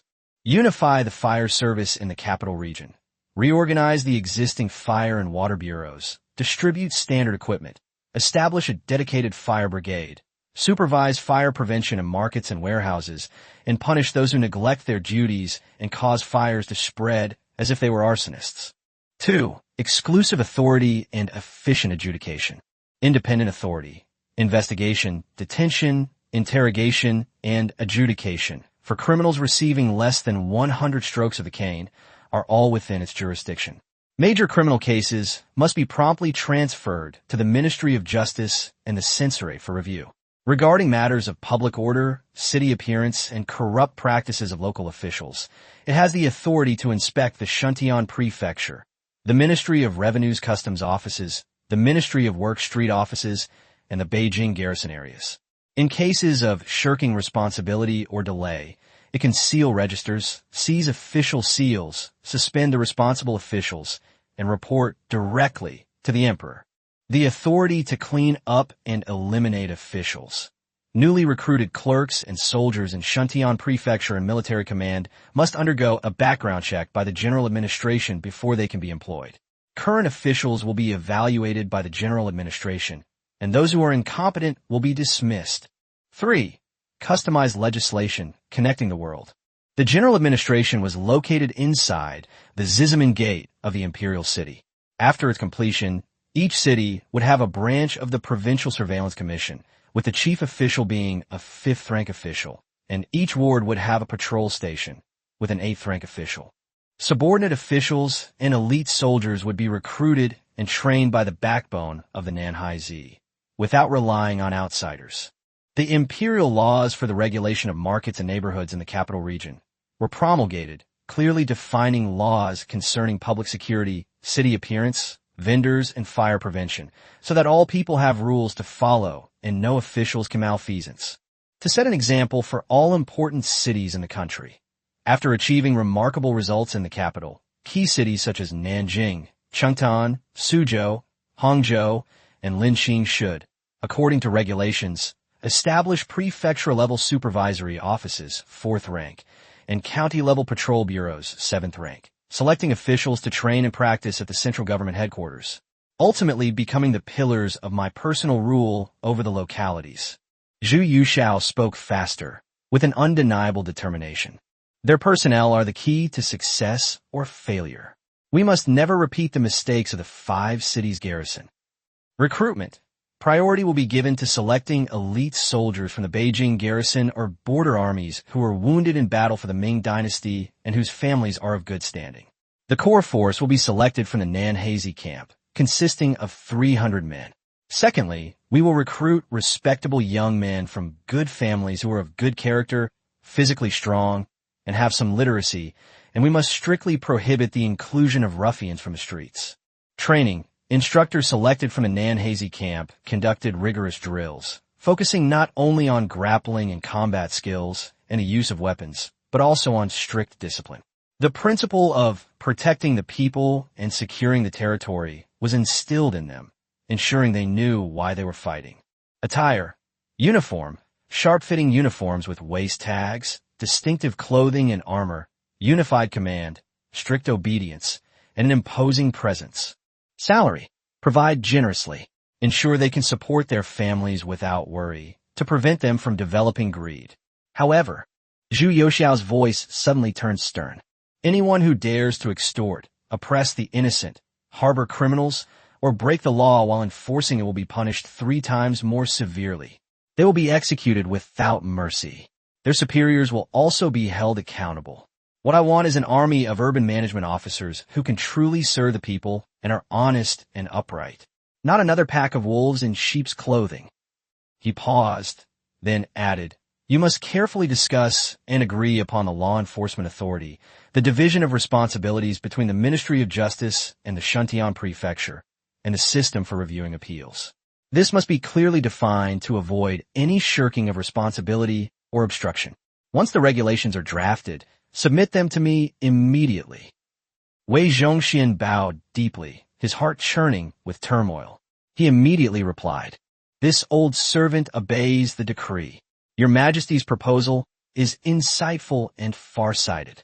The establishment of a special office, with clear responsibilities and a combination of kindness and severity, will surely cleanse the capital region of its corruption and restore a clear and bright world for the people. This servant will do his utmost, together with the cabinet and the Shuntian Prefecture, to quickly draft regulations and carefully select personnel, so that this patrol and defense commander's office will become a powerful tool for your Majesty to pacify the people and a pillar of the nation. Wei Zhongxian bowed deeply, and when he raised his head, a fleeting, almost imperceptible thought flashed in his eyes. Although he knew he shouldn't disobey at this moment, the enormous expenses were an unavoidable problem, so he cautiously inquired, Your Majesty is wise beyond compare. This servant will obey your Majesty's decree and will certainly do my utmost to oversee the matter. However, this newly established headquarters has such a large number of staff, and with generous salaries, equipment, and training, the required funds and provisions are considerable. currently the National Treasury.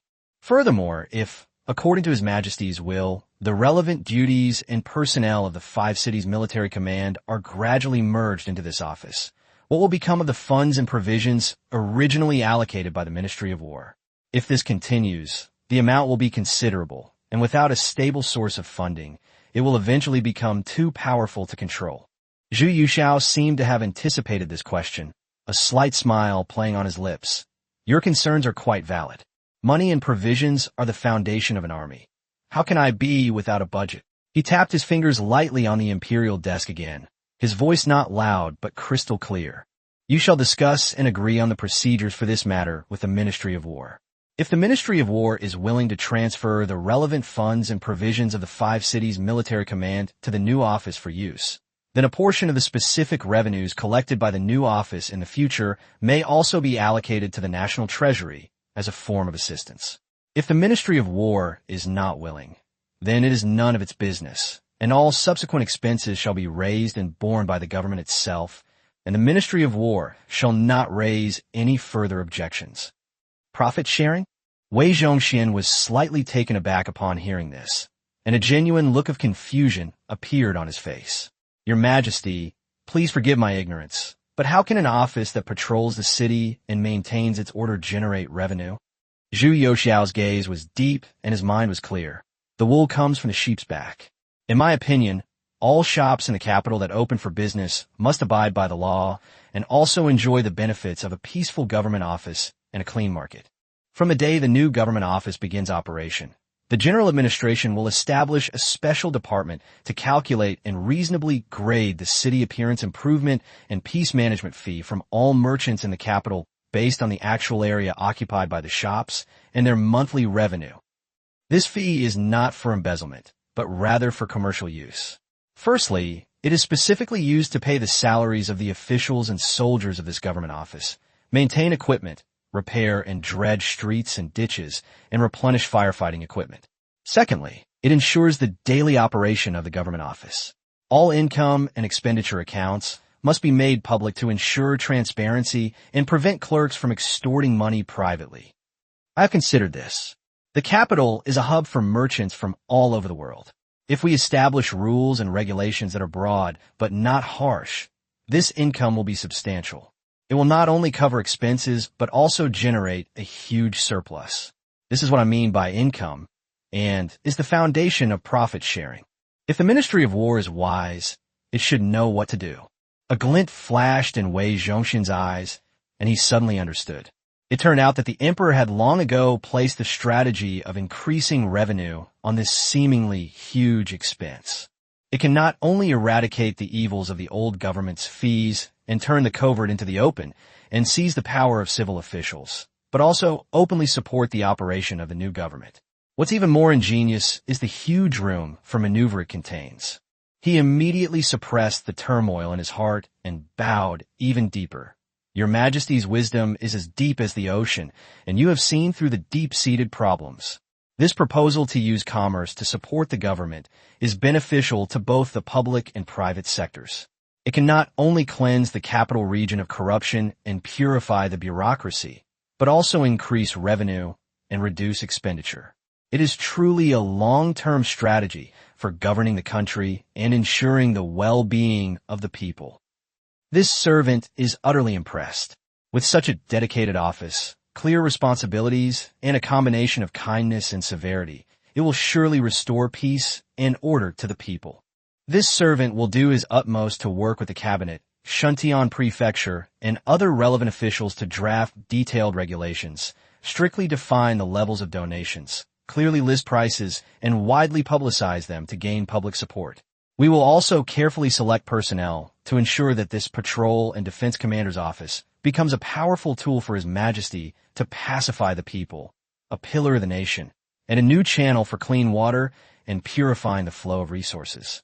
All requisitions, large and small, will be collected into the public treasury without any omissions to prevent further embezzlement.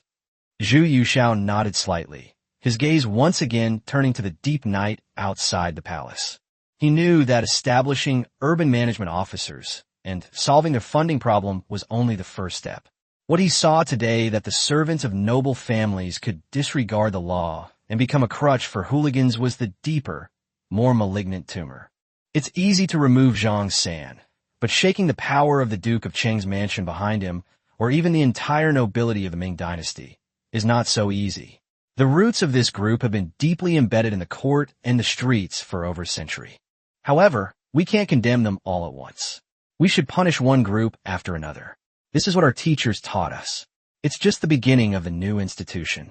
These people have been lying on the laurels of their ancestors and sucking the blood of the Ming dynasty for over 100 years. It's time for them to spit some out. The word noble lingered between his teeth, his expression cold yet thoughtful. And there are 100 different kinds. There are those who are loyal and virtuous for generations, and who have fought and bled on the battlefield. For example, the Zhang family of the Duke of Yinghua. Zhang Weixian was prudent and mature, and his son Zhang Zhiji was already exceptionally brave and resolute at the young age of 20. The line of the Earl of Xiangqing, Li Shouqi, was diligent in serving the king, and his son Li Yan, when Beijing was captured in the 17th year of Chongzhen, 1644, led his family to resist the attack at his residence, and was killed when he was exhausted. And there was also Gu Zhaoji, the vice commander-in-chief, who was wounded and fought to the death several times in Liaodong, and can be called the pillars of our great Ming dynasty. There are also those whose ancestors were heroes, and whose families have now become broken and spineless. Zhu Yuxiao felt a nameless fire rise in his chest. Those corrupt officials who rely on their ancestors' blessings, who spend their days drunk on their past achievements, only know how to embezzle state funds, seize land, exploit the common people, and indulge their evil servants, treating the streets of the capital as their private pockets. The actions of the servants of the Duke of Qing's mansion are a microcosm of this. Such people have endless poison and are a fundamental scourge to the country. But we can't kill them all. That's the work of stupid and reckless people. Zhu Yuxiao's idea was clear. We should divide and conquer, win over some and severely punish others. By establishing a new government office, he could cultivate forces directly under his control and build a new infrastructure to restrain the deeply entrenched civil official group. Those who are loyal to the country and upright and incorruptible can be set up as role models, and their sons and talented children can be brought into the new government office for training, to take charge of law enforcement and become my personal assistants. As for that Duke Zhu Chunshan of Cheng, a man who indulges his slaves and is insatiably greedy, and his cronies and henchmen, Zhu Yuxiao's eyes flashed with a cold light, his killing intent palpable. And those scoundrels who secretly collude with the enemy and bring disaster to the country and its people. It's time for these giant rats and parasites that have entrenched themselves in the Ming dynasty for 100 years and sucked the lifeblood of the nation to spit them out to me with interest. After returning to his desk, he spread out Xian paper and picked up a vermilion brush. He wanted to record his thoughts and ideas for the day, including his plans for the Patrol and Defense Commander's Office and its funding strategies, his determination to restore order in the capital region, and his future arrangements for the nobles, so as to form a clear strategy. The flickering candlelight cast the image of the young emperor, bent over his desk and writing furiously onto the massive screen. Though his figure appeared somewhat slender, it exuded an unprecedented calmness and sharpness. Chapter 82, Zhu Chunshan, Duke of Changhua. Chapter 82, while Zhu Yuxiao was writing furiously under the candlelight in the Qianqing Palace, outlining the blueprint for the Patrol and Defense Commander's Office, a completely different scene unfolded in the Duke of Qing's mansion, not far from the Forbidden City. Deep within the mansion, in a warm pavilion, Duke Zhu Chunshan of Changhua was reclining on a sandalwood couch covered with thick sable fur, closing his eyes to rest. He was about 50 years old, well-maintained, with a ruddy complexion, but his brows carried an arrogance born of long-standing superiority and a hint of barely perceptible gloom. A middle-aged man dressed in steward's robes with a capable-looking face was Zhu Guwei, the trusted steward in charge of many miscellaneous affairs outside the mansion. He was standing by with his hands at his sides, but fine beads of sweat were seeping from his forehead. "Lord Duke," Zhu Guwei's voice trembled slightly as he cautiously reported, "I just received word that the other day, Zhang Bao, the guy who manages the accounts for several shops in the west of the city on the back street of our mansion, had a good-for-nothing distant nephew named Zhang San get into some trouble at the alley entrance on Qipon Street. Zhu Chunshun didn't even lift his eyelids and snorted out, What now? Didn't I tell you to keep yourselves in check? Things are getting tense lately, so don't cause any trouble. Yes, it's a constraint, Zhu Gui said, bowing even lower. That Coco kid is so blind. Yesterday, while collecting customary money from an old pie stall at the alley entrance, he verbally abused several young gentlemen who were passing by. Young master, Zhu Chunshun finally opened his eyes, a hint of impatience in his voice. If you've offended someone, you've offended them. If you were the son of an official, you could apologize and give them some money to settle the matter. Why bother me with such a trivial matter? Your Excellency, please calm down, Zhu Gui hurriedly said. It was originally a small matter, but that young Master Kiki was accompanied by several guards who were extremely skilled. They subdued Zhang San and his two accomplices on the spot. Moreover, Zhang San was so terrified that in his panic he seemed to have mentioned the name of Zhang Bao from our household. Zhu Chunshun's brows furrowed sharply, a fierce glint flashing in his eyes. You mentioned Zhang Bao? Fool! What's that young master's background? Have you even investigated? Reporting to the Duke, Zhu Gui's voice was even lower. I sent people to investigate. The young master was dressed in fine silk, had an extraordinary bearing, was surrounded by skilled guards, and acted with great discipline. There were many people and eyes at the alley entrance at the time. Some people say that when the old steward beside the young master scolded Zhang San, his voice was high-pitched and sounded like that of a eunuch from the palace. Eunuch? Zhu Chunshun sat bolt upright, his eyes flashing with a sharp light. A chill instantly ran through his heart. A eunuch from the palace? Accompanying a young master? In fine silk casual clothes? This combination instantly triggered an extremely ominous thought in his mind. And there's something even stranger. Zhu Gui's voice was filled with fear. I originally wanted to send someone to appease the old stall owner and tell him to shut up and not talk nonsense. But the person I sent came back and said that the grandfather and grandson had disappeared. Their little stall and everything else vanished overnight. Neighbors all say that yesterday evening a group of ordinary-looking but imposing people picked them up, claiming it was arranged by a powerful figure. Arranged by a powerful figure? Vanished overnight. Zhu Chunshun's face darkened completely, like the sky before a storm. A strong sense of unease gripped him. A palace eunuch, a young master, arresting someone in the street, a stall owner mysteriously taken away. If he couldn't figure this out, he truly deserved to die. He slammed his hand on the small table beside the couch, making the teacups clatter. You damned bastard. Where is Zhang Bao? His good-for-nothing nephew caused such a mess. Where the hell has he gone? Zhu Gui shuddered in fright at the mention of Zhang Bao. He was invited for questioning by the Eastern Depot yesterday afternoon and hasn't returned since. The Eastern Depot? Zhu Chunshun gasped, a chill running from his feet to the top of his head. The Eastern Depot was arresting someone directly, and the target was even the steward of his household. What did this mean? After a brief moment of shock, immense fear and overwhelming rage churned within him. He was terrified that his own servant had committed such a heinous act before the emperor, and furious that the emperor, who had only recently ascended the throne, had shown such disrespect to him, a hereditary duke. He slammed his hand on the small table beside the couch, making the teacups clatter. You bastard! You idiot! He forced himself to calm down, his eyes flashing with a sinister light as he rapidly calculated. Did the emperor stumble upon this while traveling incognito, and then personally intervene? Did the Eastern Depot even arrest people directly? Is this aimed at that idiot Zhang San? Or is he going to target me? Zhu Chunshun. This thought sent chills down his spine. No, we absolutely cannot sit idly by and wait for our demise. We must handle this with utmost care. But how exactly should one respond? Should one go directly to the emperor to apologize? No, that would be tantamount to admitting one's own incompetence in managing subordinates and allowing servants to commit evil, essentially offering one's face to be slapped. Based on his understanding of the young emperor, he was young, ambitious, and eager for reform. If he bowed down, the emperor would likely seize the opportunity to seize upon him and expose more shady dealings. At that time, not only would he lose the ancestral title, but his life would also be in danger. The most urgent task is to cut off all leads that could connect us to the Duke's mansion. He looked at Zhu Gui with icy eyes, his voice as cold as iron.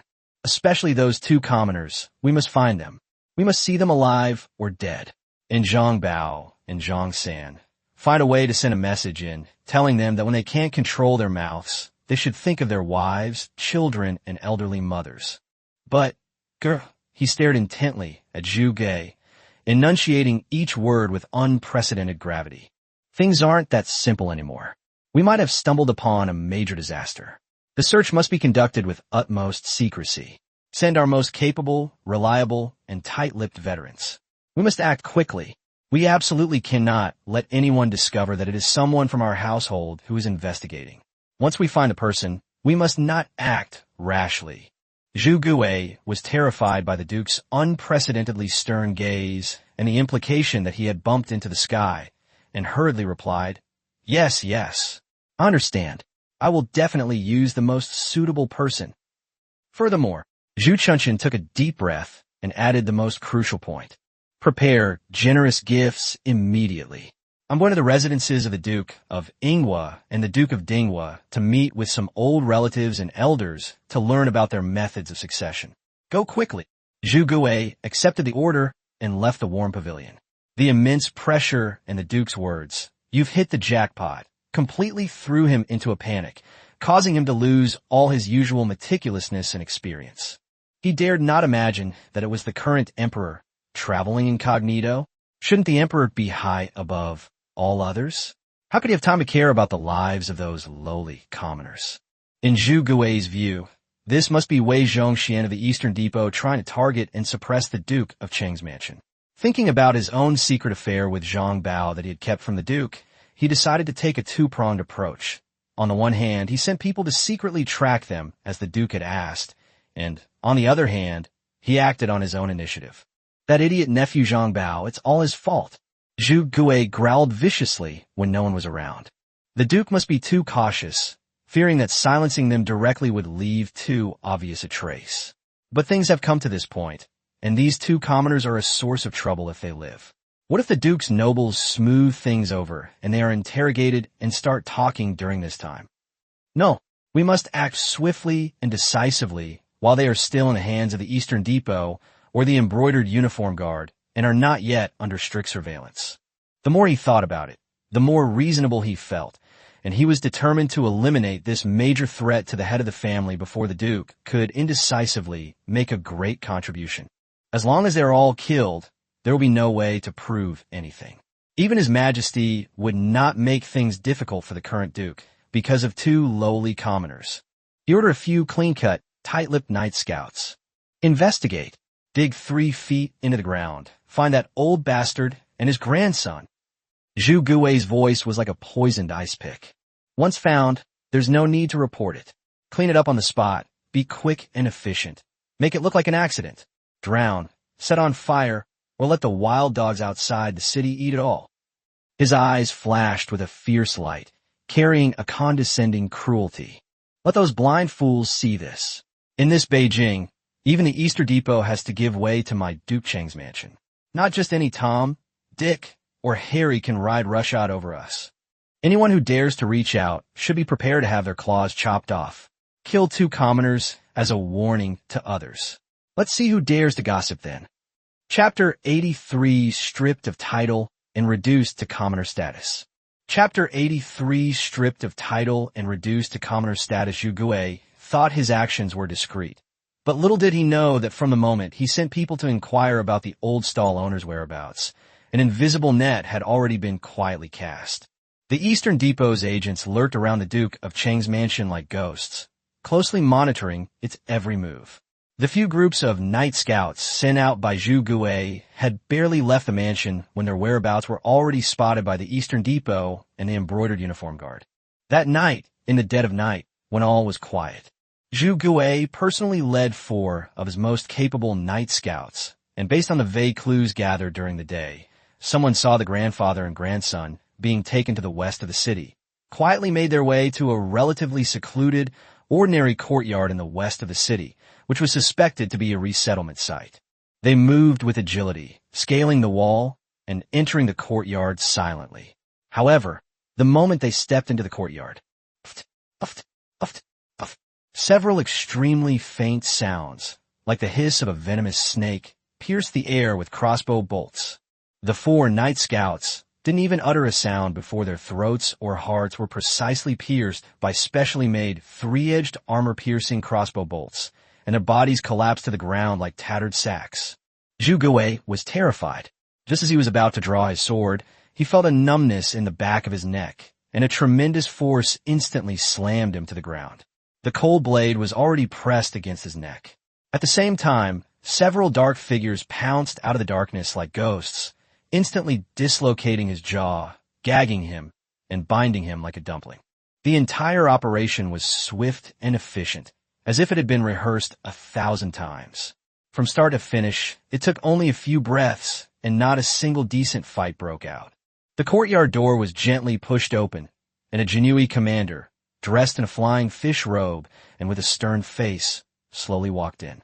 He didn't even glance at the corpse on the ground or Zhu Gui, who was bound like a dumpling.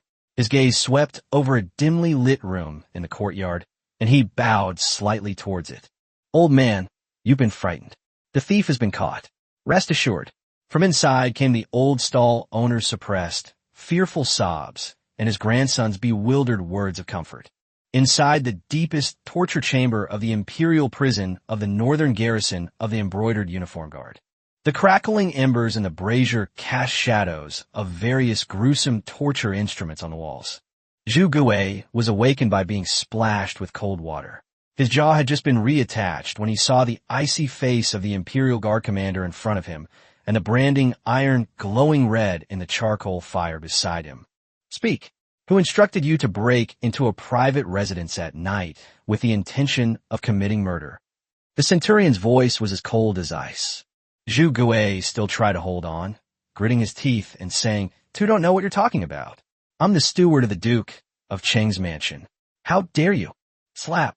A slap with an iron finger glove landed hard on his face, knocking out several teeth and drawing blood. "The Duke of Cheng's mansion," the centurion sneered, picking up a file. Zhang San, nicknamed Street Rat, was arrested yesterday for extorting and threatening children at the entrance of Qipon Street. He confessed that he hands over 70% of his monthly extortion earnings to your steward, Zhang Bao.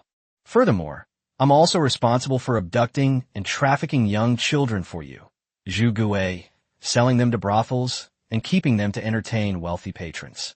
Zhang Bao was invited by the Eastern Depot yesterday and is currently having tea next door. "He's told you everything." Zhu Gui trembled, fear showing in his eyes. The centurion picked up the red-hot branding iron and waved it in front of Zhu Gui's eyes. The scorching heat almost scorched his eyebrows.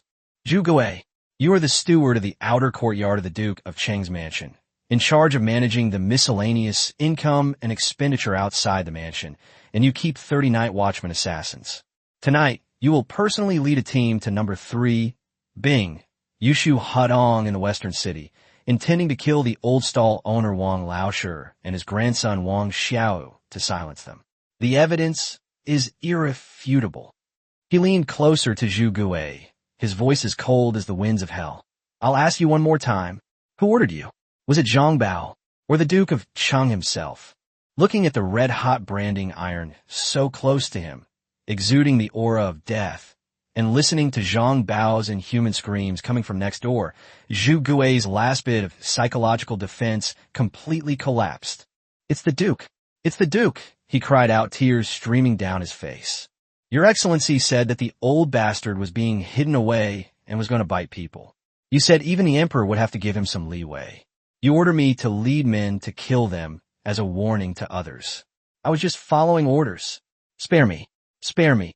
The next morning, as dawn broke, Wei Zhongxian walked hurriedly, his face solemn, yet revealing a hint of barely concealed excitement. Holding a sealed dossier, he strode into the warm pavilion of the Qianxing Palace. Zhu Yuxiao had just gotten up and was washing and grooming himself with the help of palace maids. Seeing Wei Zhongxian's expression, He waved his attendants away. "Your Majesty." Wei Zhongxian knelt down with a thud, holding up a scroll with both hands. "This old servant has urgent news to report. Last night, at the Duke of Cheng's residence, those audacious individuals dared to." He spoke very quickly, reporting to Zhu Yuxiao the entire process of the previous night's ambush and capture of Zhu Gui by the embroidered uniform guard, Zhu Gui's breakdown and confession in the imperial prison. In the words of Duke Cheng, Zhu Chunxian, even the emperor has to give him some leeway and kill him as a warning to others. He did so word for word. Zhu Gui's personally signed confession is here. There are witnesses and physical evidence. Duke Cheng, Zhu Chunxian, ordered his servants to raise assassins, allowed his wicked servants to plunder the streets, and even attempted to kill innocent people to silence them. His actions are outrageous. His outrageous words are even more treasonous. Wei Zhongxian's voice carried just the right amount of anger and trembling. Zhu Yuxiao listened quietly, his face expressionless. He took the file, but did not open it immediately. Instead, he slowly ran his fingers over the cold cover. The warm room was deathly silent, with only the occasional crackling of the charcoal fire in the copper basin. After a long while, Zhu Yuxiao slowly raised his head, his gaze calmly meeting Wei Zhongxian's.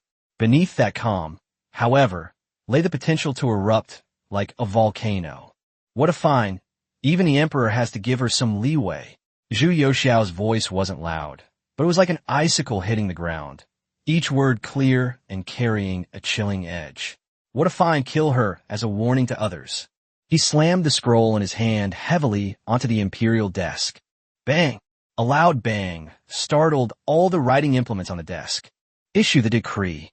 Zhu Yuxiao's voice suddenly rose, like a thunderclap from the heavens, carrying an undeniable imperial rage that resounded throughout the entire Qinqing Palace.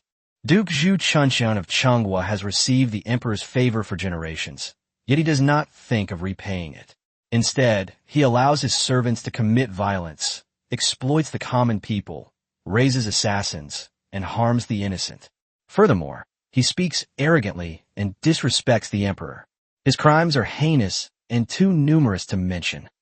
Immediately, strip him of his title and remove him from office, reducing him to commoner status. Lock him up and imprison him, handing him over to the 3 judicial departments for rigorous trial and sentencing. His mansion, land, and property are all confiscated. All involved servants, stewards, and henchmen are to be severely punished without exception. There will be absolutely no leniency. Furthermore, I order the embroidered uniform guard to thoroughly investigate all the families of nobles and relatives involved in the case. Anyone found to have kept wicked servants, condoned illegal activities, exploited local areas, or disregarded the law, regardless of rank or title, will be severely punished without exception. I want to see who truly rules this Ming dynasty. Furthermore, the Duke of England is ordered to oversee the execution, with all the nobles observing, so that they may see the fate of these parasites and traitors of the nation, and take it as a warning. Those who dare to commit the same offense again will be punished for this. The cold imperial decree, like a thunderbolt, instantly cleaved the dawn of the capital. A storm targeting the noble class, beginning with the collapse of the Duke of Cheng's mansion, suddenly erupted in the heart of the empire. Chapter 84. Only by realizing one's own faults can one know that one's fate is sealed. Chapter 84. Not realizing one's own faults. One knows one's fate is sealed. Deep within the imperial prison, cold and damp, the air thick with the stench of blood and despair. Once a high-ranking Duke of Cheng, Zhu Chunxian, now wore prison clothes, his hair disheveled and face filthy, and curled up on a cold stone bed. The icy touch of the chains and the deathly silence unique to the imperial prison gnawed at his nerves at every moment. The copies of the dossier sent by the Eastern Depot and the embroidered uniform guard, bearing the personal signatures of Zhang Bao, Zhu Gui, and others, detailing his crimes, were like a red-hot branding iron, searing his very soul. He knew the evidence was irrefutable. The 2 charges of attempting to silence him and raising assassins were enough to condemn him to the pillory of shame, not to mention his numerous atrocities of exploiting the common people and allowing his slaves to commit violence. In the emperor's fury, stripping him of his title and confiscating his property was a foregone conclusion, and even execution or extermination of his entire clan was possible. Fear coiled around his heart like a venomous snake, almost suffocating him. He was unwilling to accept defeat. He couldn't just sit and wait to die. He had to grasp at the last glimmer of hope. Guards! Guards! He lunged at the iron bars, gripping the cold bars tightly with both hands, and roared with the last of his strength, his voice like a broken gong. Zhu Chunshun, the guilty subject, beg to see the emperor and plead guilty. I have a plea to report to your majesty. I beg your majesty to have mercy. Desperate wails echoed empty in the deep passageway, answered only by the guards' cold, back-cast gazes. The news quickly reached the Qinxing Palace.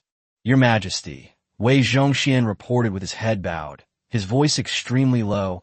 Duke Zhu Chunshun of Changhua is crying day and night in prison, only begging to see your Majesty to plead guilty, saying that he has something to report and begs your Majesty to show mercy beyond the law. Zhu Yuxiao was reviewing a memorial when he heard this. His brush paused slightly, and without looking up, he simply said, "Oh, what's the matter?" Your Majesty. Wei Zhongxian carefully chose his words. He only said that the blame lay with him, that he had mismanaged the household, leading to the wicked servant's rebellion. He is willing to offer all his family wealth to atone for his sins, and earnestly begs your Majesty to consider the merits of his ancestor, the Marquis of Qingyang. Her family has received the emperor's favor for generations. Zhu Yuxiao abruptly put down his pen, a chilling sneer curling at the corner of his lips, his sharp, knife-like gaze instantly piercing Wei Zhongxian. His slaves run rampant in the capital, preying on the people, harboring desperados to wreak havoc in the countryside, and even daring to send assassins to kill the evidence I was trying to investigate. Is this what the Zhu family calls hereditary imperial favor? I don't think he knows he's wrong. He knows he's going to die. His so-called plea for help is nothing but a desperate attempt to evade punishment, a vain attempt to buy his life with his wealth stained with the people's blood and sweat. Your Majesty is wise and insightful. Wei Zhongxian quickly bowed his head. Zhu Yuxiao's eyes flashed with a cold light, and he sneered inwardly. The nobles were deeply entrenched. How many soldiers and armored soldiers did they have? He commanded the elite troops of the system, controlled the powerful army of Liaodong, and had the elite guards of Nanhai Zi under his command. What did he have to fear? This case has had an extremely negative and far-reaching impact. If it is not dealt with decisively, how can we deter the corrupt officials in the court? How can we implement his grand plan to purge the capital region and establish the Patrol and Defense Commander's office? Zhu Chunshun must become the dead chicken that deters the monkeys. Issue the decree. Zhu Yuxiao's voice returned to calm, yet brooked no argument. Considering the minor merits of his ancestors, allow him to kneel outside the Meridian Gate to plead guilty. Order the Eastern Depot and the embroidered uniform guard to keep a close watch on him. I want to hear what kind of pleasures he can come up with.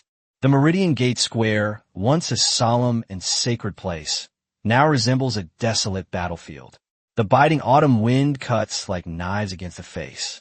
Zhu Chunshun was stripped of any ornaments that signified his status, and dressed only in a rough, grayish-blue cloth. He staggered over, being dragged along by two tall imperial guards. He raised his head and looked at the towering Meridian Gate, which seemed to pierce the clouds, and the faint outline of the Forbidden City behind it. A tremendous, unprecedented sense of humiliation and overwhelming fear suddenly engulfed him.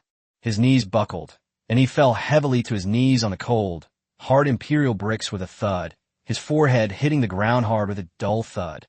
Your Majesty, I, Zhu Chunshun, kowtow to your Majesty. Long live the Emperor! Long live the Emperor! Long live the Emperor! The voice was hoarse and shrill, echoing across the empty square. There was no response, only the howling wind and the distant clanging of the armor plates of the guards. Zhu Chunshun's heart sank into an abyss of despair. He knew that the emperor was grinding away at his last shred of dignity, and he dared not stop, only desperately repeating those humble actions and pleas. This sinful subject failed to manage his household properly, allowing wicked servants to run rampant and wreak havoc on the village. He has disturbed your majesty's ears. He deserves to die 1,000 deaths. He deserves to die 1,000 deaths. His forehead was repeatedly struck against the gold brick, his skin torn and bleeding. Blood mixed with snot and tears quickly congealed in the cold wind, covering his face. He looked as wretched as the dirtiest beggar on the street. This sinful subject has failed the emperor's grace and the ancestors. This sinful subject is willing to offer all his family's wealth as military funds to atone for his sins. He only begs his majesty to have mercy and spare the lives of his entire family. This sinful subject is willing to volunteer to be stationed on the frontier and never return, to atone for this heinous crime. Your Majesty, have mercy. His voice had broken, leaving only desperate sobs and futile pleas. The former majesty of the Duke was completely gone. Zhu Yushao did not personally visit the city tower. Instead, he stood with his hands behind his back on the towering terrace of the Qianqing Palace, his gaze piercing through the layers of palace buildings and landing on the ant-like figures in the Meridian Gate Square. Wei Zhongxian stood by his side with his hands at his sides, quietly relaying the wailing below.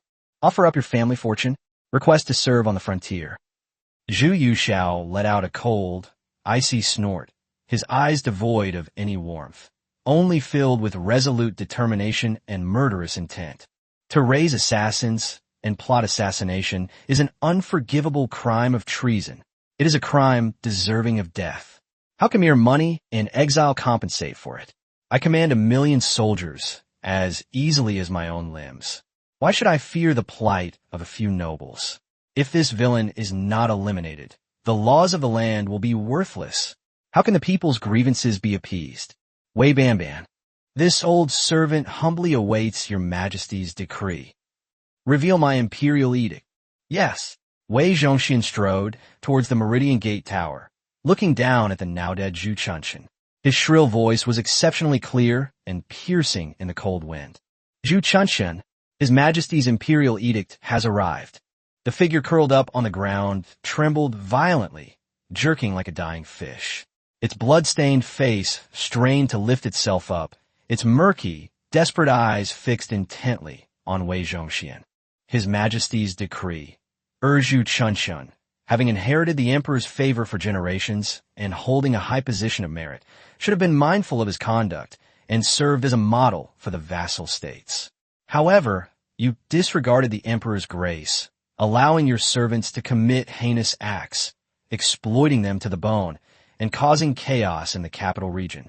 You raised assassins, plotted rebellion, and attempted assassination, shaking the very foundation of the nation. Every single instance is irrefutable. Raising private soldiers and committing assassination are heinous crimes of treason. Your evil deeds are beyond redemption, arousing the wrath of both gods and men.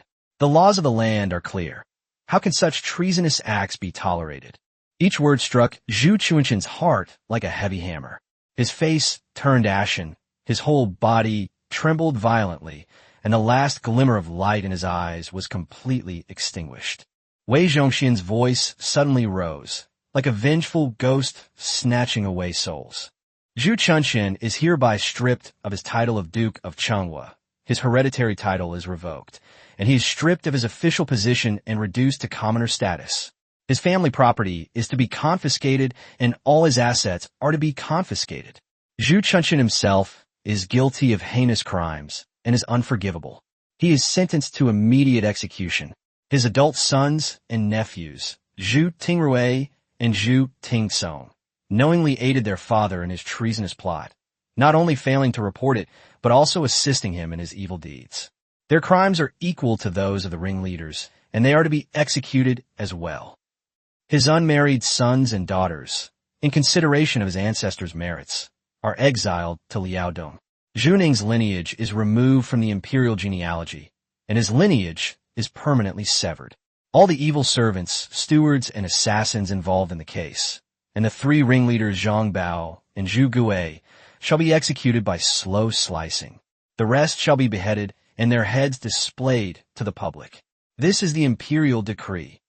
Execute him immediately?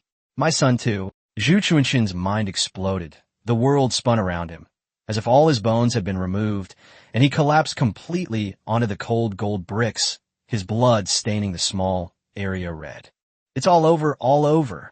His title, his fortune, his bloodline, everything is gone. He made a strange hoarse sound in his throat, unable to even utter a word of thanks. 2 imperial guards pounced on him like wolves and tigers, dragging him away like a dead dog, leaving only a glaring stain of red on the ground. Chapter 85 Nobles Observing Execution. Chapter 85 Several days after the execution of the nobles, at the execution ground in the West Market. The vast execution ground was sealed off by layers of palace guards. Swords were drawn, arrows were nocked, and a chilling atmosphere filled the air with not a sound to be heard. The execution platform stood tall, and a man sat on it, wearing an imperial robe with a python pattern, his face as solemn as stone. He was none other than Zhang Weixian, the Duke of Ing. This was the emperor's cruel decree, appointing Duke Zhang Weixian of Ingwa as the executioner to personally escort the family friend and nobleman Zhu Chuanxin on his way. He also ordered all nobles and relatives of the emperor in the capital who held titles, regardless of rank, to be present to witness the execution and not to ask for leave. One after another, ornately decorated carriages arrived under the escort of heavy guards. The former nobles and powerful figures, such as Duke Dingwa Su Shigao, Marquis Jinyuan Gu Zhaoji, Marquis Wudingwa Peimin, Marquis Yongkong Su Shiding, and Marquis Taining Chunyanzhua, all looked ashen-faced as they were led into the designated area by the imperial guards. An indescribable sense of suffocation filled the air. No one dared to make a sound. Only heavy breathing and suppressed fear could be heard. Those who had previously been close to Zhu Chuanxin, such as the Earl of Chengyan Guozhuang, were utterly ashen-faced, their legs trembling like leaves. They understood that this was not only the end of the Cheng family, but also the emperor's most bloody and direct warning to the nobility. Moments later, Zhu Chuanxin and his 2 adult sons were dragged onto the execution platform. After several days of torture in prison, they were no longer human, their eyes empty and numb. But when the disheveled Zhu Chuanxin saw Zhang Weixian, dressed in a python robe and expressionless, on the execution platform, a deep-seated resentment and extreme humiliation suddenly erupted in his turbid eyes, and he was instantly reduced to ashes. Having Zhang Weixian, a fellow duke of the state and of high status, oversee his execution was a form of mental torture that was far more devastating than the physical pain. Zhang Weixian's face was ashen, but his heart was in turmoil. His Majesty's use of him to carry out the execution not only demonstrated the fairness of law, but also completely bound Zhang Weixian's Duke of Ying's mansion and all loyal nobles to the imperial power, severing them entirely from the corrupt clique represented by Zhu Chuanxin. He wanted all the nobles to know that the emperor's will was the will of heaven, and that he held the sharpest weapons in the world. Zhang Weixian took a deep breath. Any hesitation at this moment would lead to utter destruction. It's noon. The executioner's piercing shout tore through the suffocating silence. Zhang Weixian took a deep breath of the cold air, which was already filled with a strong smell of blood. He stretched out his slightly trembling but steady hand and slowly pulled out the scarlet execution order slip from the vermilion lacquer slip container in front of him. By imperial decree, supervise the execution, verify the identity, carry out the execution. The imperial edict has been issued. The executioner's broadsword flashed a chilling arc in the bleak winter sunlight. Puffed, puffed. Blood mist erupted. 3 heads, once symbols of supreme honor, crashed heavily onto the straw-covered wooden platform, their blood gushing forth and staining a large area of the execution ground red. The pungent, nauseating smell of blood instantly filled the air. On the execution platform, a chorus of suppressed gasps and gasps of horror rose from the nobles. Some covered their eyes and vomited, some fainted and collapsed on the spot, and many more trembled like chaff, their faces as white as paper. The spurting blood and the rolling heads were like hot branding irons, deeply imprinted on the souls of every noble present. The emperor left them with the most unforgettable warning in a unique way. After the execution, The execution ground was quickly cleared in a suffocating silence. The strong stench of blood still lingered in the air, and the nobles, like frightened birds, were about to flee in panic under the escort of their servants when they were blocked by palace officials.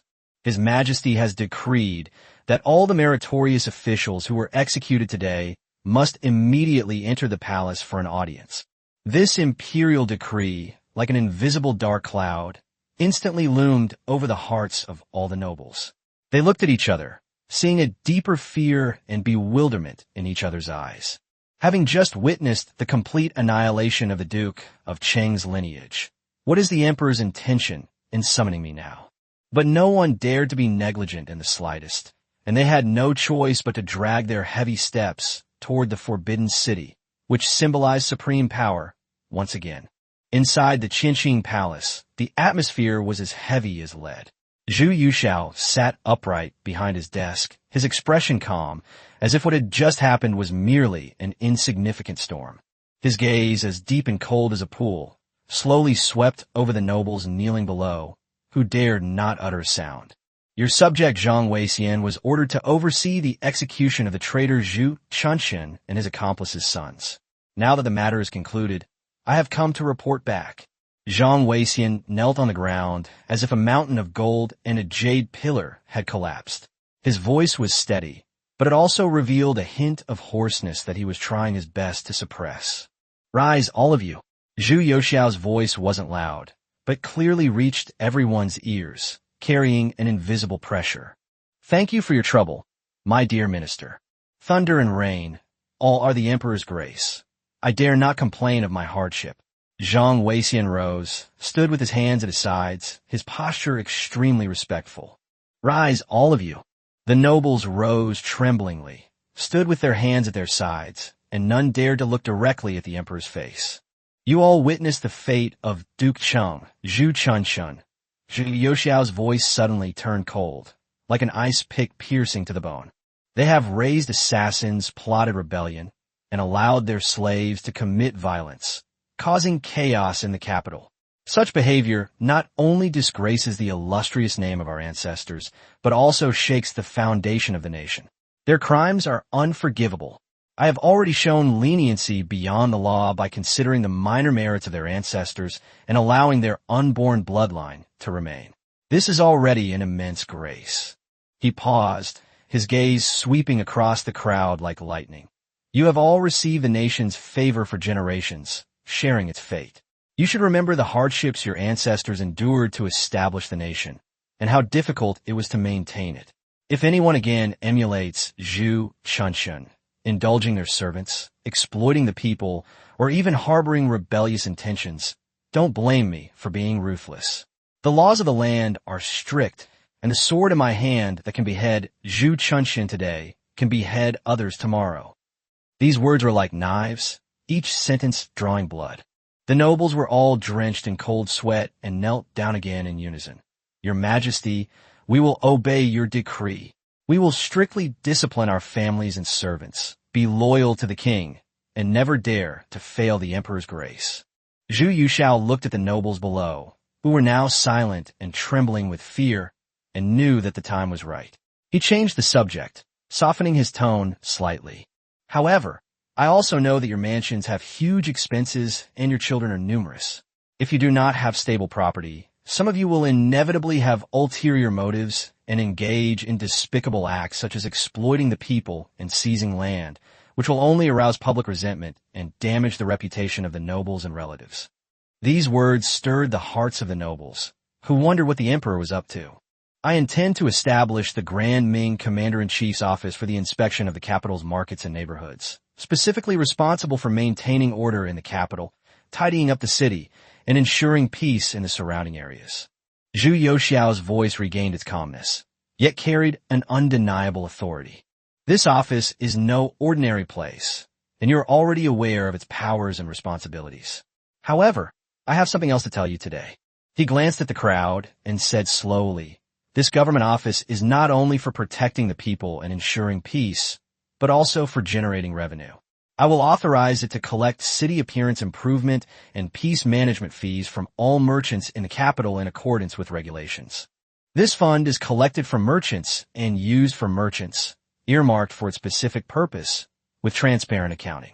I've already instructed financial experts to estimate that with thousands of merchants gathering in the capital, if managed properly, this revenue will surely be enormous.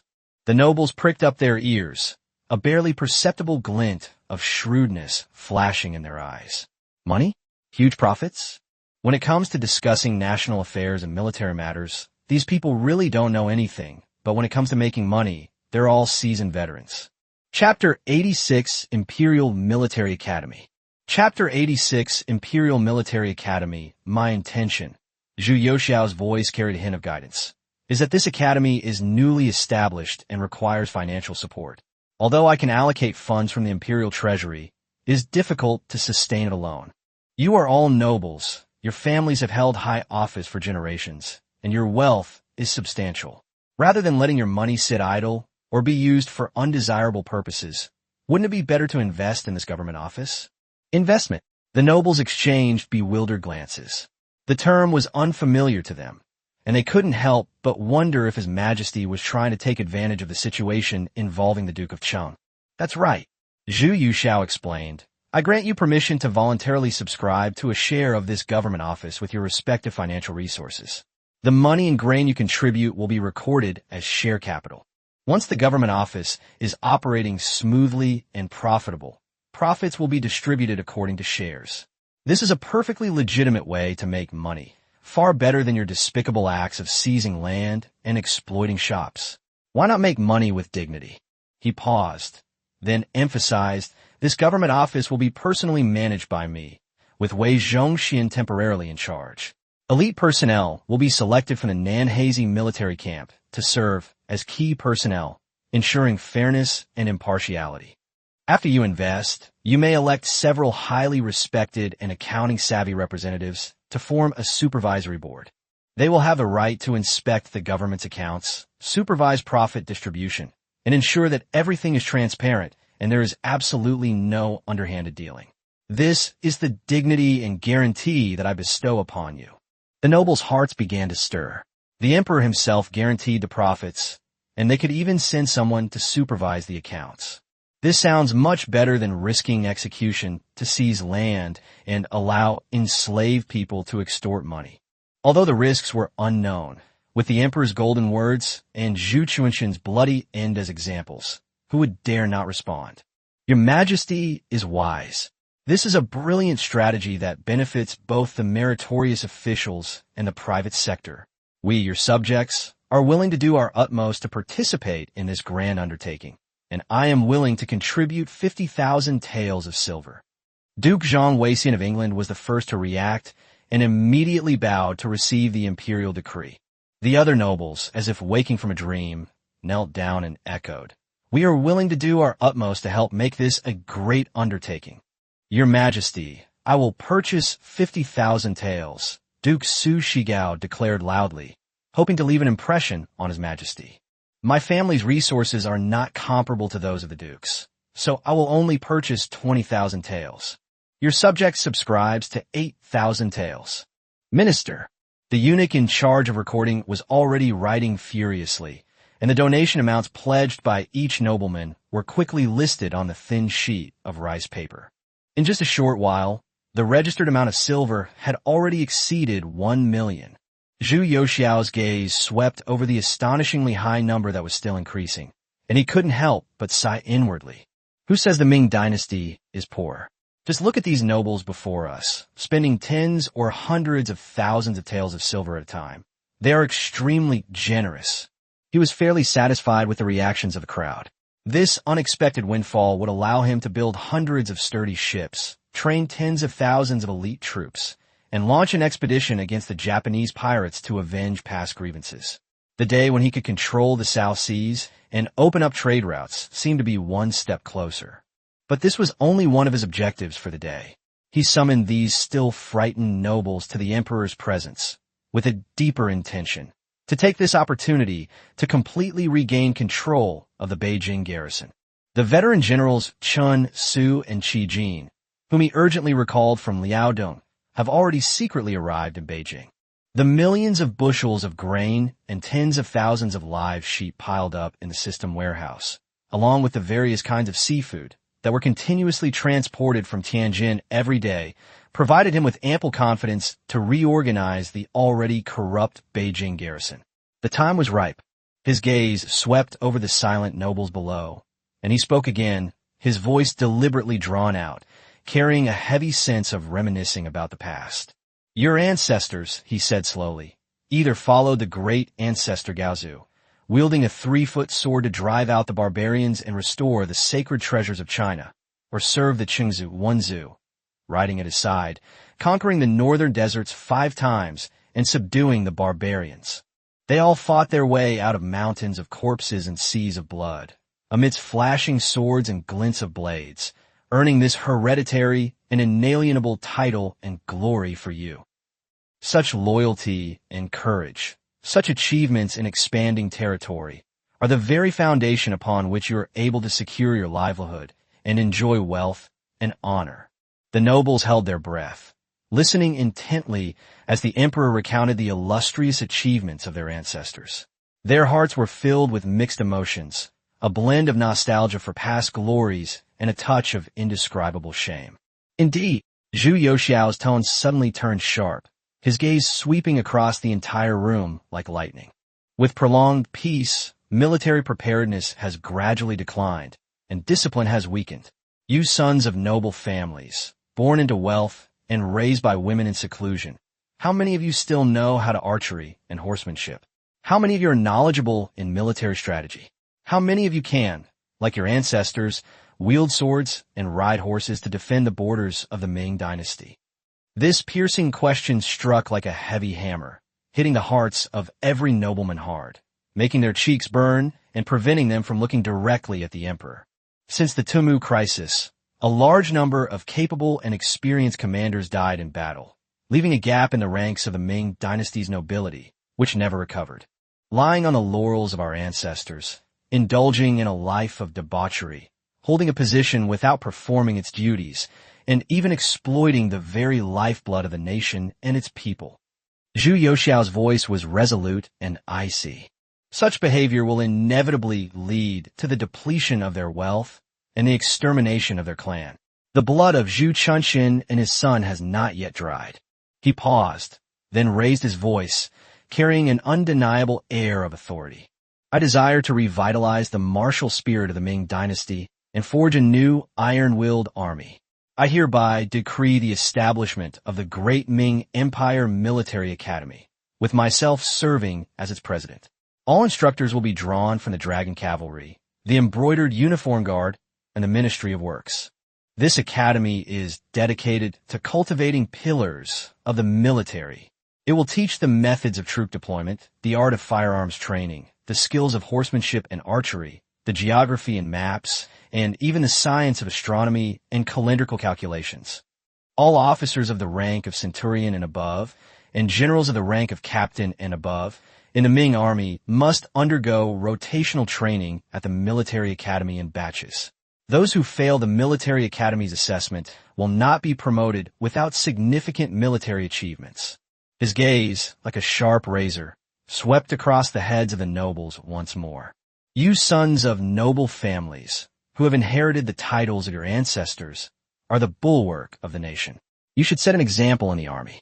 I hereby decree that all direct descendants of noble families who have reached the age of 14, regardless of whether they have inherited the title, must enter the Great Ming Empire Military Academy for 3 years of further study. Only those who pass the assessment may inherit their rank and salary, or serve in the army. Those who fail the assessment due to laziness, negligence, or habitual misbehavior will be disqualified. Zhu Youxiao's voice was like icicles in the dead of winter, each word piercing to the bone. If a generation fails the exam, the title will be downgraded by 1 rank. If they fail again, the title will be downgraded by another rank. If they still fail after 3 generations, they will be stripped of their title and official position and reduced to commoners. My Great Ming dynasty cannot tolerate useless parasites resting on the laurels of our ancestors. What I need are pillars of the state who can draw their swords and stand ready to serve me. Do you all understand? We understand. "We will obey your majesty's decree." The nobles replied in unison, their voices filled with unprecedented reverence, as well as a sense of urgency and pressure as they were being forcibly driven on their journey. Just when the nobles thought the storm was about to subside, Zhu Youxiao's cold voice rang out again. "The most important affairs of the state are sacrifice and war. Military power is the foundation of the survival of the nation." His gaze suddenly sharpened like a hawk's, locking onto the crowd below. The capital city and the capital garrison guard the imperial capital and are the most important military forces in the country. However, many of you sons of nobles occupy these positions, living off the pay without working, neglecting training and military preparedness, causing the once fierce warriors to become almost like rotten wood. Do you really think I know nothing about this matter? Chapter 87. Did you understand my words? Chapter 87. Did you understand my words? The temperature inside the Qianxing Palace seemed to drop to freezing point instantly. The nobles' hearts jumped into their throats, and cold sweat instantly soaked through their inner linings. Having reviewed the merits of their ancestors and used the Military Strategy Academy to control the inheritance of titles, is the emperor finally about to touch their most fundamental interests' military power? Before they could catch their breath, Zhu Youxiao announced sternly, "I am determined to reorganize the Beijing garrison, weed out the weak and retain the strong, and rebuild a powerful army." Zhu Youxiao's voice was resolute and brooked no argument. "Wang Yingzhua, the deputy commander-in-chief of the Longxiang army, is hereby promoted to the position of vice commander-in-chief and commander-in-chief of the Beijing garrison. He shall be in charge of the training, personnel selection, and financial expenditures of the Beijing garrison, and shall have the authority to control all generals. This is the imperial decree." His gaze swept over the instantly pale faces of the nobles, and he continued, "Qi Jin, the deputy commander-in-chief of Junyi, is hereby promoted to acting vice commander-in-chief, commander-in-chief of the Beijing garrison, and assistant commander of the Beijing garrison's military administration, with special responsibility for the preparation of firearms and the training of cannons. Chen Su, who has rendered meritorious service in aiding Liaodong, is hereby promoted to acting vice commander-in-chief, commander-in-chief of the Beijing garrison, and assistant commander-in-chief of the Beijing garrison, in charge of military administration and troop training and formation deployment." Wang Yingzhua? The name struck like a thunderbolt. The nobles were completely unfamiliar with it. After all, they were part of the Ming dynasty's military circles and knew most of the famous generals, but they had never heard of this person before. What other dragon army is there? What kind of army is this? They had never heard of it, much less seen it. When did His Majesty acquire a new army called the Dragon Soaring Army, with a commander-in-chief? This sudden and completely unknown power information struck them like a heavy hammer blow into their blind spots of cognition, filling them with fear. Before the nobles could recover from the overwhelming information shock and blankness, Zhu Youxiao's icy voice continued. "Effective immediately, all current sons of noble families who hold substantive positions such as commander, battalion commander, captain, or lieutenant in the Divine Pivot Battalion, Divine Machine Battalion, or Five Armies Battalion," his voice was resolute, "immediately hand over the official seal, troop roster, and ration registers. Temporarily grant them honorary titles, such as Military Training Advisor and Military Equipment Auditor. Their original duties will be filled by Wang Yingzhua, together with Chen Su and Qi Jin, selecting outstanding officers from the Longxiang Army and the Beijing garrison to fill vacancies at the ranks of Junior Flag Officer, General Flag Officer, Captain, Commanding Officer, and Battalion Commander. Select and promote meritorious officers and soldiers of the Longxiang Army and the Beijing garrison to the ranks of junior officers, general officers, and centurions." Boom!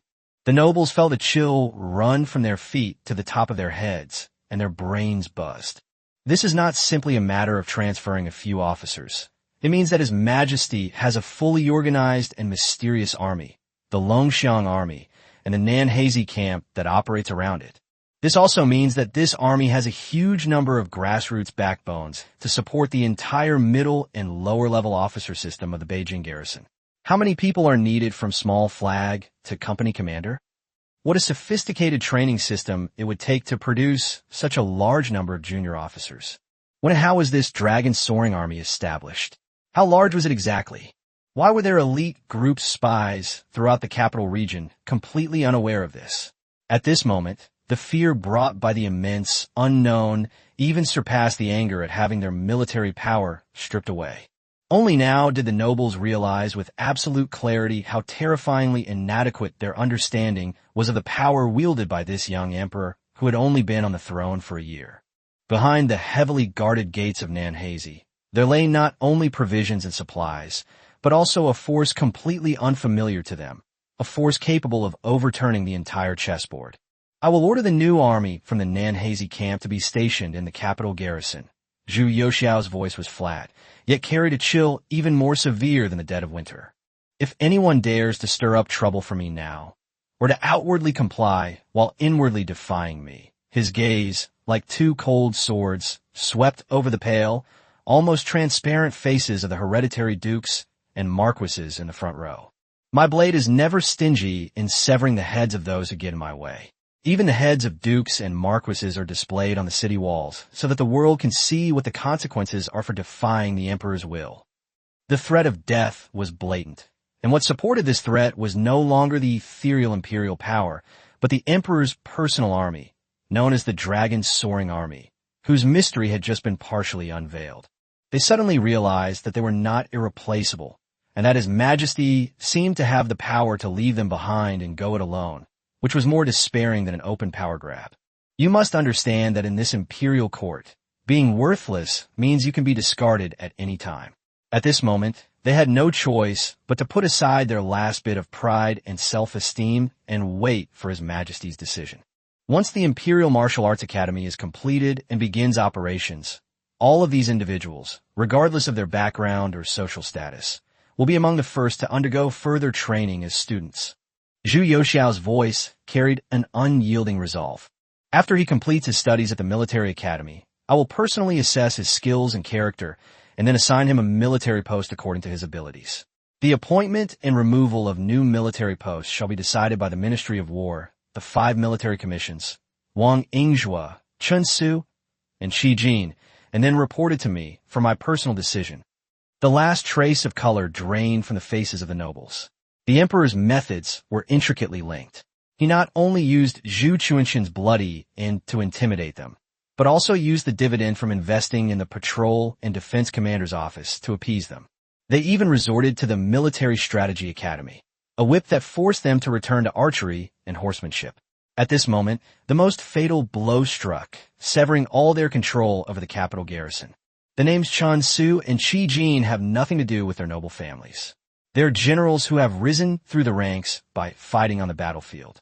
In addition, they are the elite troops of Nanhazi mentioned by His Majesty. It can be said that the capital garrison they have occupied for generations will no longer be their private territory. His Majesty's ruthless methods, meticulous planning, and precise moves left them with no strength to resist, only a chilling sense of despair and a desperate hope that His Majesty would keep his word. Zhu Youxiao calmly watched the nobles below, their expressions of utter defeat. The shock and fear the nobles felt towards the Longxiang army was exactly the effect he wanted. This hidden force, baring its fangs once more, became the final and heaviest straw that broke the camel's back. Have you understood what I said? Zhu Youxiao's voice now truly revealed the calm of someone in complete control. Chapter 88, Who's in favor? Who's against? Chapter 88, Who approves? Who opposes? Although the nobles in the hall had many objections, none of them dared to show it outwardly. The cold gates of the Duke of Cheng's mansion and the fate of Zhu Quanxin are still vivid in my mind. Who can guarantee that their family's secret chambers are spotless, and their accounts are without the slightest flaw? The emperor's ability to turn the world upside down is enough to deter anyone from daring to challenge him. Under immense pressure concerning the very survival of their families, all eyes, involuntarily and with the last glimmer of hope and a plea for help, turned to the leading noble family, Duke Zhang Weixian of Yinghua and Duke Su Shigao of Dinghua. Duke Zhang Weixian of England stood before the assembled nobles, his figure appearing even more hunched than when he arrived. He was also deeply conflicted. On one hand, there is a deeply suppressed, surging passion, to revitalize military achievements and recreate the glory of our ancestors sweeping across the northern deserts. This is a glorious desire ingrained in our very bones. If he could use this reform to lead the nobility to regain military power and restore the status of military merit, what a great achievement that would be. He even saw the possibility of becoming a key minister in His Majesty's reform and innovation. However, on the other hand, there was a deep-seated fear. The hereditary dukedom that his ancestors had fought so hard for, the iron certificate that symbolized the pinnacle of the family, could not be lost in his hands. He dared not even think about the consequences if his descendants were not up to par and ended up at the bottom of the martial arts academy. This extreme inner turmoil pounded fiercely in his chest, but when he subconsciously and tremblingly tried to look up at His Majesty's expression again, he only caught a glimpse of the increasingly cold gaze cast from the throne, and his heart trembled. Suddenly, he remembered the well-equipped, imposing and mysterious armored soldiers who were deployed inside and outside the Forbidden City at the beginning of the Emperor's reign. I recalled the heavily guarded Nanhazi camp, which was surrounded like an iron barrel. Even though I couldn't see what was inside, the massive amounts of supplies and money that were transferred into it every month through the inner transport treasury, like a long dragon, were enough to prove that the emperor held a far more profound and unfathomable power than what was visible on the surface. In the face of a monarch with thunderous methods and absolute power, the so-called noble group and the so-called close-knit community suddenly seemed so pale and powerless. Those who obey prosper. Those who defy perish. These 6 words, like a red-hot branding iron, were already placed before them, and he no longer hesitated or harbored any illusions. The emperor's stance at this moment was crystal clear. I have finished speaking. Who agrees? Who disagrees? Your Majesty is wise. Your subject, Zhang Weixian, respectfully obeys Your Majesty's decree. I will certainly cooperate with the generals to successfully take over the Beijing garrison and forge a powerful army for Your Majesty and the Ming dynasty. The Duke of England suddenly straightened his back, his voice booming like a tearing sound, carrying a resolute determination to gamble everything. He was the first to bow down, using his physical actions and loud voice to firmly bind the entire Duke of England's mansion to the Emperor's carriage, a carriage that, though seemingly young, already held the reins of life and death. Upon seeing this, Duke Dinghua Su Shigao sighed inwardly and, without further hesitation, quickly followed suit and bowed. Your subject, Su Shigao, respectfully obeys the imperial edict. With the 2 most revered dukes having expressed their support, the remaining nobles, like toppled dominoes, dared not hesitate for even a moment, and knelt down in unison. Your Majesty, we will obey your decree. The sound echoed in the empty plaza outside the palace, carrying the lingering echo of submission. Regarding the investment in the new government office, the details will be discussed and agreed upon by Wei Zhongxian and you all. As for the establishment of the Military Strategy Academy, the Ministry of War, together with the 5 military commissions, shall quickly draft a detailed proposal and submit it to me for review. You may leave. We take our leave. The nobles' responses were tinged with an unprecedented weakness and numbness. With their heads bowed and backs hunched, they slowly retreated from the hall, which exuded imperial pressure, their steps unsteady, like walking corpses. The palace doors slammed shut behind them, cutting off their scorching gaze, but not the bone-chilling cold that even the autumn wind couldn't match. Today's trip to the Qianqing Palace came at a price far exceeding our imagination. They were not only forced to surrender a huge amount of wealth, but also witnessed the instantaneous downfall of their hereditary peers, and were compelled to embark on the martial path, a trial as fraught with peril and danger that concerned the survival of their family titles. Ultimately, the last cornerstone upon which the family's prestige and status depended, its generational influence over the military power of the Beijing garrison, was undeniably taken away by His Majesty. A profound sense of loss and despair enveloped most of the nobles, especially some dukes and marquises whose military preparedness had long been lax and whose sons were dissolute. For them, preserving their titles and wealth was an enormous challenge.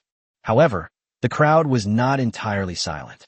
Some younger members of the second-class noble families, who already harbored some military ambitions or whose families were on the verge of decline, had a faint flame quietly ignited in their eyes amidst fear and confusion. The fair and just Military Strategy Academy is seen as a death whip by outsiders, but in their eyes, it is a ladder to heaven to break free from the oppression of civil officials, serve the country, and earn military merits based on real skills. Although difficult, there was finally a smooth path to military merit. Moreover, it was the Military Strategy Academy, personally established by His Majesty. When the examinations and appointments were conducted, even if the judges were impartial, how could they not have any extra expectations and consideration for their own people who shared the blood of the founding heroes? With this underlying closeness, as long as they are loyal to His Majesty and make military achievements, they will have the opportunity to restore the glory of their ancestors, ride the wave of change to rise to a higher position, and even it is not impossible to become a duke. Their eyes flickered as they looked at the Duke of Ingwa and the Duke of Dingwa who were leading the group. As Duke Zhang Weixian of England stood up and turned around, his gaze swept over the young faces that were equally dejected yet filled with a new hope. The resentment in his heart was quickly replaced by a sense of urgency. After returning, we will dedicate the entire clan's resources, spending money and grain to hire renowned teachers. Even if we have to whip and tie them up, we will make those good-for-nothing descendants pick up the skills our ancestors used to make a living. This hereditary duke's robe and the imperial edict above my head must not be lost in my hands. Zhang Weixian. The emperor's sword has been raised. On this path, it's either success or death. Chapter 89, The Autocratic Emperor. Chapter 89, The Autocratic Emperor inside the Wenyuan Pavilion. The fragrance of sandalwood wafted, yet it could not dispel the heavy, almost suffocating atmosphere. Grand Secretary Fang Tsongjia, Minister of War Li Banghua, Minister of Revenue Zhou Jiama, Minister of Works Su Guangqi, and Vice Minister of Revenue Bai Ziyan, 5 important ministers of the empire, sat around a heavy rosewood table. On the desk, memorials and petitions were piled up like a mountain, almost burying them. For the past 2 weeks, they have been under immense pressure, presiding over the implementation of the performance evaluation system for officials, the selection and transfer of officials from the capital to other regions, the reduction of redundant staff, and the placement of newly promoted officials, all of which are thorny and complex administrative matters that affect the whole situation.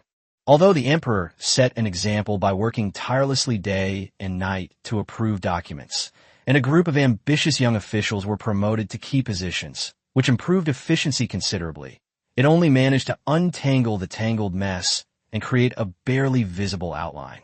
All 5 of them looked exhausted, with sunken eyes, and even drinking strong tea could not dispel the deep-seated weariness. Grand Secretary, the Ministry of Personnel has submitted the second batch of lists of officials to be sent to other posts, along with their evaluations. Your review and decision are required. A secretary from the Imperial Secretariat respectfully presented the documents. Fang Tsongjia rubbed his throbbing temples, just as he picked up the vermilion brush. Report, esteemed ministers and high-ranking officials. Something terrible has happened. A trusted clerk, pale-faced, practically stumbled in, disregarding etiquette, his voice trembling uncontrollably. The room fell silent instantly. Even Li Banghua, usually so composed, frowned and rebuked. What's all this panic? What kind of behavior is this?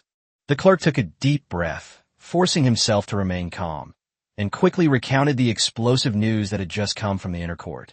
His Majesty, traveling incognito at the entrance of Qipon Street, encountered the rogue Zhang, sent extorting vendors and threatening children. His Majesty was furious and ordered the Imperial Guards to arrest Zhang San and his accomplices. Even more shockingly, following the clues, it was discovered that Zhang Bao, the steward of the Duke of Cheng's mansion, and his nephew Zhang San had been exploiting the common people and abusing the power of the Duke's mansion for many years. The Eastern Depot arrested them overnight. His Majesty was furious and issued an edict stripping Zhu Chunxian of his title as Duke of Cheng, revoking his hereditary title, removing him from office, and reducing him to commoner status. His family property was confiscated and all his assets were put to public use. Zhu Chunxian himself was sentenced to immediate execution. His unborn children and female relatives, in consideration of his ancestors' merits, were exiled to Liaodong. Zhu Neng's lineage was removed from the imperial genealogy, and his lineage was permanently cut off. All the evil servants, stewards, and assassins involved in the case, as well as the three ringleaders Zhang Bao and Zhu Gui, were sentenced to death by slow slicing. The rest were beheaded and their heads displayed to the public. At the same time, His Majesty issued an edict to abolish the 5 city garrison commands and immediately establish the Capital City Patrol and Defense Command Office to be in charge of maintaining order in the capital, keeping the city clean and tidy, and prohibiting extortion. Boom! The news struck like a bolt from the blue within the Wenyuan Pavilion. What? The Duke of Cheng will be executed on the spot. Zhou Jimao's teacup fell to the ground with a clatter, the scalding tea splashing onto the hem of his robe without him noticing. He stood up abruptly, his face filled with disbelief. Zhu Chunshun is a hereditary duke, yet your majesty has sentenced him to such a severe punishment. A rogue extorting money at the emperor's presence, and even involving the duke's mansion? Li Banghua was also shocked, his brows furrowing into a deep knot, his eyes filled with not only shock, but also a profound worry. This is simply outrageous. In the capital, the very heart of the country, right under the emperor's nose, such lawlessness has occurred. Feng Songjia, the most mature of them all, still found his fingers gripping the vermilion brush, turning slightly white from the force. He slowly put down the brush, a glint of light flashing in his cloudy old eyes, his voice low and solemn. The Duke of Cheng allowed his servants to commit violence and exploit the common people. The evidence is conclusive, which has angered the emperor. He is sentenced to beheading immediately. Although the exile of the others to Liaodong is too harsh, they deserve their fate, and it is still within the bounds of the law. Your Majesty uses this to warn others and deter those from breaking the law, but I fear your Majesty may have ulterior motives. He paused, his tone suddenly turning somber, carrying an unprecedented gravity. However, abolishing the 5 city garrison commands is an act that shakes the very foundations of the imperial court. Although the 5 cities military command is riddled with problems, it was established by Emperor Taizu Gao and was under the jurisdiction of the Ministry of War and the Ministry of Works, with the Shuntian Prefecture in charge. It was responsible for patrolling and catching thieves in the capital, fire prevention, drainage, and market management. It was an important government office for maintaining peace and stability in the capital region. Your Majesty, you've decided to abolish this policy so hastily because of a temporary problem? This is hardly a wise move. The abolition of the 5 city garrison commands was the real blow that struck the hearts of several cabinet ministers and ministers. The downfall of the Duke of Cheng was merely an earthquake within the nobility group. Although it had far-reaching consequences, it was ultimately a matter within the nobility's own family. Abolishing the 5 city garrison commands is tantamount to the emperor wielding a sword, directly severing a vital arm of the civil service system in governing the capital. No matter how corrupt these offices may be, they are still key nodes for the civil service system to control order in the capital, place personnel, and maintain influence. His Majesty's move is not only a denial of the civil officials' ability to govern, but also a blatant attempt to wrest control of the capital's streets and alleys from them. A separate patrol and defense commander's office. Zhou Jiamao came back to his senses, his voice tinged with bitterness. Who will be in charge? How will their powers and responsibilities be divided? How will they coordinate with the Shuntian Prefecture, the Ministry of Justice, and the Censorate? Where will the Ministry of War and the Ministry of Works be placed? Has your Majesty provided any clear guidelines? A series of questions were raised, filled with anxiety about the unknown and concern about the division of power. Li Banghua also said in a deep voice, "The problems of the 5 cities military command have not been accumulated overnight. They could be rectified. Why should they be abolished? Your Majesty's move is too hasty." What's even more worrying is that in the past 2 weeks, numerous ministers have jointly petitioned for a court meeting to discuss state affairs. But His Majesty has kept all these memorials in the palace without issuing them. However, His Majesty is extremely diligent in approving government affairs. But now he suddenly takes such drastic measures without any prior notice or consultation with the cabinet. What exactly is His Majesty's intention? The group fell silent, a gloomy atmosphere hanging over them. The emperor's diligence and absence from court over the past 2 weeks had created a strange balance. He promoted reforms, such as the performance evaluation system and the transfer of officials from the capital to other regions, by efficiently approving memorials to the emperor, demonstrating his ability to make decisions independently, while cleverly avoiding potential obstacles and disputes in the court. This quietly focused attitude, coupled with his various methods since ascending the throne punishing corruption, rectifying the inner court, and promoting new talents has indeed brought order to the court and instilled a sense of awe in many officials. However, these 2 imperial edicts today, especially the abolition of the 5-city garrison command, seem to have torn away the curtain of this peace, revealing another side of the emperor that is unquestionable and even somewhat autocratic. He doesn't need the joint discussion of the civil service. He only needs their execution. Chapter 90, The Many Faces of Civil Officials. Chapter 90. The myriad aspects of civil officials' news spread like wildfire, instantly reaching every corner of the 6 ministries and 9 courts. The imperial court was in an uproar, with officials from various ministries and departments, regardless of rank, whispering and discussing amongst themselves. The various sounds mingled together, creating a huge wave of sound. Most young officials and some members of the pure and upright faction were promoted thanks to Zhu Youxiao's policies, and they naturally felt grateful to His Majesty, with the majority agreeing with his policies. Your Majesty's wisdom is boundless. By traveling incognito to observe the people's plight, you have exposed this malignant tumor that has taken hold of the city and harmed the common people. The Duke of Cheng has received the country's favor for generations, yet he has not thought of repaying it, but instead allowed his wicked servants to run rampant. He has been stripped of his title and exiled, and he has only himself to blame. This is truly gratifying. The 5 cities garrison? Nominally a patrol office, but in reality, they are parasites. Their soldiers collude with hooligans, extorting merchants and oppressing the good, and have long been the subject of widespread resentment. Your Majesty's abolition of this harmful office and the establishment of a new one is a move to reform the old and cleanse the corrupt. Long live the Emperor! Since His Majesty ascended the throne, he has swiftly and decisively rectified official corruption. Today's actions further demonstrate His Majesty's power. Those nobles and powerful servants who rely on their authority to oppress the people, as well as those corrupt officials and soldiers who occupy the streets and leech off the people. Their end is near.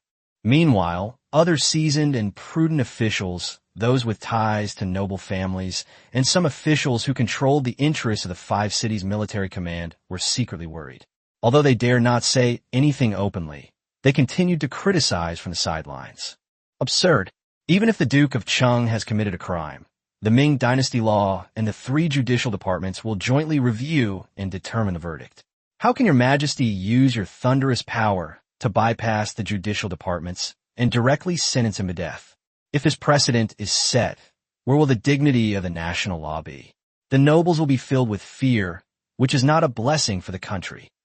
The 5 cities garrison command was established by Emperor Taizu Gao and has maintained the security of the capital for 150 years.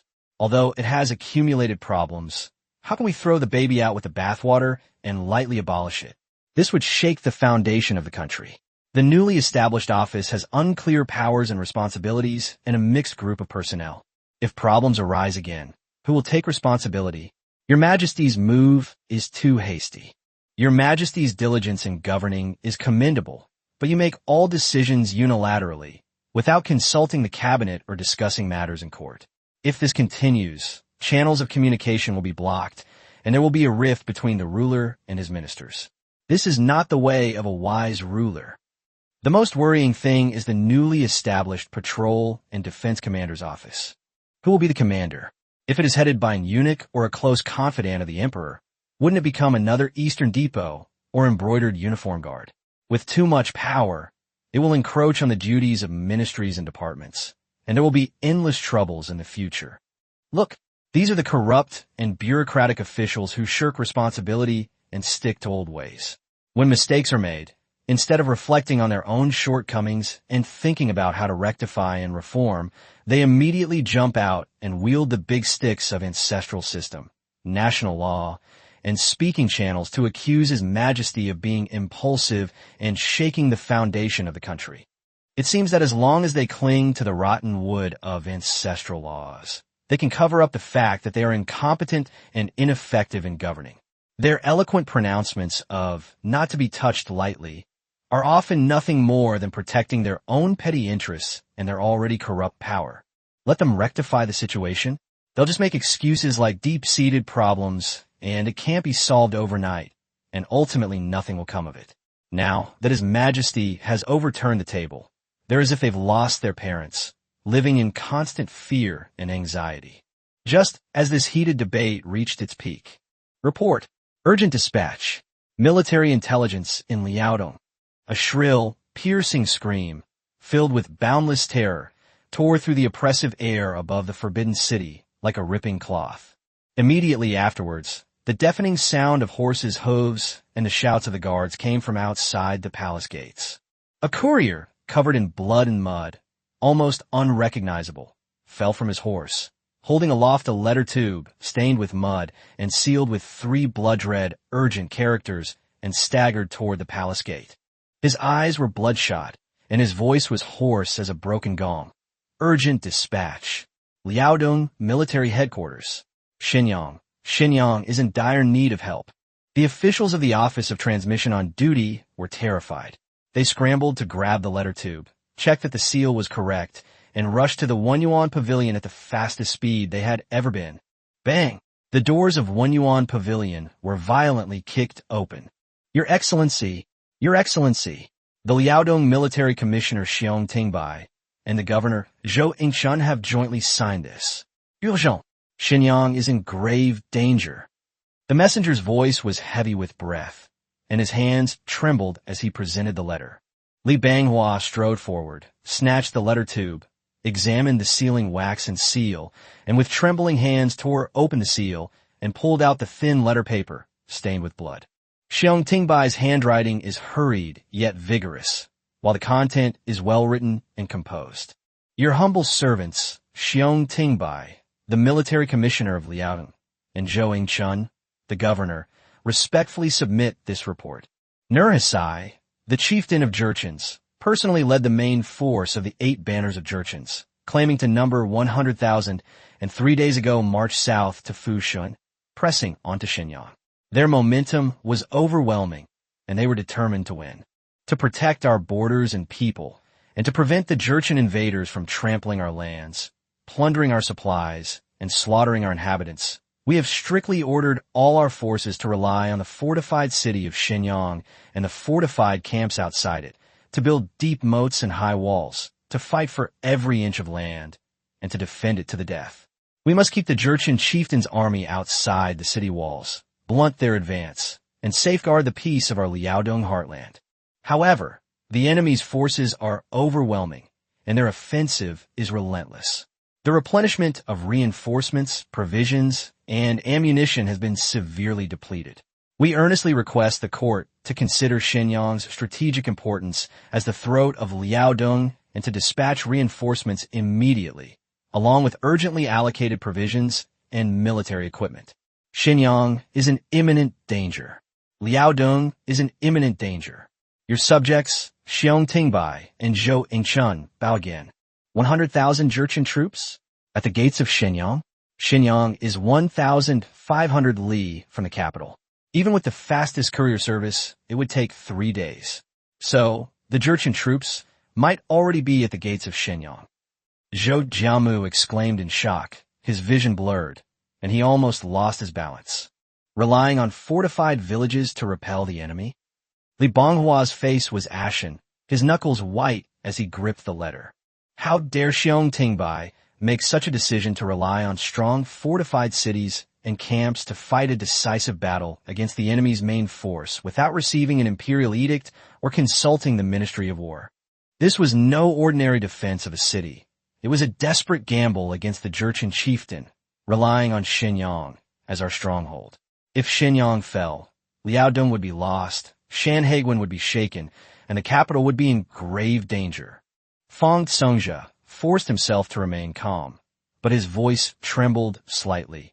Quickly present this report to the emperor and request that His Majesty immediately summon all his ministers to discuss countermeasures.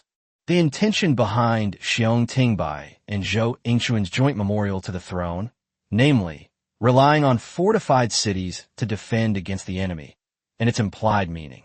The intention to determine the main force of the Jurchens to fight under the walls of Shenyang without seeking imperial approval was like another bombshell, detonating once again in the court that had just been boiling over due to the incident involving the Duke of Cheng and the Five Cities garrison. Arrogant. The Xiong barbarians are utterly arrogant. An imperial censor jumped out, his beard and hair bristling.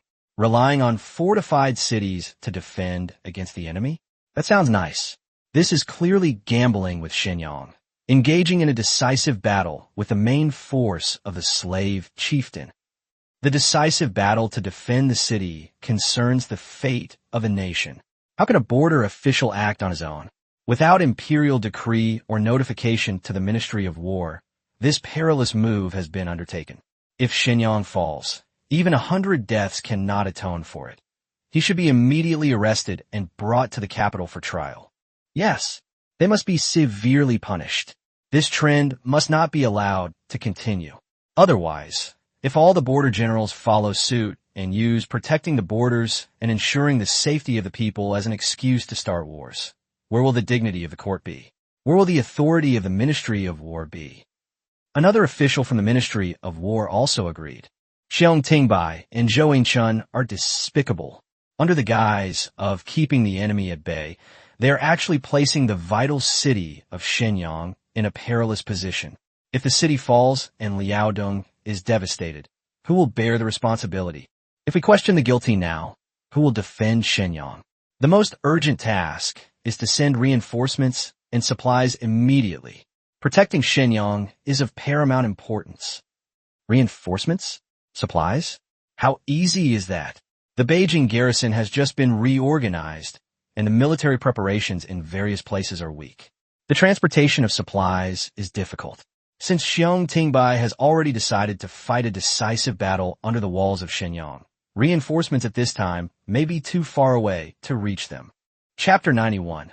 Hold meetings for important matters, but not for trivial matters. Chapter 91. Important matters are discussed in small meetings. Minor matters are not discussed in meetings. Your Majesty, please convene a court meeting immediately to discuss strategies for defending against the enemy. The survival of Shenyang hangs on a thread. The ministers' voices surged and swelled, no longer just a request, but also carrying a hint of coercion. Immediately afterwards, a sharp sound rang out as if inadvertently, yet it was exceptionally clear amidst the noise. This man, Xiong Tingbai, was recommended by His Majesty despite public opinion and entrusted with the important task of managing Liaodong. Now, he has brazenly confronted the main force of the Jurchen chieftain under the walls of Shenyang, making such a gamble that could destroy the nation. Without imperial decree, he disregarded the Ministry of War. Such a heavy responsibility, such a risky move. How can Your Majesty remain secluded in the palace, shutting yourself off from advice? This is not merely for Xiong Tingbai's sake, but also concerns Your Majesty's ability to recognize and employ talent. It concerns the safety and well-being of the nation. These words, like a poisoned dagger, were quietly delivered amidst the clamor of the crowd. On the surface, he was concerned about national affairs and denounced Xiong Tingbai for being autocratic. But in reality, he was using the pretext of questioning Xiong Tingbai for abusing his power and acting recklessly to attack the emperor for failing to properly select people. This was no longer a simple request to discuss military affairs, but rather an attempt to use the Xiong Tingbai incident and the crisis in Shenyang to force the emperor to appear in front of everyone in the court, publicly explain his decisions, and even take responsibility for misjudging people, while weakening his absolute authority. The power struggle within the imperial court finally came to a head under the shadow of the Jurchen army's imminent invasion. However, the imperial edict from the Qinqing Palace once again surprised everyone. Grand Secretary Fang Tsongzhi, Grand Secretaries Li Banghua and Zhou Jiama, Minister of War Sun Qingzong, and Minister of Revenue Bai Ziyan are hereby summoned to the Qinqing Palace for an audience. The rest of you shall return to your positions and remain silent. The emperor summoned only his core ministers, once again bypassing the noisy court. This also reflects Zhu Youxiao's wisdom. He knew that if he were to find himself amidst the clamor of hundreds of court officials, he would have to contend with those self-proclaimed statesmen who claimed to govern the country and were always threatening him with ancestral rules and laws. Not only will it be a waste of breath, but it will also make one more vulnerable to being caught in their carefully woven web of public opinion and be coerced by them in the name of public opinion and ancestral rules, thus wasting energy on verbal disputes and doing nothing to benefit the country. Rather than getting bogged down in pointless disputes, it's better to take charge of the key positions. He holds small meetings for important matters and avoids holding meetings for minor matters. This is the key to his governance. Decisions truly concerning the nation's fate are made among a select few trusted advisors, discussed in seclusion, with the decision-maker acting independently. This ensures both the efficiency of the decision-making process and avoids the distractions of public opinion. All this confidence stems from the absolute power they hold firmly in their hands. With military power in hand, all criticisms are insignificant. When the fate of the empire rests on the torrent of iron cavalry rushing through the snowstorm, when the safety of the capital depends on the newly forged elite forces, when the abundance of the imperial treasury can support the foundation of change, all the clamor and doubts in the court ultimately seemed pale and powerless in the face of the cold blade and absolute power. Inside the warm pavilion, the charcoal fire roared, and an invisible pressure emanated from it. The five people stood respectfully bowed. Zhu Youxiao sat upright behind his desk, his face calm, while Wei Zhongxian stood by with his hands at his sides. After a brief silence, Sun Qingzong spoke calmly. Your Majesty, we were shocked to learn of the matter concerning the Duke of Cheng, Zhu Chunchun, who allowed his servants to commit murder. The evidence is conclusive, and he should be severely punished according to the law. However, he is ultimately a hereditary duke, and his ancestors made contributions to the state. Your Majesty's swift and severe punishment, including stripping them of their titles and executing them, may discourage nobles and relatives and also damage the court's reputation for kinship and kinship deference. I humbly beseech your Majesty to consider the merits of their ancestors and show some leniency towards their descendants. Bai Ziyan carefully added, Your Majesty, the five cities' military command has long suffered from malpractices. Its abolition and reorganization are necessary to eliminate these malpractices. However, this government office, which had been established for over 100 years, was suddenly abolished. With the new government office newly established, the handover of responsibilities, the placement of personnel, and the coordination with other government offices, such as Shuntian Prefecture, all required careful consideration to avoid a security vacuum that could lead to chaos. In my humble opinion, we might retain the existing structure for now, rigorously reorganize it, and replace it once the new office is running smoothly. Zhu Youxiao listened quietly, his fingers lightly tapping the imperial desk. After the two finished speaking, he spoke slowly, his voice calm yet authoritative. I am aware of the intentions of Minister Sun and Minister Bai.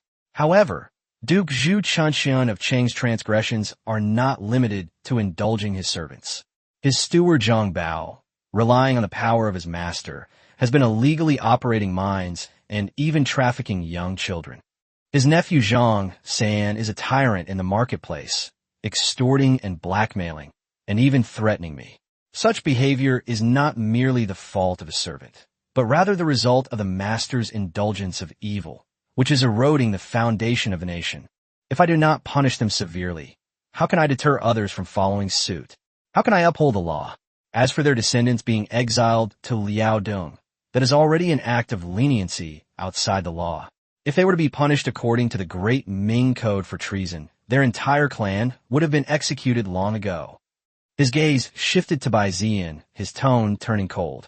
As for Bai Qing of the five cities garrison, do you know that the rogue Zhang San who extorted money from vendors and threatened children at the entrance of Qipan Street that day was backed not only by the steward of the Duke of Cheng's mansion, but also by the patrolling soldiers of the five cities garrison. I have personally witnessed and heard about the monthly permit collected from these government offices. These offices are a cacophony of soldiers and bandits, a cancerous growth on the capital. What good is there in keeping them in place? The establishment of the new government offices will follow its own procedures.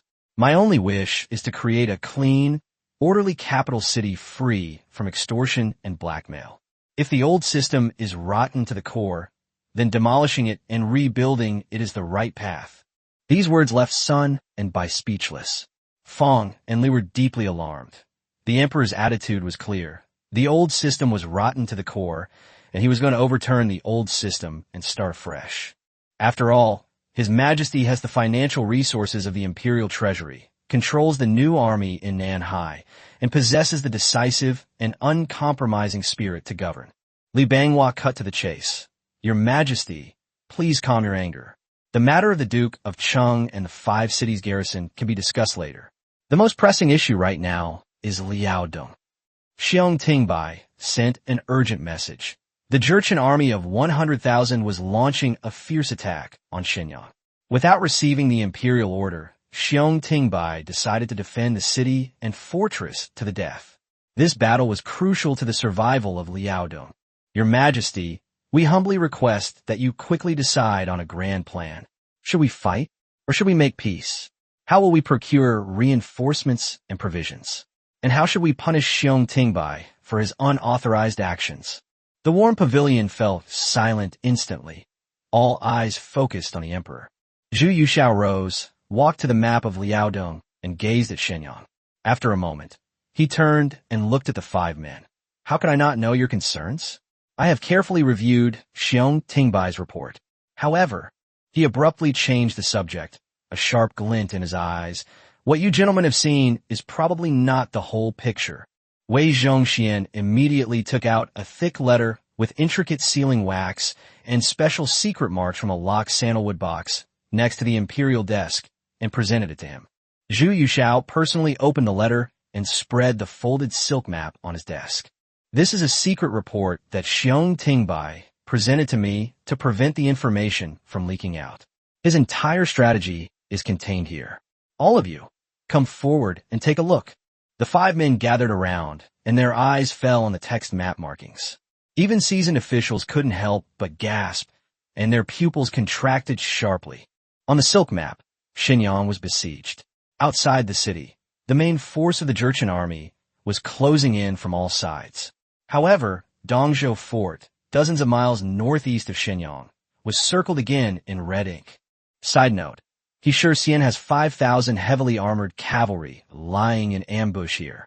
A thick red arrowhead quietly extends from Dongzhou Fort, bypassing the scouts and heading straight for the north of Shenyang.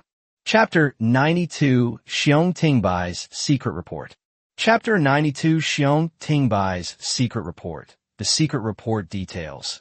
Your subject Xiong Tingbai respectfully reports. Nurhisai, the chieftain of the Jurchens, is riding high on his remaining power and has launched a full-scale invasion of Shenyang, determined to win. Although his momentum is fierce, he has a fatal weakness: insufficient supplies. A swift battle is the best course of action. Shenyang is a well-fortified city with deep moats, complete fortifications, ample food and military supplies, and dozens of heavy artillery pieces. Your Majesty, I have decided to use Shenyang as bait. Hold it firmly and await reinforcements. This will draw the main force of the Jurchen army into the fortified city, thus blunting their momentum and depleting their supplies.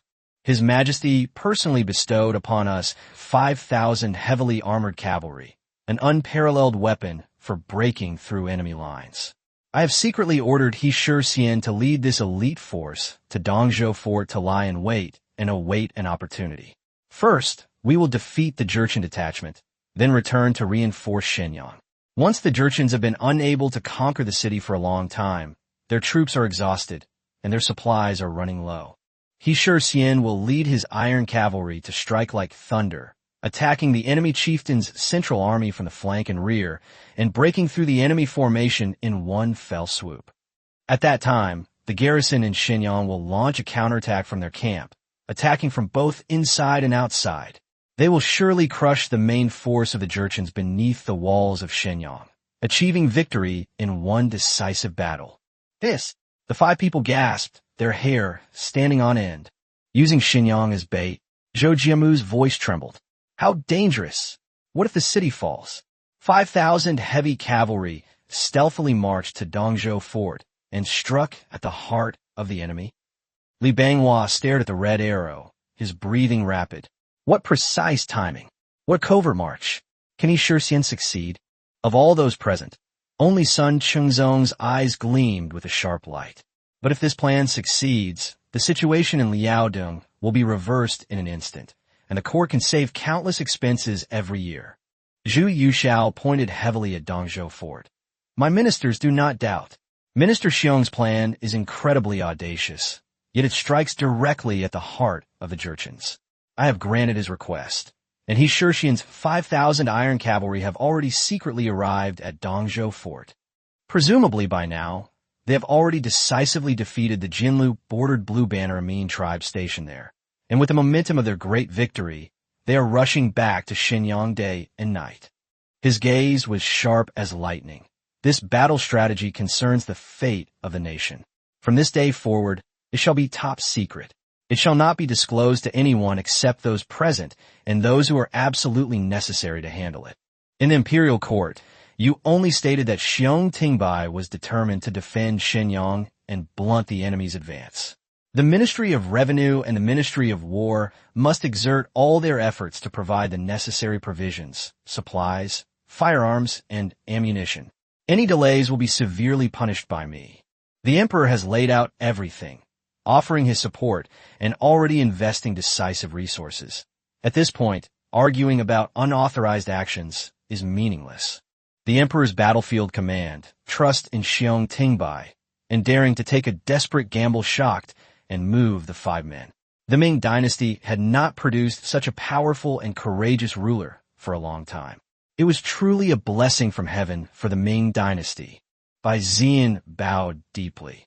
Your Majesty is wise, and the Ministry of Revenue will do its utmost. I guarantee that there will be no shortage of grain, clothing, and pay. Sun Xingzong solemnly replied, Your Majesty, I will obey your decree. The Ministry of War will immediately allocate firearms and ammunition and transport them to Liaodong at the fastest speed. As for the strategy for this battle, we will keep it a secret. Fang Songjia, Zhou Jiamao, and Li Banghua replied in unison, Your Majesty, we obey. The candlelight flickered in the warm chamber. A handful of people at the highest levels of the Ming Empire tacitly gambled the fate of a nation on that steel torrent rushing through the snowstorm. Fang Songjia, Li Banghua, Zhou Jiamao, Sun Xingzong, and Bai Ziyan left the warm pavilion of Qianqing Palace. The lingering shock on their faces had not yet completely faded, and they were already tense again. They hurried along the long palace path back to the Wenhua Hall. Inside the hall, the officials from various departments and senior ministers of the censorate, who had been waiting for a long time, swarmed around them as soon as they saw them return. Grand Secretary, Your Majesty, what decision do you have? What is the situation in Shenyang? Su Guangqi, the Minister of Works, was the most anxious as he knew the importance of Shenyang city defenses and firearms reserves. How should His Majesty deal with Xiong Manzi's unauthorized actions? Minister of Personnel Wang Zijin frowned, his tone carrying a complex emotion that was difficult to detect. His Majesty has summoned you all. Surely he has a divine decision to make. Please clarify, so as to reassure the people. Wang Mingxian, the right vice censor-in-chief of the censorate, spoke with a sharp gaze and a scrutinizing tone, though his words were respectful. Fang Songjia took a deep breath, suppressing the turmoil in his heart. His face regained its usual maturity and composure, and his voice was steady and carried an unquestionable authority. Please be patient, everyone. His Majesty has already read the reports from Xiong Tingbai and Zhou Yingchuan, and his mind has made a clear decision. He surveyed the crowd, his gaze sharp. His Majesty has decreed that Shenyang is the throat of Liaodong and cannot be lost. Xiong Tingbai's determination to hold the city and await reinforcements is commendable. The entire court should unite as one to overcome this national crisis. He deliberately avoided describing the decisive battle as relying on fortified cities to repel the enemy, emphasizing only holding firm and awaiting reinforcements, while elevating Xiong Tingbai's stance. However, the Jurchen forces are powerful, and Xinyang is short of military supplies and provisions. His Majesty has ordered the Ministry of Revenue and the Ministry of War to immediately devote all their efforts to allocating provisions and military supplies to Liaodong at all costs, without the slightest delay. This is the most important task at present. Sun Xingzong immediately responded, his voice resolute and carrying the authority of the Minister of War. The Ministry of War obeys the decree and will proceed immediately. His gaze, sharp as lightning, swept over several officials in the Ministry of War. The Ministry of Personnel shall immediately verify the number of usable cannons, muskets, 3-barrel guns, gunpowder, lead bullets, and rockets currently in the armory, and Wangong factory. Prioritize the selection of superior firearms, especially the cannons and shells suitable for the general's cannon. The Military Arsenal Office mobilized all available pack horses and vehicles. It also requisitioned strong post horses and laborers from the post stations along the official roads of the capital region. It ordered the Jizhou and Xuanfu garrisons to dispatch elite guards to escort the goods along the way. The Imperial Carriage Office shall plan the optimal transport route. All prefectures and counties along the route shall cooperate fully to provide provisions, water, and rest stops. Anyone who dares to shirk responsibility or delay will be punished for jeopardizing military operations. A series of orders were issued in rapid succession, and the officials of the Ministry of War responded immediately, instantly filling the hall with a tense and busy atmosphere. Bai Ziyan dared not be negligent either, and immediately turned to the Ministry of Revenue officials, speaking at a rapid pace. Shandong Provincial Administration, immediately investigate the grain reserves in Tongzhou, Linqing, Dazhou, and other major grain transport warehouses. Unseal them immediately. Select 200,000 sure of the finest japonica rice and millet. Instruct the Grand Canal Transport Commissioner's Office to requisition transport ships, load them overnight, and send them directly to Tianjin along the Grand Canal. Order the Tianjin and Xingzhouan customs to requisition all merchant ships heading north, except those transporting military supplies, for the purpose of transporting grain and fodder. The Shaanxi Provincial Administration Commission shall immediately assess the available silver reserves in the Taicang Treasury. Allocate 100,000 taels of silver initially for purchasing mules and horses, hiring laborers, and covering expenses along the route. The Shuntian Prefecture shall be ordered to assist in urgently purchasing 3,000 mules and horses and 500 carts at high prices from the vicinity of the capital. Inside the hall, a flurry of activity filled the air, with the sounds of abacuses, orders being given, and writing mingling together. Officials hurried about, their faces grave. However, not everyone was affected by this tense atmosphere. Wang Mingxian frowned as he watched Fang Congzhe, and others remained tight-lipped, emphasizing only holding firm and waiting for reinforcements, while avoiding any mention of Xiong Tingbai's unauthorized actions. He couldn't help but speak again. Your Excellency, Xiong Tingbai has taken this action of relying on fortified cities and camps to fight the enemy's main force without the Emperor's order. His actions have already constituted a usurpation. Has His Majesty not offered even a single word of admonition? The safety of Xinyang rests on his shoulders, if his command is flawed. Fang Congzhe's gaze turned cold as he interrupted him. Chief Censor Wang, His Majesty has already made a clear decision. At this moment, the soldiers in Liaodong are fighting a bloody battle, and the court's most urgent task is to do everything possible to ensure logistical support. As for Xiong Tingbai's merits and demerits, we can discuss that after the war. His Majesty has strictly ordered that no one may discuss the details of this battle strategy. Anyone who disobeys will be punished for leaking military secrets. His last sentence was delivered in a chilling tone, carrying an undeniable warning. Li Banghua also gave Wang Mingxian a cold glance. If you, Grand Censor Wang, have any doubts, you may submit a memorial to Your Majesty. However, at this moment, The Ministry of War, the Ministry of Revenue, and the Ministry of Works are all handling military affairs. If you have nothing else to do, Grand Censor Wang, please do not disturb them. These words were quite impolite. Wang Mingxuan's face stiffened. He sensed the undeniable firmness in Fang Songjia and Li Bonghua's words, as well as the confidence stemming from the emperor's secret decree. He could only shut his mouth reluctantly, but his doubts deepened. Su Guangqi sighed and tried to smooth things over, saying, Chief Censor Wang is also worried about national affairs. Never mind. The most urgent task is indeed the transportation of military supplies. I will return to the Ministry of Works immediately to personally supervise the production of gunpowder bullets. Fortunately, thanks to the reforms of the artisans of the Ministry of War are full of enthusiasm. After saying this, he cupped his hands to the crowd and hurriedly left. Wang Zijin glanced at the busy crowd, then at Wang Mingxuan's somber expression, and sighed inwardly. He walked to Sun Qingzong's side and whispered, Chisuk, is Xinyang really confident in holding on? He had a vague feeling that things weren't so simple. Sun Qingzong's gaze was deep. He patted Wang Zijin on the shoulder, his voice low but carrying a strange certainty. Since His Majesty has made a wise decision at the beginning of the Ming Dynasty, you and I, as his subjects, should work together to do our duty. As for Xinyang, trust His Majesty, trust General Xiong, and even more so, trust the bravery of our Ming soldiers. There's no need to ask any more questions. He skillfully avoided specific issues, yet conveyed a sense of confidence.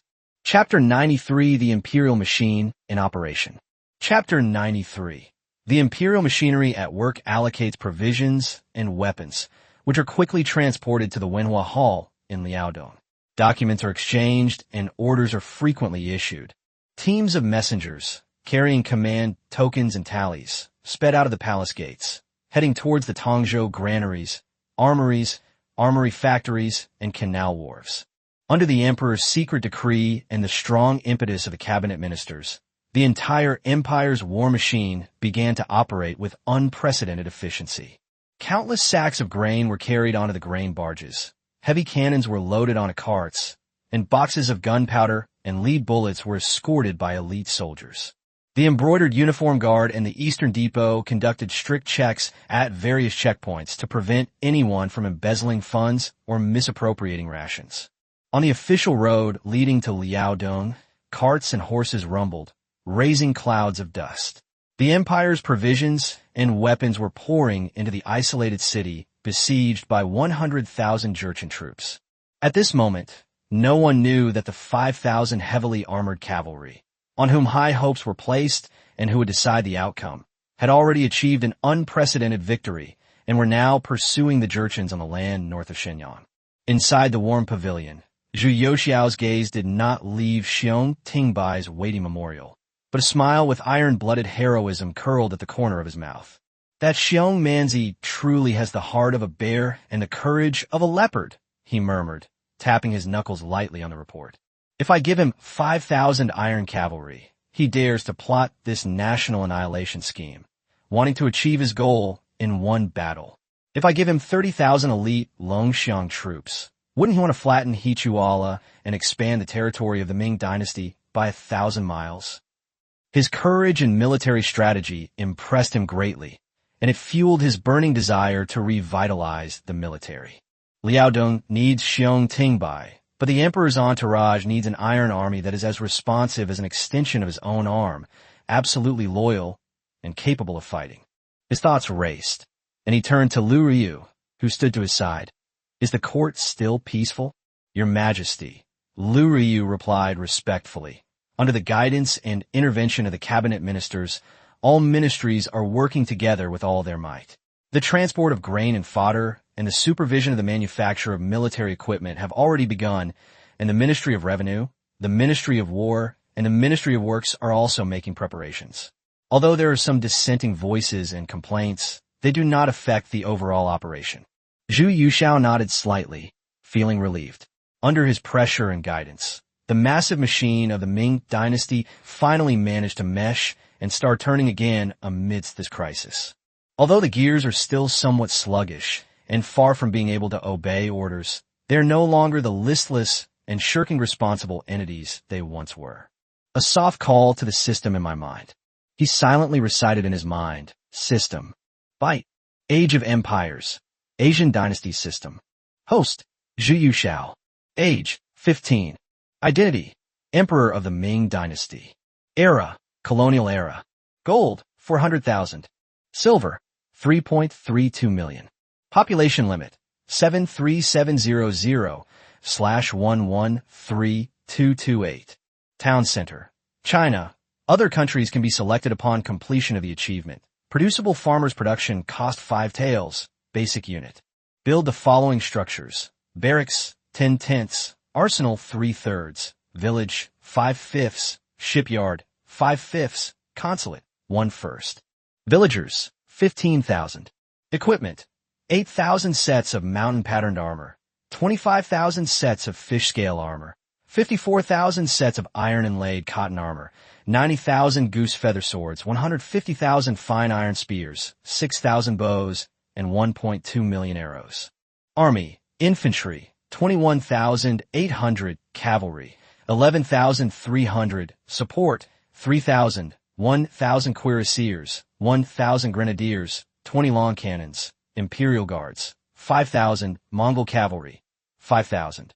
Supplies, 970,000 sure of grain, over 5,000 sheep, over 30,000 chickens and ducks, and 20 tons of fish per day. Looking at the comprehensive system interface, Zhu Yuxiao felt a sense of reassurance. At this rate, by the end of this month, he would have 36,000 elite Imperial infantry and 18,000 Imperial cavalry.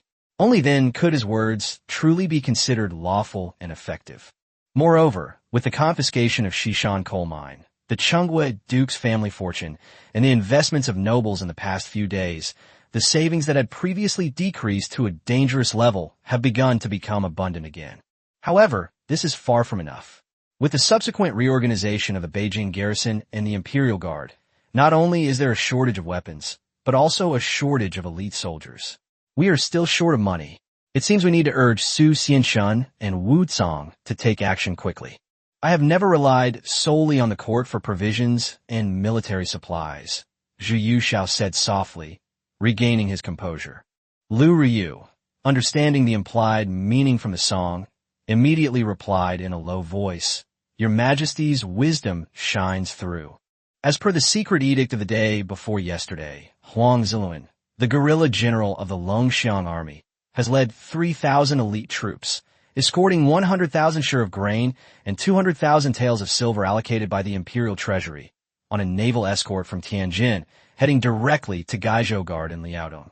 They should have already set sail by now. A hint of satisfaction flashed in Zhu Yuxiao's eyes. This was the backup plan he had laid out, the absolute execution power of a Longxiang army system. The Imperial Court's transportation system will serve as a test of the reform's effectiveness. If successful, it will boost Xiong Tingbai's military morale. If slow, Huang Ziluan's grain supplies will provide a safety net.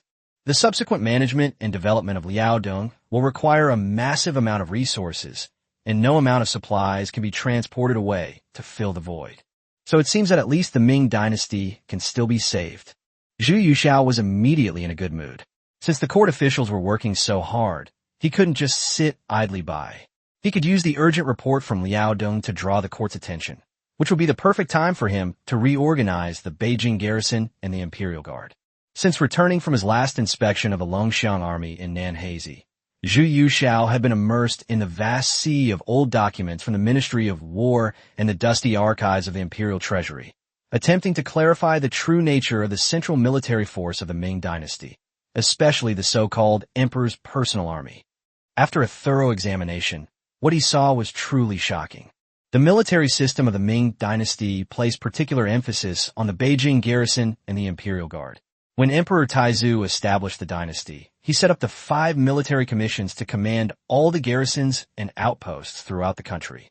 The capital city was equipped with 3 major camps: the 5 military commissions camp, the Divine Pivot Camp, a name changed by Emperor Jiajing, not mine, and the Divine Machine Camp, to guard the imperial domain.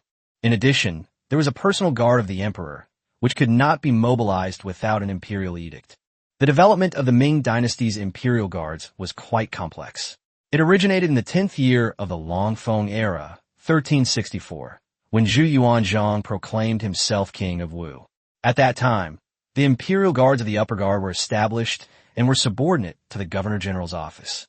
In the 2nd year of the Han Wu reign, 1369, Zhu Yuanzhang established the general commander of the imperial guards to oversee the personal guards. In the 15th year of Han Wu, 1382, the imperial guard commandery and the imperial ceremonial office were abolished, and the embroidered uniform guard was established. The 12 guards of the imperial guard were formally established, including the embroidered uniform guard and the flag guard. These guards were responsible for protecting the emperor and guarding the palace. During the Yongle reign, Zhu Di upgraded the 3 guards of Beiping to the imperial guard, renaming them the left guard of the Golden Guard, the right guard of the Golden Guard, and the front guard of the Feathered Forest Guard. He also upgraded the 7 guards of Beiping military command to the imperial guard, thus expanding the imperial guard. In the 8th year of the Xuande reign, 1433, the horse-breeding soldiers of the Shenwu vanguard and the various guards of the imperial guard were reorganized into the Tengxiang left guard, Tingxiang right guard, Wuxiang left guard, and Wuxiang right guard, bringing the total number of imperial guards to 26. However, in the Tumu crisis of the 14th year of the Zhengtong reign, 1449, most of the elite troops of the 26 guards of the imperial guards followed Emperor Yingzong of Ming on his expedition and were almost completely wiped out.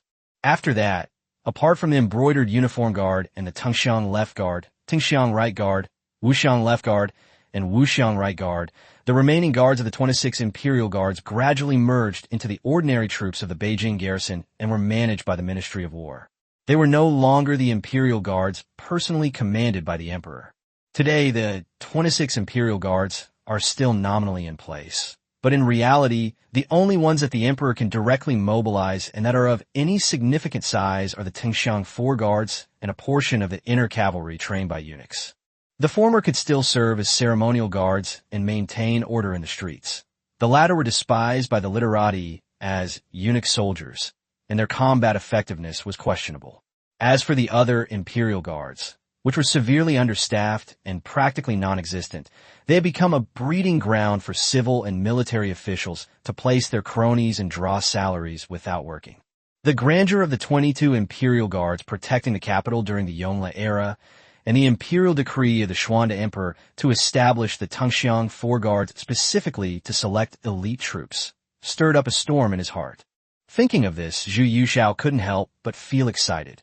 He wanted to use the name of rebuilding the 26 guards of the imperial army, with the Longxiang army system as the backbone, with battlefield generals such as Chun Su and Qi Jin training new soldiers, and with the available soldiers of the Tingxiang 4 guards and the inner cavalry army as supplements, to break the old system and reforge a new imperial army that was truly directly under the emperor and was well equipped and skilled.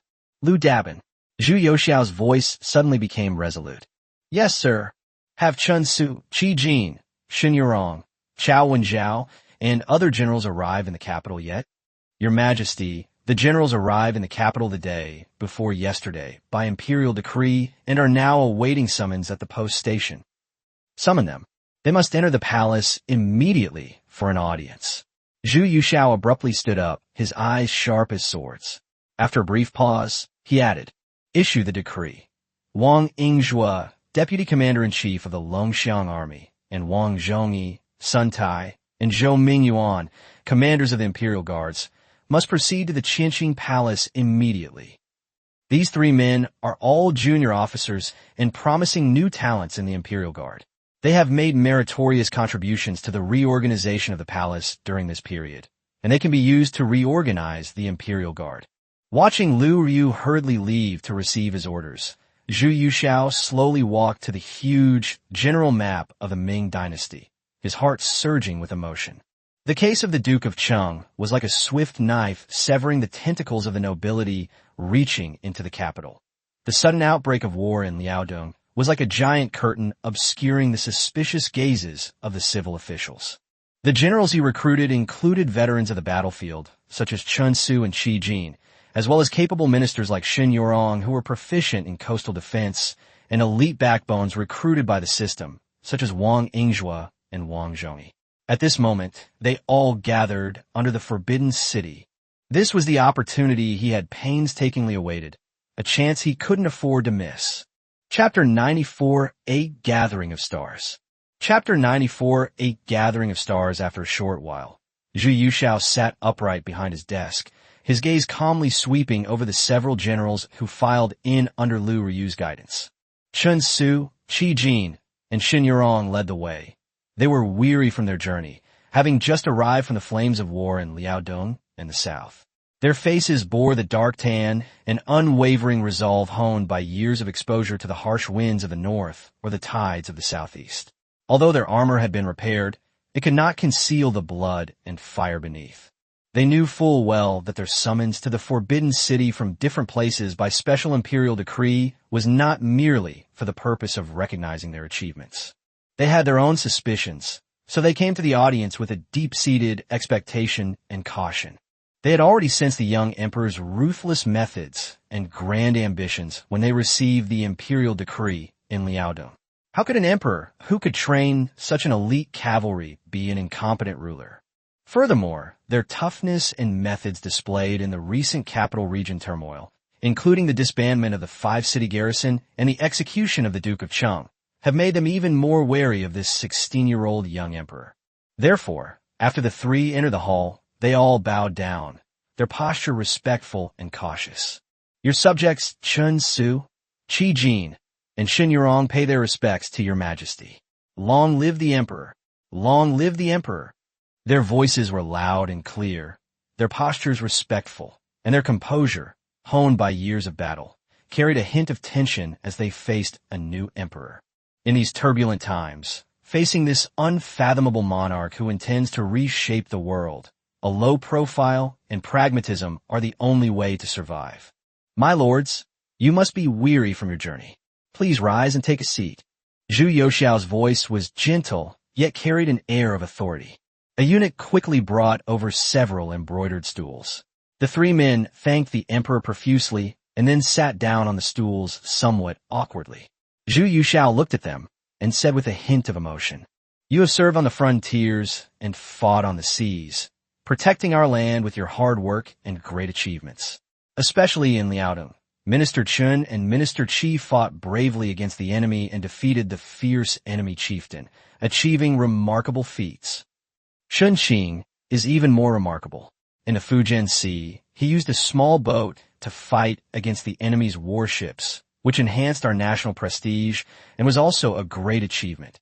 Although I am far away in the capital, I have never stopped thinking about your heroic deeds of fighting bloody battles and displaying your glory on the battlefield, nor have I stopped being proud of them for a single day." Chen Su and Qi Jin hurriedly replied, "We are duty-bound to defend our territory and dare not claim credit. It is all thanks to the bravery of our soldiers and your majesty's great fortune." Xin Yurong also cupped her hands in greeting. "It is my duty to defend the country from the sea. These red-haired clowns are not worth mentioning. We rely on your majesty's power and virtue." These men had been working their way up in the Wanli Emperor's court for over a decade and were used to the civil officials' system of attributing credit to the civil officials for their effective leadership and blaming the generals for their poor performance in battle. Although their passion remained undiminished, they were still met with cold indifference. Suddenly, upon hearing the emperor's heartfelt praise and his attention to them, their hearts were filled with turmoil, and they couldn't help but feel a surge of passion, as if they were ready to die for a friend. Zhu Yuxiao nodded slightly, quite satisfied with their humility and pragmatism. These were the good generals who could accomplish great things, neither boastful of their achievements nor afraid of danger. His gaze shifted to Wang Yingzhua, Chen Su, and Qi Jin, his tone turning worried. "I recently reviewed the old archives of the Beijing garrison and inspected the troops. What I saw and heard was shocking. Minister Wang, Minister Chen, Minister Qi, you have been in the military for a long time. In your opinion, what is the state of this fundamental place that protects the capital?" His Majesty's question, which only referred to the Beijing garrison, directly broke the formality of the initial meeting between the emperor and his ministers.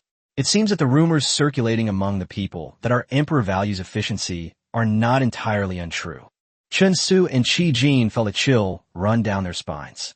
Although they had been away from the capital for a long time, the reputation of the corrupt Beijing garrison was well known among the high-ranking officers of the border army. The emperor wanted to hear the truth and was also testing their understanding of the central military preparedness.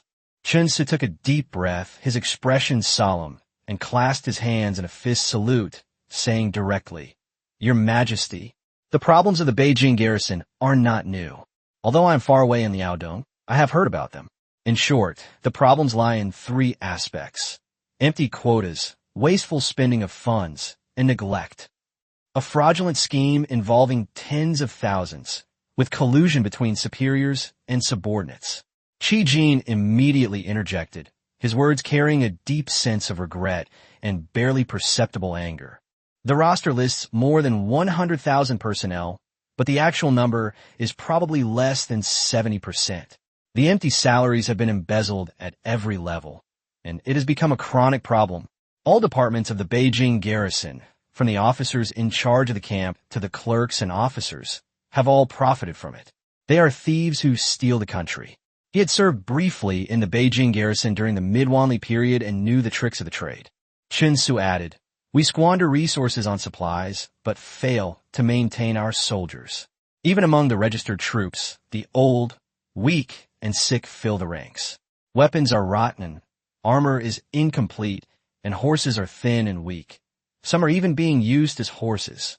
The soldiers spend their days either doing private tasks for their officers or wandering the streets. How can they train for war? The court spends hundreds of thousands of taels of silver and grain every year, yet it cannot even raise a decent army. This is like an empty gourd." What is most worrying, Qi Jin's tone grew increasingly somber, is that military discipline has deteriorated to the core. The soldiers know nothing of loyalty or righteousness, only how to amass wealth and avoid disaster. If they encounter a strict superior, they will complain bitterly and even cause chaos. If a formidable enemy were to besiege the city, how can we expect such soldiers to defend the city and protect the emperor? I dare not speak rashly." Although Shen Yurong was in charge of maritime affairs, he frowned upon hearing this. If the army was like this, how could the navy be any better? But he knew his limits and dared not overstep them. Zhu Yuxiao listened quietly, his face expressionless, but his deep eyes seemed to hold the simmering tension of an impending eruption. What Chen and Qi said completely corroborated his own findings from his secret investigation. He pressed on in a deep voice. How can such deep-rooted problems be resolved? Should we follow the old methods to cut redundant staff? Should we issue an imperial edict to strictly enforce discipline? Or should we start from scratch and recruit new soldiers?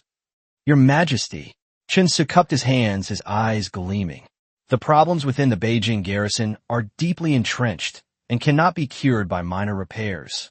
Cutting down redundant personnel will inevitably affect the interests of countless corrupt officials, creating immense resistance. If the efforts are insufficient, vacancies will reappear in the blink of an eye, and embezzlement will be even more rampant. Simply issuing a strict decree without following up with thunderous measures will render it meaningless. As for recruiting new soldiers, Qi Jin shook his head with a wry smile.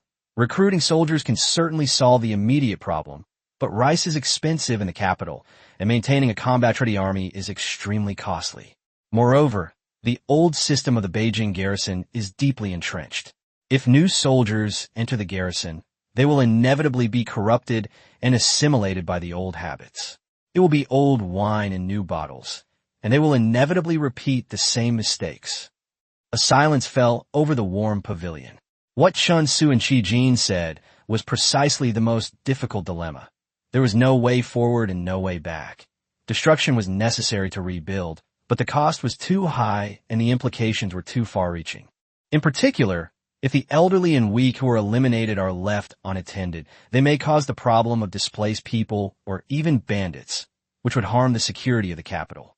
Zhu Yuxiao's fingers tapped lightly on the rosewood imperial desk, producing a deep and resolute sound, like the war drums signaling the imminent launch of a large army.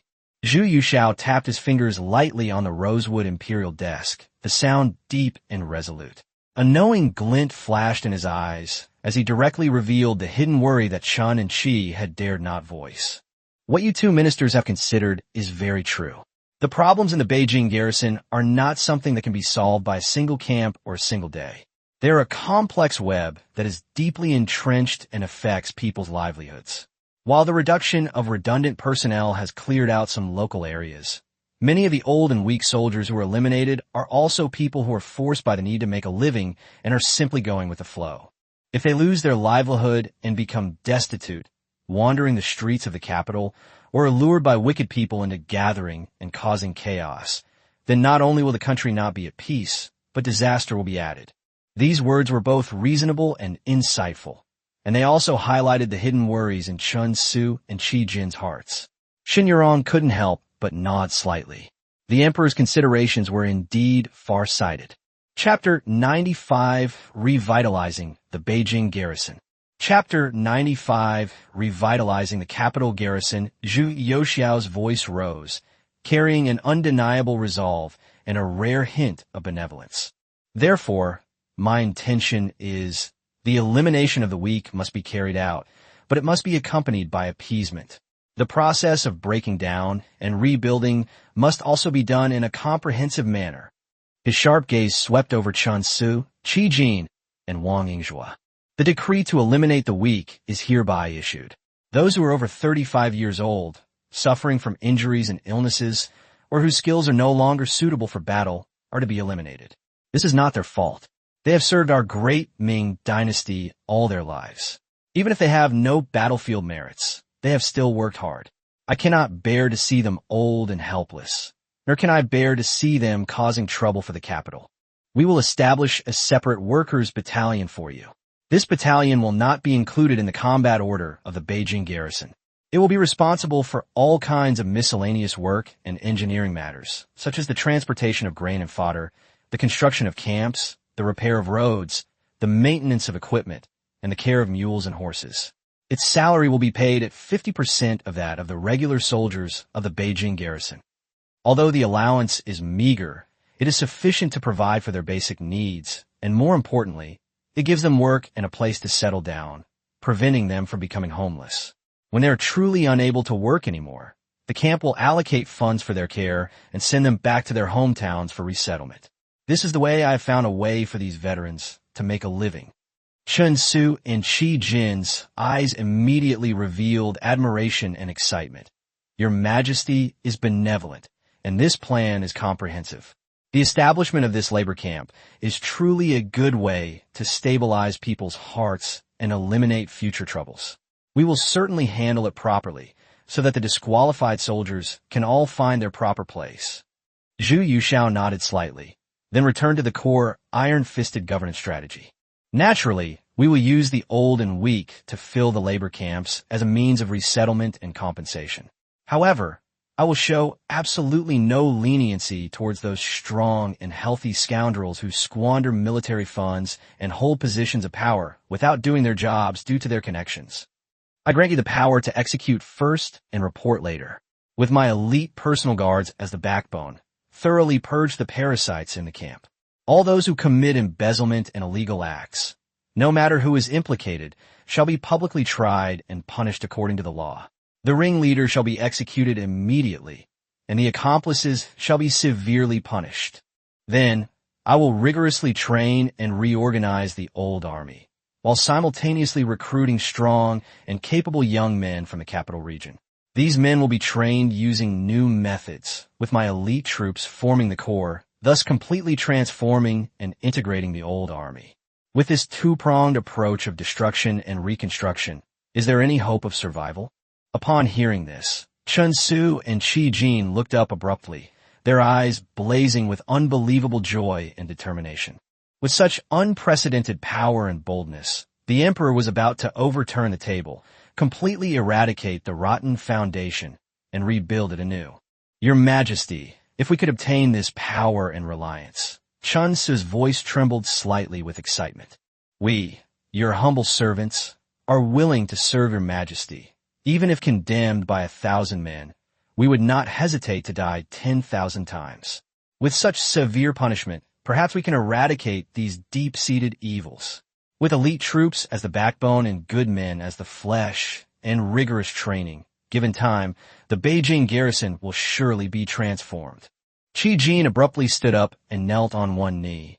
Your Majesty is wise. Taking drastic measures is the right path. With such thunderous methods, your subject Qi Jin will surely transform this bunch of loose sand and rotten wood into pillars protecting the country. Zhu Youxiao's gaze swept over the two men with intense intensity. Good. If that's how it is. Wang Yingzhua, Chen Su, and Qi Jin, listen to my decree. The two men were highly focused. Wang Yingzhua is promoted to Vice Commander-in-Chief and Commander-in-Chief of the Beijing garrison, in charge of the entire garrison. Chen Su and Qi Jin are hereby promoted to Acting Vice Commander-in-Chief, Commander-in-Chief of the Beijing garrison, and Assistant in the military administration of the Beijing garrison. The three of you shall work together, carrying out my decree from the Imperial Workshop, and carry out the task according to this plan. A thorough investigation and verification will be conducted over a month, eliminating the elderly, weak, and imposters. The fight against corruption must be swift and decisive.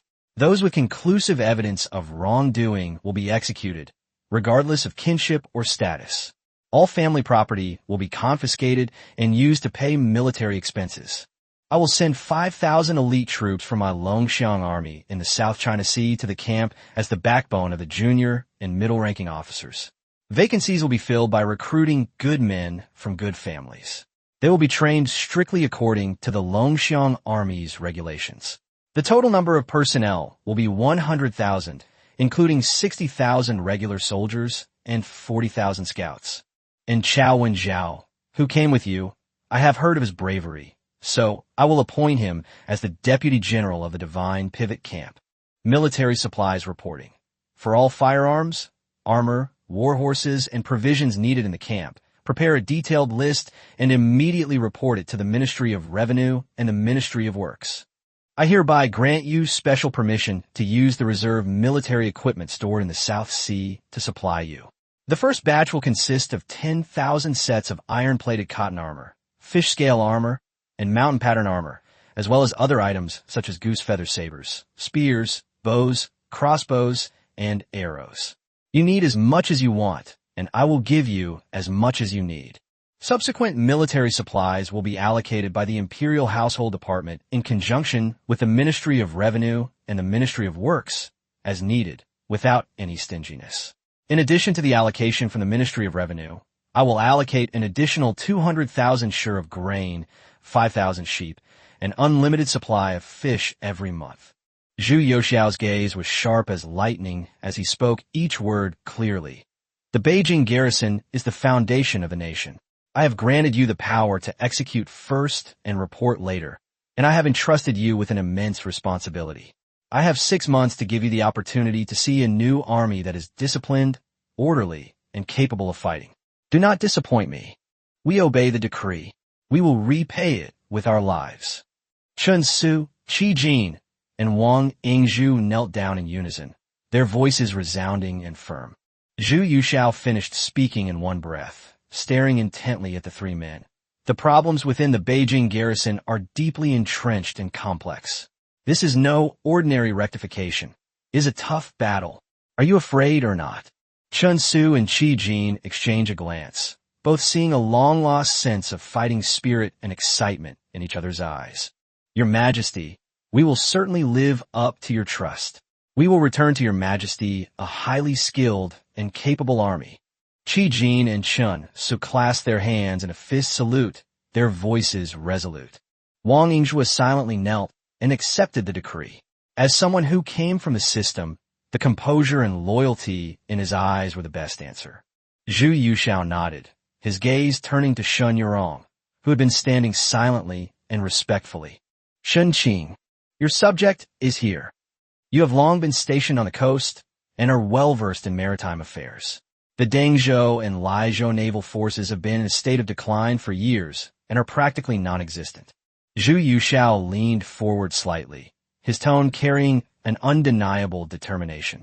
I hereby appoint you as the Admiral of the Coastal Defense Forces of Dengzhou and Laizhou.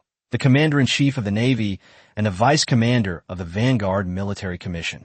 You are specifically responsible for reorganizing the Dengzhou and Laizhou naval forces and rebuilding a strong maritime army for me. Shen Qing, please feel free to make any requests. Shen Yurong was deeply shocked. Such an important appointment far exceeded his expectations. He knew all too well that the court was facing financial difficulties, and that the Ministry of War and the Ministry of Works had always used the extravagance of the Navy as an excuse to delay and shirk responsibility. He hesitated for a moment, then cautiously raised what he considered to be a considerable request. Your Majesty, I accept the imperial decree and express my gratitude. I believe that the most urgent task is to build capable warships.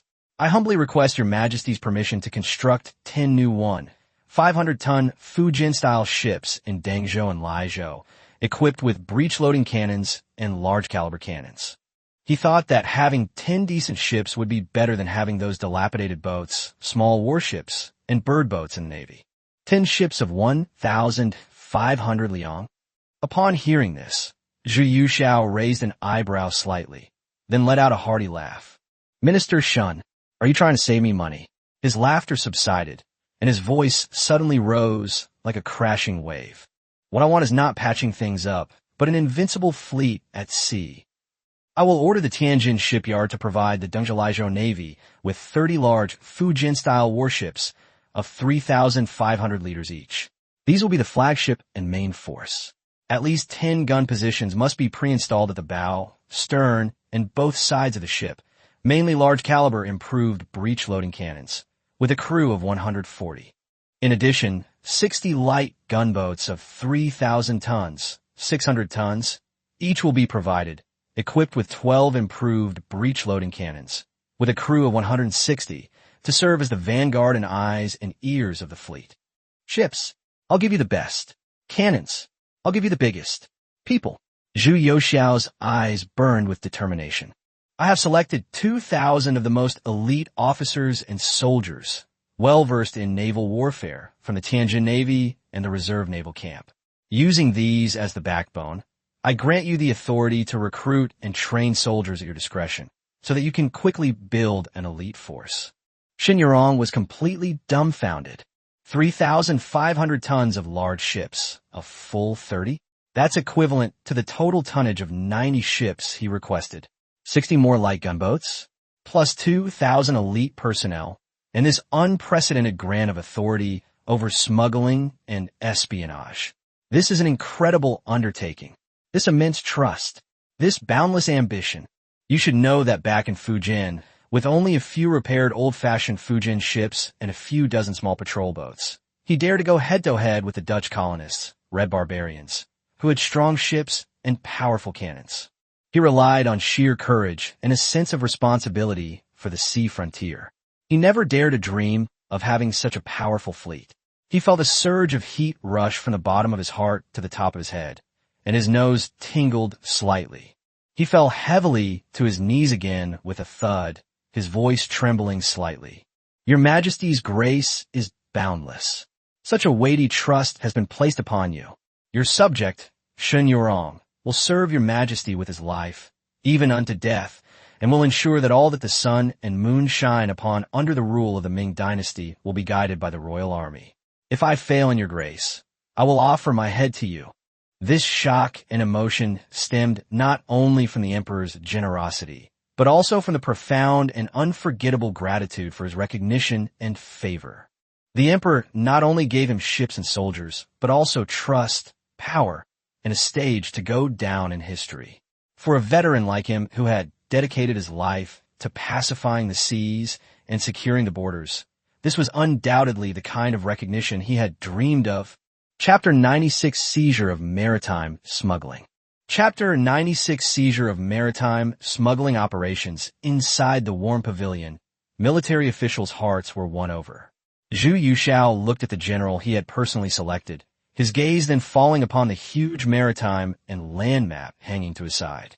Reorganizing the Beijing garrison and rebuilding the Dengzhou Navy were merely the beginning of his forging of swords beside the imperial carriage. Zhu Yuxiao looked at Shen Yurong, whose voice trembled with excitement as she knelt on the ground, and a hint of approval flashed in his eyes. This veteran's passion and loyalty were the key to his success in managing the vast sea frontier. "Please rise, Shun Qing." Zhu Youxiao's voice carried a rare hint of gentleness. "I know your heart. Pacifying the seas and securing the borders is not something that could be accomplished in a day. The reconstruction of the Dengzhou and Laizhou naval forces is the first step in my strategy to manage the coastal borders. But the vast oceans are not limited to Dengzhou and Laizhou alone." His gaze shifted to the huge map of land and sea hanging in the sky, and his finger pointed precisely to a spot on the southeastern coast. Moon Harbor. The opening of the port during the Longqing era marked the beginning of the maritime ban, making Yuegang the only legitimate port for our great Ming dynasty to access the sea. However, after reviewing the reports submitted in recent years, I find the problems with Yuegang to be alarming. Smuggling, bribery, tax evasion, and unscrupulous merchants colluding with foreign barbarians, Japanese pirates, and even the Jurchens. Under the guise of opening up trade, it was actually a melting pot of all sorts of people and rife with hidden dangers. These words directly address the core pain points of Southeast maritime trade. Xin Yurong had lived in Fujian for many years and was well aware of the long-standing problems in Yuegang. Upon hearing this, he couldn't help but concentrate. Zhu Youxiao's voice turned stern, carrying an undeniable determination. Maritime trade is a vital national undertaking. How can we allow petty villains to occupy it and disrupt the order of a nation? I have ordered Wei Zhongxian, together with the Ministry of Revenue and the Censorate, to select officials to travel south immediately with my secret decree, ordering them to reorganize the Yuegang Maritime Trade Office, thoroughly investigate any corrupt or derelict officials and clerks, regardless of rank. Once verified, they shall be arrested and prosecuted, and their property confiscated. Abolish the old corrupt practices. Change the tax quota system to a system of fixed-amount tax silver and special permits. Impose a light tax on grain, high-quality seeds, minerals, and other goods urgently needed by the Ming dynasty, and impose a high tax on silver, gems, and other goods. All merchant ships going to sea must hold a special permit jointly approved by the Ministry of Works and the Ministry of Revenue, and pay a fixed amount of customs duty based on the size of the ship and the value of the goods. Private transfers, extortion, and apportionment are strictly prohibited. A customs inspection team will be established, jointly commanded by officials from the Embroidered Uniform Guard and the Ministry of Revenue's Department of Civil Affairs, and equipped with sophisticated firearms. All ships entering or leaving Yuegang, regardless of whether they are Chinese or foreign, must be boarded and their cargo manifests, permits, and personnel inspected. Strict measures will be taken to prevent the smuggling of contraband, firearms, saltpeter, iron materials, intelligence, tax evasion, and smuggling with foreign vassals. Any ship without a permit, carrying contraband, or evading taxes will be considered a smuggler. All ships and cargo will be confiscated, and the ringleaders will be imprisoned and severely punished. This strategy for reforming Yuegang was clear, forceful, and hit the nail on the head. Xin Yurong was secretly astonished. The emperor's insight into the ills of maritime trade was truly profound. Zhu Youxiao's gaze locked onto Xin Yurong once more, his tone carrying a profound strategic intent. "Minister Shun, the Dengzhou Laizhou Navy is the sword of Damocles that I hang over the East China Sea, and the reorganization of Yuegang is the beginning of my standardization of maritime trade. The two complement each other, and neither can be dispensed with. Once your fleet is fully formed, I will not only have you patrol the Yellow Sea, but also point your sword at the East China Sea. I hereby order you to lead the main fleet to patrol the waters off the coasts of Jiangsu and Zhejiang to Fujian and Guangdong. The top priority is to cooperate with the new policies in Yuegang and crack down on maritime smuggling. Any vessel sailing in the waters of the Ming dynasty without a special permit issued by the Yuegang Maritime Trade Office shall be deemed to be smuggling. Regardless of the flag it flies or the faction it belongs to, once discovered, the Dengzhou Laizhou Navy has the right to immediately intercept and board the vessel for inspection. Those caught red-handed. All cargo and ships shall be confiscated. The ringleaders and key crew members shall be arrested and escorted to Yuegang or Dengzhilizhou and handed over to the authorities for severe punishment in accordance with the Great Ming Code and the newly established maritime trade regulations. The rest shall be expelled. In case of armed resistance, your unit is authorized to open fire and sink them as a warning to others. Of the confiscated cargo, after its estimated value and sale, 80% will be transported to the imperial treasury in the capital for other uses, and 20% will be retained for the operation of the Yuegang Maritime Trade Office and for rewarding meritorious service, so as to use this war to sustain the war effort and strengthen the military's prestige. Shen Yurong was deeply moved. This not only granted him immense law enforcement power, but also directly linked the fight against smuggling to the fleet's own development. With a continuous supply of trophies, the Navy's development would be greatly enhanced. Zhu Yushao continued his deployment, his gaze now fixed on the distant ocean. Secondly, we must hone our skills and sharpen our resolve. The East China Sea is not like the Bohai Sea. It is characterized by high winds, rough seas, and complex maritime conditions. Patrolling, cracking down on smuggling, and eliminating pirates, if any, are excellent opportunities to train the fleet, hone the skills of our officers and soldiers, and test our tactics. I want you to hone this new army into a true maritime power in actual combat. The fleet's patrol is itself a display of national power. I want all the foreign barbarians, Portuguese, Japanese pirates, and even the envoys from Korea and Ryukyu to see. The maritime borders of the Great Ming are not to be violated. The laws of the Great Ming are not to be disregarded. All those who wish to trade with me must abide by my laws and must use the proper route through Yuegang. Furthermore, to gather intelligence on the enemy during the patrol, as previously instructed, dispatch scout ships to penetrate deep into the waters near Japan and the west coast of Korea to investigate their domestic situation, see route details and the strongholds of the Japanese barbarians, and draw up detailed nautical charts. This is the cornerstone of managing the oceans, and we must not slacken our efforts. He gazed at Shen Yurong one last time and spoke earnestly. Shunqing, the vast sea frontier, is the eastern gateway of the nation. The Yuegang port is the lifeblood of the nation's finances. I entrust these two matters to you, granting you the power to act first and report later, and giving you the opportunity to expand our territory and seas. You shall establish your base in Dengzhou and Laizhou, and with your fleet as your might, guard this gate and manage this vital artery for me. All seas illuminated by the sun and moon shall be bathed in the blessings of my Great Ming. Wherever the waves reach, the might of my Great Ming shall resound. Do you understand? Shen Yurong was now filled with excitement and boundless pride. The emperor had not only given him an unprecedentedly powerful fleet, but also entrusted him with the historical mission of managing the sea frontiers and reshaping the maritime trade order. This goes far beyond the duties of a naval commander. It is the cornerstone of the empire's maritime strategy. He prostrated himself deeply once more, his voice growing louder with excitement, carrying an unwavering resolve.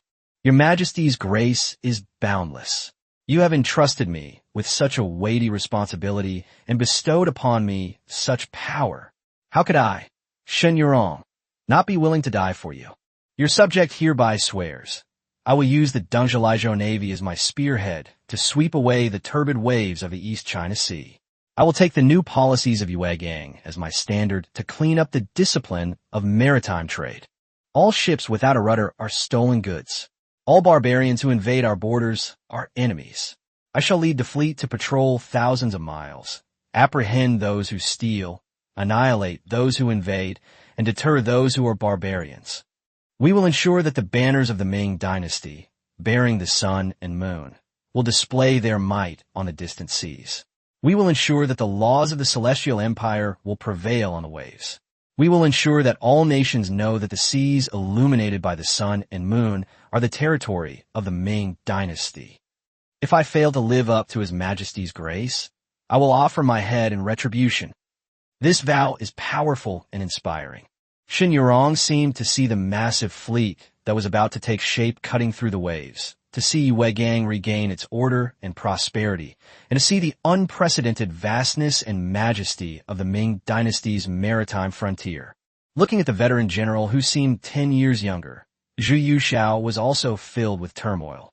The pieces he personally laid out the reorganization of the capital garrison to solidify the foundation of the imperial capital, the reconstruction of the Dengzhou Navy to manage the maritime frontier, and the rectification of Yue Gang to regulate the lifeline of maritime trade have already been connected, forming a grand blueprint for the revitalization of the empire. Good. I await your good news. Zhu Yuxiao declared loudly. Go ahead and do it. I am in the capital, backing you up. Inside the warm pavilion, candlelight flickered. A grand storm that would sweep across the empire's maritime borders, reshape the trade order, and intimidate the surrounding barbarians had officially begun with the emperor's decision and Shun Yorong's vow. On land, the Imperial Guard is undergoing military training, while at sea, the fleet is sharpening its swords and preparing for battle. Advancing by land and sea, the two wings of the empire are slowly unfolding under the will of this young emperor, pointing directly at the world. Chapter 97, the 26 Imperial Guards. Chapter 97. After Chen Su, Qi Jin, Shun Yurong, Wang Yingzhua, and others received the imperial decree to take their leave, only Zhu Yuxiao and a few silent generals, Wang Zhongyi, Sun Tai, and Zhou Mingyuan, remained in the warm pavilion of Qianqing Palace. These people were a newbie gift from the system, absolutely loyal ministers of the prince's residence, who were worthy of entrusting their lives to, and also the military elites who had accompanied him the longest. Zhu Yuxiao's gaze fell upon them, lacking the grand narrative he had displayed when facing the foreign generals, but instead revealing a calm scrutiny of the inner court's security and a sharp, uncompromising determination. Wang Zhongyi, Zhu Yuxiao said calmly, getting straight to the point. You have served me the longest and are in charge of the Imperial Guards. Tell me, in the defense of the palace, at the key gates, and in the rotation of guards, have there been any slackening? Are there any gaps in the patrols inside and outside the palace walls? You must tell me everything truthfully. Wang Zhongyi stepped forward, clasped his hands in a gesture of respect, and said in a steady and powerful voice, Your Majesty, we dare not slacken in the slightest. Since receiving this order, the palace defenses have been rebuilt according to the new system of Imperial Guard defenses previously established by Your Majesty. The four gates, Meridian Gate, Shenwu Gate, Donghua Gate, and Xihua Gate, as well as the corner towers and key passes of the palace walls, were all guarded by elite Imperial Guards, all of whom were fully armored and armed. The guards operated on a 3-shift system, with different shifts for the same gate or pass, so that the shifts were not familiar with each other and to prevent collusion. The 12-hour shifts continued without interruption. Patrol teams took turns patrolling the imperial roads inside and outside the palace walls and between the inner walls, making 50 patrols a day. Palace eunuchs, janitors, and servants were all recorded and checked upon entering and leaving the palace. Those without a waist tag or handwritten authorization could not move an inch. Nearly 1,000 palace attendants and maids were all registered in a yellow register, with no one missed. He paused, then added, However, Your Majesty, this is limited to the core area of the Forbidden City. Your Majesty personally approved a quota of 5,000 men for our Imperial Guards, which is already the limit given the current rotation intensity and protection density. Zhu Yuxiao nodded slightly, satisfied with this dutiful report. The loyalty and efficiency of Wang Zhongyi and others were the foundation of his secure rule. His tone suddenly turned serious as he changed the subject. The security of the Forbidden City is thanks to your efforts, which greatly pleases me. However, he slammed his fingers heavily on another thick register on the imperial desk. This is the register of the so-called 26 Imperial Guards. His voice was filled with cold mockery. From the Imperial Guard to the Embroidered Uniform Guard, the titles are indeed terrifying. But as the security of the Forbidden City's outer perimeter, the internal and external patrols of the capital, the last line of defense under the Emperor's feet, truly an impregnable fortress, or riddled with holes. What was the actual situation of these 26 guards during your time assisting in the reorganization? He deliberately emphasized the word actual situation. Wang Zhongyi's expression hardened, and he stepped forward, his voice low and clear. Your Majesty's inquiry is of utmost importance. I dare not speak falsely. The 26 guards of the Imperial Guard exist in name only. The roster lists the number of personnel. He took the roster. The inventory contained over 147,200, but after several months of secret verification and counting by Sun Tai, Ming Yuan, and others, we eliminated all those with empty titles, those who did not receive salaries, the elderly, the weak, the sick and disabled, and those who had long been living in the streets. The number of those who were truly capable of carrying weapons, wearing cloth armor, and able to barely form ranks for drills was less than 20,000. Moreover, they were scattered among dozens of government offices and warehouses. What? Even though Zhu Yuxiao was somewhat prepared, his face turned ashen upon hearing this number. Of the 147,000 roster members, less than 20,000 are actually in service? That's exactly right. Sun Tai interjected, his tone laced with suppressed anger. Your Majesty, the organization of the various guards is chaotic and the banners and registers overlap. The name of a single guard is often scattered across dozens of locations in 5 cities. The guard posts are merely nominal, and it has become common practice for officers to receive salaries without working. The guards mostly became the private servants of nobles and officials, or were relegated to guarding warehouses in various mansions, utterly devoid of combat ability and discipline. As for the so-called duty of personal protection, it had long since become a mere formality. Zhou Mingyuan also said in a deep voice, "What is even more worrying is that some of the garrison posts are located near the imperial city government offices, where management is lax and the personnel are mixed. If there are any people with ulterior motives who use this identity to hide among them, it will be a real threat." A heavy silence fell over the hall. Zhu Yuxiao's fingers tapped slowly on the table, like a silent thunderclap. Now it seems that these corrupt and decadent 26 guards are not only unable to serve as a shield to protect themselves, but are instead a huge hidden danger and heavy burden shrouding the palace. Good. What a fine 26 Imperial Guards. Zhu Yuxiao slammed his fist on the table and stood up abruptly, his voice as cold as ice. 140,000 empty positions, more than 100,000 parasites, sucking the marrow of the nation and corrupting the very foundations of the government. Over 200 years of erosion have left only the embroidered uniform guard, a double-edged sword, retaining some of its edge, and the fur guards of Tangxiang, as the last remaining symbol of the emperor's personal guard, maintaining a semblance of dignity.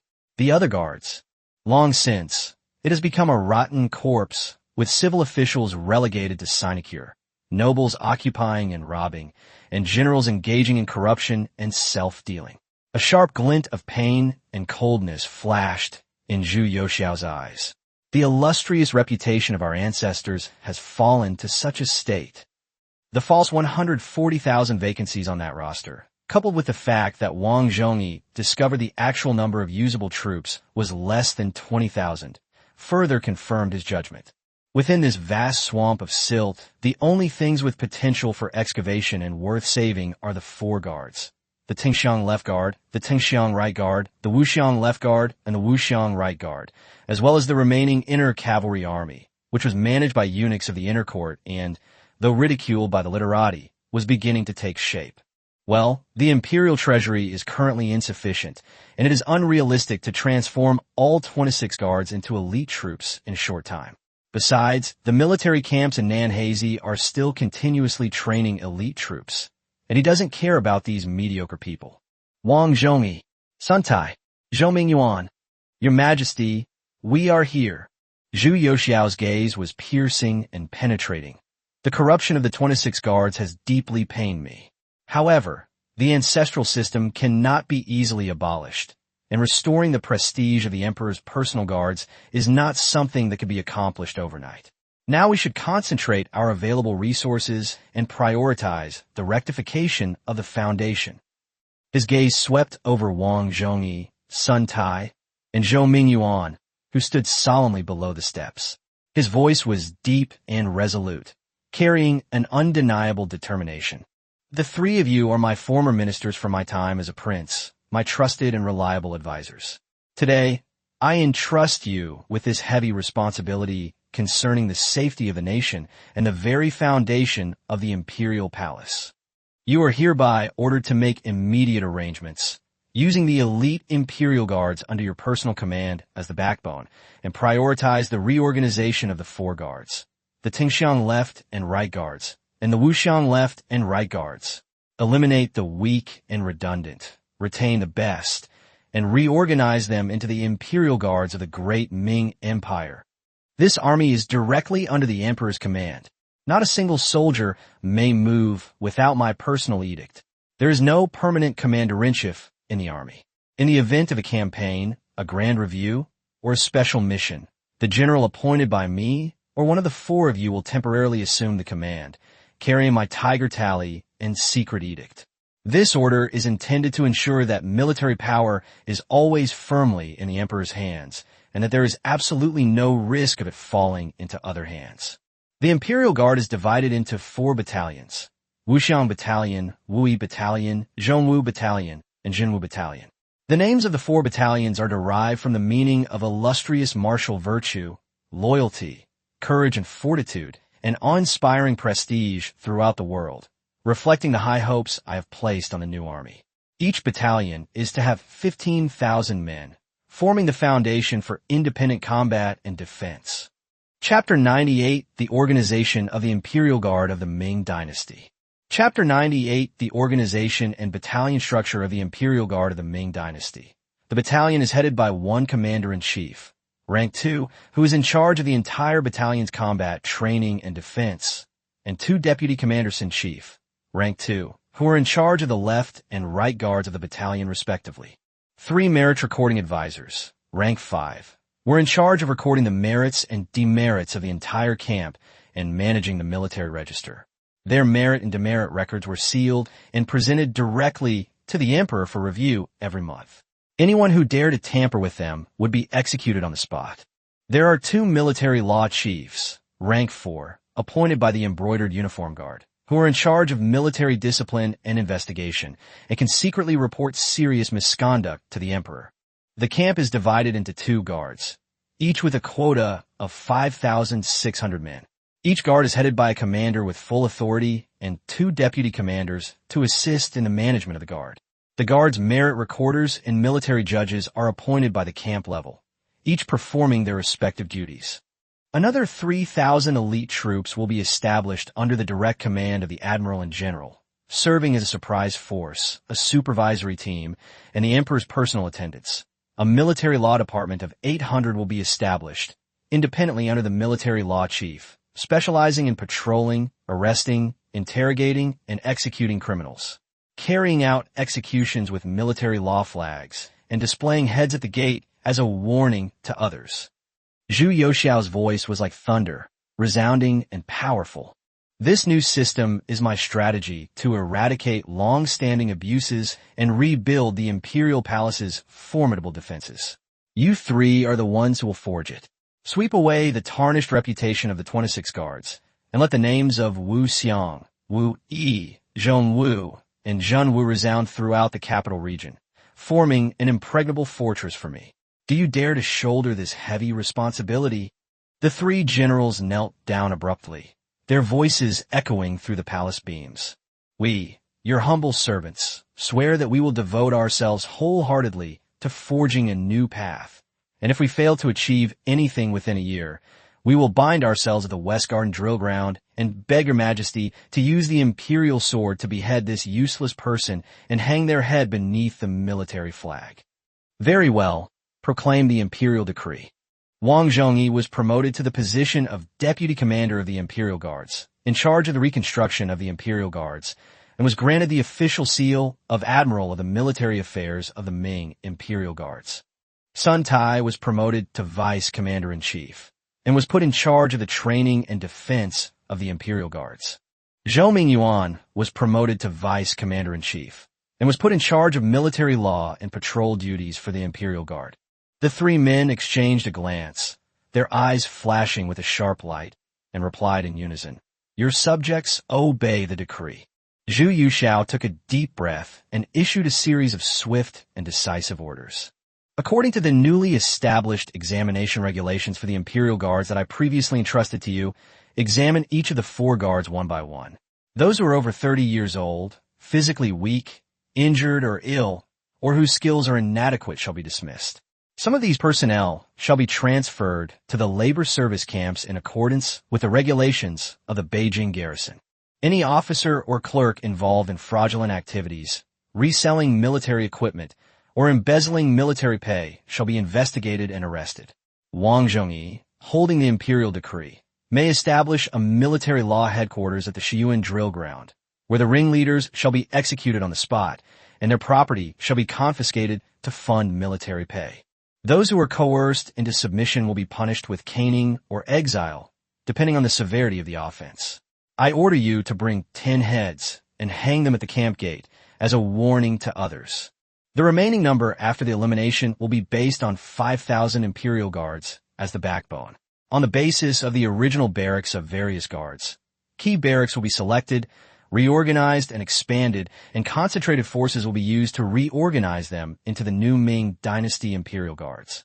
The entire army will be guided by a red flag with a black dragon. On the day of the army's formation, I personally presented the military flag. They were responsible for patrolling and scouting the inner and outer areas of the imperial city and the core area of the inner city of Beijing during the day and for torch-bearing patrols at night. They were stationed at the outer gates of the imperial city, such as Changshimen, Duanmen, and Damingmen, the imperial archives, Tai Pond, and other key water gates. They were on duty to guard the outer gates of the Forbidden City, outside the Meridian Gate, the inner treasuries in Hua Hall, and other key locations. The original guards were transferred to other places or merged into the Beijing garrison.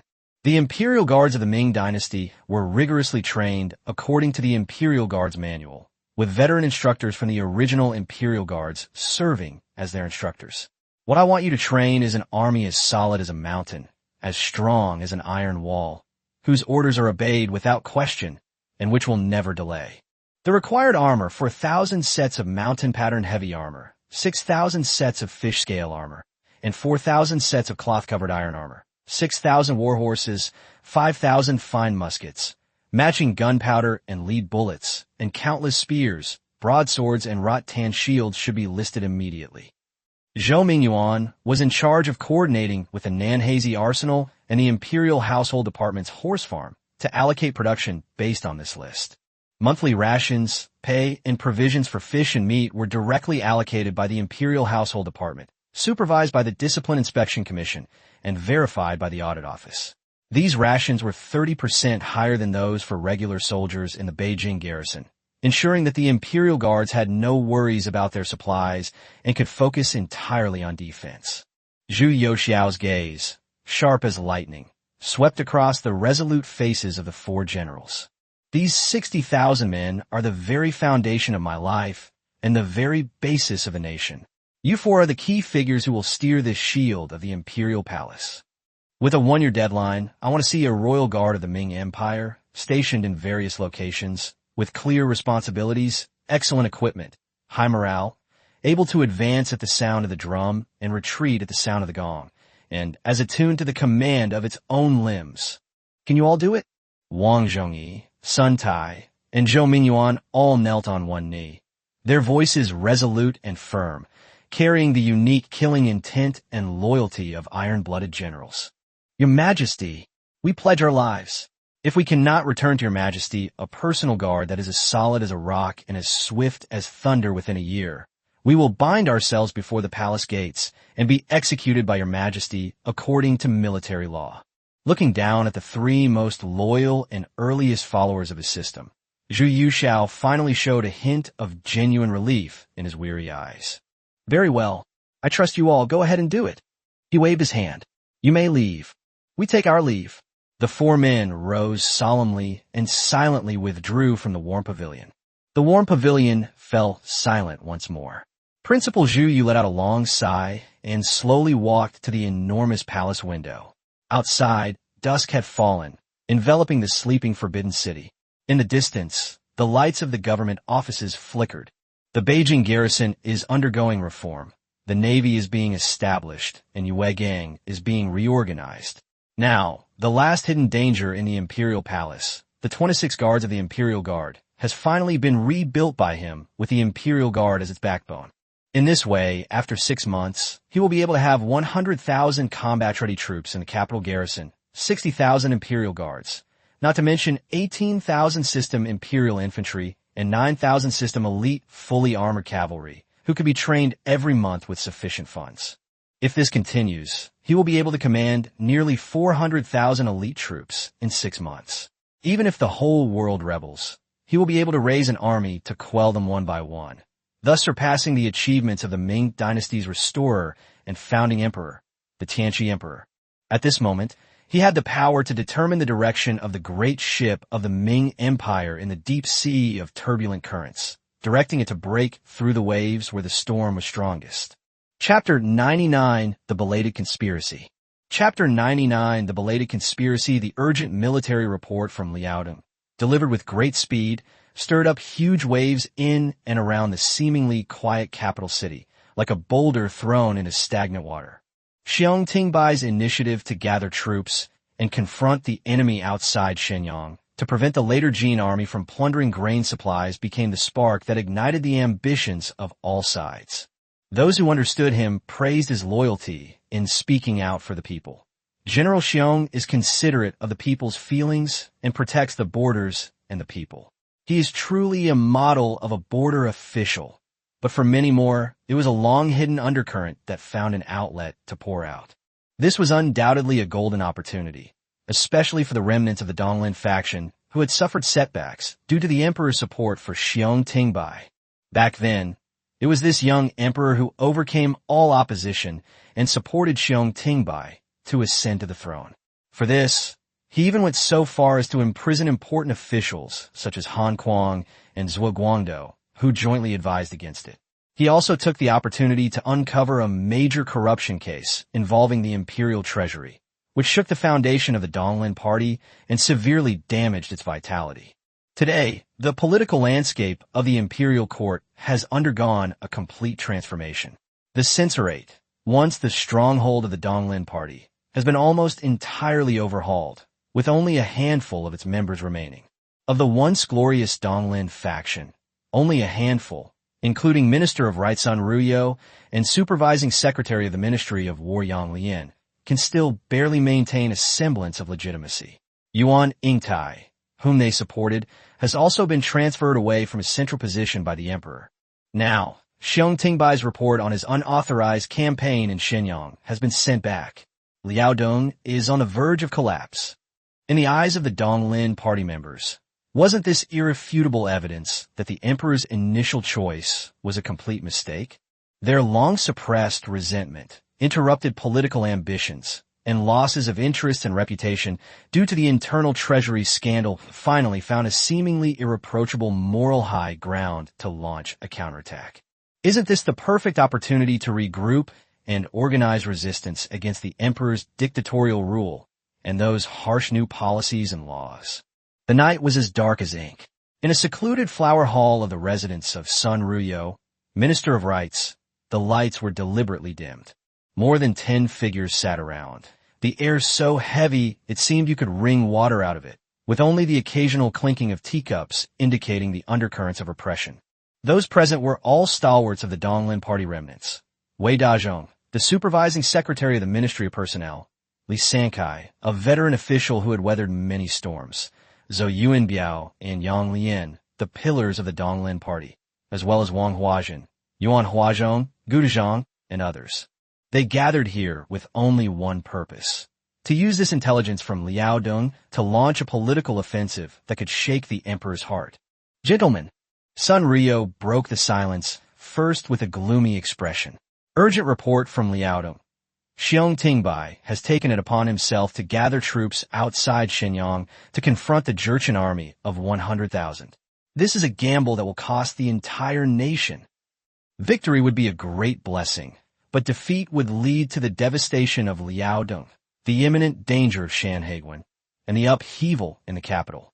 This is all because your majesty refused to heed loyal advice and stubbornly supported the Xiong barbarian. Now that the evidence is conclusive, this is the perfect opportunity for us to earnestly advise the emperor and correct his mistakes. However, before he finished speaking, the atmosphere in the hall did not ignite with a flame of shared hatred. Instead, it was filled with a subtle sense of calculation and division. Below him, a group of Donglin party members appeared to be on good terms, but in reality, they were clearly divided.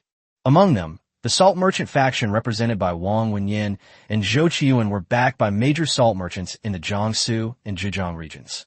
The faction led by Wang Shimin is a prominent family in Jiangnan, which has been passed down through generations.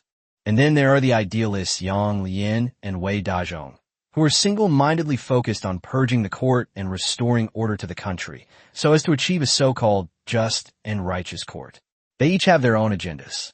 Hearing Sun Ruyo's suggestion, the group exchanged glances, their eyes flickering. After a moment, a slightly hurried voice rang out. It was Wang Wenyan. Minister Sun is absolutely right. Xiong Tingbai has brought disaster to the country, and His Majesty has failed to properly select officials. This is a golden opportunity. He leaned forward slightly, his eyes gleaming with utilitarianism. However, what we seek is not merely to impeach Xiong Tingbai alone. His Majesty has introduced a series of new policies, among which the Great Ming Royal Salt Bureau is the most treacherous. This move, ostensibly to regulate the salt administration, is in reality a competition for profits with the people aiming to funnel all the salt profits of the nation into the imperial treasury.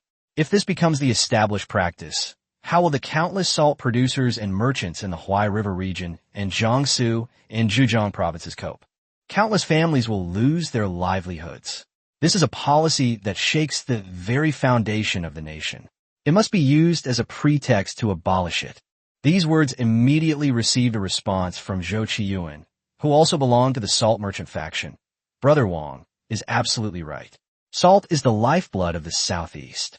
Those regulations of the Salt Bureau are clearly intended to destroy our lineage.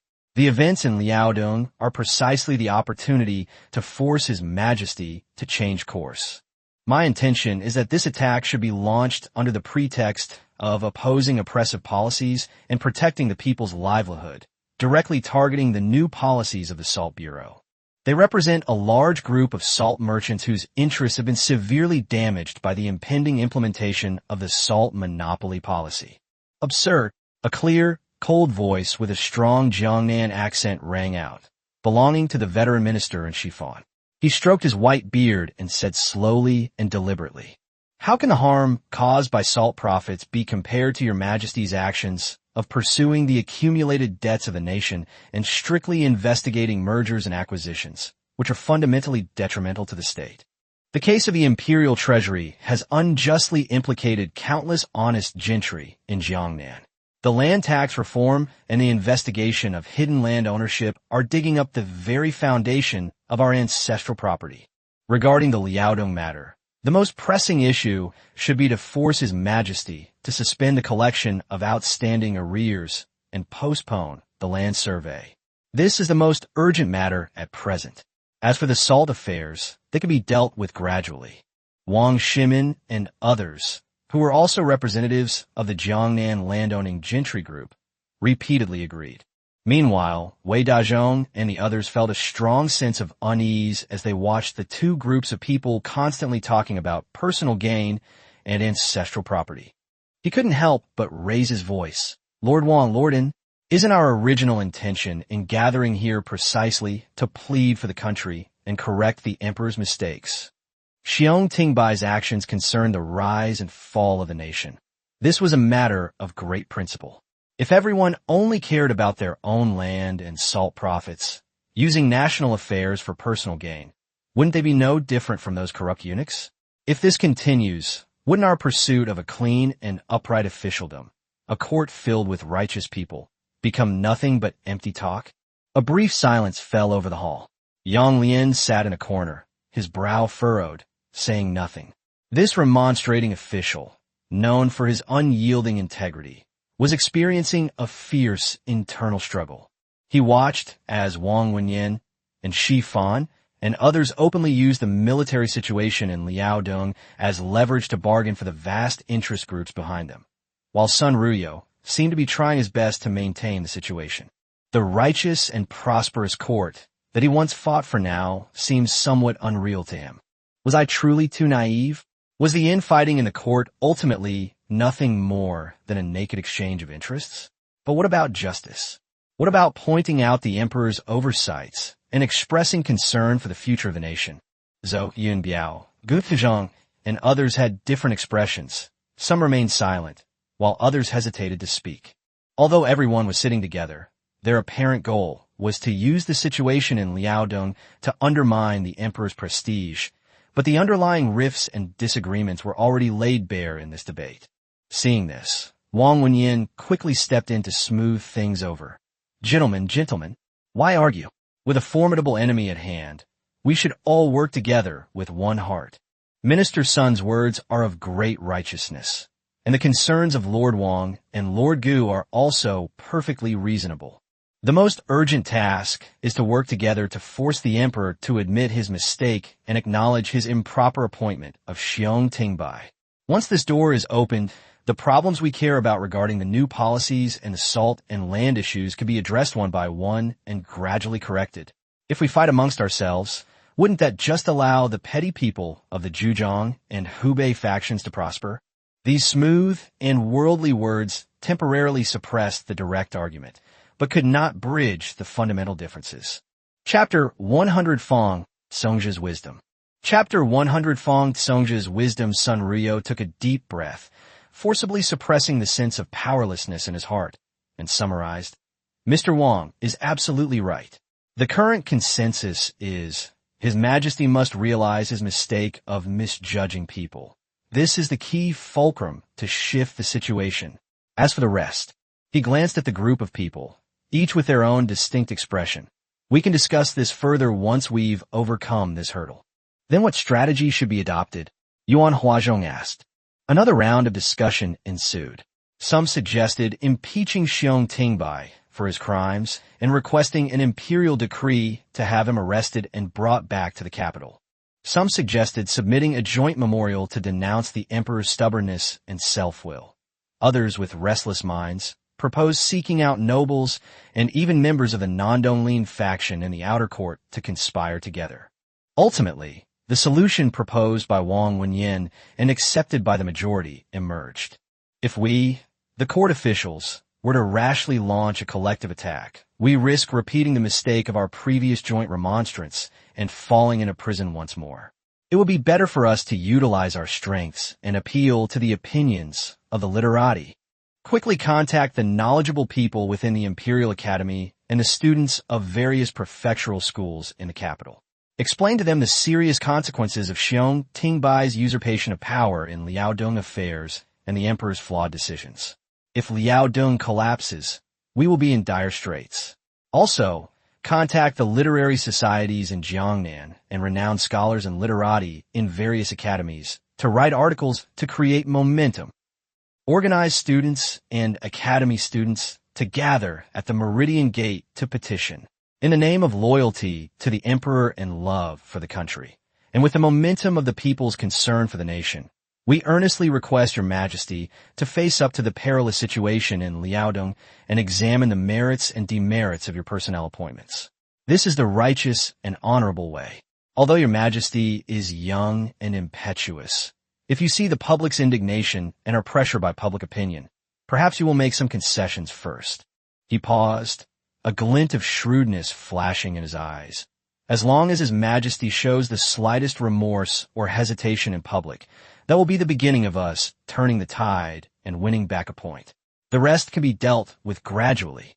This plan, on the surface, raised the banner of loyalty to the country and used the guise of public opinion to use naive students as a tool for attack, thus avoiding the risk of court officials directly confronting the emperor while creating enormous public pressure.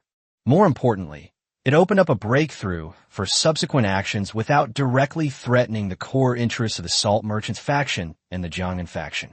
Although Wei Dazhong, Yang Lian, and others felt uncomfortable with this method of using students and manipulating public opinion, and even vaguely sensed a conspiracy, they looked around and found that Li Sankai, Wang Huazhen, Zhou Qiyuan, and others had already expressed their agreement.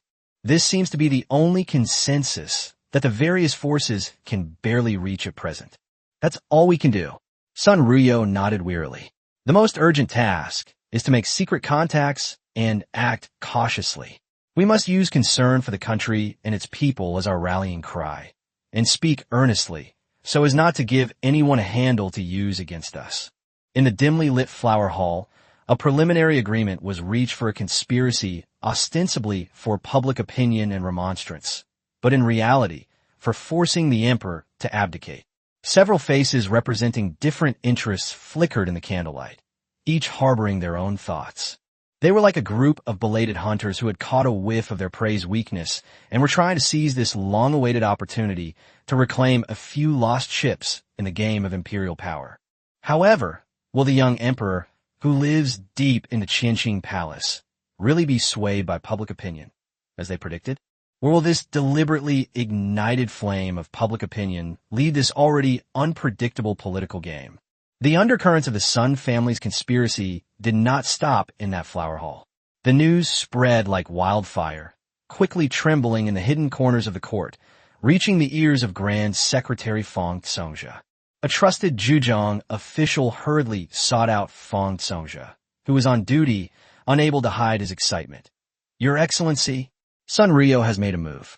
The remnants of the Donglin party are trying to stir up trouble in Liaodong, gathering students in an attempt to force the emperor to abdicate through public criticism. This is an once-in-a-lifetime opportunity. Should we immediately contact our colleagues and submit a memorial impeaching Xiong Tingbai for abusing his power and harming the country, and then unite with the upright officials of the censorate and the friendly figures of the Imperial Academy to vehemently denounce his wrongdoings, thus firmly establishing Sun, Yang, and others as inciting rebellion? This would not only eliminate the remnants of the Donglin faction, but also demonstrate our loyalty to your majesty." However, to the official surprise, Fang Tsongjia, sitting behind his desk, showed no joy at having caught his opponent red-handed. Instead, he was shrouded in a lingering sense of solemnity and deep apprehension. He did not answer immediately, but slowly put down his pen. His cloudy yet sharp gaze peered through the window lattice, as if trying to penetrate the layers of palaces in the Forbidden City and see the thoughts of the young emperor deep within the Qianqing Palace. After a long pause, he finally spoke in a low voice, tinged with barely perceptible weariness and hoarseness. "Foolish. You only see the Donglin faction giving others a handle against them. But have you seen the tactics His Majesty has employed since ascending the throne?" Fang Tsongjia stood up, walked to the window, his back slightly hunched in the candlelight. "The execution of the eunuchs, the killing of the Duke of Cheng, the abolition of the 5 city garrisons, the stripping of power from the nobles, and the elimination of the redundant and inefficient troops in the capital were all carried out with thunderous force and flawless planning. Their foundation is beyond our comprehension. The dragon-soaring army is elusive and possesses astonishing combat power. Where exactly are they hiding? How many remain?" He turned abruptly, his gaze sharp as lightning, piercing straight to the heart. "Tell me, does His Majesty truly know nothing about the Liaodong war situation? Is he truly so unsure about Xiong Tingbai's plans? What else is hidden in the South China Sea? How much of His Majesty's private treasury has been emptied of the wealth of noble families? How many ships have been built in the blink of an eye? And how many new soldiers have been trained? Have you ever calculated it?" A barrage of questions, carrying immense pressure, left the Zhujiang official speechless, cold sweat pouring down his face. Fang Tsongjia let out a long breath, his tone turning cold. "If my words still have any effect, then everyone should keep their heads down and control their clansmen and disciples. They must not comment on this public opinion storm. They must not participate in it, and they must not secretly fuel the flames." He spoke slowly and deliberately, emphasizing each word. "You all must simply perform your duties diligently and carry out His Majesty's orders properly. The transportation of military supplies to Liaodong, the coordination and organization of the Beijing garrison, and the accounting of the Ministry of Revenue must all be carried out meticulously and without delay." His gaze swept over the other person's surprised and uncertain face, carrying a hint of winter's chill. "This is not a discussion, but my advice. If anyone gets involved without authorization, causes trouble, incurs His Majesty's wrath, and offends him, their entire family will be implicated. Don't blame me for not helping them. Do you understand? The Zhujiang official was deeply shaken, seeing the unfathomable fear and resolve in the Grand Secretary's eyes. He finally realized the gravity of the situation far exceeded his expectations. He swallowed hard and bowed deeply. Understand. I will definitely restrain everyone and ensure they never step into these troubled waters. Go on.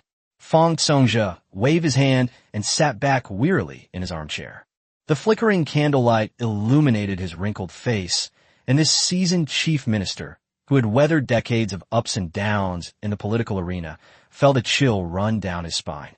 It wasn't that he was afraid of trouble. He simply couldn't see through the unfathomable depths of the young emperor's power. Chapter 101 System Upgrade. Chapter 101 System Upgrade. Qinqing Palace, East Warm Pavilion. Almost an hour after Fang Songjia issued the stern order, a detailed secret report arrived. The details of the secret meeting at the Sun residence, the list of attendees, Wang Wenyan's instigation plan, Fang Songjia's strict order to confine the Zhujiang party to their residence, and even the small actions of other minor parties, such as Qi, Chu, Kuan, etc., whether they were observing or had intentions, have all quietly rested on the imperial desk in the East Warm Pavilion of the Qinqing Palace. A system-controlled imperial guard commander, dressed in an ordinary brocade robe and exuding a chilling aura, knelt silently at the foot of the steps. Zhu Yuxiao, with his back to him, was gazing into the distance from the railing. Only now did he leisurely turn around, stroll to the desk, pick up the secret report, and glance at it briefly. A cold, almost disdainful smile curled at the corner of his mouth. Public opinion forcing the emperor to abdicate? Petition from the Imperial Academy? Using the people's concern for the country label to pressure me. He casually tossed the secret report back onto the table with a soft thud, as if discarding a useless piece of paper. It's been over 100 years, and it's still the same old tricks over and over again. It's really boring. His gaze fell on those familiar yet unfamiliar names. Sun Ruyo, Li Sankai, Wang Huazhen, Yang Lian, and those like Wang Wenyan who thought they were hiding in the shadows. A clear mind prevails. Salt merchants want to protect their profits. Gentry want to protect their land, and upright officials want empty fame a disorganized mess, each with their own ulterior motives. Very well. Zhu Yuxiao's eyes were deep, as if they could see through the palace walls and witness the impending commotion at the Meridian Gate. The nail that sticks out gets hammered down. They jumped out on their own, saving me the trouble of searching for them one by one. He strode up to the centurion, his voice low but chilling. Keep a close eye on them. Those who instigate, those who organize, those who devise strategies behind the scenes, those who provide money and effort, and those who try to fish in troubled waters. Every single one of them, from the most prominent scholars to the lowest-ranking students in the Imperial Academy. I want you to record their names, official titles, networks of connections, and specific words and deeds in meticulous detail, leaving no stone unturned. Yes, the voice of the Jinui commander was like the friction of metal against stone. But Zhu Yuxiao changed the subject. Don't step in to stop them. Let them make a scene. Let the scholars cry. Let them remonstrate. Let them show their loyalty and grief and indignation. The bigger the commotion, the better. The louder the commotion, the better.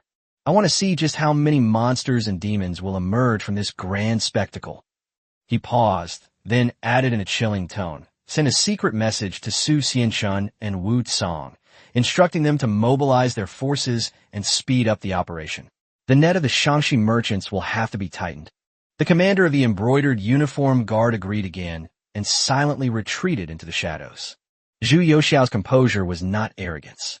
This afternoon alone, his mind had been completely bombarded with a barrage of system notifications. Ding! Congratulations, host, on completing the epic achievement, 10,000 kills. You have beheaded over 10,000 enemies. Your fearsome reputation has spread throughout Liaodong. Reward, special building mint. Ding! Congratulations, host, on completing the key battle achievement, defend Liaodong. Successfully drove out the invading enemy, secured the nation's borders, expanded territory, strengthened the foundation, and ensured peace. Reward, special building, Hanlin Academy. Ding! Congratulations, host, on completing the upgrade achievement. First victory in a foreign war. The era evolution requirement has been met. Would you like to spend 30,000 taels of gold to upgrade to the Fortress era? These sudden, deafening system notifications were like bombs dropped into the depths of his mind, silently revealing to him. Beneath the walls of Shenyang, he won that earth-shattering gamble that determined the fate of a nation. The Liaodong victory was now a foregone conclusion. At this moment, these clowns in the capital who are eager to make a fuss about the still unclear war situation are nothing more than grasshoppers in autumn. The more they jump around now, the clearer their image will be when they are nailed to the pillar of shame in the future reckoning. Zhu Yuxiao walked to the window again, gazing at the deep night sky and the endless palaces outside. The cold smile on his lips never faded. A storm is approaching? No, the eye of the storm has already subsided behind him, and a new storm is about to descend upon this unsuspecting stage before the Meridian Gate. However, he didn't have time to pay attention to those demons and monsters right now. His attention was entirely focused on the two unlocked gold cards in his mind and the red confirmation button for whether to upgrade. The thought that a single iron cavalry unit in the colonial era could sweep across Liaodong, and what if we entered the Fortress era, stirred a deep emotion within him, and a quiet ambition for global dominance began to grow within him. With complex and expectant feelings, he firmly confirmed the upgrade. With mixed feelings and trepidation, he confirmed. Ding! Upgrade will take 3 minutes. Please wait patiently. System notification. Successfully upgraded to Fortress Age. Unlocked buildings. Cannon Foundry, Shopping Mall. Unlocked units. Grenadier, Imperial Musketeer, Imperial Cuirassier, Large Warship. With the upgrade complete, the system interface is completely refreshed, exuding a powerful sense of strength, and also adding a variety of new building and unit options. Age of Empires. Asian Dynasty System. Host, Zhu Yuxiao. Age, 15 years old. Identity, Emperor of the Ming Dynasty. Era, Fortress Age. Gold, 370,000. Silver, 3.32 million. Population limit, 73,700/600,000. Town centers, China. Quantity, 1/4, maximum limit. Construction cost, 50,000 taels. Function, production unit. Farmer, manufacturing cost, 5 taels/person. Special note, newly built town centers are at a lower level than the main center, and their population capacity is included in the main center's population cap calculation. Upgrade buildings. Royal Military Academy, 10 out of 10, upgraded from barracks. Construction cost, 20,000 taels. Function, to train core military units. Trainable units. Infantry, Imperial Infantry, Cavalry, Imperial Cavalry, Imperial Archers. New units, Fortress Age Imperial Musketeer, Imperial Grenadier, Imperial Cuirassier, Imperial Artillery, etc. Organizational structure. Supports training of entire units, commanders, captains, battalions, and armies, requiring additional instructions and expenditure. Large Armory, 3/6, upgraded from Armory. Construction cost, 20,000 taels. Function, research and development and manufacturing of weapons and equipment. It can manufacture cold weapons, flintlock muskets, bayonets, and other standard equipment. Labor required. 2,000 system farmers need to be assigned. Large village/township, 5/10, upgraded from village/township.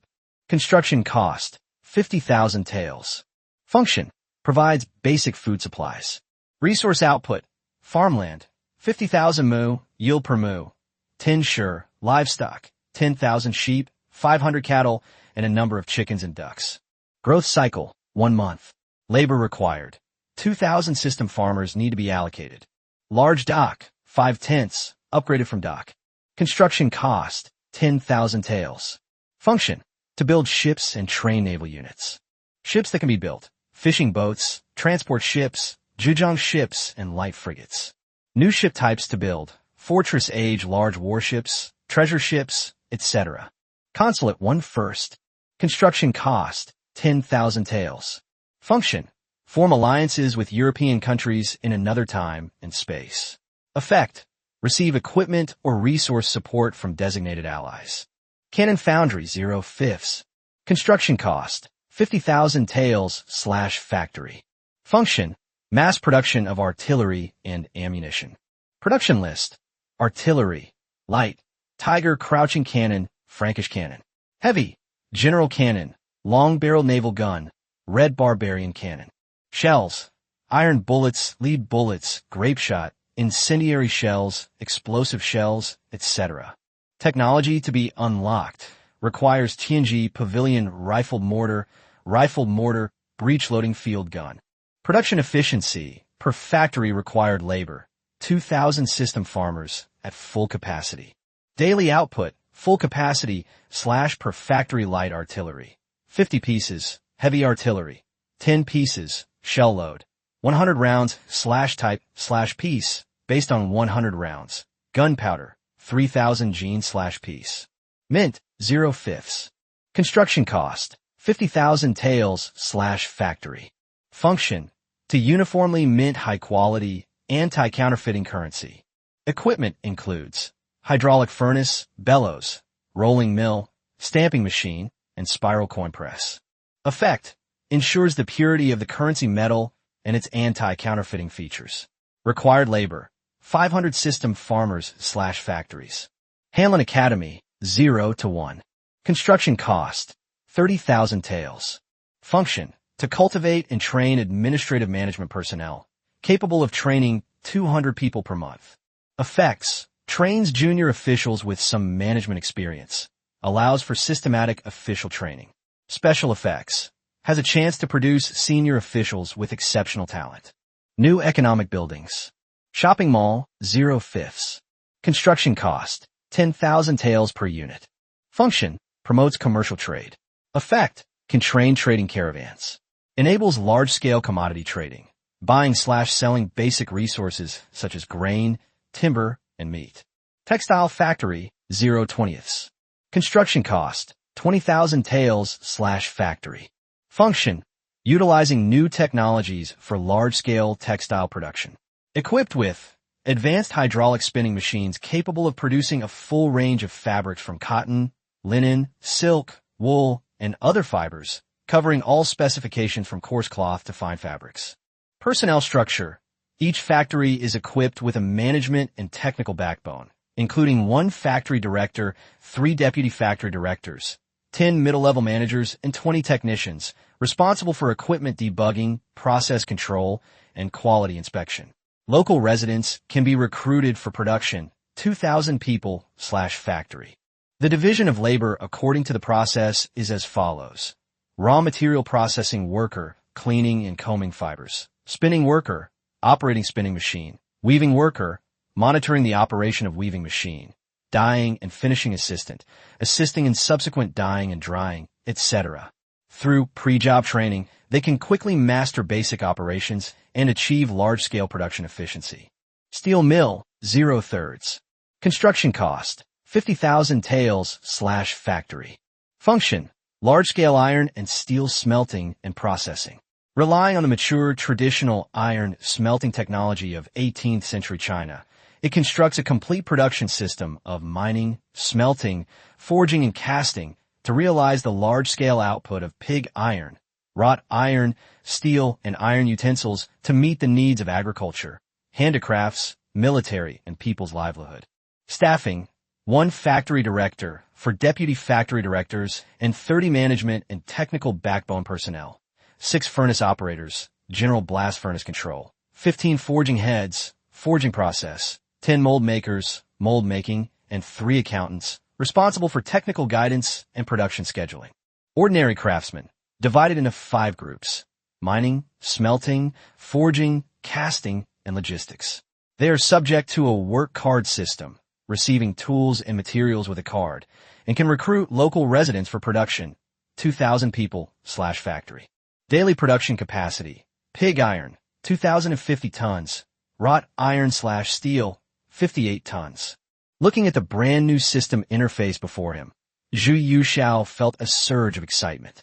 The candlelight flickered in the east warm pavilion, illuminating his young, yet incredibly sharp eyes as he focused intently on the new world in his mind, a world composed of cold data and grand blueprints. Chapter 102 The Shock of the Fortress Age. Chapter 102 The Shock of the Fortress Era. The young emperor silently pondered the weight of this word, his gaze fixed intently on the system's revamped interface. A barely suppressed, yet perfectly controlled smile crept onto the corners of his mouth. This leapfrog system upgrade finally shattered the invisible shackles binding his hands and feet. The most fundamental liberation lies in the sudden breaking of the population constraint. The previously precarious population ceiling has now skyrocketed to a staggering 600,000. This number instantly resolved all his concerns about manpower shortages. For his current grand ambitions, it was not just sufficient, but more than enough. What excited him even more was that 3 seats in the town center were opened up from scratch. What do 3 new town centers mean? They mean a nationwide, all-encompassing network. These 3 new strongholds will be carefully placed at key nodes on the Empire's map: the southwest, the southeast, or the Shandong Peninsula. At that time, with these system town centers as the core, the towns that produce food, the highly efficient markets, and the arsenals that provide a continuous supply of military equipment will together form an unbreakable national military logistics and supply network. For future large-scale military operations, border settlements, and even long-distance campaigns, such as expeditions to Japan, southward into Southeast Asia, or to various regions in the Southwest, the military will have unprecedented support and reliance, truly achieving a seamless connection of supplies first, Army second. The changes at the military level directly propelled a qualitative leap, ushering in a new firearms age. The old barracks have disappeared, replaced by a Royal Military Academy, a symbol of advanced military civilization. It represents not just a simple name change, but a completely new military system. Here, those trained with advanced concepts will be the fearsome Imperial Musketeers, the Imperial Grenadiers capable of unleashing explosive destruction deep into enemy territory, the Imperial Cuirassiers clad in armor and charging into enemy lines like an iron torrent, and the Iron Fist Imperial Artillery that will control the battlefield. At the same time, a cannon foundry specializing in the production of heavy firepower was also established. Its significance lay in the fact that from then on, the Ming dynasty would possess, in large quantities, the most powerful and advanced cannons of the era, and produce them continuously, thus firmly grasping absolute firepower superiority. The villages and docks, the cornerstones of logistics and production, have also undergone a landmark evolution. The option to upgrade to a town is no longer limited to a paltry 5 locations. The maximum number has been increased to a full 10. This is not just a doubling of quantity, but also a huge release of potential. Each town controls a full 50,000 mu of fertile farmland, and the number of livestock has also seen explosive growth, with the number of sheep increasing several times and the size of cattle herds expanding significantly. As Zhu Yuxiao rapidly calculated various data points in his mind, the light in his eyes grew increasingly fervent. Once these 10 powerful towns were deployed and operated efficiently, they could reliably contribute over 5 million shur, a unit of dry measure, of military rations each month, in addition to 100,000 fat sheep awaiting slaughter, thousands of oxen, and a constantly growing and multiplying livestock herd. With just this system, he already possessed the absolute ability to support the core elite army of the entire empire, whether it was the Beijing garrison, the 4 Imperial Guards, or the hundreds of thousands of soldiers in the Nanhazi camp who were ready for battle.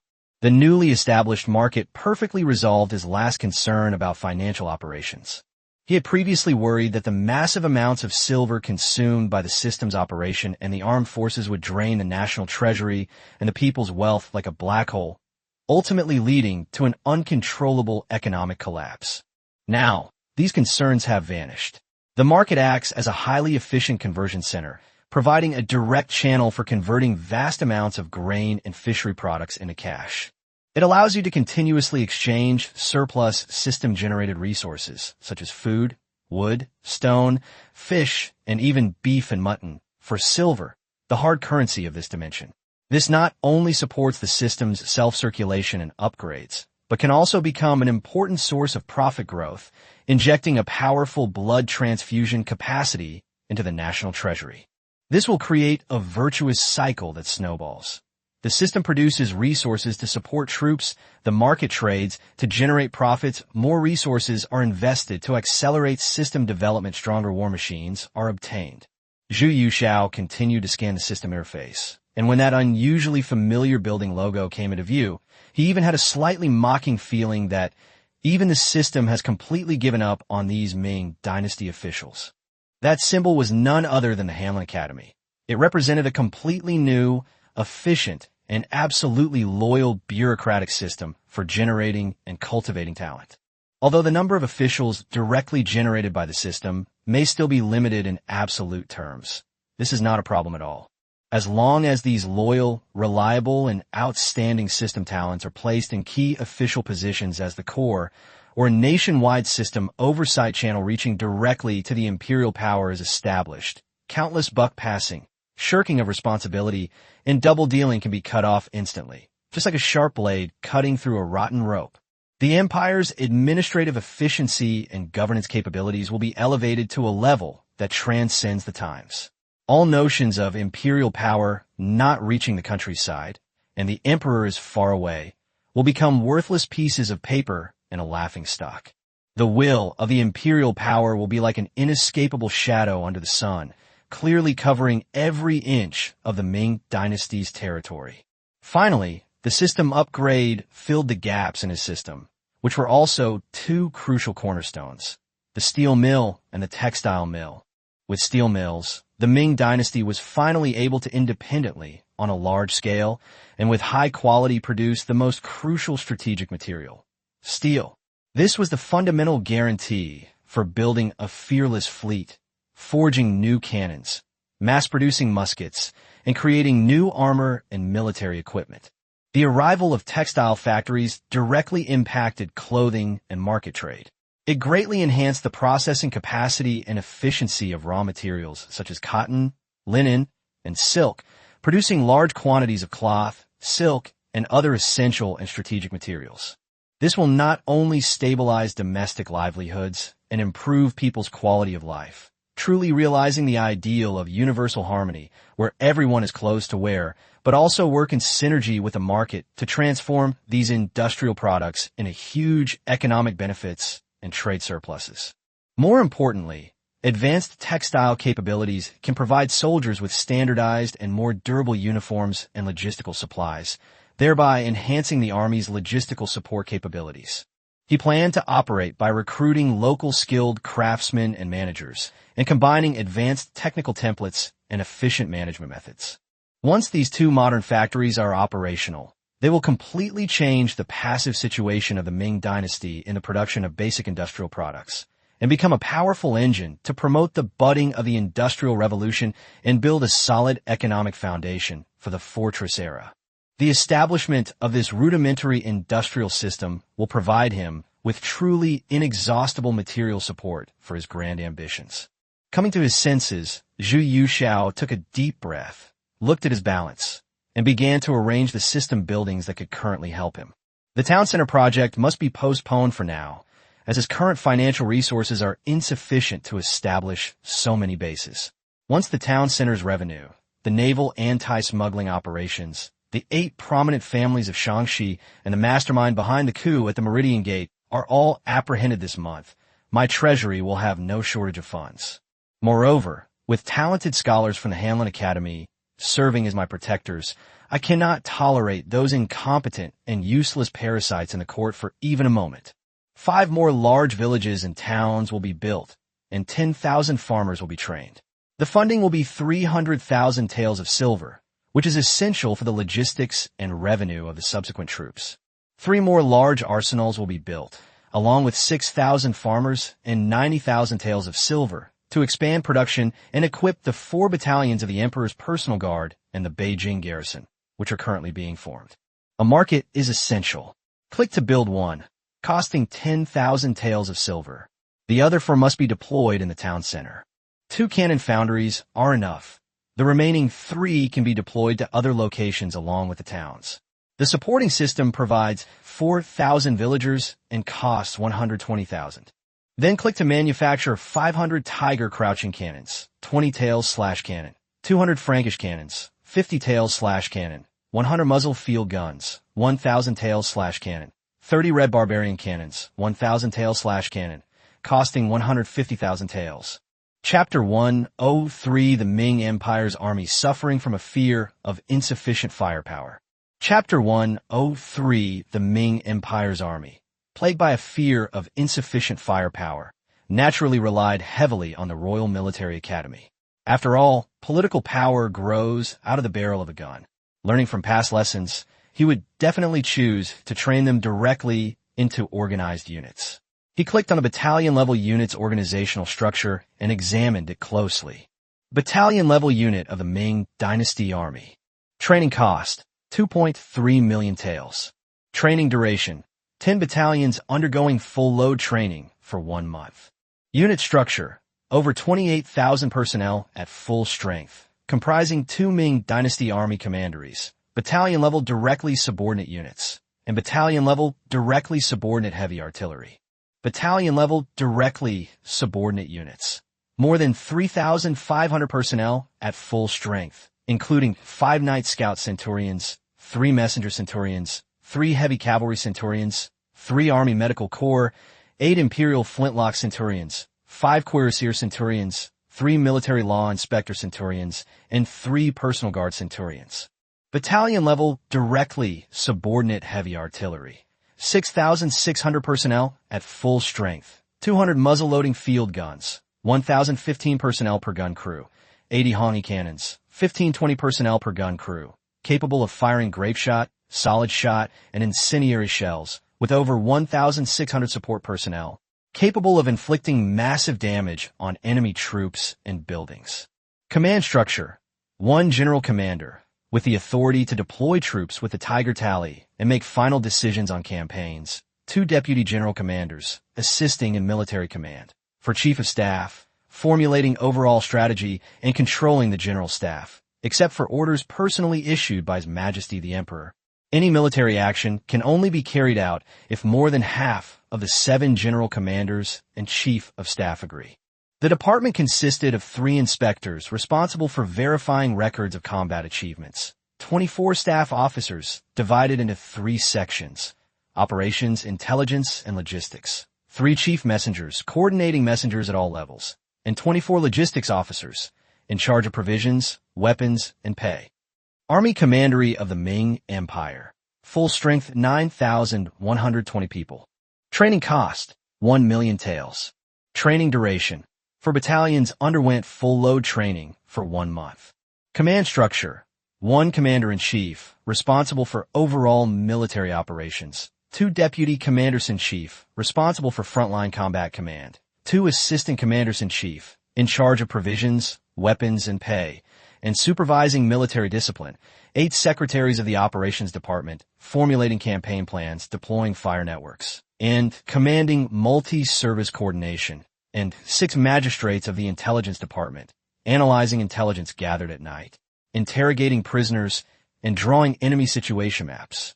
Includes 2 Imperial Flintlock Musketeer commanders, 1 swordsman and grenadier commander, 1 Cuirassier cavalry commander, 1 Imperial artillery commander, and 1 commander directly under the command of the military headquarters. Imperial Flintlock cavalry commander, 1,100 men at full strength, wearing breastplates, equipped with Tianchi Type 1 flintlock cavalry, and carrying bayonets, carrying 60 rounds of ammunition. Maximum speed of 4 rounds per minute, with high accuracy against targets within 50 meters. Imperial swordsman and grenadier 1,000 captain. Full strength 11-20 men, wearing iron lamellar armor, equipped with goose feather swords, and carrying a shield on their backs, possessing immense strength, carrying 3 grenades capable of striking 10,000 men, which can be thrown 20 meters, with a kill radius of 5 meters. Imperial Cuirassier 1,000 captain. Full strength 11-20 men, wearing cuirass, equipped with a long-handled cavalry sword, 2 Apocalypse Type 1 revolver pistols, which can be fired continuously, with 36 rounds of ammunition. Imperial artillery commander. Full strength 11-28 men, wearing chainmail, equipped with a goose feather saber, 60 Tiger crouching cannons, 35 men per cannon crew, 36 breech-loading cannons, 78 men per cannon crew, capable of firing grapeshot and solid shot, with more than 600 support personnel, capable of inflicting huge casualties on cavalry and troops. The commandery's direct commander-in-chief, 1,140 men at full strength, including 3 Night Scout Centurions, 1 Messenger Centurion, 3 Heavy Cavalry Centurions, 1 Army Medical Corps, and 3 Imperial Flintlock Centurions. After seeing the battalion-level unit structure, Zhu Youxiao's mouth dropped open. He felt that the system also had a fear of insufficient firepower. Was this a bloodline inheritance? As for the remaining Ming Empire Army Corps-level units, there's no need to even look at them. The battles near Ming currently do not require an army of this size. They can be added later when needed. Looking at his pitifully low balance, he steeled himself and clicked on a Ming Dynasty Army battalion-level unit. Ding! Please name your unit. Zhu Youxiao pondered for a moment. Since the 4 battalions of the personal guard were named after martial arts, and the system of soldiers had the Dragon Cavalry, then this one should be named after the heavens. The unit was named the Tiansu Army of the Great Ming Empire. Confirm. Ding. Funds 2.3 million. Zhu Youxiao took a deep breath, his gaze sweeping over the rapidly decreasing resource numbers on the system panel, finally settling on the Great Ming Empire Army Battalion that appeared in formation in the system's light and shadow, its armor exquisite and its firearms gleaming. A complex emotion welled up in his heart, the pain of having spent a huge sum of money, but even stronger was the burning excitement of holding absolute power. It was worth it. He slowly loosened his clenched fist, the slight tremor of the enormous amount of silver still lingering on his fingertips. To have poured the entire treasury into building this invincible force was absolutely worth it. His gaze finally settled on the crucial building, the Hanlin Academy. With a thought, he chose to place it on a reserved plot of land in Nanhai and confirmed the construction budget, 30,000 taels. As the command was issued, the virtual interface of the Hanlin Academy suddenly shone brightly, and countless details appeared before our eyes. Hanlin Academy, the central hub of imperial literary heritage. Core function: to cultivate and train professional administrative management personnel, capable of training 200 people per month. Professional category: government affairs, routine administrative management. Economics, finance, taxation, trade, resource management, currently in urgent need. Legal category: law, supervision, adjudication, currently in urgent need.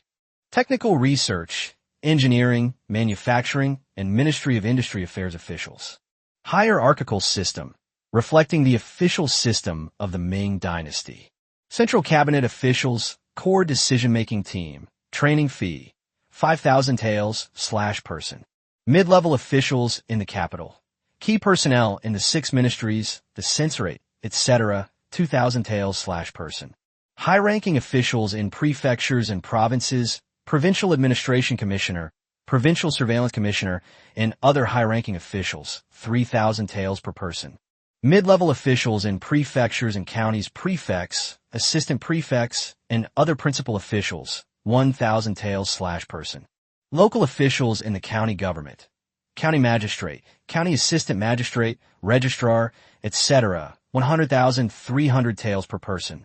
Considering his current situation, Zhu Youxiao's gaze swept over the detailed classifications and ranks on the Hanlin Academy's training list. The nation was like a critically ill patient, overwhelmed with countless problems, which drastic remedies should be administered. He knew perfectly well what to do.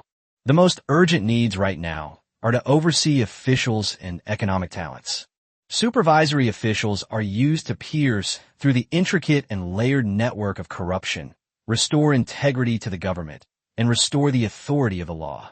Economic talent was used to build an efficient and transparent fiscal and taxation system, replenish the depleted national treasury, unclog blocked commercial channels, and rebuild the framework of the empire's finances.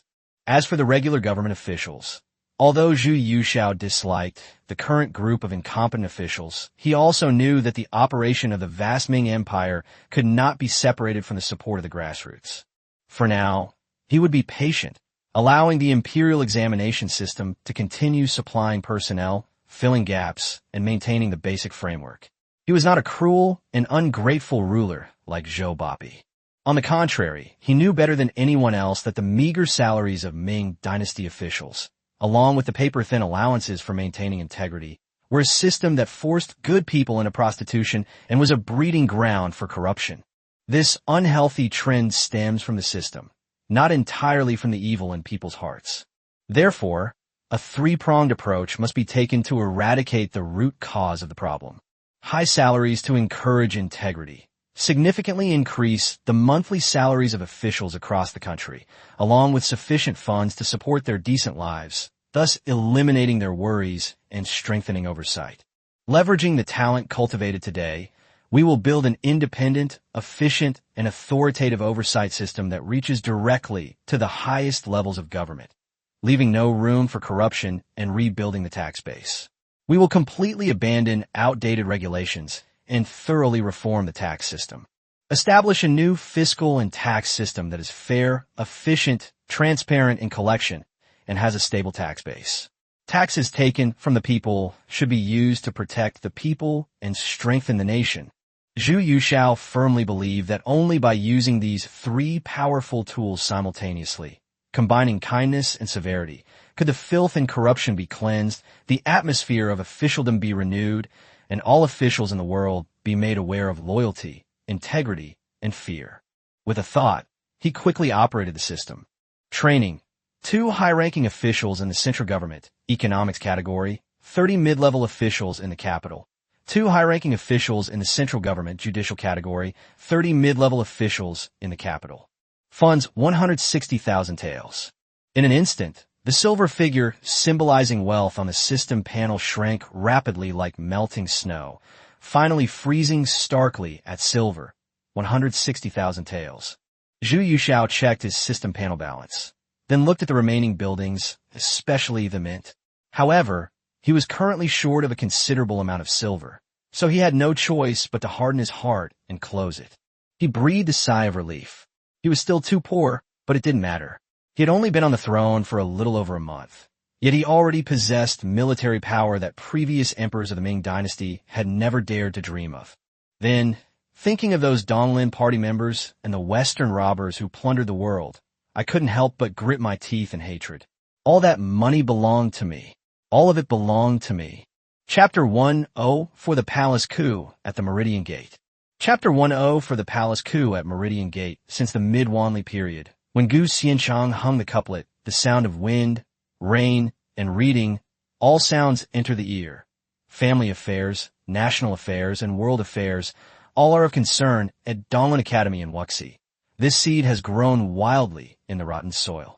This group used public opinion as their blade and morality as their armor, and for 30 years they used the imperial examination as their path. They controlled the examination halls in the north and south, and their students and former officials were spread throughout the prefectures and counties.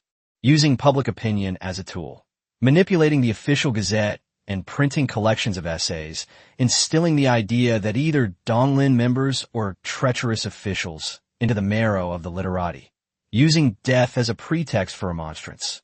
Yang Lian, Zhou Guangdou, and others entered officialdom by striving for a reputation for integrity, which turned into a shortcut to advancement in the officialdom. It is this intricate network that allows 382 passionate students to gather at the Meridian Gate in just one day. At noon, the Meridian Gate was bathed in the scorching sun, causing the white marble floor tiles to steam and radiate heat. A dense crowd of hundreds gathered beneath the majestic Meridian Gate. The majority of them were students of the Imperial Academy and various prefectural schools in the capital, dressed in traditional robes and wearing square headscarves, mixed with some young officials of low rank. They were filled with indignation, holding aloft hastily written memorials, their voices rising like a tidal wave. Xiong Tingbai abused his power and ruined the country.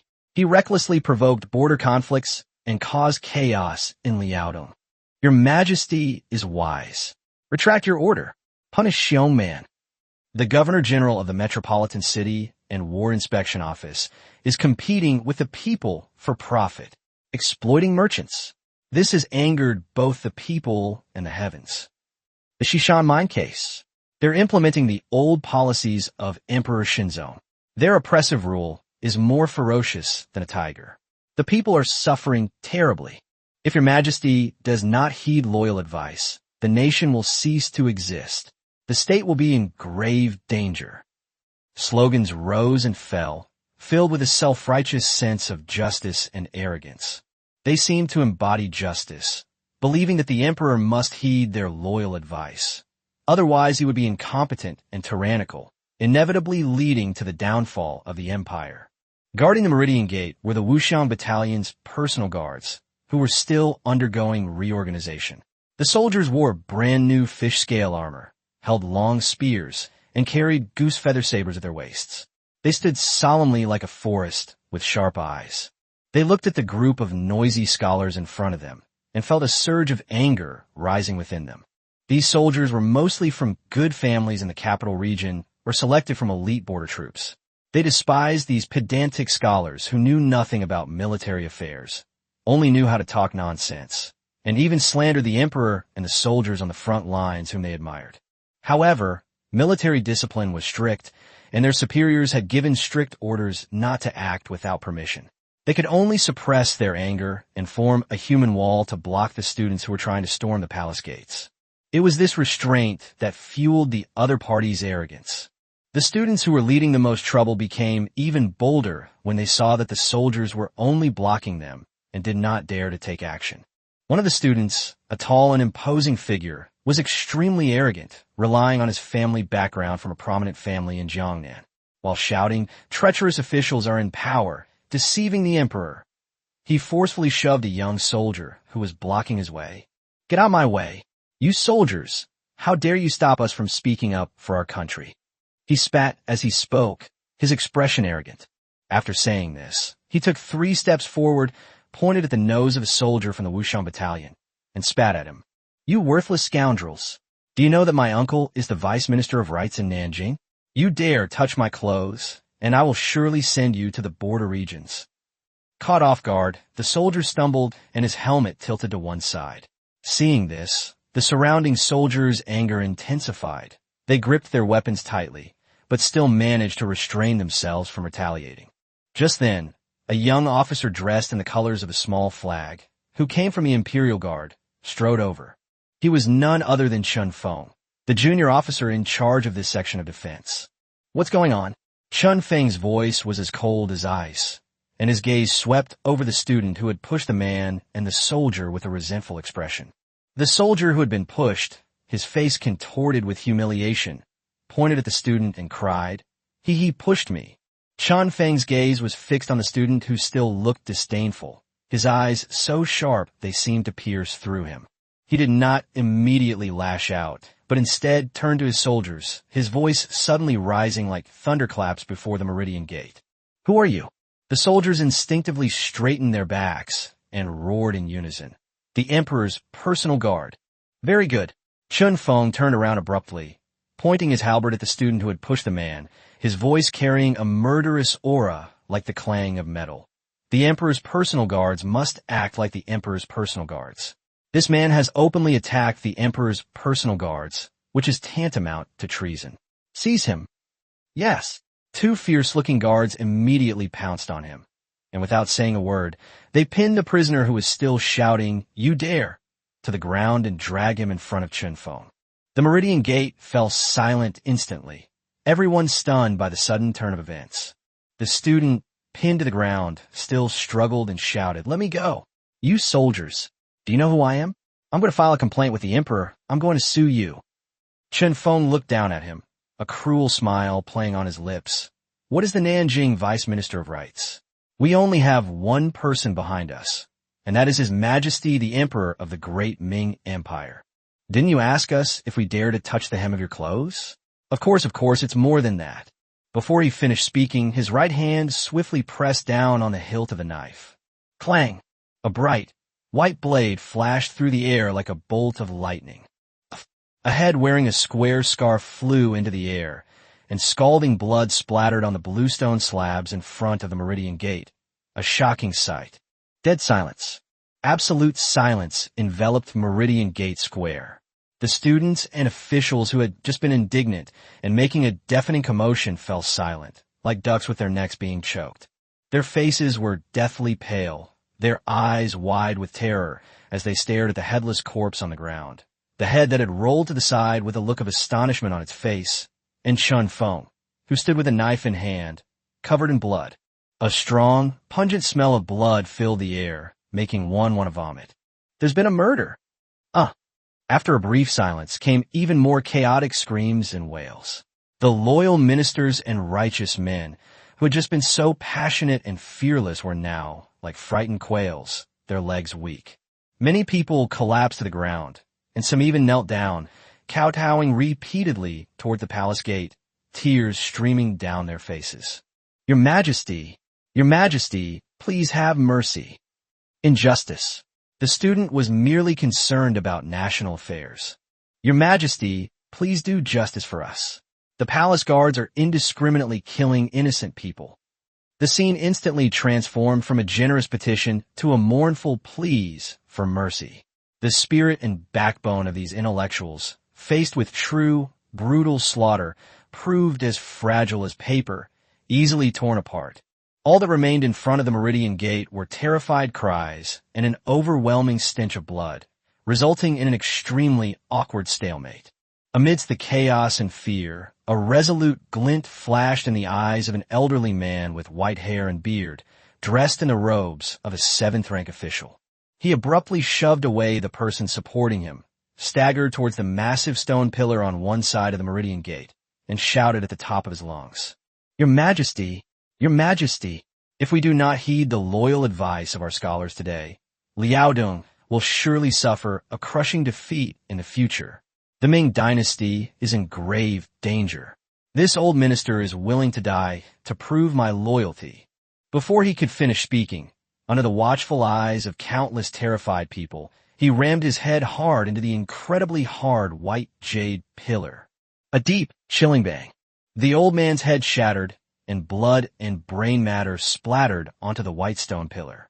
His body slid limply to the ground, and he died on the spot. Another life lost. This horrific scene was like pouring cold water into boiling oil, instantly causing an uproar. The students were even more terrified, and their cries were deafening. Chapter 105, A Complete Joke. Chapter 105, A Complete Joke. Inside the Wenhua Hall, several ministers, including Fang Songjia and Zhou Yuanbiao, were also alarmed by these successive changes.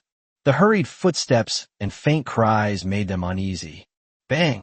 Fang Songjia slammed his hand on the table, his face ashen as he looked at Zhou Yuanbiao beside him, his tone icy.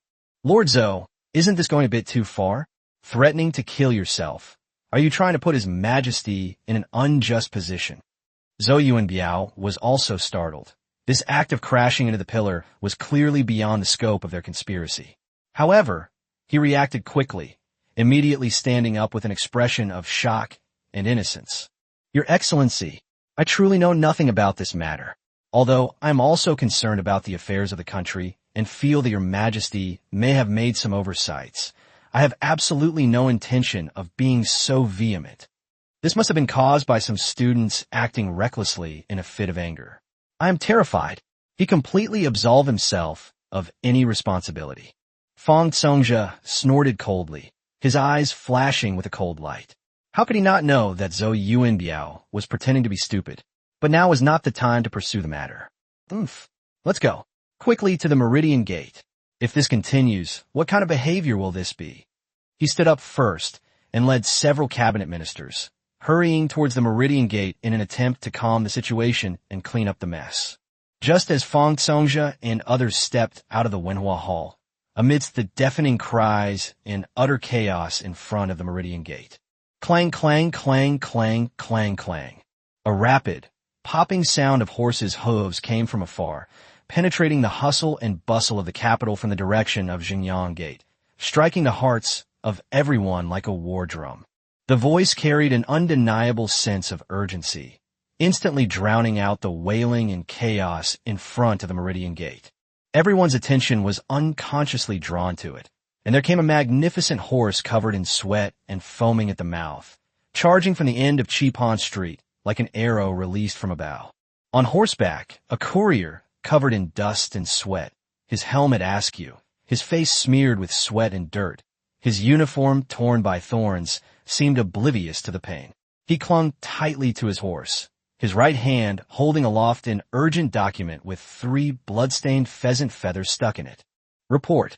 A shout that pierced the sky, filled with boundless joy and hoarseness, came from afar like a thunderclap, tearing apart the chaos in front of the Meridian Gate. Urgent dispatch. The courier roared with all his might, his voice hoarse and distorted from the long journey and his injuries, yet it carried a power that pierced the soul. Great victory in Liaodong. Great victory in Liaodong. The horses galloped on their hooves, their thunderous roar echoing across the flagstones of the Meridian Gate Square. The courier ignored the dense crowd and chaotic scene before him, his eyes fixed only on the majestic palace gate. Almost instinctively, he brought his horse to a dramatic stop at the edge of the crowd. The immense inertia caused the horse to rear up, neighing in pain. The courier seized the opportunity to dismount, nearly falling over, but he quickly regained his balance and, with his last ounce of strength, staggered toward the Meridian Gate. He held the blood-stained victory report high, as if lifting a 1,000-pound burden, and shouted hoarsely towards the palace gate, each word resounding like thunder across the square. Your Majesty, a bloody battle has taken place at the gates of Shenyang. Our army has utterly defeated the Jurchens. We have killed tens of thousands of elite soldiers from the bordered blue banner, plain blue banner, plain red banner, and bordered yellow banner. He killed Amin, the nephew of the enemy chieftain, and his 5th son, Mangultai, in battle.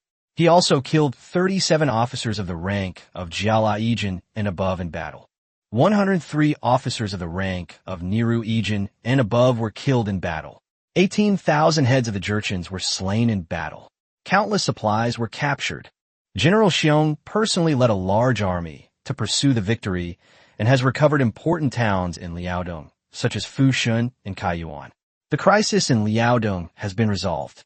The Jurchens have suffered a great loss of strength. A great victory in Liaodong. Long live your Majesty. Long live the Ming Dynasty. This news of victory, as celestial as music, struck the hearts of everyone at the Meridian Gate like a heavy hammer blow. Dead silence. An even more complete silence than when the killing had just taken place. All the crying, screaming, and shouting were completely frozen at this moment. The fear, indignation, and grievance on the students' faces were instantly replaced by disbelief, shock, and a great sense of absurdity. A great victory in Liaodong? Did Xiong Tingbai win? They even killed tens of thousands in battle and recovered lost territory? The old man who had just crashed into a stone pillar and died, remonstrating against the inevitability of Liaodong's defeat, now looked so ridiculous and ironic with his body and the glaring bloodstains. They gathered here, accusing Xiong Tingbai of abusing power and harming the country, and the emperor of failing to properly select officials, demanding that Xiong Tingbai be punished and that the emperor reflect on the results of his decisions. What came from the front lines was a resounding and glorious victory, worthy of being recorded in history. All their accusations, all their loyal advice, and all their grief and indignation became utter jokes in the face of this blood-stained victory. A self-directed and self-facted, absurd political farce. Overwhelmed by immense embarrassment, shame, and utter disgrace, the students and officials who participated in the petition were instantly engulfed by a cold tide. Many people's faces turned from white to red, then from red to green, and they wished they could find a crack in the ground to crawl into. Just then, a soft yet authoritative voice, like a venomous snake, burrowed into everyone's ears. Wow, it's quite lively here. Wei Zhongxian, the Grand Eunuch of the Directorate of Ceremonial and the Director of the Eastern Depot, strolled slowly out of the palace gate, surrounded by a group of fierce Eastern Depot agents and Imperial Guards. His face held a mocking smile, his gaze like a cold blade, sweeping over the hundreds of students and officials in the square, their faces ashen and filled with grief, before finally settling on several cabinet ministers. I am acting on imperial orders. Wei Zhongxian's voice suddenly turned sharp and shrill. Investigate. A total of 382 students from the Imperial Academy and various prefectural schools in the capital have been misled by treacherous individuals, gathered at the Meridian Gate, and recklessly attempted to force the emperor to abdicate. They roared within the palace walls and stormed the Imperial Guards. Their actions are worthy of death. Their intentions are worthy of condemnation. His Majesty has decreed, these 382 men shall be stripped of all their titles and honors immediately. They shall be escorted by the Imperial Guard to the border areas of Fushun and Kaiyuan in Liaodong. Don't you like to talk about Liaodong? Don't you worry about the country and its people? Then show me Liaodong properly, and use your own hands to build it up for me. Anyone who dares to disobey will be executed. These words were like a bolt from the blue. Stripped of his official rank, exiled to the frontier. For a scholar, this was a punishment worse than death. A desperate cry and pleas erupted from the crowd. Forgive me, Your Excellency. I know I was wrong. Your Majesty, have mercy. Wei Zhongxian's lips curled into a cruel smile. He ignored the pleas and fixed his gaze like that of a hawk on Sun Ruyo, so Yuan Biao, and others who were standing beside Fang Songjia, Li Ruhua, Bai Ziyan, and other non-Dongling cabinet ministers. And you too. Wei Zhongxian's sharp finger, like a death warrant, suddenly pointed at Sun Ruyo.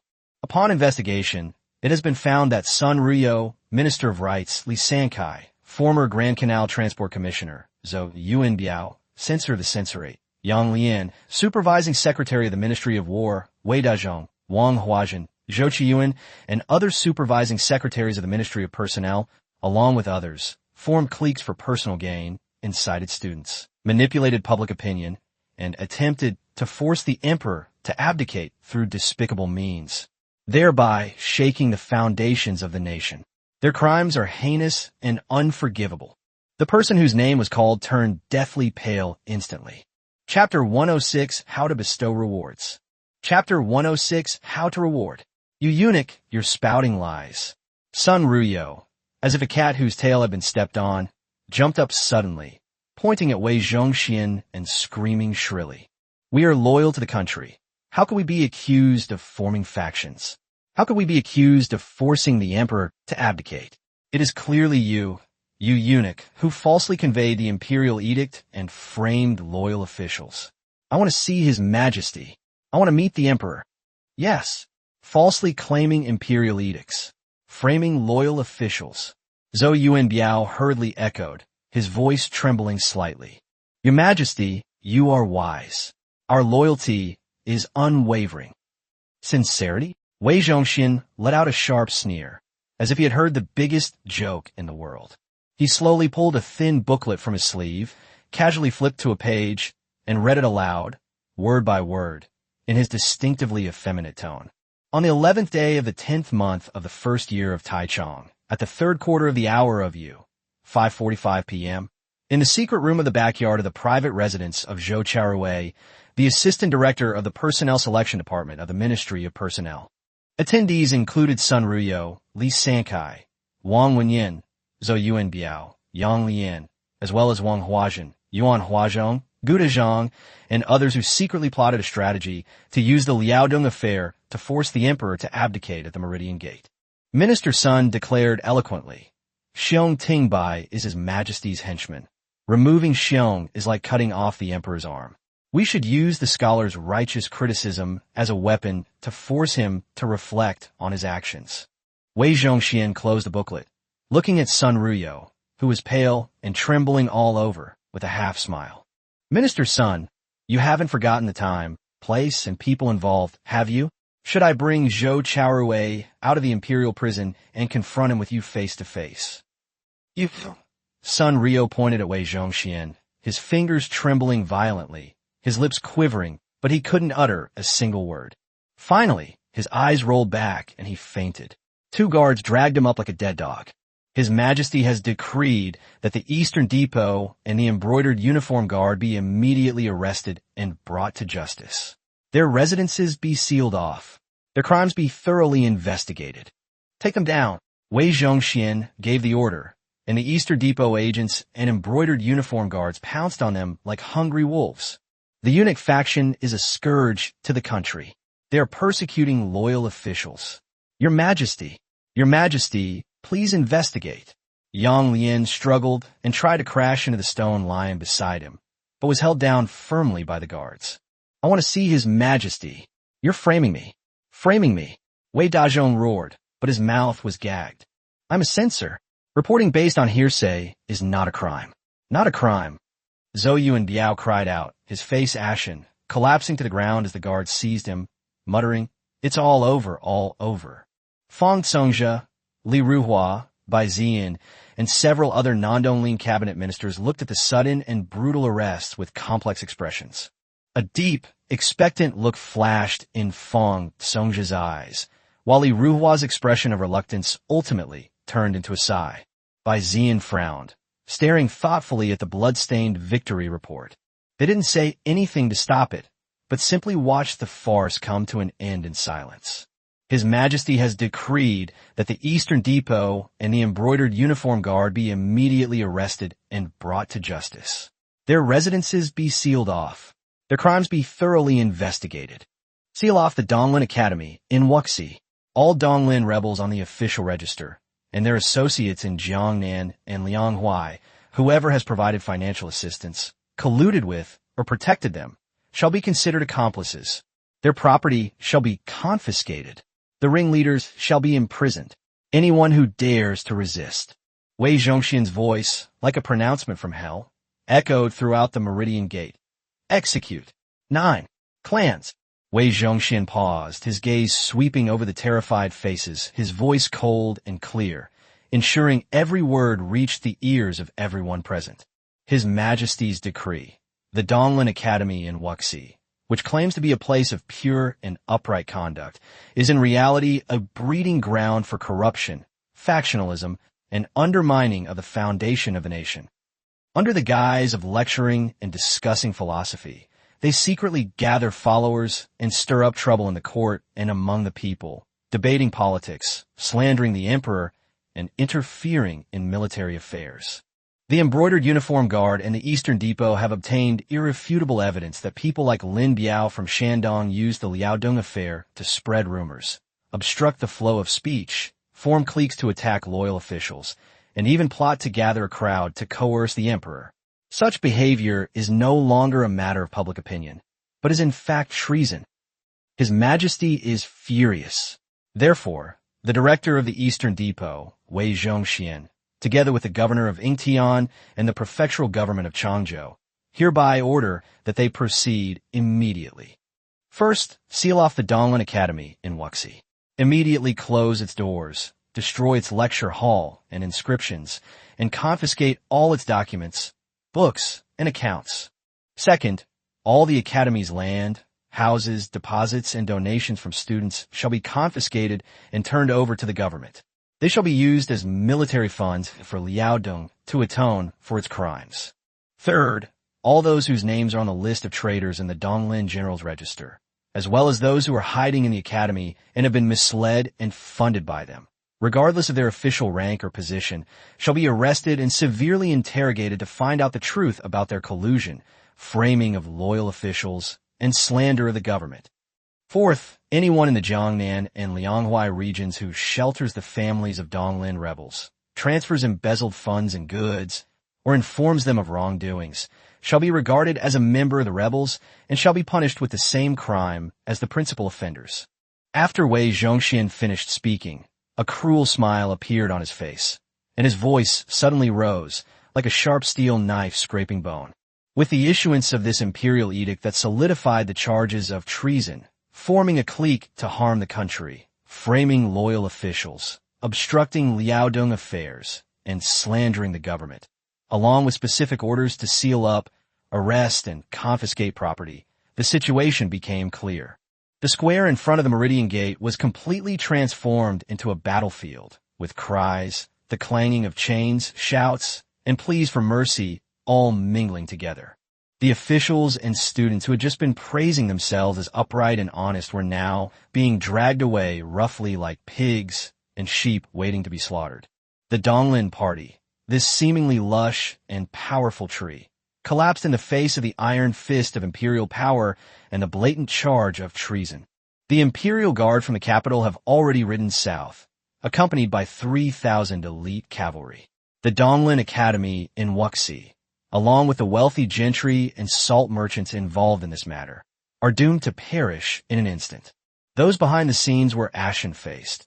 In the face of absolute power, any conspiracy or trickery seemed so pale and laughable. The sun was still blazing, shining on the pool of blood that had not yet dried in front of the Meridian Gate, and on the white dragon-patterned stone pillar, stained with brains and blood. Fang Tsongjia silently clutched the victory report document stained with the blood and dust of the postman, feeling its weight.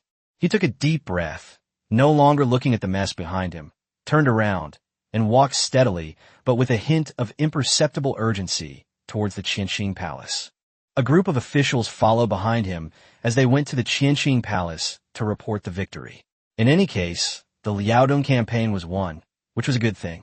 A blood-stained report of victory was quietly delivered to the emperor, silently announcing the end of this farce and the official start of a sweeping purge that would engulf the court. Chapter 107 The Fruits of His Majesty's Knowledge and Skill in Appointing People. Chapter 107 The Fruits of His Majesty's Knowledge of People and Skill in Appointing Them. The chilling autumn air seemed to be kept outside the majestic golden roof and red walls of the Qianxing Palace. Inside the warm pavilion, the incense burner emitted a faint sandalwood fragrance, attempting to dispel the lingering, almost imperceptible stench of blood emanating from the Meridian Gate Square.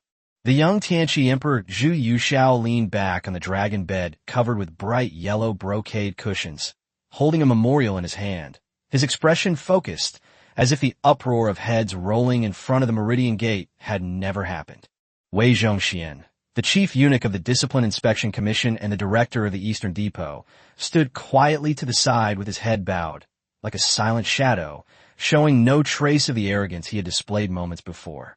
Inside the hall, Grand Secretary Fang Tsongjia, Grand Secretary of the Wuying Hall Li Banghua, Grand Secretary of the Dongge Pavilion Zhou Jiama, Minister of Revenue Bai Zian, Minister of War Sun Qingzong, and principal officials of the Ministry of Personnel and the Ministry of Works lined up on both sides, each with their eyes downcast and their minds at ease. The hall was so quiet you could hear a pin drop, with only the faint hissing sound of the golden beast incense burner breathing out. Grand Secretary Fang Tsongjia held the blood-stained victory report in both hands, his voice filled with barely suppressed excitement, and said loudly, "Your Majesty, we congratulate you on the great victory in Liaodong. This is the result of Your Majesty's boundless blessings and your ability to recognize and appoint capable people." These brief words, like a stone thrown into a deep pool, instantly broke the stillness. All eyes were focused on the document, which was stained with blood and the ravages of war. Even Zhu Yuxiao, who seemed to be carefully reviewing the memorial, raised his eyes and sat up straight. Wei Zhongxian immediately stepped forward, took the blood-stained report of victory, and carefully presented it to the emperor. Zhu Yuxiao unfolded the document and quickly glanced at the signatures. It was a joint memorial submitted by Zhou Yingchun, the governor of Liaodong, Xiong Tingbai, and others. The good news has arrived. We humbly beseech Your Majesty to take note. The Liaodong Military Commissioner Xiong Tingbai, the commander of the embroidered uniform guard Luo Sigong, the governor Zhou Yingchun, the general He Shixian, the general Zhou Dunji, the assistant general He Jingchuan, the Yuan Wei, and others bow their heads and weep blood as we submit this memorial. After the disastrous defeat at Suru, we were entrusted with a critical mission to strictly enforce military discipline, implement a scorched earth policy, oversee the construction of city defenses, and safeguard key strategic points. The Jurchen chieftain Nurhasai, cunning and ruthless, has long coveted our Liaodong. On the first day of the 10th month, he fell for our trap of luring him deep into our territory. Thanks to Your Majesty's strategic planning and divine judgment, Luo Sigong, the commander of the embroidered uniform guard, secretly conspired with Xiong Tingbai, the Liaodong military commissioner, to devise the strategy of eliminating traitors in the eastern prefecture, using provisions as bait to lure the Jurchens into dividing their forces into two routes. One route, led by the bandit chieftain Amin, launched a fierce attack on Dongzhou Fort. Another route, led by the slave chieftain Nurhaci, personally led the elite troops of the plain yellow and bordered yellow banners southward from Fushun, heading straight for Shenyang. The bandits are aggressive and intend to take on our important city of Shenyang. General Xiong was well aware of the enemy's situation and remained fearless in the face of danger. He immediately dispatched General He Shisian of Shenyang, along with 2 heavy armored officers, He Jingchuan and Yuan Wei, to lead 5,000 Xuanjia heavy cavalry personally trained by His Majesty to rush to the aid of Dongzhou overnight. Below Dongzhou Fort, Generals He Shisian, He, and Yuan led their iron cavalry forward like a wall. Their black armor swept through everything in their path, utterly defeating Amin's bordered blue banner onto the city walls. They killed 3 of their Jiala Ijin and 7 Niru Ijin. They killed or wounded over 5,000 enemy soldiers. They also killed the Jianzhou puppet Bail Amin, and the border blue banner was almost completely annihilated. On the same day, Nurhaci, the chieftain of the Jurchens, took advantage of the situation and launched a fierce attack on Shenyang. Xiong Tingbai led the army and civilians in a bloody defense. Just as the city walls were about to collapse, He Shisian, He Jingchuan, and Yuan Wei, after defeating the enemy in Dongzhou, did not have time to rest and led 5,000 iron cavalry on a rapid march of 100 li back to reinforce the city.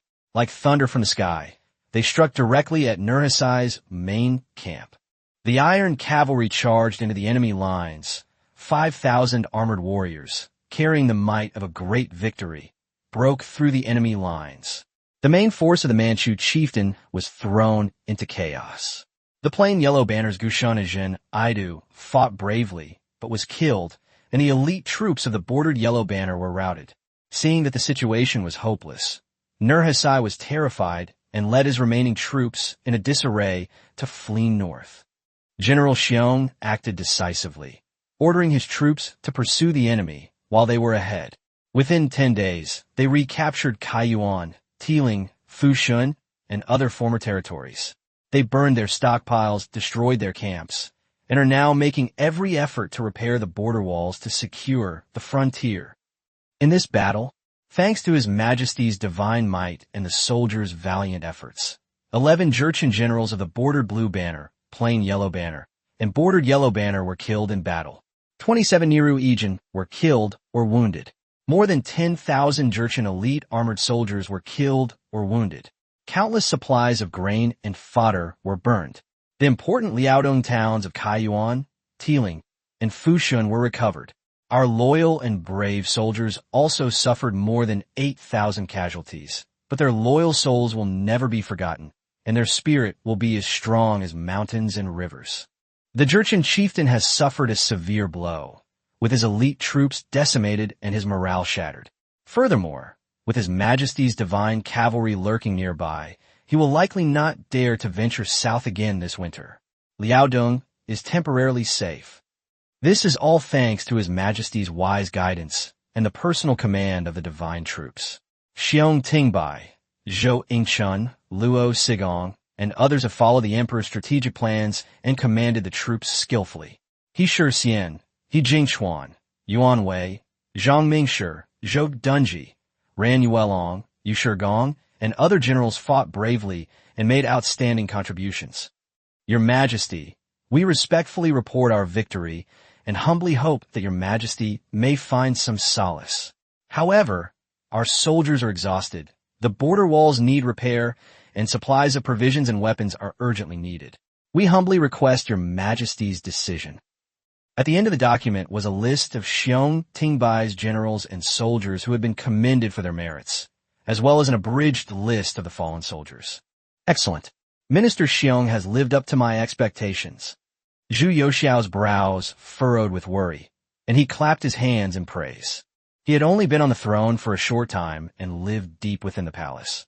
But he knew that the situation in Liaodong had deteriorated to such an extent that it was already a great achievement to be able to stabilize the situation.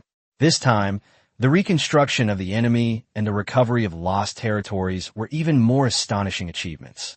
Your Excellency read the key points to all the officials.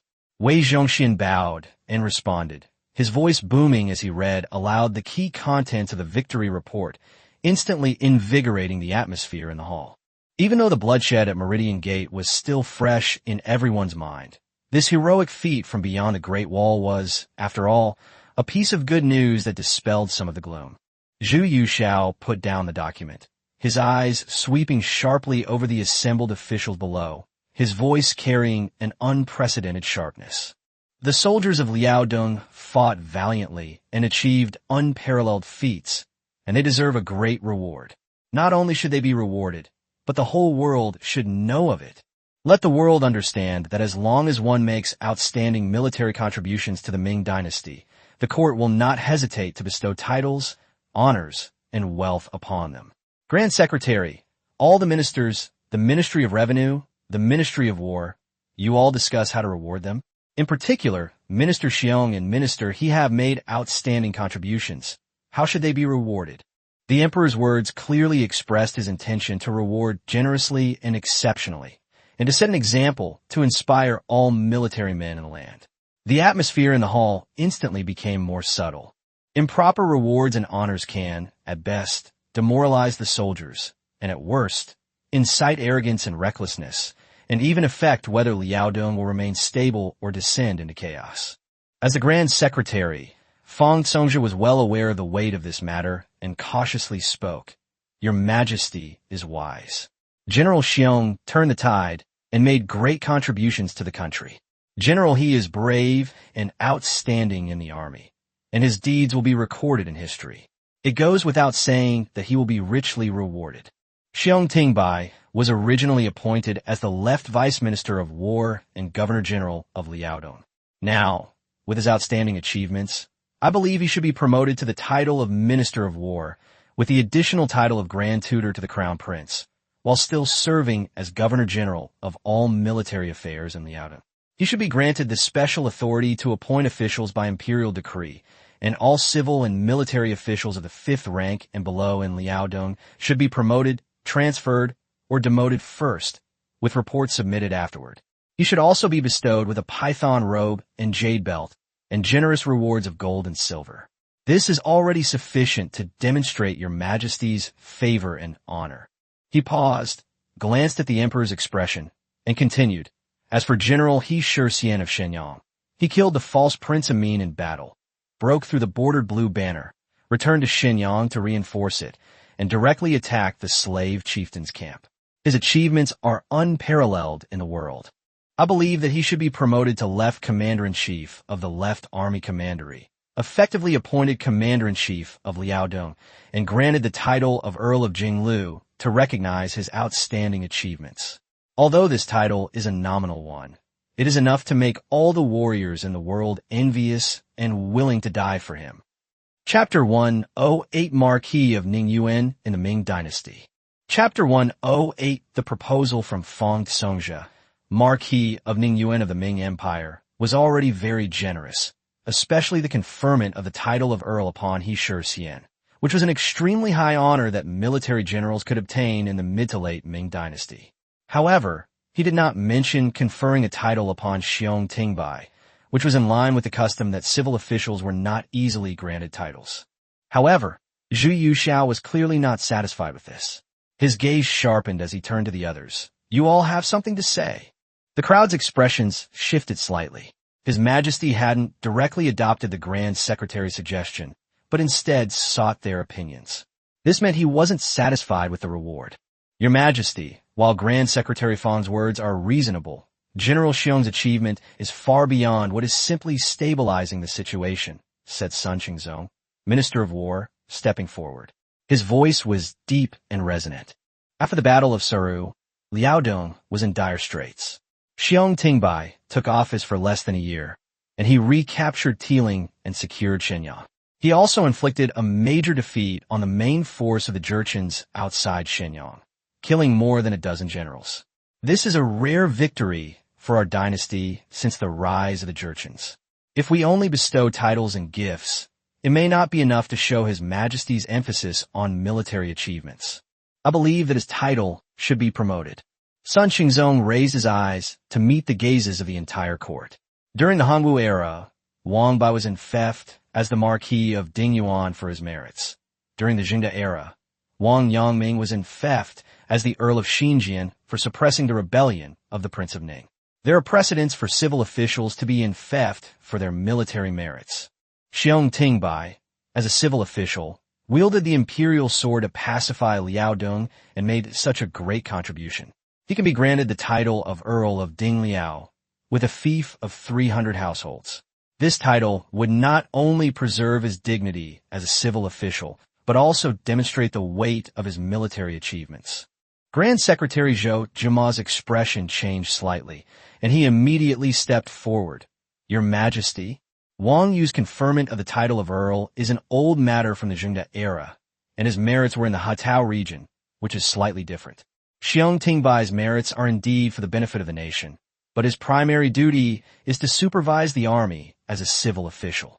Conferring titles on civil officials is rare in our dynasty, and it may set unrealistic expectations, easily arouse arrogance, and cause public outcry. Before he could finish speaking, Huang Kezhen stepped forward to object, his robe brushing against the floor tiles with a soft sound. Grand Secretary Zhou is absolutely right. The ancestral rules state that civil officials who are not founding heroes shall not be granted titles.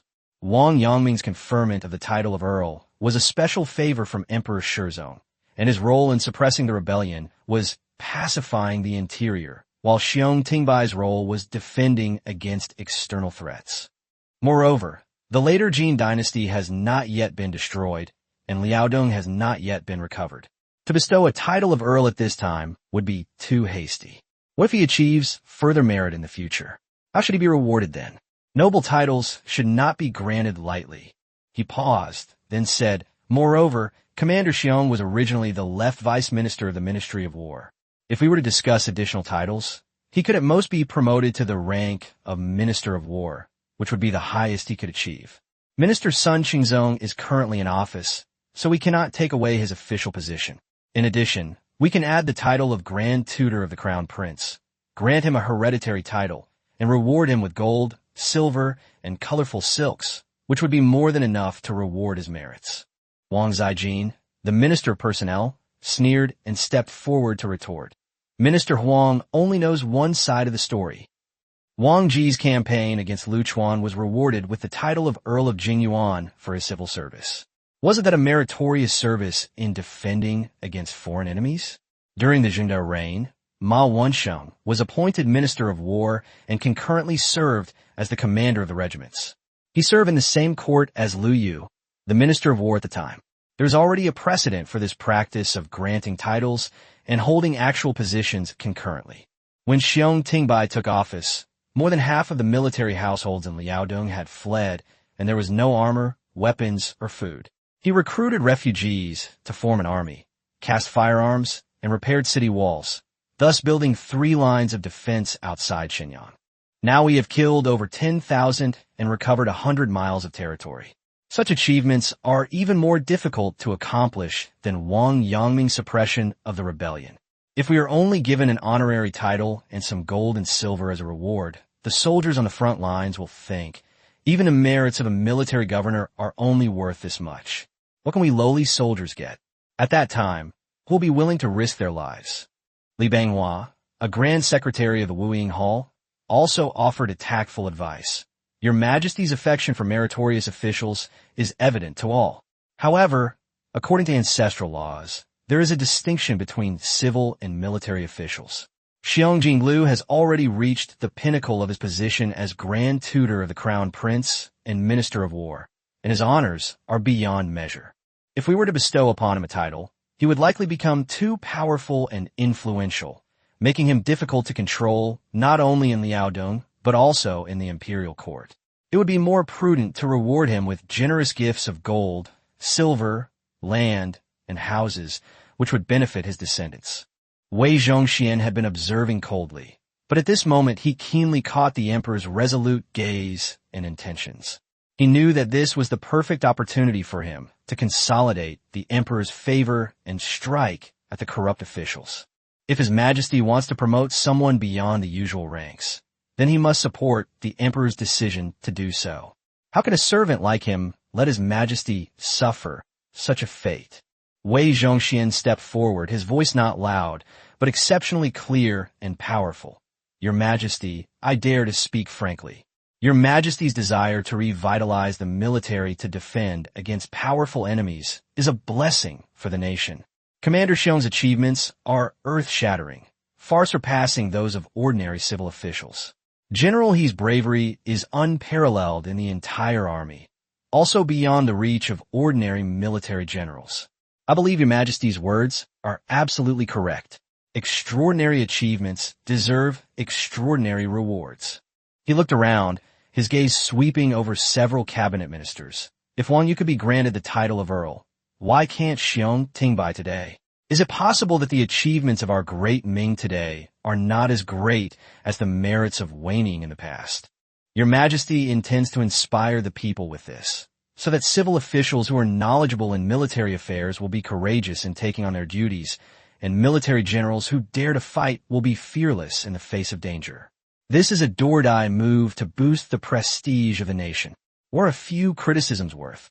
As for the excessive power, His Majesty has already bestowed upon him the imperial sword and allowed him to appoint officials, showing the utmost trust. Moreover, with His Majesty's 5,000 imperial guards guarding the area, who would dare to act recklessly? Adding a title is merely icing on the cake, highlighting his extraordinary honor. Furthermore, Your Majesty is wise enough to decree that this title will be a posthumous one, solely to reward merit and not to be inherited by anyone. This will both demonstrate your favor and eliminate any future troubles. Wei Zhongxian's words struck a chord with the emperor, elevating the conferment of titles to a strategic level of boosting national prestige and inspiring the world, while using the relegation of titles to alleviate long-term concerns about hereditary succession and downplaying opposition as a few criticisms. After hearing Wei Zhongxian's words, a hint of relief flashed in Zhu Youxiao's eyes. He knew the time was almost up, so he slowly raised his hand to stop the argument. Wei Banban knows my heart well. The great victory in Liaodong is extraordinary. This is an opportunity to sweep away the decline since my ascension to the throne. Xiong Qing's strategic planning and decisive victory have benefited the country, and he deserves this honor. He Qing fought bravely on the battlefield, killing generals and capturing flags. His bravery surpasses that of the three armies, and he also deserves the title of Earl. My mind is made up. His gaze was piercing, and his voice resounded throughout the hall. Drafting the decree, Xiong Tingbai is hereby appointed Grand Tutor of the Crown Prince, promoted to the rank of Minister of War, and retains the position of Governor-General of Liaodong Military Affairs, and concurrently in charge of provisions and supplies. He is specially granted the power of appointing officials by imperial decree, and within Liaodong, he is permitted to promote, transfer, or demote civil and military officials below the 5th rank first, and to report back afterward. The imperial sword he possesses is still authorized to be used exclusively to execute military officers below the rank of assistant general. In case of emergency military affairs, he may act at his own discretion. By special imperial decree, Xiong Tingbai is granted the title of Marquis of Ningyuan. This title is solely for his merits and will not be bestowed upon his descendants, in order to recognize his extraordinary talent and contributions to the stability and prosperity of the country. He is also granted a python robe, a jade belt, a reward of 1,000 taels of silver and 100 taels of gold. He Shi Xian was promoted to Left Commander-in-Chief of the Left Army Commandery, effectively appointed Commander-in-Chief of Liaodong, and specially granted the title of Earl of Jinglu by imperial decree. The Ministry of War and the Ministry of Personnel were instructed to compile a detailed list of the merits of the other meritorious officers and soldiers, and to determine their promotions and rewards, submitting a report within 3 days. The compensation for soldiers who died in this battle was double the usual amount. Those who captured enemy heads would receive generous rewards. This decree is hereby proclaimed throughout the land. The Imperial Gazette shall be relayed to all provinces, especially the 9 border regions. I want the entire nation to know that anyone who serves the Ming dynasty to the death and performs extraordinary deeds will be generously rewarded with the titles of Duke or Marquis. Your Majesty, we obey. Fang Congzhe, Zhou Jiamao, Sun Qingzong, Bai Ziyan, and others bowed in unison to accept the order. Chapter 109 Monument to Loyal Patriots of the Ming Dynasty. Chapter 109 Monument to Loyal Martyrs of the Ming Dynasty's son, Chengzong, stepped forward and spoke clearly. Your Majesty, the Ministry of War has made a preliminary proposal according to the old rules. Those who make the first merit or kill a general on a battlefield will be promoted 1 or 2 ranks and rewarded with 15 to 50 taels of silver. Those who bravely fight the enemy will be rewarded with 5 to 10 taels of silver. Those who die in battle will receive double the compensation, up to 50 taels, and their families will be exempt from taxes and corvée labor for 10 years. Upon hearing this, Bai Ziyan, the Minister of Revenue, frowned almost imperceptibly and stepped forward. Your Majesty, it is only right to double the pensions and reward meritorious service with promotions. However, the Ministry of Revenue's accounts are actually empty. Years of natural disasters and heavy taxes on Liaodong have left the treasury in dire straits. The amount of silver needed to reward the fallen and meritorious soldiers, according to Minister Sun's request, will likely be no less than 400,000 taels. The Jiangnan and Lianghuai regions are in turmoil due to the new policies, and the flow of tax revenue to the capital will inevitably be hindered. He didn't explicitly say that the turmoil caused by the new policy would affect tax revenue, but the meaning was clear.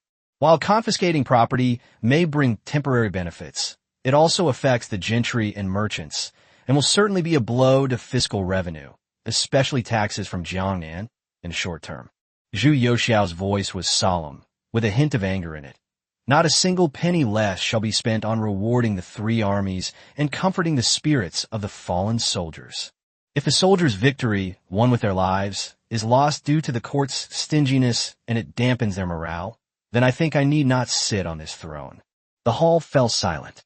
Upon seeing this, Wei Zhongxian immediately stepped forward, bowing deeply, and said in a sharp voice, if the Ministry of Revenue's treasury is insufficient, a portion of the proceeds from the Eastern Depot's confiscation of the rebel party's property can be allocated as rewards for military merits. We must not let the soldiers who shed blood at the front lose heart. His voice was resolute, not only to express his loyalty to the emperor and to reassure the troops at the front, but also, on a deeper level, to justify the confiscation operation he had led, showing that the money confiscated was being used for good. Bai Ziyan's facial muscles twitched slightly, and he cupped his hands, saying, what Eunuch Wei said is only a temporary measure. If the confiscated property can be promptly sent to the treasury, it may solve the immediate problem. However, in the long run, increasing revenue and reducing expenditure should not be abandoned. He did not openly oppose using the money from confiscated property, but he was clearly concerned about the Eastern Depot's control over the flow of this enormous wealth and did not believe it was a sustainable solution. Zhu Youxiao pondered for a moment, then made the decision. Very well. We will follow Wei Banban's suggestion. The proceeds from confiscating the property of the rebels will be used first to support the officers and soldiers who contributed to the great victory in Liaodong and to provide relief for the families of those who died in battle. The Ministry of Revenue and the Ministry of War, together with the Eastern Depot, will verify and register the specific amounts. I will appoint the Imperial Guards and the embroidered uniform guards to escort and distribute the funds, ensuring that no soldier at the front is owed anything. Your Majesty is wise. Fang Congzhe and the others exclaimed in unison. Now that the emperor had set the tone and there was the financial backing of Wei Zhongxian as a guarantee, the thorny issue of rewards could be considered initially resolved. After rewarding those who have rendered meritorious service, the next step is to deal with the aftermath in Liaodong. Zhu Youxiao changed the subject, his tone becoming serious. Although Xiongqing has won, the Jurchens have not been defeated. Nurhaci, with his ruthless and ambitious nature, will surely make a comeback. What long-term strategies do you gentlemen have for the defense of Liaodong? As Minister of War, Sun Qingzong felt duty-bound to say, Your Majesty is wise. Although we won this battle, It was truly thanks to Xiong Tingbai's strict defense. Liaodong is a vast and sparsely populated region with insufficient elite troops, and holding it for a long time is no easy task. Your Majesty, having reviewed Xiong Tingbai's memorial, I find he strongly advocates defense over offense, emphasizing deep trenches, high walls, and ample provisions. This demonstrates his mature and prudent approach. At present, it is urgent to, first, replenish the troop strength of various castles in Liaodong, recruit Liaodong people and strong men from various places, and train them rigorously by Xiong Tingbai. Second, repair and strengthen the defenses of strategic locations such as Shenyang, Liaoyang, and Guangning, and increase the supply of firearms. Thirdly, the transport of grain and provisions to Liaodong is difficult, and the Ministry of Revenue must do its utmost to ensure the supply of military provisions without any shortages. Fourthly, to guard against the Jurchens instigating unrest among the Mongol tribes, and in Korea, it is necessary to strengthen communication and control. Fong Songjia added. Minister Sun's words hit the nail on the head. However, it is easy to talk about increasing troops, building cities, and supplying grain, but difficult to put them into practice. Among these, the supply of provisions and grain is the most fundamental. This is also where Minister Bai's difficulty lies. I believe that Xiong Tingbai should submit a detailed report requesting the amount of money and grain needed, as well as specific plans for raising and transporting them. The court can then coordinate and allocate the funds. The governors of Shandong and Dengzhou could also be tasked with assisting, and it could even be suggested that the grain shipments be temporarily suspended from entering the capital and that some be transferred to Liaodong. The Minister of Works also stated the amount of wood, stone, iron, and craftsmen needed for repairing city defenses and manufacturing firearms should be estimated by Xiong Tingbai in advance so that the Ministry of Works can make arrangements for allocation. Otherwise, it may cause problems. The hall was once again engulfed in debate over the specific details of implementation.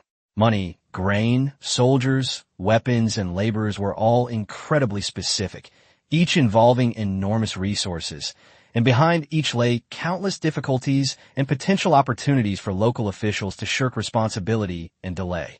Zhu Yushao watched quietly, his gaze deepening, clearly pondering a more profound question. However, bestowing titles, honors, and ranks are merely temporary rewards for meritorious officials. For Liaodong to truly achieve lasting peace and stability, a long-term, well-established plan is indispensable. Now that Liaodong has recovered its lost territory, and places like Kaiyuan, Tiling, and Fushun are now largely barren and sparsely populated, is this not a golden opportunity? Zhu Yushao stood up, walked to the map of Liaodong hanging beside his desk, and pointed heavily at the Liaoa plain. Should we just leave this land, which our soldiers fought to reclaim, to be left empty and overgrown with weeds? The Ministry of Revenue says that it is difficult to provide food and supplies, so let's grow food on the spot in Liaodong. Draft an imperial edict, Zhu Yushao said decisively. All meritorious officers and wounded soldiers who wish to remain in Liaodong to defend the border, regardless of their branch of service or rank, shall be granted 20 mu of official land and exempted from land tax for 5 years. They shall be able to settle down and establish their own homes, so that they may have stable property and a stable mind. He turned to Sun Qingzong and Bai Ziyan, his gaze intense. This land is not a reward, but the foundation for defending the country's borders. The pensions for fallen soldiers will continue to be paid, and their immediate family members, parents, wife, and children will be granted an additional 50 mu of government land and exempted from taxes and corvée labor for 20 years. This will ensure that orphans and widows can also have a livelihood.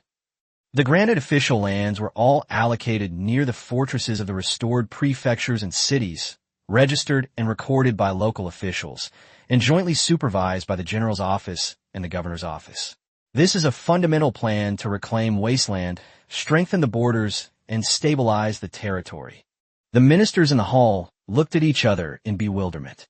Granting land and establishing military farms was a precedent, but the emperor's determination of the scale and treatment this time was so generous and clear, and his intentions were so profound, that they found it difficult to refute his starting point. Your subject, Sun Qingzong, receives the decree. Your Majesty is benevolent and wise, and your blessings extend to all people. This is a blessing for the nation and a fortune for all the people. Sun Qingzong was the first to receive the decree. Born into poverty, he knew all too well that farmland was the foundation for ordinary people's livelihood. In the past, in the countryside, many strong men, despite their strength, were forced to become tenants of powerful families, dependent on others, or wander the country as bandits because they had no land to cultivate. This was not due to their lack of diligence, but rather the tragedy of having no land to cultivate. His Majesty, with boundless grace, has granted land to meritorious soldiers and law-abiding citizens, ensuring they have land in their hands and peace of mind. This is an unprecedented act of benevolent governance, teaching people how to fish, a profound and timeless act of kindness. He faced Zhu Yuxiao, bowed deeply, and spoke earnestly and powerfully. Your Majesty has the people at heart and sees through the subtle details. If this policy is implemented, the soldiers on the frontier will surely be grateful for your Majesty's grace and will fight to the death for you. The displaced people will surely come to your aid and work diligently. Within 10 years, Liaodong will be filled with loyal and brave people nurtured by your Majesty's grace. This is a sound strategy for strengthening the army, ensuring sufficient food and clothing, and consolidating the foundation of the nation. Your Majesty, I, Sun Qingzong, will do my utmost to assist you in implementing this policy so that your Majesty's grace may extend throughout Liaodong. Sun Qingzong's heartfelt and powerful speech invigorated the atmosphere in the hall. However, Zhu Yuxiao's next words caused the atmosphere in the entire Qianqing Palace to freeze. Zhu Yuxiao slowly walked back to the throne, but did not sit down immediately. Instead, he stood tall and straight like a pine tree, his expression solemn as a mountain. His gaze slowly swept over each minister, and his voice was deep and powerful, as if carrying the weight of 1,000 pounds. Loyal ministers and righteous men protected our land with their blood and flesh. Their achievements cannot be fully expressed by gold, silver, or titles. Their heroic souls cannot be silently forgotten in the annals of history. His gaze swept across the faces of every minister with lightning speed. My will is to select a place with auspicious feng shui and magnificent atmosphere in the suburbs of the capital, and to erect the monument to loyalty and patriotism of the great Ming dynasty. The names of all soldiers who sacrificed their lives for the country in this battle and thereafter, whether officers or soldiers, shall be engraved on this monument. This monument is the resting place of the heroic souls of our great Ming dynasty, and also a place for us, the living, to uphold our integrity and conduct. It shall be guarded day and night by my personal guards, and be admired and worshipped by all people under heaven. Zhu Yuxiao's voice suddenly rose, carrying an unquestionable determination. I shall personally lead all civil and military officials to offer sacrifices every year. The court shall also send princes or high-ranking officials to perform sacrifices in all 4 seasons. Future emperors shall also abide by this system and never forget it. I want the whole world to understand that those who die for their country live on, their names immortal, their deeds forever etched in history. This is the foundation for uniting the morale of the army and the spirit of the nation, demonstrating that our great Ming dynasty values military might and honors its heroes. These words immediately caused an uproar among the civil service. Huang Kezan was the first to step forward, his face solemn. Your Majesty, your love for loyalty and courage is evident to heaven and earth. However, if this precedent is set, it may be an overestimation of military men. Since ancient times, the country has been governed by both civil administration and military force, each with its own order, and neither should be neglected. If the king personally offers sacrifices to the soldiers, and the generals see their merits engraved on metal and stone while the king bows his head, I fear they will become arrogant. The separatist warlordism at the end of the Tang dynasty and the chaos caused by military men in the 5 dynasties were all due to the power and influence of military officials. Your Majesty, please think carefully and do not repeat their mistakes. He brought up the theories of regional separatism and warlord chaos that have been most feared by emperors and civil officials throughout history. Chapter 1:10, The Scholar's Achilles Heel.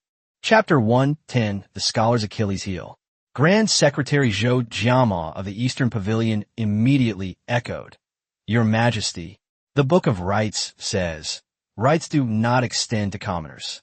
Soldiers have given their lives for the country, and the court will naturally bestow honors and posthumous honors to comfort their loyal souls. However, erecting a stele and inscribing names, with the emperor personally offering sacrifices, is a ritual for worshiping ancestors in ancestral temples. To use it for soldiers is to transgress ritual law and disrupt the proper order of rank. Moreover, once this stele is erected, future generations will follow suit. I fear that the military officials' achievements will become increasingly powerful and difficult to control, gradually giving rise to rebellious thoughts, which will bring chaos to the country. It will be too late to regret then." He directly raised the issue to the level of etiquette and hierarchy and the potential rebellious thoughts in order to persuade Zhu Yuxiao to resign. Minister of Revenue Bai Ziyan frowned and added, "Your Majesty, more than 8,000 soldiers died in this battle. Erecting a monument and inscribing their names would be a massive and costly undertaking, which is probably beyond the financial means of the court at present." Faced with the almost unanimous and vehement opposition from the civil officials, Zhu Yuxiao's face darkened. He slammed his hand on the imperial desk, the loud bang silencing everyone. "Absurd!" Zhu Yuxiao shouted sternly, his young voice echoing through the palace. "The root cause of regional separatism and the chaos caused by warlords lies in the incompetence of the ruler and the treachery of the ministers, the lack of clear rewards and punishments, and the corruption of the system. How can it be that the ruler should show respect to the loyal and brave? Are the soldiers of my great Ming dynasty, who sacrificed their lives for our Ming dynasty, not even worthy of having their names known to posterity? Not even qualified to be honored by the emperor? What kind of logic is this? In the past, Lord Guo restored the Tang dynasty, and his 7 sons and 8 sons-in-law all served in the court, while his mansion gates were opened at night. Yu Fei led his troops to Zhuxian, and even with 12 gold tablets to stop the northern expedition, he still refused to be granted territory and become king. Are these what you call arrogant military officials? Moreover, there were quite a few civil officials who brought disaster to the country. Li Linfu's "no worthy men left in the wilderness" broke the backbone of the prosperous Tang dynasty. Jia Sedao abandoned the lonely city of Xiangyang amidst the chirping of crickets. Kai Jing's abundant wealth and prosperity squeezed the lifeblood dry. Yin Song's gold vault hid corpses and confiscated 3 million land deeds. Why do you not mention a word about these things? True arrogance is when merit goes unrewarded and loyalty goes unrecognized. It is when blood runs cold and hearts grow cold. At that point, who would still be willing to risk their life for the Ming dynasty? Rely on you? Or on me? Or those pedantic scholars who only know how to quote classics, fear the enemy like tigers, and spout endless rules and regulations? This fierce rebuke directly targeted the pedantry and fear of some civil officials, and even brought up the exemplary military generals like Guozi and Yu Fei, who were praised throughout the ages, as well as the disgraceful and corrupt intellectuals like Li Linfu, Jia Sedao, and Kai Jing, leaving Li Banghua, Zhou Jiama, and others speechless and embarrassed. Zhu Yuxiao, still furious, coldly swept his gaze over the assembled officials. Since you were so concerned about your reputations and worried about the arrogance of military officials, then fine, I will set an example for you scholars as well. Build another shrine right next to the monument to loyal martyrs of the Ming dynasty. Zhu Yuxiao's voice was chilling. We do not worship ghosts and gods, nor do we pay homage to ancestors. Instead, we worship those civil officials who have truly brought peace and stability to the country and made contributions that will last for thousands of years since the founding of our great Ming dynasty. This place is called the Temple of Meritorious Officials of Jingyun. Those who have not rendered outstanding service to the nation and whose integrity is beyond reproach shall not be admitted. The list of those to be enshrined in the ancestral temple shall be determined through public discussion in the court and personally approved by me, so that they may enjoy the royal blood sacrifices and their descendants may be honored. He deliberately emphasized truly existent, meritorious deeds for all time and a clean record, as if he were conducting an invisible interrogation of certain civil officials. Seeing that the officials were somewhat stunned by the sudden establishment of the temple of civil officials and meritorious officials, Zhu Yuxiao changed his tone and became even more furious. However, if we are going to erect a monument to warn the world, how can we only praise the good and not punish the wicked? 2 more steles will be erected just outside the main gate of the Temple of Meritorious Officials. Firstly, inscribe the names, hometowns, official positions, and crimes of those corrupt, lawless, and heinous corrupt officials who have harmed the country and its people. Proclaim their ugly deeds to the world and let future generations curse them for 10,000 years. This monument shall be named the Monument of Shame for Corrupt and Corrupt Officials. Secondly, inscribe the names, origins, and crimes of those traitors and national villains who collude with foreign powers, betray their sovereigns and fathers, and act as accomplices to evil. Their acts of treason shall be engraved in stone to be remembered and condemned for eternity. This stele shall be named the Stele of Scolding Traitors and National Villains. Zhu Yuxiao's voice was like a booming bell, making people tremble. From now on, all newly appointed Jinshi, successful candidates in the highest imperial examinations, must go here after the palace examination, in addition to paying homage to the Temple of Confucius and expressing gratitude to their teachers. First, go to the Monument of Shame and the Monument of Rebuke to reflect on your actions. Then, stand in silence before the Monument of Loyalty. Finally, enter the Hall of Meritorious Officials to pay homage to our predecessors. Let them clearly remember what the backbone and pride of the Ming Dynasty are, what the shame and sinners of the Ming Dynasty are, what the bottom line and ultimate fate of their official careers are. This rule shall be written into the new imperial honors record and shall be established forever. A deathly silence enveloped the warm pavilion of the Qianqing Palace. Zhu Yuxiao's astonishing plan of 3 steles and 1 shrine went far beyond simple posthumous honors and rewards. It bestowed the most glorious tribute upon ordinary soldiers who sacrificed for the country, set the pinnacle of achievements for civil officials, and erected the most severe pillar of moral shame. Furthermore, all future civil officials should undergo this spiritual baptism and interrogation from the very beginning of the imperial examinations. This is a reshaping of the entire value system of the Ming Empire, and its impact is 100 times greater than the previous conferment of titles. Wei Zhongxian's eyes flickered, immediately grasping the immense political value and room for maneuver involved. He was the first to react, bowing deeply, his voice trembling with excitement. "Your Majesty, your wisdom shines forth. You understand the past and present. This system of 3 steles and 1 shrine, and the system of scholars paying homage to the steles, is truly a timeless and excellent method for uniting people's hearts, purifying the corrupt and promoting the virtuous, and cultivating loyal and upright officials. Your humble servant, on behalf of the soldiers who fought to the death on the front lines, and on behalf of all the loyal and virtuous people in the world, kowtows to thank your Majesty for your grace." Sun Xingzong was deeply shocked. As the Minister of War who was well-versed in border affairs, he understood better than many of the purely civil officials in the palace the enormous boost the monument to loyalty and martyrdom had to the morale of the army. He also saw the potential of the Hall of Meritorious Officials and the Monument to Shame to reshape the official style.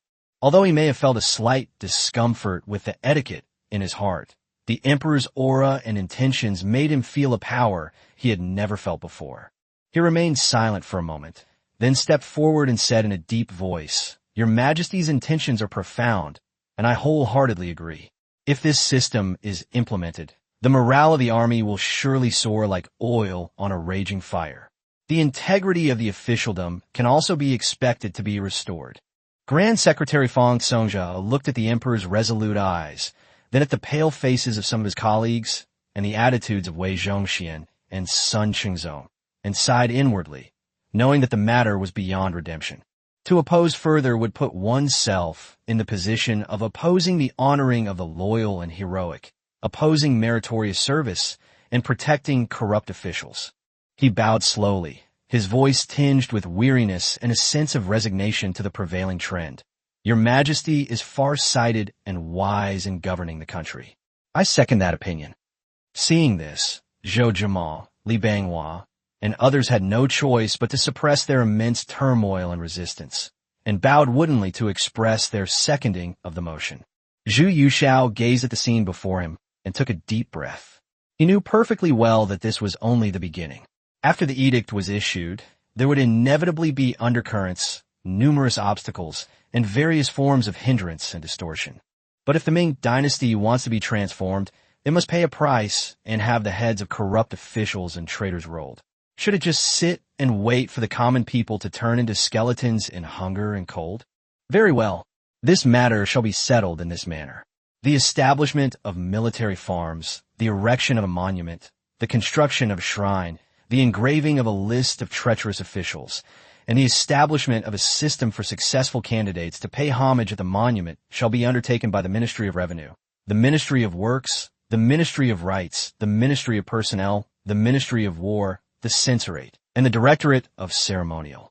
He glanced at Wei Zhongxian. We will discuss in detail the specific regulations, site selection, rules, list review methods, and the required funds, provisions, and materials. Within 1 month, we will submit a report to the Emperor. I will personally send people to build these 3 steles and 1 shrine to prevent anyone from using the excuse of insufficient funds to shirk their duties. Your Majesty is wise. The assembled officials below responded in unison, their voices still loud and clear. Beneath that respectful shout lay a complex mix of emotions and turbulent undercurrents. Chapter 1:11 The Power of Public Opinion. Chapter 1:11 The Power of Public Opinion. When the news reached the imperial court, all the officials were shocked. They had no time to be shocked by the Donglin Party and the closure of the Donglin Academy. The Jingyuan Meritorious Officials Shrine, Shame Monument for Big Rats and Worms, and Spitting Monument for Traitors and Scolds that Your Majesty has recently proposed are not mere civil engineering works. They are clearly the eternal judgment pen hanging over the heads of every official. Fame, fortune, and power all pale in comparison to the stark and soul-piercing choice between leaving a lasting legacy and being infamous for eternity.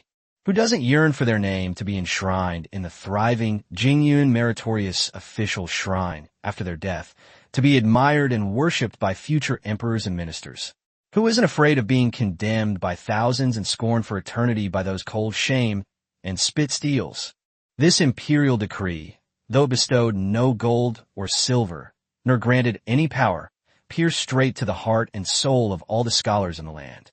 With the coldest bricks and the most ethereal incense, it firmly grasped the 2 words reputation that were ingrained in the bones and more important than life itself among the literati and high-ranking officials. The civil officials felt a chill run down their spines. In the past, when they were in power struggles and political infighting, they were either demoted or exiled to the army, but there was always room for maneuver and a glimmer of hope for their reinstatement. But now, this system of 3 steles and 1 ancestral hall acts like a judgment pen throughout the ages, holding the posthumous name in its hands.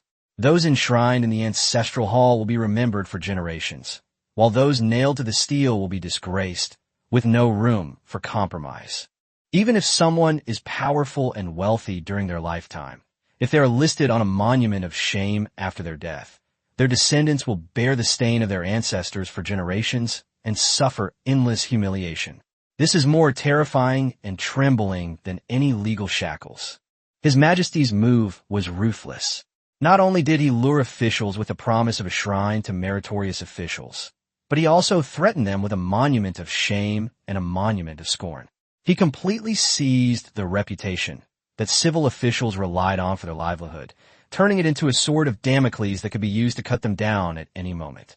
In this way, who would dare not be conscientious and apprehensive in their future court audiences and actions? If they were to be careless and make a mistake, angering the emperor, or be suspected of corruption, bribery, or treason, Once the charges were proven, they would be nailed to a stone pillar and never be able to rise again. Even those who were quick-witted and confident in their deep-rooted connections felt a chill run down their spines at this moment. With the emperor being so resolute, wouldn't the selection criteria for the Jingyun Meritorious Official Shrine and the authority to define the shame and spitting steel ultimately be in His Majesty's hands? Life and death, honor and disgrace, the judgment of history, all depend on this. In the court, the ministers looked at each other, their eyes filled with awe and unspeakable fear. There was no more noise, only a deep-seated fear. However, not everyone was filled with fear. A few officials who were concerned about the country and worked tirelessly day and night, such as Bai Ziyan and Li Banghua, were filled with turmoil. To be enshrined in the Hall of Meritorious Officials of Jingyun, this is a sacrifice made with the blood of the emperor, a national offering. To be ranked alongside the true pillars of the state who have supported the nation throughout history. This is no longer just an empty title in history books, but a real honor that can be passed down through generations and worshipped with incense. For those upright officials who dedicate their lives to governing the country and bringing peace to the world, and leaving behind a loyal heart to illuminate history. This is undoubtedly the ultimate dream destination. Although the emperor's system was ruthless, it also provided a glorious path to lasting glory for civil officials who were dedicated to serving the country, filling them with an unprecedented sense of mission and fervent expectations. An elderly official with white hair and beard sighed softly to his colleague beside him. It is difficult to stand before the Jingyun Shrine. If I could emulate Fan Zhongyan and Yu Zhongsu and obtain a place in this shrine, I would have no regrets even if I died 10,000 times. It can be said that His Majesty's open and above-board strategy is brilliant and upright, truly holding the lifeblood of all civil officials in His hands. From now on, in the court, regardless of whether they are honest or corrupt, those who serve the country and the people will have the opportunity to rise to the top, while those who break the law and betray the people will be in danger of falling into the abyss. Ignoring the commotion in the court, Zhu Yushao sat on his throne, listening intently as Wei Zhongxian recounted in detail the entire process of the Donglin party members connecting with the students, his fingertips unconsciously tapping the edge of the rosewood desk. His face didn't show much anger. Instead, a strange expression appeared, a mixture of cold mockery and indescribable amazement. From the moment the conspiracy first broke out, to the time it took hundreds of people to petition the emperor, to the time it spread from the capital to the south, and to the time it stirred up a wave of public opinion, it was only a matter of a day or two. Wei Zhongxian concluded with a hint of seriousness. Your Majesty, these pedantic scholars are terrifyingly fast at stirring up trouble and bewitching people. Terrifying? Huh. Zhu Yushao finally let out a light, enigmatic laugh, interrupting Wei Zhongxian. He slowly stood up, walked to the huge carved window, gazed at the gray sky outside, and his deep, clear voice echoed in the empty Qianxing Palace. It's truly astonishing. Such powerful organization, such rapid mobilization capabilities, and such efficient unity of purpose. If only this strength could be channeled into serious matters, such as reforming officialdom, dredging canals, constructing water conservancy projects, and surveying farmland. How wonderful that would be. Why should we worry about the Ming dynasty's revival? His words carried a genuine sense of emotion and regret. You could say that the civil officials of the Ming dynasty were bad, but you absolutely cannot say they were stupid. They were able to concentrate such power and skillfully manipulate it through intrigue, effortlessly controlling public opinion. Even the emperor, who held supreme power, felt a chill of fear. If it weren't for the system I had as a trump card, and if it weren't for the great victory in Liaodong, the consequences of today's turmoil at the Meridian Gate would have been unimaginable. Unfortunately, this force was never truly used for the benefit of the nation and its people. Its existence seemed to exist only to maintain the privileges of a certain class and to compete for a vague reputation and voice in the court. In that instant, he recalled a profound truth once spoken by a great teacher from another timeline. If you don't occupy the high ground of thought, the enemy will. He has always focused on military equipment, replenishing the treasury, promoting capable officials, and implementing new policies. He believed that by controlling the army, finances, and personnel, he could control the world. But they completely overlooked this seemingly invisible battlefield, the ideological arena, a battlefield capable of manipulating events and distorting the truth. The battlefield of public opinion. Consider this. The Donglin Party members used the guise of public opinion to actually pressure him to resign. They manipulated public opinion in an attempt to force him to make concessions. Controlling public opinion, Zhu Yuxiao muttered to himself, his eyes flashing with an unprecedented sharpness. The Donglin Party members were able to control public opinion, distort the truth, mislead the public, manipulate public sentiment, and even attempt to force the emperor to abdicate.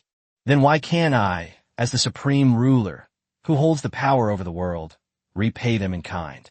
I can even do it better, more thoroughly, and more honorably than they have. He thought of the newspapers, which were later known as the Fourth Estate, and that was the true instrument of the state that controlled public opinion, guided thought, and shaped public sentiment.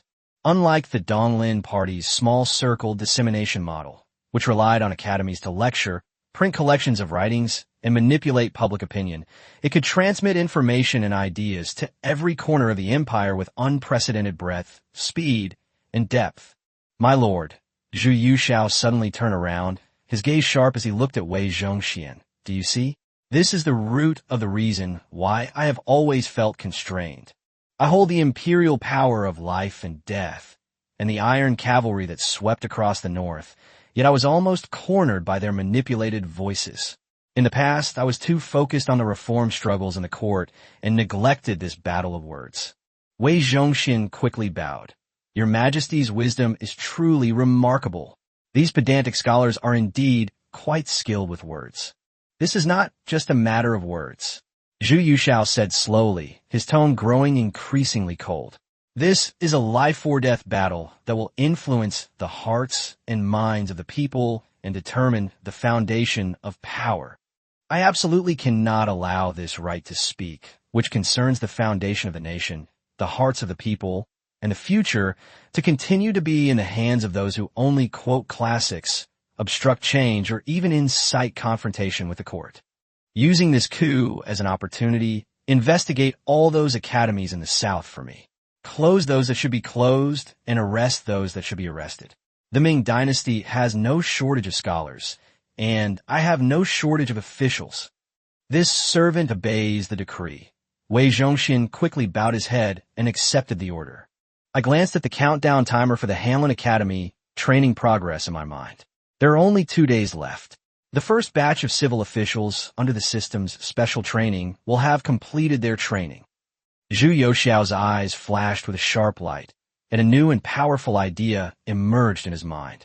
When the time comes, select capable, loyal, quick-witted, and worldly-wise individuals from among them. Not many, but high quality. I want to start a newspaper. No, more than one.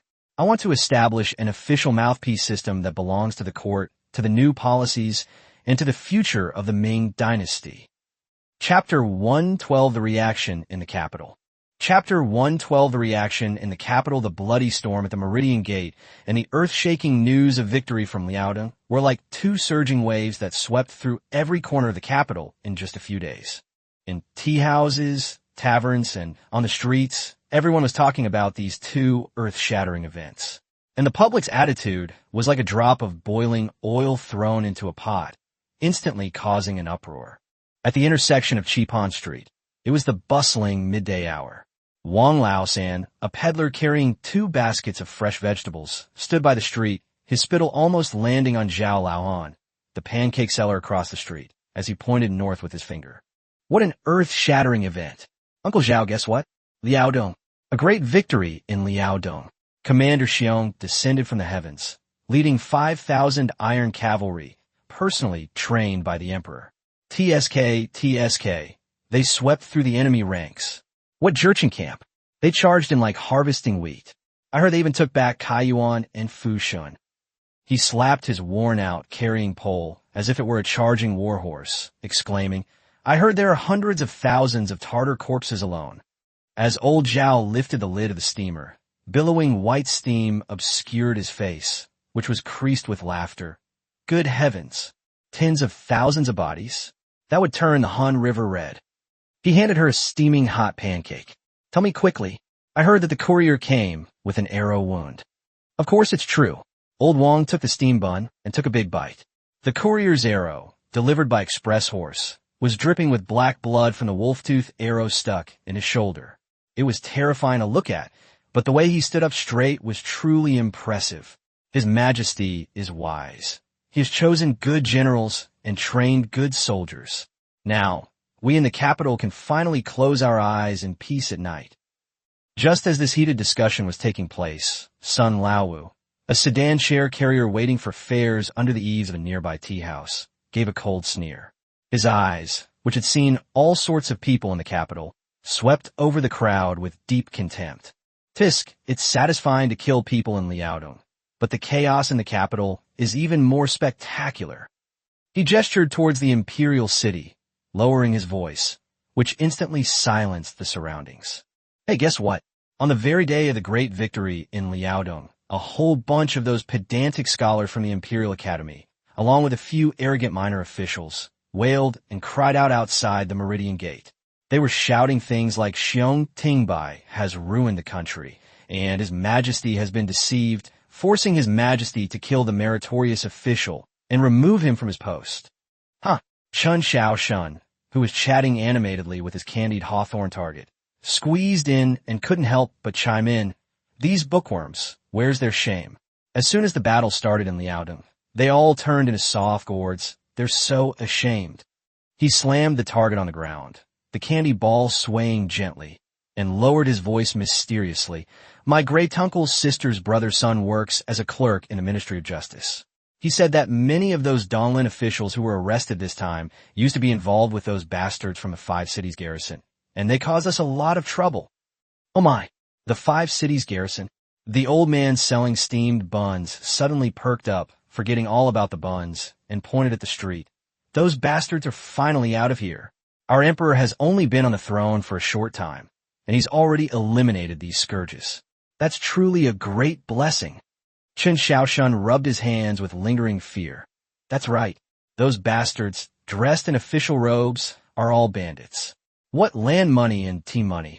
They'll find any way to extort money. All those scoundrels and thugs on the street have become their vicious dogs. Which of us who push carts and carry loads hasn't been bitten? Overturning stalls, locking people up, and imprisoning them are commonplace. Last month he paused, his face flushed, clearly recalling the unbearable grievances he had suffered.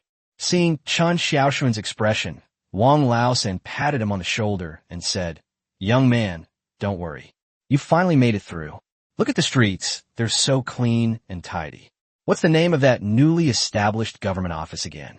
Something like Commander-in-Chief of the Capital Region's Market and Neighborhood Inspection Office. The name is a bit long, but it works. The Emperor is the Emperor, always there to protect us commoners. Those scoundrels who followed him in causing trouble, arrest them all, and send them all to mine coal in the Western Hills. I heard."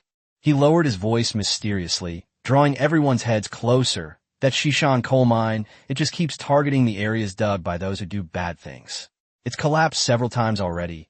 It's really getting its just desserts. A burst of smug laughter immediately erupted from the crowd.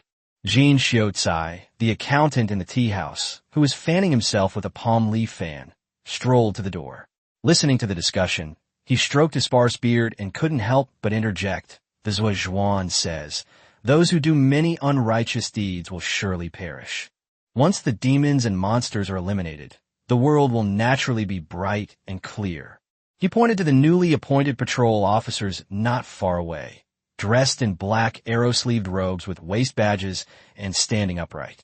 The new officers in the new yamen are all selected by the emperor according to the rules. They may look stern and unapproachable, but the rules are clearly written and posted in a row on the wall of the yamen. How to pay market taxes and set up stalls are all written clearly. They specifically target those large shops that engage in market manipulation and hoard goods for profit. They're much more lenient with us law-abiding shoppers who have to set up our stalls to make a living, rain or shine. His words drew nods of agreement from several other small business owners. The anger on old Zhao's face had long been replaced by a satisfied smile. Hey, to be honest, just look at Chessboard Street and Lantern Market right in front of us. He waved his pancake tongs. What was this place like before? Dirty water flowed everywhere. Rotten vegetable leaves were piled up to your ankles, and those who transported night-blooming jasmine scattered it everywhere. Now look at this street. It's so clean you can see your reflection in it. His Majesty specially dispatched street sweepers, who work tirelessly morning and night. The drains are dredged too, and the smell is much less. A few days ago, old Zhang's family at the East End, who slaughters pigs, poured a basin of pig's blood at their doorstep. Wow. The inspector caught them red-handed and fined them 5 copper coins on the spot. Old Zhang was heartbroken and has been behaving himself these past few days. The peddler nodded, his face showing genuine emotion. Goods are hard to compare, and emperors are hard to compare. Our new emperor may be young, but his swift and decisive methods and the warmth in his heart for the common people are truly genuine. What kind of life was that before? Just seeing a constable, even a lowly laborer, would make your legs tremble and your back stiff. Now, hey, we know these inspectors are in charge, not here to fleece us. We could just focus on our small business and feel at peace. These words seemed to resonate deeply with everyone, eliciting a chorus of praise and agreement. The triumphant victory in Liaodong, the ridicule and contempt sparked by the Donglin farce, the personal experience of improved public order and cleanliness under the new policies, and the complex emotions of awe and gratitude towards the young monarch in the Deep Palace. Amidst the lively atmosphere, hawking cries, and the smell of sweat at the intersection of Qipon Street, a vibrant and down-to-earth expression of public sentiment in Beijing is created. Zhang the blacksmith, who had just finished a shift at the Ordnance Bureau, was still warm from the furnace in his dusty work clothes. He had broad shoulders and a muscular build on his strong arms, and he clutched an old, sweat-stained handkerchief in his hand. He walked silently through the crowd, looking out of place. The discussions about the fate of the Donglin party members reached his ears, but his face, blackened by smoke and fire, remained expressionless, only a hint of smug smirk playing at the corners of his mouth. "Oomph. You corrupt official, you deserve to lose your head." The curse rolled in his throat, but in the end it turned into a very low, indistinct groan, carrying the hatred that had been accumulating for many years. As a craftsman, Zhang Tietue's ancestors had always been inferior to others. In the past, in the government-run workshops, they did the hardest work, received the least money, and had to endure the exploitation and contempt of the foremen and clerks. After a month, his meager wages weren't even enough to buy much brown rice, let alone support his wife and children. He had never been able to stand up straight as a man. When they saw someone in official robes, even a lowly clerk, they had to bow and scrape, not daring to utter a sound. Their wives and children at home also suffered poverty and humiliation, unable to hold their heads high in front of others. But things are different now. Zhang Tietue's hand, gripping the handkerchief, tightened suddenly, his knuckles turning white. His eyes, usually clouded by years of exposure to smoke and fire, now shone with an almost scorching light hope, and even more so, rebirth. The Emperor has truly given us craftsmen a way to survive, allowing us to live with dignity. He recalled a day a dozen days ago that changed his fate. The newly established Academy of Crafts sent people down to assess the skills of artisans in the capital. Several officials from the academy appeared solemnly in the dilapidated workshop where he had worked for most of his life.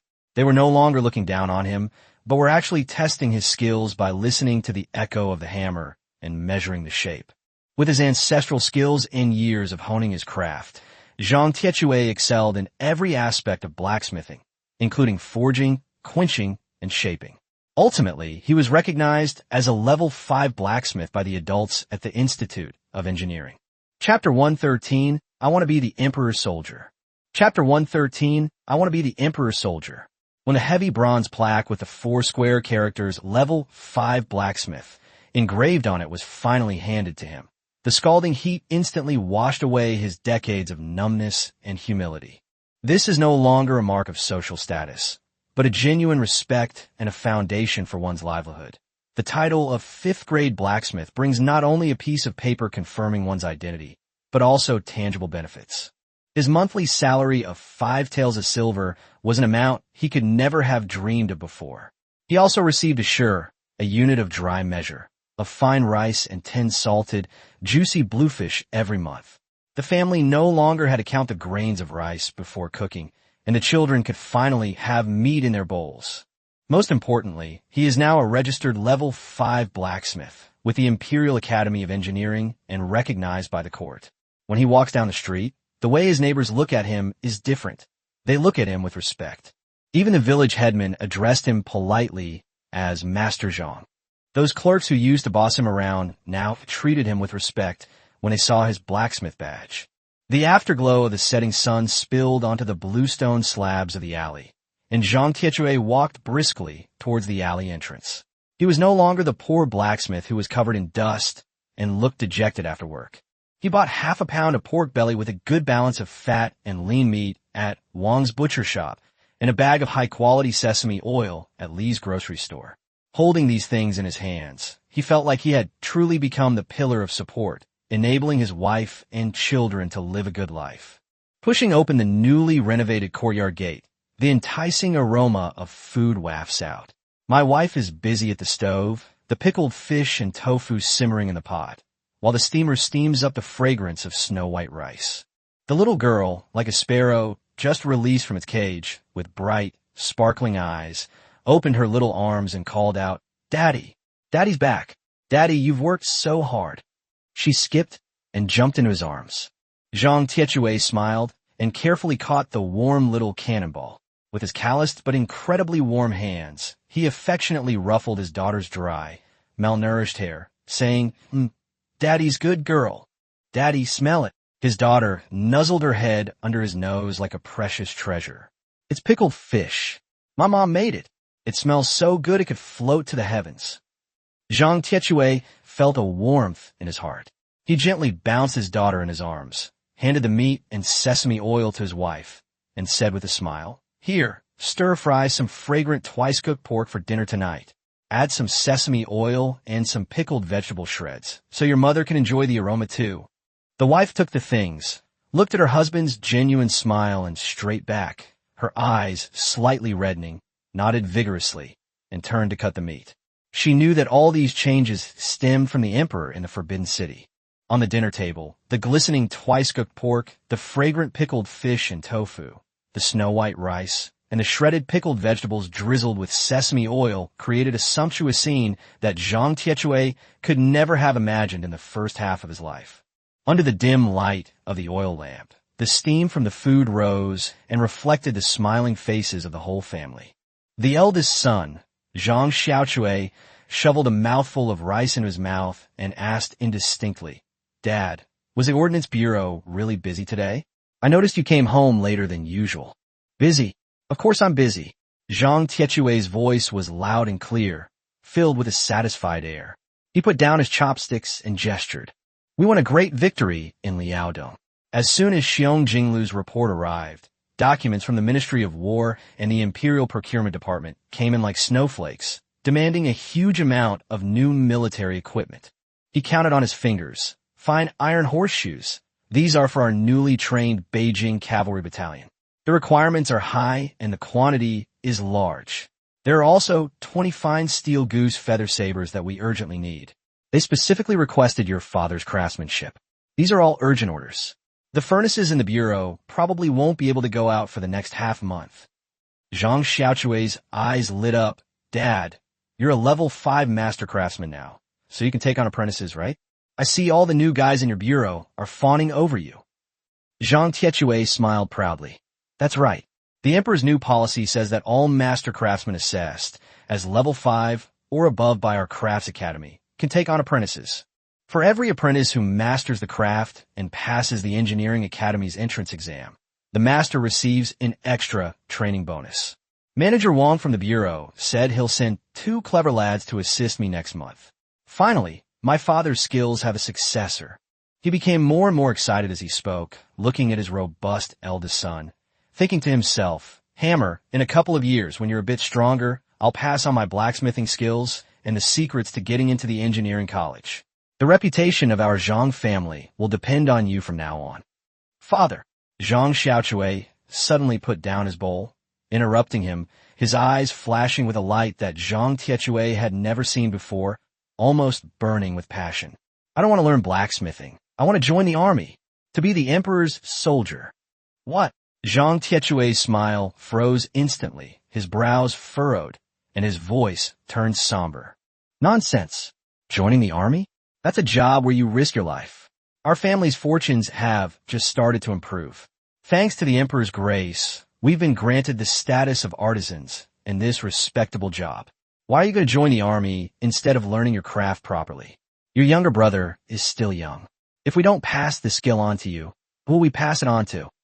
Zhang Xiaojiang, neck stiff and unyielding, said, Father, teach the craft to my second brother. He's skillful and quiet, which suits him better than me. I secretly want to check out the newly established Beijing Garrison Recruiting Office near Zizaman a couple of days ago. His eyes were full of longing. Those recruiting soldiers, their armor was so shiny and their sabers were so gleaming. The way they walked was so imposing. They were even more spirited than the heavenly soldiers and generals in the plays. He imitated what he had heard back then, his voice filled with youthful excitement. The recruiting officer said that the emperor is the emperor of us poor people. The new policies he implemented, such as eliminating corrupt officials, cracking down on powerful families, giving us artisans a way to make a living, and eliminating the bullying by thugs on the streets, are all to protect us ordinary people, so that we can live a good life. But as the general said, these good days don't fall from the sky. No matter how good the emperor's decrees are, someone has to carry them out. No matter how fierce the Tartars on the border are, someone has to resist them, and someone has to maintain peace on the streets. If everyone only thinks about their own comfortable lives, and no one is willing to join the army or take up arms, then who will protect the emperor's new policies? Who will protect our newly acquired good life? Zhang Xiaochue's voice grew louder and louder, carrying a simple yet firm tone. Dad, do you want to go back to the way things were before? To let those bastards from the 5 cities garrison and the street thugs come and ruin our family's business again? To bully our mother and sister again? Although I, Zhang Xiaochue, am young, I can tell right from wrong. I'm determined to be a soldier. I want to be the emperor's soldier, to protect our family's good life, and to safeguard the peace the emperor has won for us common people. The dining table fell silent instantly. Only the pickled fish and tofu in the pot continued to simmer and steam. Zhang Tiechue stared blankly at his son, Zhang Xiaochue's words striking his heart like a hammer. He recalled the humiliation of being cheated out of his wages by clerks and bossed around by foremen in the government-run workshops. He remembered his wife and children looking pale and thin, unable to hold their heads high in front of others. He remembered the arrogant faces of the thugs and bullies on the streets. Now look at the present. Upright posture, sumptuous meals, respect from neighbors, and politeness from officials.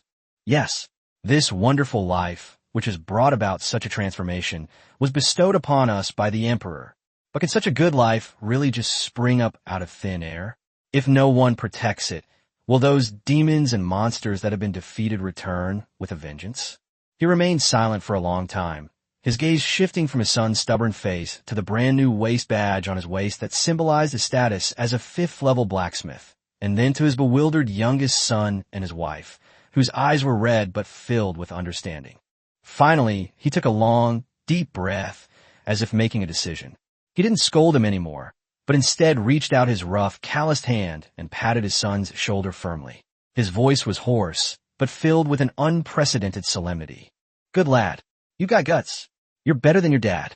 Dad supports you.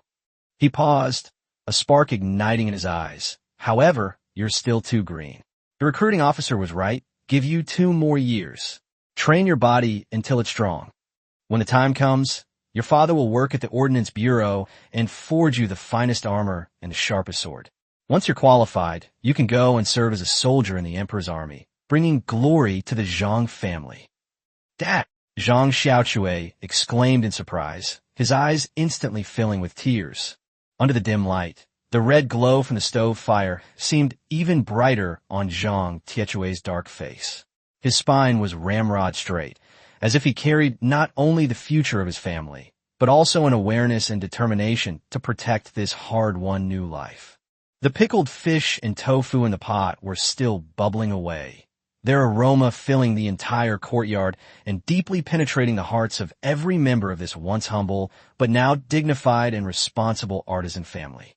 The wisps of smoke rising from the chimneys, the warm aroma of the food, the upright spines, and the burning light in the eyes of the young man as he protects his country. This is the most simple yet powerful response from ordinary people under the new policies. They not only enjoy the benefits of the new policies, but are also willing to use their own strength to defend them. The thunder in the Forbidden City and the turmoil in front of the Meridian Gate eventually transformed into the homes of countless Zhang Tiechue and Zhang Xiaochue in the streets and alleys of the city. That bowl of hearty hot meal, that hopeful cry of there's hope for the future, and that spirit of passing on the torch and the people's willingness to stand up and protect this new life. Chapter 114, Sanjin Guildhall. Chapter 114, as the chilly night air crept in from outside Chongwen Gate of the Sanjin Guildhall, the lanterns of the Sanjin Guildhall began to light up one by one. Because this place is close to the Chongwen Customs House, Shaanxi merchants who engaged in long-distance trade needed to go through customs procedures here, thus forming a cluster of outposts in the surrounding area, mainly for freight, warehousing, and remittance. At this moment, in a secluded room overlooking the river deep inside the guild hall, the windows were tightly closed, leaving only a sliver of light for the cool night breeze from the canal to seep in. Unlike the excitement of the people in the capital, the candlelight inside the room flickered, illuminating several solemn yet shrewd faces. These were several young masters or key managers from major Shaanxi merchant families residing in Beijing. Fan Yongdo from the Fan family, Liang Jiabin from the Liang family, Wang Dinku from the Wang family, and Jin Liangyu from the Jin family. The air was filled with the delicate fragrance of top-quality Longjing tea, but it couldn't suppress the invisible anxiety and scheming. Gentlemen, Fan Yongdo began, his voice low, his fingers unconsciously tracing the rim of the blue and white porcelain cup. You must have heard the news from Liaodong. Under the walls of Shenyang, Xiong the Barbariano, Xiong the commander led the newly trained elite troops of the court and gave the old Jurchens a sound beating, causing them to suffer heavy losses. Kai Yuan and Fu Shun have also been recaptured. This time, the Jurchens have been severely weakened. Liang Jiabin frowned and said, "It's more than just a matter of being seriously injured." According to the report, more than a dozen Jala Ijin and above were killed in battle. Dozens of Niru Ijin were killed. Tens of thousands of armored soldiers were killed, and the captured supplies are piled up like mountains. This is quite different from what we expected. He raised his eyes and scanned the crowd. This new emperor of the court has only been on the throne for a short time. The reorganization of the capital garrison, the restructuring of the imperial guards, and the great victory in Liaodong, all these things have been done swiftly and ruthlessly. He is no pushover. Do we really still want to risk continuing to transport grain to Liaodong? After a brief silence, Wang Dengku picked up his teacup, blew on the foam, and said, "Brother Liang, you're overthinking it. The Jurchens have been defeated, but they're not dead yet. Nurhasai is cunning and treacherous. He'll retreat to his lair to lick his wounds and recover sooner or later." A moment of deathly silence fell over the room. Wang Dengku picked up his teacup, slowly blew on the foam, and said slowly, "Young Master Liang, are you scared?" His voice was not loud. "The Jurchens have been defeated, not destroyed. That old dog Nurhasai, how long can he lick his wounds in his icy cave? Liaodong is such a hellish place. The winter freezes rocks. After this defeat, so many people have died. How much grain will be left? They will only starve even more." He put down his teacup, his eyes filled with pure merchant greed. When famine strikes, grain becomes more expensive than gold. I don't think the price will come down. It'll have to be driven up even further. Lose? Good. The worse the loss, the more we'll profit. Jin Liangyu immediately echoed, his face gleaming with the calculating glint of a businessman. Brother Wang is the wise one. What does it matter to us whether the Ming dynasty wins or the Jurchens lose? What matters is that the money is in our pockets.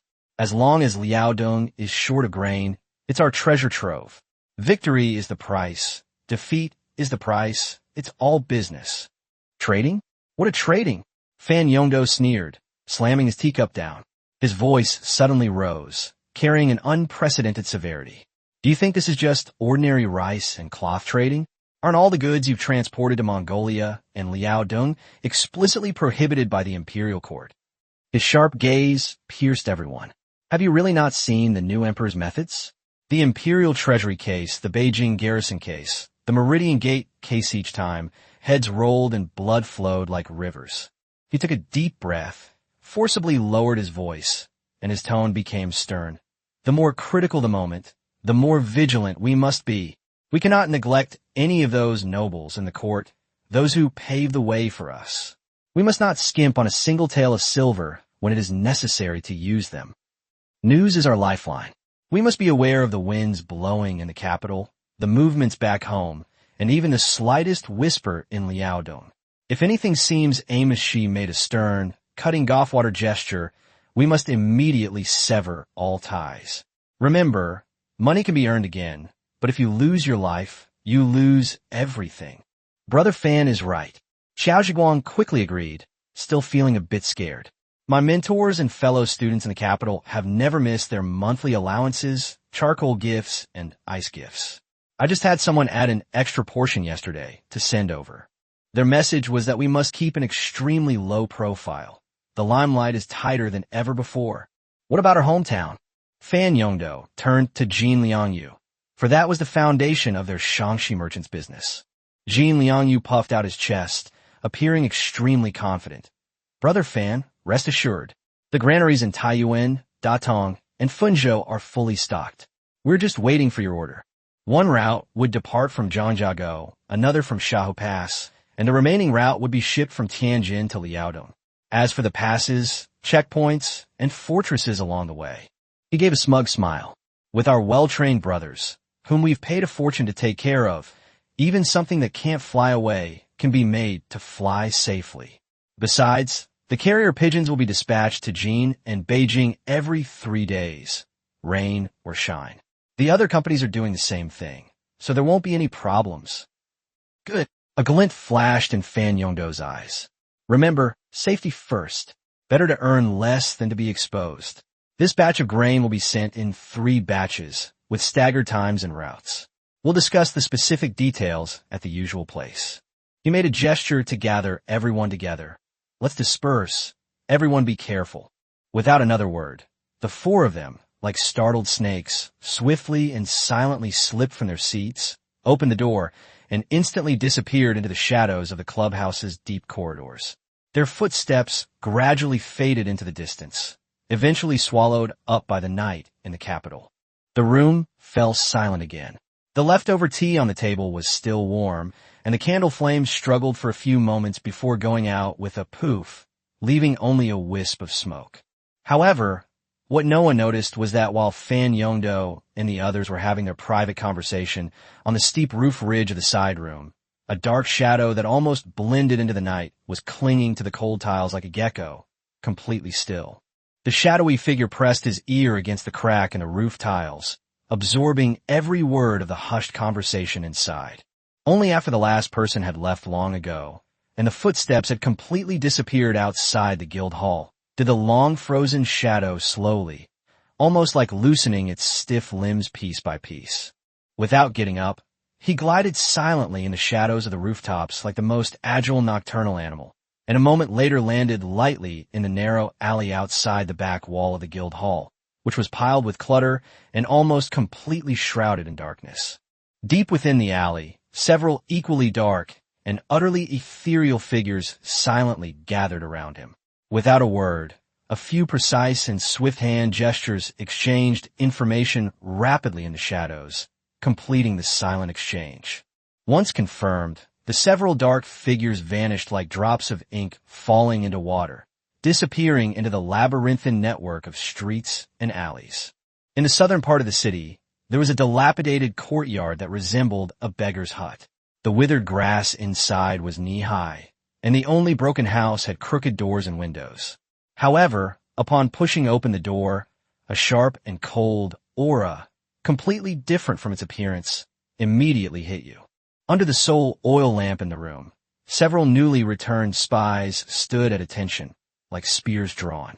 The leader, a shadowy figure, removed his night clothes and mask, revealing a young, angular face with sharp, piercing eyes. He was none other than Zhang Rui, a centurion under the Jinyui's Internal Intelligence Division, specializing in investigating major cases. In these shadows, under his command were all elite Jinyui spies, personally trained by the Emperor and selected from a system. Chapter 115, Conclusive Evidence. Chapter 115, Conclusive Evidence, Report. Without needing further orders, one of the undercover agents stepped forward, his voice completely unwavering. Group A, targeting Fan Yongdo, Liang Jiabin, Wang Dengku, Jin Liangyu, and other Shaanxi merchants in Beijing, held a secret meeting at 3:45 p.m. in a riverside room of the Sanjin Guild Hall, which lasted for nearly 4:50 p.m. It has been confirmed that several smugglers are transporting prohibited items, such as grain and ironware, and have stockpiled grain in Taiyuan, Datong, and Fenzhou. They are transporting the goods via 3 routes: Shahu Pass, Zhangjiago, and Tianjin by sea. There are people guiding them along the way, and there are also officials and generals in collusion with them. In addition to the usual communication between caravans, they're communicating with each other via carrier pigeons between Jin and Beijing, once every 3 days. Group B, target, verification of materials in the main warehouses of Shaanxi merchants. It has been confirmed that the Fengyu warehouse at Xingjiawan Wharf on the Tonghui River is ostensibly a property of the Qiao family. Around 7 p.m., 20 mule carts marked Guangshenglong, Wang Family Mule and Horse Company, drove in and unloaded a large number of sacks shaped like grain bags. The warehouse's estimated grain reserves have exceeded 5,000 shur, a unit of dry measure. Furthermore, Wang Dengku's Longchong camel caravan has received 120 new camels today at its secret camp in Huangsun, Daxing, and is currently loading goods onto them. Group C. The target is to monitor the activities of 4 major residences in Beijing and their surrounding management. It has been confirmed that Xiao Zhiguang's trusted second steward, Xiao En, secretly met with a man in plain clothes at the beginning of the 7 p.m., early 11 p.m., and handed over a red wooden box about 1 foot long and half a foot wide, which is suspected to be a copy of a bank note or a secret account. Fan Fu, the steward of the Fan family, summoned 3 accountants to a secret room in the East Wing that very night. We later sneaked in and observed the accountants copying a ledger marked Gung No. 3, along with 2 other new books marked Connections and Charcoal Gifts, which included numerous court officials. Upon hearing this, Zhang Rui's face remained expressionless. Only the cold glint in his eyes intensified. He immediately walked to the hastily drawn map of Beijing hanging on the wall, his finger tracing key points such as the Sanjin Guild Hall, Xingjiawan Wharf on the Tonghui River, and the Chongwoman Customs House. The Fan, Qiao, Wang, and Jin residences must be immediately upgraded to the next level of surveillance. His voice was resolute. As for the mentors and fellow students mentioned by Fan Yongdo, Group B must send additional personnel to secure a specific list within 3 days. Groups C and D, keep an eye on all the pigeon stations, carriage shops, and warehouses of Shaanxi merchants in Beijing. He turned around, grabbed the specially made copper tube containing the secret letter from the table, and wrote with swift, powerful strokes, the characters as sharp as knives. Reporting to Your Excellency Zhang Tianzong, the Vice Prefect, the traitors are incredibly audacious. We have thoroughly investigated, and the irrefutable evidence of their treason and collusion with the enemy is clear. A net has been laid in the capital, but their base is in Shaanxi. Please give your instructions, Your Excellency, and also send an urgent message to Su Xianshun, the Vice Prefect of the Embroidered Uniform Guard in Shaanxi. The granaries in Jin are full, the passageways are said to be safe, and the 3 batches of grain will be transported soon. With carrier pigeons sending messages every 3 days, Zhang Rui, a centurion of the Internal Affairs Division, bowed and reported urgently. After sealing the copper tube, Zhang Rui handed it to a trusted confidant who was like a shadow beside him. Quickly present this to Magistrate Zhang. This matter is urgent and cannot be delayed for a moment. Yes, sir. The confidant took the copper tube, and in a flash he disappeared into the thick night outside, speeding towards the Northern Garrison Command, the center of power. The 8 great merchants of Shaanxi, wealthy enough to rival a nation, with connections reaching the heavens? Before this inescapable net woven by His Majesty himself and quietly laid by these imperial guards, they are nothing but grasshoppers in autumn, their days numbered. Every drop of blood-stained silver they smuggled, every conspiracy to treason they conspired with, has been recorded, becoming irrefutable evidence that nails them to the pillar of shame. The net in the capital has tightened, while hundreds of miles away in Shaanxi, a more covert, yet more ruthless, purge is brewing. Located more than 70 miles northwest of Taiyuan City, an abandoned military fort called Huangyaku has now become the temporary residence of the Embroidered Uniform Guard.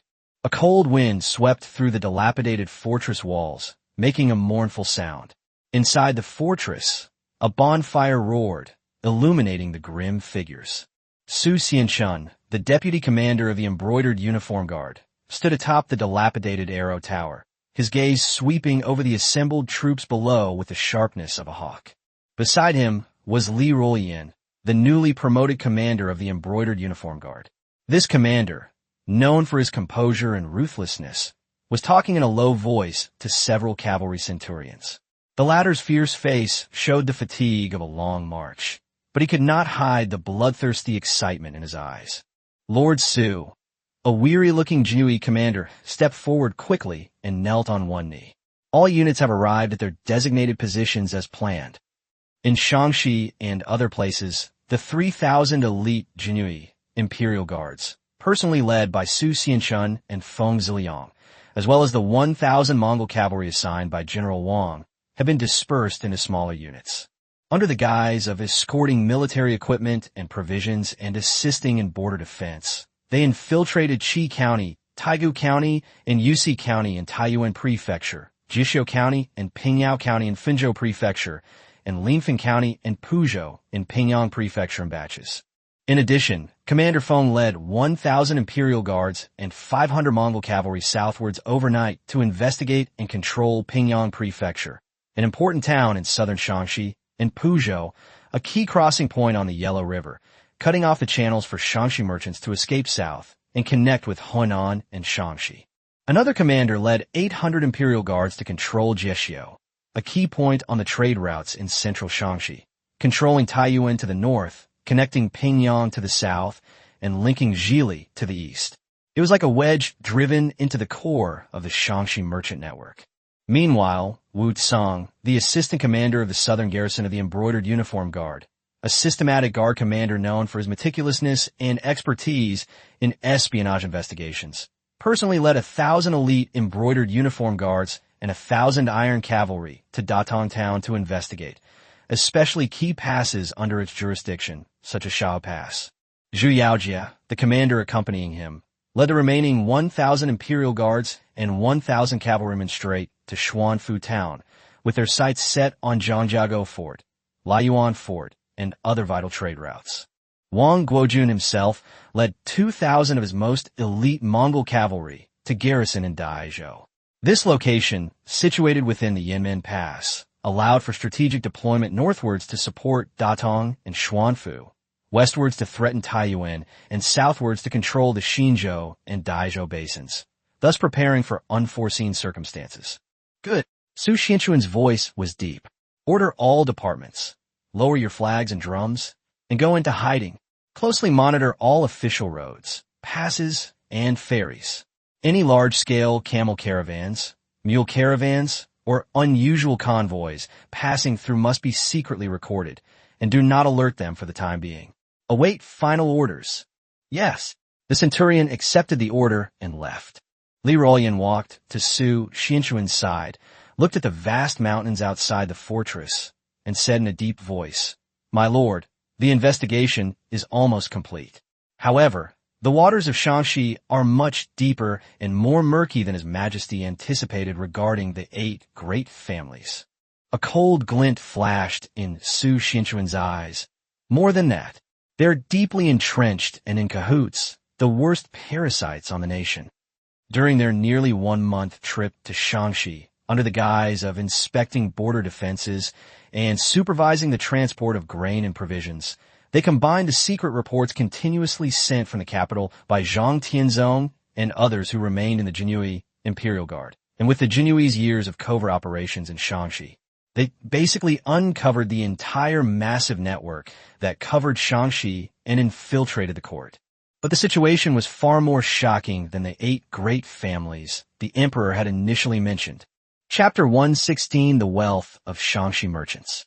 Chapter 116, The Wealth of Shaanxi Merchants in Shaanxi. There are several truly powerful local forces, among which the Zhang and Wang families of Puzhou are the most deeply rooted and have the greatest power. During the Jiajing and Longqing reigns, Wang Chonggu rose to the position of Governor-General of Xuanfu and Datong, wielding great power and influence, and spearheaded the Longqing Peace Treaty with the Mongolanda tribe. This seemingly peaceful national policy actually opened the door to legal and even semi-official trade with Mongolia for the Wang family and the entire Shaanxi merchant group. The Wang family also used this to accumulate astonishing political capital and enormous wealth, and their influence became deeply rooted in the border towns.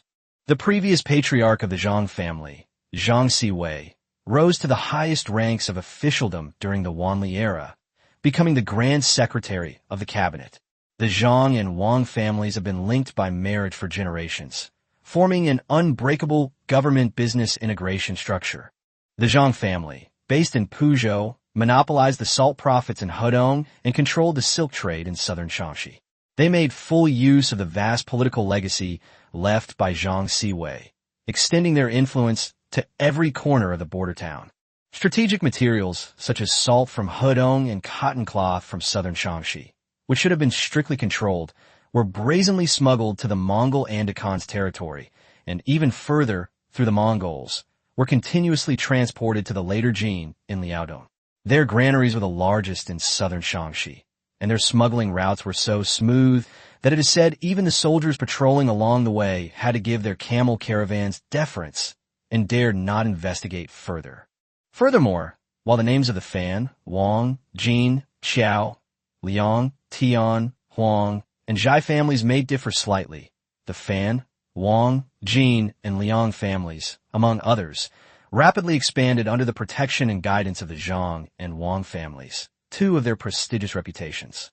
They formed intermarriages, partnerships, and shared resources, creating a deeply entrenched and incredibly wealthy community of interests. His eyes flashed with a cold light, and each word he spoke was firm and resounding, revealing a suffocating truth. The combined wealth of just the Zhang, Wang, Fan, and Jin families alone far exceeds 20 million taels of silver, and that doesn't even include their estates, shops, warehouses, and mines scattered throughout the land. The combined power of these 8 families is enough to equal several years' worth of taxes for our great Ming dynasty. In Taiyuan, Datong, and Fenzhou, granaries stand in rows, each storing hundreds of thousands of shi, a unit of dry measure, of grain. The Zhang family's salt warehouses in Puzhou are piled high with both official and smuggled salt, enough to stir up salt prices in several provinces. These are the means by which they smuggle salt to supply the enemy, hoard it for speculation, and manipulate the market. Their caravans consist of thousands of camels and mules. A single smuggling operation can mobilize thousands of camels and carts, forming a long line stretching for miles, to silently smuggle the nation's rich resources out of the country. Every year, the total amount of ice tribute, charcoal tribute, festival tribute, and road toll used to bribe high-ranking officials in the imperial court, regional governors, border garrison officers, customs officials, and even provincial officials runners reached several million taels of silver. General Zhang Yingchang and Deputy General Wang Guoliang of Shaanxi Province were unaware of their subordinates' smuggling activities but failed to report them, even tacitly allowing their personal guards to participate in the escort, ostensibly to subsidize military pay, but in reality to divide the spoils. Chen Hongfan, the military commander of Shaho Pass, was a scoundrel and a lackey of Shaanxi merchants. His guards, ostensibly conducting checks, were actually acting as lookouts and liaisons. Any Shaanxi merchant caravan could travel freely by simply paying a toll. Their camps even had resident accountants paid by the Shanxi merchants. The tax officials were even more audacious, allowing smuggled goods to pass through tax-free. Meanwhile, the magistrates and prefects of Taiyuan, Xinzhou, Daizhou, and other prefectures and counties enjoyed generous ice tribute and charcoal tribute from Shanxi merchants under the guise of local gentry and business firms. They turn a blind eye to the abnormal outflow of grain from their granaries and the unaccounted for disappearance of large quantities of cloth and ironware. Even worse, the magistrate of Jieshou County issued fake official documents for Shanxi merchants, claiming disaster relief grain and military supplies to help them evade inspection. Some post station officials provided fast horses, messengers, and even used official post roads to offer express transport services for smuggling caravans, allowing them to avoid inspections along the way. The Shanxi Provincial Surveillance Commission, one of the three commissions, would suppress all reports from the public or impeachments by low-ranking officials involving Shanxi merchant smuggling, or downplay them as merchant disputes, or even falsely accuse the whistleblowers of falsely accusing innocent people. Supporting this massive smuggling network was the blood and tears of countless people in Shanxi and Shanxi. Shanxi merchants colluded with local powerful families and officials, using various means such as forced purchase at low prices, debt-driven land acquisition, and deceptive taxation, shifting the tax burden to small households to frantically seize land. Farmers who lost their land became tenant farmers, suffering the cruel exploitation of 40-60 split, or even 20-80th split. Any resistance was met with either whipping or, more seriously, being falsely accused of being bandits and handed over to the authorities. In Shanxi, the number of displaced people increased daily, and small groups of gangsters gathered in the mountains and forests everywhere. It can be said that every grain of the mountain of grain piled up in the granaries of Shanxi merchants was soaked with the sweat and tears of displaced farmers. "Where is Governor Wu Rondu?" Su Xianshun asked, as the attitude of this high-ranking official was of paramount importance. Li Ruolian sneered, "An old fox. He sits high in the governor's office all day, composing poems and indulging in the moonlight, touting governing by doing nothing. He uses the people's livelihood is difficult, and the border troops are suffering as excuses to deal with the refugees, bandits, and even the disturbances in the border towns. In reality, he's a coward." A fierce glint flashed in his eyes. According to the investigation, his most favored concubine is a daughter from a collateral branch of the Fan family in Jieshou. Every year during the festival, the Fan family sends a whole cartload of jars of Shanxi aged vinegar, filled entirely with yellow and white substances. As for that Shanxi imperial inspector, he has very close ties with the Zhang family of Puzhou, and the memorials he has submitted to impeach him have never mentioned a single word about Shanxi merchants. Vermin, corrupt rats, traitors to the nation. Su Xianshun slammed his fist on the cold battlements, sending gravel scattering. Such corruption and harm to the people is intolerable. Li Ruolian remained calm and added, "Please calm down, my lord. The core of Shanxi merchants smuggling lies in smoothing things over and bribing key figures. Their targets are mostly civil officials and people like Chen Hongfan, as well as a few greedy border generals, who use this to obtain benefits such as fake official documents, tax exemptions, and suppressing cases. As for the ordinary soldiers and most generals," Li Ruolian said with a hint of barely perceptible sympathy, "most of them are unaware of the inside story, and some have even suffered greatly as a result. The money bribed by the Shanxi merchants all went into the pockets of corrupt officials and a few degenerate officers. The border troops' rations and pay were often withheld and delayed, and the soldiers suffered greatly. On the other hand, the Shanxi merchants' camel caravans swaggered through the border. How could they not feel resentful?" Su Xianshun's eyes flashed even colder. These parasites of a nation, sucking the marrow from the country, they don't even spare the blood and sweat of the border soldiers.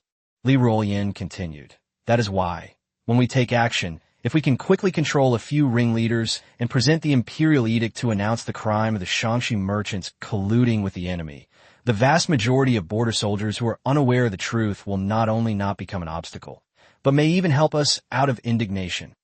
As for the two important towns of Datong and Xuanfu," Li Vulian said with certainty. His Majesty is wise and has long been prepared. Man Gui, the general of Datong, was originally a surrendered Mongol general. However, he had been naturalized for many years. He was brave and skilled in battle, loyal to the court, and deeply hated smuggling and aiding the enemy. He was very strict in managing his troops and kept his subordinates under strict control. Even with their extraordinary connections, Shaanxi merchants could hardly extend their influence into the inner circle of their trusted confidants. With Commander Manchu stationed in Datong, even though a traitor like Chen Hongfan emerged from the Tiger Pass, the Datong garrison remained steadfast, and the northern gate was safe. While General Zhang Jixian of Xuanfu may not be able to actively investigate and crack down on smuggling, the military discipline under his command is acceptable, and there is no evidence that his corps generals have deep connections with Shaanxi merchants. As long as the imperial court issues a clear decree, General Zhang will surely guard the passes strictly, stabilize the morale of the troops, and ensure that Xuanfu remains peaceful, and that strategic locations such as Zhangjiago and Leiwenbao will not be affected. Upon hearing this, Su Xianquan's tightly furrowed brows relaxed slightly, and his eyes flashed with a sharp light. His Majesty's decision to send General Wang with 5,000 Mongol cavalry to garrison Shaanxi was truly a visionary move. With these 5,000 elite troops, they can not only provide support from the center, deter Taiyuan, and aid Datong and Xuanfu, but also serve as a sword hanging over the heads of Shaanxi merchants and their protectors. In this way, as long as we act swiftly, the sky over Shaanxi won't fall. We only need His Majesty to issue a decree, and then we can act freely, cleanse the corrupt officials and unscrupulous merchants, and restore a clear sky to Shaanxi. Su Xianquan's voice was filled with strong confidence. He gazed toward the capital, his eyes deep. I have already secretly presented the list of crimes, details of collusion, locations of granaries, transportation routes, and specific information about border generals that we uncovered in Shaanxi to the Emperor through the embroidered uniform guard. Judging by the time, they should be arriving around now. Inside Huangyaku Fortress, the campfire crackled.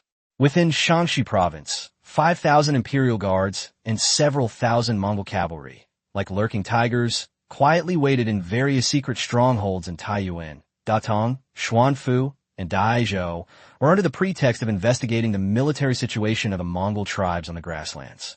They sharpened their blades, calibrated their bows and crossbows, and prepared their armor. They awaited only the Emperor's command in the Forbidden City, at which point they would unleash their overwhelming power to utterly crush those parasites who sap the nation's resources and harm the common people into dust. With Man Gui and Zhang Jixian stabilizing the border defenses and His Majesty's 5,000 iron cavalry deterring all directions, Shaanxi will surely usher in a thorough and orderly cleansing. It's time for the weather in Shaanxi to change. Chapter 117, System Enhanced Body. Chapter 117, the body enhanced by the system. Meanwhile, in the capital city, thousands of miles away, deep within the western garden of the Imperial Palace, a training ground that had been silent for decades finally welcomed its rightful owner, the Emperor Zhu Yuxiao of the Ming Dynasty. This open space was originally set up by Zhu Di for his descendants to hone their archery and horsemanship skills and strengthen their physique. The blue brick foundation still seems to retain the iron-blooded atmosphere of the early days of the founding of the dynasty. Unfortunately, later generations of emperors and emperors seemed to prefer poetry, calligraphy, and the soft comforts of the palace. This place has long been abandoned and overgrown with weeds, with only the rusty stone locks remaining, telling tales of its former glory. Zhu Yuxiao deeply understood that a strong physique was not only related to personal health, but also the key to survival and the foundation for achieving his grand ambitions. Especially during the late Ming Dynasty, a high-risk period for the emperor's profession, without a healthy body, even with a system, one could not escape the fate of death. At this moment, he wore a set of imperial mountain-patterned armor, meticulously crafted by the imperial workshop. The armor plates were forged from refined steel, layered like mountains, shimmering with a subtle light, each plate engraved with dragon and cloud patterns. Lined with rhinoceros hide, the joints were exquisitely designed, providing comprehensive protection without sacrificing flexibility. The entire set of heavy armor was imposing and weighed several tens of kilograms.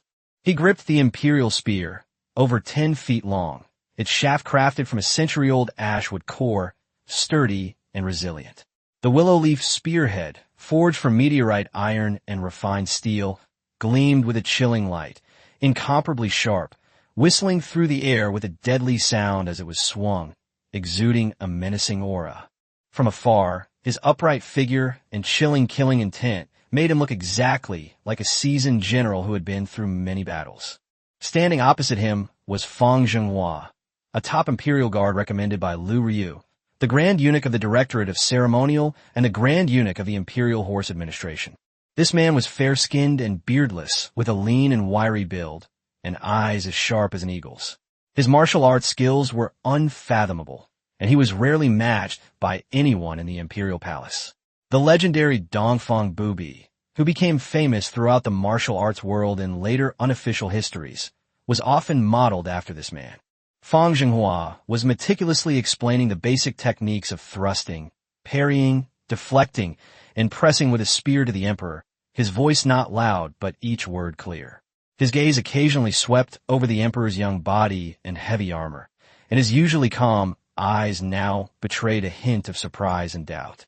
This armor, specially made for the emperor and as lightweight as possible, but still weighing 30 or 40 pounds, should have been a huge burden on a 15-year-old young emperor.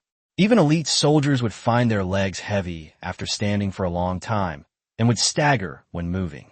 However, the emperor before him moved with an indescribable lightness and agility. His spear twirled and thrust out, and although his movements were still somewhat clumsy, the force was overwhelming and unstoppable, with a wind whistling as he swung it. Most importantly, his breathing was steady and long, and although there was a fine sheen of sweat on his forehead, he showed none of the disheveled appearance or rapid breathing typical of someone donning heavy armor for the first time. This was simply unbelievable. Fang Zhenghua felt a chill run down his spine, his shock growing even more intense. Your Majesty's physique is truly a gift. Wearing heavy armor and wielding heavy weapons, you can lift them with ease. Your strength is so powerful and abundant. Given this foundation and this innate superhuman strength, if he were to learn superior martial arts in the future, his future would be limitless. He had originally come here on orders to teach, but now he couldn't help but feel a genuine expectation and even a hint of excitement for a rough gem. Sweat trickled down Zhu Youxiao's sharply defined jawline, dripping onto the cold steel armor plates and leaving tiny damp marks. Yet his face showed no sign of fatigue. Instead, it radiated an unprecedented, almost novel sense of satisfaction. This feeling is so unfamiliar, yet so exhilarating. In his previous life, he was just an ordinary science and engineering graduate student buried in a laboratory and piles of literature. His long-term desk work had left his body on the verge of subhealth. After transmigrating into the body of this 15-year-old young emperor, facing the terrifyingly abnormal death rate of Ming Dynasty emperors and the undercurrents in the deep palace and court, strengthening his physique and protecting himself for survival have long been listed as the top priorities that he must solve after ascending the throne. However, before he could carefully formulate a training plan, the implicit gifts brought by the two system upgrades had silently tempered his body, which was originally just an ordinary teenager, into a powerful body that far exceeded common sense. He didn't even dare to speculate what changes the system would bring him if it upgraded to the next era, or even the era after that. Would it continue to enhance his physical abilities? Or perhaps his lifespan? At this moment, he was completely focused on the heavy, imperial-made spear in his hand. Following Fang Zhenghua's exquisite instructions, his waist and hips twisted like a millstone, his shoulders and arms slid down like a collapsing mountain, and his wrist suddenly unleashed a burst of inch force. Drink! With a low roar, the spear, like a black dragon breaking free from its restraints, with a heavy, sharp cry that tore through the air, transformed into a blurry, cold light and fiercely stabbed towards a thick wooden target 10 feet away. Puff! The spearhead sank deep into the bundle of straw. Although it deviated from the heart, vital point marked by the square design, due to the lack of skill, The violent and unparalleled force made the entire heavy wooden target tremble violently, in which chips flew up and scattered like snowflakes. "Your Majesty's divine power," Fang Zhenghua exclaimed, the last trace of surprise in his eyes completely turning into heartfelt admiration, mixed with an indescribable excitement. He could see it clearly. The emperor was wearing dozens of kilograms of heavy armor. His breathing was slightly rapid but long and steady, and his movements, though slow, were always filled with terrifying explosive power. This was no longer a rough jade to be polished, but clearly the appearance of a tyrant descending upon the world. Zhu Youxiao's chest heaved as he felt the surging torrent of power within his body. The backaches and stiff neck that had plagued him in his previous life were now completely gone. With each stretch of his muscles and bones, with each burst of power, his body seemed to rejoice, yearning to challenge even higher limits. This exhilarating control over power was a peak of pleasure he had never experienced in his previous life. No wonder there were always people obsessed with weightlifting in my past life. It really feels great. "Master Fang, what's the key to applying force with this inch force technique?" he asked Fang Zhenghua with great interest, eager to learn the next crucial point about applying force. Top, top, top. A series of unusually rapid footsteps approaching from afar, accompanied by the sharp, clanging sound of armor plates rubbing together, abruptly shattered the focused atmosphere of the training ground. Zhang Tianzong, the deputy commander of the embroidered uniform guard, arrived with a swift and imposing manner. Dressed in a dusty military uniform, his face ashen, he knelt down on one knee, clasped his hands in a fist salute, and spoke in a deep, urgent voice. "Your Majesty, your subject, Zhang Tianzong, has an urgent military intelligence report. It was sent from Shaanxi by Commander Su Xianchun of the embroidered uniform guard." The air froze instantly. Fang Zhenghua's eyes sharpened, and his figure slid silently to Zhang Tianzong's side like a ghost. He did not immediately take the secret box held up by the other party, but instead, his eyes flashed like lightning as he quickly scanned the specially made copper box. It was intact. The special sealing wax was clear and complete, and a barely perceptible cross mark was clearly visible on the side of the box. After confirming that it was correct, his fingers flew, and with a special tool, he pried open the copper lock with a click. The box was opened, and inside lay a thick roll of dyed cloth sealed with wax. Fang Zhenghua then bowed and presented the secret report to Zhu Youxiao with both hands, his voice low and clear. "Your Majesty, the sealed box is intact, and the sealing wax seal is undamaged."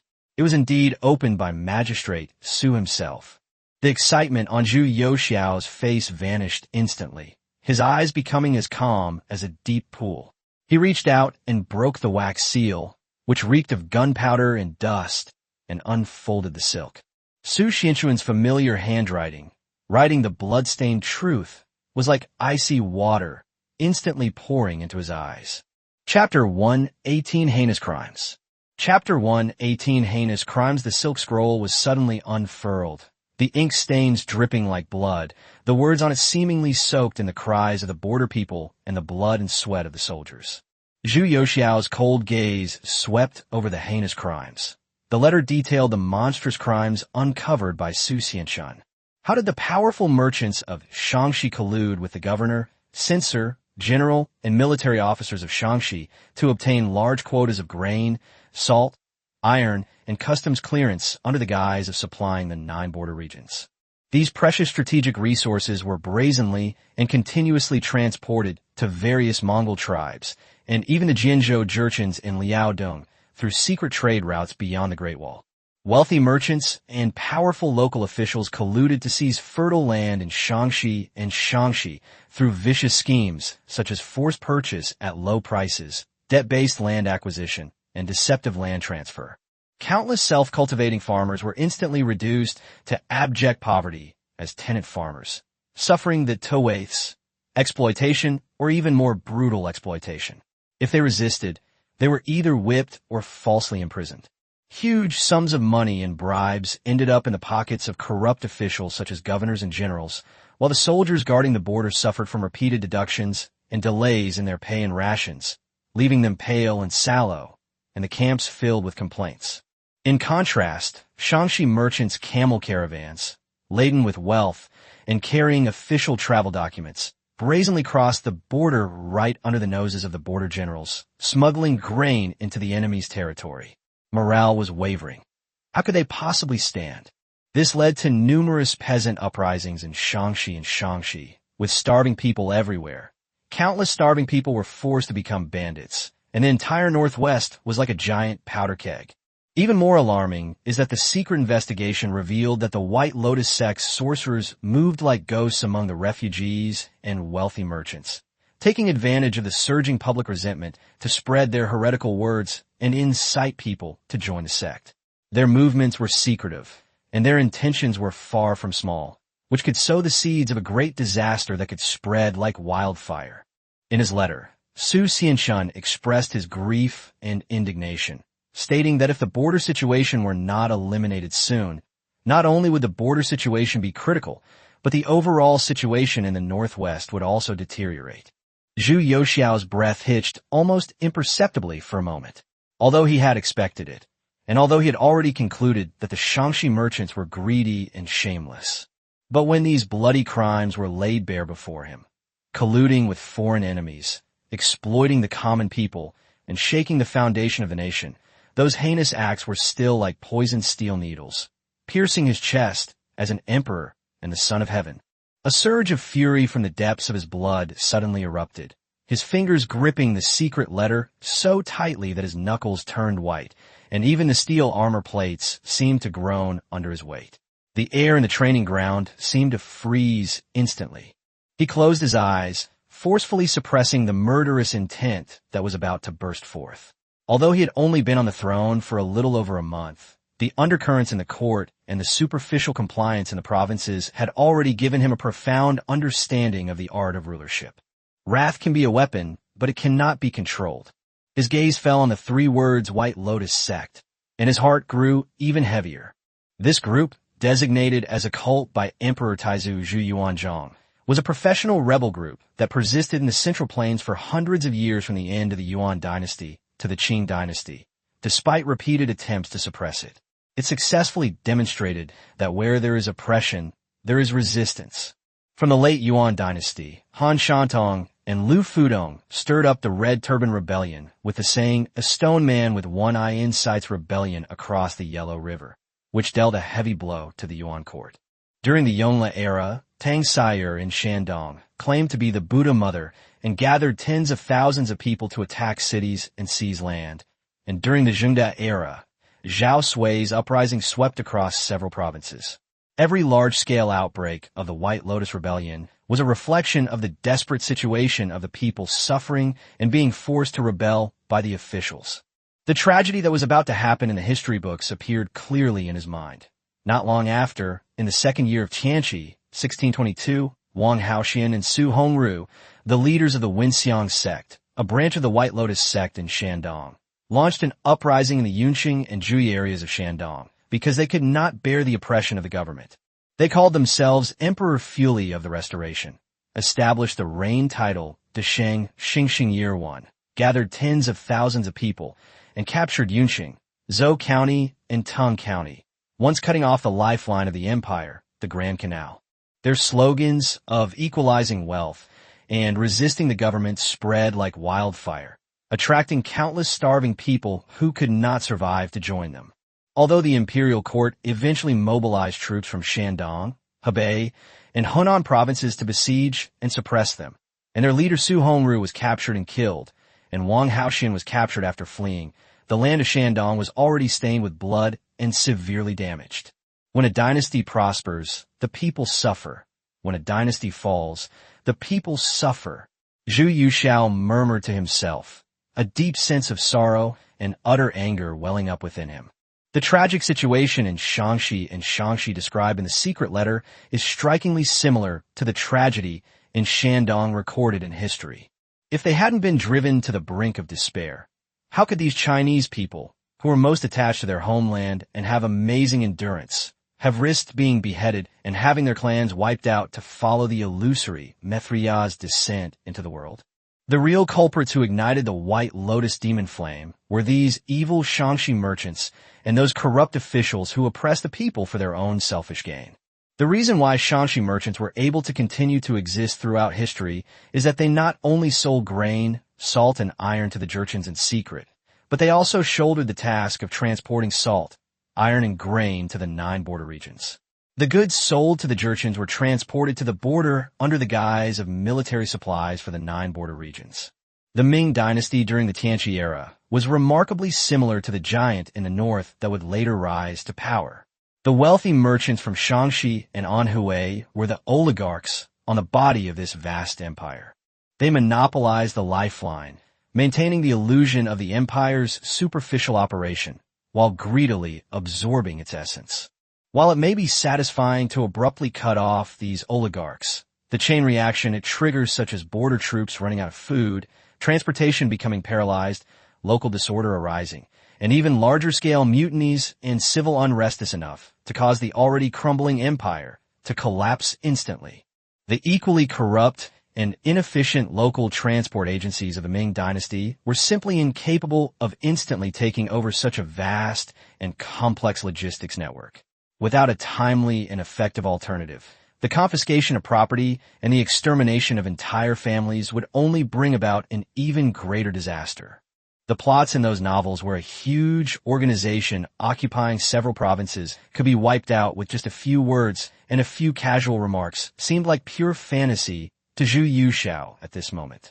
However, all of this was precisely the least of his problems. With a slight thought, the system interface deep within his consciousness clearly appeared. A cold smile curled at the corner of his lips. System, he murmured to himself. Caravan manufacturing cost, 200 taels/caravan. Organizational structure, 1 person, in charge, plus 3 accountants, accounting/money management/trading, plus 20 caravan members. Introduction, trade connects the world, and profits gather from all directions. Merchants can operate businesses such as inns, restaurants, pawnshops, and warehouses, or form caravans to travel the world, opening up new sources of wealth and increasing income for the host. The caravans that can be recruited in the system are the sharpest blade in his hand. As long as he takes down the Shangxi merchants with swift and decisive action and confiscates their tens of millions of yuan in assets, he can use this blood money as capital to recruit a large number of loyal and efficient caravans and managers through the system. With the help of officials in the Hamlin Academy who are well-versed in economics to make overall plans, it is entirely possible to make use of the existing business channels and networks of Shangxi merchants to achieve seamless connection of military supplies for the 9 border regions in the shortest possible time, and establish a huge source of wealth of their own. Moreover, what Zhu Yuxiao valued even more was not only the gold and silver shops of Shangxi merchants that had been entrenched in the border region for decades, but also the incredibly detailed map of the grasslands that had been measured by countless camel bells and horse hooves. Chapter 119, General Zhu Shou. Chapter 119, General Zhu Shou, as a person from a later era, deeply understood the importance of the grassland topographical maps held by the Shangxi merchants. Those maps marking water sources, tribal territories, and hidden paths, and those experienced guides familiar with every smuggling route, are the key to his future northward campaign, sweeping away the Mongols and the later Jin, and completely resolving the border troubles. Why did Li Shimin's campaign to conquer the western regions go so smoothly? It was because Master Xuanzang's journey to the west opened up a complete map for him. Why did Emperor Yongle, Zhu Di, launch several northern expeditions, only to return empty-handed on the grasslands with his army? Because the preliminary preparations were insufficient, they couldn't find the other party's location at all. Just imagine how much convenience these Shangxi merchants could bring to their future conquest of the Mongols, including the maps of the various Mongol tribes and even more distant regions of the western regions. Thoughts flashed through his mind like lightning. The anger on Zhu Yuxiao's face had vanished, leaving only a chilling, icy calm. He held out the secret letter in his hand to Fang Zhenghua, who stood solemnly beside him like a javelin. Take a look. Fang Zhenghua was taken aback, but without hesitation, he took a step back, bowed deeply, and his posture was as respectful as a rock. Your Majesty, please forgive me. This is top-secret military intelligence concerning the very foundation of the nation. I am of low rank and insignificant position, and I would never dare to overstep my bounds." The voice was deep and resolute, revealing the discipline and self-respect ingrained in the bones of those within the inner court. A hint of admiration flashed in Zhu Youxiao's eyes. History had indeed not misjudged this man. The loyalty and integrity of Fang Zhenghua, who later led his remaining troops in street fighting with blades when Baoding fell and ultimately died a heroic death, were now clearly evident. In comparison, the so-called integrity of those literati who complained about the water being too cold or the scalp itching is simply chilling. I say you can see it. Zhu Youxiao's voice was calm and even, yet carried an undeniable authority. "This is an imperial decree. I have an important task, and no one else can fulfill it but you. This servant obeys the decree." Fang Zhenghua then raised both hands and respectfully accepted the scroll of secret letter, reading it intently. As his gaze moved downwards, the usual respectful and solemn expression on his face was gradually replaced by shock and uncontrollable anger. He was furious when he saw how the Shangxi merchants had aided the enemy and betrayed the country, and how they had forced the people to resort to cannibalism. This usually calm and collected imperial guard, who never showed his emotions, suddenly had bloodshot eyes, bulging veins on his forehead, and a surge of pent-up anger rising to his head. He blurted out a fierce curse. "He deserves to die. These unscrupulous merchants have ruined the country and lost all conscience. Such parasites should have their entire families executed." Before he could finish speaking, he suddenly snapped out of his daze, realizing his loss of decorum before the emperor. He immediately knelt down with a thud and kowtowed heavily, saying, "This servant deserves to die. This servant deserves to die 10,000 times. I have acted improperly before the emperor, and my roar has startled his majesty. I deserve to die 10,000 times." Zhu Youxiao remained expressionless, his gaze still coldly fixed on the northwest sky, as if piercing through layers of palaces to see that land filled with lamentations and the giant vermin that roamed within it. "Get up." Zhu Youxiao's voice remained calm, but it was filled with a chilling, killing intent. "Well said. It's time to wash the sky of the Ming dynasty with blood." He suddenly turned around, and the heavy mountain armor leaves collided, producing a sharp and clanging sound. An invisible, chilling aura that could make all beasts flee spread out. "Square type." "Yes, sir." Fang Zhenghua responded immediately, his voice carrying a barely perceptible tremor and a resolute tone. "Seal this secret report immediately. Issue my oral decree. Grand Secretary Fang Congzhe, Grand Secretaries Li Banghua and Zhou Jiamo, Minister of War Sun Qingzong, Minister of Revenue Bai Ziyan, Minister of Justice Wang Kazwan, and Left Censor-in-Chief Wang Mingxian are to have an audience with me at the West Warm Pavilion of the Qianxing Palace immediately. There shall be no delay. Tell them the sky over Shangxi is about to fall. I await their explanation." "Yes, Your Majesty." Fang Zhenghua presented the secret report with both hands, bowed, and retreated swiftly, his figure disappearing into the depths of the palace road leading to the inner cabinet. He knew that what followed was just the beginning of the real storm. Inside the West Warm Pavilion, the scent of sandalwood still lingered in the air, trying to soothe people's hearts, but it could not dispel the suffocating atmosphere of solemnity and gravity that suddenly filled the air. Grand Secretary Fang Congzhe, Cabinet Ministers Li Banghua and Zhou Jiamo, Minister of Justice Wang Kezan, and Left Censor-in-Chief Wang Mingxian, several pillars of the court, stood solemnly below the steps, bowing their heads in respect. They tried their best to maintain their usual composure, but the rapid exchange of glances between them revealed an undisguised surprise and unease. The eunuch's thunderous words, "The sky over Shangxi is about to collapse," and the urgent tone of His Majesty summons you at the Xiuyuan military training ground, cast a thick shadow over their hearts. They frantically searched their minds for recent reports from Shangxi regarding refugees, bandits, and border conflicts. There seemed to be no earth-shattering event that could alarm the emperor and enrage him so fiercely. The brocade curtain in the warm chamber was lifted silently. The moment that figure stepped into the warm pavilion, The pupils of all the high-ranking officials involuntarily contracted sharply. His Majesty the Emperor was not dressed in his usual dragon robes, but in a set of imperial mountain-patterned heavy armor with a chilling gleam. The armor plates, forged from layers of refined steel, shimmered with a cold and majestic light under the soft candlelight of the warm chamber, and the engraved dragon and cloud patterns seemed to roar silently.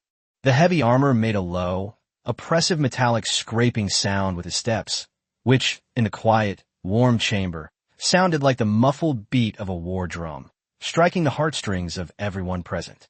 He did not hold a jade tablet in his hand.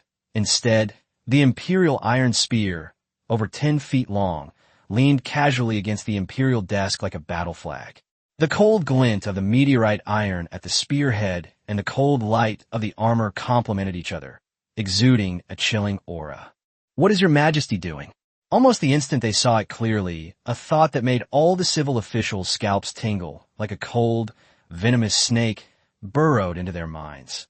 The old days of the Zhengde Emperor. The old chief minister's heart sank suddenly. He had served several emperors and knew all too well the taboo of attending court in military uniform among civil officials.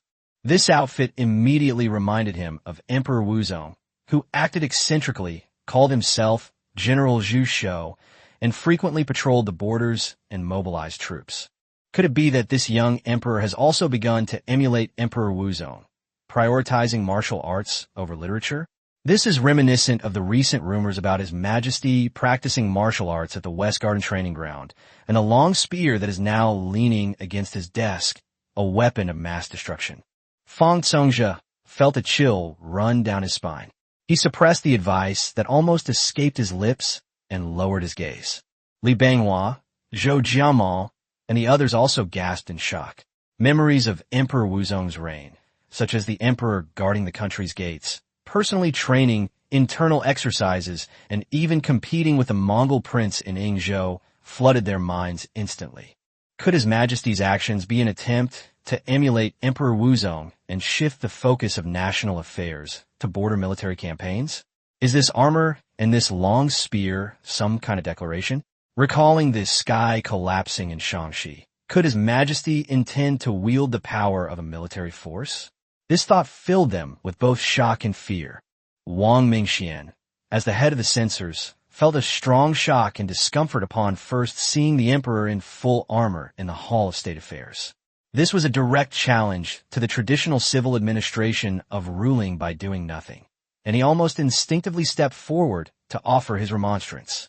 However, when faced with the oppressive and murderous aura emanating from the emperor's cold eyes, and considering the reason for the emperor's summons, he temporarily abandoned all thoughts of offering advice. He could only lower his head for the time being, forcibly suppressing his doubts, his worries about the legacy of Zhengde, and his aversion to force. His mind was churning. Is His Majesty going to follow the example of Emperor Wuzong and use force to intimidate the people? Zhu Yushao did not take a seat. He was still wearing his gleaming, mountain-patterned heavy armor, and his 10-foot-long spear was casually leaning against the imperial desk, like a general who had just returned from the battlefield. The heavy armor emitted a faint scraping sound, particularly jarring in the quiet, warm pavilion. His gaze, sharp as a knife, slowly swept across the faces of each high-ranking official, finally settling on Grand Secretary Fang Congzhe. My lords, the voice was not loud, but as cold as iron. I was shocked to hear the events in Jin today, and my heart is breaking. The embroidered uniform guard has sent a secret report from Shaanxi, which I have already read. This confidential letter may be circulated among you all for a glance, but if there is even the slightest leak, do not blame me. I will show no mercy. Chapter 120 I am guilty. Chapter 120 We are guilty. He gently raised his hand, and Fang Zhenghua, who was standing to the side, expressionlessly picked up the secret box and handed it to the Grand Secretary Fang Congzhe first. Without further explanation, when Fang Congzhe unfolded the secret report, he saw the shocking collusion described between the lines. When the governor, the imperial inspector, the general, and the powerful Shaanxi merchants jointly transported money, grain, and military supplies to their mortal enemy, the Mongols, and even the Jurchens, They turned a blind eye to the riots of the people under their jurisdiction and even fueled the flames. The seasoned minister, who had weathered many storms, let out a barely audible gasp. His wrinkled face suddenly drained of color, and his hands, clutching the silk, trembled violently. A chill ran down his spine and to the top of his head, and he dared not look down any further. For a moment, the warm pavilion was so quiet you could hear a pin drop. The only sounds were the rustling of silk being passed around and the increasingly heavy breathing. Whether genuinely shocked or deliberately feigning it, as the secret report passed through the hands of high-ranking officials. With each person who read it, the color drained from their face until it turned deathly pale. Shock, astonishment, and ultimately coalesced into an indescribable fear and anger. Minister of Justice Wang Kezhan and Right Vice-Censor-in-Chief of the Censorate Wang Mingxian both had eyes filled with anger. Their faces were even more unsightly, and fine beads of cold sweat seeped from their foreheads. This matter is not only treason, but also a loss of control of the entire civil service supervision and administration system at the local level, especially the censorate, whose local inspectors have become the claws of giant parasites, and the local judiciary has become so corrupt. An invisible, suffocating pressure spread with the transmission of the secret report, as if the cold aura of Zhu Youxiao's heavy armor had silently pressed down on everyone's shoulders. My lords, the emperor's voice broke the almost suffocating silence. His voice was unusually calm, yet it seemed to conceal a long-suppressed rage. Each word carried immense force, striking the hearts and minds of everyone present. Tell me, he said, his gaze sharp as lightning, slowly sweeping across the solemn faces of the assembled ministers. These Shaanxi governors, imperial inspectors, and generals, which one of them isn't a high-ranking official of the Ming dynasty, holding the power to control the lives of countless people? Which one of them wasn't a pillar of the state, carefully selected by the imperial court, entrusted with high hopes, and tasked with governing a region and overseeing public opinion? He took a sudden step forward, the sound of his boots striking the gold bricks resonating in their hearts. Look at the good deeds they have done.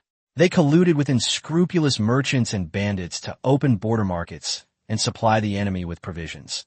They watched as the resentment of the people under their jurisdiction grew into a raging inferno. They seized military farmland, sucked the blood of soldiers, and drained the marrow from the bones of the people, causing thousands of miles of Shaanxi to be filled with starving corpses and cries of agony. Zhu Youxiao's voice suddenly rose, filled with a cold, all-consuming rage.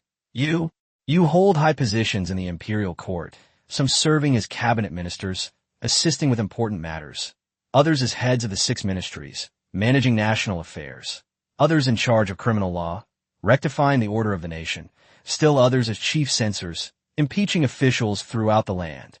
They keep saying they want to rule the people on behalf of the emperor and see everything clearly. Now, who can tell me? His sharp gaze, like a tangible, icy blade, scraped across every face. This monstrous disaster, thousands of miles away, this colossal pest, capable of shaking the very foundations of the nation. How did it, under your observant assistance and supervision, grow silently and escalate? Who has blinded you all? Or is it that? He took a step closer, his tone chilling. The central 6 ministries and the channels of communication of the Ming dynasty have long become the ears of a group of deaf people. Does the bright sun above my head not shine upon the dark demons lurking beneath these magnificent palaces? The emperor's stern shout was like a thunderclap, and the air in the warm pavilion suddenly froze into a heavy block of lead. The invisible pressure and killing intent that swept across the entire scene in that instant were felt by all the important officials. They all straightened their backs, lowered their heads, and unconsciously held their breath. The emperor's actions today are by no means limited to Shaanxi. Dressed in military attire, he used his power to intimidate others. His spearhead aimed directly at the entire management and supervision system of civil officials in the court. This is undoubtedly the heaviest blow to the reputation of these self-proclaimed virtuous ministers. Their long-held ideal of the emperor ruling by doing nothing, with virtuous ministers assisting in governing the country, appears so pale and powerless in the face of this bloody and horrific case in Shaanxi. As a high-ranking official in the central government, how could he be completely unaware of such shocking corruption and collusion with the enemy? Or even if he had heard rumors but failed to investigate thoroughly.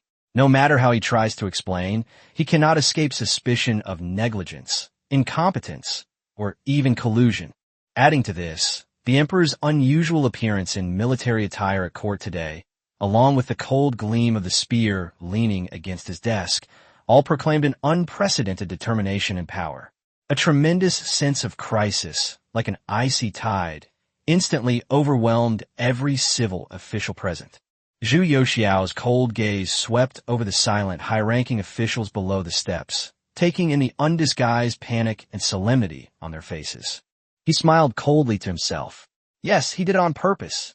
The massive case in Shaanxi was the sharpest knife in his hand. He wanted to use this heinous crime to swiftly and decisively suppress the arrogance of the Ming Dynasty civil officials who considered themselves upright and controlled the government. Let them understand that this world ultimately belongs to the emperor, and this power must be firmly held in the emperor's hands. At the same time, this also paved the way for him to later reuse those loyal, efficient, and unfettered talented people in the Hanlin Academy who were not bound by old interests. He wanted the world to see that it was he, the emperor, who, with his discerning eye, recognized talent and promoted capable individuals to turn the tide when his ministers were helpless and the order was broken. Isn't this the timeless tale of a wise man hidden in obscurity, promoted by an enlightened ruler, with the ruler and his ministers working together to support the nation? The deathly silence lasted for several breaths, as long as an eternity. Finally, Grand Secretary Fang Songjia took a deep breath, as if using all his strength, and shakily stepped forward, knelt down on the ground, his voice hoarse and heavy. This old minister deserves to die. As the Grand Secretary, in charge of Yin and Yang and advising on important matters, I have allowed the corrupt official in Shaanxi to grow so powerful, bringing disaster to the country and the people and shaking the foundation of the nation. This old minister has failed the emperor's grace and the world. I beg your majesty to punish me severely. He kowtowed deeply, his white head hitting the gold bricks heavily. Immediately afterwards, all the important officials present, including Grand Secretaries Li Banghua and Zhou Jiama, Minister of Justice Huang Kezhen, and Left Censor-in-Chief Wang Mingxian, stepped forward as if pulled by invisible ropes and knelt down in unison. I am guilty. We were negligent. We are incompetent and have failed your majesty and the people. I beg your majesty to punish him. Inside the warm pavilion, only the sounds of apologies echoed. Huang Kezhen's voice was filled with suppressed anger, while Wang Mingxuan's expression was solemn, his body trembling slightly as he kowtowed. They knew that any explanation at this moment would be futile. The emperor, using the Shaanxi case as a pretext, directly accused the central government of dereliction of duty. They could not shake off the label of oversight failure or even incompetence. Chapter 121 Arrangements before the confiscation. Chapter 121 Arrangements before confiscating the house. Zhu Youxiao looked at the kneeling officials below him, his eyes still cold, but the deliberate pressure he had created in his heart had quietly dissipated a bit. What he wanted was this effect: to intimidate, to make them confess, and to strip them of their sense of moral superiority. However, after a beating, a sweet treat is also needed. The way to manage subordinates lies in a combination of kindness and severity.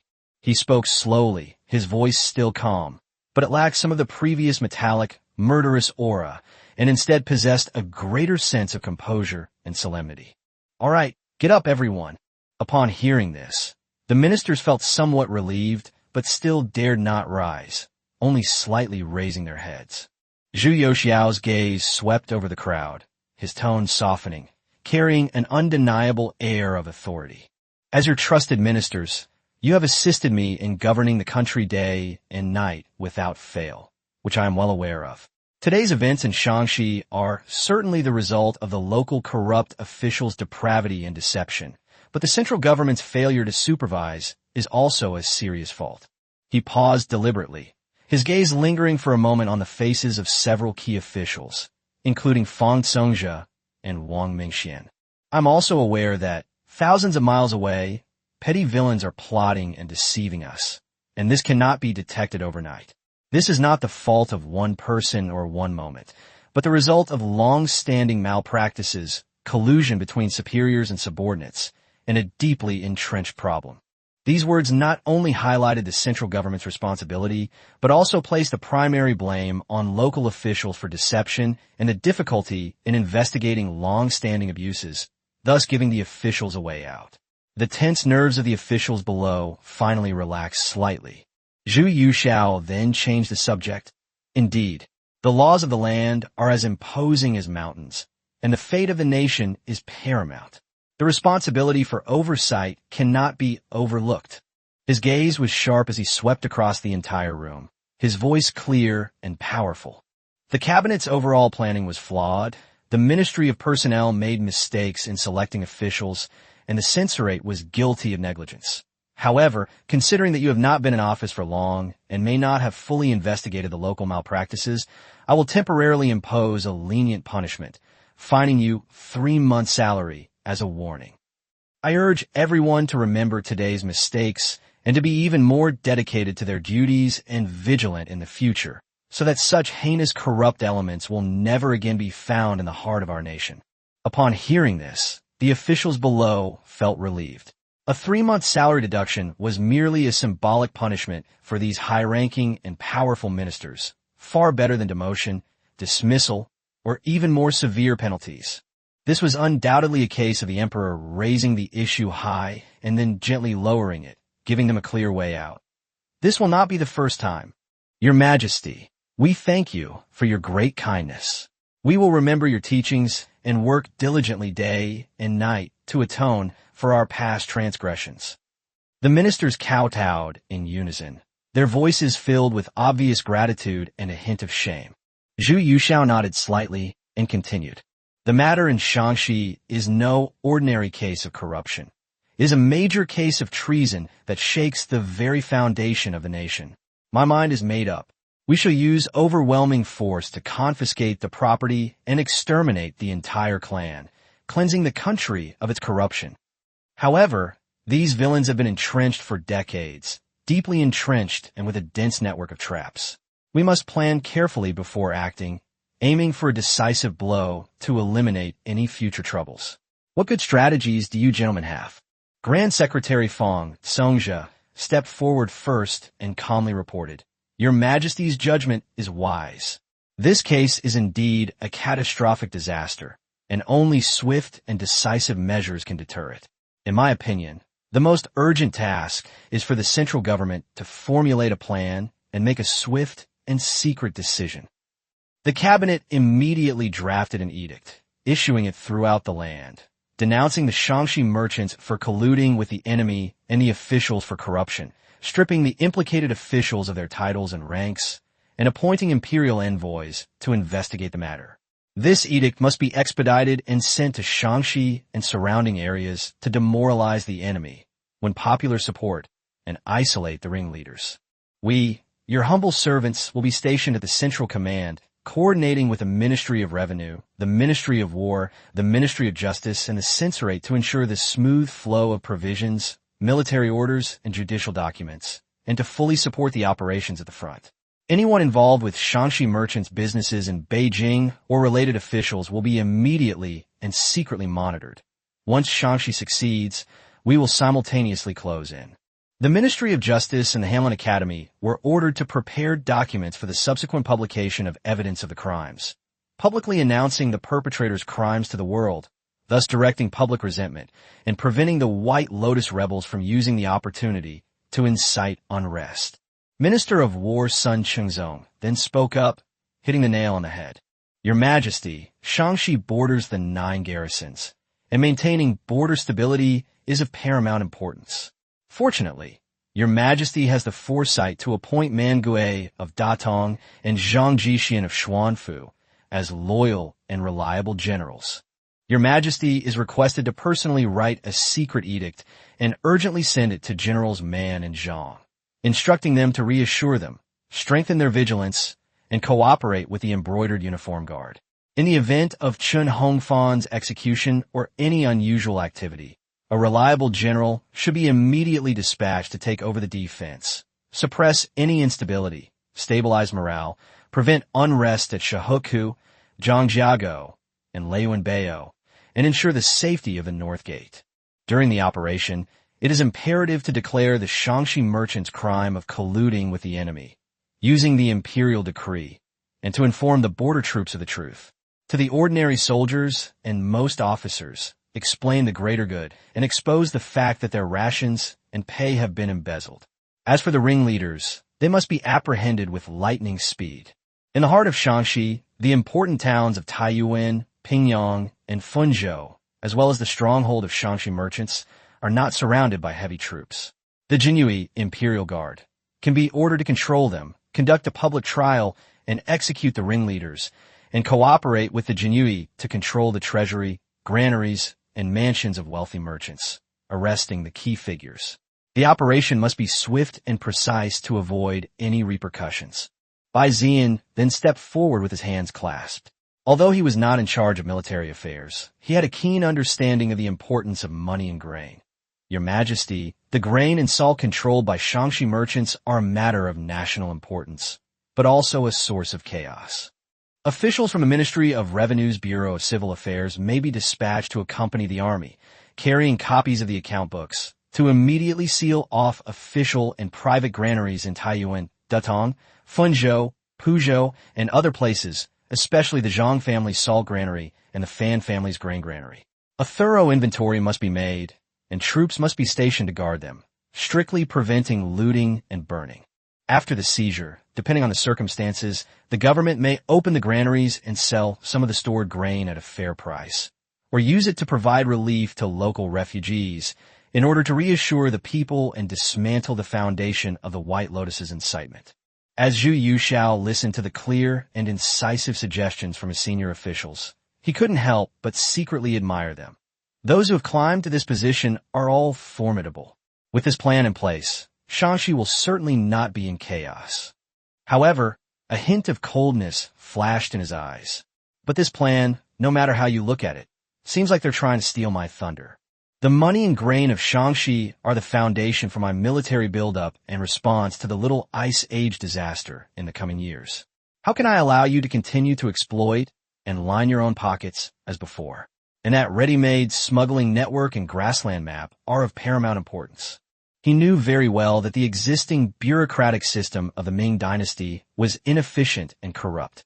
If such an arrangement were made, although there would be temporary stability, it would be no exaggeration to say that within 20 years, there would be refugees everywhere. His gaze swept over the crowd, his tone resolute. The governor of Shaanxi, Wu Randu, the imperial censor, General Zhang Yingchang, the deputy general Wang Wuliang, the military commander of Shahu Pass, Qin Hongfan, and the core members of many families involved in the Shaanxi merchant smuggling case shall be immediately arrested and brought to justice. Their family property, granaries, and account books shall all be seized. As for the selection of the imperial envoy, he paused slightly, his gaze turning to Wang Mingxian, the left censor-in-chief of the censorate, who was standing to the side. Minister Wang, since the censorate has failed in its duty of oversight, it should atone for its mistakes by performing meritorious service. This case concerns the foundation of a nation, and it is in dire need of an upright and capable minister to wield the imperial sword, take charge of the matter, and set the record straight. I hereby appoint you, my dear minister, as imperial commissioner to oversee the investigation in Shaanxi. He abruptly changed the subject, his gaze sharp as a hawk's, staring directly at Wang Mingxian. This case is of great importance, and the situation is extremely dangerous, unlike ordinary disciplinary impeachments. Your important task is holding the imperial insignia. He commands respect and demonstrates imperial authority. As the left censor-in-chief of the censorate and holding the title of imperial commissioner, he represents the laws of the court, deterring local scoundrels, appeasing public opinion, and quelling public grievances. He timely proclaims the court's determination to eliminate traitors, pacifies the local population, quells public resentment, and dispels false rumors. Chapter 122 Reinstatement of the Imperial Attendant System. Chapter 122 Reinstating the Official Appointment System. Zhu Yuxiao nodded slightly, allowing no further objections, and continued to issue the order. Straighten it out. Fang Zheng stepped forward. This servant is here. You are hereby appointed as the Imperial Commissioner and Assistant Minister, leading a team of elite personnel from the Eastern Depot to accompany the Imperial Commissioner on this journey to investigate the eunuch offices guarding Shangxi and Xuanda. Anyone involved in the case must be arrested immediately. Your duties include apprehending major criminals, searching for secret evidence, seizing properties, recovering embezzled funds, and confiscating residences, among other confidential matters. Bearing my imperial edict, go to Nanhai and order General Chang Xiaojie of the Longxiang Army to lead 2,000 infantry and 1,000 elite cavalry. Each soldier shall ride 2 horses, be armored and armed, to escort the imperial envoy and the investigators and clear the area. His gaze was like an icy blade. Anyone who carries weapons and gathers a crowd to obstruct the handling of cases, attacks the imperial envoy's procession, incites soldiers to mutiny, or attempts to seize prisoners or destroy evidence, whether military, civilian, or gentry, shall be killed on the spot without prior approval. If any government office openly resists the law, they shall be arrested as well. Upon hearing this menacing order, Wang Mingxian understood perfectly that the emperor was pushing him, the head of the censorate, to the forefront, using his position as the leader of the upright officials to silence public opinion. The ones who actually carried out the swift arrests, bloody suppressions, and the confiscation of property and extermination of families were the imperial guards and eunuchs whom the emperor absolutely trusted. His position as imperial envoy was more of a symbol of upholding justice and maintaining balance. Furthermore, Zhu Yuxiao's voice turned cold. Issue an imperial decree to Su Xianshan, ordering him to mobilize all the forces of the embroidered uniform guard to ensure that, during the operation, he fully grasps the secret channels, detailed maps, and key guides of the Shangxi merchants involved in the case who travel to and from the grasslands and smuggle military supplies. This is a top-secret document concerning the court's future strategies. It cannot be lost. If it is leaked, he glanced at Fang Zhenghua and Wang Mingxian. The 3 of you will be held accountable. Your subject and servant understand. We will do our utmost, even at the cost of our lives. Wang Mingxian and Fang Zhenghua responded in unison, both feeling a chill run down their spines. Zhu Yuxiao finally looked at Zhang Tianzong, the deputy commander of the embroidered uniform guard who had been waiting with a composed demeanor, and said in a resolute voice, Zhang Tianzong, your subordinate is here. Zhang Tianzong knelt down with a thud, his armor clanging. I hereby appoint you to oversee the capital and to command the arrests in the capital region and Tianjin. Zhu Yuxiao's gaze was sharp as lightning. We have complete control over the Shangxi merchants' businesses, warehouses, banks, and secret agents in Beijing, as well as their connections in Tianjin's docks, warehouses, and maritime smuggling operations. Closely monitor all key figures, managers, and accountants of Shangxi merchants in Beijing, as well as their associates in Tianjin, ship owners, and captains. Seize all the shops, warehouses, banks, and secret residences of Shangxi merchants in Beijing. Seize all their docks, warehouses, and smuggling vessels in Tianjin. Confiscate their silver in their banks in Beijing.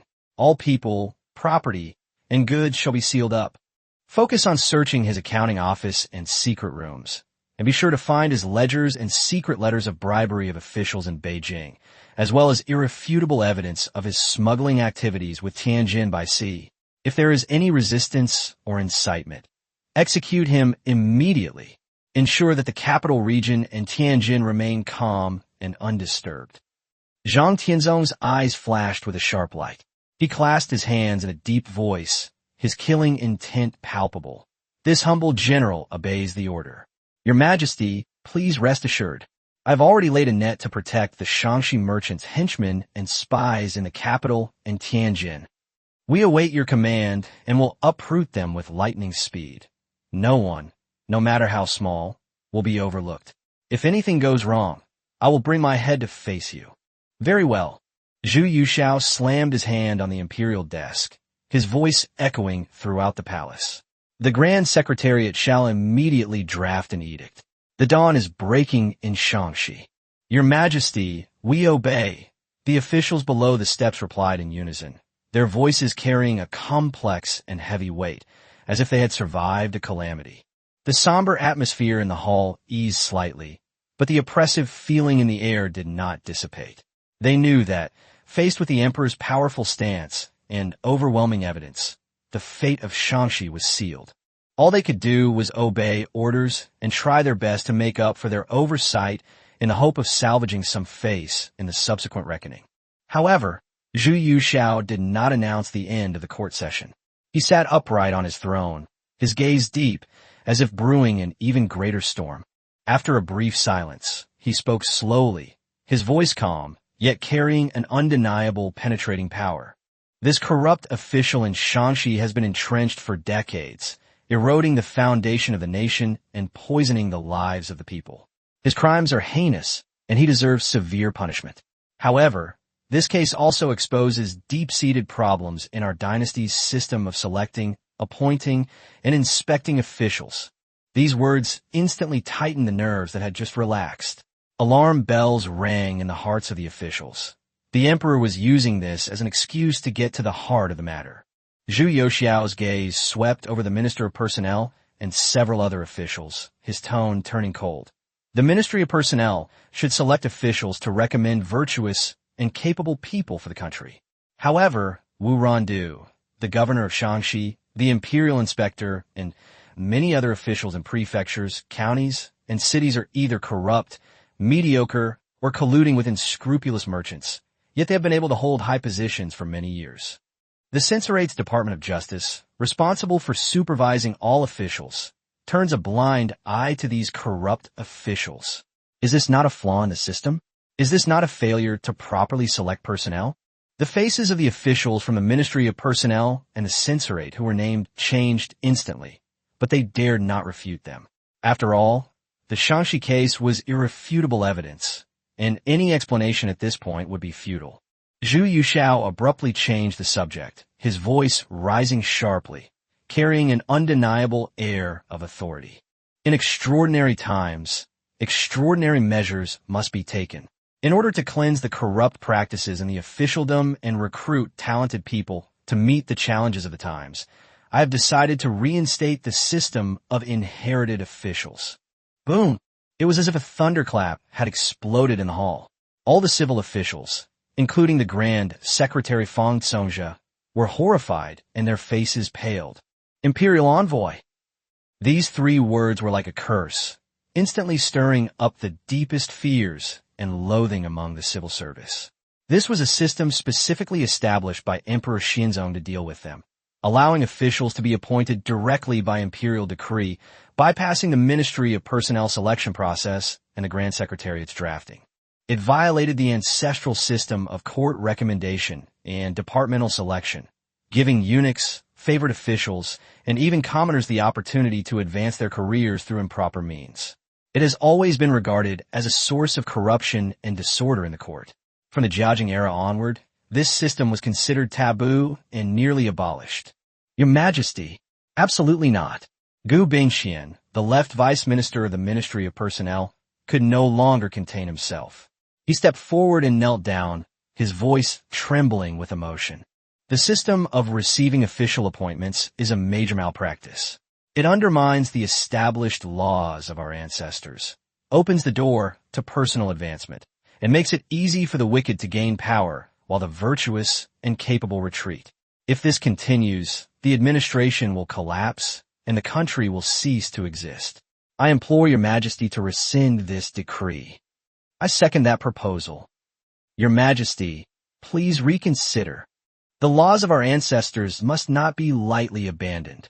Several officials followed Gu Bingxian, kneeling down one after another, their sorrowful and indignant remonstrations echoing throughout the hall. This was no longer an ordinary political dispute. It had touched upon their core interests, the very foundation of their livelihoods. 10 years of diligent study, a lifetime of hard work, finally achieving the highest honors in the imperial examinations, the ups and downs of officialdom leading to this position. Why should those favored officials who rise to power solely based on the emperor's personal whims, or even through the recommendation of eunuchs, be able to stand on equal footing with officials from proper backgrounds, or even rival them? Chapter 1:23 You dare to talk to me about governance. Chapter 1:23 You dare to talk to me about government? Grand Secretary Fong Tsongja stood below the steps, his heart filled with mixed feelings, a bitter taste churning within him, mixed with an indescribable sense of desolation and powerlessness. He had served under Emperors Shenzong and Guangzong, navigating the ups and downs of officialdom for decades, experiencing countless storms, and was now old and gray. He thought that he had survived the harrowing red pill case and was able to maintain his position as Grand Secretary. Once the new emperor's power base was more stable, he could retire gracefully and achieve a peaceful end as a veteran of 3 reigns, returning home in glory, leaving behind a reputation for prudence and maturity in history. However, the methods and desire for control of this young emperor far exceeded expectations. Taking advantage of the Shaanxi mega case, the emperor brazenly extended his hand to the power of appointing civil officials, which is the lifeline of civil service. Restarting the Chuan Fengwen system is tantamount to shaking the foundation of civil service. Looking at the imposing young figure on the steps, and then at his terrified colleagues in the hall, Fong Tsongja felt a chilling sense of powerlessness permeate his entire body. He was old, his energy and vigor worn away. Faced with a monarch who wielded absolute power, a man of iron will, and whose authority stemmed from a bloody incident, what could this chief minister and elder statesman possibly do? To resist Hedon? The emperor holds irrefutable evidence and is invincible. To resist would be tantamount to suicide. To submit? That would mean personally destroying the century-old system of selecting civil servants and becoming a sinner for all time. To advance is worrisome. To retreat is worrisome. There is no greater dilemma than this. His aging official career was no match for the towering waves unleashed by the young emperor. At this moment, perhaps all he could do was make a futile but necessary struggle in these turbulent waters for the crumbling civil service system. As for the pipe dream of a peaceful return home, he dared not even entertain it anymore. He took a deep breath, stepped forward, bowed, and spoke with unprecedented heaviness and earnestness. Your Majesty's system of appointing officials is indeed flawed. The lessons of Emperor Xianzong's reign are still fresh in our minds. As a result, the administration has become chaotic and the court has been embroiled in disputes. Your Majesty's desire to recruit talented individuals and govern diligently is as clear as the sun and moon. However, the system of court recommendation, departmental selection, and censorate established by our ancestors is the cornerstone for maintaining discipline and selecting true talent. Suddenly restarting the recommendation system may not be a wise move. I earnestly request Your Majesty to find another good method that can both promote outstanding talents and preserve the laws of the court. Zhu Yushao listened expressionlessly, but his eyes grew colder and colder. This was the moment he had been waiting for.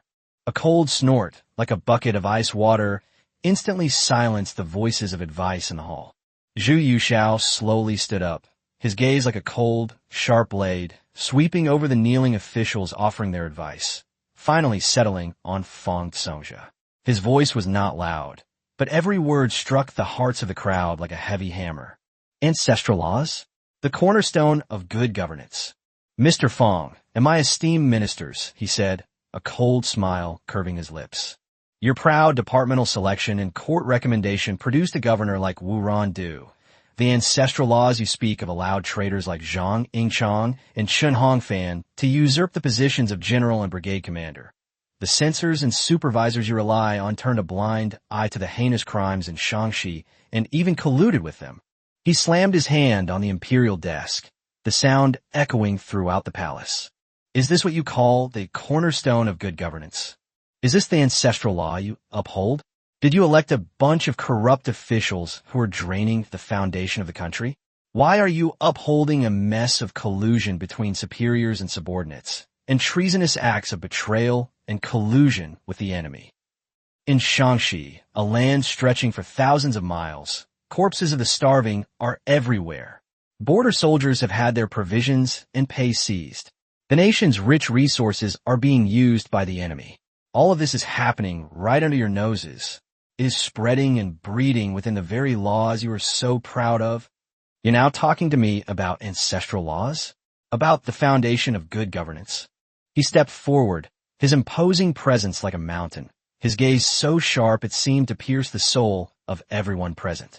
Although the system of selecting virtuous and capable officials and rectifying official corruption in our dynasty has established laws from our ancestors, in times of crisis, extraordinary measures may be needed to supplement it in order to eliminate long-standing problems and cope with the difficulties of the times. The Shaanxi case has proven that the old system is insufficient to cleanse the corruption and select truly capable people who are good for the country and the people. In order to make up for the deficiencies in the current selection and supervision, to broaden the path for talent, and to promote capable people in an exceptional manner, I have made up my mind to restart the Chuanfeng official system. This system will be personally overseen by me, selecting talents who are knowledgeable in practical matters, honest and capable, and devoted to the country, regardless of their background or seniority, using only their abilities. The official positions granted will all be crucial to the national economy, people's livelihood, and military affairs. Their appointments, assessments, and promotions will all be decided by me personally or entrusted to my trusted and important ministers. The Eastern Depot and the Embroidered Uniform Guard will strictly supervise them, and any corrupt or incompetent individuals will be dismissed immediately. There will be absolutely no leniency. His gaze, sharp as lightning, swept across the entire room, carrying an undeniable resolve. I know you're not satisfied. However, with the Shaanxi case as an example, your responsibility for oversight has not been absolved. This is my strategy to reform the bureaucracy and save the crisis, not something to discuss with you. However, the selection of virtuous and capable officials must be based on utmost impartiality. In order to demonstrate fairness and to silence public criticism, I hereby grant the following special permission. The resumes, policy proposals, and evaluations of practical performance of all those appointed to official positions shall be copied and sent to the Ministry of Personnel and the Grand Secretariat. The Cabinet, together with the Ministry of Personnel, may review the candidate's character, abilities, and past experience. If they are deemed unsuitable or lacking in character, they may submit a confidential report to me. I will review it personally and make a final decision. Upon hearing this, the atmosphere in the hall subtly shifted. A barely perceptible look of surprise flashed in the eyes of Feng Songjia and other high-ranking officials. The emperor had actually taken the initiative to suggest that the Ministry of Personnel and the cabinet participate in the review. Zhu Youxiao's voice suddenly turned cold, carrying an undeniable determination. However, this review is merely to fill gaps and make corrections, not to obstruct or hinder progress. The Ministry of Personnel and the Cabinet must complete the review within the specified time frame. The final decision on whether to appoint an official rests with me. If anyone uses the guise of the review to suppress, exclude, shirk responsibility, or delay, thereby jeopardizing the nation's urgent affairs. His gaze, sharp as an ice blade, swept over the Minister of Personnel and Feng Songjia. I will punish them for obstructing the new policies and hindering state affairs, and I will show them no leniency. Your subject obeys the decree. Minister of Personnel, Feng Songjia, hurriedly bowed and replied, his heart filled with mixed emotions. The emperor gave them the title of review, which was less a division of power and more a way to share some of the responsibility of endorsement, while silencing any talk of personal favoritism in the court and among the public. Zhu Youxiao looked at the assembled officials below, each with their own thoughts, and felt a chill in his heart. The time was ripe for a combination of kindness and severity, a warning shot to the tiger. He said no more, and turned away with a flick of his sleeve. The cabinet shall immediately draft an edict to proclaim to the world. For the sake of the nation, I hereby reinstate the system of inherited official appointments and seek out talented individuals. Anyone who aspires to serve the country, regardless of their background, may recommend themselves or be recommended by local officials. Those who pass the examinations, whether personally examined by me or by appointed senior officials, will be granted official positions. Having said that, he looked away without looking at anyone else and strode away. His heavy footsteps echoed in the deathly silent palace, as if announcing the end of an old era and the beginning of a new era dominated by the absolute will of the emperor. The court officials were left speechless with shock and a profound sense of defeat, unable to recover for a long time. Chapter 124 System Officials. Chapter 124 System Official Zhu Yuxiao left the West Warm Pavilion, which was filled with an atmosphere of oppression and confrontation, and walked steadily towards the Honda Hall not far away. The palace doors opened silently, and an atmosphere distinct from the West Warm Pavilion, imbued with new life and absolute obedience, rushed out. Stepping into the magnificent palace, the sight before him made Zhu Yuxiao's gaze freeze. Inside the hall, 120 officials, dressed in brand-new robes, stood in neat rows according to their rank. They were upright and composed, their posture respectful, yet they showed none of the fear or curiosity often associated with newly promoted officials. Instead, they displayed an almost icy focus and a solemn acceptance of orders. This is the core team he meticulously recruited and assigned the title of Imperial Academy through this system, using more than a month's income from the Imperial Household Department. They will carry his own will to cleanse the old evils and reshape the land. Zhu Yuxiao stepped onto the imperial steps, turned around before the throne, flicked his sleeves, and sat down steadily. The cold, mountain-patterned armor leaves gleamed with a chilling luster. My lords, Zhu Yuxiao's voice was not loud, but clearly reached everyone's ears. Today's audience is not a formality. You all bear my hopes and shoulder the future of the Ming dynasty. He paused, his gaze sharp. I know your origins. All that has happened in the past is now history. From this day forward, you are my subjects, officials of my great Ming Empire. I bestow upon you status and power, and entrust you with important responsibilities. I hope you will not fail my expectations, nor waste your learning. Your Majesty, we humbly obey your decree. We are willing to die for your Majesty and be loyal to the Ming dynasty. 120 people responded in unison, their voices so uniform as if spoken by one person, without the slightest hesitation or delay, stirring a deep and heart-stirring echo in the Grand Hall. Zhu Yuxiao nodded slightly, satisfied with this absolute obedience produced by the system. He was truly tired of the constraints and procrastination of the Ming dynasty's civil officials, and the constant threats of suicide in their remonstrances left him speechless. He raised his hand in a gesture of approval, indicating that the 10 highest-ranking officials in the front row should step forward. You 10 are the leaders of all the ministers. Step forward and briefly describe your strengths. Upon hearing the call, 10 officials moved with steady steps and dignified bearing, almost simultaneously stepping forward. They were all dressed in the same dark blue robes, each with a different temperament, but their eyes all shone with the same calmness and focus. Your subject is Gu Zhao. My expertise lies in clarifying laws and regulations, investigating wickedness, and upholding discipline.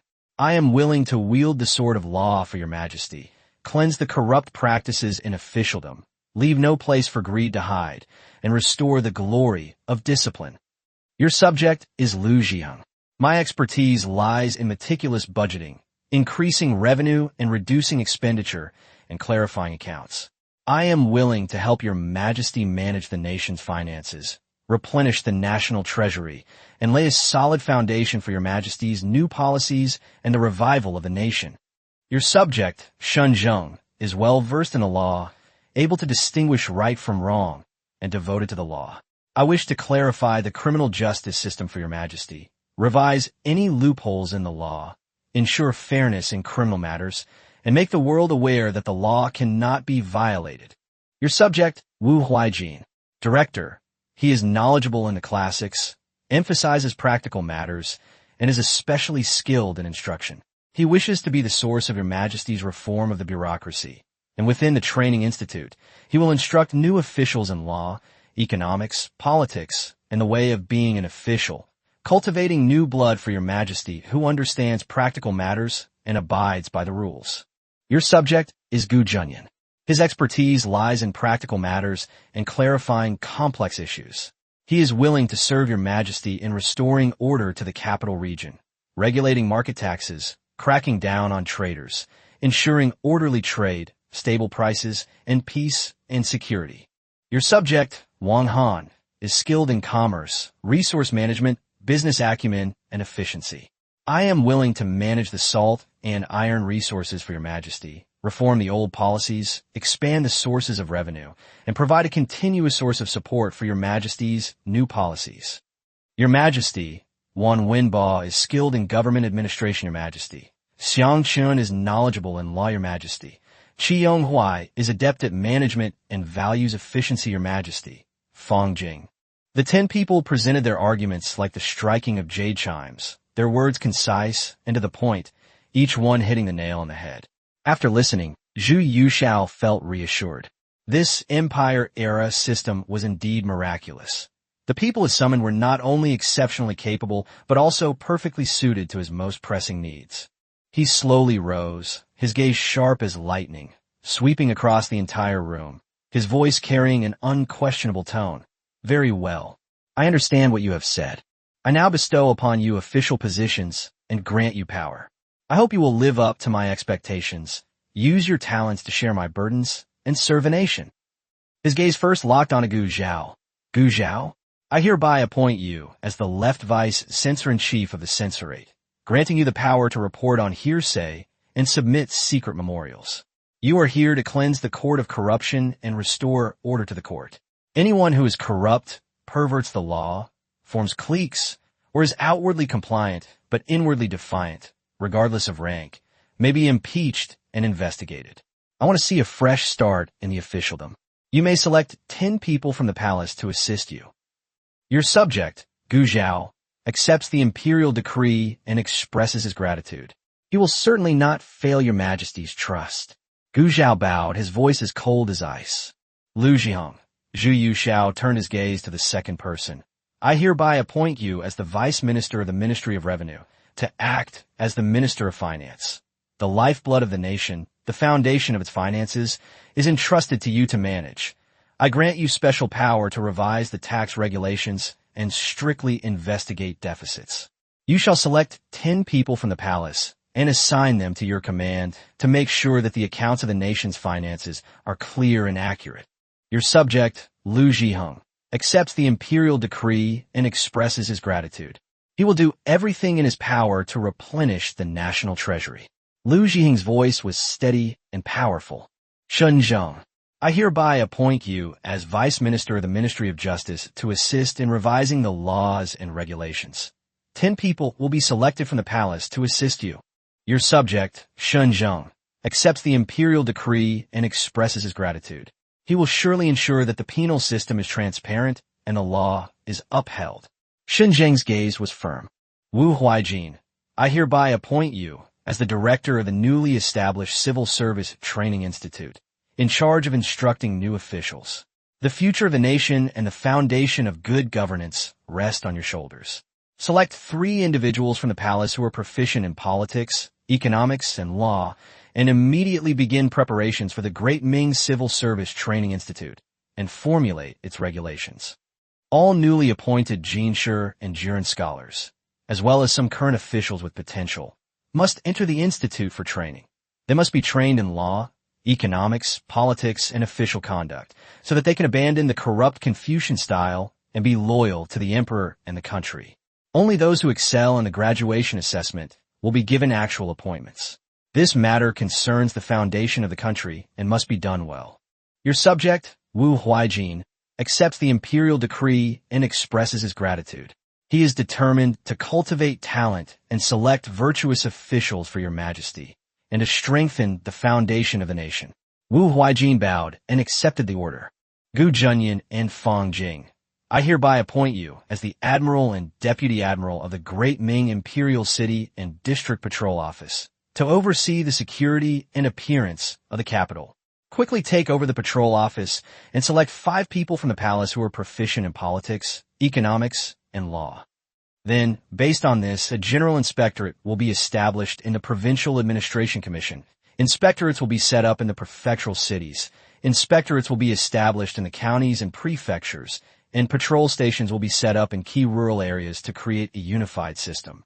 This will maintain the prosperity of the cities and severely crack down on unscrupulous merchants, bullies, hoarders, and those who disrupt public order. I want to see the future of the capital and all the cities of the Ming Dynasty in perfect order. Your subjects, Gu Junyan and Fang Jing, accept the imperial decree and express our gratitude. We will surely bring peace and order to the world and to all industries. Wang Han and Wan Wenba, I hereby appoint you as deputy directors of the Great Ming Salt Bureau to cooperate with Yuan Shizhen in monopolizing the profits from salt and iron. You are authorized to act at your own discretion and select 10 people from the palace who are proficient in politics, economics, and law to serve as supervisors and production supervisors in key areas, respectively, to form salt police to crack down on smuggling and strictly investigate the trafficking of private salt. At the same time, improve the methods of salt production, transportation, and sales to reduce costs and increase the competitiveness of government-made salt. Within 6 months, I want to see plenty of gleaming silver flowing into the national treasury. Your Majesty, we, Wang Han and Wan Wenba, accept the imperial decree and express our gratitude. We will certainly work to increase revenue and reduce expenditure to replenish the imperial treasury. The two men's voices were calm and steady. Qi Yonghuai, Xiang Chun. Zhu Youxiao's gaze swept over the remaining two. You two are hereby appointed as the provincial treasurer of Shaanxi and the provincial surveillance commissioner of Shaanxi, respectively. Shaanxi and Shuntian are the pilot areas for the new policies, and the responsibilities are heavy. After you take office, you must act swiftly and decisively, eliminate long-standing malpractices, and implement my new policies. All the remaining officials will be assigned to you to go to Shaanxi to take up your posts, assist you in clarifying the accounts, rectifying the criminal justice system, and I will gradually transfer more officials to help you make progress. Your Majesty, we accept your decree and express our gratitude. We will certainly live up to your Majesty's expectations. The two replied in unison. Zhu Youxiao's voice suddenly turned stern, like the clang of metal on metal. Remember, your current status and position are all bestowed upon you by me. My will is your mission. Act only according to the laws of the land and the new policies, without worrying about the obstruction of the old faction or powerful figures. I am your greatest support. Those who have rendered meritorious service will be generously rewarded with titles and honors. Submit the list of officials you have selected and their appointments. I will have the Directorate of Ceremonial draft an edict to issue it. As for your residences in the capital, I will have the Imperial Household Department select a group from the confiscated residences of disgraced officials to ensure you have no worries about the future. Zhu Youxiao was certain that as long as he gradually allowed specialists with expertise in different areas to enter the various departments of the censorate, the Ministry of Justice and the Ministry of Revenue to serve as censors, principals, and directors, he could enhance the Ming Dynasty's supervisory power and ensure efficiency and integrity. In particular, the General Administration of Inspection of the city and wards of the capital region, which he established himself, will be a core tool for expanding nationwide, controlling grassroots commercial order, collecting commercial taxes, combating smuggling, and monitoring prices. Furthermore, the Great Ming Salt Industry Bureau, with its highly capable personnel, will be entrusted with the important task of establishing and managing the Great Ming Salt Industry Bureau and its branches in major salt-producing areas, such as Lianghuai, Chonglu, and Hedong, thus enabling him to control the financial lifeline of the Great Ming salt industry. They will be responsible for salt license reform, production scheduling, transportation inspection, and sales control, completely severing the old chain of interest between salt merchants, local tyrants, and corrupt officials. They will then collect all the huge profits from this white gold into their own private treasury to support their future goals of building the Ming Dynasty and conquering the world. However, the system of officials was only a temporary measure, so he set up the Official Administration Training Institute to promote and train local officials. After all, if all officials were replaced by system officials, the country would be peaceful and prosperous, But would that still be the Ming dynasty? Zhu Yuxiao walked slowly to the throne, but did not sit down. Instead, he looked down at the power that was entirely his own. The hall was so quiet you could hear a pin drop, with only the faint crackling of the flickering candlelight. Chapter 125, The Spirited Shangxi Merchants. Chapter 125, The Spirited Shangxi Merchants. On October 21st, as soon as the imperial conference in the West Warm Pavilion, filled with pressure and decisiveness, ended, the central machinery of the Ming Empire, driven by the will of Emperor Zhu Yuxiao, began to operate at an unprecedented speed. To prevent any possible leaks, Emperor Zhu Yuxiao displayed unprecedented ruthlessness and decisiveness. All ministers who participated in the West Warm Pavilion meeting were invited to the Wenhua Hall to oversee the central government, coordinating the Ministry of Revenue, the Ministry of War, the Ministry of Justice, and the Censorate to ensure the smooth flow of provisions, military orders, and legal documents, and to fully support the frontline operations. The Wenhua Hall was heavily guarded by elite imperial guards. Officials inside the hall were required to be accompanied by at least 2 fully armed imperial guards to use the restroom or dine. Any attempt to pass messages would be considered treason. The cabinet office was brightly lit, but the final drafting, copying, and sealing of all core instructions were done by low-ranking secretaries temporarily transferred with simple backgrounds, or even eunuchs from the Inner Secretariat who were unaware of the current situation. The entire imperial central government operated at high speed in a strange and oppressive silence. At the same time, the real killer move has already shot towards Shangxi like an arrow released from a bow. Just an hour after the meeting ended, several squads of special imperial guards, carrying secret boxes with urgent messages, dressed in ordinary post station uniforms but with eyes as sharp as eagles, quietly left the capital through Xuanwu Gate and Donghua Gate. They carried an imperial edict and secret order for Su Xianchun, stamped with the emperor's jade seal and sealed with sealing wax. 1 man and 3 horses traveled day and night, heading straight for Taiyuan Prefecture in Shangxi. Almost simultaneously with the embroidered uniform guard messenger, a team of over 40 system civil officials dressed in plain clothes and with capable expressions, under the escort of a small number of embroidered uniform guard plainclothes officers, also quietly left the capital. They carried imperial edicts directly appointing them and blank appointment documents issued by the Ministry of Personnel, their target being the Shangxi Provincial Governor's Office, the Provincial Administration Commission, the Provincial Surveillance Commission, and key prefectural offices such as Taiyuan, Pingyang, and Fenzhou. Their mission was to identify themselves, seize the official seals, stabilize the situation, and ensure the administrative machinery did not collapse the moment the imperial edict arrived and the local officials were arrested, in order to coordinate with the subsequent actions of the embroidered uniform guard.